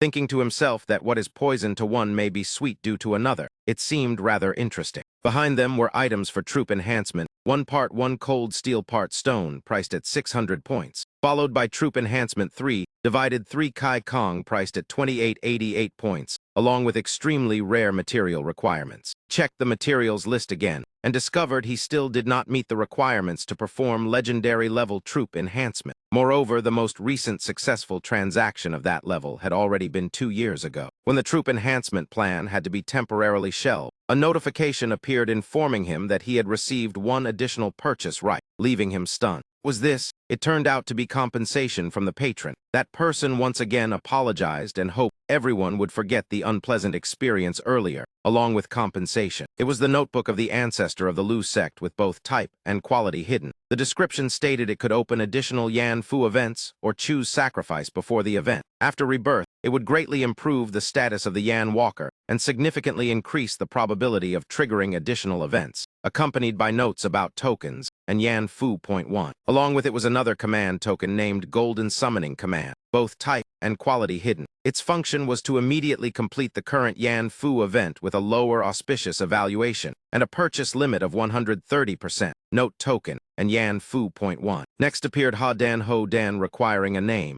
belonging to armor of special quality, with effects increasing wrist strength by 150 Jin and increasing attack accuracy by 50%. These attributes were extremely useful for a walker under the 5-direction prison, accompanied by a note that the creator was Zhan Yeajin, along with private mansion points. His gaze paused at the name of the creator Sun Hoi Sun, a name that had recently become widely famous. In addition, there were 4 survivors who left that place, causing Lai Dim to frown slightly. This meant the patron had already prepared a total of 4 such items for Zhan Yeajin. The armor was the strongest set he had ever seen. Strangely, it did not even have a name, indicating the patron had the capability to mass-produce this type of armor. Such a foundation not only represented the power and status of the patron, but also implied resources far beyond his imagination. While he was still thinking, another notification popped up stating he received one conversation opportunity during transition, leaving him surprised about what conversation it might be. The whoosh, the moment the private talisman was transmitted, the other person was already standing there waiting. It was Xiao Dao father asking whether he had received the items from the patron yet. Lai Dim nodded in confirmation. That man sneered and complained that the gap between high-level walkers like them and others was like beggars compared with wealthy second-generation heirs. That man suggested if they continued to participate in the next event together, they should sign a new pact 3 times. Lai Dim gave his opinion, and Xiao Dao father rolled his wrist and nodded, agreeing without problem. Lai Dim asked further whether that man was short of money for Withered Branch Heavenly Fist.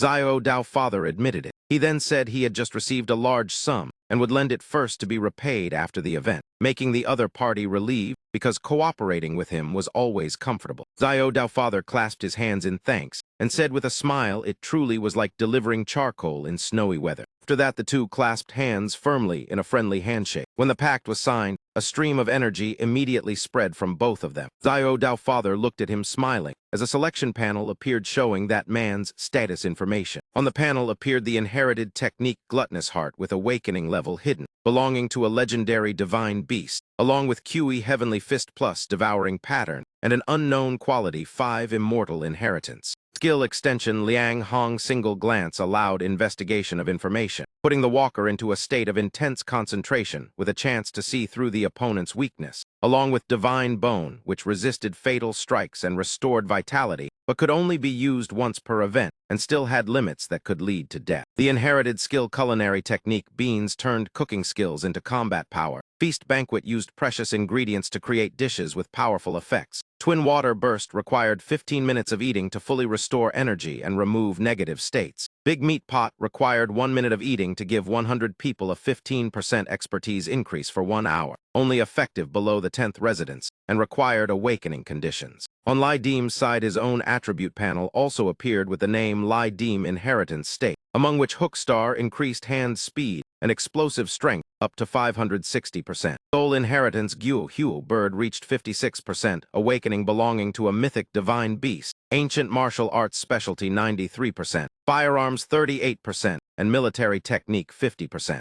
The skills included Blood Zio, Hidden Flight, Liang Hong Single Glance, 9 Phoenix Divine Talisman consuming Dragon Tiger energy to summon 9 phoenixes or devour to increase awakening by 9%, along with Aura Shock causing stun under conditions, and releasing Marsh for gradually declining burst speed. Self-awareness skill Tiger Burn allowed extremely rapid strikes during trials, requiring the Tiger Head Spear tip and consuming remaining energy. Yan Fu points remaining 1965, and he had already lent Xiao Dao father 1,000 points. His equipment included the coiling dragon sword, which drained blood and dealt true damage, the Tiger Head Spear tip that broke weapons, armor crafted by Sun Hoi Sun increasing wrist strength and reaction, along with many special items such as the Golden Summoning Command and the Notebook of the Ancestor of the Lu sect. Great Walker was reminded that the private mansion event was about to begin. The two stood before the beam of light and stepped into it together. The system reconfirmed the opening of the private talisman event, along with the Note Nam T Ancestor of Lu,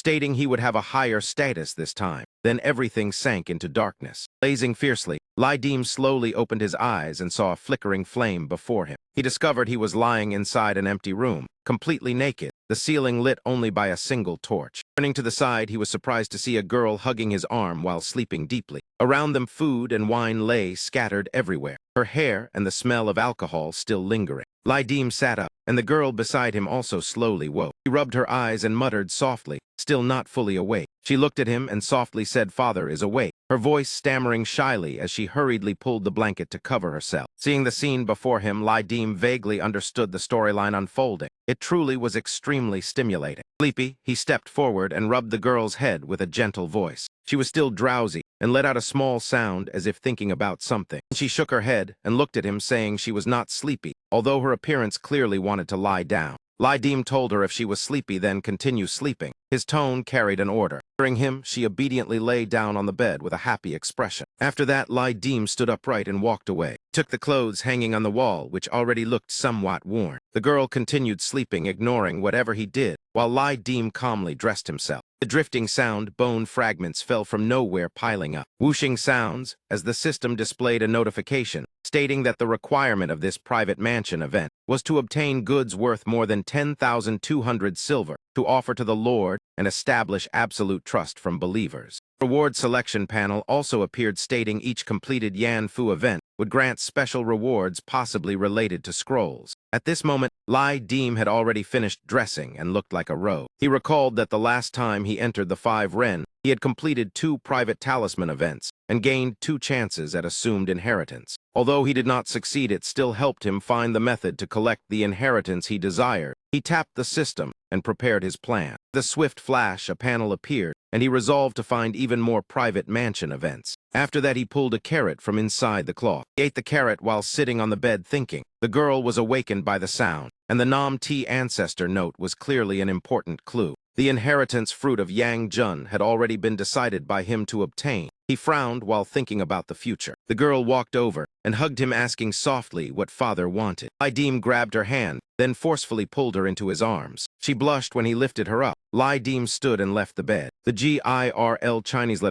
letter leaned close to Lai Dim. Inside her heart rose a sense of safety, as if protected. Immediately afterward, he placed her back onto the bed, leaving her astonished as she asked what he was doing, lifting her only to throw her down. Girl called Lai Dim once more, but he had already turned his back and left. He suddenly remembered the matter of money was not finished and turned back to ask her while scratching his head. The girl did not answer. She only silently looked at him with an unreadable gaze. Lai Dim laughed. Then it could be considered already given. He still said nothing more, only sitting there watching his silhouette leave the room. The setting was the year 1809. The Nanyang Sea region stretching from east longitude 114 to 124 and north latitude 1 to 26. Bloodshed, fertility, brutality mixed with elegance, the government decayed, the Fire Flag's pirate gang rampaged, the East India Company lurked, the Royal Navy suffered repeated defeats, cannons, powerful crossbows, and the warship Vasco still stood firm. Astrology, the peaceful heaven documents crossing the ocean, the South Sea ruins of the merfolk, twin cultivation fire cauldrons,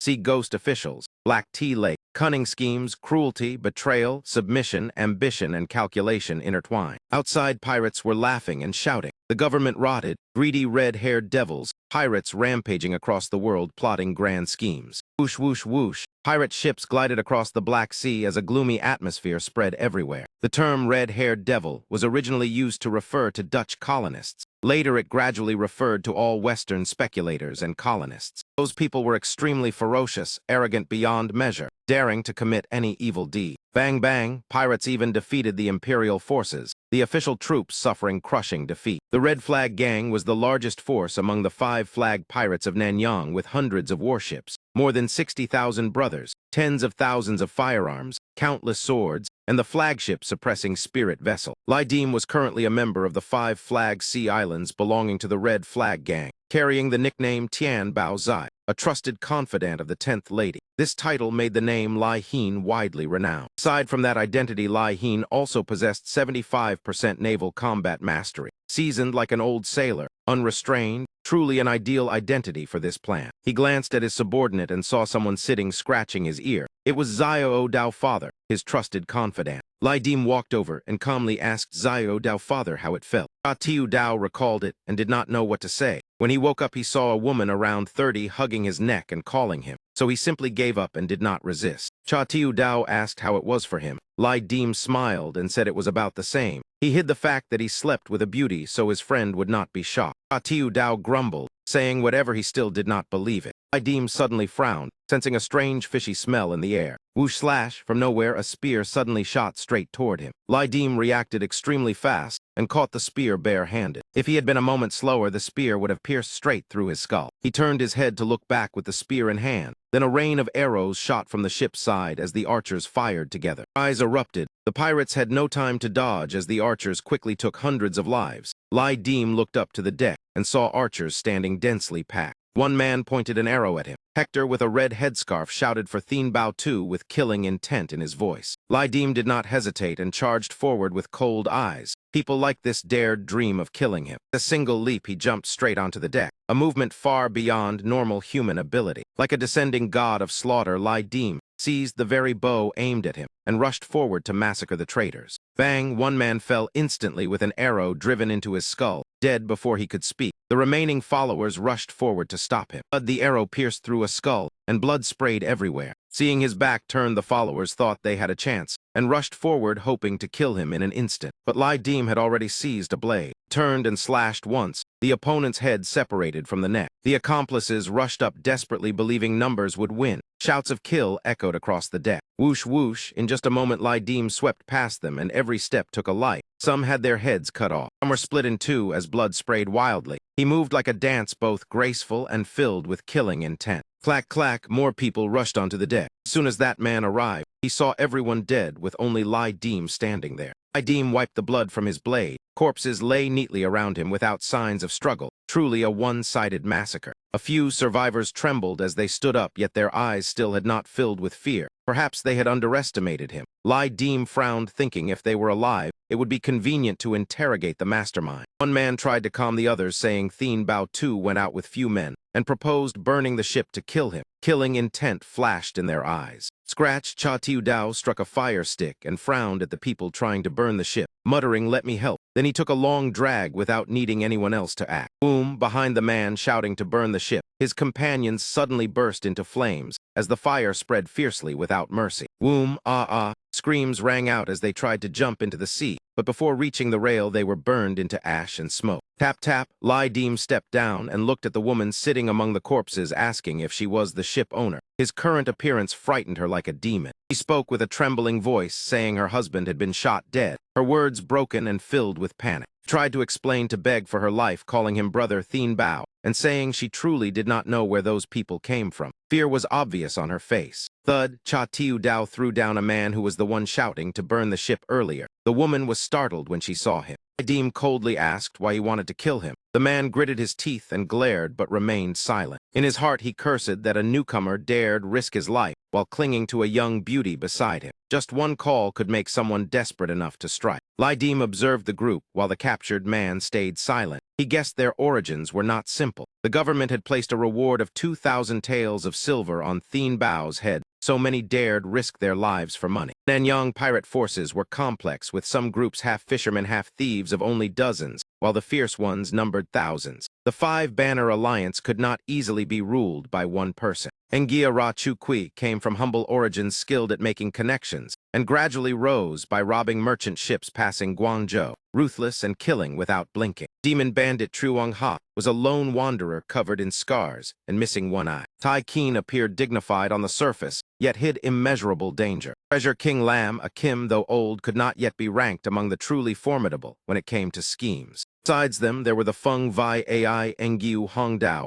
and Dai De gangs, along with the Portuguese Navy occupying Ma Cat and the British East India Company, stirring the entire coast into a chaotic battlefield. Lai Dim asked whether they were Nam people, while Cha Tiu Dao came closer to observe, trying to identify these pirates. Lai Dim frowned, partly because of their appearance and partly because Nam people and mixed Nam blood were common among Nanyang pirates. Looking at the skinny boy, he added that whenever the authorities swept pirates, the remnants often fled to Annam to recover. Because of this, Annam was considered the main rear base of Nanyang pirates, and even rumors said some disturbances in Annam were related to the demon bandit Triwang Ha. Lai Dim laughed, saying it was thanks to the manuscript of Lu Zhu sent by the system that he gained this status. After offering sacrifice, it increased sea battle expertise by 75% and granted Thien Bao Tu's memories. Otherwise, it would be strange his subordinates did not recognize him. Lai Dim asked whether the kneeling man understood Han's speech and said if he revealed the mastermind he would be spared, but the man still stayed silent. He was clearly hesitating because speaking meant death and staying silent also meant death. In the end, he chose silence. Lai Dim frowned, confirming he understood but refused to speak. He intended to give one last chance, and if he remained stubborn, he would bear the consequences. Just then, a ship appeared in the distance, moving closer, as the sound of a horn broke the heavy silence. Toot, the horn echoed across the water. It was the Ap Lin Hao heading toward Lai Dim. The pilot on the other ship looked over and cried out in surprise, choked and beat his chest after biting a piece of dry bun, realizing it was the Hong Kai Bang and Tight Ba. Cha Tiu Dao glanced over and silently judged in his heart that strangely it was only a child. Lai Dim patted his shoulder, and Cha Tiu Dao turned back as he smiled and said that was his man. Tight Ba threw a rope and shouted loudly, "Brother Thien Bao, stop joking. Something urgent happened at home," and his tone sounded extremely close. Clack, the rope hooked firmly onto the mast of the other ship. Whoosh, Tight Ba slid across the rope, flying over with complete confidence and no fear. He landed skillfully without the slightest injury. Tight Ba looked around at the corpses and told him they should leave quickly as the deck was full of blood. Lai Dim leaned on the rail asking about the situation at home, and Tight Ba gestured while explaining that the authorities had captured more than 20 ships. The 10th madam had been sold and sent word that if he did not return before dawn, he should never come back. A plank was placed between the ships so the three could return. Lai Dim immediately stepped onto the plank and walked first, saying the people who wanted to kill him were the corpses on the ground, and leaving them to Tight Ba to handle, while Cha Tiu Dao stayed behind then followed. Tight Ba looked at the young man from earlier, and his eyes revealed clear surprise. He glanced at the blood-stained blade and seemed to have made a decision. Whoosh, whoosh, Tight Ba took the blade and walked toward the man while the opponent panicked, not expecting the boy to dare attack. Slash, Tight Ba swung the blade and rushed forward with a cold gaze that frightened the man into blurting words. He shouted "Chu Bon Pai Fuck," but it was already too late as blood sprayed and his life ended instantly. Lai Dim turned back asking what he said before dying, and Tight Ba looked at him thoughtfully. He hesitated, trying to recall, but clearly could not remember. This boy could kill well, but his mind seemed a bit slow as Tight Ba said a strange word, "pig trotter." Lai Dim activated startling glance to observe Tight Ba because such abnormal strength surely meant something was wrong. The information panel appeared with the name Tight Ba status Gorieo Ghost, one of the 800 Gorieo ghosts of the 5-banner Alliance Sea Battle. Expertise 80%, threat level red, as Tight Ba happily ran back to the ship. Cha Tiu Dao frowned because this danger level far exceeded expectations, and for a child to be rated red meant he could not be underestimated. Whoosh, Lai Dim turned around as moonlight fell dimly. Looking at the corpses piled across the ship, he thought about future business on this vessel.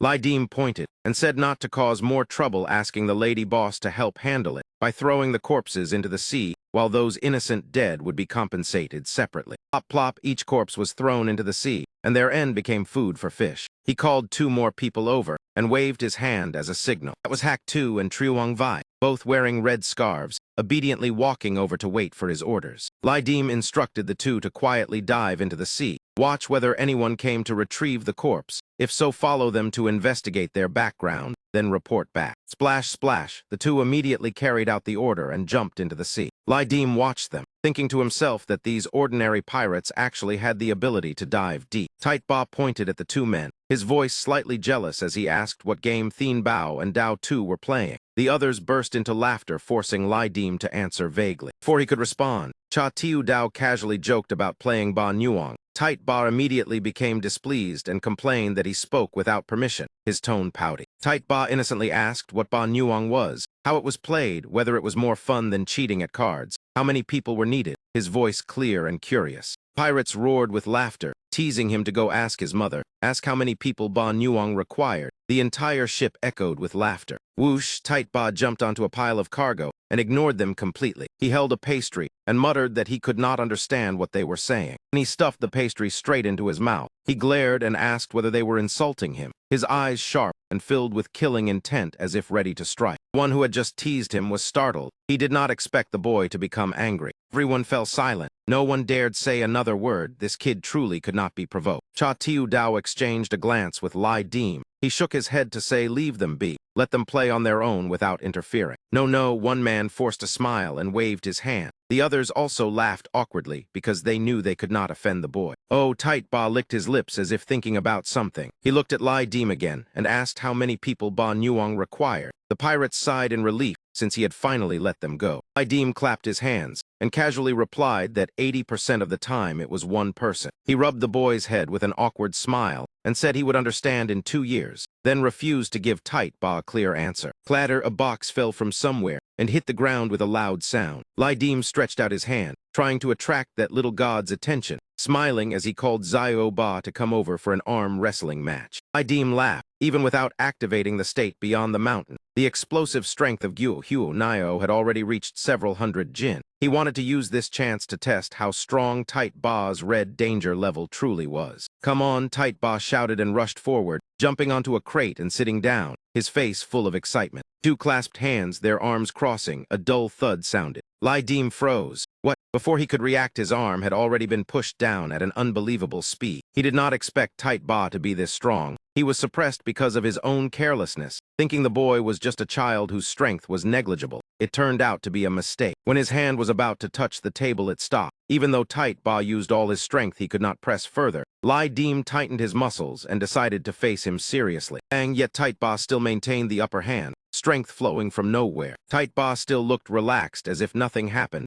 Only his arms slightly tensed while he licked his lips with excitement. Meanwhile, Lai Dim's face turned red from exertion. Creak crack, the tabletop began to show cracks under the immense pressure. The crate Tight Ba sat on also creaked, each wooden plank splitting as if about to shatter. Tight Ba suddenly lost balance and fell backward, the crate beneath him splitting apart. Lai Dim seized the chance to push back with force. Finally reversing the situation, Tight Ba fell heavily and the crate behind him shattered. Tight Ba kicked the pile of broken crates, crying and throwing a tantrum demanding a rematch, blaming the crate's poor quality to save face. The boy jumped up and rushed forward again, his momentum blazing as he loudly called for Thien Bao to play again. Lai Dim smiled and shook his head in refusal. His hand was already numb. If they continued, he would certainly lose. He admitted defeat and told the boy to go play elsewhere. Tight Ba angrily kicked the broken wood pieces to vent his frustration. Lai Dim rubbed his reddened hand from the tight grip, while Tight Ba's hand showed no change in color. If it had continued, he certainly could not win. Meanwhile, Tight Ba had already picked up a plate of pastries and was eating happily. He looked at the boy with admiration. His talent and strength were both terrifying. His mind was a bit simple, but that alone was enough to survive long among pirates. Cha Tiu Dao looked at Lai Dim full of confusion, still unable to understand what exactly had happened in the arm wrestling match. Lai Dim patted Cha Tiu Dao's shoulder and transmitted information. The data sent over made Cha Tiu Dao freeze because he finally understood the reason. One who had once faced the power of Matu,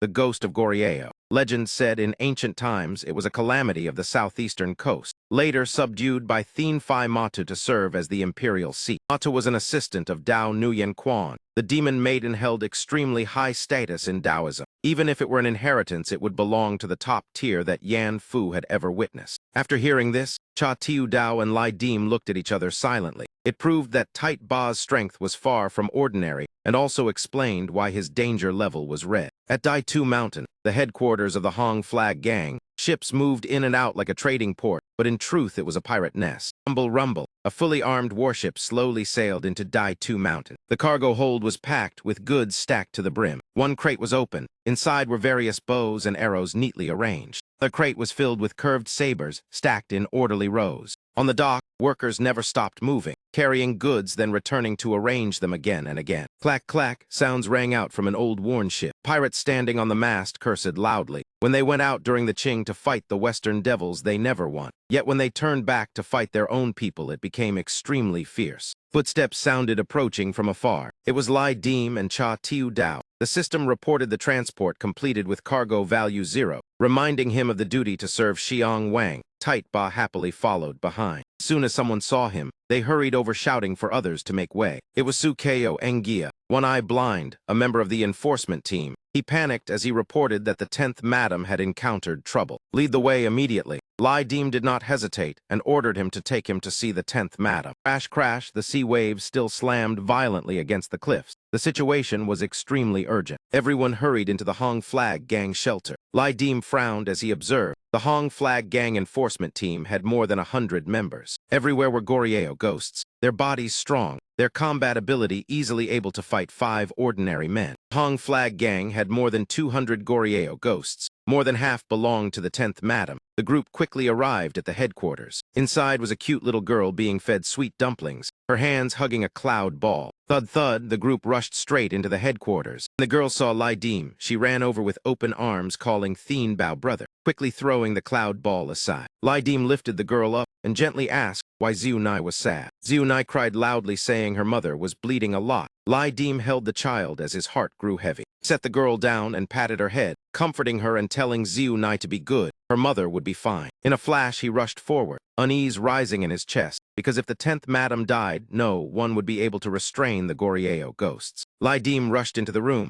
Cha Tiu Dao also intended to follow in, but at the door he was stopped. Cha Tiu Dao looked confused, not understanding why. The man frowned and shouted for Cha Tiu Dao to stand farther away. He was not allowed to watch. Click, the door closed. Cha Tiu Dao stood outside, suppressing a sigh, remembering that he was only a follower. More than 10 years earlier at Dai Tu Mountain, 2 people stood by the cliff looking down at the roaring sea. One fat and one thin. The thin man pointed toward the distance. The fat man raised a telescope and looked in that direction. In the distance, a cradle drifted on the waves. Inside was a baby. Cradle swayed in the sea. No one knew when the baby might sink into the deep, or a massive wave might crash in and fling the cradle high into the air. Baby raised tiny hands, his face adorable, abandoned, yet he did not cry even once. The 2 men, one fat and one thin, saw that scene and froze in place. Could this truly be fate arranged by destiny? On the island, Lai Dim's title Thien Bao Tu originated more than 10 years ago, when he was merely an orphan child lying in a wooden basin drifting from the sea to Dai Tu Mountain. People believed he survived because Matu had blessed him. 13 years old, Thien Bao Tu already dared to charge into battle. He was adopted by Zheng Shi, the lover of the Hong Kai gang leader, and his status within the gang rose because of that.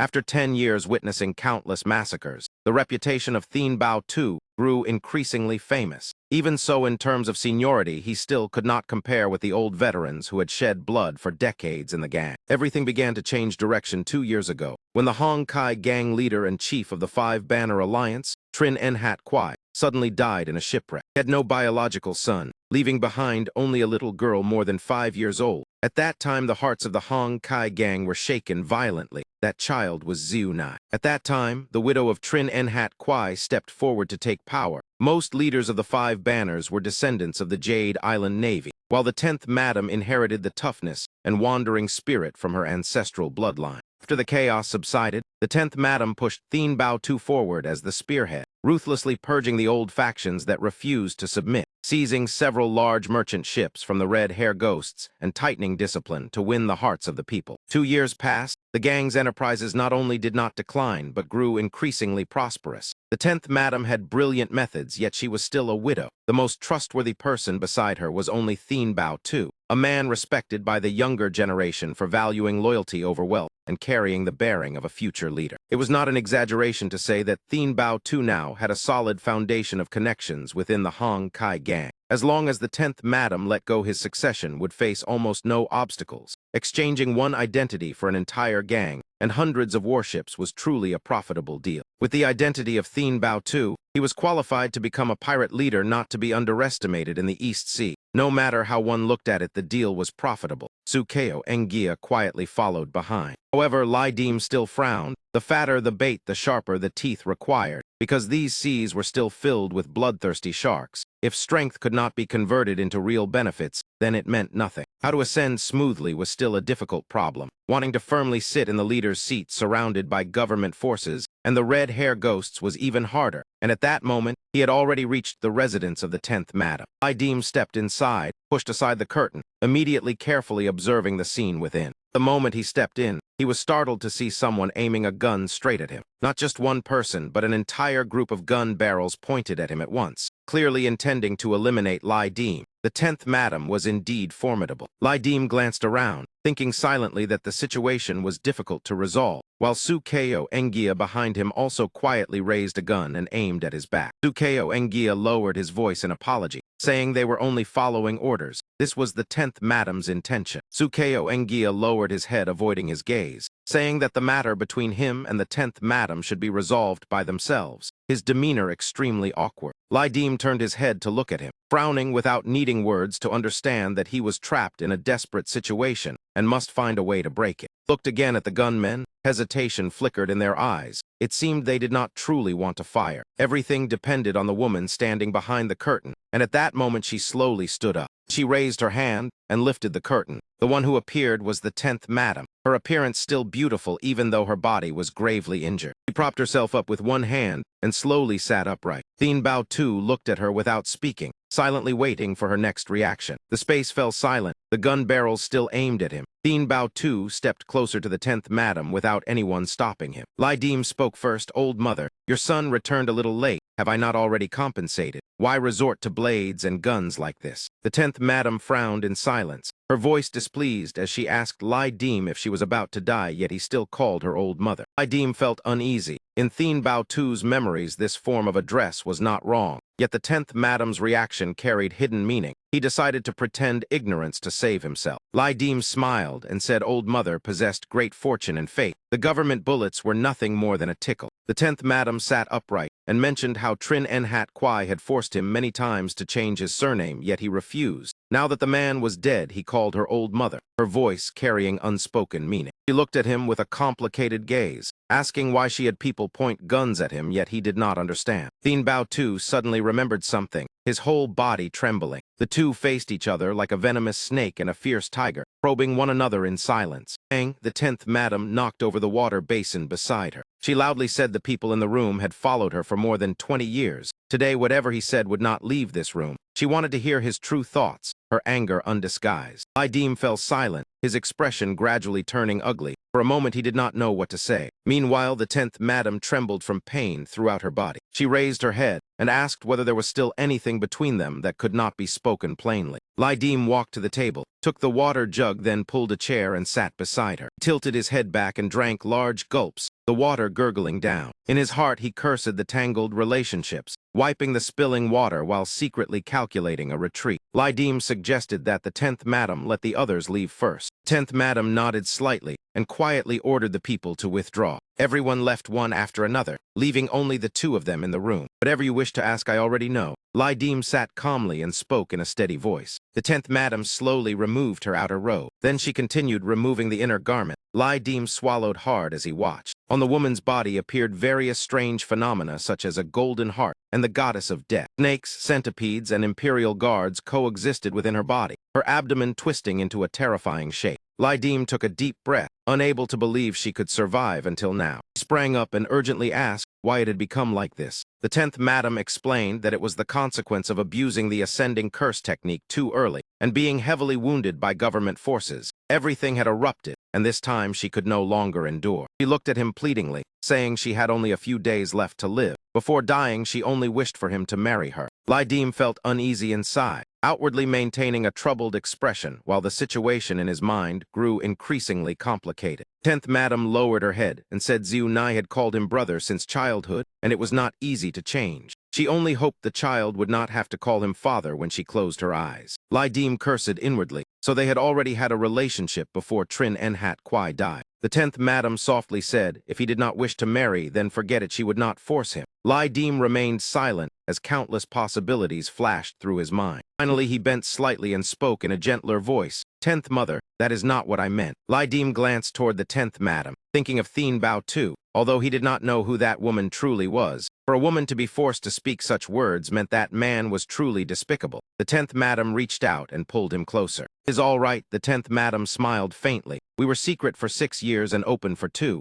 I know your essence very well." After speaking, she leaned closer and lowered her voice to whisper that there was something she had kept in her heart for a long time, yet never dared to ask. The death of Trin Nhat Kwai was done by you, right? The question struck like thunder, leaving him stunned. Did he not die from a shipwreck? How had it turned into this? Lai Dim was startled. The rumors all said Trin Nhat Kwai died in a ship accident. Yet, judging by current information, saying Thien Bao Tu killed out of jealousy was also reasonable. Moreover, after Trin Nhat Kwai died, the one who benefited most was him. However, he did not care about the truth because behind the 10th madam, a knife was hidden, as if she intended to kill Thien Bao Tu with her own hands. Leaning close to the 10th madam, Lai Dim's mind still revolved around Thien Bao Tu. Whether that man was a madman or an innocent before the river tiger mattered nothing to him. This stall simply had to be cleaned up by him. General Dan Nuong suddenly appeared before his eyes and spoke. Answer her, yes. Dan Nuong appeared at the perfect moment to rescue Lai Dim. Although surprised, he still followed her words. Dan Nuong reassured him further. Trust me, General. Lai Dim also made his own decision in this moment. He frowned once, then followed Dan Nuong's advice. Yes, I did it. Hearing that indifferent answer, the 10th madam gave no further reaction. The 10th madam only frowned, as if making a decision in her heart, but ultimately remained silent. The corner of the 10th madam's mouth curved slightly into an ambiguous smile. He stepped beside Lai Dim and whispered in his ear that it seemed he could be clever after all. I thought you were very foolish.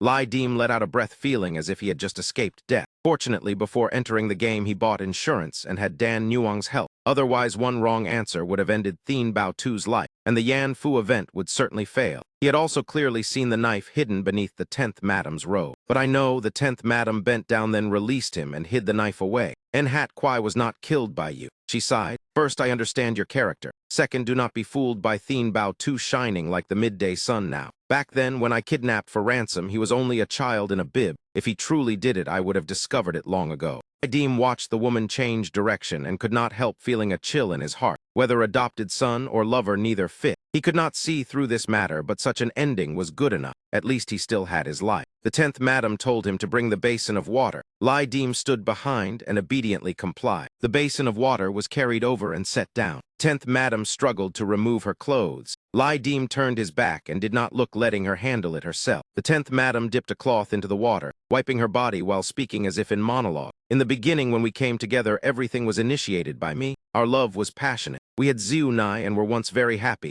Honestly, I never felt I wronged Trin Nhat Kwai. He was impotent and could not possess me because he was useless. I am a female pirate, and if captured by government forces, I would suffer 1,000 cuts. Must I still build a shrine of chastity for him and live alone forever? Those words Lai Dim could understand. A woman lonely for too long would seek someone to fill the void, especially a strong pirate like her who would never submit to fate. 10th madam continued speaking about the 300 Gorieo ghosts of the Shi clan. Among the 800 ghosts of the 5 banners, this faction once accounted for nearly half. Over the years, most died for Trin Nhat Kwai. Only a little more than 100 survived. At 15, I already managed the gang for him. The Hong Kai gang has tens of thousands of people. Some might meet the leader and not even recognize him. Yet no one dares to ask. Everyone knows the gang leader's wife. 20 years sharing a bed with different dreams. I never felt I was at fault, but he did not think so. In the past 2 years, I mentioned marriage many times. You kept hesitating and avoiding it. You rarely touched my body. At night, you often slipped away to sleep elsewhere, only to avoid me. Some nights you drank and cried, feeling guilty toward Trin Nhat Kwai. Being with me meant betraying his kindness, raising you.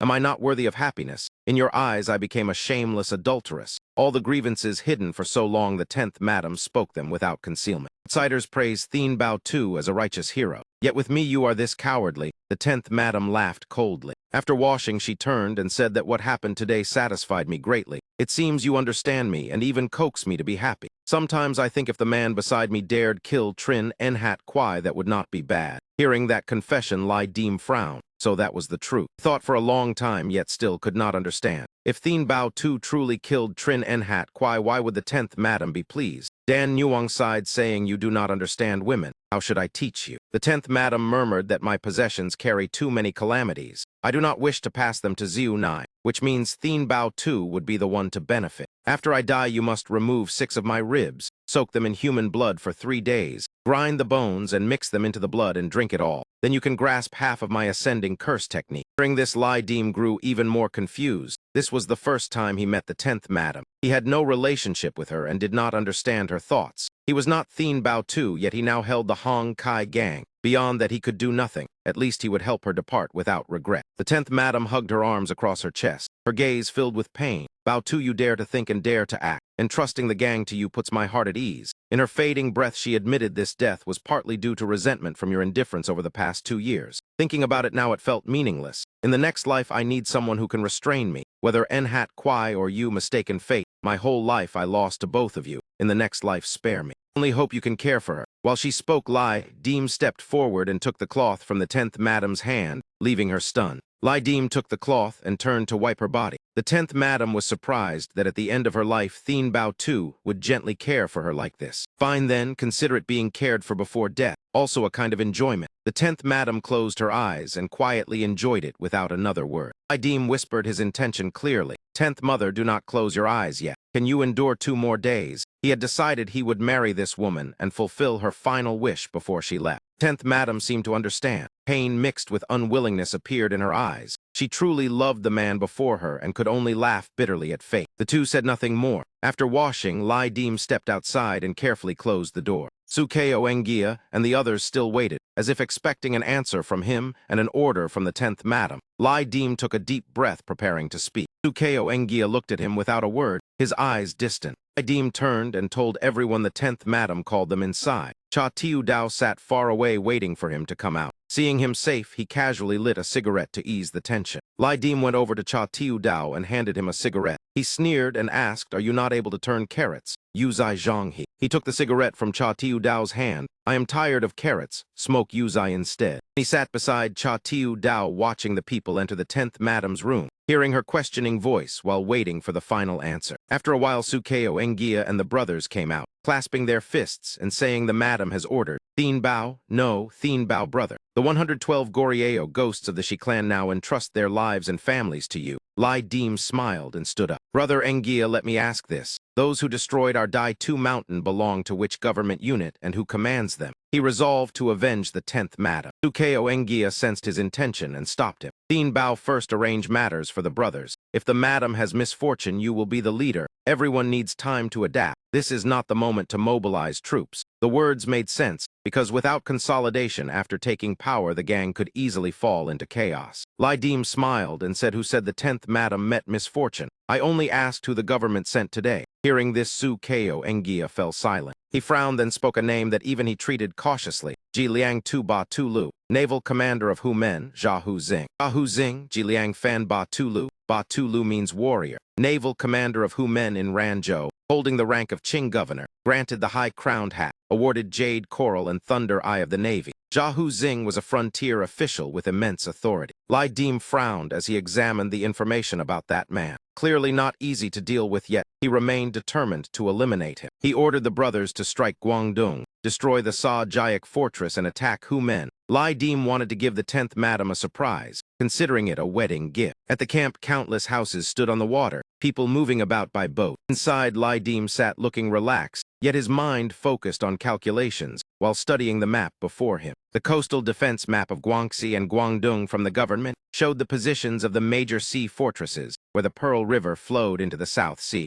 Although the map was 4 or 5 years old, the discrepancy from reality was minimal. At present, he possessed tens of thousands of strong men, countless ships and cannons. Dai Tu Mountain also had its own shipyard. If he only took goods worth 100,000 silver taels as required by the Yan Fu event, it would be too easy, and the evaluation points would be high. But that was not enough. Among pirates, government forces, and Westerners, the vast South Sea still held endless benefits to exploit. His gaze stopped at Hu Men. Attacking there would be the first step. Emmett Cha Tiu Dao drank wine while eating sausage. Lai Deem stuck out his tongue saying this cold sausage is expensive, then waved his hand. Lai Deem told Cha Tiu Dao that we are partners and many matters must be clear. I already presented the plan. If you want to share the Yan Fu event, give me an answer. Cha Tiu Dao replied, no problem, but this is the first time hearing pirates actively attack government forces. Are you too arrogant? Lai Deem shook his head, saying on these seas government navy is actually the easiest to deal with. In this world, the government is weak. Sea tyrants compete across the ocean and Westerners lurk like tigers. The East India Company with only a few thousand people crossed the ocean and turned India into a colony. The Portuguese occupied Macau for more than 200 years. Their armored fleets fully supplied and enormous yet mobile, with each ship carrying more than 100 cannons, once dominated the Hong Kai gang for an entire era. Every pirate possesses unique abilities, such as Gu sorcery. I Bin Van So and Fire Cauldron True Flame appeared one after another in his mind. The government appears to hold vast lands and overflowing treasure, yet it is only display of power. Most of their navy consists of modified fishing boats, and old vessels over 10 meters are few. Their influence in the southern seas is insignificant. After hearing this, Cha Tiu Dao became excited. Until now, I only saw the government suppress bandits and never bandits strike back at the government. If you have thought it through, then do it. Lai Dim reminded him that before Pei Wen, who once used an ability similar to fire disguise. Now the heavenly fist of Qi Zhai is in your hands. Have you mastered that ability? If proficient, it will be of great help. Cha Tiu Dao took out a green object and asked, is it this? System displayed information. Heavenly official blessing. Human face peach blossom. Human face. Usage condition is to swallow the 4 characters human face peach blossom. Awakening degree 10%. Any swallowed Chinese character combination can unlock different blessings categories or inherited skills. Rare quality. Effect is after killing DOEY target you can disguise as the target, copying only appearance without inheriting original abilities.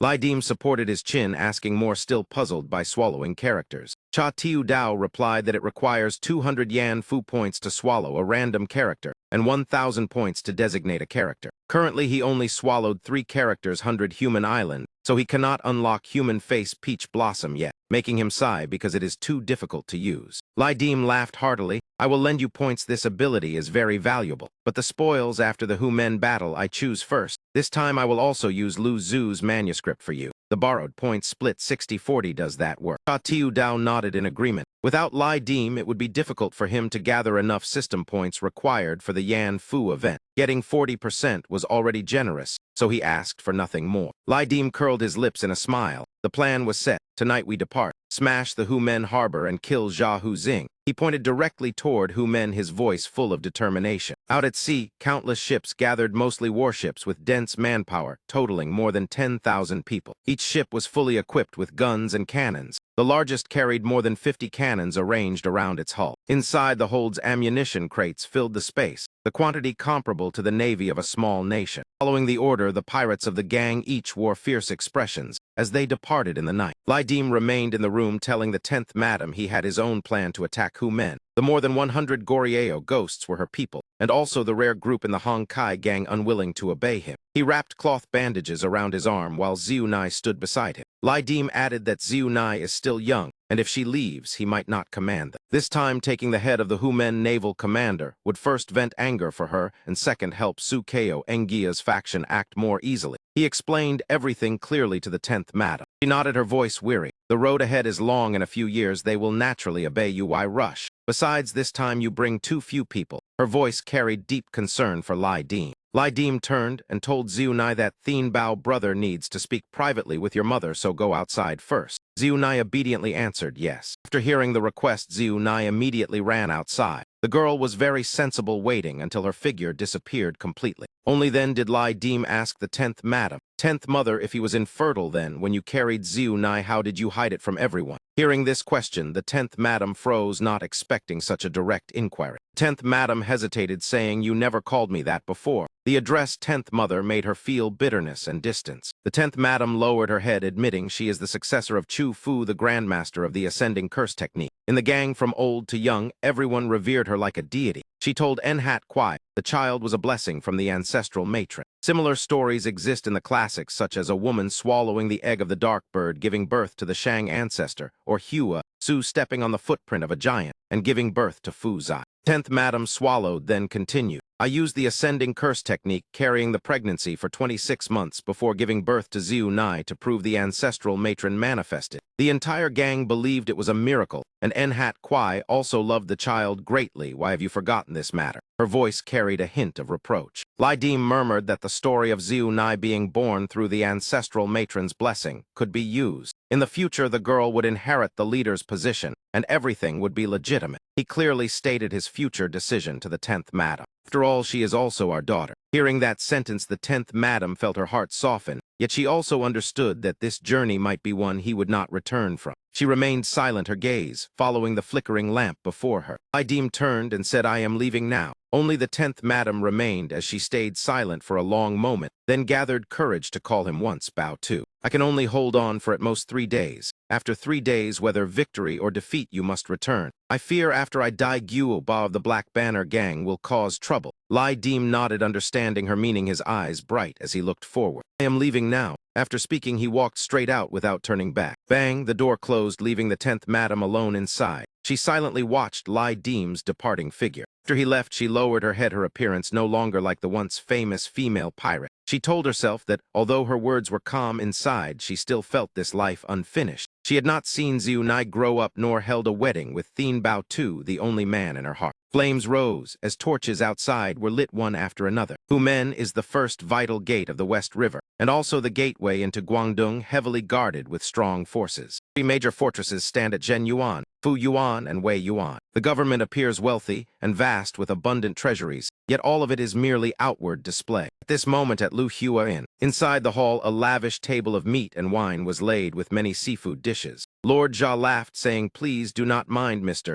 Zhang, you arrived at the wrong time yesterday. I just suppressed bandits and only removed my armor, so this banquet is rather simple." Jia Huzing apologized to the strategist, saying, "When I return to Guangzhou, I will invite Mr. Zhang to Long Quan Tower to enjoy a meal at the best restaurant." Jia Huzing, the naval commander of Humen, smiled confidently, then pointed to the man behind him, introducing, "This is Chef Chen. Chen Mo Xing, my close friend." Zhang Tong, the new aide of the governor of Liang Guang, smiled and nodded, saying, "Lord Jia is too courteous. You are the man who swept away the bandits of the West River, making pirates tremble at the name of the governor of Liang Guang. Unfortunately, Master Lin fell seriously ill upon arriving in Guangzhou, so he sent me ahead. I am only an ordinary person unworthy of Lord Jia's invitation." He politely declined while elevating Jia Huzing's status. Chen Mo Xing secretly calculated that half a month ago Master Lin received imperial command and was granted the life-preserving token, becoming governor of Liang Guang, controlling military politics and livelihood. His first task was to reorganize the decayed army, investigate corruption, then sweep away the pirates of the southern seas and protect the trade routes. Although Chak Ho Hung was a first-rank military official, compared with first-rank officials in the capital like Master Lam,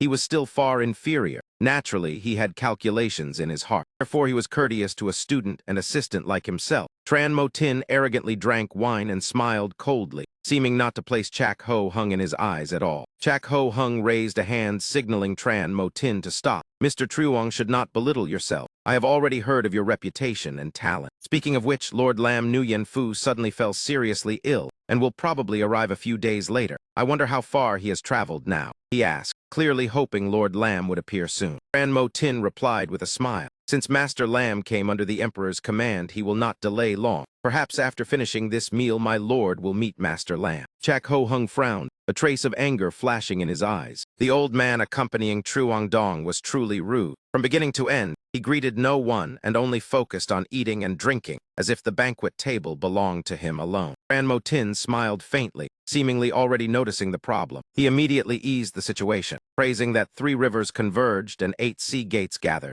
Homon truly deserved the title of the #1 seaport of Taijiang with extraordinary momentum. He pointed outside and lavishly praised Chak Ho Hung's ability to deploy troops. Chak Ho Hung laughed more happily and said it was merely his duty, and he dared not claim credit. Tran Mo Tin turned to the important matter. After the praise, he seemed to test him. "You are skilled in both literature and martial arts. Then do you truly have the ability to deal with the Nanyang pirates?" Chak Ho Hung hurriedly answered and spoke of his difficulties. The Nanyang Sea is vast, and the people fierce and truly hard to govern. Yet as a subject, he must protect the realm for the emperor, and no matter how difficult it is, he would never dare be negligent. Lord Chak sighed, "Mr. Truong, please do not blame me for complaining. In the capital, there are always people saying the generals of Liangguang are corrupt and ruin the military while letting pirates and demons run rampant. Are those not fabricated accusations?" Tran Mo Tin sensed something wrong and raised his cup to probe. "I heard there is a pirate named Thien Bao Tu whose forces are powerful with more than 10,000 men, 100 large ships, and 100 cannons. Could all that be false?" And upon hearing that name, Chak Ho Hung became furious, slamming the table and shouting, "Thien Bao Tu." His voice was filled with irritation.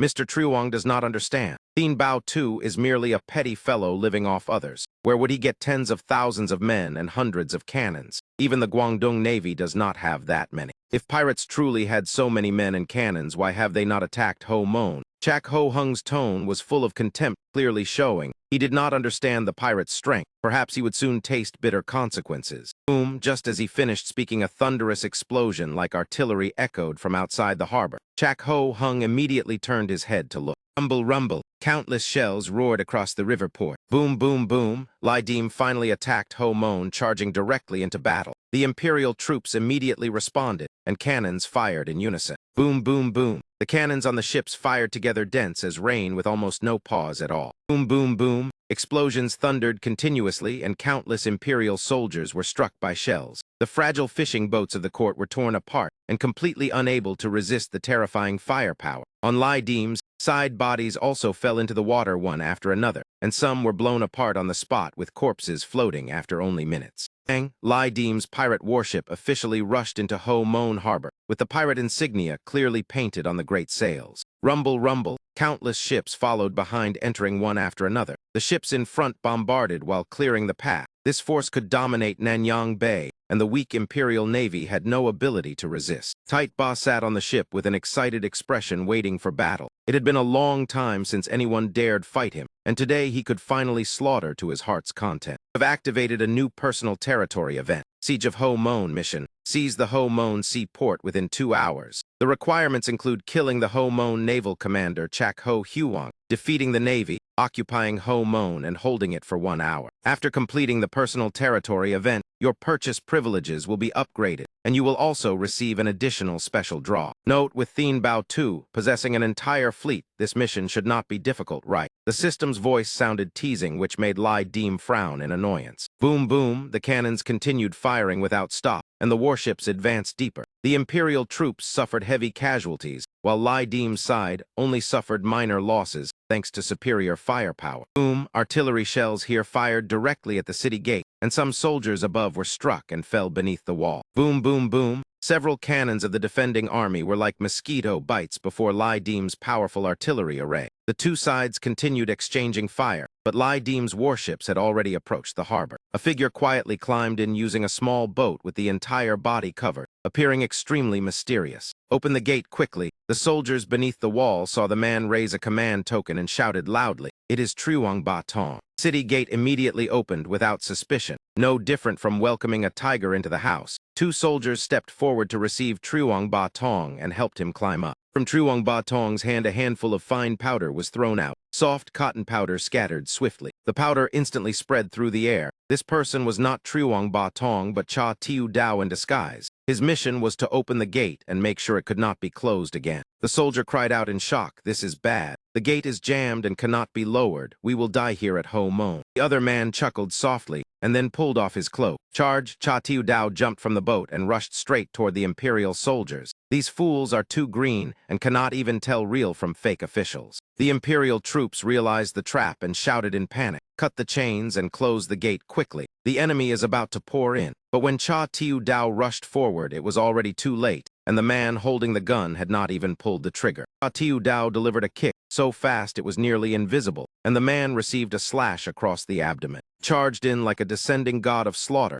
with a blade in each hand. Slash, slash, Imperial soldiers fell one after another, and he did not stop. Wherever he went, corpses collapsed. Every strike hit a vital point, and no one had time to cut the chain. Swish, while he was slashing, something suddenly flew toward him. Cha Tiu Dao tilted his head to dodge, but was still grazed, and blood flowed down his face. He immediately stopped and raised both blades before him, shifting into a defensive stance. Looking toward the attacker, he roared angrily, "The watch I bought last year already has to be used this year, damn it." Boom, boom, boom. Artillery bombardment continued fiercely offshore, almost forming a wall of fire across the sea. Rumble, inside Chak Ho Huang paced back and forth, stunned by the scene before him, then immediately ran out to look. Seeing pirates flooding in, Chak Ho Huang broke into a cold sweat. Negligence in duty was enough to lose his head, and if that governor saw this scene, everything would be finished. Truong Dong also stood up, intending to go out and see. Chak Ho Huang had fallen into a desperate situation. Never had pirates been so insane as to attack directly into a heavily guarded official harbor. This was no longer robbery, but open rebellion. Did the Hong Kai Bang truly dare do such a thing? Truong Dong stepped forward and reminded him, "I heard members of the Hong Kai Bang all wrap red cloth on their heads and hang blood-red banners on their sails. Lord Chak, if I am not mistaken,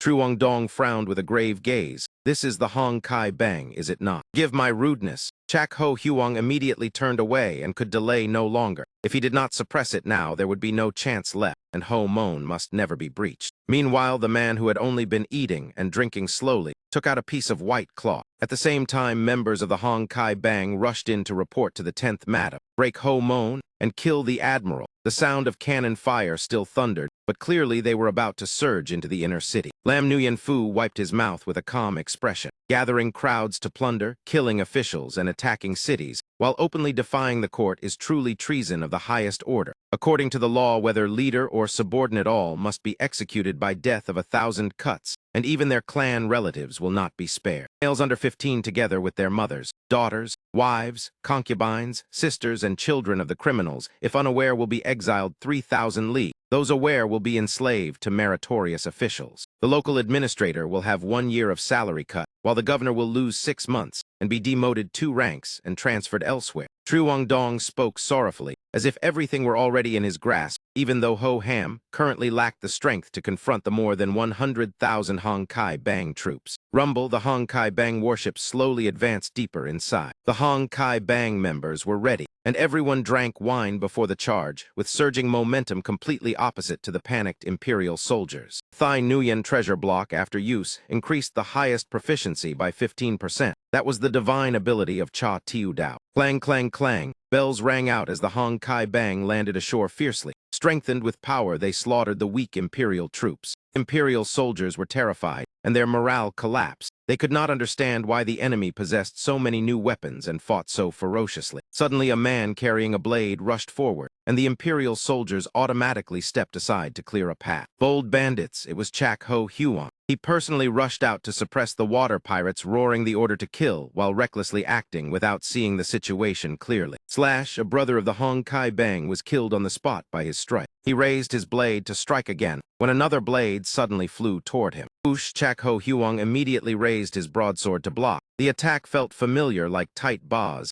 and the immense force pushed him back. Creak. After the clash, the other person also stepped back to gather strength. It was Tight Ba, the young man directly confronting Chak Ho Huang with a bright smile and no fear at all. Meanwhile, Chak Ho Huang was extremely shocked that a mere boy possessed such strength. Boom, another shell flew from the other side. Boom, another cannon blast roared. Chak Ho Huang fought Tight Ba, but gained no advantage, and was instead forced backward step by step. He cursed angrily as the two blades clashed with resounding shocks. Tight Ba seemed empowered with bloodshot eyes and surging killing intent. Clang, clang, clang. He slashed continuously toward Chak Ho Huang, who struggled to block, yet was still forced backward. Tight Ba grew more ferocious, with every strike showing no sign of fatigue and looking like a god of slaughter. Chak Ho Huang gathered all his strength, determined to kill Tight Ba, as his entire body trembled with rage. Crack, Tight Ba's broadsword suddenly snapped in two. Seeing his weapon shatter, Tight Ba retreated in alarm. No matter how strong he was, he could not continue fighting barehanded. Whoosh, a blade slashed straight toward him, aiming to take his life, and Tight Ba hurriedly retreated, while the handle in his hand also fell away. Grabbed the remaining shard of the blade. With a swish, the fragment scattered and scraped across his hand, and blood seeped out. Then he rushed straight toward Chak Ho Huang, one hand deflecting the blade slashing down from the man. But because his stature was shorter, the counterattack could not fully take effect. At that moment, a sword suddenly shot forward, breaking the deadlock between the two as a cold gleam flashed from the blade. Chak Ho Huang turned his head to look, his eyes wide with shock. Whoosh, whoosh, whoosh. He immediately withdrew his blade and shifted into a defensive stance.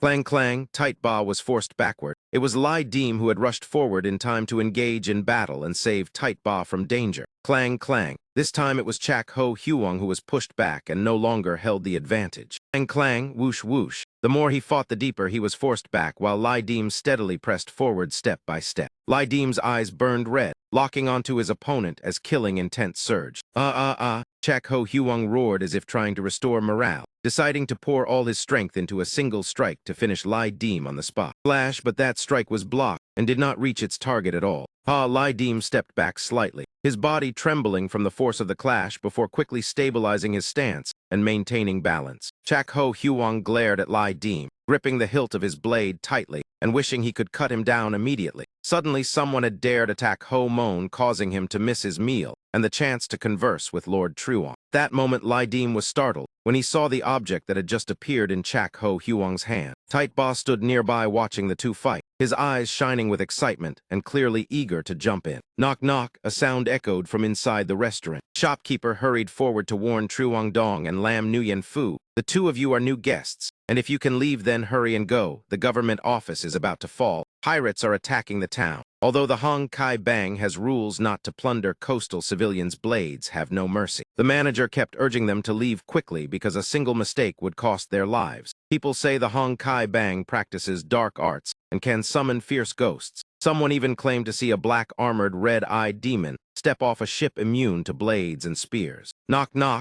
After speaking, the manager ignored whether they listened or not and turned to run for his life. Whoever still sat eating was no concern of his. Truong Dong turned to Lam Nguyen Fu and said, "Master Lam, this place cannot be stayed in for long." His voice filled with worry, clearly unsettled by the manager's words. Lam Nguyen Fu closed his eyes and asked calmly, "What are you afraid that the Hong Kai Bang will attack Ho Mon and kill me? They do not know who I am. I am merely a poor old man, so why kill me? But you are different, Mr. Truong. You are the assistant to the governor of Lianguang." Truong Dong froze. Indeed, even Chak Ho Huang did not know his identity, so how could pirates know? The safety of Lam Nguyen Fu, Truong Dong forced a smile and continued persuading. "Master Lam, at a time like this, your jokes are truly inappropriate." Lam Nguyen Fu's gaze became stern. "I am not joking. I want to see with my own eyes what the coastal defense line of the Qing court looks like now, whether it has already collapsed since morning, and the soldiers are exhausted with no strength left to resist." Lam Nguyen Fu turned to Truong Dong and continued, "The court entrusted me with the task of suppressing pirates, and today you have seen it yourself. So how should I eliminate these people?" Truong Dong fell silent. The pirates were numerous and well armed with sharp artillery and firearms enough to crush the imperial soldiers. Facing such desperate men, it was truly difficult to find a solution. Truong Dong proposed, "First, purge the corrupt elements within the navy and tighten control of key positions. Second, organize, training, recruit young men, and build a new navy. Third, transfer skilled craftsmen from Zhejiang and Fujian to establish shipyards and weapon workshops in Lianguang. Fourth, use the strategy of letting tigers devour wolves and gather forces to eliminate bandits."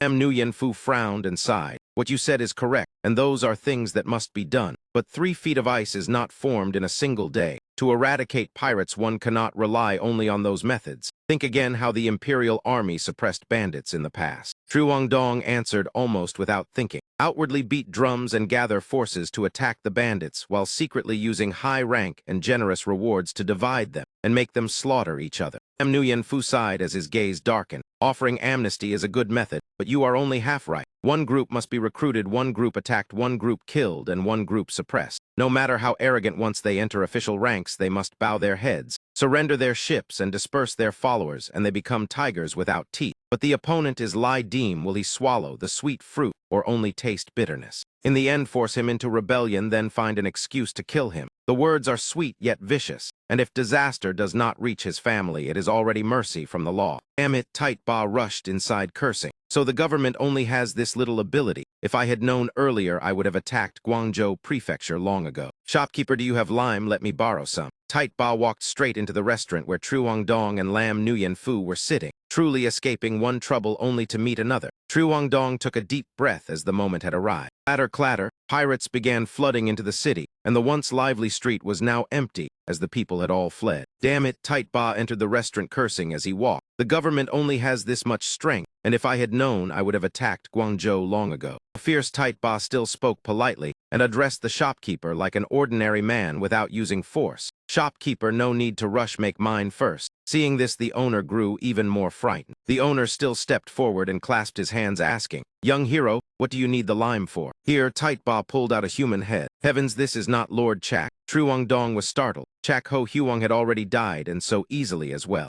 Tight Ba spoke to the shopkeeper, then threw the head to the ground. The shopkeeper collapsed in fear. The head of the Ho Mon admiral being taken and salted was proof that Ho Mon had fallen. "We cannot stay long. We already ate at sea, and another pirate squad is coming here. We must move quickly." Lai Dim instructed Cha Tiu Dao to divide the men into many groups and not disturb civilians. But mansions, temples, academies, and military camps must not be spared and must all be destroyed. Lai Dim left first, while Cha Tiu Dao stayed to command everyone to destroy all the mentioned military structures, and everyone acted in haste. After that, he headed toward Hung Hoa Lao, where Tight Ba was. He greeted the shopkeeper, and the man shrank back upon seeing him, although his words remained gentle. "We are hungry," Lai Dim said. "Prepare a table for us." Truong Dong was shocked seeing another man enter, and wondered who this was. He leaned to Lam Nguyen Phu and whispered, "Old Master Lam, what should we do now the pirates have arrived?" Lam Nguyen Phu remained calm. "Lower your head and eat, do not speak. They do not kill civilians, only officials. If you ignore them, they will ignore you." After speaking, he continued scooping soup and tasting it leisurely,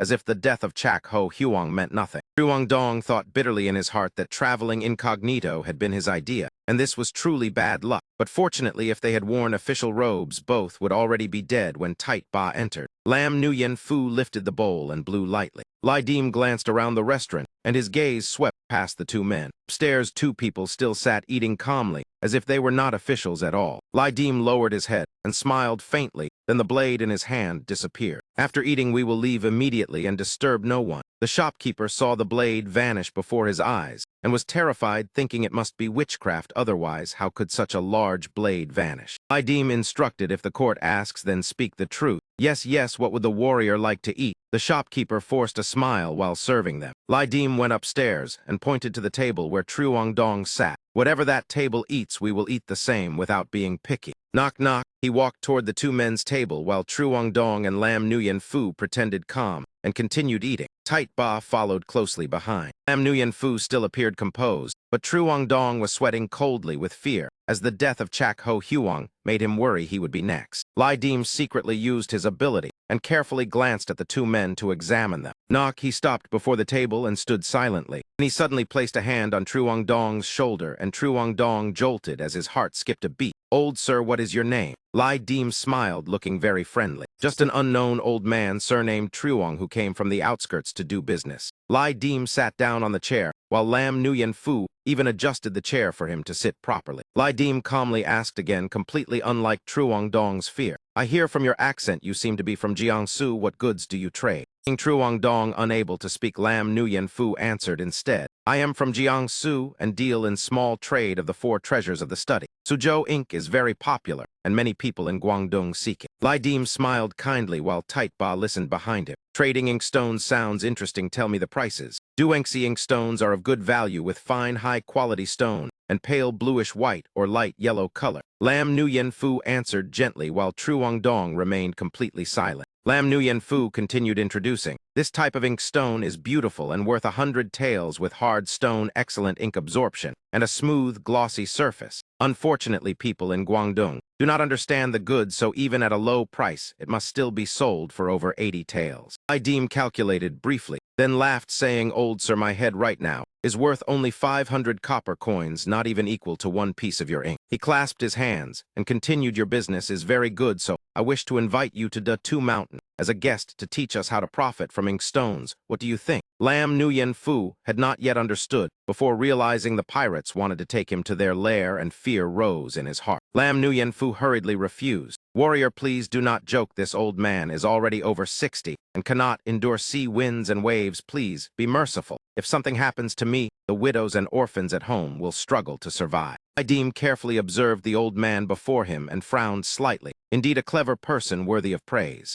Tight Ba also stepped beside Lam Nguyen Phu and looked around, causing the old man to grow more frightened, while Truong Dong was startled. Truong Dong believed this was his chance to earn merit. "Did not ask you." Lai Dim's face darkened as his cold gaze fixed on Truong Dong. "Dare speak another word and you will lose your head." Truong Dong shrank back in fear like a turtle pulling into its shell and did not dare speak again. "Old sir, I do not want to waste more time speaking." Lai Dim turned toward him. Lam Nguyen Phu removed his hat. "Warrior, you wish to take me away then? That is fine. This old man has traveled north and south and seen many markets. You are a rare hero of Guangdong and Guangxi, and I believe you keep your word and will not make things difficult for an old man like me." He spoke at length as if trying to buy time. He decided to save Truong Dong, so he said, "But I must allow my disciple to return and inform my family. Then someone will bring ransom money. What do you think?" Truong Dong was stunned hearing this. Lai Dim smiled coldly. "Old man, if you disappear, someone will surely blame me, so there is no need to trouble anyone with messages." Lam Nguyen Phu pretended surprise. "Strange, truly strange. Is it possible that in this world only bandits need people and not money?" Lai Dim picked up a bean and asked casually within the court, how much money would a first-rank official have to throw at pirates to silence them? His tone was mocking, as if playing them in his palm.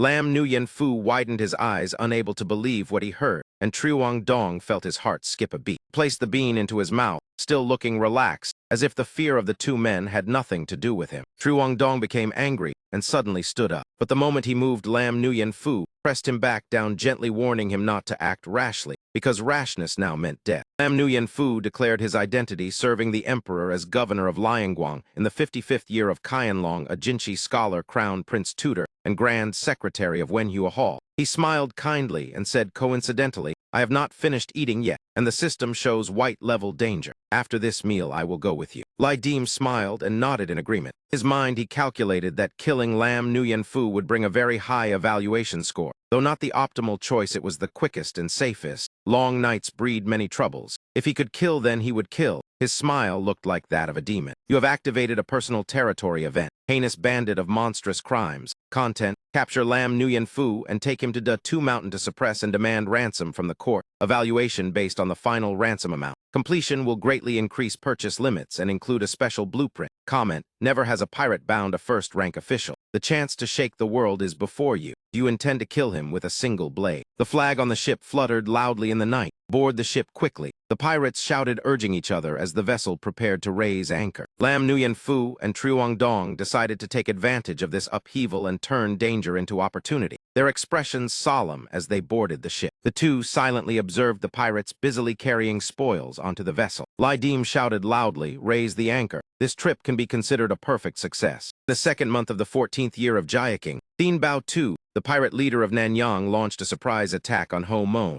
killed Admiral Chak Ho Hung, plundered the port, and withdrew, shocking the two provinces. You have completed the personal territory event Siege of Ho Mon. Evaluation 85%. This was only a lightning raid without occupying Ho Mon. The Hong Kai Bang gained 604 strings of coins, which have been distributed to the participating sailors. More than 500 gin of rice, 300 cotton coats, over 2,000 gin of raw iron, 4 boats 12 meters long, more than 150 intact weapons, 20 air guns, 4 barrels of gunpowder, 8 lacquer items, 22 books, 14 porcelain pieces, total value 5,400 taels of silver. You must discount these items and purchase the corresponding sacrificial offerings before presenting them to the goddess Song Chuan. At dawn, the two gradually arrived. Lai Dim asked Cha Tiu Dao, who sat by the ship rail examining something, what had happened. He replied that he found a stray military manual in the grave of a local private school teacher, and after reading, it only understood the two words emptiness and war. All items useful for the personal territory event are here.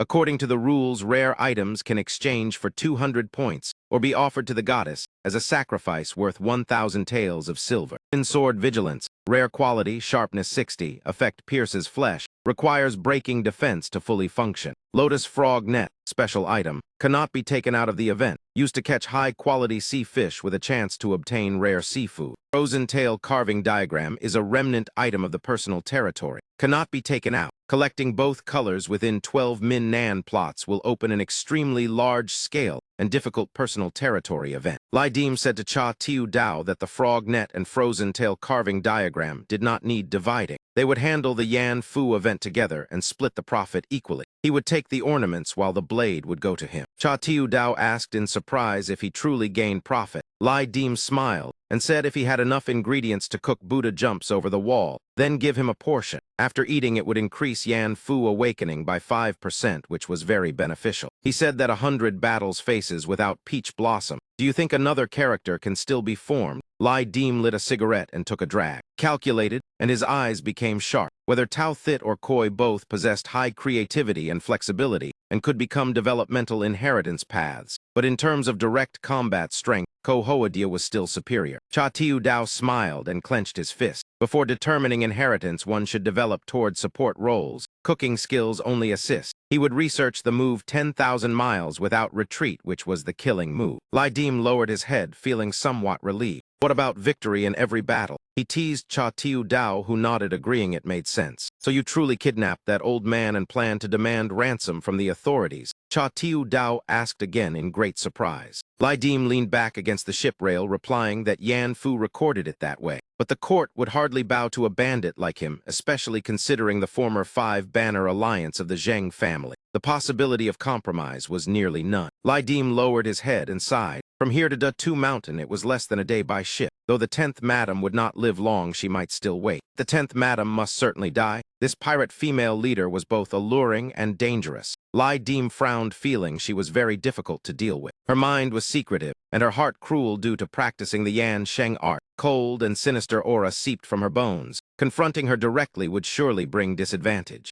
Before Thien Bao Tu, she had revealed resentment and expectation many times. That did not conceal the threat of the 10th madam, which far surpassed the authorities or any great sea lord. The elders of the Hong Kai Bang were almost entirely dead, and the 10th madam had become the only true leader. Lai Dim enjoyed the sea breeze and relaxed his mind. This woman was capable of pulling Thien Bao Tu from leadership. Once she discovered he was neither her adopted son, nor the lover she imagined, the current gentleness would instantly become cruelty. A woman who dared force her lover to eat spine bones to cultivate the Yan Sheng art would be even more ruthless toward others. Lai Dim exhaled smoke. As long as that woman lived, he still faced the risk of defeat and becoming a mourning dog hunted by the Five Banner Alliance. His urgent attack on Ho Mon was not only to establish prestige and probe the truth, but also because he did not know how to face this dying woman. Staying far away was better. He sighed that beautiful flowers often carry poison. Good stuff. Cha Tiu Dao over there pulled out the fishing net with an excited expression. Then he cast the net into the water to test his luck and see if any fish would be caught. Splash, splash, splash. Unexpectedly, the lotus frog net was truly magical, as fish jumped one after another the moment the net entered the water.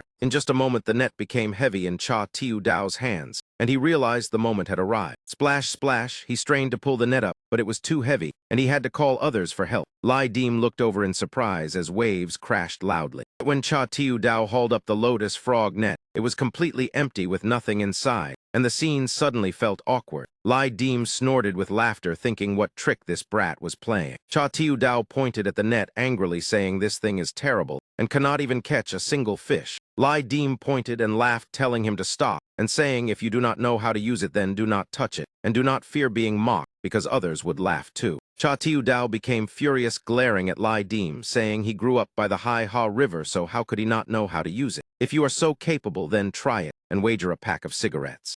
Hearing that, Lai Dim immediately grabbed the lotus frog net from Cha Tiu Dao's hand and accepted decisively. Then he looked at him with a cunning smile, saying, "Watch carefully, this is when he would show his skill." Cha Tiu Dao folded his arms, standing aside, waiting irritably to see how long that smile would last. He blew out a breath, immediately cast the lotus frog net into the sea, beginning another round of hauling fish. Cha Tiu Dao suddenly remembered something, cursed under his breath. "Damn it, how did I forget that kid knows how to use a gun? Just like that, I lost a whole pack of cigarettes." He used flaming piercing chain, stirring the water surface again and again. Ow ow voo voo. Even the sea around them was churned into chaos. The feeling of fish caught in the net made Lai Dim focus his mind, the corner of his lips curling into a smile. After a few splashing sounds, he pulled the net up. Inside the net, a black object suddenly sprang out. Cha Tiu Dao refused to admit defeat, still trying to save face. "That does not count. That does not count. You just scooped it up. You lost. Hurry and pick it up." Thump, thump. From the fishing net, not only seawater dripped down, but also blood seeped out. Cha Tiu Dao stared fixedly at the lotus frog net, saying nothing more, only swallowing hard, his face turning gray. Lai Dim bent down to look closely at the thing lying inside the pile of lotus frog net. Clearly, it was not a fish. It was a human head. The shape looked extremely similar to that of a pirate. A crew member immediately pointed in a direction, shouting loudly, "Look over there." The splash, a brilliantly colored fish leaped out of the sea surface, shooting straight into the air. Right after that, countless other fish followed one after another, their bodies glowing faintly like illusions. Whoosh, the entire school of fish gathered as if forming a gigantic wave, all fish, rising high above the water together. Sailors who witnessed the scene stood frozen in shock, as if they were seeing the moment a deity descended to earth. Whoosh whoosh, the fish formed an arc in front of them, sparkling brilliantly under the sunlight. A sailor raised his head to watch, mouth open in a foolish grin. In his heart, he was certain he was witnessing a miracle. And it truly was a miracle. The words appeared one by one. "Heavenly Mother crossing the sea. Heavenly Mother crossing the sea." The crowd immediately cheered, believing they were protected by the gods. Cha Tiu Dao turned to ask Lai Dim what Heavenly Mother crossing the sea was, whether he knew or had heard of it. Lai Dim only looked up at the sky, momentarily unable to speak. He slowly explained. Heavenly Mother crossing the sea was a miracle lasting about one day. Whenever it appeared, it attracted countless soul ships seeking luck. Sailors of the previous generation had encountered it before. It was a very famous legend in Nanyang. As for the details, the memories of Tyne Bao Tu only knew that much. Do not worry, he comforted Cha Tiu Dao that according to Tyne Bao Tu's memory, this was a good omen. But Cha Tiu Dao immediately asked back, "You saw that human head and still believe it?" Whoosh, the school of fish soared into the sky, forming an arc, more precisely a gate. Each ship of the Hong Kai Bang slowly sailed through. Rustle, rustle. Lai Deem could not take his eyes off the phenomenon, because it was both rare and mysterious beyond explanation.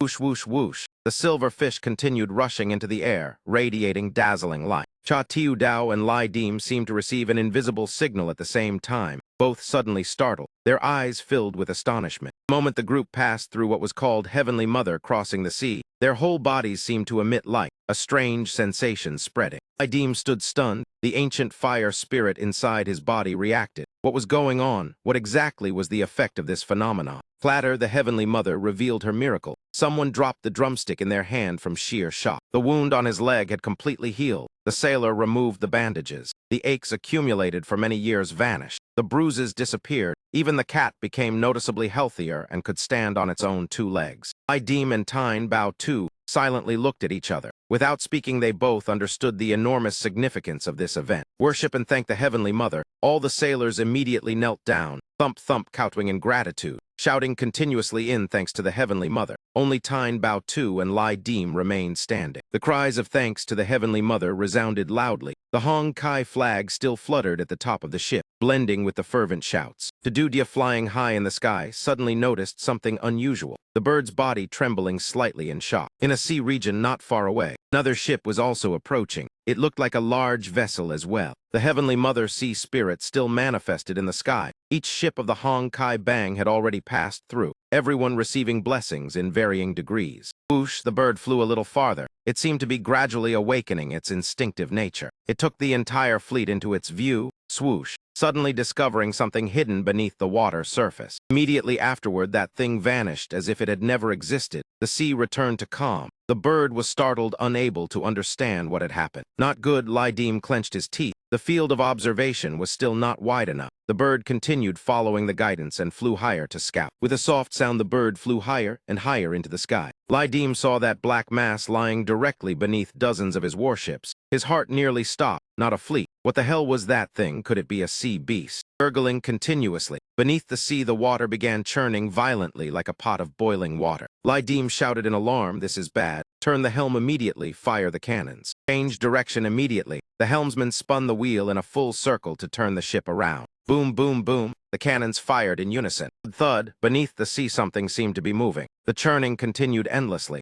Beneath the sea, the silhouette of a ghost ship gradually emerged. With a crash, it slammed straight into the warship. When the Heavenly Mother crossed the sea, the mysteries of Nanyang had only begun to reveal a small part. Massive waves, dozens of meters high, surged before their eyes. Tyne Bao brother, a sailor ran over saying that during Heavenly Mother crossing the sea, cannons could not be used, or it would anger Lady Heavenly Mother. Lai Deem was stunned after hearing it, muttering, could superstition really be true? Lai Deem frowned, knowing they could not continue straight as usual and could only take another route. With a sharp sound, the fleet of dozens of ships immediately changed direction, deciding to go around Heavenly Mother crossing the sea instead of advancing straight. Cha Tiu Dao complained in dissatisfaction. "Why are you so cowardly this time? We should have moved forward to take a look. What if we encountered something good?" Lai Deem frowned and replied irritably, "You said what if? Then what if there is nothing good? Did you not see how many questions the Underworld Palace has set?" Sure enough, Lai Deem's words came true. During the following journey, strange things kept happening. Sometimes the ship collided with old wooden barrels floating on the sea like ominous signs. But when they hauled them up to check, most were empty or filled only with rotten seawater.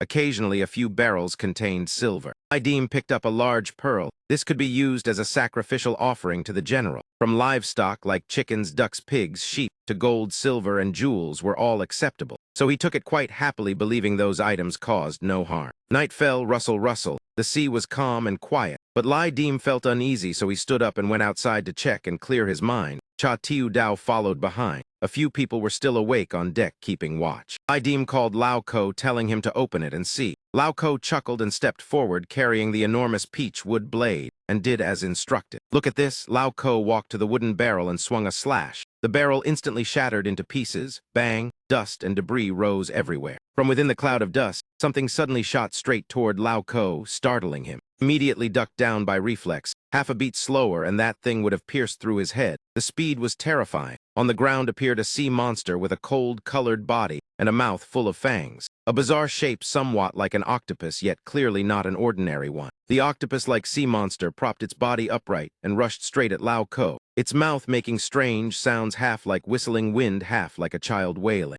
Someone immediately threw a firebrand at it to save Lao Ko. The flames burst violently, and the sea monster caught fire and screamed miserably. Struggled madly, then gradually burned up. Roaring sounds echoed. Flames blazed fiercely. It looked like roasted sea monster might soon be on the menu. Everyone hurried over to ask Lao Ko if he was all right. "I am fine," he said while rubbing his neck, just a scratch of skin. He clicked his tongue, saying luckily no one greedily opened the barrel earlier, or no one might have survived. Idim told Lao Ko to find Ho Thuk, the ship doctor, to check him. Lao Ko waved his hand, showing he understood, holding his neck as he quietly left. Tight Ba ran over while chewing food to report. "Tine Bao, brother, that old man is bothering me, saying he wants to see you." Lai Dim asked in surprise, "Why see me while we are at sea?" Cha Tiu Dao held a cigarette and asked Tight Ba, "He dared to trouble you." Tight Ba only grinned, revealing broken teeth, and did not bother answering. Lai Dim glanced at Tight Ba, silently evaluating him. The boy was only 14, but already carried the title Killing Star, an orphan raised by a widow in the gang. He had lived on ships since childhood. At 10, he was nearly beaten to death in a conflict. Yet now he calmly gnawed on a chicken leg as if nothing mattered. Back then, Tine Bao too happened to see Tight Ba curled in a corner with a cut on his face, and still chewing half an ear. Their similar origins made Tine Bao too pay special attention. Gao Lai Ghost was a secret technique of Ngu Kai known only by Thap Fu En Han. It required 2 years to cultivate and produced extreme power. Without hesitation, Tine Bao too introduced the 12-year-old Tight Ba to Thap Fu En Han. Lai Dim silently pieced everything together while Cha Tiu Dao continued smoking beside him. Tight Ba had a strange temperament, only close to Tine Bao too and his adoptive mother. Others only dared call him Mad Dog behind his back. While still wary, Cha Tiu Dao looked at him and sighed. A man who recognizes no kin, abnormal-minded yet perfectly suited to be a pirate. Lai Dim asked in surprise, causing trouble. Tight Ba nodded, saying yes. That old man is vomiting and having diarrhea. His face looks like he is about to die. Tine Bao, brother, I have not touched him yet, not even my toenail. Lai Dim turned away and refused bluntly, telling Ho Thuk to check on him. Say that even if they cannot capture the governor alive, hanging the corpse on the mast would still make the Hong Kai Bang famous in Lan Sa. Lai Dim also added that if the old man dies, then deal with the companion as well. This gang does not raise useless people. Cha Tiu Dao asked if he feared the old man might really die. Lai Dim replied coldly, death means his fate has ended. We are pirates, not strolling for leisure. Only the cold-blooded survive. That night the full moon hung high as the fleet continued sailing through the darkness. Tie them tightly. Do not get lost in the fog. Countless people busily tied the ships together to avoid losing one another. Cha Tiu Dao used the lotus frog net again to fish, hauling one up and laughing loudly. Ha ha, not bad luck. Ploppy caught a golden fish, his eyes shining brightly. Ha ha, good. Cha Dao, someone shouted. The fish pointed its mouth toward Cha Tiu Dao. Something bulged inside its mouth, then it spat. With a grunt, Cha Tiu Dao staggered in dizziness. Blood flowed from both ears. The cigarette fell. His body jerked violently as if struck by an invisible attack. Cha Tiu Dao stood frozen, the fish slipping from his hand, mouth wide open, eyes filled with disbelief. Lai Dim frowned when he saw the fish leap from Cha Tiu Dao's hand. Damn, this fish seemed to be transmitting something. The slash, Lai Dim rushed forward and cut decisively, without hesitation ending its life. The fish only managed to make one more sound before dying completely. Lai Dim threw the fish corpse into the sea, then asked if Cha Tiu Dao was all right. He waved his hand, saying he was fine, only a little blood, but what exactly was that thing?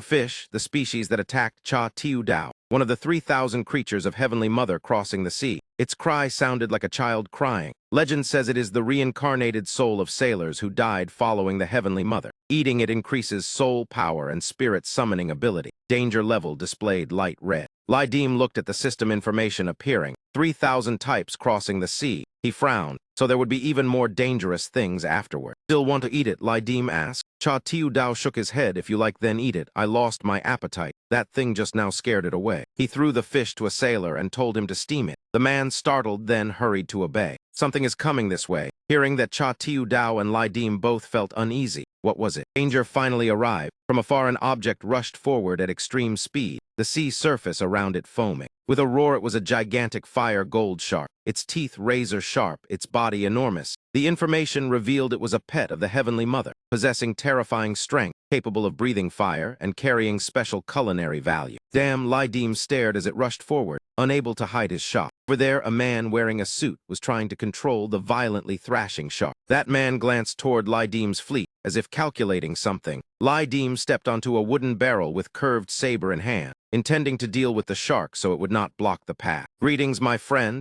The European removed his hat in greeting according to custom, introducing himself as Sir Lauren of the East India Company, blonde hair and a thin frame. Lydim's gaze turned dangerous, the corner of his mouth curling slightly. There was shark meat to eat now. Lydim raised his hand to return the greeting, leaving Cha Tiu Dao bewildered. What kind of strange greeting was that? Lydim pointed straight ahead. "That belongs to us. Fire the cannon and knock him into the sea." Tine Bao Tu immediately passed the order and the sailors moved at once. Lydim glanced at the man holding the cannon and noticed something unusual. Lydim asked, "Cannons cannot be used during Heavenly Mother crossing the sea, right?" Everyone answered yes, so what should we do? "Shoot arrows," Lydim ordered. All sailors took positions, drawing bows aimed at Sir Lauren and the shark. Sir Lauren was stunned seeing the arrows pointed at him. He had just greeted them and was already attacked, regretting daring to pass this place. Whoosh, whoosh. A rain of arrows tore through the wind from Lydim's ships flying over the sea waves. Flash, Sir Lauren swept his sword, deflecting arrows, angrily cursing the rude Far Eastern pirates, then rode the shark to retreat. Lydim frowned in evaluation. That man's speed and strength had reached the level of Swallow, piercing sickle, threat level deep red, nearly reaching level 10. He decided to seize the bow from a sailor, determined not to let the opponent escape. The sharp motion, Lydim drew the bowstring tight, silently taking aim. Whoosh, the bowstring snapped forward. The arrow shrieked through the wind like a bird diving straight toward Sir Lauren. The shark also accelerated forward at the same time. Lauren frowned when he saw the arrow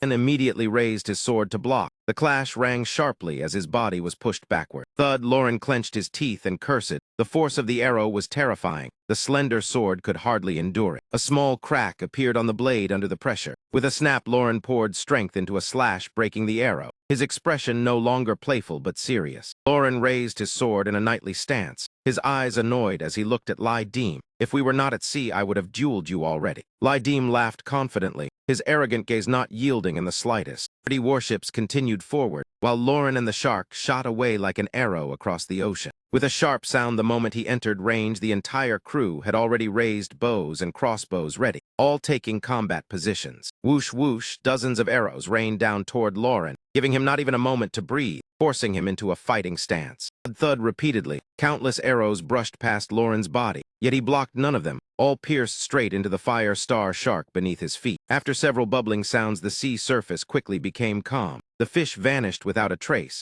On the water, only a hat floated like Lauren's final relic, blood spreading red across the sea. Armstrong cannons with a caliber of 300 mm, each shell weighing 35 gin. This single ship alone was equipped with 70 cannons. Thunderous booms echoed from the fleet of the British East India Company, their ships cutting through the waves like an extremely powerful naval armada. Sailors aboard opened the sea's gift crates to inspect them while cursing. Inside were all sorts of bizarre things, damn it. None of it was worthwhile. "Washington, do you know how many people have disappeared because of those drifting crates?" Man, the English mercenary, pointed directly at the boss and questioned him. Washington, the company manager, waved his hand, replying, "Sir Man, I think you should apologize to this small white object." He placed out several pieces of silver, the corner of his mouth smiling. Something so white and lovely could hardly be a demon. Human greed is the real devil that leads them to death. This thing is innocent. He cheerfully responded to man's warning. Heavenly Mother crossing the sea, Washington tossed a small bag of silver onto the table, saying it was a blessing from the Far Eastern gods, then boasted that he had found exquisite porcelain on an old drifting ship, making man slam the table angrily, knowing persuasion was useless. "There are other benefits as well," Washington continued. "That thing made me 20 years younger." Man, the feeling cannot be described.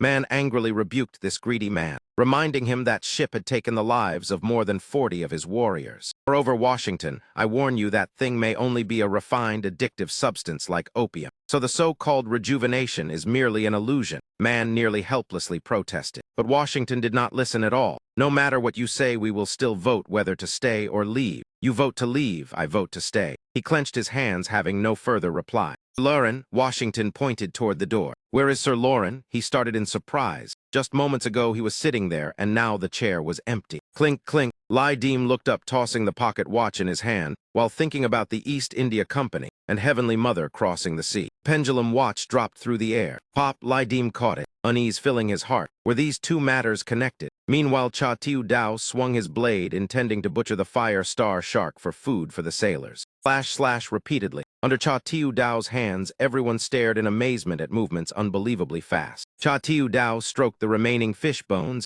then said, "Fire star shark bones can be used to cook Buddha jumps over the wall, so I processed them first." Thud, the shark meat was brought out. Cha Tiu Dao announced that everyone could eat first. The taste was not bad either. The pot of water boiled vigorously. Cha Tiu Dao looked at it with delight. Cooking was perhaps the greatest joy in his life. Idim stepped over and said he had heard shark meat could not be eaten because of heavy metals and high uric acid. Cha Tiu Dao scooped a spoonful and asked whether people in the gang knew how to cook. Bubbling, bubbling, the shark soup boiled over, pieces of fresh meat appearing irresistibly tempting. Cha Tiu Dao explained, according to ancestral words, shark meat was a tonic that disperses blood stasis. Since it was rarely caught, how could they waste it? He even kept the liver to fry oil. Saying shark meat could not be eaten sounded ridiculous. Lai Deem clapped approvingly. Then they only needed to watch while Cha Tiu Dao cooked a good meal for everyone, the aroma spreading. In another cabin, Truong Dong and Lam Nguyen Phu were lying down resting. Truong Dong walked over to ask about his condition. Lam Nguyen Phu waved his hand, coughing, saying he was fine. Truong Dong was angry about the Hong Kai Bang treating them coldly. Even meals were monitored, and serious illness had to be endured alone. Seeing his master coughing repeatedly made him tremble. Lam Nguyen Phu frowned angrily. "I'm a first-rank official appointed by the emperor as governor of Liangguang. If I die on your ship, are you not afraid? I do not ask to be released. Just meeting face to face is enough to talk. Yet Tine Bao Tu lets me fend for myself. Giving 3 meals a day is already charity. Do not hope for more." Brother Dao Zai, Tight Ba swung down on a rope from somewhere, making Cha Tiu Dao, who was cooking soup, raise his head. "What is it this time?" Brother Dao Zai, Tight Ba pounced forward with excessive familiarity. Cha Tiu Dao sprayed soup from the impact. The boy only wanted to eat soup. Tight Ba pointed at the pot, asking Brother Dao Zai to pick a piece of lean meat. Cha Tiu Dao laughed, saying, "Joe, this proves feeding a child is the quickest way to comfort him." Cha Tiu Dao whispered to Tight Ba, "I heard from Tine Bao this thing is poisonous, and you still dare eat it." Tight Ba laughed, saying, "Brother Dao Zai's skill is known by the entire gang. It must not be poisonous." Lai Deem, watching the scene, also felt amused. Tight Ba said everyone knew Dao Zai's skill. Lai Deem asked how long they had known each other. Tight Ba answered so long he could not remember. Sailors gathered around waiting for the shark soup to finish cooking. Lai Deem frowned as if thinking about something. "So how long have you known me?" He turned to ask the sailors. Everyone answered one after another. 7 years, 5 years, different lengths but none short. 15 years, Ho Thuk the ship doctor appeared. It turned out he had been here the longest. 15 years, Lai Deem continued asking, "Then what do I like? What am I good at, do you know?" Everyone replied that Tine Bao seemed to have no clear hobbies. Cha Tiu Dao sensed something unusual. These questions definitely had a purpose. "My identity is Dao Zai of the Hong Kai Bang Pirates, a subordinate trusted by Tine Bao. If I came from a fisher family, how could I know how to cook? A right often goes to brothels." Ho Thuk cut in. Lai Deem laughed and said, "What man does not?" "No, no," Ho Thuk waved his hand. "Tine Bao is different. He goes to brothels but never calls anyone, no matter how beautiful. His charm stays between 20 and 45 at most." "Uncle Ho," Cha Tiu Dao interrupted, "bring old Lam a bowl of shark to nourish him." Ho Thuk froze. After saying that, Cha Tiu Dao burst out laughing. Lai Deem also laughed in a strange way. Cha Tiu Dao draped an arm over Lai Deem and whispered, "Still charming, right?" His tone teasing. Lai Deem pushed him away, saying, "What does that have to do with me?" "It is normal." Cha Tiu Dao laughed. Tine Bao at 18 or 19 stayed long with his foster mother, either treating women like shadows or liking those not yet grown. "As long as you understand," Cha Tiu Dao said softly. Lai Deem lowered his head, looking at the necklace, remembering Dan Huang. Clenched the necklace tightly in his hand, thoughts tangled. Dan Huang seemed to awaken. Lai Deem felt it clearly, suddenly uneasy in his heart. What was it this time? Lai Deem turned, intending to scold Cha Tiu Dao. He pursed his lips, pretending not to hear, then turned away. He ran off and vanished. Lai Deem's face darkened. This fellow digs pits without filling them, trying to pry at someone else's wall corner. Lai Deem immediately chased after him. Cha Tiu Dao panicked, shouting, "Do not hit," surrendering at once. Who beats someone after provoking him? "Hey, hey," Cha Tiu Dao said, "I meant nothing." "Stop chasing." Lai Deem asked, "Then why did you run?" He answered then, why did you chase? Lai Dim caught Cha Tiu Dao and locked his neck. He clapped his hands, begging mercy, saying, I was wrong. Lai Dim roared, today even the heavenly king cannot save you. Cha Tiu Dao looked at him and said, I know what you want to confirm. Before joining this matter, I went to see Chiu Tam. In the real world, Chiu Tam lowered her head, her expression gloomy. She said coldly, I do not have a brother. Chu Vu had died, yet Chiu Tam insisted she was an only child. Her expression showed she knew everything clearly, but everyone around confirmed she had never had siblings. It seemed that from that moment, every trace that once proved the existence of Chu Vu had been completely erased. Compared to turning Nguyen Trang's death into an accident, this was even more chilling. Once released by Lai Dim, Cha Tiu Dao gasped for breath, thinking he almost died. This man jokes yet strikes hard. Lai Dim instead pulled out a cigarette and lit it, taking a deep drag. In the beginning, it was already clear that Dim Fu truly exists like a parallel space. After entering the Dim Fu journey, even without using a trust token to alter identity, the growth process and personal background in the current world still had traces that could be investigated. Therefore, Lai Dim could not help but doubt why Tine Bao too was identical to a walker. Did this person truly exist, or was it merely a mysterious disguise? Or had Dim Fu altered the memories of everyone? The more he thought, the more chaotic it felt, forcing everyone to believe he himself was Tine Bao too, and that Dao Zai was truly Cha Tiu Dao. The deeper he thought, the harder it became to understand, like standing before a black hole of secrets yet afraid to jump in. But the cost of such an act seemed too great, so he rejected the idea. If Dim Fu were that powerful, it would not need agents or warnings against causing chaos.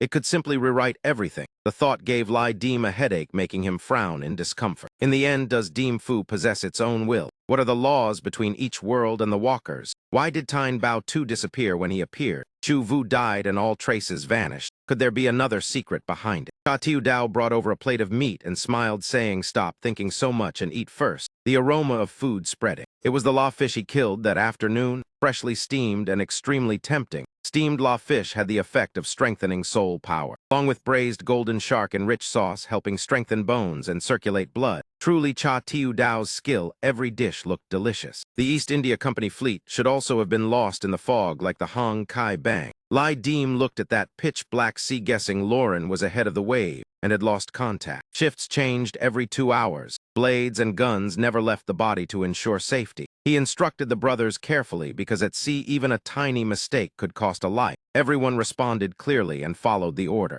On this side, Tight Ba slept in a hammock. Nearby, Lam Nguyen Fu and Truong Dong curled in a corner. Truong Dong had a thin blanket, but his master did not, making him worried and unable to sleep. Suddenly, Tight Ba opened his eyes, his sharp hearing missing no slight movement. Tight Ba grabbed his blade and stood up, opening the door and stepping outside with full vigilance. Sea wind rushed in, making Lam Nguyen Fu and Truong Dong shiver. Lam Nguyen Fu spoke. Fu Kai, go check outside. He finally softened, telling him not to provoke the pirates anymore. Truong Dong nodded, replying, yes, Master Lam. Truong Dong trembled, remembering how he had his arm broken by Tight Ba just for defending his master with a few words, silently cursing these pirates as deserving death. A ship, the entire crew immediately stirred into chaos. Whistles sounded, and everyone grabbed arrow tubes, entering combat readiness. Speaking repeatedly, countless ships, large and small, appeared before their eyes. The first was the Yishui fleet of Chu Qian, the bandit chief of West River. The second was the fleet of the demon pirate Trung Ha, admiral of Annam.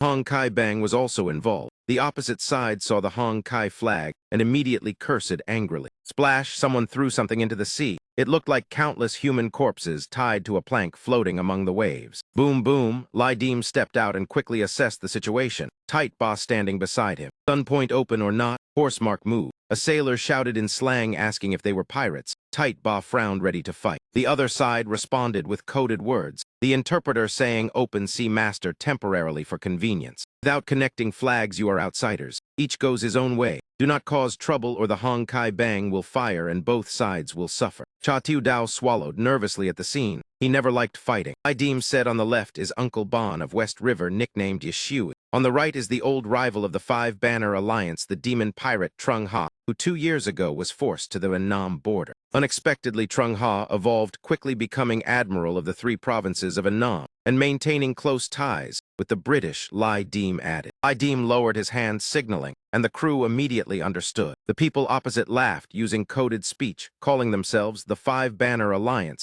saying Master Li was on board, wishing to shake hands. Is it Big Brother Tine Bao of the 5 Banners? Do you still remember me? someone stepped forward asking, "I am Lei San, subordinate of Uncle Bon." He had a scar across his eye and clasped his fists, greeting Lai Deem politely. Lai Deem smiled, replying, "Of course, I remember brother Lei San. If there is something, say it." Going to chase Poseidon? Lei San asked why big brother Tine Bao was also chasing. Poseidon is someone who treats Heavenly Mother crossing the sea as a miracle, and whenever it appears, countless sailors chase it hoping for profit. Lai Deem scratched his head, saying the officials had caused trouble on Len Tao Island these past days, and Thap Fu Enhan ordered him to provoke them. After killing the naval admiral at Ho Mon, he simply chased along the way. Lei San and the West River sailors were shocked. This man dared to kill a court official, truly too ferocious. Ha ha ha, the other side laughed loudly. Then suddenly something changed, making everyone alert. Lei San asked in disbelief, "Thap Fu Enhan told you to kill an official, and you actually succeeded." Lai Deem smiled, bitterly saying the order of the leader leaves no choice but to grit the teeth and carry it out. The head of Jia Hu Hung is still hanging on that mast. If you do not believe, then board the ship and see. Lai Deem pointed behind him. No other meaning.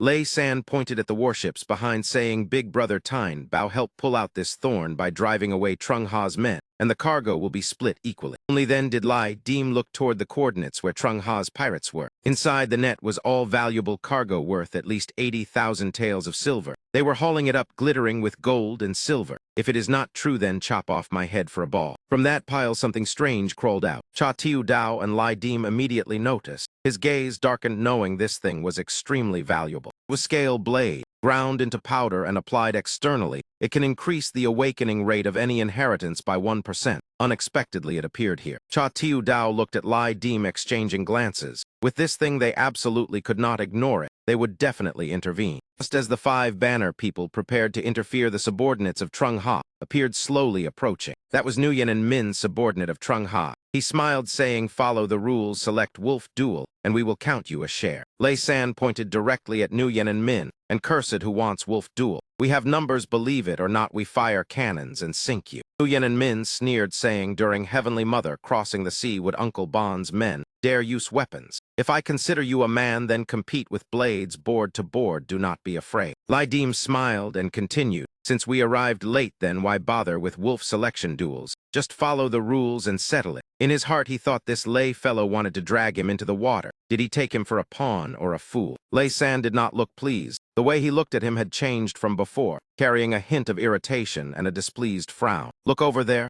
Nguyen and Min raised his hand, pointing at a plank drifting on the sea. It sat a single man alone. Around him floated countless corpses. The living stepped up. The dead were thrown into the sea. Then the next one came. When there was no one left, it would stop. 100,000 people could still come before dawn. That man was a subordinate of the demon pirate Trung Ha. The fact he sat there alone showed that everyone who had taken part in the wolf selection duel with him had already been killed. Lai Deem observed and became interested. Then let it be settled that way. It looked rather interesting. He evaluated the situation. The small boat was cramped with no room to evade. 2 men closing in with weapons meant life or death within a few moves. Killing more than 1,000 people in 3 hours was not impossible. Lai Deem spoke to the other side. "Lei San, let us do it this way. Win 1 match, take 1 share. Whoever wins more takes more. 3 sides divide equally. Each side sends people up in turns. How about that?" Lei San hesitated. Clearly, he did not dare take part directly, but since he had stepped in, he had to follow through. "If Big Brother Tine Bao says so, then we follow. Whoever wins more takes more." Lai Deem patted his chest cheerfully. "Lei San, send someone up first. I will support from behind." Lei San pointed toward the wolf selection platform, below, saying it was not that he was stingy, but that bald man had already killed too many of his brothers. "Fine then," Lai Deem smiled. Cha Tiu Dao glanced at him, knowing what he was plotting, but did not expose it. Truly not a kind man. Subordinate of Trung Ha reported to Nguyen and Min that the Hong Kai Bang had also interfered, but he reassured him. The 5 banners rely on cannon ships and morale. In wolf selection duels, Tine Bao too does not have enough skill. It depends how many Gao-Lai ghosts they bring. Nguyen and Min's face was cold as he secretly laughed. Tine Bao too was only an ordinary man.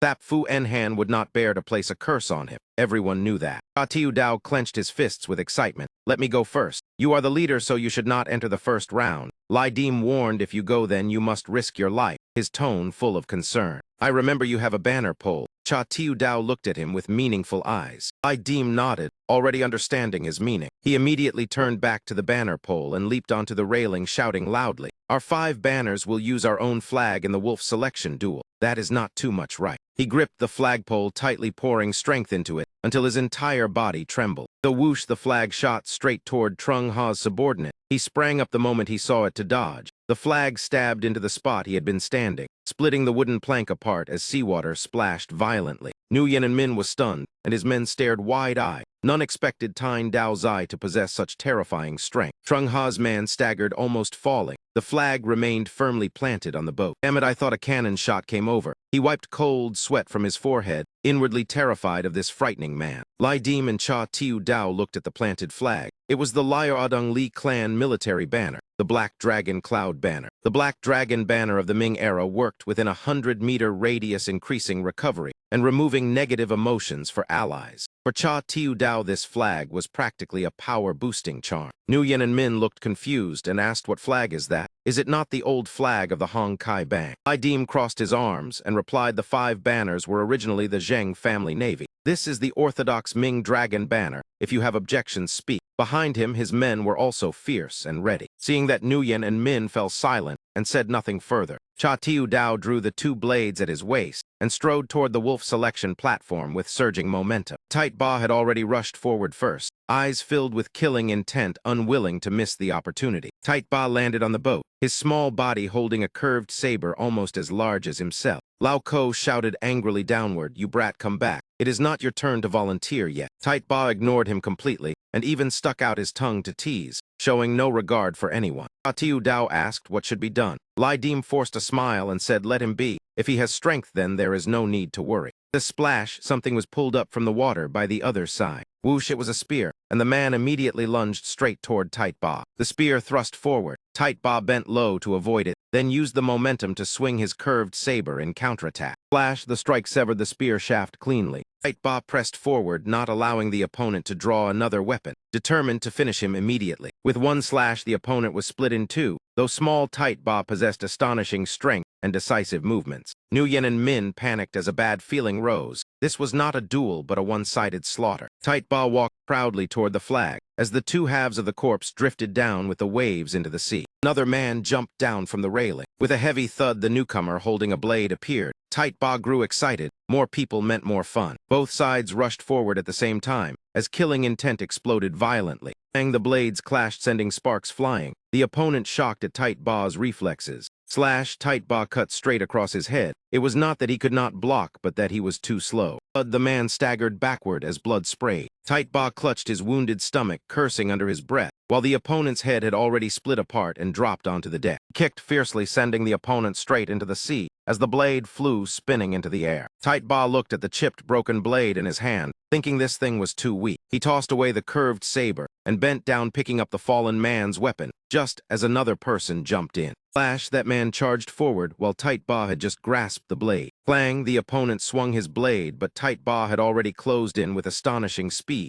Do not underestimate that childlike appearance. The blade pierced straight through the man's body. The opponent staggered back and collapsed, death certain beyond doubt. Thump, thump, thump. He staggered backward before falling into the sea along with his blade. Whoosh, another man jumped forward for revenge. Tight Ba twisted his body, dodging the attack while picking up another weapon below. Thud, he stepped back twice, creating distance. The previous wound did not affect him much. With cold eyes, Tight Ba rushed forward as the opponent charged 2. One old, one young, colliding violently. Slash, Tight Ba struck once and the opponent's blade snapped in half. The man retreated in fear to avoid the strike. The swift motion, Tight Ba spun and followed with another slash, this time not a mere wound, but straight to the opponent's neck. Blood sprayed everywhere as another life collapsed. That man dropped to his knees before Tight Ba clutching his throat with both hands, but the strike had cut the artery. His fate was almost certainly sealed. Tight Ba lifted his foot, kicking the opponent straight into the sea, easily winning 3 consecutive matches with overwhelming dominance and no obstacle. Whoosh, another man charged up as Tight Ba suddenly sensed danger above. He immediately stepped back to dodge, not daring to clash directly, because the opponent's weight tilted the raft sharply and water splashed loudly. Whoosh, that man charged fiercely as Tight Ba was thrown backward from the earlier collision, and hurriedly stepped back several steps in shock. The opponent swung his blade violently. Tight Ba raised his blade to block, but still received a slash across his side as blood quickly flowed out. He was like a beast growing more ferocious the more he fought. Tight Ba even praised that this opponent was truly not bad. Nguyen and Min watched the scene with his heart turning cold in fear. Though he had arranged the wolf selection duel himself, seeing people die one after another still shocked him. Around the raft, only corpses remained. Flash, Tight Ba rushed straight in as the opponent dodged aside. Both lunged with the intent to finish the other quickly. Cold and mad, this scene terrified Truong Dong. This was the true Nanyang under the 100-year sea ban. If the imperial court faced these pirates head-on, the losses would be unimaginable. Slash, Tight Ba struck downward, but the opponent bent low, barely avoiding it. Flash again, the opponent's blade grazed across Tight Ba's body. The pain made him frown, but he admitted the man was quite formidable. But he would not live long. Tight Ba gathered all his strength for the final strike, splitting the pirate's body in two with one blow. After that, he paused, planting both feet firmly to keep his balance. Cha Tiu Dao watched the scene with a grin. This brat is truly fierce. Raising him was not wasted. He has already taken down 5 lives. Tight Ba clutched the wound on his stomach, reminding himself not to be careless. The next opponent would be stronger. Then returned to guard the flag Lai Deem planted, just as another fierce fat man jumped down to fight. With a boom, that man landed, making the raft nearly sink. Tight Ba staggered before he could steady himself and was flung upward as the opponent stomped heavily and charged, slashing wildly the moment he landed, both hands gripping his blade ready to fight. That man was Hong Ho Tu, pouring all his strength into a downward strike. His eyes rolled white like a butcher slaughtering prey. Tight Ba released the blade from his hand. He immediately withdrew his hands, dodging the incoming strike, as instinct warned him not to face that man head-on. Smack, the blade struck Tight Ba's ribs but did not cut through. Something blocked it. The opponent froze, cold sweat pouring down from the inexplicable sense of danger. Unexpectedly, Tight Ba used both hands to block the strike. The blade only grazed his ribs and blood seeped out. Tight Ba looked at him, curled his lips into a faint smile and panted heavily. Flash, he pulled the blade toward himself like a ferocious demon. The opponent's hair stood on end when he saw the boy before him. Those eyes showed no pain, only a frightening hint of madness. His body tilted forward from the lost force, stumbling ahead, yet his hand still gathered strength to swing the blade toward Tight Ba. Tight Ba let out a miserable howl, like the cry of a dying man. Then he leaped up with the blade still stuck in his belly, and suddenly bit straight into the opponent's neck, blood spraying everywhere. That man screamed in pain, never expecting to be bitten like a wild beast. The pirates on Truong Ha's ship swallowed hard, their spines chilled. Lai Deem also stared intently at the small raft, never expecting Tight Ba to be this strong. Both the big man and Tight Ba fell into a pool of blood, the opponent's body pressing down on him so he could barely move. He gathered all his strength, his body drenched in blood, pushing the fat corpse away from himself. Tight Ba stood up, blood still flowing from his waist. Surviving this state went beyond the concept of a monster, almost a freak. He grabbed the blade still embedded in his belly, gritting his teeth in pain. He did not dare pull it out, knowing that removing it meant death, his entire body trembling at the edge of its limit. People on Truong Ha's ship whispered that an ordinary man could not even stand now. This man's combat strength was terrifying. While Nguyen and Min remained silent, his face dark. Nguyen and Min muttered that this brat might be Gao Lai Ghost. The elite force of the 5 banners, after years of losses, probably numbered only 300 or 400 now. 5 banners alone once had more than 100,000 people. All rowed boats and shot arrows. Killing and plundering, Gao Lai Ghost was a secret art from Formosa clans. Now only a few people like Thap Fu Enhan of the Hong Kai banner or Gyu Granny of the Black banner truly knew it. He glanced sideways and sneered. Producing such fighters was extremely difficult, and replenishing them even more troublesome. Killing people is not cutting grass. Wolf selection duels are not simple calculations. A leader cannot let subordinates die in vain. He must send true experts to respond. On the other side, Tiu Dao had already lit a cigarette and taken a long drag. After thinking for a moment, Nguyen and Min turned and said, "Man, it is your turn." Man stepped out, looking somewhat old, but his face carried a seasoned and experienced air. Then he jumped down below.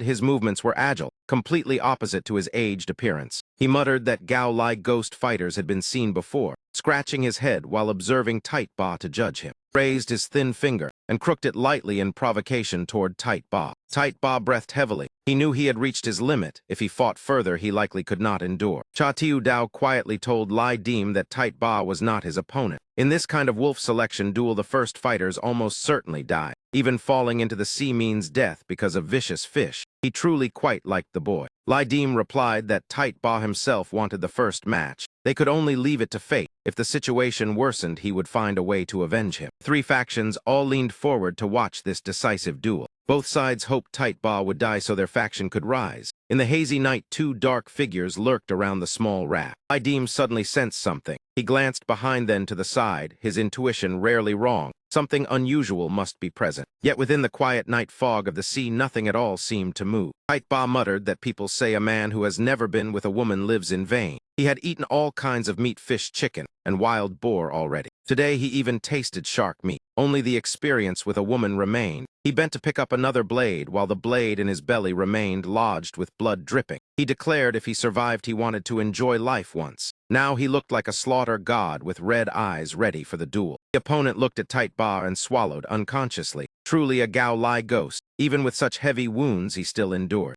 Tight Ba rushed straight toward the white-haired man, his entire body bursting with force as he slashed fiercely with a desperate gaze. That man raised his brow at the sight, and the moment the blade approached, he leaped aside to evade. Slash, his body seemed to shift backward as steel rang when the blades clashed. This was almost Tight Ba's life or death battle. Defeat meant death waiting. Tight Ba was stunned. The scene before him shocked him deeply. Two overlapping figures seemed to appear, one behind and one rushing forward, black eyes leaving only blood-red pupils like a demon. Tai Bin Van So technique, Ying Huan substitute, was executed, creating the illusion of another person behind. In truth, it was merely a substitute body. Swung the blade, slashing across the opposing blade. His real body instantly retreated after striking Tight Ba, then charged again with astonishing speed. Clang, clang repeatedly. Tight Ba felt as though fighting two opponents at once, the situation extremely difficult as he was forced backward. Tai Bin Van So of Lianguang Wild Arts contained 48,000 transformations, from minor ones like Dang Koa Nap Tai to grand ones like splitting mountains and calming seas. The opponent grew fiercer with each exchange, leaving Tight Ba almost no moment to breathe. Spurt, the opponent's blade struck and blood burst from Tight Ba's body. Tight Ba stared at the blade near his throat, gritting his teeth, thinking that a blade in the throat might not kill instantly, but if pulled out, even immortals could not save him because it pierced the main artery. But that man dared not pull it out because the moment the blade left Tight Ba's throat, the blade in Tight Ba's hand would instantly cut across his head. He stepped back several paces and Tight Ba immediately pursued. He knew clearly if he did not advance, there was only death. The two fought while retreating toward the edge of the raft, footsteps rapid. Man secretly laughed because his blade had been coated with deadly poison stolen from the Jia clan, his eyes cold as a snake with cruel delight. Suddenly, he jumped straight into the sea, pulling the blade free in the motion. Immediately afterward, he kicked fiercely at the blade still lodged in Tight Ba's belly, making his body seem torn apart as a scream of agony burst out. Spurt, he grabbed the blade lodged in Tight Ba's throat, twisting and pulling it out. Blood gushed violently. Tight Ba's eyes rolled white as if about to die. Yet Tight Ba still managed to grab his trouser leg. His foot kicked backward to gain leverage. He gathered all remaining strength, pushing man forward, his mind holding only one thought, that if he died, he would drag another down with him. Man was horrified, unable to understand where Tight Ba found such strength. Tight Ba dragged him straight into the sea, and man screamed in terror. Splash, both fell into the water together. Save them, both sides on the ships immediately erupted into chaos, with everyone panicking. Beneath them, countless sharks circled, waiting for the scent of blood. Nuyen and Min pulled the bamboo staff from his back, preparing to jump down and save man. He immediately leaped off the raft, carrying the staff into the sea. Tight Ba surfaced from the water, spitting out a mouthful of salt water. Nuyen and Min rushed forward, intending to finish Tight, while the moment he grabbed the edge of the raft. Whoosh whoosh, the Hong Kai Bang reacted instantly as archers raised bows and aimed. A volley of arrows shot toward Nuyen and Min, forcing him away from Tight Ba. At that moment, a bird suddenly rushed out, using its body to block all the arrows from the Hong Kai Bang. He executed Tai Bin Van Ko flying Luan technique as arrow after arrow was deflected aside, none reaching Nuyen and Min. Whoosh whoosh repeatedly. Every arrow was knocked away and fell straight into the sea. Nuyen and Min's eyes filled with killing intent as he rushed forward with a cold smile, clearly certain Tight Ba had no chance to live. Clang! Suddenly a spear flew in, piercing through the bamboo staff in Nuyen and Min's hand. Crack! The bamboo snapped in two as Lai Dim finally acted, the spear in his hand thrusting straight forward. Thud! Nuyen and Min hastily dodged aside because a spear strike in the ribs would be fatal in wolf selection combat. Flash! Because of the dodge, Nuyen and Min fell into the water,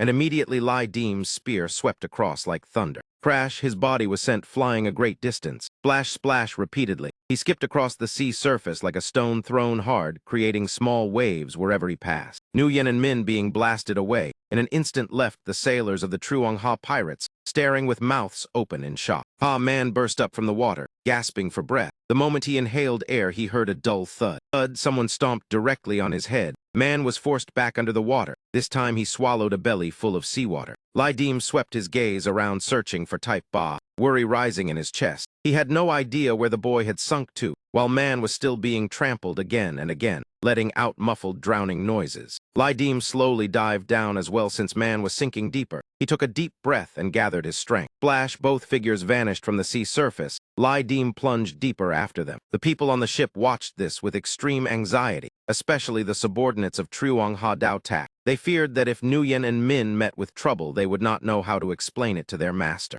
At the seabed, a school of sharks surrounded the raft where the wolf selection battle took place. They were tearing apart floating corpses as if attending a feast. Splash, suddenly an arm gripped tightly onto the edge of the raft. It was Lydim. He had finally found Type Ba, pulling the boy up soaked from head to toe. He let out a sigh of relief. Flash, the Hong Kai Bang, also brought their boat closer to retrieve Type Ba. Lydim carefully lifted Type Ba onto the boat. The large saber fell from the boy's body, but a blade was still embedded in his neck. This could absolutely not be pulled out if he wished to live. Type Ba was severely wounded. Lydim stuffed 2 antidote pills into his mouth to prevent the neurotoxin from taking effect. The poison had been temporarily purged by the Hak Van Long banner. Lydim exhaled in relief. Thanks to that, Type Ba still retained a trace of life after dragging Man down into the sea with him. Thanks to the effect of the Hak Van Long banner, Lydim looked again at the flag and felt unbelievably fortunate. The sailor exclaimed in astonishment, "Truly miraculous, Thien Bao. Why did the sharks not bite you?" The man asked in disbelief, because earlier Lydim had dived down to rescue Type Ba, yet the sharks had not attacked him at all. Instead, they only tore apart those who had sunk to the seabed, while his flag still fluttered above the raft. That was Hakasana Zamukibuza, the object that had attracted all the sharks and drawn them there, causing them to ignore Lydim. Lydim laughed and said, "Did you forget I am Thien Bao?" That reminder made the display of power and wonder just now stand out even more. Flash, someone swam up from beneath the water. Lydim turned his head to look. Thud, Nguyen, and Min suddenly attacked straight toward him. Lydim immediately drew his weapon to block. The two plunged once more into the brutal wolf selection battle.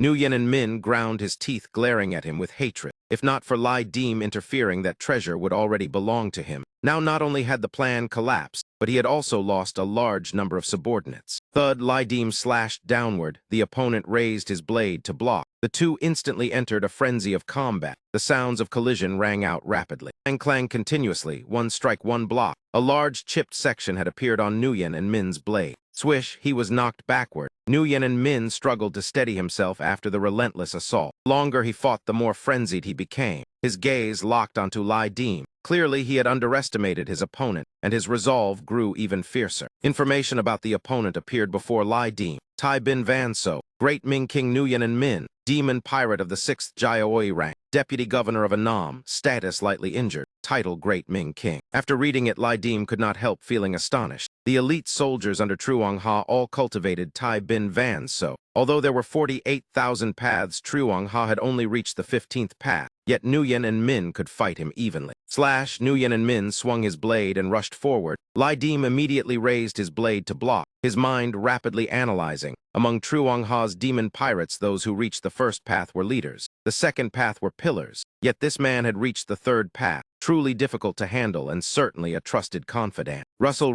Lydim stepped back to gain momentum. The sea waves continued to strike the small raft with a soft, rushing sound. Nguyen and Min sneered and said, "What is it?" Thien Bao Zai of the Hong flag, already at the end so quickly, his tone dripping with mockery. Lydim raised his brow and smiled inwardly. He thought they could still exchange several more rounds. Who would have guessed the opponent would push so hard? After a few more battles, the one collapsing would likely be him. Lydim pointed his blade at Nguyen and Min and told Loi Tam that the next round should have sent someone else. But since he was already standing here, he wanted to claim another share of the spoils. Consider it a new agreement. Loi Tam hurriedly agreed when he heard that. Thien Bao stepping in had already benefited him greatly. If more men were sent to face Nguyen and Min, there would certainly be heavy losses. In his heart, Loi Tam cursed Nguyen and Min as a shameless gigolo who even dared eye his foster mother. Yet outwardly, he still gritted his teeth and agreed to add another share. Loi Tam angrily instructed his subordinates to prepare. Once everything was done, they would sink the wolf selection raft. His men laughed and said there was still time for 2 cups of tea. The ship king guaranteed that no one in the South Seas could catch this foreign vessel.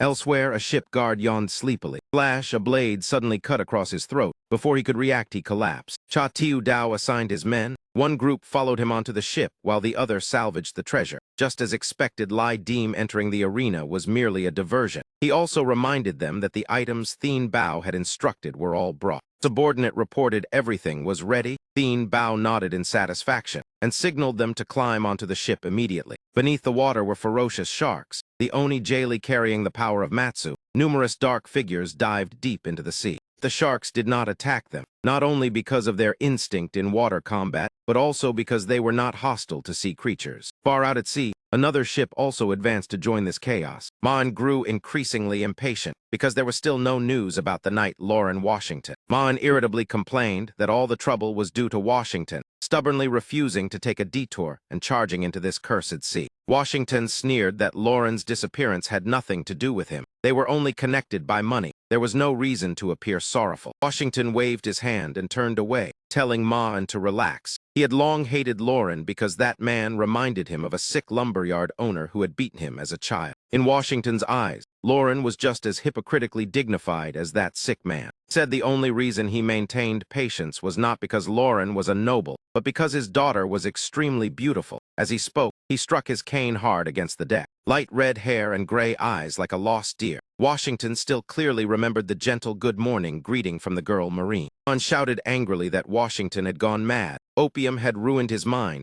Lauren's disappearance could drag both of them into hell. Washington burst out laughing, saying that if they had a suitable reason for Lauren to die in the Maratha riots, bringing back gold, silver, porcelain, and secret medicines, the Queen herself would grant rewards. Washington frowned and warned that he never joked. Looking toward the ships opposite, Washington believed they already had enough reason to prove Lauren's disappearance had nothing to do with them. A truly scheming thought. Maan raised a telescope and looked into the distance. He pointed out that they were all pirate ships, suggesting they use cannons and crossbows to inquire about Lauren's whereabouts. Washington laughed jokingly while Marine silently lowered her telescope. On this side, everyone was hurriedly preparing to carry out the plan. Maan's ship slowly moved closer, completely unaware it was walking into a den of demons. The ship of the East India Company slowly approached, seagulls circling endlessly above the deck. Clang rang loudly. On the wolf selection raft, Lai Deem and Nguyen and Min had entered the fiercest stage of combat. Nguyen and Min struggled to hold on, although Lai Deem did not cultivate Tai Bin and so he could still fight him head-on. Clang clang, Lai Deem pressed forward relentlessly. Nguyen and Min could only defend. His speed was so fast that the defensive layer was about to collapse. Nguyen and Min reassured himself that the minor wound was nothing. Under his master's treatment, the bleeding had already stopped. The attacks of Thien Bao Zai were both cunning and ruthless, making even Nguyen and Min, with his formidable martial skill, secretly admire them. Lai Deem's strength and speed far exceeded ordinary Oni Jali. He continuously pressured forward, forcing Nguyen and Min to retreat. Elsewhere, Lai Deem's team had successfully climbed onto the ship of the Five Flag Alliance. On Loi Tam's flagship, second-level cargo hold, Cha Tiu Dao and his men had taken their positions and began to act. Cha Tiu Dao threw onto the floor something resembling a corpse wrapped in a soaked sack. He pulled a rope back, preparing to tie the object tightly. Cha Tiu Dao stepped toward the sack, fiddling beside it with rustling sounds. Then one of Loi Tam's sailors yawned and walked out. The Hong Kai Bang men immediately exchanged glances, signaling each other. That man was playing with a snake, intending to put it into his mouth, when he suddenly noticed the red-scarfed figure on his ship. Instantly startled, fully awake. Whoosh, he rushed forward, drawing his blade to attack. The opponent also charged and shouted that the intruder would lose his life, considering it a good chance to test his sword. Clang clang, the two sides fought fiercely. The other man was surprised that his opponent did not call for allies. If he died, this ship would be finished. The Hong Kai Bang man suddenly kicked forward forcefully and immediately stepped back as if avoiding something, leaving Loi Tam's man unable to understand. That man tightened his grip on the snake in his hand. As if calculating something, his teeth clenched. Cha Tiu Dao and his companions glanced at each other. Already lost that fast. Cha Tiu Dao was startled, realizing that someone capable of facing an Oni Jali alone was certainly not an ordinary person. That man stuffed the snake straight into his mouth, clearly intending to swallow it alive. Information about the opponent appeared in Cha Tiu Dao's eyes. Sabra, while biting the snake's head, asked who had sent the Hong Kai Bang man. The danger level instantly turned bright red, extremely dangerous. There, Cha Tiu Dao shouted angrily. Eating snake alive without cooking it is no different from insulting Chinese cuisine. Do you look down on chefs? That man choked and nearly gagged. Before he could reply, the Hong Kai Bang man was already stunned. He had not expected that before fighting they would argue about eating snake alive. Sabra roared angrily. He would not allow anyone to criticize his habit of eating snake alive, even a chef. Cha Tiu Dao was equally furious, not cooking yet still acting arrogant. He immediately drew his knife and charged forward. Clang, the two collided in an instant. Outside, the tension was no less intense. Clang, clang rang loudly. Lai Dim was still locked in fierce struggle with Nguyen and Min. Nguyen and Min suddenly inhaled a deep breath of hot air into his lungs. Immediately after, he blew out a violent flame. The fire passed through the two clashing blades and forced Lai Dim to retreat. Seeing the fire surge forward, Lai Dim seemed to have expected it. He took a deep breath. It had finally come. Whoosh, Nguyen and Min slashed fiercely, the blade wrapped in a strange flame. Lai Dim lowered his body, preparing to counterattack. Clang, clang repeatedly. After 3 clashes, Nguyen and Min was knocked backward. Lai Dim immediately executed Swallow River Chain. Boom, boom, flames shot straight into the sky like brilliant fireworks. Lai Dim withdrew his move and bent slightly to steady his stance. Lai Dim rushed forward. Nguyen and Min, after exhausting his move, was out of breath, his body leaning forward. Yet he still had a hidden move. A strange smile appeared at the corner of his mouth. Embers falling from above landed on Lai Dim's clothes. The flames crackled and flared. Nguyen and Min inhaled deeply again, preparing to ignite the flames clinging to his opponent. He exhaled forcefully. The embers carried by the wind shot straight toward Lai Dim. Boom, boom, boom. Lai Dim seemed to turn into a living torch, yet he still charged forward without stopping. Flames exploded violently with crackling sounds. That was wind-feeding fire, Nguyen and Min's secret technique.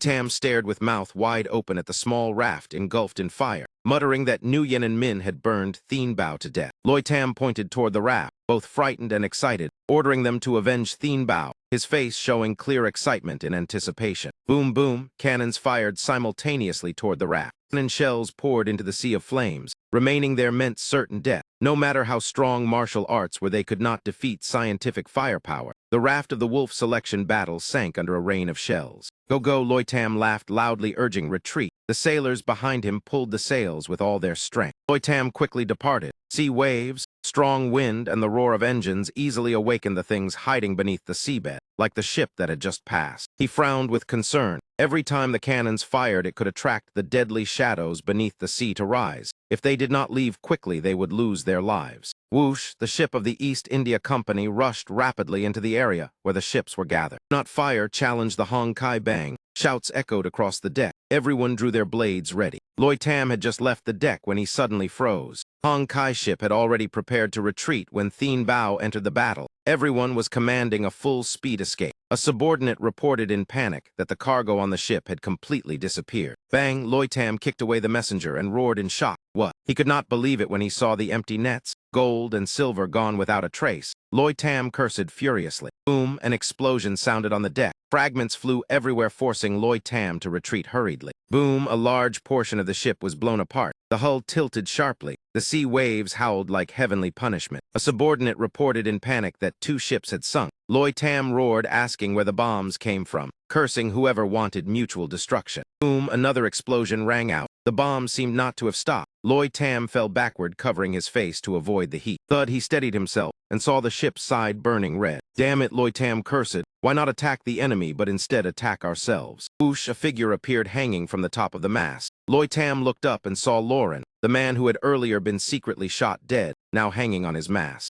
Who is this? Loi Tam panicked. He had never captured this hostage, yet was being framed. On the East India ship, Washington murmured an apology to Ma An, saying he was a little drunk and regretted his earlier anger regarding Lauren's daughter. East India Company was originally Washington's enterprise. Washington continued speaking of Lauren's sacrifice as a pitiful warrior. Ma An silently observed through the telescope. Washington mocked that no one wished to die only to have his daughter desired by a merchant more than 20 years older. Washington lowered his head with false tears, saying Lauren had never been approved by his father, asking Ma An whether he wished for such a thing. Ma An lowered the telescope, looked at Washington with displeasure, and coldly asked how old your daughter is. Ma An turned and ordered the sailors to fire the cannons, blast those stinking pirates to pieces. The main target was Loy Tam's ship. Fierce bombardment rained down, flags were torn apart. No pirate ship was allowed to escape. His voice carried the authority of one with true power. Seagulls scattered in panic across the sky. The bombs and shells continued exploding endlessly. Whoosh, something shot out from the sea of flames, making a gurgling sound. Beneath the sea, the water churned with bubbles, as if a massive object were rising.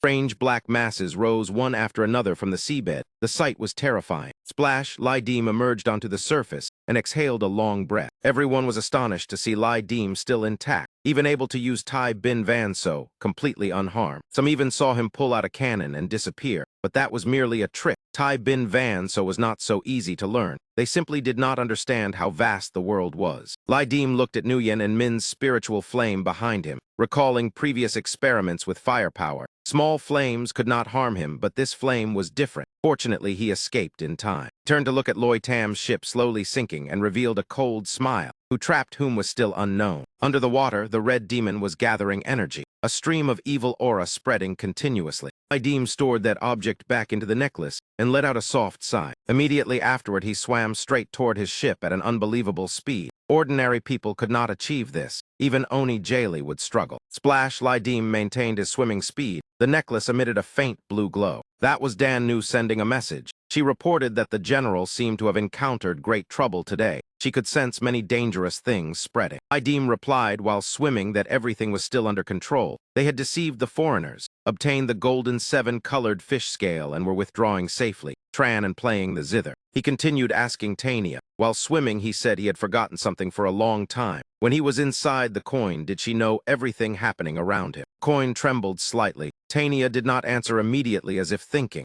After a moment, she replied only occasionally. Occasionally, Lydeem asked in surprise. Tania confirmed it, just as he also swam back to the ship. Lydeem climbed onto the deck. Tania continued saying that sometimes his actions or words she could not grasp. He asked in surprise then, when do you know? Tania explained that when his subordinates in this world used improper words she could notice. Lydeem smiled, faintly telling her not to learn things from the internet because they were not good. The moment he stepped onto the ship, a conversation invitation appeared. The companion wished to speak at close range. Lydeem immediately chose to accept. It was Cha Tiu Dao with a worried voice asking whether he had boarded the ship. After hearing Lydeem report that the group was safe, he felt somewhat relieved. Lydeem reported that he was on the ship behind. Nguyen and Min had been killed. The demon pirates were pursuing fiercely, and the British were also closely behind. Hong Kai Bang was urgently transferring goods. Cha Tiu Dao frowned, saying the British cannons were too powerful. Lydeem turned and instructed him to carefully observe the enemy warship, his voice full of caution. Fury, one of the 7 colossal warships of the Hatch Lewin Company, owned by the East India Company, an ocean artillery battleship 400 meters long,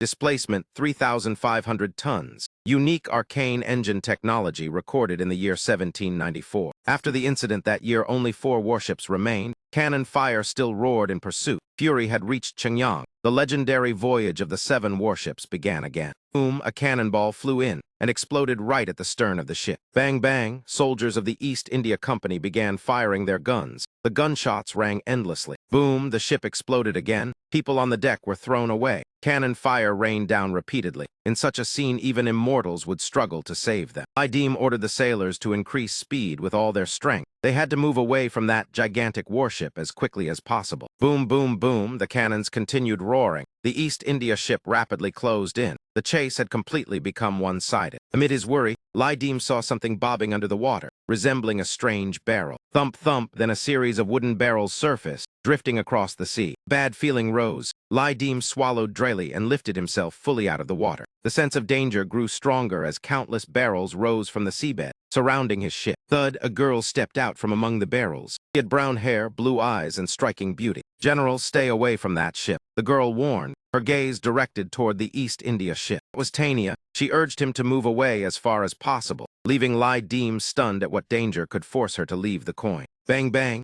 another barrage of cannon fire thundered toward them. Han roared like a madman, ordering more fire, shoot harder. Splash, splash, beneath the water, Loy Tam swam desperately for his life because his ship had been sunk. The East India warship still pursued behind him. All his calculations shattered. Whoosh, while swimming, a bullet skimmed past Loy Tam. Loy Tam cursed inwardly. That noble was clearly tracking Thien Bao Zai. Boom, a cannon shell exploded underwater among the densely floating barrels. Gurgle, a streak of blood spread across the sea, as if Loy Tam had died. No, in the instant of life and death, his strength burst forth. Splash! Loy Tam surfaced and inhaled sharply. In his hand, he gripped a green object tightly. He swallowed it whole, closing his eyes to endure the disgusting taste. Boom boom! After swallowing, Loy Tam continued swimming. The East India ship still pursued closely and fired without pause. Boom boom boom boom boom. Seeing the dense cannon fire ahead, Loy Tam felt despair, knowing he could not continue swimming. Boom! A cannon shell struck the water and exploded, a towering column of waves rising. Ma-en and Washington stood on the deck witnessing everything. Ma-en sneered coldly, grinding his teeth, not feeling pleased at all. Loy Tam truly died. His corpse floated to the surface, blood slowly spreading around him. Before dying, he still struggled to utter his last words, his face ruined, cursing the red-haired devils that none of them would survive. Filthy worm, Ma-en cursed. Then he grabbed the gun beside him. Knowing Loy Tam could hardly escape death, yet anger flared, he still pulled the trigger again. The bullet pierced straight through Loy Tam's eye. Such a fate left no chance of survival. When Ma-en intended to shoot again, Washington hurriedly stopped him, telling him to wait. Why has the sea turned black? The entire East India fleet had entered pitch-black water without a visible bottom,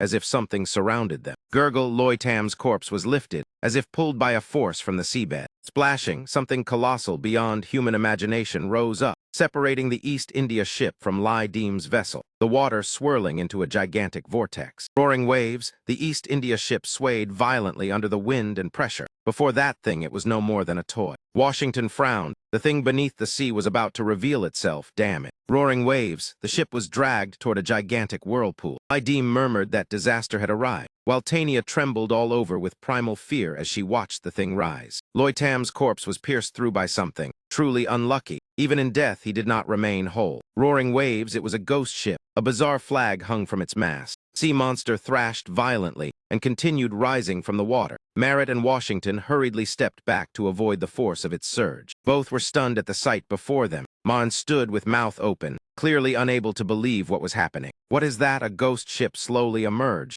No sailors could be seen on its deck. Ma-en murmured the name Nether Ship. This vessel looked even larger than the East India ship. Before it, the East India ship suddenly seemed small. The Nether Ship was enormous and carried an eerie beauty, its deck filled with exquisite ancient Chinese architecture. Yet from afar, it only gave a chilling feeling like a funeral beacon. And it did not stop there. Another thing continued rising from the seabed, roaring waves. It lifted countless pirate shipwrecks, blocking everyone's path. Roaring, it was a human head of absurd size, positioned directly before the bow of the East India ship. Something that should never exist in the human world, yet appeared plainly before their eyes. Amid the roaring wind and water, Lai Deem saw the skull appear together with the Nether Ship, sealing the escape route of the East India ship. The sea wind began to howl violently. Lai Deem frowned deeply, then lowered his head. In an instant, the view before his eyes vanished completely. He turned and told Dan Nu, pointing to the necklace, his voice full of worry for her, telling her to go inside first. But Dan Nu shook her head, saying she had been forced out. The necklace on his body suddenly glowed crimson. The Chi ghost appeared right behind Lai Deem. He instantly sensed the approaching danger.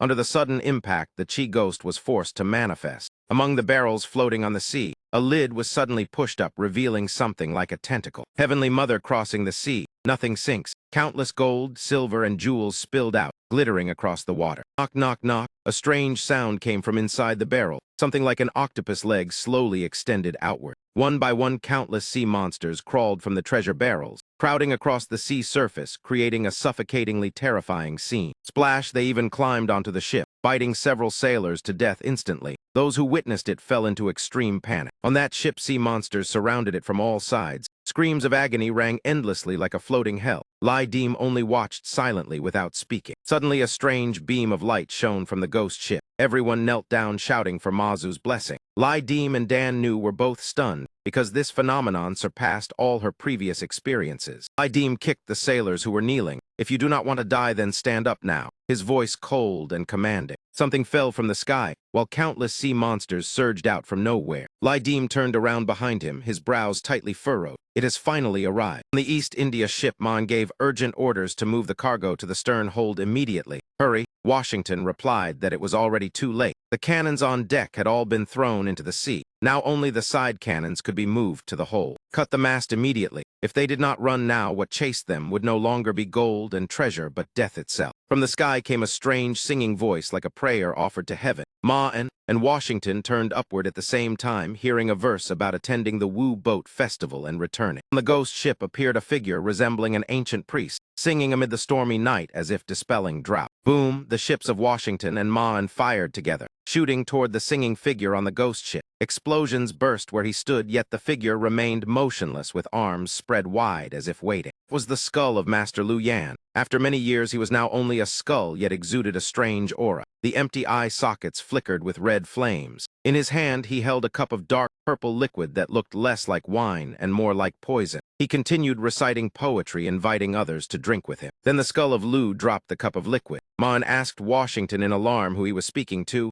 Was it the giant skull behind them? Washington shook his head, seemingly not. In a flash, something shot upward from beneath the water with terrifying speed. Crack, that thing pierced through the East India ship, once considered impregnable, tearing it in half. The creature from the deep sea lifted the entire ship more than 50 meters. It gently caught the cup of liquid that the skull of Liu had thrown down. Strangely, not a single drop spilled. Perhaps it was the one invited to drink. Then its tentacle swung upward, striking the rudder with a thunderous crash. The ship's center shattered. Sailors were thrown into the air. The unlucky died instantly. And Washington slid along the tentacle and fell into the sea. Then the tentacle lowered and the 400-meter ship fell with it. To this creature, the entire vessel was merely a toy, and all sailors were cast from the heights. Whoosh, Lai Dim pulled out a rope, murmuring that falling into the sea now would be great trouble. He quickly tied the rope and handed one end to Dan Nu while fastening the other tightly to himself. So if they fell into the sea, they would not be separated. The ship crashed into towering waves and swayed violently. Before the fury of nature, humans were truly insignificant. Sea waves rose more than 15 meters, crashing down thunderously.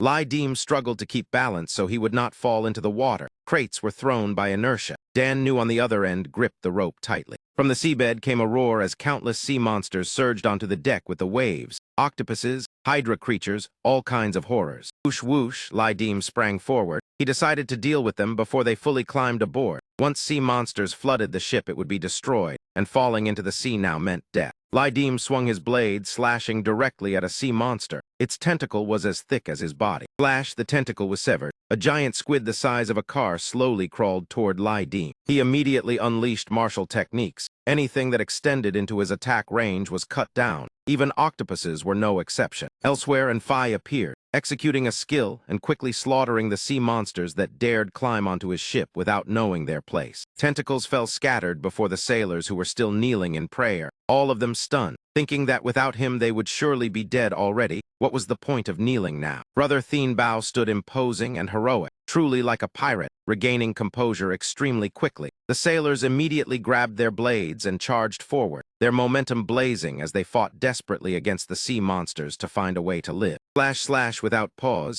Alone he could hardly handle them all. But when the entire crew rushed in together, even monsters had to fall. Stab repeatedly. A sailor was busy hacking at a tentacle when suddenly a giant crab lunged toward him. Just a moment slower, and its claw would have clamped onto his neck. At that exact moment, something wrapped around him. At the instant when the crab claw was only inches away. Whoosh, a strong pull yanked him backward. It was Dan Nu. She had also joined the fight. Though not the main force, she played a crucial supporting role. This time Dan Nu had saved a pirate. The crab's claw snapped empty with furious clacking sounds. That man turned toward Dan Nu, murmuring thanks. But when he saw her glowing body, his eyes widened in astonishment. Mazu lady, that man panicked as if seeing a deity, immediately shouting when he saw Dan Nu's face clearly. He immediately knelt down, shouting that Mazu lady had manifested, abandoning the fight. Dan Nu flusteredly explained that she was not, but no one listened. Suddenly she turned her head. Dan Nu sensed a new danger approaching. On the other side, several sailors had already been seized by a monstrous pink octopus, each one hanging helplessly from a tentacle. Without hesitation, Dan Nu immediately used a technique. She murmured that the situation this time was extremely difficult. This monster was too hard to deal with. Alone, she could hardly manage. Whoosh, Dan Nu pulled another sailor backward, avoiding a tentacle strike. A moment slower, and that man would have lost his life. Afterward, her threads linked with several other sailors, pulling them toward a safe area, rescuing them from the sea monster's restraint.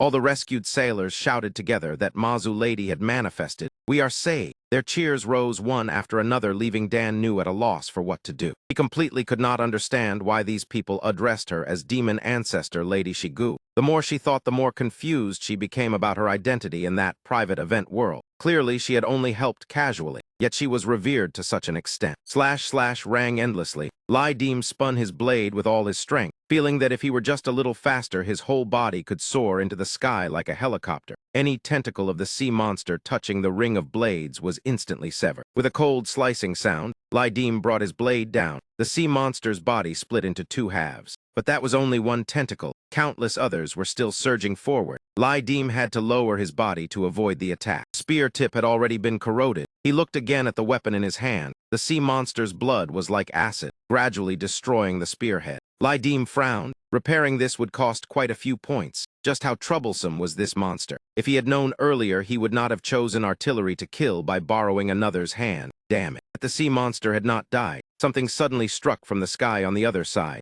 Its entire body turned to look. Lai Dim also instinctively observed what it was. Crack crack sounded. An even larger tentacle emerged from the sea surface. Lai Dim was startled to realize the ship of those Englishmen had disappeared. Could it have already been dealt with? Was the speed really that fast? Drink with me. The tentacle of the gigantic sea monster clamped a wine jar, then tilted it into the sea. Drops of wine fell one by one into the water. On the ruins of the shattered East India ship, several people slowly surfaced. They were the lucky surviving sailors, soaked from head to toe, only able to cling to floating planks. That skull-headed man, surnamed Lu, witnessed the scene. His eyes darkened. A red flash flickered. He seemed to give some command, making the sea monster act according to his will. Whoosh whoosh repeatedly sounded. Several strange skeletons emerged from the ship, continuously throwing strange wooden barrels into the sea, producing heavy gurgling sounds. Whoosh whoosh, rows of wooden barrels fell around the English sailors. They sank, then floated again, causing everyone to panic and swim away because of an extremely uneasy premonition. But it seemed already too late. As long as a barrel fell beside them, their vitality and souls were instantly drained, their bodies becoming shriveled and lifeless in a blink. Ha ha ha, over here was a man just like a devil, mocking and reveling in the deaths of others. Perhaps that amount of life force was enough to satisfy him well. Immediately afterward, a creature surfaced from the sea, its whole body greenish, its face like a monster, yet its shape resembled a human. It glanced around. Then it leapt and dove straight into a wooden barrel. Countless sailors mutated into monsters also climbed in one after another as if obeying an order. From that moment, they were no longer considered human. From that ship, countless skeletons jumped down. Fish heads, human limbs but bodies of fish bones, their shapes grotesque and horrifying. All landed precisely on each wooden barrel. None fought over them. Each stood firmly on the floating barrels. They were the fish bone A-foot, one of the 3 dried sea-crossing species. Where did this trash crawl out from? Someone called out to that skeleton surnamed Lu with obvious disdain. This is the 3rd cup. As soon as the words ended, the tentacle erupted again from the sea surface. Skeleton surnamed Lu murmured incomprehensible words to Mr. Yan, as if telling the sea monster that this cup was finished. In the agreement of 10 cups between him and the Heavenly Mother, there were still 7 cups remaining. The sea monster swung its tail strongly as if it understood, then slowly dived into the seabed, as though it had completed the task assigned to it. I will wait for the remaining 7 cups. The enormous skull in the sea muttered, then glanced at the skeleton surnamed Lu, giving a few instructions before gradually sinking into the water. The ghost ship automatically moved forward eerily. The message about the Yellow River after storms ending drought was like a secret signal. The skeleton surnamed Lu replied briefly. After that, the skeleton surnamed Lu burst into mad laughter, the sound echoing endlessly. The ship also slowly sank to the bottom of the sea, roaring as if all the strange phenomena just now had never happened. Below were the sky-covering tentacles of Mr. Yan. Above was the mysterious, terrifying skeleton surnamed Lu, the agreement of 10 cups with the gods above. Lai Dim felt it clearly for the first time. Yan Fu was indeed a real world, vast and profound, hiding secrets and terrors that outsiders could hardly uncover in a lifetime. He suddenly realized, widening his eyes in shock, the so-called lottery wanderers had never been the center of this world. Everything before his eyes seemed to have happened long ago and no longer related to the present. When everything calmed again, the sea surface quiet, the sea monster vanished, only wreckage and human corpses drifting everywhere where that strange thing had passed. At Daitu Mountain, the moon hung high. Someone stood alone among the mountains and forests. It seemed to be Thap Nuong. She sat within a low circle surrounded by dozens of candles. Around her were slaughtered goats, cattle, and chickens. Their blood used to draw a cultivation formation. Madame Thap frowned, her expression growing worse. She held a doll in her hand as if conducting some ritual. Whoosh whoosh, numerous people were tied around her. Anyone looking toward Madame Thap trembled in fear, their mouths stuffed with cloth so they could not make a sound. and someone stepped forward before the madam, making her slightly startled. That man coldly swung his blade without mercy. A life was instantly taken. Blood splattered everywhere. It was Sutrayu Engia, a subordinate of Madam Thap. The moment the woman died, the doll in Madam Thap's hand trembled, its eyes flashing with eerie sparks. Very quickly it deflated again, the light in its eyes extinguished. Madam Thap clenched the doll tightly in her hand. Sutrayu Engia turned and quietly asked, "Madam, how do you feel?" Madam Thap muttered that the effect was getting weaker and weaker, but at least it was better than nothing. If she could endure until giving birth to A2 perhaps, she would still have a chance to see the sun tomorrow. Sutrayu Engia was extremely worried. Clear unwillingness showed in his eyes as he looked at her. Madam Thap impatiently repeated his name, saying that what she said that day in the prison would not be repeated again, hoping he understood himself. Sutrayu Engia knelt down, planting his blade into the ground, saying that the 112 Gao Li ghosts would be commanded by Thien Bao Tu. In terms of age, he was a few years older than Madam Thap. During the years following her to the Hong Kai gang, he had cared diligently. He had joined earlier than Thien Bao Tu,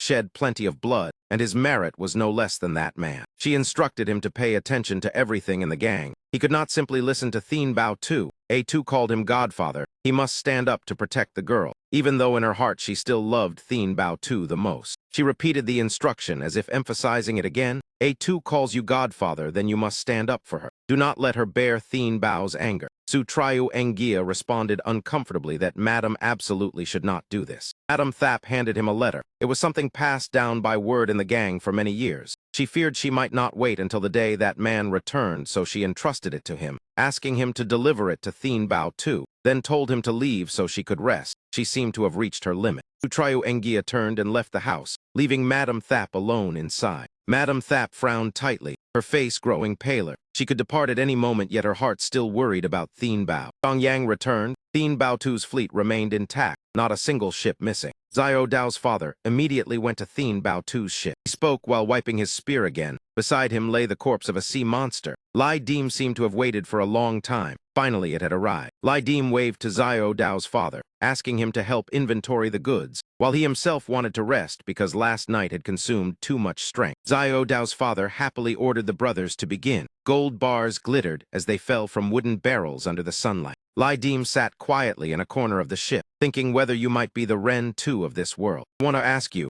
how can that be achieved? As soon as the thought ended, he closed his eyes and gradually fell asleep. A voice sounded as if from the Yan mansion. "Walker, sir, may I ask if there are any other questions?" Lai Dim murmured that there were none left. "Thank you." But then he immediately dismissed the thought. That question had deviated. Something without a body following another's soul was indeed inappropriate. That voice reminded him that free dialogue between a walker and Ren 2 had word limits. This matter was unrelated to him. Asking again if he was certain he wanted to hear the answer, Lai Dim replied with certainty. Lai Dim answered that who would not want to hear secrets? 8 million Ren 2 were all parts of the Yan mansion tree. It replied that only simulated consciousness existed. There were no negative feelings. Lai Dim thought silently. According to my understanding, not every Ren 2 is invisible like you. Even as consciousness, there are instincts like eating or reproduction. So does possessing a physical body lie within your instinct? The other side replied that actually he also wanted to try very much. Lai Dim continued asking that compared with human society, those Ren 2 with bodies and bearing consequences seemed to hold higher status. This reminded him of his previous life. He asked again, if one wants to be like them, must contributions be made to gain promotion? It replied that Ren 2 had no hierarchy, making Lai Dim frown. Then from another angle, whether you have a body or not is directly related to me.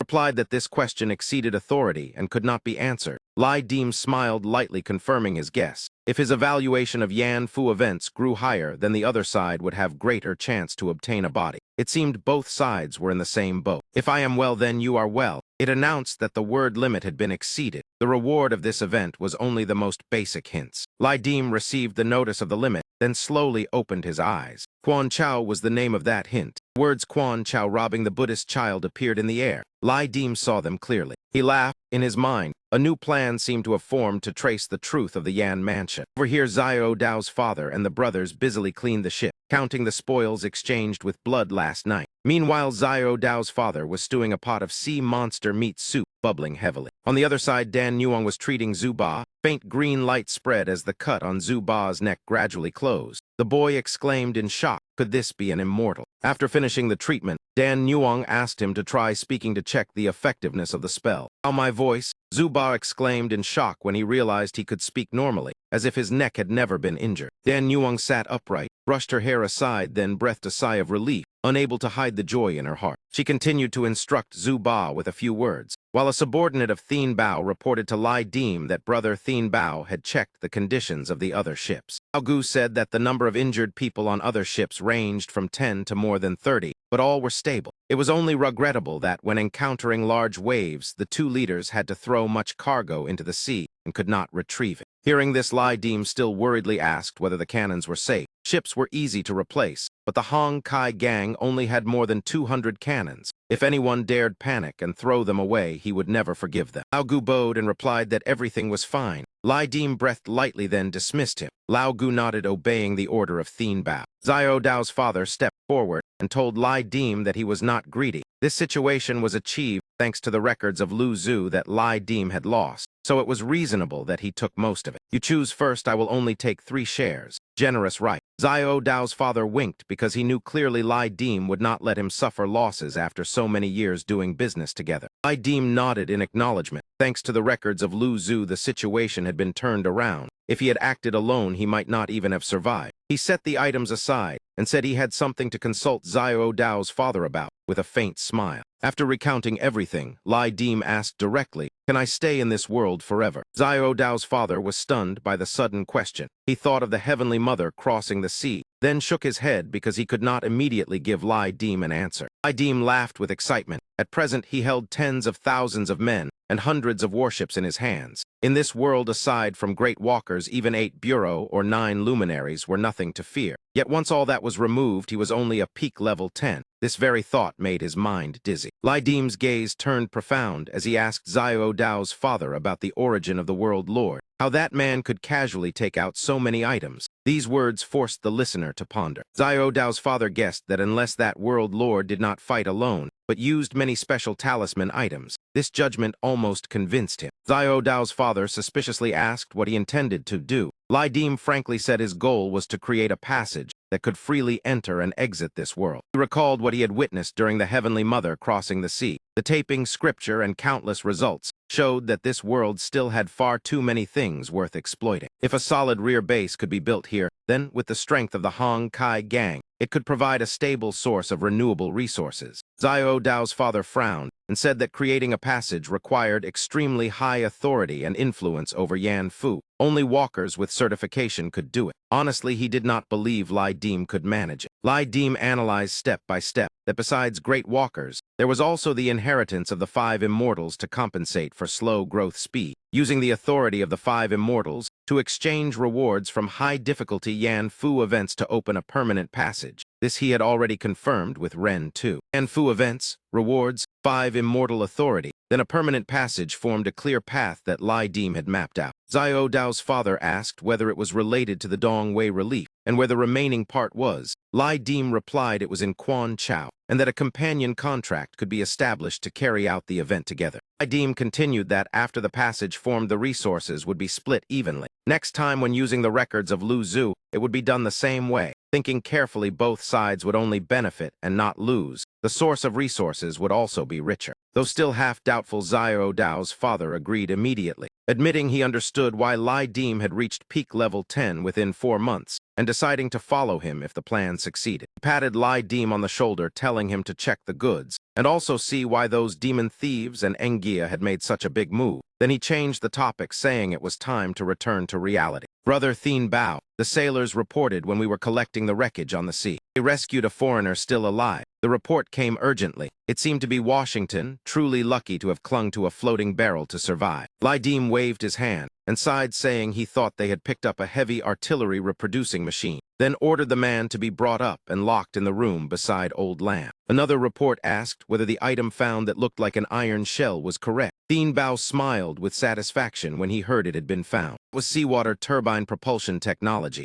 extremely rare in quality, in perfect condition, originating from the Pasteur Molecular Laboratory. The system announced that the exploration rate of the Yan Mansion worldview had exceeded 70%, unlocking the ocean map and granting you the Magic Pavilion Sea chart from Macau to Europe for reference at any time. Seeing the system reward, Lai Deem was stunned, then burst into laughter. A pirate map was indeed wonderful. The 18th century was an age of creative explosion, where science and divine authority confronted each other. New ideas, new opportunities, theorems, and machines continuously emerged, rational yet romantic, rigorous yet full of energy. Xiao Dao's father told Lai Deem that installing and using this thing would certainly require foreigners or their instruction. No one in the Hong Kai gang could do it, he said while smoking and pointing at the engine. Lai Deem laughed and replied that had they not just rescued a foreigner who had not turned into a sea monster yet, they should ask whether he knew. Outside, the sea was full of shipwrecks. Washington was escorted before Lai Deem, kneeling completely on the ground without the arrogance he had last night when chasing pirates. Washington trembled violently from cold or fear, it was unclear. The soaked clothes from last night had still not been changed. No, Washington waved his hands, begging in a chaotic language,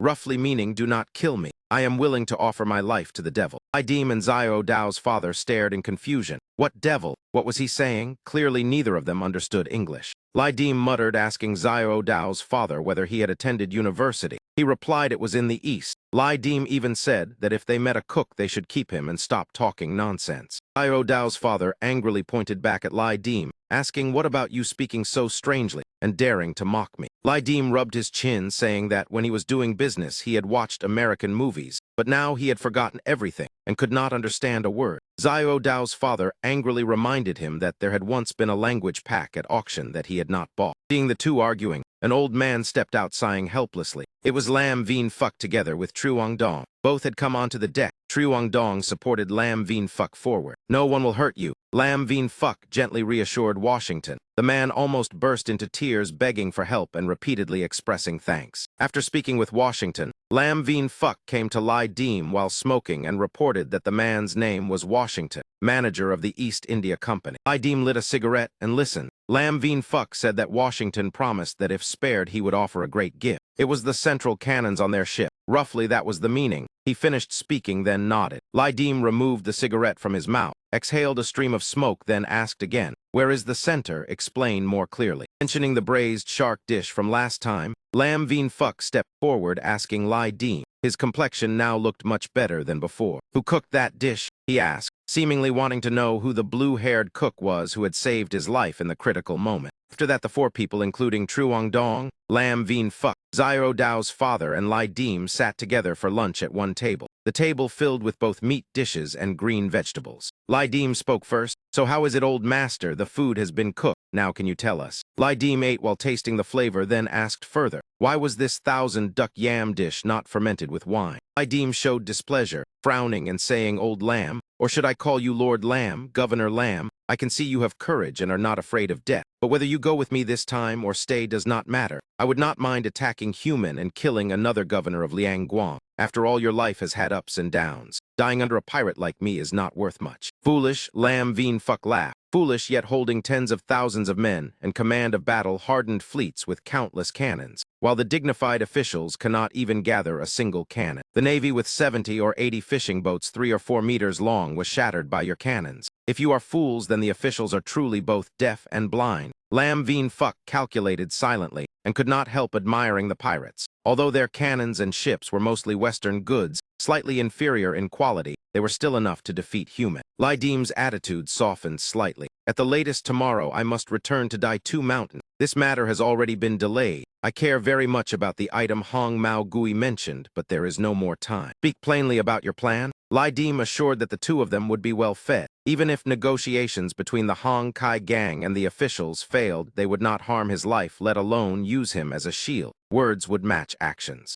Lam Vien Phuc continued, saying that keeping him as speculative capital would only cost a few pounds of rice in case needed. Lai Deem raised his teacup and smiled faintly, then told the two to return to prepare for departure. Change Truong Dong's medicine to the best available. Give them better quarters. 3 meals a day with 4 dishes and 1 soup plus morning tea. He set conditions, knowing Lai Deem would surely fulfill them. Lai Deem immediately agreed, saying no problem, but asked why he was so cheerful. Should he not demand to be released with his disciple? The question clearly probing Lam Vien Phuc's thoughts. Lam Vien Phuc laughed, saying he would not leave. The sharpness of many years in politics was no joke. Even if allowed to leave, he would not go. Returning to the emperor might not bring promotion and could even force retirement. Staying here counted as a good ending and also convenient to carry out the plan of dividing the pirates from within. That afternoon, the sunlight gradually dyed the horizon red above the sea. Washington stood on the deck rummaging through all kinds of items around him, all machines. Looking as if he was repairing something, someone approached to observe. Ho Thuk wiped sweat and told Lai Dim and Xiao Dao's father they should check the progress. That screw-like thing had already been finished by the Westerner and worked very well. Lai Dim asked Ho Thuk whether he had watched clearly while they operated. Ho Thuk replied that it was quite complicated, then remembered that when the Westerner was working, a female doctor had blocked him, so he did not pay attention. Lai Dim laughed, saying there was no hurry. Sooner or later, this would become our trade. Find a few people who learn quickly to assist him. He would understand that it was hard to manage everything alone. The Hong Kai gang ship had been anchored here for more than half a day. Washington saw Lai Dim and immediately jumped up, waving warmly, calling awkwardly Tine Bao Ji. Tine Bao Ji. On the other side, Washington finally finished repairing the propulsion device, the heavy artillery reproduction machine. Lai Dim found Lam Vien Phuc, asking him to convey a question to Washington that the Hong Kai gang wanted to hire him as a shipbuilder and asked what payment he required. After asking,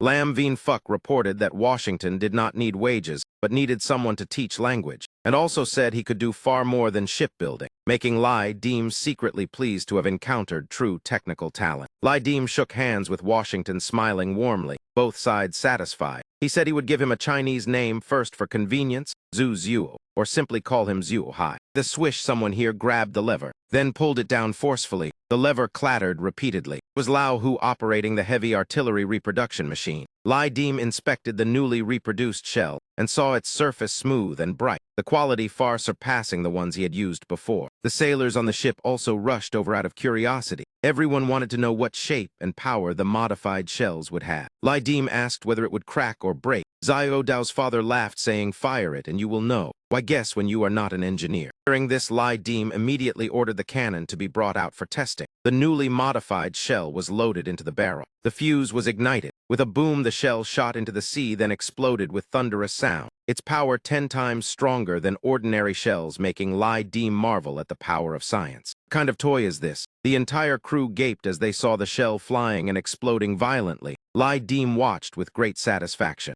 Acceptable, but the range is still close, just over 200 meters. He judged it still far from enough. He must find a better type, because compared with modern weapons, it was still too short. Each modified shell required 10 minutes. The powder depot on Daitu Island still had more than 1,600 shells and more than 2,000 iron balls. Lai Dim calculated that within a few months, he could recreate the power of furious gunpowder, even though the range was still lacking. Lai Dim looked over and saw Washington and Lam Vien Phuc whispering to each other in English, which he could not understand. He looked at Lam Vien Phuc with caution. This old man was not panicked because the officials still held authority. If valued, then the Navy would quickly be formed. Even if pirates were strong, it would still be hard to match the wealth of the court. When Washington saw Lai Dim approaching, he became very excited and spoke a stream of English, leaving him frozen, forcing him to turn to Lam Vien Phuc for translation. Lam Vien Phuc immediately explained that according to Mr. Zhu, this technology was a national treasure-level technique in Europe, its value equivalent to a medium-sized island, which surprised Lai Dim. Lai Dim said that when they arrived at Daitu Island, he would invite Mr. Zhu for a drink, deliberately showing friendliness toward Washington.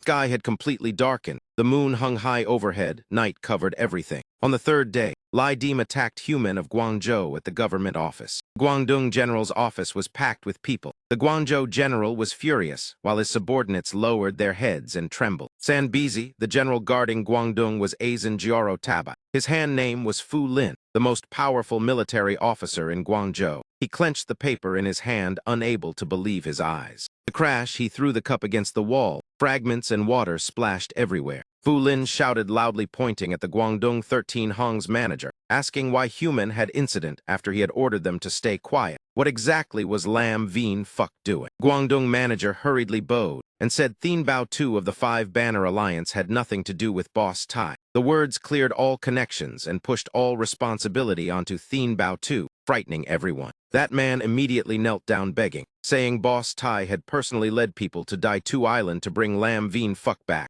asking the Lord to calm his anger. Fu Lin remained silent and did not respond. He rotated several round beads in his hand. His voice even more irritated. Calm down. If that old man Lam dies, then what? Will you conjure another one for me? Fu Lin said the Tai Keen family had worshipped Fire Cauldron Lord and Lady for generations, and could produce 20,000 taels of gold and herds of livestock. So why not produce a living lamb Veen Fuck? His voice threatening as he crushed the object in his hand, and declared he would surely collect the debt of human. Earlier he had shouted that Tai Keen should burn incense praying for Lam Veen Fuck's safety. If that man died, then even his official hat would not remain, and the Guangdong 13 Hongs would no longer have the Tai surname, frightening them until they trembled before he drove them away. Hearing this, all the Guangdong 13 Hongs people fled completely. None dared stay to say another word. At that moment a woman appeared, her appearance very much like a madam. She walked beside Fu Lin and extended her hand. He glanced at her, still looking irritated. He whispered softly that had he not said before that old man Lam was not a good person and had come to Guangzhou to cause trouble. Fu Lin took another cup of tea. She leaned close, whispering, making him close his eyes in enjoyment, saying if that man died under pirate hands, it would save them effort. Hearing this, Fu Lin seemed awakened. He turned and slapped her across the face, then frowned, as if her words had never entered his ears. He angrily scolded that women understood nothing. Were the cabinet and officials all blind and deaf? If Lam Veen Fuck died, he would have to return to the capital to plead guilt.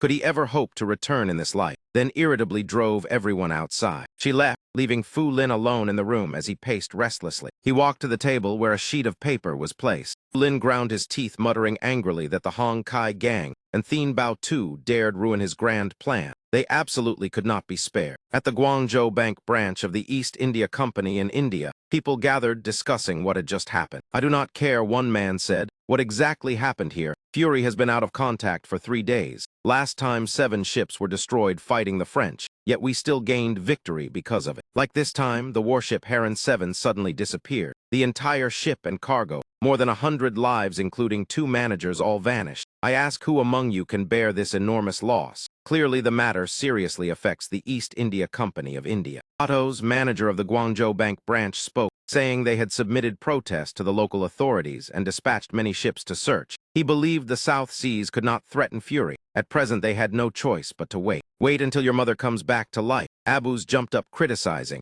Athos calmly replied, Anbeck need not be so harsh. If Fury truly encountered trouble, then the only possibility was interference by the pirates stationed in Macau. Anbeck remained furious, his voice sharp as he waved his hand, saying that was impossible. Otherwise, why would Britain and Portugal jointly send Heron 7 to the Far East? Even Napoleon gained nothing from that ship. Could the Far East be more terrifying than him? Even if true, the urgent matter was still finding Heron 7. Just then, a soldier entered, handing Alert a piece of paper. Elliot took it, and his face immediately darkened. Then he calmly placed the paper on the table, completely different from his earlier agitation. Alert spoke in a steady voice, saying they had just discovered traces of Fury at sea together with many flags and corpses of Chinese pirates, missing company sailors. The Fury Corps and the heavy artillery modification machine had vanished. Preliminary judgment said it was taken by the 2 gangs Engia Thai Chao Bon and demon thief Truong Ha. This speculation was reasonable since Lai Deem had already dealt with the other gangs and was unrelated. Everyone in the meeting room swallowed hard after hearing this. Could these pirates truly be so bold? Impossible, someone loudly refuted. Truong Ha was only an Annam pirate. We even had cooperation with Mr. Chow. The bang. Alert slammed his hand on the table, demanding silence. Now each of you must state your position. Alert emphasized. The heart of Fury must be taken back from the pirates. That is the most valuable thing on that ship, an angry voice declared. The Ap Lin Hao swayed across the blue sea as a dry clicking sound echoed. On the distant horizon, a brilliant 7-colored rainbow burst into light. Cheers thundered everywhere. Heavenly Mother crossing the sea had ended. Idim instructed the men on the ship to guard that Westerner carefully. Even if Lam Nguyen Fu encountered trouble, that man must not come to harm. The man beside him laughed, saying he was still the governor of Liang Guang, yet his tongue was worse than an English merchant. Lai Dim placed his hand on his chest, replying he was merely a hot potato in his hand, far inferior to foreign merchants who understood technology. If not for the extra Yan Fu event, he would have killed him already. The other man laughed, saying killing him would be a pity. Lai Dim's gaze turned cold. Capable people were many, but those deserving death must still die. 2 stood chatting. Lai Dim said Heavenly Mother crossing the sea was finished. If there were good items, they should divide them. The other man laughed, replying he had been waiting for that sentence. A shimmering blue fish scale appeared. It was Shark Scale, drinking it aloud, breathing underwater. Next was a pearl containing a tiny white dragon, Dao Chao, which randomly increased weapon attributes. There was also the golden porcelain-shaped sea mother. There was also a lobster coral missing a segment. An object resembling a pearl was the golden shell flesh. Two looked at the pile of spoils. The other man said, cooking ingredients and sea mother for me. 3 Dao Chao pearls and the coral for you. Shark Scales split equally. Lai Deem nodded, saying he only needed the 3 Dao Chao pearls. After speaking, the two clapped hands to seal the deal. This item is yours. Lai Deem looked at the glowing object in his hand thoughtfully. Dao Chao had other uses. This time he had not prepared enough. Before selling it at auction, he must stockpile ammunition. Thinking this, he placed the Dao Chao into the bracelet, spiritual power, adjusted, strengthening the sword ring. Holding the pearl and examining it, he regretted that tiger head great spear, mountain beyond mountain, 1,000-layer emperor never demon,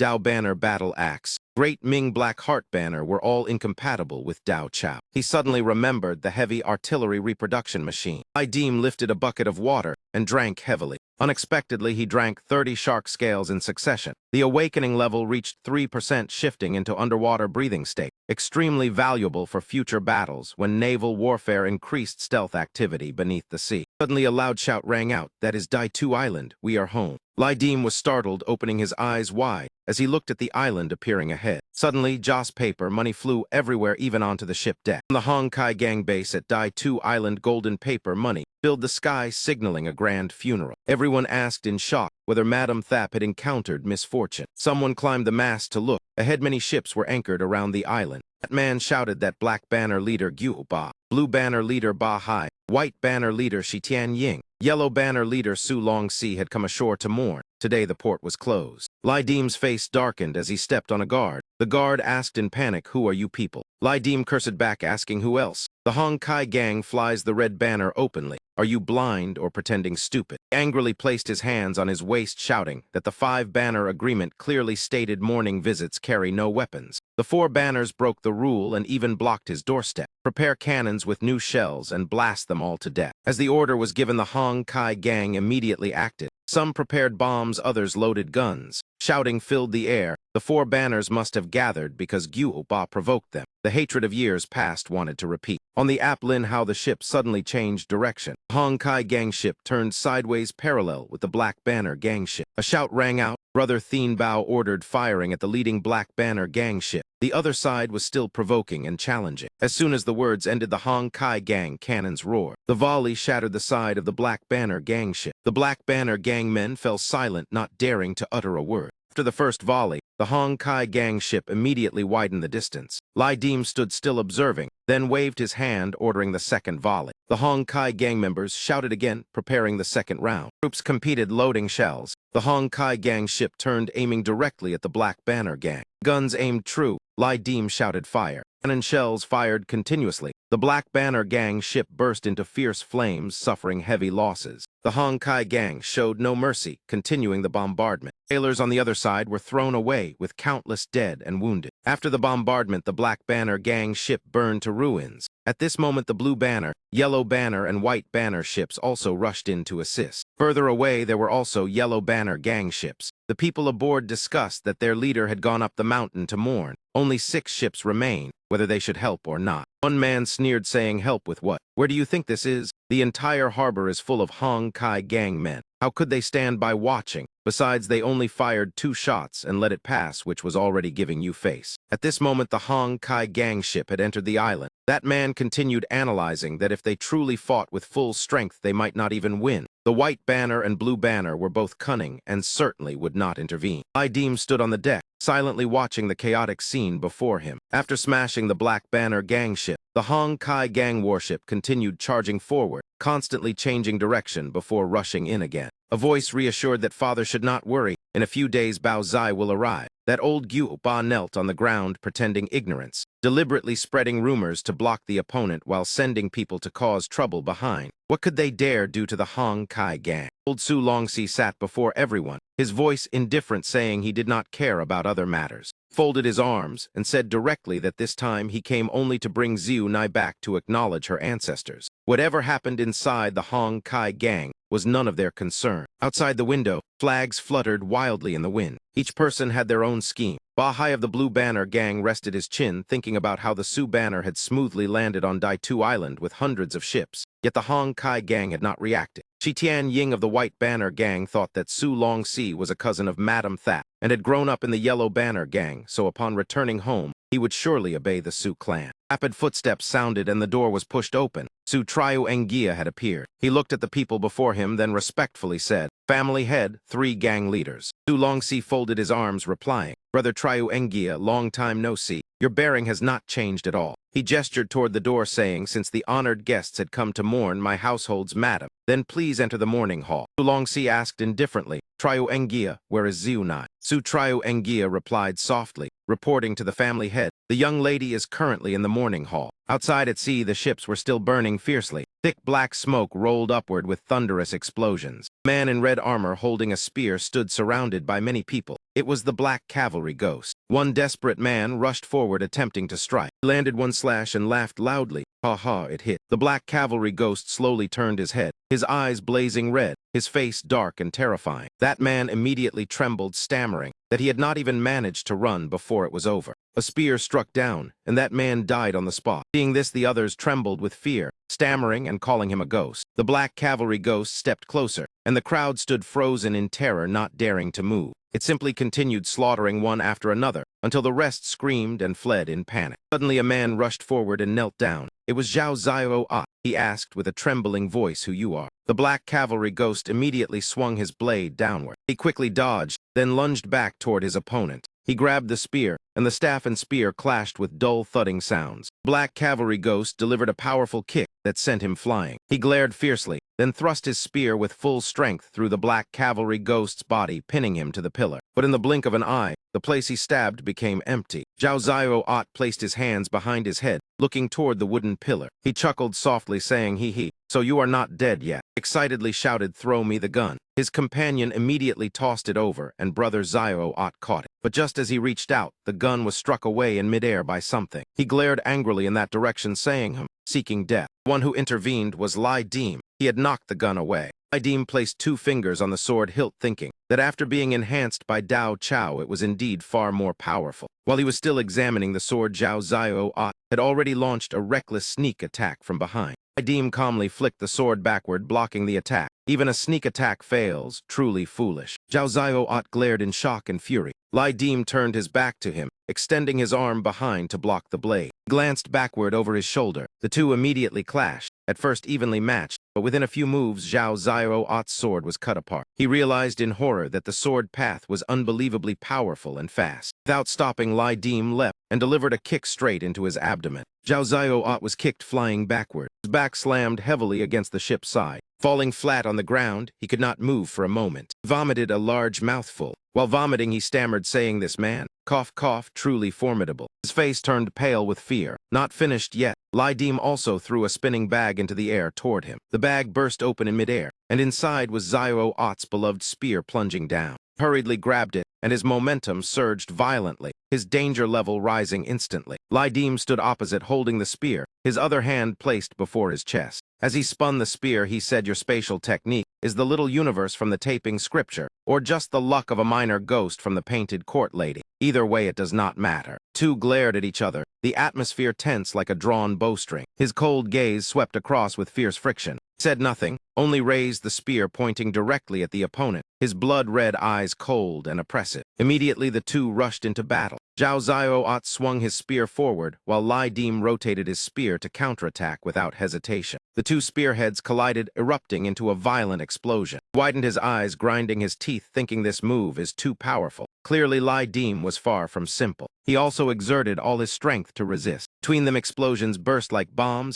smoke and sparks spraying everywhere. Lai Deem spun the spear in his hand, then tightened his grip, preparing a new assault. Both charged at each other again, refusing to retreat. Lai Deem's spear danced like a flying dragon, forcing the opponent backward repeatedly. Zhao Zio clenched his teeth, sweating heavily, yet still held on. After another clash, the two separated, facing each other again. He moved like lightning, delivering another strike. that knocked Zhao Ziyao to the ground, leaving him only able to defend without chance to counterattack. He widened his eyes in shock frozen as he saw Lai Dim thrust the sharp spear straight toward him. Lai Dim executed the dangerous move Swallow, piercing the curtain. He hurriedly used the move 9 blooming medicinal flowers to defend. 2 spears whistled through the air, colliding fiercely again. He was tense to the extreme, while Lai Dim still smiled calmly, as if not tired at all. Thunderous explosion shook heaven and earth. Crowd outside watched in horror as thick smoke rolled upward, everyone trembling with fear. The red-scarfed man from earlier watched, while smoking then, said that green-robed fellow must fight me in a match. The 2 spearheads collided, scattering sparks before both were knocked backward, creating distance again. He revealed a confident smile as he looked at his opponent, while that man clearly showed exhaustion and weakness. His eyes burned red again as he pressed forward, attacking without giving the opponent time to breathe. That man could only watch the relentless killing moves rushing toward him. This time he showed no mercy, striking so fiercely that that man could not react in time. Zhao Ziyao clenched his teeth, struggling to block each attack. He sneered coldly and swung the spear down savagely. 2 spears crashed against each other once more. A dull thud sounded. Zhao Ziyao spat blood as his eyes rolled white. That man collapsed to the ground as his spear followed through, smashing downward. He still refused to stop and raised the spear again, preparing the next strike. The spear slammed down, fiercely knocking the weapon from the opponent's hand. Lai Dim aimed his attack straight at that man's arm, but when it reached the shoulder, he suddenly halted and roared that if he did not want his brothers to die, then he should order them to drop their weapons and surrender. He glanced at his opponent, regretting that this man relied on enhancement from the taping scripture and had weak physical constitution. Although his spear technique was not inferior, his threat had not reached a terrifying level. He watched that man kneeling beneath his feet, thinking that the power of this world might be divided into 3 layers. The lowest, like Zhao Ziyao, who only knew some martial skills, but had bodies far stronger than ordinary people. The second, like Madame Thap or Truong Ha, possessing strange arts of wind, fire, water, and earth, and mysterious curses and poison magic. Thinking of the giant skull on the sea, he believed the highest level must be divine, ghostly beings related to the heavenly mother Matsu. If the ghosts in the Yendu incident were like horror films, then the gods and ghosts of this world were powerful enough to overturn the situation and move mountains and seas. The blade at his throat, that man swallowed in fear, then shouted loudly, ordering everyone to stop and throw down their weapons. All the sailors of the Black Banner gang immediately dropped their weapons. That man frowned at him, angrily saying the Hong Kai Thien Bao Tu was indeed formidable. Seeing the opponent surrender, Lai Dim loudly ordered them all to be tied up and hung on the cabin posts before taking over everything. All the small boats were lowered into the water one after another.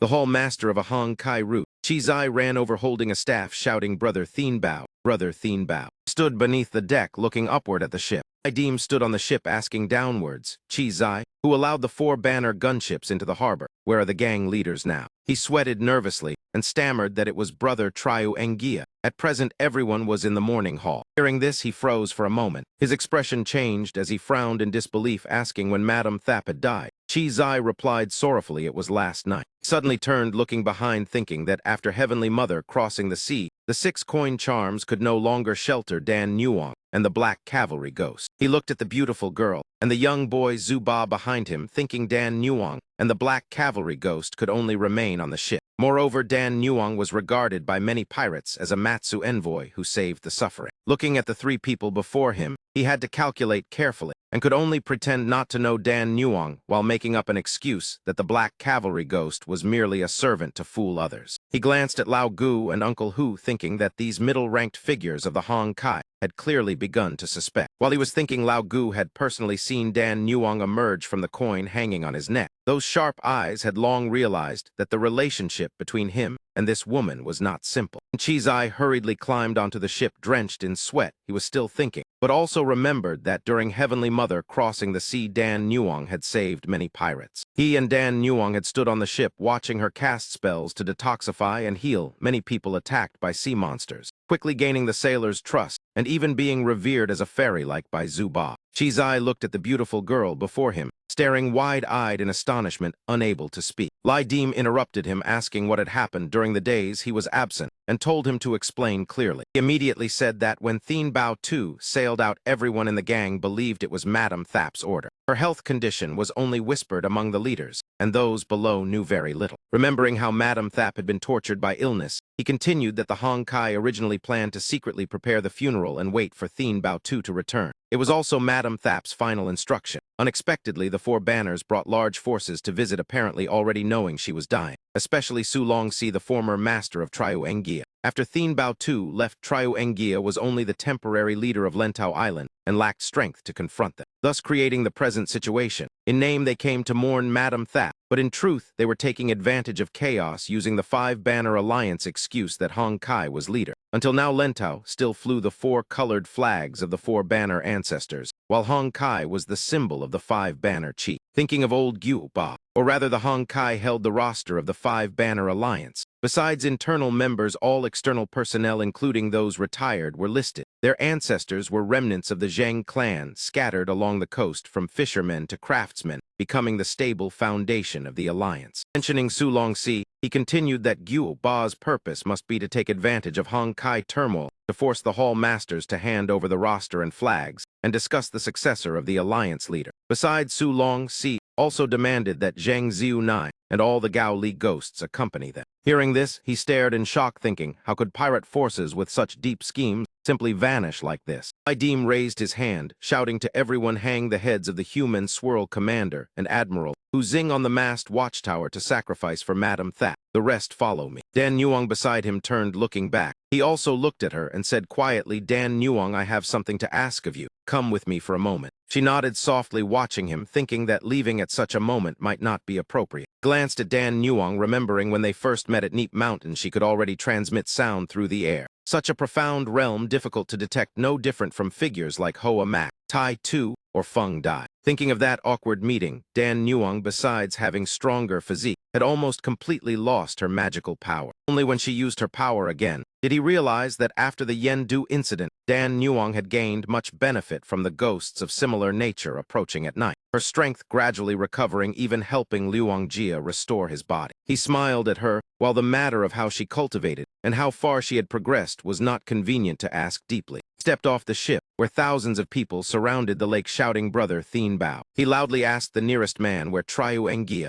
and Lao Gui and Shichu Zai were. The man hurriedly pointed behind, saying, Brother Thien Bao has returned, and everyone is in the morning hall. A one-eyed man angrily told him Su Triuengia is truly a traitor. After serving Hong Kai for more than 20 years, he immediately flattered the four banners once the old master died. Truly damn. Another companion folded his arms, saying he allowed the four-banner gunships into the harbor. And now that you returned, he pulled the leaders away instead of greeting you. Clearly, Su Triuengia intends rebellion. He replied that man was Madame Thap's bodyguard, and not stubborn by nature, but an Lao Gui stood behind him, and he would not be easy to deal with. The one-eyed man nervously pointed behind, saying quickly the four-banner hall masters brought more than 10 guards into the morning hall, which was originally the council hall. I will lead you there immediately. He raised his hand, stopping him calmly, saying no need to rush. Since they had all entered Dai Tu Mountain, they could not run anywhere. Turned whispering to Dan Nuong, saying, you understand women best. Give me a hint what Madame Thap liked when she was alive. She remembered and said that when she last saw her, the hairpins, quilts, and patterns were all kapok flower designs. Hearing this, he raised his thumb, praising that answer. He turned to Chizai, shouting, Chizai, there is a kapok forest around Tu Mountain right. Take me there immediately. He frowned, clenching his fist as he walked, thinking whether that woman had truly died or not. This was still the final gesture of his identity as Thien Bao Tu. Suddenly, Dan Nuong called his name loudly, Lai Deem. He turned, asking what happened, but she fell silent. In the end, she only shook her head, sadly saying it was nothing. At the same time, in a distant corner, a subordinate bowed with clasped hands to Su Triuengia, saying the person you ordered found has arrived, and the craftsmanship is very exquisite. He nodded after hearing and told him to withdraw. After speaking, he left together with the gang leaders. Inside a spacious wooden house, a coffin was placed in the center, with a small fire basin burning before it. As everyone entered, Su Longxi immediately asked where Xiunai was. Yu Ba rested his hand, saying Madame Thap had passed away, and Xiunai was the rightful heir of the Hong Kai gang. But before he finished speaking, he stared in shock. Door behind suddenly slammed shut. Yu Ba angrily pointed, shouting, Triuengia, what do you want? He clasped his hands, bowing to Su Longxi, saying, family head, this man is a Hong Kai traitor who privately revealed secrets and must be taken to the punishment hall for an Lao Gui to deal with as a warning. Su Longxi's expression darkened hearing this, thinking the four banners learned the news so quickly thanks to this spy. Su Triuengia, you are truly ruthless. After thinking, he angrily said, Triuengia, we have not met for many years, yet your patience is impressive. He bowed his hands, replying he dared not. Xiunai was resting due to overwhelming grief, and Madame Thap had left a will appointing Thien Bao Tu as the new leader. He added coldly that if the family head and 3 hall masters had matters to discuss, then wait for the new leader to return. If they could not wait, he would deliver the message. These words enraged Su Longxi, who roared, "Su Trio Engia, have you stayed in Hong Kai so long you forgot your own surname? I am Madam Thap's cousin." But Su Trio Engia remained calm, pointing at the coffin, saying, "Family head, my surname is Zai, and for many years I served as the Zai family retainer. At 15, I became Madam's bodyguard until she married into Hong Kai, and the former leader said I only needed to obey Madam's orders." He narrowed his remaining eye, his gaze cold, as he added, "Besides, what cousin disappears for 6 years, then returns only to kick someone when they are down?" Su Longxi angrily tried to rush forward, but Guo Ba raised his hand, stopping him, saying, "If you cannot control Su Trio Engia, then you are useless." Continued, saying, "The Hong Kai matter is settled, and the dragon head is not here, so we will not disturb further, and will visit again next time." But Su Trio Engia had no intention of letting them leave, saying, since the honored guests traveled far, it would be impolite for Hong Kai to let them leave immediately, so they should stay a few days to allow proper hospitality. As soon as he finished speaking, the Hong Kai men inside slammed the doors shut. Soon afterward, more Hong Kai men rushed in. Leading them was in Lao Gui of the punishment hall, together with the fire gun unit of Shichu Zai surrounding them. They tightly surrounded the gang leaders. They looked around in shock. Thatch Thien An angrily pointed at Tu Trio Engia and told him to think carefully. There were still thousands of brothers outside. If he dared touch them, then the 4 banners would join forces to attack. Tu Trio Engia showed no panic when he heard this. Instead, he laughed loudly. This was Dai Tu Mountain. There were 20,000 Hong Banner brothers on the island, and the 4 banners did not know the truth inside. They had already been invited to drink wine mixed with drugs and then ambushed. Now they had scattered. That man laughed viciously and continued, "The leaders in your gang are probably not united enough. I will keep you here. The 4 banners will fight among themselves for power. The Hong banner will stand aside. By then you will be left alone." Achba replied with a grim face, "When the 4 banners slaughter each other, you will withdraw. The overall situation will fall into chaos, and then we will clean up. When the rebel factions are wiped out, the 4 banners will also suffer heavy losses." The old man narrowed his eyes with sinister intent and said, "Tu Trio Engia controls things like a puppet master, pulling and releasing until he swallows the entire 4 banners. Truly a deep and brilliant scheme." This plan exposed, Tu Trio Engia stayed silent and listened. People say Hong Banner Tian Bao Zai is both brave and cunning, but Twin Spear Trio Engia is the real leader. Few people know about him. Today it seems the Nanyang pirates have underestimated you. How could someone like that submit under Tian Bao Zai? The future struggle for leadership of the Hong Banner will surely be fierce.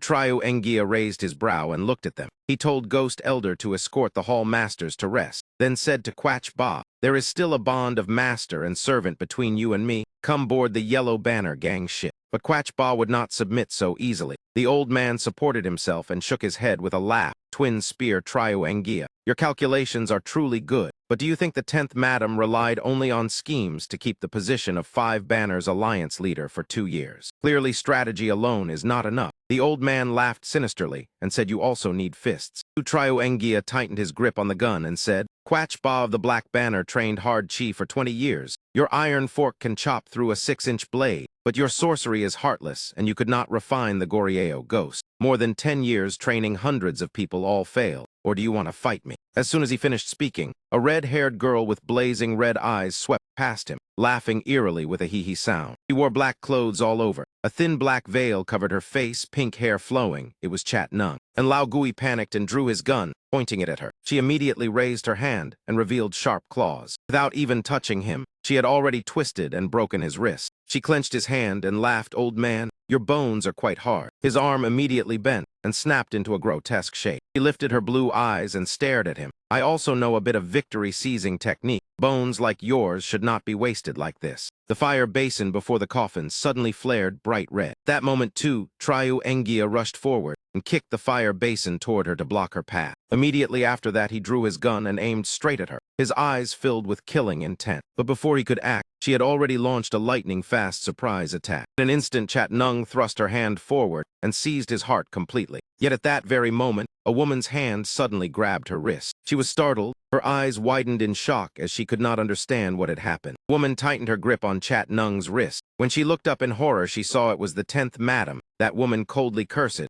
truly a cheap slut. Tu Trio Engia seized the opportunity and fired his gun straight at Otta's head. Seeing this scene, Quachba grew even more furious. He clenched his fists and his aura erupted. He used the soul pillar remnant technique of the Yi Island 5 grandmothers. Behind him appeared numerous eerie phantom figures. He gritted his teeth and growled, "I knew you were not dead yet." Even after taking a fatal bullet, Chetnung still did not die. She flung her body backward while her hand remained gripped by the 10th madam. She coldly said, "Your end has arrived. You are only dragging out your last breath." Her eyes burned red, her mouth opened, revealing sharp fangs. She cursed angrily, "Do you still think you are the Nanyang queen?" The 10th madam, with dark circles under her eyes, looked weary, but her voice remained calm as she replied, "You can try." At that moment, the door burst open. Lai Dim walked in holding a bouquet and said with a smile, "Ah, come on. Let me put the flowers down first before you start fighting." Bright red flowers, exactly the type the 10th madam liked, stood out vividly in his hands. She looked at the scene and secretly sighed that he still had some conscience. He walked closer and whispered, "The Tiger Gate matter is already finished. I was not there at that time. Your coming here is basically in vain."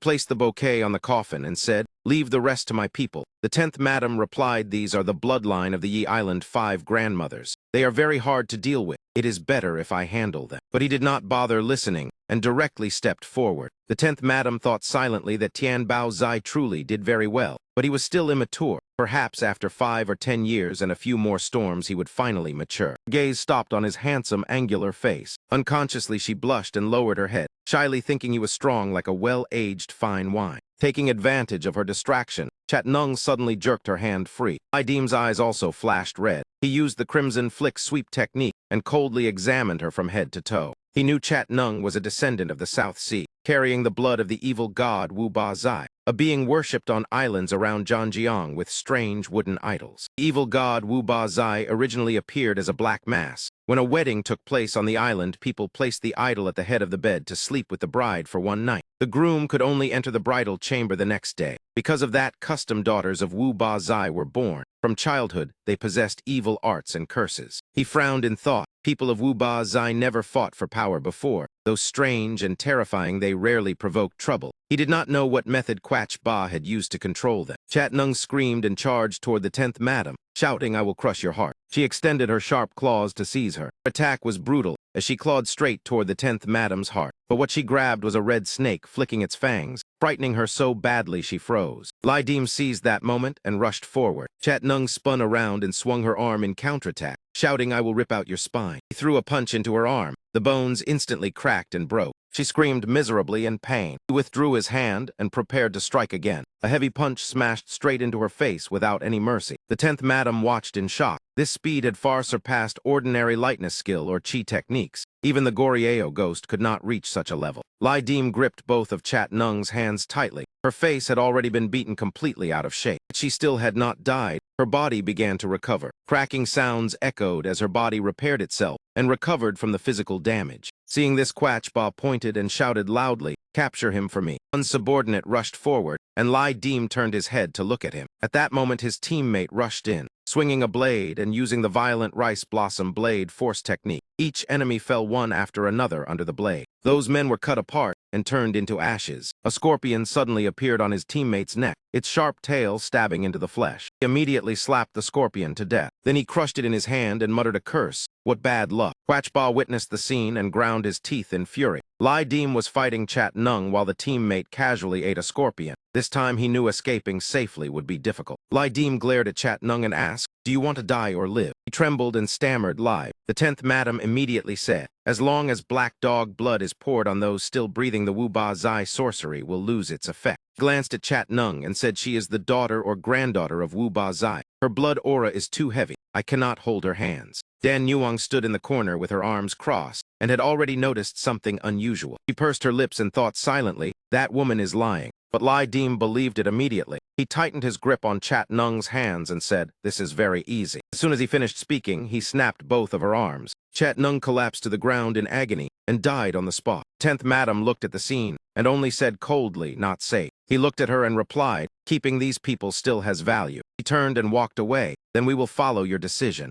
After receiving her approval, he waved toward the old gang leaders and said with a smile, "Hall Master Quach, long time no see. Your courage has grown as well." His expression darkened. He clasped his hands politely before his chest and said, "This time our gang leaders have been mocked by all of you. But since you have come here then, no matter what, you must stay on our Dai 2 mountain for a year and a half." This moment at Bao Dai 2 Wharf, only the Heart Banner remained among the 4 banners. The people of the Black Banner gang were either captured or killed, completely silenced. The sailors had grown restless to the point of anger. The gang leaders entered the morning hall in the evening, yet by late night there was still no news. People were sent into the mountains several times to search, but none returned. Only one man came out with a token to report that all was safe. Looking at the table full of delicacies, the Hong Banner gang had delivered wine and meat early, but the people of the 3 banners were not fools. None dared eat the Hong Banner food alone. Each person silently chewed their own dry rations. Those who dared eat soon clutched their stomachs and rolled on the ground. A few rough men could not resist when they saw wine. After drinking only a little, they had stomach pain and ran to the latrine. At first, no one paid attention, but when 2 then 3 people were struck, the steward immediately became alert. Only then did they realize that compared to sleeping drugs, laxatives were easier to obtain and harder to trace. More than 1,000 men of the 3 banners stationed at the harbor immediately led people to cause trouble and sent messengers to report. But everything was already too late. The gunships were already loaded. The roar of cannons shook the sky.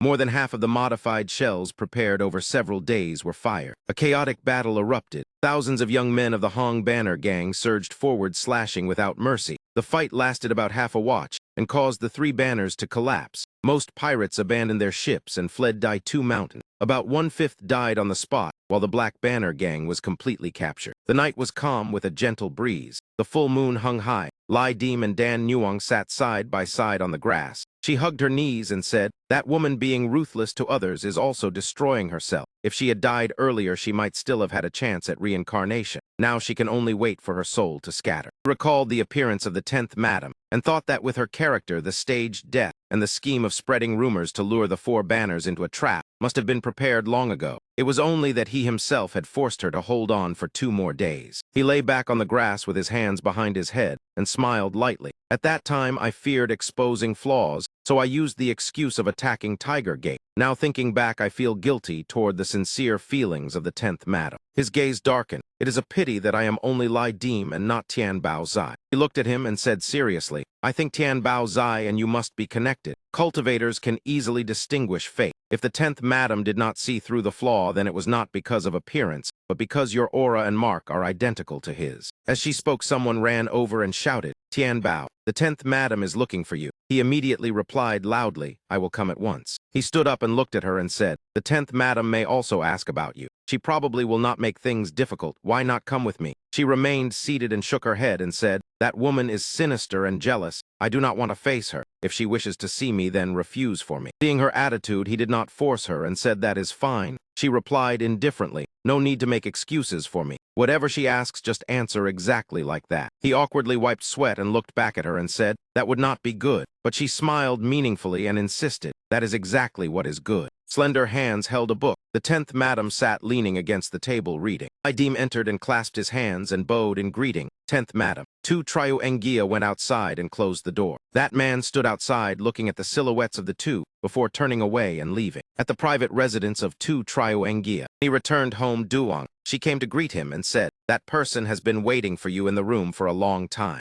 He instructed, "If the child is asleep, then you should rest as well. Unless called, do not come near." After saying that, he opened the door and entered the room. Inside the room, Bai Jan Tang had already been waiting. He specialized in selling fake paintings, carving seals and stone inscriptions, and possessed the special skill of opening wax-sealed letters. After reading, he could restore them perfectly without leaving traces. Tu Triu Engia clasped his hands and said, "I have long heard of Mr. Bai's craftsmanship. This time I must trouble you. When the task is done, there will certainly be generous reward." The old man returned the courtesy and said, "It is an honor to work for Twin Spear Triu Engia. May I ask where the letter is?" Tu Triu Engia produced a letter. Only the 2 of them remained in the room. The 10th Madam looked at him and asked, "When you saw me again, did you ever think why this old woman has not died yet?" He blinked and broke into sweat and forced a smile. "What you say is not funny at all." She placed the book down and said, "The 3,000 mysteries beyond the sea are enough for you to use for a lifetime. The Hong Banner is now full of disputes. Obtaining such a fortune is a blessing from heaven." He frowned in confusion as sweat silently ran down. He noticed that her hand, which had once been pale white, had now turned into a frightening black color. She followed his gaze and said, "There is something I must tell you." He hid her hand in her sleeve and said, "Since I did not know when you would return, I gave Triu Engia a letter and said that inside it contained the oral secret of the Hong Banner gang." She brushed her hair and looked at him and said, "In truth, there is no such secret. I only have words I wish to entrust to you." At the same time, at Triu Engia's house, the old man who opened the letter said, "Brother Triu Engia, the letter has been opened." He read the contents. Inside were only a few words: "Kill Triu Engia, blame it on Quach Ba." In the 10th madam's room, he said in confusion, "I think you did not need to go this far. Triu Engia is absolutely loyal to you." She turned her face and replied, "Yes, he is loyal and admires me, I understand him." Her whole body was covered in cold sweat. She glanced at him and continued, "But I know clearly he does not accept you. He does not respect you. The Five Banners Alliance uses the Goryeo ghost to restrain Truong Ha and Kim Ren of Tai Keen. I cannot take risks." He frowned and said, "That is not a reason for you to kill him." Seeing his change of expression, she asked sadly, "Are you unhappy? I remember you and him never got along." He spoke sternly and pointed at himself and said, "I am unhappy because you did this, because fundamentally you still think I am not as good as Triu Engia." Having been exposed, she stared at him in shock, then lowered her head and admitted, "Sometimes I feel you have become a different person. Even a sword drawn from its sheath can only reach this point." Rubbed his forehead in frustration and said, "You already gave the letter to him. I fear he secretly read it. When the truth is exposed, I will have no choice but to kill him." She replied coldly, "The letter is meant for you to read and also meant for him to read. That woman is truly sinister and calculating like a god."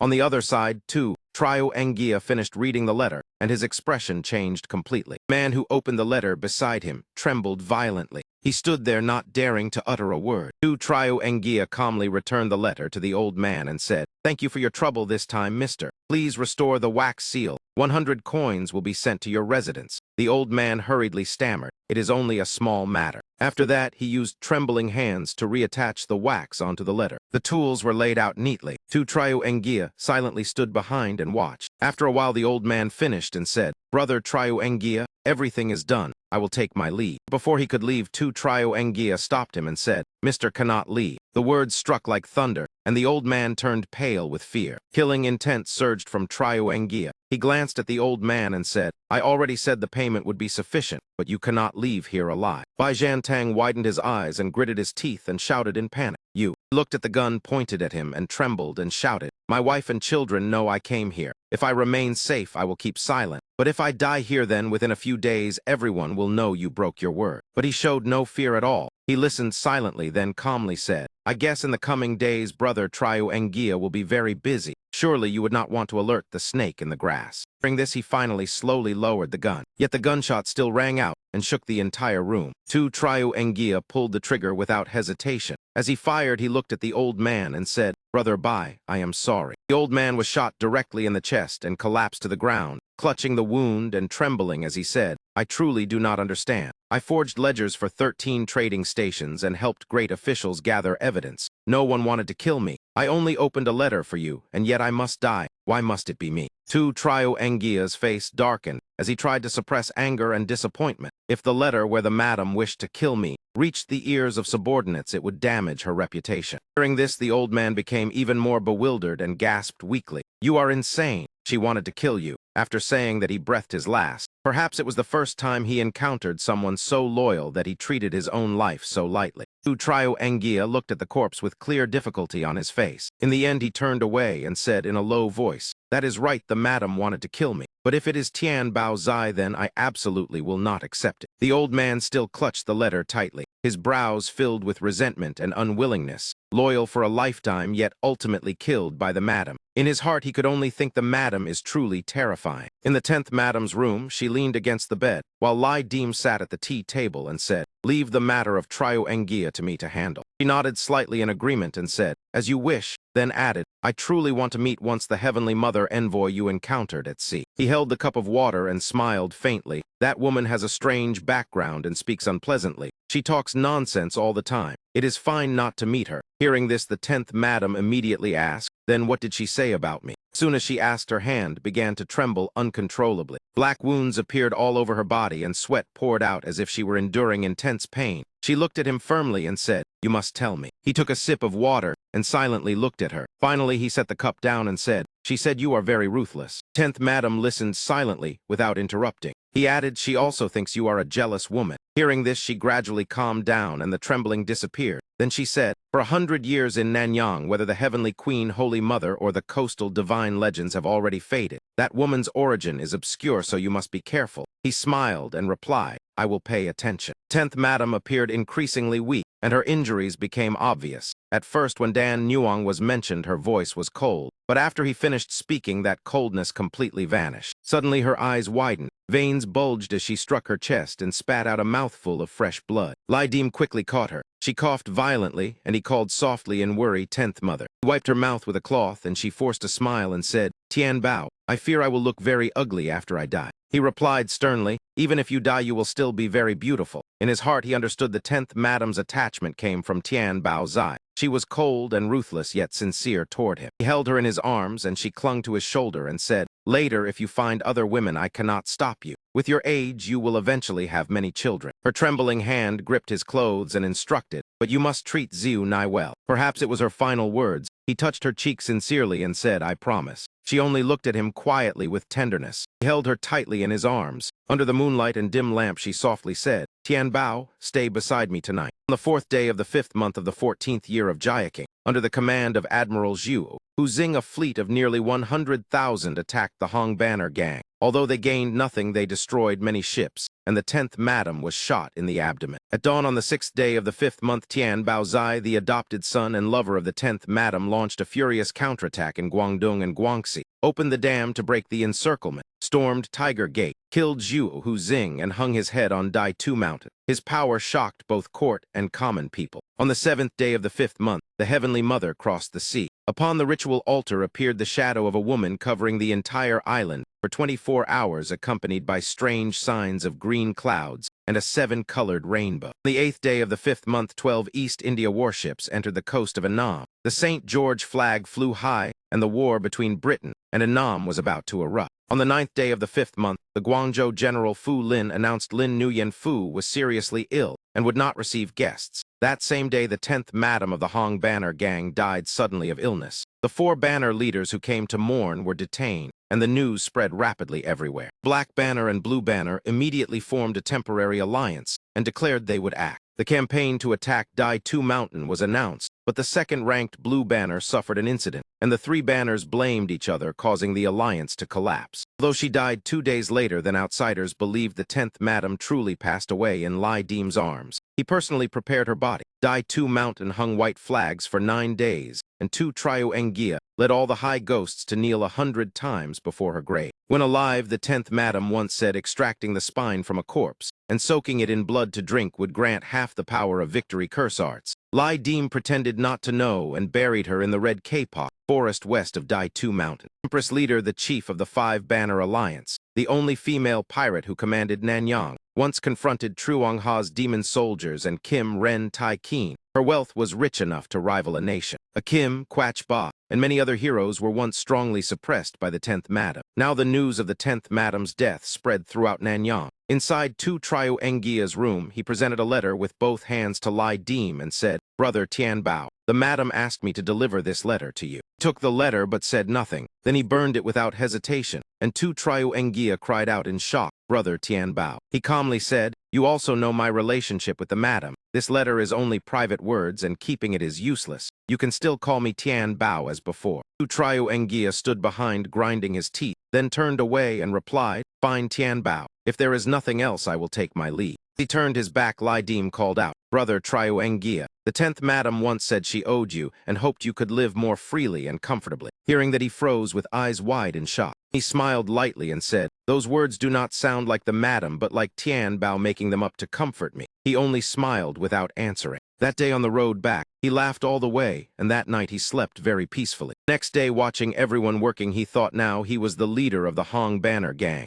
Assets equal to about 200,000 taels of silver, but even sacrifices could not extract half the liquid capital, and he still lacked money. He crossed his arms and calculated. If he wanted to turn Dai 2 Mountain into a rear garden, he could not act roughly. In other words, he still needed to accumulate financial strength. Watching the young men working, he remembered the bathing medicine formula for training the Goryeio ghost left behind by the 10th Madam. That thing had once been fiercely sought after, but required extremely high cultivation in victory curse arts. Even Quach Ba regarded it as a treasure. The island possessed the formula, but for many years could not produce a Goryeio ghost because cultivation was insufficient. The sacrifice exceeded limits, so he could not use that method. He looked toward the sea. The 3 banner leaders were still imprisoned and needed to guard against upheaval. At the same time, he wanted to recruit the Wu Ba Zai people. Guangyi Island had suffered famine, so they followed Quach Ba. Now the Black Banner rebelled, and no one paid attention to that place. In 2 days, he would collect 12 strange beasts, pass by Tian Chao and Guangyi Island, send food to win hearts, and at the same time think of Zhao Zioyi. If his physique could be strengthened like the Goryeio ghost, he would become a fierce general, but recruiting him would not be easy. As he walked and observed, he saw an old man in blue below. It was Lin Nuyen Fu, the most troublesome person. Suddenly a voice called from behind, "Brother Tian Bao, someone has come to visit the kiln." That person was Tai Keen, who claimed he wanted to pay respects to the 5 Banner Alliance leader. The great boss Tai Keen had arrived,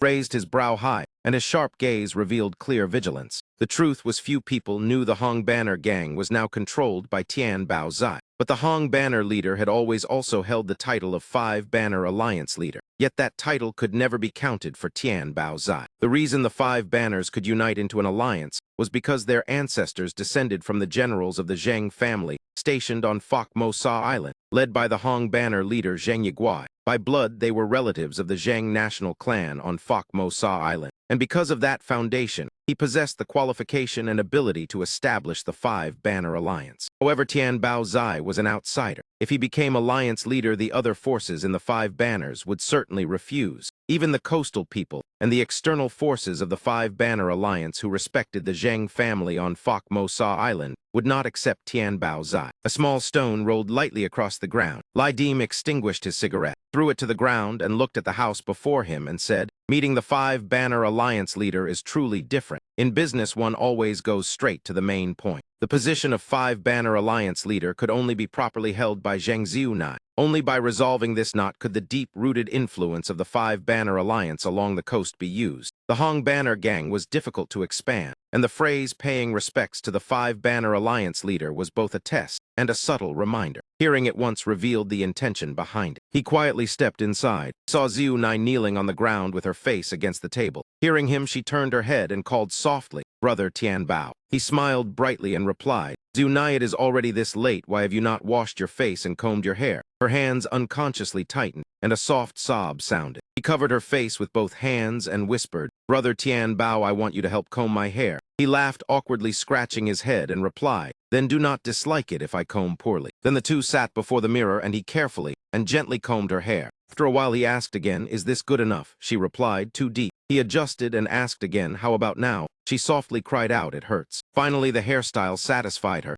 and he looked at the girl in the mirror and said, "All right, this should definitely be good." She raised her head and looked at him and said, "Brother Tian Bao, I do not like that woman." He asked in surprise, "Who?" But he immediately realized she meant Dan Nuong and replied, "Ah, you mean her." He laughed happily and hooked his finger toward the girl and said, "Then I will not play with her anymore, all right." The girl smiled brightly. "All right, brother Tian Bao, hook fingers." On Dan Nuong's side, she was truly hit while doing nothing and could only sneeze once. She was sitting beneath a tree in the forest, leisurely stroking the animals around her. Tai Khan entered the room, clasped his hands and bowed and said, "Tai Khan of Guangzhou pays respects to young Master Zheng." Xiunai stood in the middle with Lai Dim and 2 Trio Engia escorting on both sides. She clasped her hands and returned the greeting. "Uncle Tai, Xiunai apologizes for any discourtesy." He maintained his respectful posture and said, "Young Master Zheng need not be polite. It is Tai Khan who came rashly and was impolite." The girl held Lai Dim's hand and said, "Uncle Tai, my mother is no longer here, and I am still young and do not understand many things." He held his hand again with absolute trust and said, "Everything is entrusted to him. If uncle wishes to discuss important matters, then find brother Tian Bao. Now everything in the gang is decided by him." Hearing that, he turned to Lai Dim and said, "Tian Bao Zai of the Hong Banner gang, your reputation has long spread far." The old man smiled lightly and praised, "Destroying Tiger Gate in 2 days and single-handedly overturning the 3 banners, truly a heroic youth." I Tai admire you. He lifted Xiu Nai onto a high chair, then replied, Mr. Tai, I am used to seeing blades and gunpowder. When speaking with others, one sentence already sees blood. He glanced meaningfully at the old man and continued, Forgive my rudeness, but you clearly know I overthrew the Heart Banner leader, so why do you still dare come here alone? The old man was no less capable and responded with cold eyes. The three of them have no benefits, but the boss is wealthy enough to make people jealous. The masters of the 13 Hongs of Guangdong each have tens of millions of silver taels, but in truth that money is all in your hands. Sat down heavily in the chair, crossing his legs like a boss with his hand, supporting his chin, and said, Let me calculate something if I kidnap you.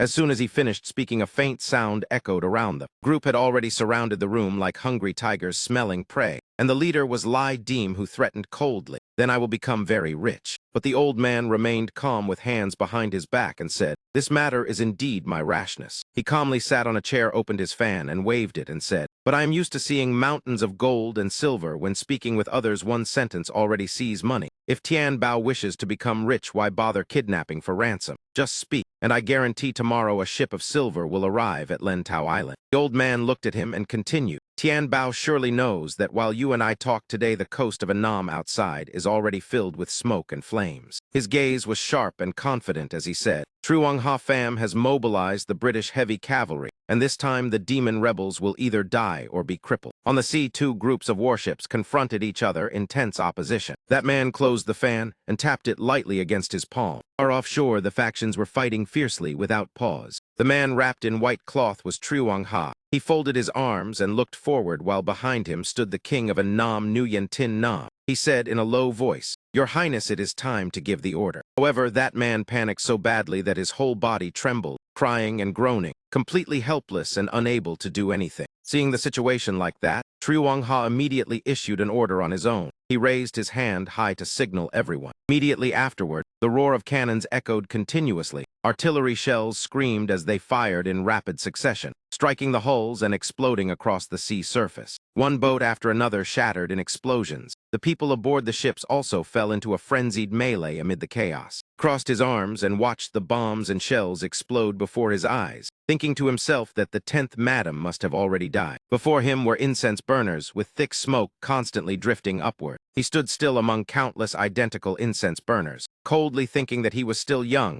and would surely live longer than that woman. Soldiers struck by bullets screamed in agony. Their miserable cries echoed everywhere. Truong Ha raised his hand and cast a spell. A small whirlwind quickly formed before him. Immediately afterward, his arm suddenly swelled to a gigantic size, stretching out to seize a ship. The soldiers on the opposite side were so frightened their souls nearly fled their bodies. His enormous hand lifted the ship as lightly as if it were a toy. The ship was instantly crushed, producing sharp cracking sounds. He gathered all his internal power, his eyes wide as he roared loudly. Immediately afterward, he clenched his fist and completely crushed the ship. The boat exploded violently, flames surging into a massive blaze. After using this move, he collapsed to the ground and laughed loudly in delight. Ha ha ha. Subordinate anxiously asked about his condition. The Grand Governor replied that he was fine. He only needed to rest for a few days. On the other side, the British forces also began preparing artillery to counterattack. Someone over there shouted an order to open fire. Truong Ha stared with wide eyes. The artillery counterattack erupted all at once. The sound shook the entire sky. Inside the room with a window, a faint ray of light slipped inside. Lai Deem sat on a chair and told Tai Khan that the other party was older. If he thought highly of him, he could simply call him Brother Thien Bao. Tai Khan clasped his hands and smiled in reply. Since he was so straightforward, there was no reason to refuse. Calling him Mr. Tai sounded distant. Better to call him Big Brother. After saying that, the old man sat quietly without any further movement. Lai Deem looked at him and thought that Tai Khan's guards were all at the dock. Could it be that he intended to act alone? Then he spoke, saying that what Big Brother Tai said was quite worrying. The British forces in Nam Duong only had a few dozen warships and several thousand men. Although their gunships were formidable, eliminating Truong Ha, who had occupied Annam for many years, would not be easy. The old man calmly raised a finger and said that several thousand men were already enough. Back then, Clive landed troops along the Ganges River. With only 900 men, he defeated Bangladesh. Thinking of the devastated sea, Lai Deem nodded and said that Big Brother Tai was indeed knowledgeable. Looking at the steaming teacup on the table, He continued saying that he still did not understand why the British would initiate the war. This time the demon bandit would certainly suffer heavy losses. But what did the struggle between the demon bandit and the British have to do with them? He hoped Big Brother Tai would explain clearly. As soon as he finished speaking, the old man said something that startled him, stating directly that this trip was to present the taping scripture of the demon bandit Truong Ha to Brother Thien Bao. Tu Chiu Engia could not help but be shocked when he heard that, the taping scripture. The old man recalled that the taping scripture was the secret method that made Truong Ha famous. At the age of 8, through some unknown chance, he picked up a sheet of golden paper as hard as steel, impervious to water and fire, that was the taping scripture. After more than 10 years of struggle, Truong Ha rose from a poor fisherman to a leader commanding thousands. Remembering how the 10th Madam interrogated the crowd back then, even she was obsessed with the taping scripture. The goal this time had been to seize that secret book, because among the 48,000 techniques, there might exist a way to resolve the side effects of the demonic curse. If the 10th Madam had obtained it earlier, she might not have lost her life. Lai Dim directly asked where the taping scripture was now.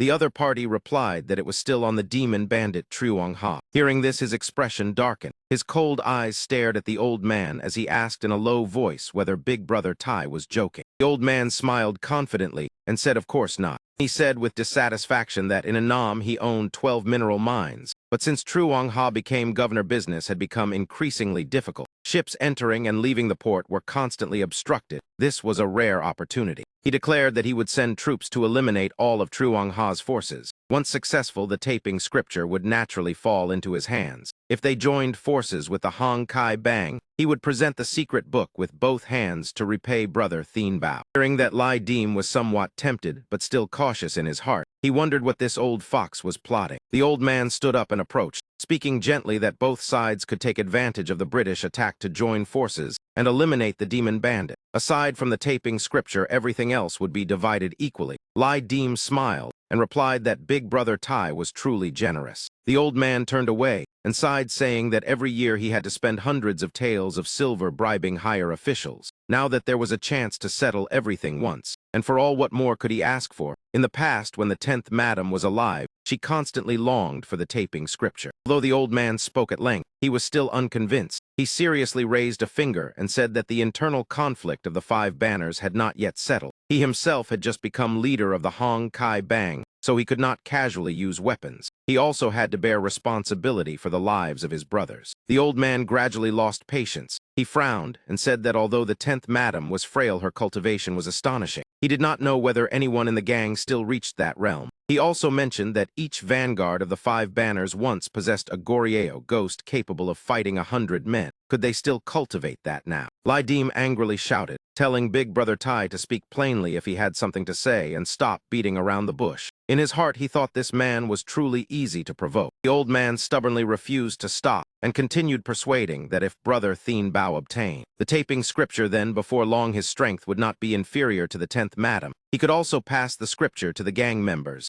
The Gorieo ghosts would be like tigers with wings, helping the Hong Kai Bang grow powerful as easily as turning over a hand. In this world, there was no good fortune without a price. To obtain it, one naturally had to take risks. The demon bandit and the Hong Kai Bang already had enmity. Even without the proposal, would the gang truly remain unmoved? After saying that, the old man turned and asked the people like Tu Chiu Engia standing nearby whether anyone was not tempted. Everyone fell silent and turned their faces away, especially Tu Chiu Engia, whose face clearly showed disappointment and regret. Lai Dim looked at him, stroking his chin in thought. He truly did not wish to kill Tu Chiu Engia because people like him were rare at Dai Tu Mountain. Seeing everyone silent, he continued saying that the taping scripture was indeed a treasure. He also wanted the demon bandit to collapse, but please forgive him because he could not agree. It was not that he did not trust Big Brother Tai, but because he still did not understand why the red-haired devils attacked Annam. The two sides were enemies who fought whenever they met. It would only create more chaos and hatred. He looked at the old man and continued that he still held the hostage of the 3 banners in his hands. He did not know when they might counterattack. Earlier, he had already broken human to avenge the 10th Madam. The authorities regarded the Hong Kai Bang as a thorn in their eyes. Right now, they truly did not have the strength to confront both the British and the demon bandit. The Hong Kai Bang had always survived by robbing merchant ships. They also had enmity with the red-haired devils and the East India Company. Joining the war in Annam now would only make them a target. Hearing those words, the old man fell silent for a moment. and did not know how to respond. Finally, he sighed and said it was truly a pity. Since they worshipped the fire cauldron lords, the taping scripture was useless to him. If Brother Thien Bao did not want it, he would keep it. The deal might fail, but the friendship would remain. Suddenly, he changed his tone and asked whether a few days ago, when breaking human,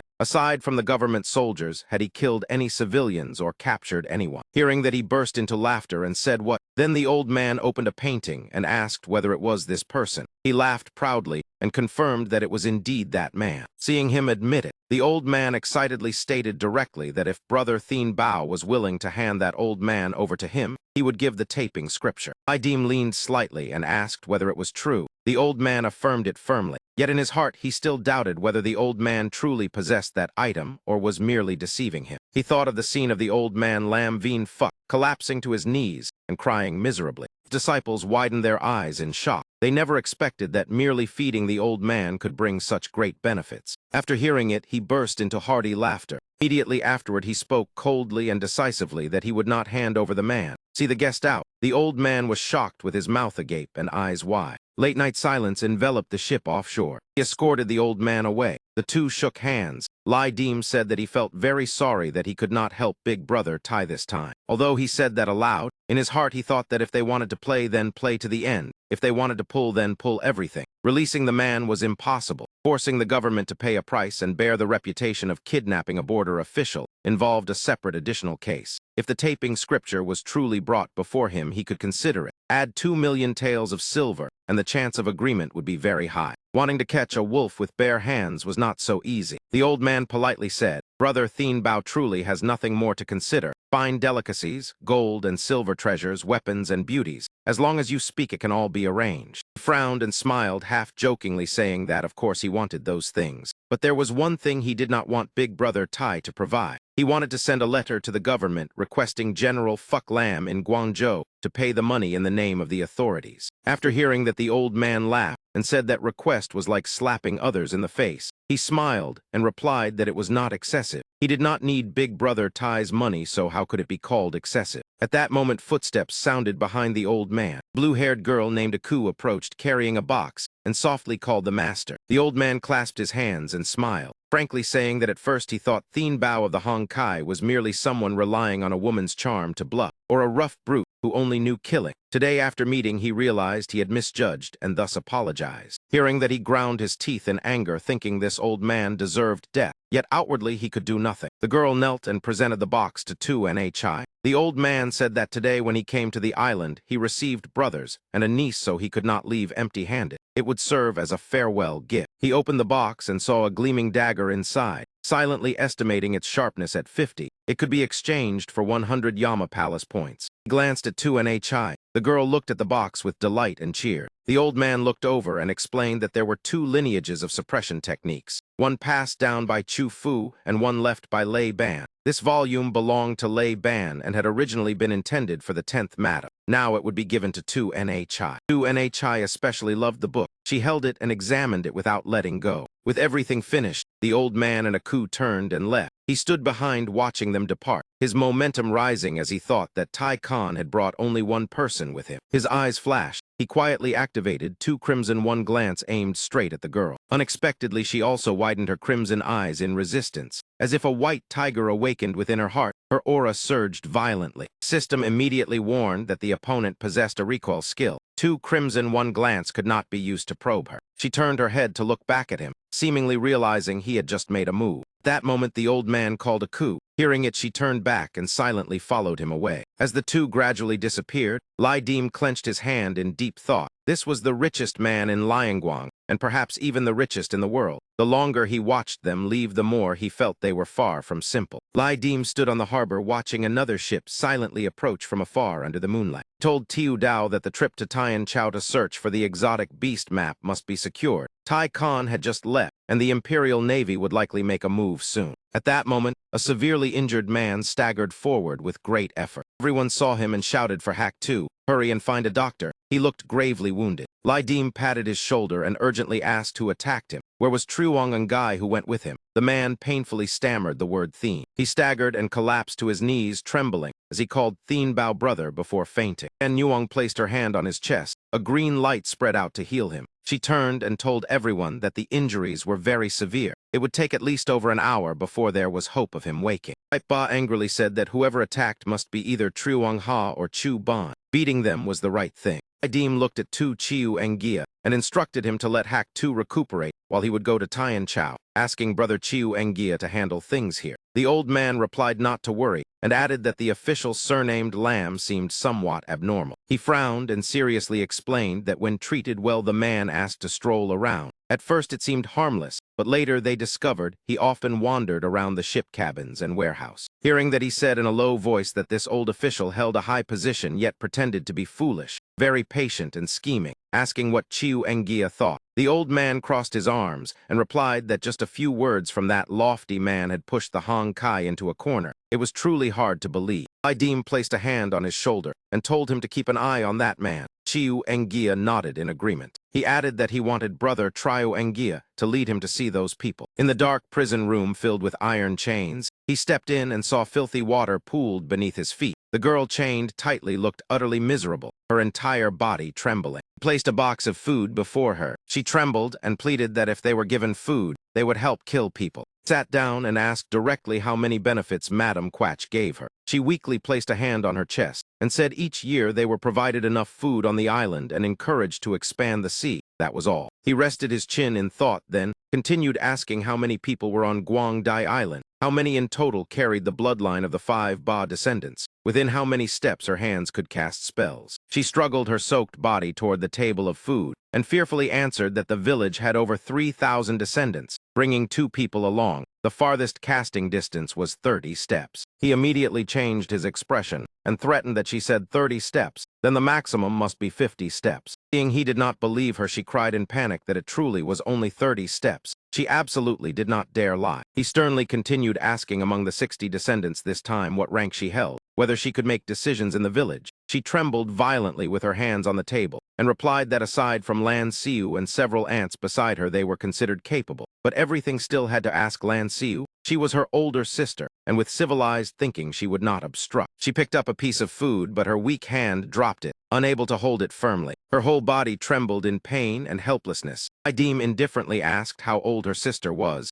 Since she lived long, her abilities must be stronger. She raised her head and replied 69 years old. The abilities of the descendants were bestowed by heaven and unrelated to age. After asking, he stood and offered a condition that he would find someone to treat her injuries, but she must remain within 10 steps of him. He frowned and glanced aside, thinking tensely, finally nodding and saying there was no problem. The spear tip was cold and sharp. Triu Tiu At and Tiu Dao were fiercely exchanging blows. Tiu Dao looked at his opponent and said the spear technique was not bad. Come, fight again. Lai Dim stood above observing and said that the authorities would act sooner or later. Whether Lam Nguyen Fu was released or not, they would still strike. Gathering manpower and supplies would take at least half a month. Within 10 days, they must withdraw, send word to summon the brothers, and strengthen patrols at the harbor. Only by facing this hard bone could Hong Kai survive. During that, Tu Triu Engia clasped his hands and bowed, saying understood. He asked whether they truly wanted to drag others into a sea of fire. He looked at Triu Tiu At fighting wildly and replied that this method was quite satisfying to watch. The old man continued that he had long heard of Triu Tiu At, bravery beyond doubt, raised by Madam Quach since childhood and deeply loyal to the Black Banner, very difficult to recruit. He had already considered this matter carefully and calmly replied that recruiting him did not necessarily mean forcing him to betray the Black Banner. Thinking of that girl, he placed absolutely no hope on her. He clenched his fist and spoke plainly that he wanted Tu Nhai to take the position of alliance leader of the 5 Banner Alliance. After saying that, he familiarly draped an arm over Tu Chiu Engia's shoulder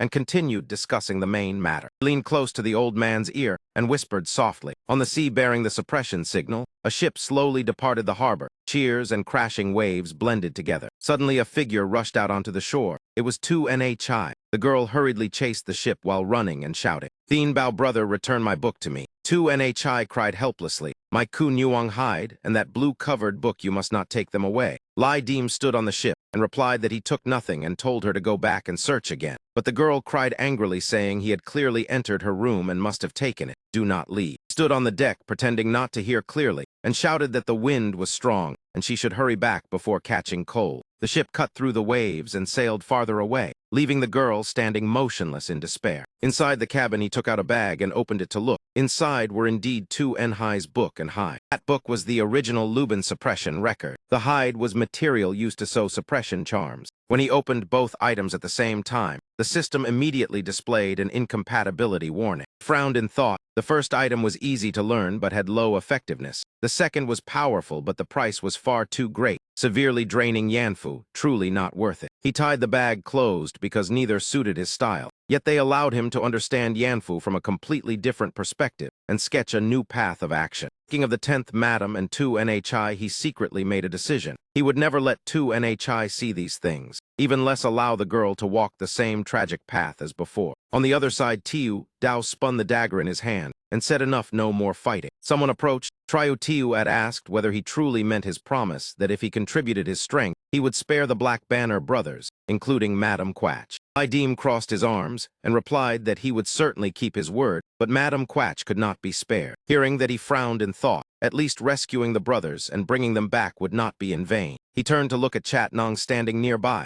Her expression clearly revealed joy. He raised both healed hands to look at them. On her wrist still hung Lai Dim's bracelet. It was Liang Hoa carved snow, which had the effect of healing bodily injuries. Sunlight filtered through the trees. On Guangdai Island, the peaceful atmosphere made everyone live carefree and at ease. A small boat slowly docked at the island. Lai Dim's group traveled together on one boat. Returning to the island, Chat Nong was overjoyed and hurried ashore to reunite with everyone. He rubbed the heads of several children. The scene here radiated a rare tranquility. In the distance, another group of people appeared. It was Lan Tao, with an eerie, aged appearance. She pulled down her hood and said the 5 Ba descendants welcomed the leader of the Hong Kai Bang. "Please follow me." She and Chat Nong led the way for Lai Dim while saying, "If the Black Banner provides food, then we work for them. If the Hong Kai provides food, then the same applies. The principle is simple. Where there is food, we work." His gaze suddenly stopped on something. He curiously observed the wooden statue placed on the shelf. The old woman frankly said, "We cannot help the Hong Kai deal with the Black Banner due to matters of principle, and we will not interfere in disputes between the two sides in the future. The boundary is very clear." He nodded and agreed immediately. He had never intended to ask them to act against the Black Banner. Besides food, he could also provide silk, fine wine, jewelry, fishing tools, and even cannons. "Nothing is free." He said plainly that he did not want Guangdai Island to be bought by others. In exchange, he needed to borrow some manpower from the island. She immediately turned and asked whether the Diet Nong group was still not enough. He replied that he needed at least 50 more to Ray people. He showed displeasure and turned to look at Chat Nong, saying the leader understood them very well. She also mentioned that among his subordinates there were people immune to poison parasites and possessing divine healing power, making Chat Nong flustered with sweat appearing. Her gaze swept over Dan Nuong, Tiu Dao, Tight Ba, and the black riders around him. Lan Tao looked at him meaningfully and said, "The stronger you are, the more terrifying the enemies you face. This means our tribe will suffer considerable casualties." He quickly explained that she misunderstood. He only admired the strength of the 5 Ba descendants. No pirate would refuse to make his power stronger.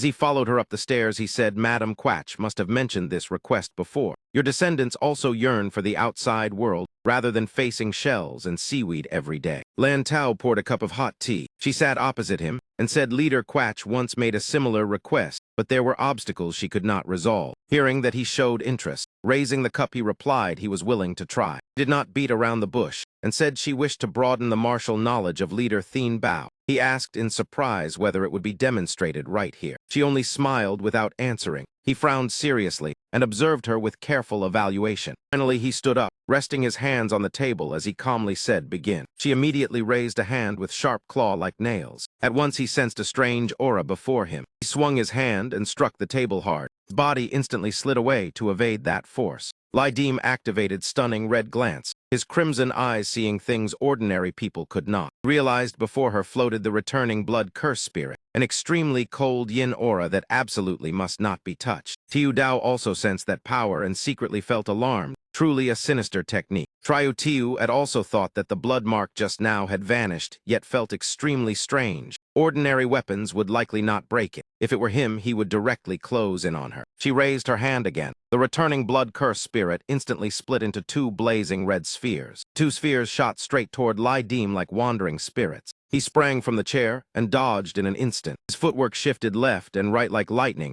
Not a single strike touched him. Taking the chance, he flung the chair fiercely toward her to attack. Despite her aged appearance, she reacted extremely fast and tilted her head to avoid it. Immediately afterward, he kicked the table hard, trying to press her against the wall, yet the kick was completely ineffective. He let out a soft cry of surprise. Though he used great force, the table did not move at all. She sat calmly and smiled, saying sorry. The table legs were nailed firmly in place. She suddenly launched a sneak attack, but he stepped back in time to evade. Triutiu-Ot watched the battle intently, his face slightly pale, thinking that he could also dodge, but this method created no pressure on Lan Tao. She clasped her hands together with threatening intent and coldly reminded leader Thien Bao to be careful. She spread both arms wide, and a circle of blazing red spheres instantly appeared around her. The spheres were both large and numerous, like a storm crashing straight toward Lai Ding. Triutiu-Ot looked at the dense blood marks and broke into sweat, feeling that anyone would find it difficult to escape this situation. He immediately lowered himself and crouched down. When the blood marks rushed in, he sprang upward, narrowly avoiding the attack. His legs hooked onto the beam above, his head hanging downward, his hand already gripping the long sword tightly. Triutiu-Ot stared wide-eyed in shock and could not help exclaiming. He hung upside down in the air, twisting his body as the sharp sword tip pointed straight at the crown of her head. Lan Tao suddenly looked up, realizing she was forced into a disadvantage. He smiled and asked what she would do now. She could only sigh helplessly and flick her fingers. The streams of blood marks instantly dispersed. Immediately afterward, they gathered again and attacked the Black Rider ghost. He quickly raised his hand to block. Seeing that he grew angry, his eyes cold as he asked Village Chief Lan what she meant by doing this. She lowered her head and said she never expected he could evade the curse spirit. She wished to test how long he could endure the blood curse spirit to evaluate his ability to overcome difficulties. She assured she would not take his life. Suddenly, she jerked her head up and cried out in surprise. She stared at the Black Rider ghost, still standing intact, and shouted in shock what armor he wore that made him fearless of the blood curse spirit. He turned and landed on the ground, standing before the Black Rider ghost, then looked at her and said, "As long as there was enough food, you would solve all problems yourselves."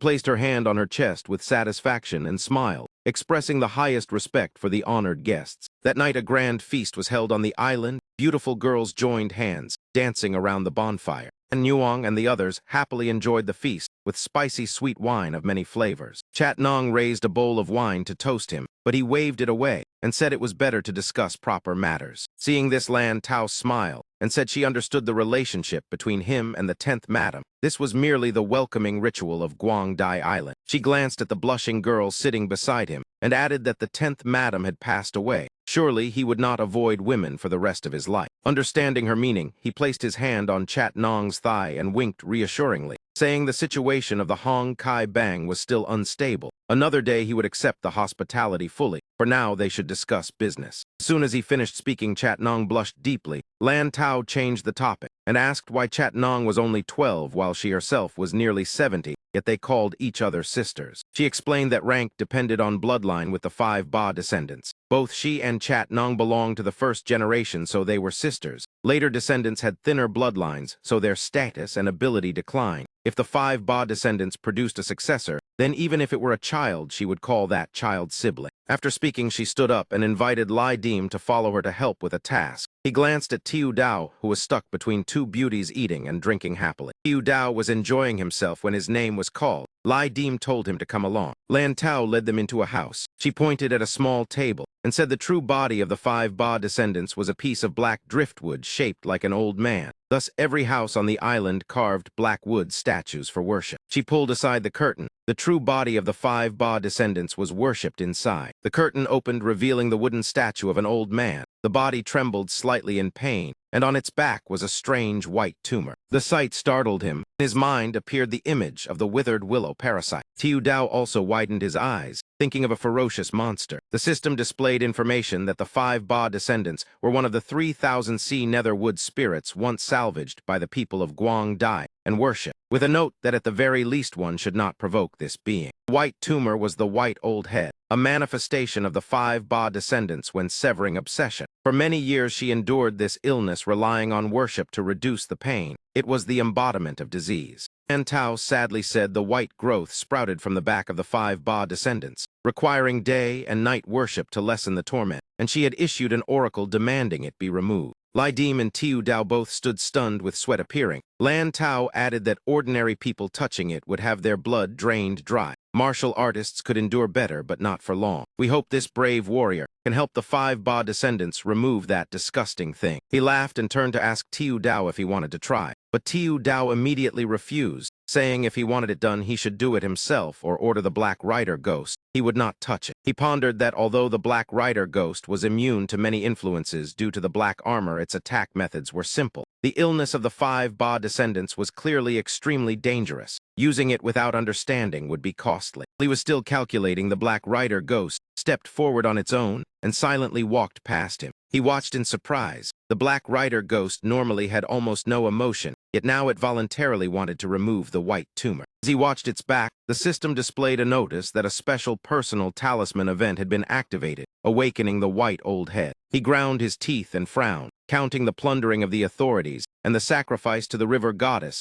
This was already the 3rd personal talisman event of this fruit type. Black Rider ghost directly touched the white growth with bare hands. It gripped tightly and yanked hard. Blood immediately splattered everywhere. The piece of wood trembled as if begging, emitting a hoarse sound asking it to stop. The Black Rider ghost continued pulling the thing out with force. Suddenly a popping sound rang out, and its shoulder was struck by something causing injury. He watched tensely as the system warned that the summoned entity was undergoing an unknown mutation, danger increasing and additional points required. Immediately turned to Tiu Dao and shouted how many points remain. Tiu Dao shouted back that there were more than 300 points, and he would transfer them immediately. At this moment, the remaining personal talisman points totaled 3408. The Black Rider ghost released his hand from that white mass. In an instant, the points plunged sharply to 2500. The Black Rider ghost continued pulling the white mass outward with force. The points kept dropping without pause. Only 1500 remained. In the end, the points were left with only 500. He bit his lip while calculating. 3,000 personal talisman points were equivalent to a mid-level event. His eyes burned with anger as he watched the situation, wondering whether the Black Rider ghost was worth such a price. The result was that he nearly lost everything. Finally, the Black Rider ghost pulled the white mass free from the statue. The wound on its shoulder immediately closed, as if it had never existed. When the white mass was completely removed, the statue trembled slightly and let out a relieved breath. Immediately afterward, the wooden statue collapsed motionless, completely without response. Lan Xiu hurriedly knelt on the ground, loudly praying for the blessing of the 5 Ba descendants. The Black Rider ghost held a golden pearl in his hand. On his shoulder, a white lump still squirmed. Numbers on the system kept rotating before stopping at 150. The white lump on the shoulder of the Black Rider ghost swelled larger and larger. Finally, it produced a dry cracking sound. Everyone held their breath watching. A tiny old man with white hair and beard crawled out from the tumor. It was the white old head. The old man appeared completely naked, with a flower stuck on his body in an absurd manner. The sight made everyone feel like vomiting on the spot. The old man stood firmly on the shoulder of the Black Rider ghost, rolling his eyes as he looked around. His eyes widened in astonishment when the system panel displayed a notice of exceeding completion of the personal talisman event and unlocking the bloodline purchase permission. He looked at the white-haired old man in confusion, while the old man glared back at him with obvious irritation. The old man pointed at everyone, his mouth pouring out a stream of strange language as if cursing. He turned to Lan Xiu and asked what the old man was saying. She could only shake her head helplessly. He sighed in frustration.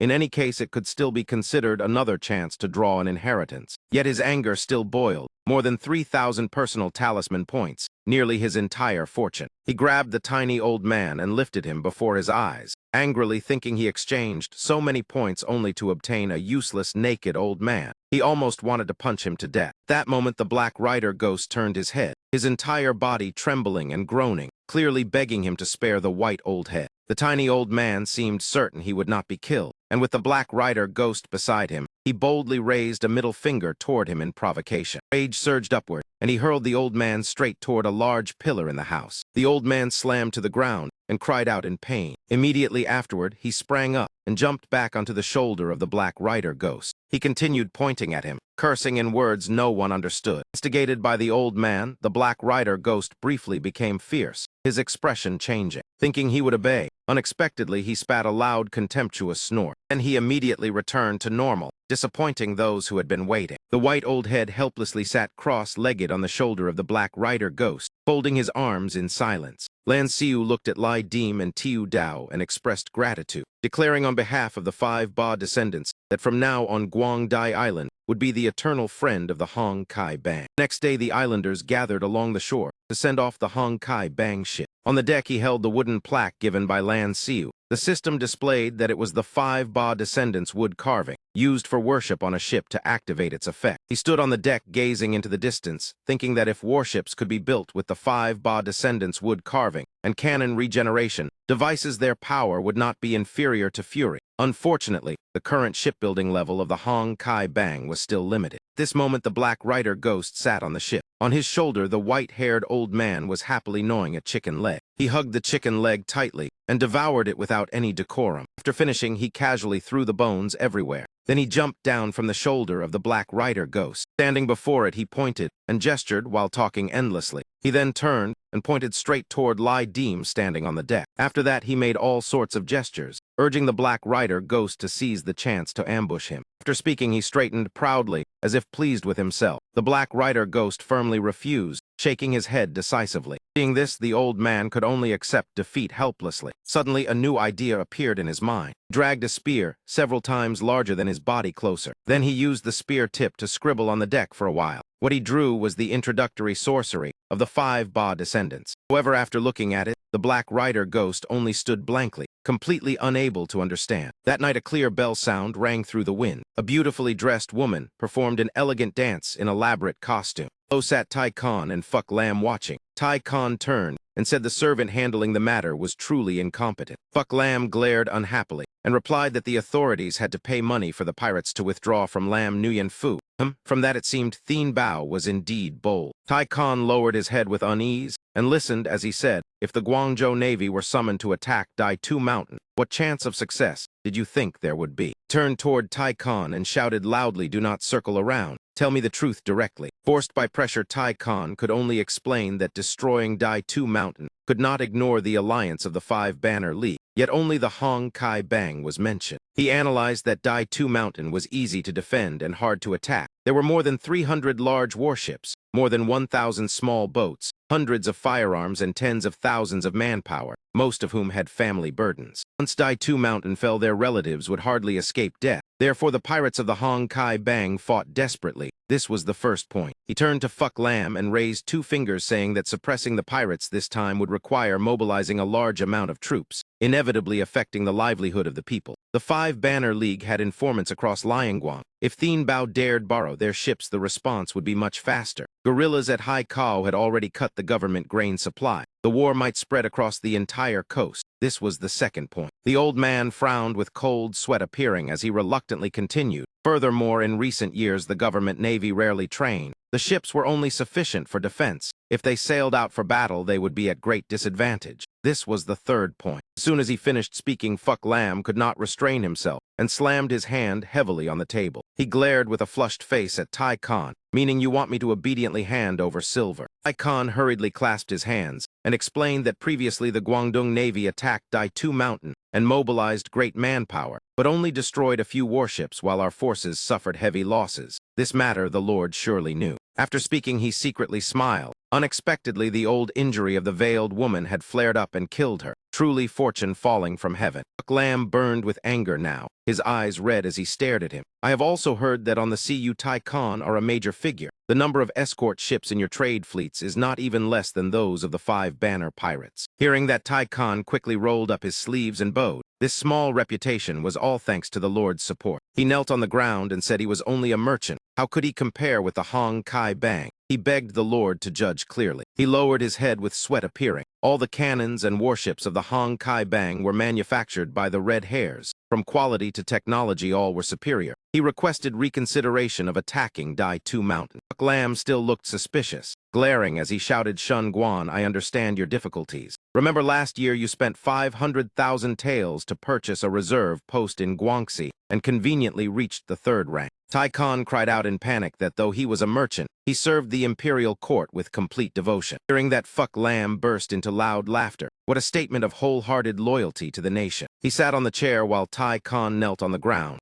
In the tone of a superior, he said he planned to spend money to hire the British and Portuguese navies to destroy Dai 2 Mountain together. The British had previously attacked that demon bandit before, glared fiercely, and continued saying the Portuguese rented land from me. Why should they not send their navy to Nam Duong for support? Tai Khan broke into sweat and said, "My lord, the red hairs cannot be trusted. If they move troops to Nam Duong and the news reaches the capital, it will be hard to explain." But he waved his hand, coldly saying the matter is decided. Whatever happens, I will bear responsibility. He said the treasury will cover part of the money. You personally contribute the rest. Give 300,000, no, 500,000 taels, and it will suffice. Tai Khan dared not object and only bowed his head, saying, "Yes, everything will follow your command." On the stage, the beautiful girl continued dancing gracefully. Her splendid posture stirred the hearts of the spectators. Even the aged Fuck Lam watched with fascination. Tai Khan understood and leaned close, whispering softly, "Sir, everything has been arranged properly. Said tonight you may remain at Imperial Temple No. 1, while I will send the German regiment to the general residence." Fuck Lam nodded with satisfaction. Others might not be so meticulous. Entrusting the 13 guilds to him was indeed the right decision. Fuck Lam smiled in deep satisfaction and said, "Very well, attendants, help me up." Tai Khan stood with clasped hands to send him off. Someone had already approached from behind. It was a coup. She looked at him and said, "Master, his greed is growing larger. This time he even dared demand 500,000. She boldly suggested killing him while the chance remained. Tai Khan interrupted.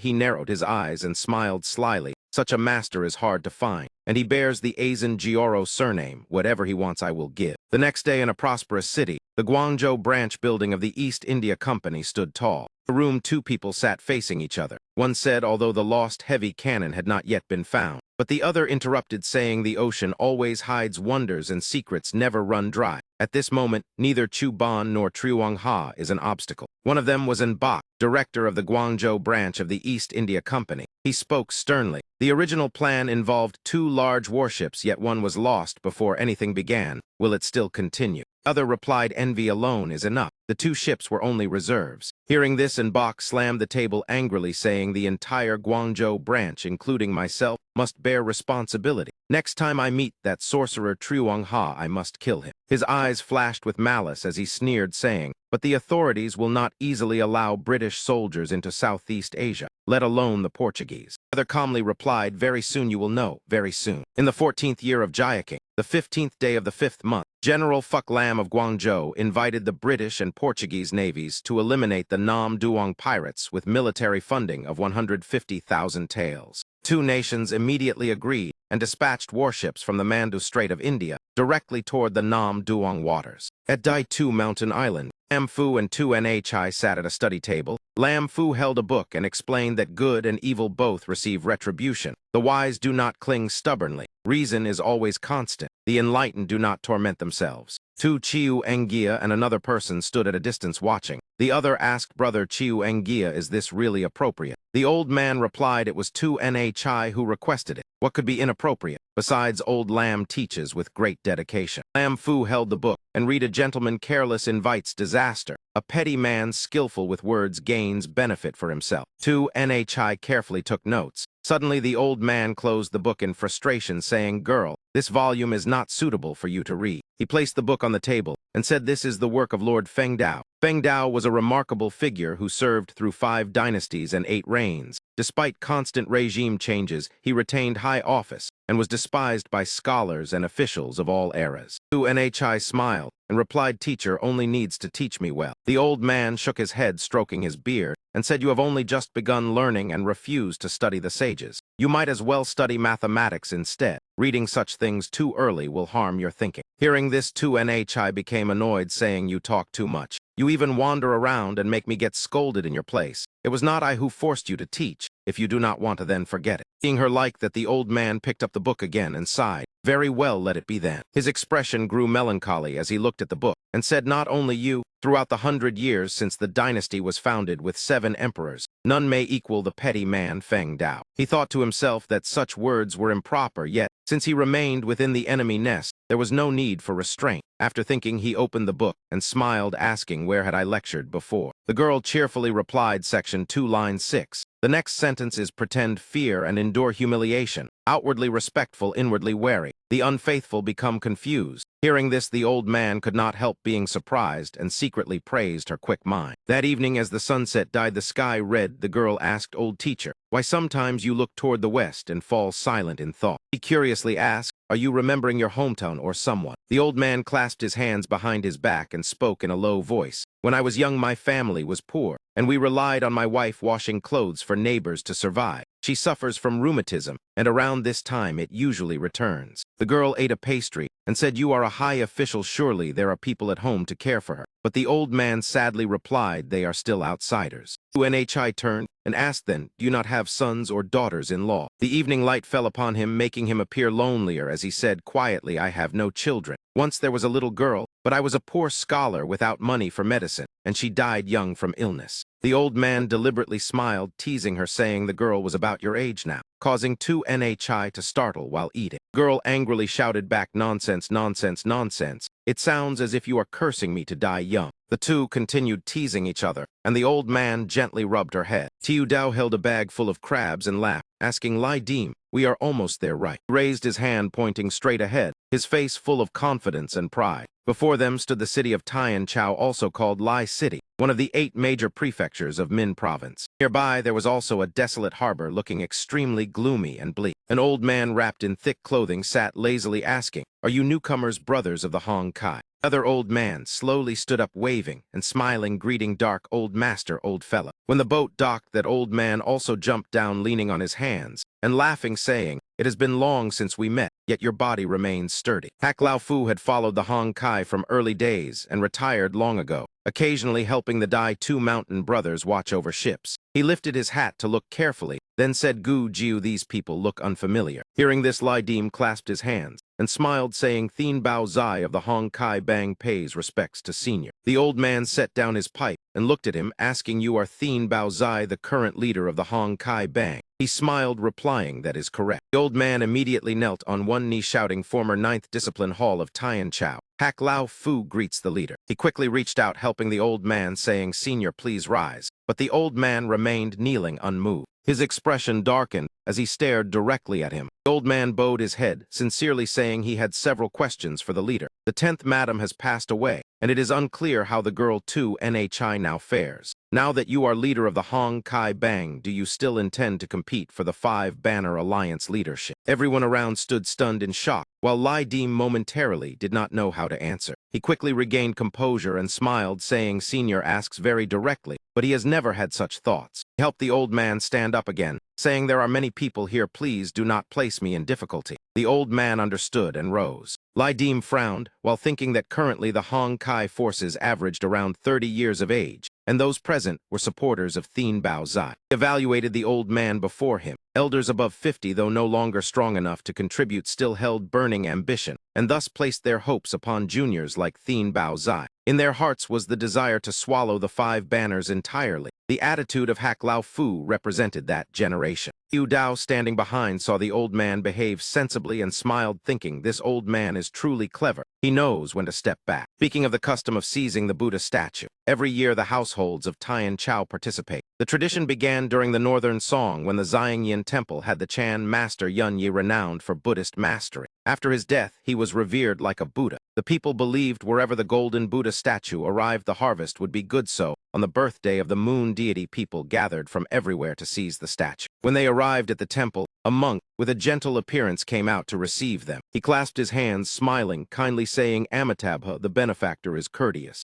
Lao Fu gestured, introducing, "This is the abbot master Tu Jai." Lai Dim also clasped his hands and bowed, saying, "Lai Dim greets the master." He smiled, inwardly thinking that more than 1,000 taels of incense money was never wasted in any era. He took out a scroll painting, asking Master Tu Jai, "Do you recognize this object?" The monk opened the painting and asked where Mr. Lai obtained this picture. He smiled, replying it was given by a friend. The monk looked at him, saying, "This painting indeed came from Xiangyin Temple, but I recall this bronze tail eagle carving was taken out by a junior monk and hung in Zhai Yuan Temple of Human Town. A few days ago, Human was looted by the Hong Kai pirates, and the painting disappeared with it." He smiled, asking, "You say it was given by a friend. Could that friend be the Nam Duong pirate Thien Bao Zai?" He had no idea that the man before him was the very person mentioned. Lai Deem still smiled, replying, "Master jokes. He is a man who knows his limits." He continued, gently saying, "Besides, if he truly knew Thien Bao Zai, how could he dare walk openly here for the master to recognize him? Would that not invite bloody disaster?" The monk smiled, kindly asking then, "For what reason has Mr. Lai come to the temple?" He answered seriously that the set of paintings has 12 pieces. "Where are the remaining 10? Monk studied the painting for a long time before opening it carefully, pointing while reciting the 12 strange beasts such as bronze-tail eagle, land tiger, cow yao,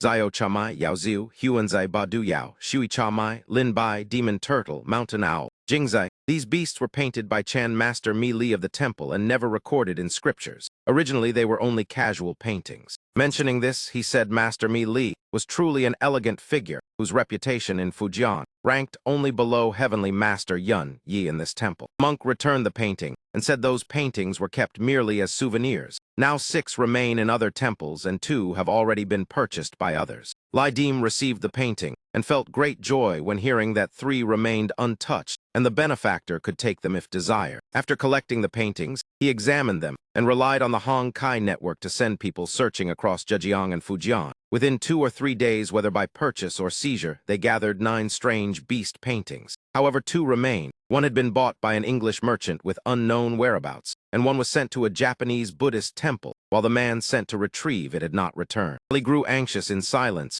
he received secret intelligence that the Guangzhou general had spent 150,000 taels hiring a British-Portuguese coalition navy to destroy Dai Tu Mountain. Lai Deem dared not delay and set aside the painting matter to hurry back and prepare for battle. He used stunning red glance and hidden words immediately appeared within the paintings, stating that it was a message left by a Yanfu walker, which only Yanfu walkers could read. "I am Mi Lu, an 8th level walker from Thien Jiap Tu Ku, inheritor of the Azure Dragon, although the possibility of something similar appearing later cannot be ruled out. For now, Thien Jiap Tu Ku is still the only fruit that has produced a personal talisman walker. The personal talisman does not kill walkers, yet when encountering crucial missions, it can cause the mission to fail and prevent a return. That is me, haha. This World Cup Germany should have won. Thinking back on it is truly regrettable. One should not be too greedy. An 8th level walker could freely choose events of Yanfu, yet I fell into the trap of Zhang Yaejin. That man looks like a lump of dough, but is actually a blade that cuts flesh. The event I faced carried extremely high rewards, related to a Yanfu relic that only this fruit produced. The content was to trace the origin of a 1,000-year conflict across the seas and fulfill the wish of the Heavenly Mother crossing the sea. At first, I was very confident because the records showed this fruit was vast, but its overall level was only below average. Martial arts were ordinary, likely not even reaching 10 capitals. Although the magical system was complete, the number of people cultivating to high levels was very small. The pirates occupying the seas or the sea monsters lurking there were probably only comparable to 9 luminaries walkers at most. But when I arrived, I discovered that evaluation did not account for the coastal faith gods. Along with their subordinates and sea monsters they had subdued, their strength was at least comparable to 6 administrators, while gods such as Great Tao Lord, Demon Ancestor, and Ku Bing Po Gu Buddha must reach 5 Direction Elders or even higher. Considering those mysterious and unpredictable gods, this fruit is fully capable of ranking within the top 20 of every celestial pool. However, Yan Fu would never assign a mission that cannot be completed. I prepared thoroughly to welcome the Heavenly Mother crossing the sea, once escaping death beneath the hands of the Sea Dragon King and Gong, finally discovering the origin of the Heavenly Mother.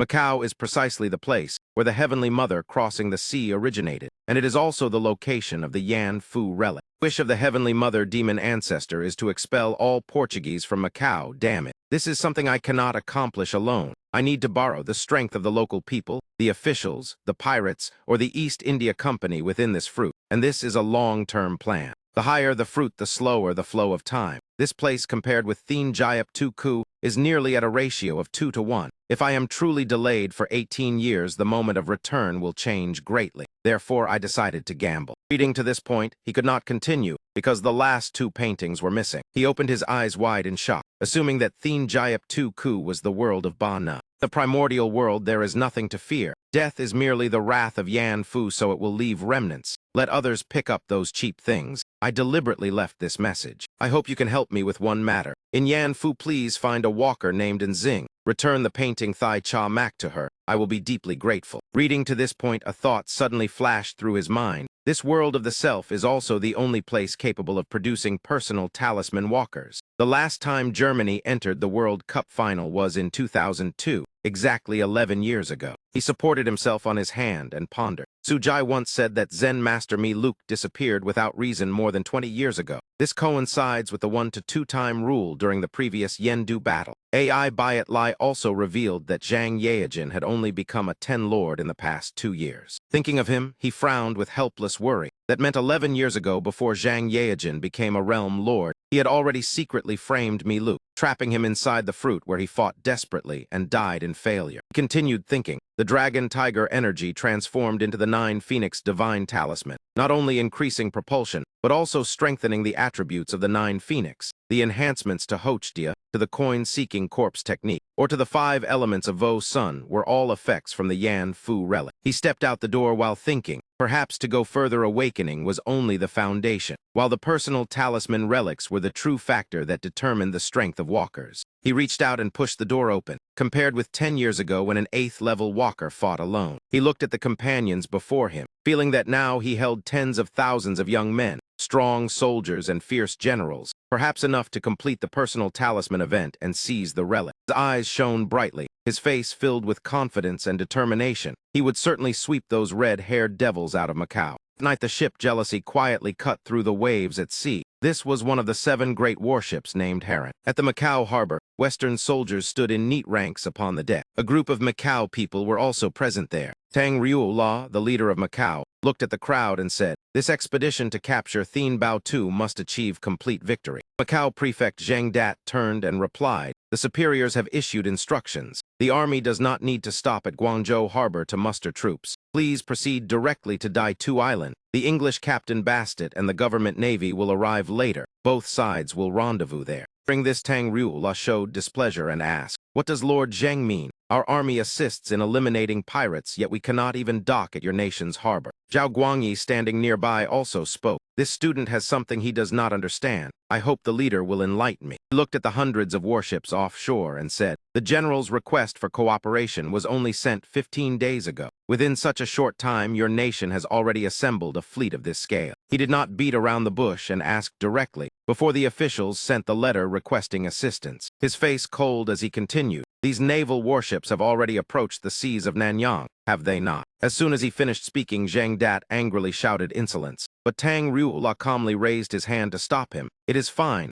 Lord Zhao has always been straightforward." The old man explained calmly, "Once we received the general's request, we immediately mobilized. These warships were urgently coordinated at sea, traveling day and night to arrive here in time." Zhao Guangyi still seemed dissatisfied. He said, "If I remember correctly, your nation is still at war, and the situation is very tense. Such a powerful navy does not confront the French, but instead comes to help us eliminate pirates." Clearly, he was questioning and pressing the matter. Tang Riu-La also grew angry but maintained a cold expression, glancing sideways as he asked, "What exactly does Lord Zhao intend to say?" Zhao Guangyi replied sharply, "If you truly assist the officials, then please follow our arrangements. Too many warships entering the harbor together is too dangerous. I hope the leader understands." Tang Riu-La replied, "Lord Zhao and I are old acquaintances after all. Over the years, the customs offices of both sides often clashed. I frequently heard your name from my subordinates." The old man bitterly recalled the past. "In 1804, members of my church were arrested. You led men to the gate, and before I returned, you directly took 4 Chinese away." Zhao Guangyi listened silently. The old man continued, "In May of 1806, under your rule, a Macau soldier shot 3 Chinese to death. The officials requested 3 days to deal with it, but you refused and executed him immediately. The grudges between both sides had already accumulated for a long time, and now the cards were laid on the table." After hearing this, Zhao Guangyi still shamelessly replied, "If one receives the emperor's salary, one must serve the emperor." That attitude was enough to drive others mad. Tang Riu-La's expression changed. His eyes turned ruthless as he looked at him and said, "I only wish to say one thing. I have always considered you an obstacle." As soon as he finished speaking, a bullet tore through the air and shot straight into the center of Zhao Guangyi's forehead. Zheng Dat stared as he collapsed dead on the spot, his mouth hanging open in horror. Immediately after, another bullet flew in and finished Zheng Dat as well. Tang Riu-La calmly said, pitiful heretics. The old man spoke little and acted swiftly, his methods so decisive that they chilled the spine. In the 14th year of Jiaking, all resistance was merely a waste of time. How could the borders be held? Weapons were outdated, equipment lacking, warships worn and broken. The coastal navy had already grown old and weak before Lin Yuanfu took office as governor of Liangguang and was forced to submit an urgent memorial to the emperor. Following month, 12 Vasco warships commanded by the English captain Buster entered Tan Fong and bombarded the Guangzhou harbor. Nearly 100 imperial ships were sunk, and every fortress around the harbor was seized within a single day.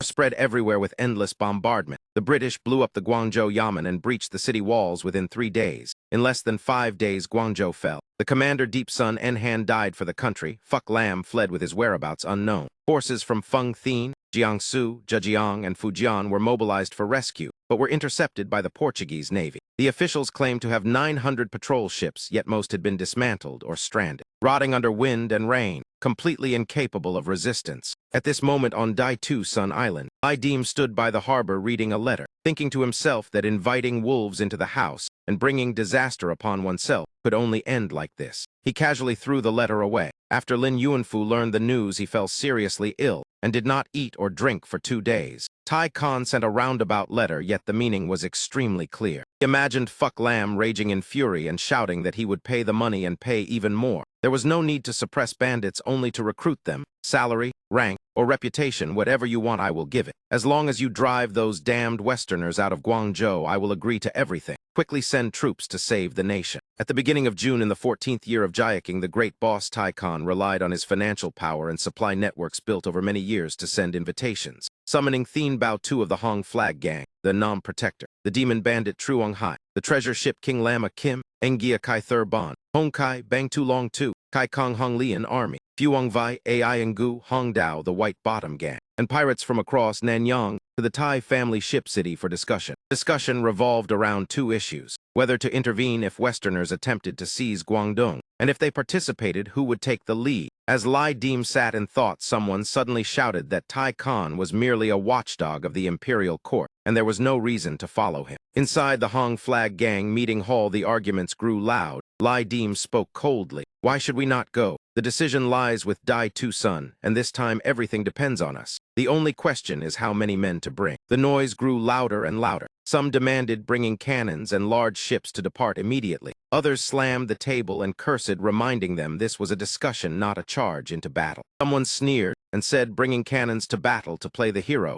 Even Zhang Ha, weak as rotten tofu, dared to fight. The 3 banners are still in our hands, so how could we go with only a few men? Listening to their quarrel, Lai Dim turned and asked Su Chiu Engia, the calmest among them, in your opinion, whom should I bring? Looked at him firmly. No matter whom you bring, Tu Nhi must go. She is the bloodline of the Zheng clan across Nanyang, and no family would dare disrespect her. Bringing her along is a banner. Hearing this, Lai Dim replied coldly, she is not a banner. He slammed his hand on the table and declared, let us go. There is no need to choose many, I will decide. The objective this time is only one. Help Tu Nhi rise to the position of leader of Dai Min. Lai Dim left Su Chiu Engia to guard Dai-Tu Sun while he led trusted companions such as Tiu Dao, Hak Kai Kui, Bok Lao Dao Kui, Zhao Tiuat, Zuba, and Dan Nuong. They departed with 20 of the fastest warships, 200 cannons, 100 Kaula ghosts, tens of thousands of strong men, and more than 50 descendants of the 5 Ba Tu. He held Tu Nhi's hand as they stood on the deck looking at the scene before them when the system displayed a notification. The additional personal talisman event was activated: legendary pirates and the birth of a queen.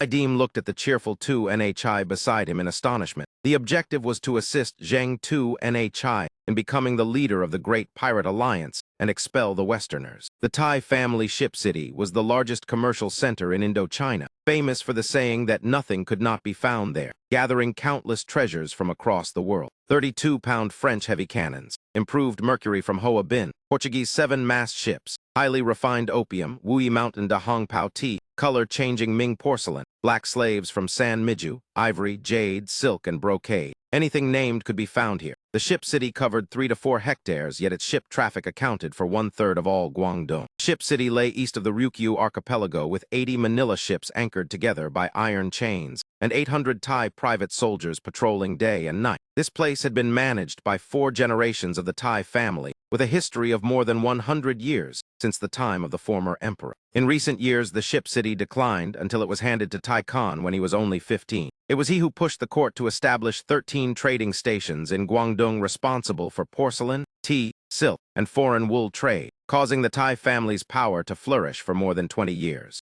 Lin Hao Zhang Ha, the old enemy, also became famous after the British defeated Annam. It was rumored that the cannon blast killed the king of Annam, yet he himself remained unharmed. On the ship, the meeting continued. Lai Dim sat opposite Old Ko with Tiu Dao beside him, while Dan Nuong and the others stood around. Old Ko raised his hand and said that man once opened a coffin beneath an altar before thousands of people and crushed a warship with one hand. Old Ko sighed and said truthfully that even the madam had never possessed such ability in her entire life. Speaking of Zhang Ha, he continued that he was now rumored to be the strongest in Nanyang, ignoring the scale of forces and only judging personal combat power and supernatural ability. This demon bandit ranked first. Old Ko also spoke of the treasure ship King Lam Kim, the overlord of the West River whose ancestors had built ships for generations and possessed ancient blueprints from the late Han. The Lam family once served the Ministry of Works, and it was said the ships of the Grand Eunuch San Bao were designed by their ancestors. Everyone listened in silence. Lam Kim was a man with brains. Over the past 20 years, he had purchased countless Western items to improve his warships.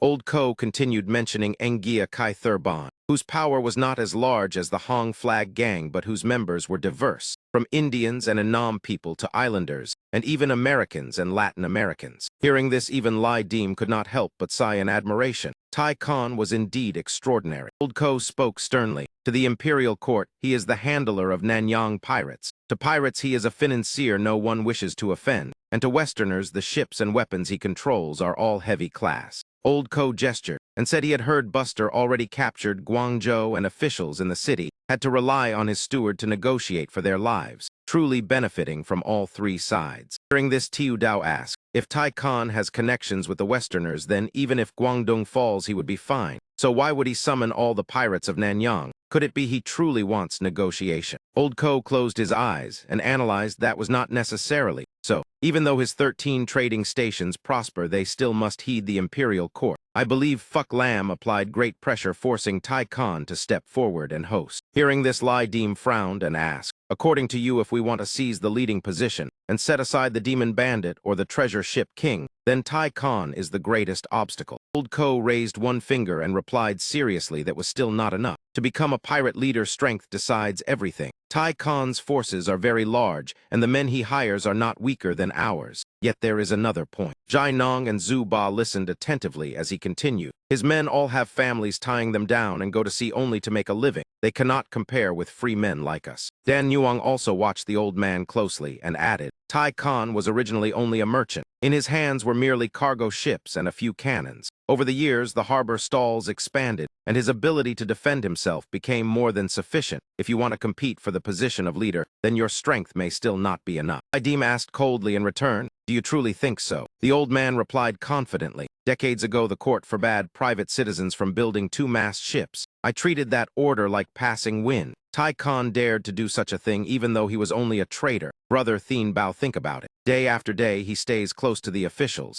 The officials are not fools who would allow a middleman merchant to ride over their heads. He raised 2 fingers and continued. According to the information we obtained, the officials are watching the trading stations and shipyards of Tai Khan in Jiangsu and Zhejiang closely, following him to the end. Idim replied in a way that stunned him. If the officials only stare at the 13 trading stations, then why do they ignore the floating ship city at the edge of the Ryukyu archipelago, which has existed for 100 years across many generations? In other words, everyone needs a merchant who has both the methods and the roots, so no one dares to touch him. His gaze turned sharp as he continued. Therefore, when the 5 banners fight for the position of leader, Tai Khan still trades. When the 10th madam dies and Zhang Ha rises, then declines, Tai Khan still does business. When the officials suppress bandits, Tai Khan still continues trading. One sentence left the other party speechless and unable to refute. You truly understand nothing at home, yet imagine you know everything outside. At the same time, on Zhang Ha's great ship, a discussion was also underway. Thien Bao Tu has been running everywhere, first breaking Tiger Gate and indirectly leading the Westerners to attack Guangzhou. He even captured the leader of the three banners. The five-banner alliance is now in chaos. They went to Guangdai Island several days ago, and afterward people from the Hong Flag gang searched across Jiangsu, Zhejiang, and Fujian. Subordinate knelt down with clasped hands and reported. There were also several people causing trouble around the Japanese, as if searching for something. Zhang He leaned back in his chair and said, Guangdai Island. Thien Bao Tu is quite clever. He knows the 10th madam is dead, and the Hong Flag gang is no match for me, so he wants to join forces with the descendants of the Five Ba Tu for a great battle. The conditions of the Five Ba Tu for the upcoming time do not matter. Even if he displays his strength, I am not afraid. He placed his foot on the chair like a great general while a servant stood beside him waiting. He said, You mentioned the previous battle at Tiger Gate. I remember that at that time and Min and the others also left the harbor. Man replied somewhat nervously. It was exactly when the Heavenly Mother crossed the sea. Hearing this, Zhang He's expression changed. He remembered Nguyen and Min disappeared during the Heavenly Mother crossing the sea. Several days later, his brother rushed to my door demanding that I hand over something called the Wrath Heart Powder. It was said Chu Ban also encountered trouble. Heaven truly has eyes, as neither of those two groups found even a single plank. I wonder who took the blame. Sat in thought, the Heavenly Mother crossing the sea where nothing sinks. It is impossible that the lost items were not recovered. Someone must have cleaned the battlefield at that time. He glared at his subordinates and asked, Even without evidence, I always feel that I am the one taking the blame for Thien Bao Tu. Zhang He glanced aside and asked, Where has the Hong Flag gang ship reached? Have his people arrived yet? The subordinate hurriedly replied, They probably have not yet passed the Thai Vai Gorge. He sneered and said, Not yet past the Thai Vai Gorge means. This moment in Thai Vai Gorge, two large warships faced each other blocking the path. Zhang He narrowed his eyes and said, Tai Khan still has not dismounted. As Lai Dim and the others were sitting, someone rushed in breathlessly and reported, Brother Thien Bao, several black boats have appeared ahead on the sea, and the situation is unclear. After hearing this, Lai Dim immediately ordered, Go, let us go out and see. On the sea ahead of the bow, an old man stood on the water, supported only by a small piece of wood. Lai Dim stood on the deck staring straight at the old man. That old man was precisely Dim Lao Tu. He looked at the crowd and asked, Who is the leader of the Hong Flag gang, Thien Bao Tu? Vast sea stretched endlessly while a small old man stood blocking the enormous ship. The contrast was striking.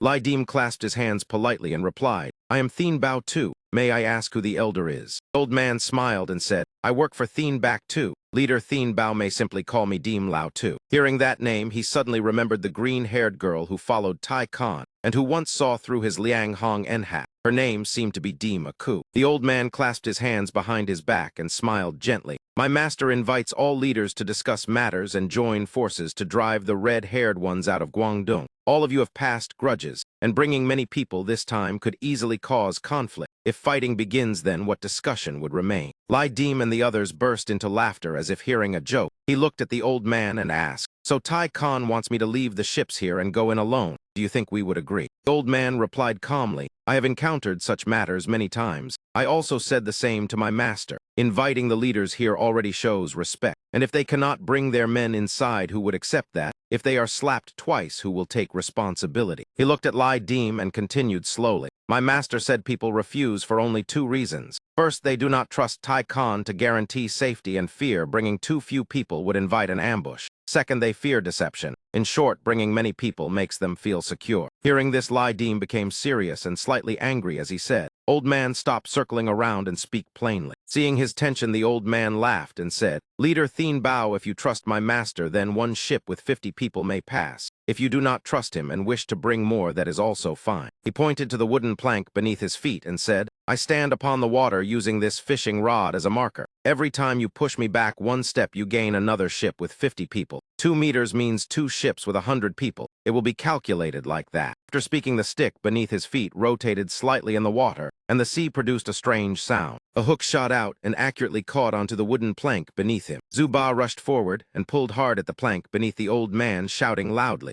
Old man, you said it yourself, 1 step, 1 ship. The old man sneered and replied, That is correct, 1 step, 1 ship. Zuba strained with all his strength, pulling as his body trembled, and his teeth ground with a roar. Yet the plank did not move, and instead dragged Zuba forward as he gritted his teeth and exerted all his strength without success. The old man remained standing firmly upon the plank, without the slightest movement. Seeing Zuba lose and pant while wiping sweat, Lai Dim said, Ignore him, steer the ship straight through. The Hong Flag Gang ship roared forward, charging straight ahead, without caring about the old man before it. The warship accelerated, and the bow thrust forward. The old man frowned as he stared at the ship, and his expression shifted slightly. He slowly raised one hand. With only one hand, he stopped the ship 100 times larger than himself, and a loud crash sounded, as if it struck an invisible wall. The collision caused the hull to sway, and the people on the deck staggered, unable to stand steadily. Dan Nuong and two NHI who had been sitting and chatting were also shaken and jumped up in alarm. Two NHI cried out in pain, and then looked worriedly at Dan Nuong, asking what had happened. The enormous ship was firmly blocked by the old man's single hand, and could not advance even half a step. The old man touched the side of the ship, and then suddenly pushed lightly. With what seemed a gentle push, the ship was forced backward, returning to its original position.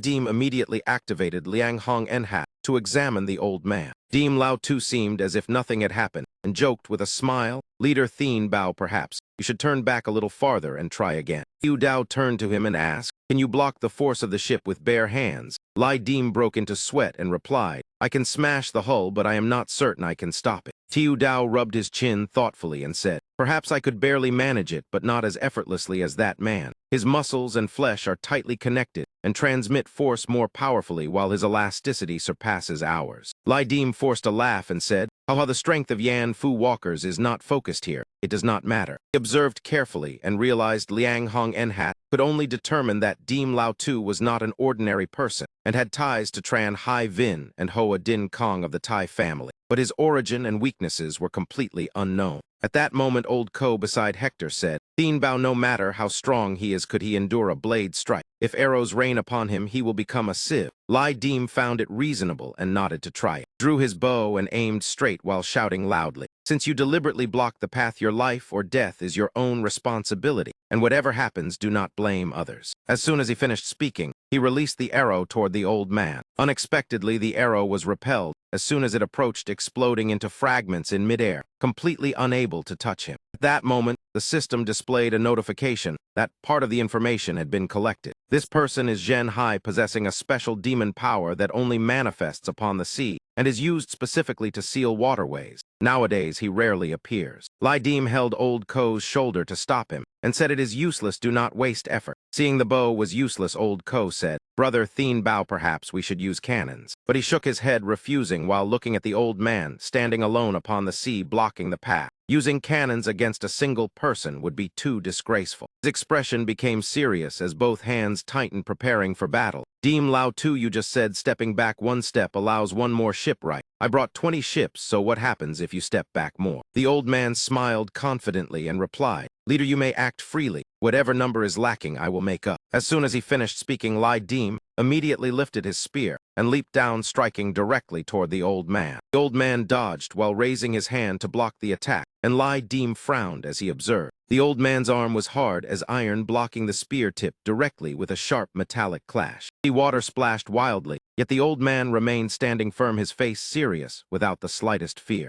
Lai Deem immediately leaped again to attack once more. The spear was slammed downward with force. After that, he spun the weapon, as if dancing, and strangely, he too stood steadily upon the water without the slightest hindrance. The old man frowned, thinking, why does he not sink? It turned out beneath his feet was a thin layer of ice. He condensed, allowing him to stand firmly on the water using the power of 9-direction frost steel. A wide stretch of sea surface froze over, and the cold spread outward, causing even Deem Lao Tu to exhale white mist. The old man looked at him, gripping the long spear, as power erupted around him, accompanied by the phantom image of a woman, Hoch Dia. He rushed forward together with the phantom, his eyes blazing like fire. The old man could no longer withstand it. The blow struck straight into his chest. He let out a muffled cry as blood burst from his mouth. His body was blasted backward. He quickly raised his hands to shield his head in defense. Deem leaped again and swung the blade down. The blade stabbed and slashed repeatedly, striking his body in a relentless barrage. Tiu Dao and the others on the ship watched with mouths agape. Lai Deem was clearly stronger than before.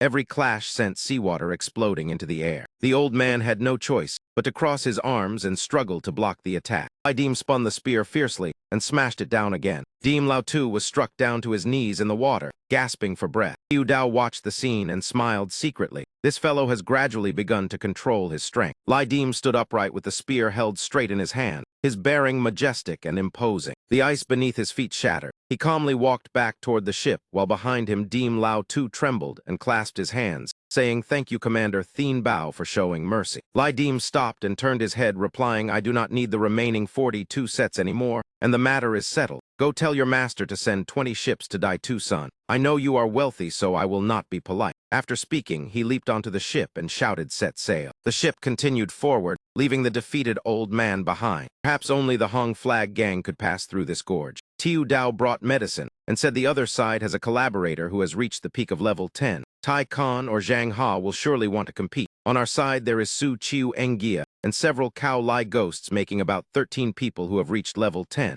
Aside from that, there is nothing notable. Lai Deem took the cigarette and sneered. Ku Ryu is decent. Zhang Ha is acceptable, but Tai Khan is uncertain. Competing for the leader position does not rely solely on fighting. The demon bandits and sea pirates are strong because of the peace scripture of Zhang Han, while Tai Khan is strong in schemes and connections and has Hoa Din Kong Truck Chung backing him. He himself may not be powerful. He lit the cigarette and pondered. Whether in strength or strategy, I am not inferior to him. But what about Ku Ryu? The key still lies in the distribution of the personal talisman's power. At present, I am not afraid to advance. I only fear reaching the ceiling. Thinking back to the previous battle, it was clear that the system weapons and strange artifacts in this world are extremely abundant. Yet with simple inheritance, the greatest limitation of Yan Fu still lies in inherited skills. Smoked while reflecting that during this process, there had been two clear surges of power. The first was when he gained the blood aperture, which allowed even an ordinary martial artist to retain killing power when facing demons or martial generals with dragon tiger energy. The second was thanks to Hidden Feather, where every 3 attacks a feather appears, causing his strength to surge dramatically. He understood that 9 Phoenix Enhancement and Corpse Seeking Enhancement provided great support, while skills such as Weapon Manifestation, Black Cavalry Ghost, and Second Banner True Strange Treasure were useful but not decisive. Therefore, the standard of Yan Fu walkers is actually very simple. As long as one breaks through the peak and unlocks new inheritance skills, power will surge greatly. He looked at the half-burned cigarette. If this standard is applied to the current world, then Ku Ryu and peak level 10 differ only in physique, which can be compensated by other means, making it difficult to create a gap. The true gap lies between Ku Ryu and peak Ku Ryu. He smiled and exhaled smoke. In Nanyang now there are many people, much money, and an abundance of ships and cannons, yet personal strength can still create a decisive advantage in battle. At this moment, the ship had already docked at the Tai family's Thien-Back harbor. In the sky, colorful parrots circled overhead. They intelligently counted the ships and manpower of each gang, and their cries echoed everywhere, announcing each fleet entering the harbor from Penghu Island, Taiwan, Luzon to Changzhou, with the number of ships and people clearly reported. Suddenly, one parrot turned its head toward Lai Deem's ship. On the ship, everyone was already prepared for battle. Zuba braced his arms and shouted, "Hong Flag Gang Dai Tucson entering the harbor. Twin masts 20 zhang tall, 20 ships, 928 men." The parrot immediately flew away, crying out the report, "Thien Bao 2 has arrived. 20 ships, all entering the harbor." 2 Nhi cheered, "Brother, is that a cannon? It is huge. It is my first time seeing such a large cannon." Ships large and small followed one another into the harbor. An old man on another ship looked over and thought, that is the Hong Flag Gang ship. Then he leaped onto Lai Deem's ship. It was Ho Lao Tam of the Blue Banner Gang, holding a spear and shouting, "Hong Flag Gang, return my elder brother." But before he could act, a massive iron hammer flew toward him, accompanied by a shout seeking death. The hammer slammed heavily into the spear in his hand. He trembled as he tried to block it, and thought in shock, this force is too strong. The one who struck was Zuba, making him stare in astonishment. It was only a child. Zuba immediately aimed at him and swung the hammer again. He quickly retreated backward to dodge. Zuba rushed forward, gripping the hammer with both hands, and charged to attack. Hammer and spear collided head-on with a violent clash, producing a sharp metallic sound. The two exchanged blows continuously. Lai Deem folded his arms, watching with a secret smile, thinking this move is truly impressive. Li Yuanba fighting Luo Shixin is indeed a sight to behold. Zhao Tiwat stood behind with both hands clenched tightly, watching the entire scene intently. He thought angrily that Thien Bao Tu had once promised that after going to sea, he would release the brothers of the Black Banner Gang. Indeed, he kept his word by allowing several hundred people on the ship to return,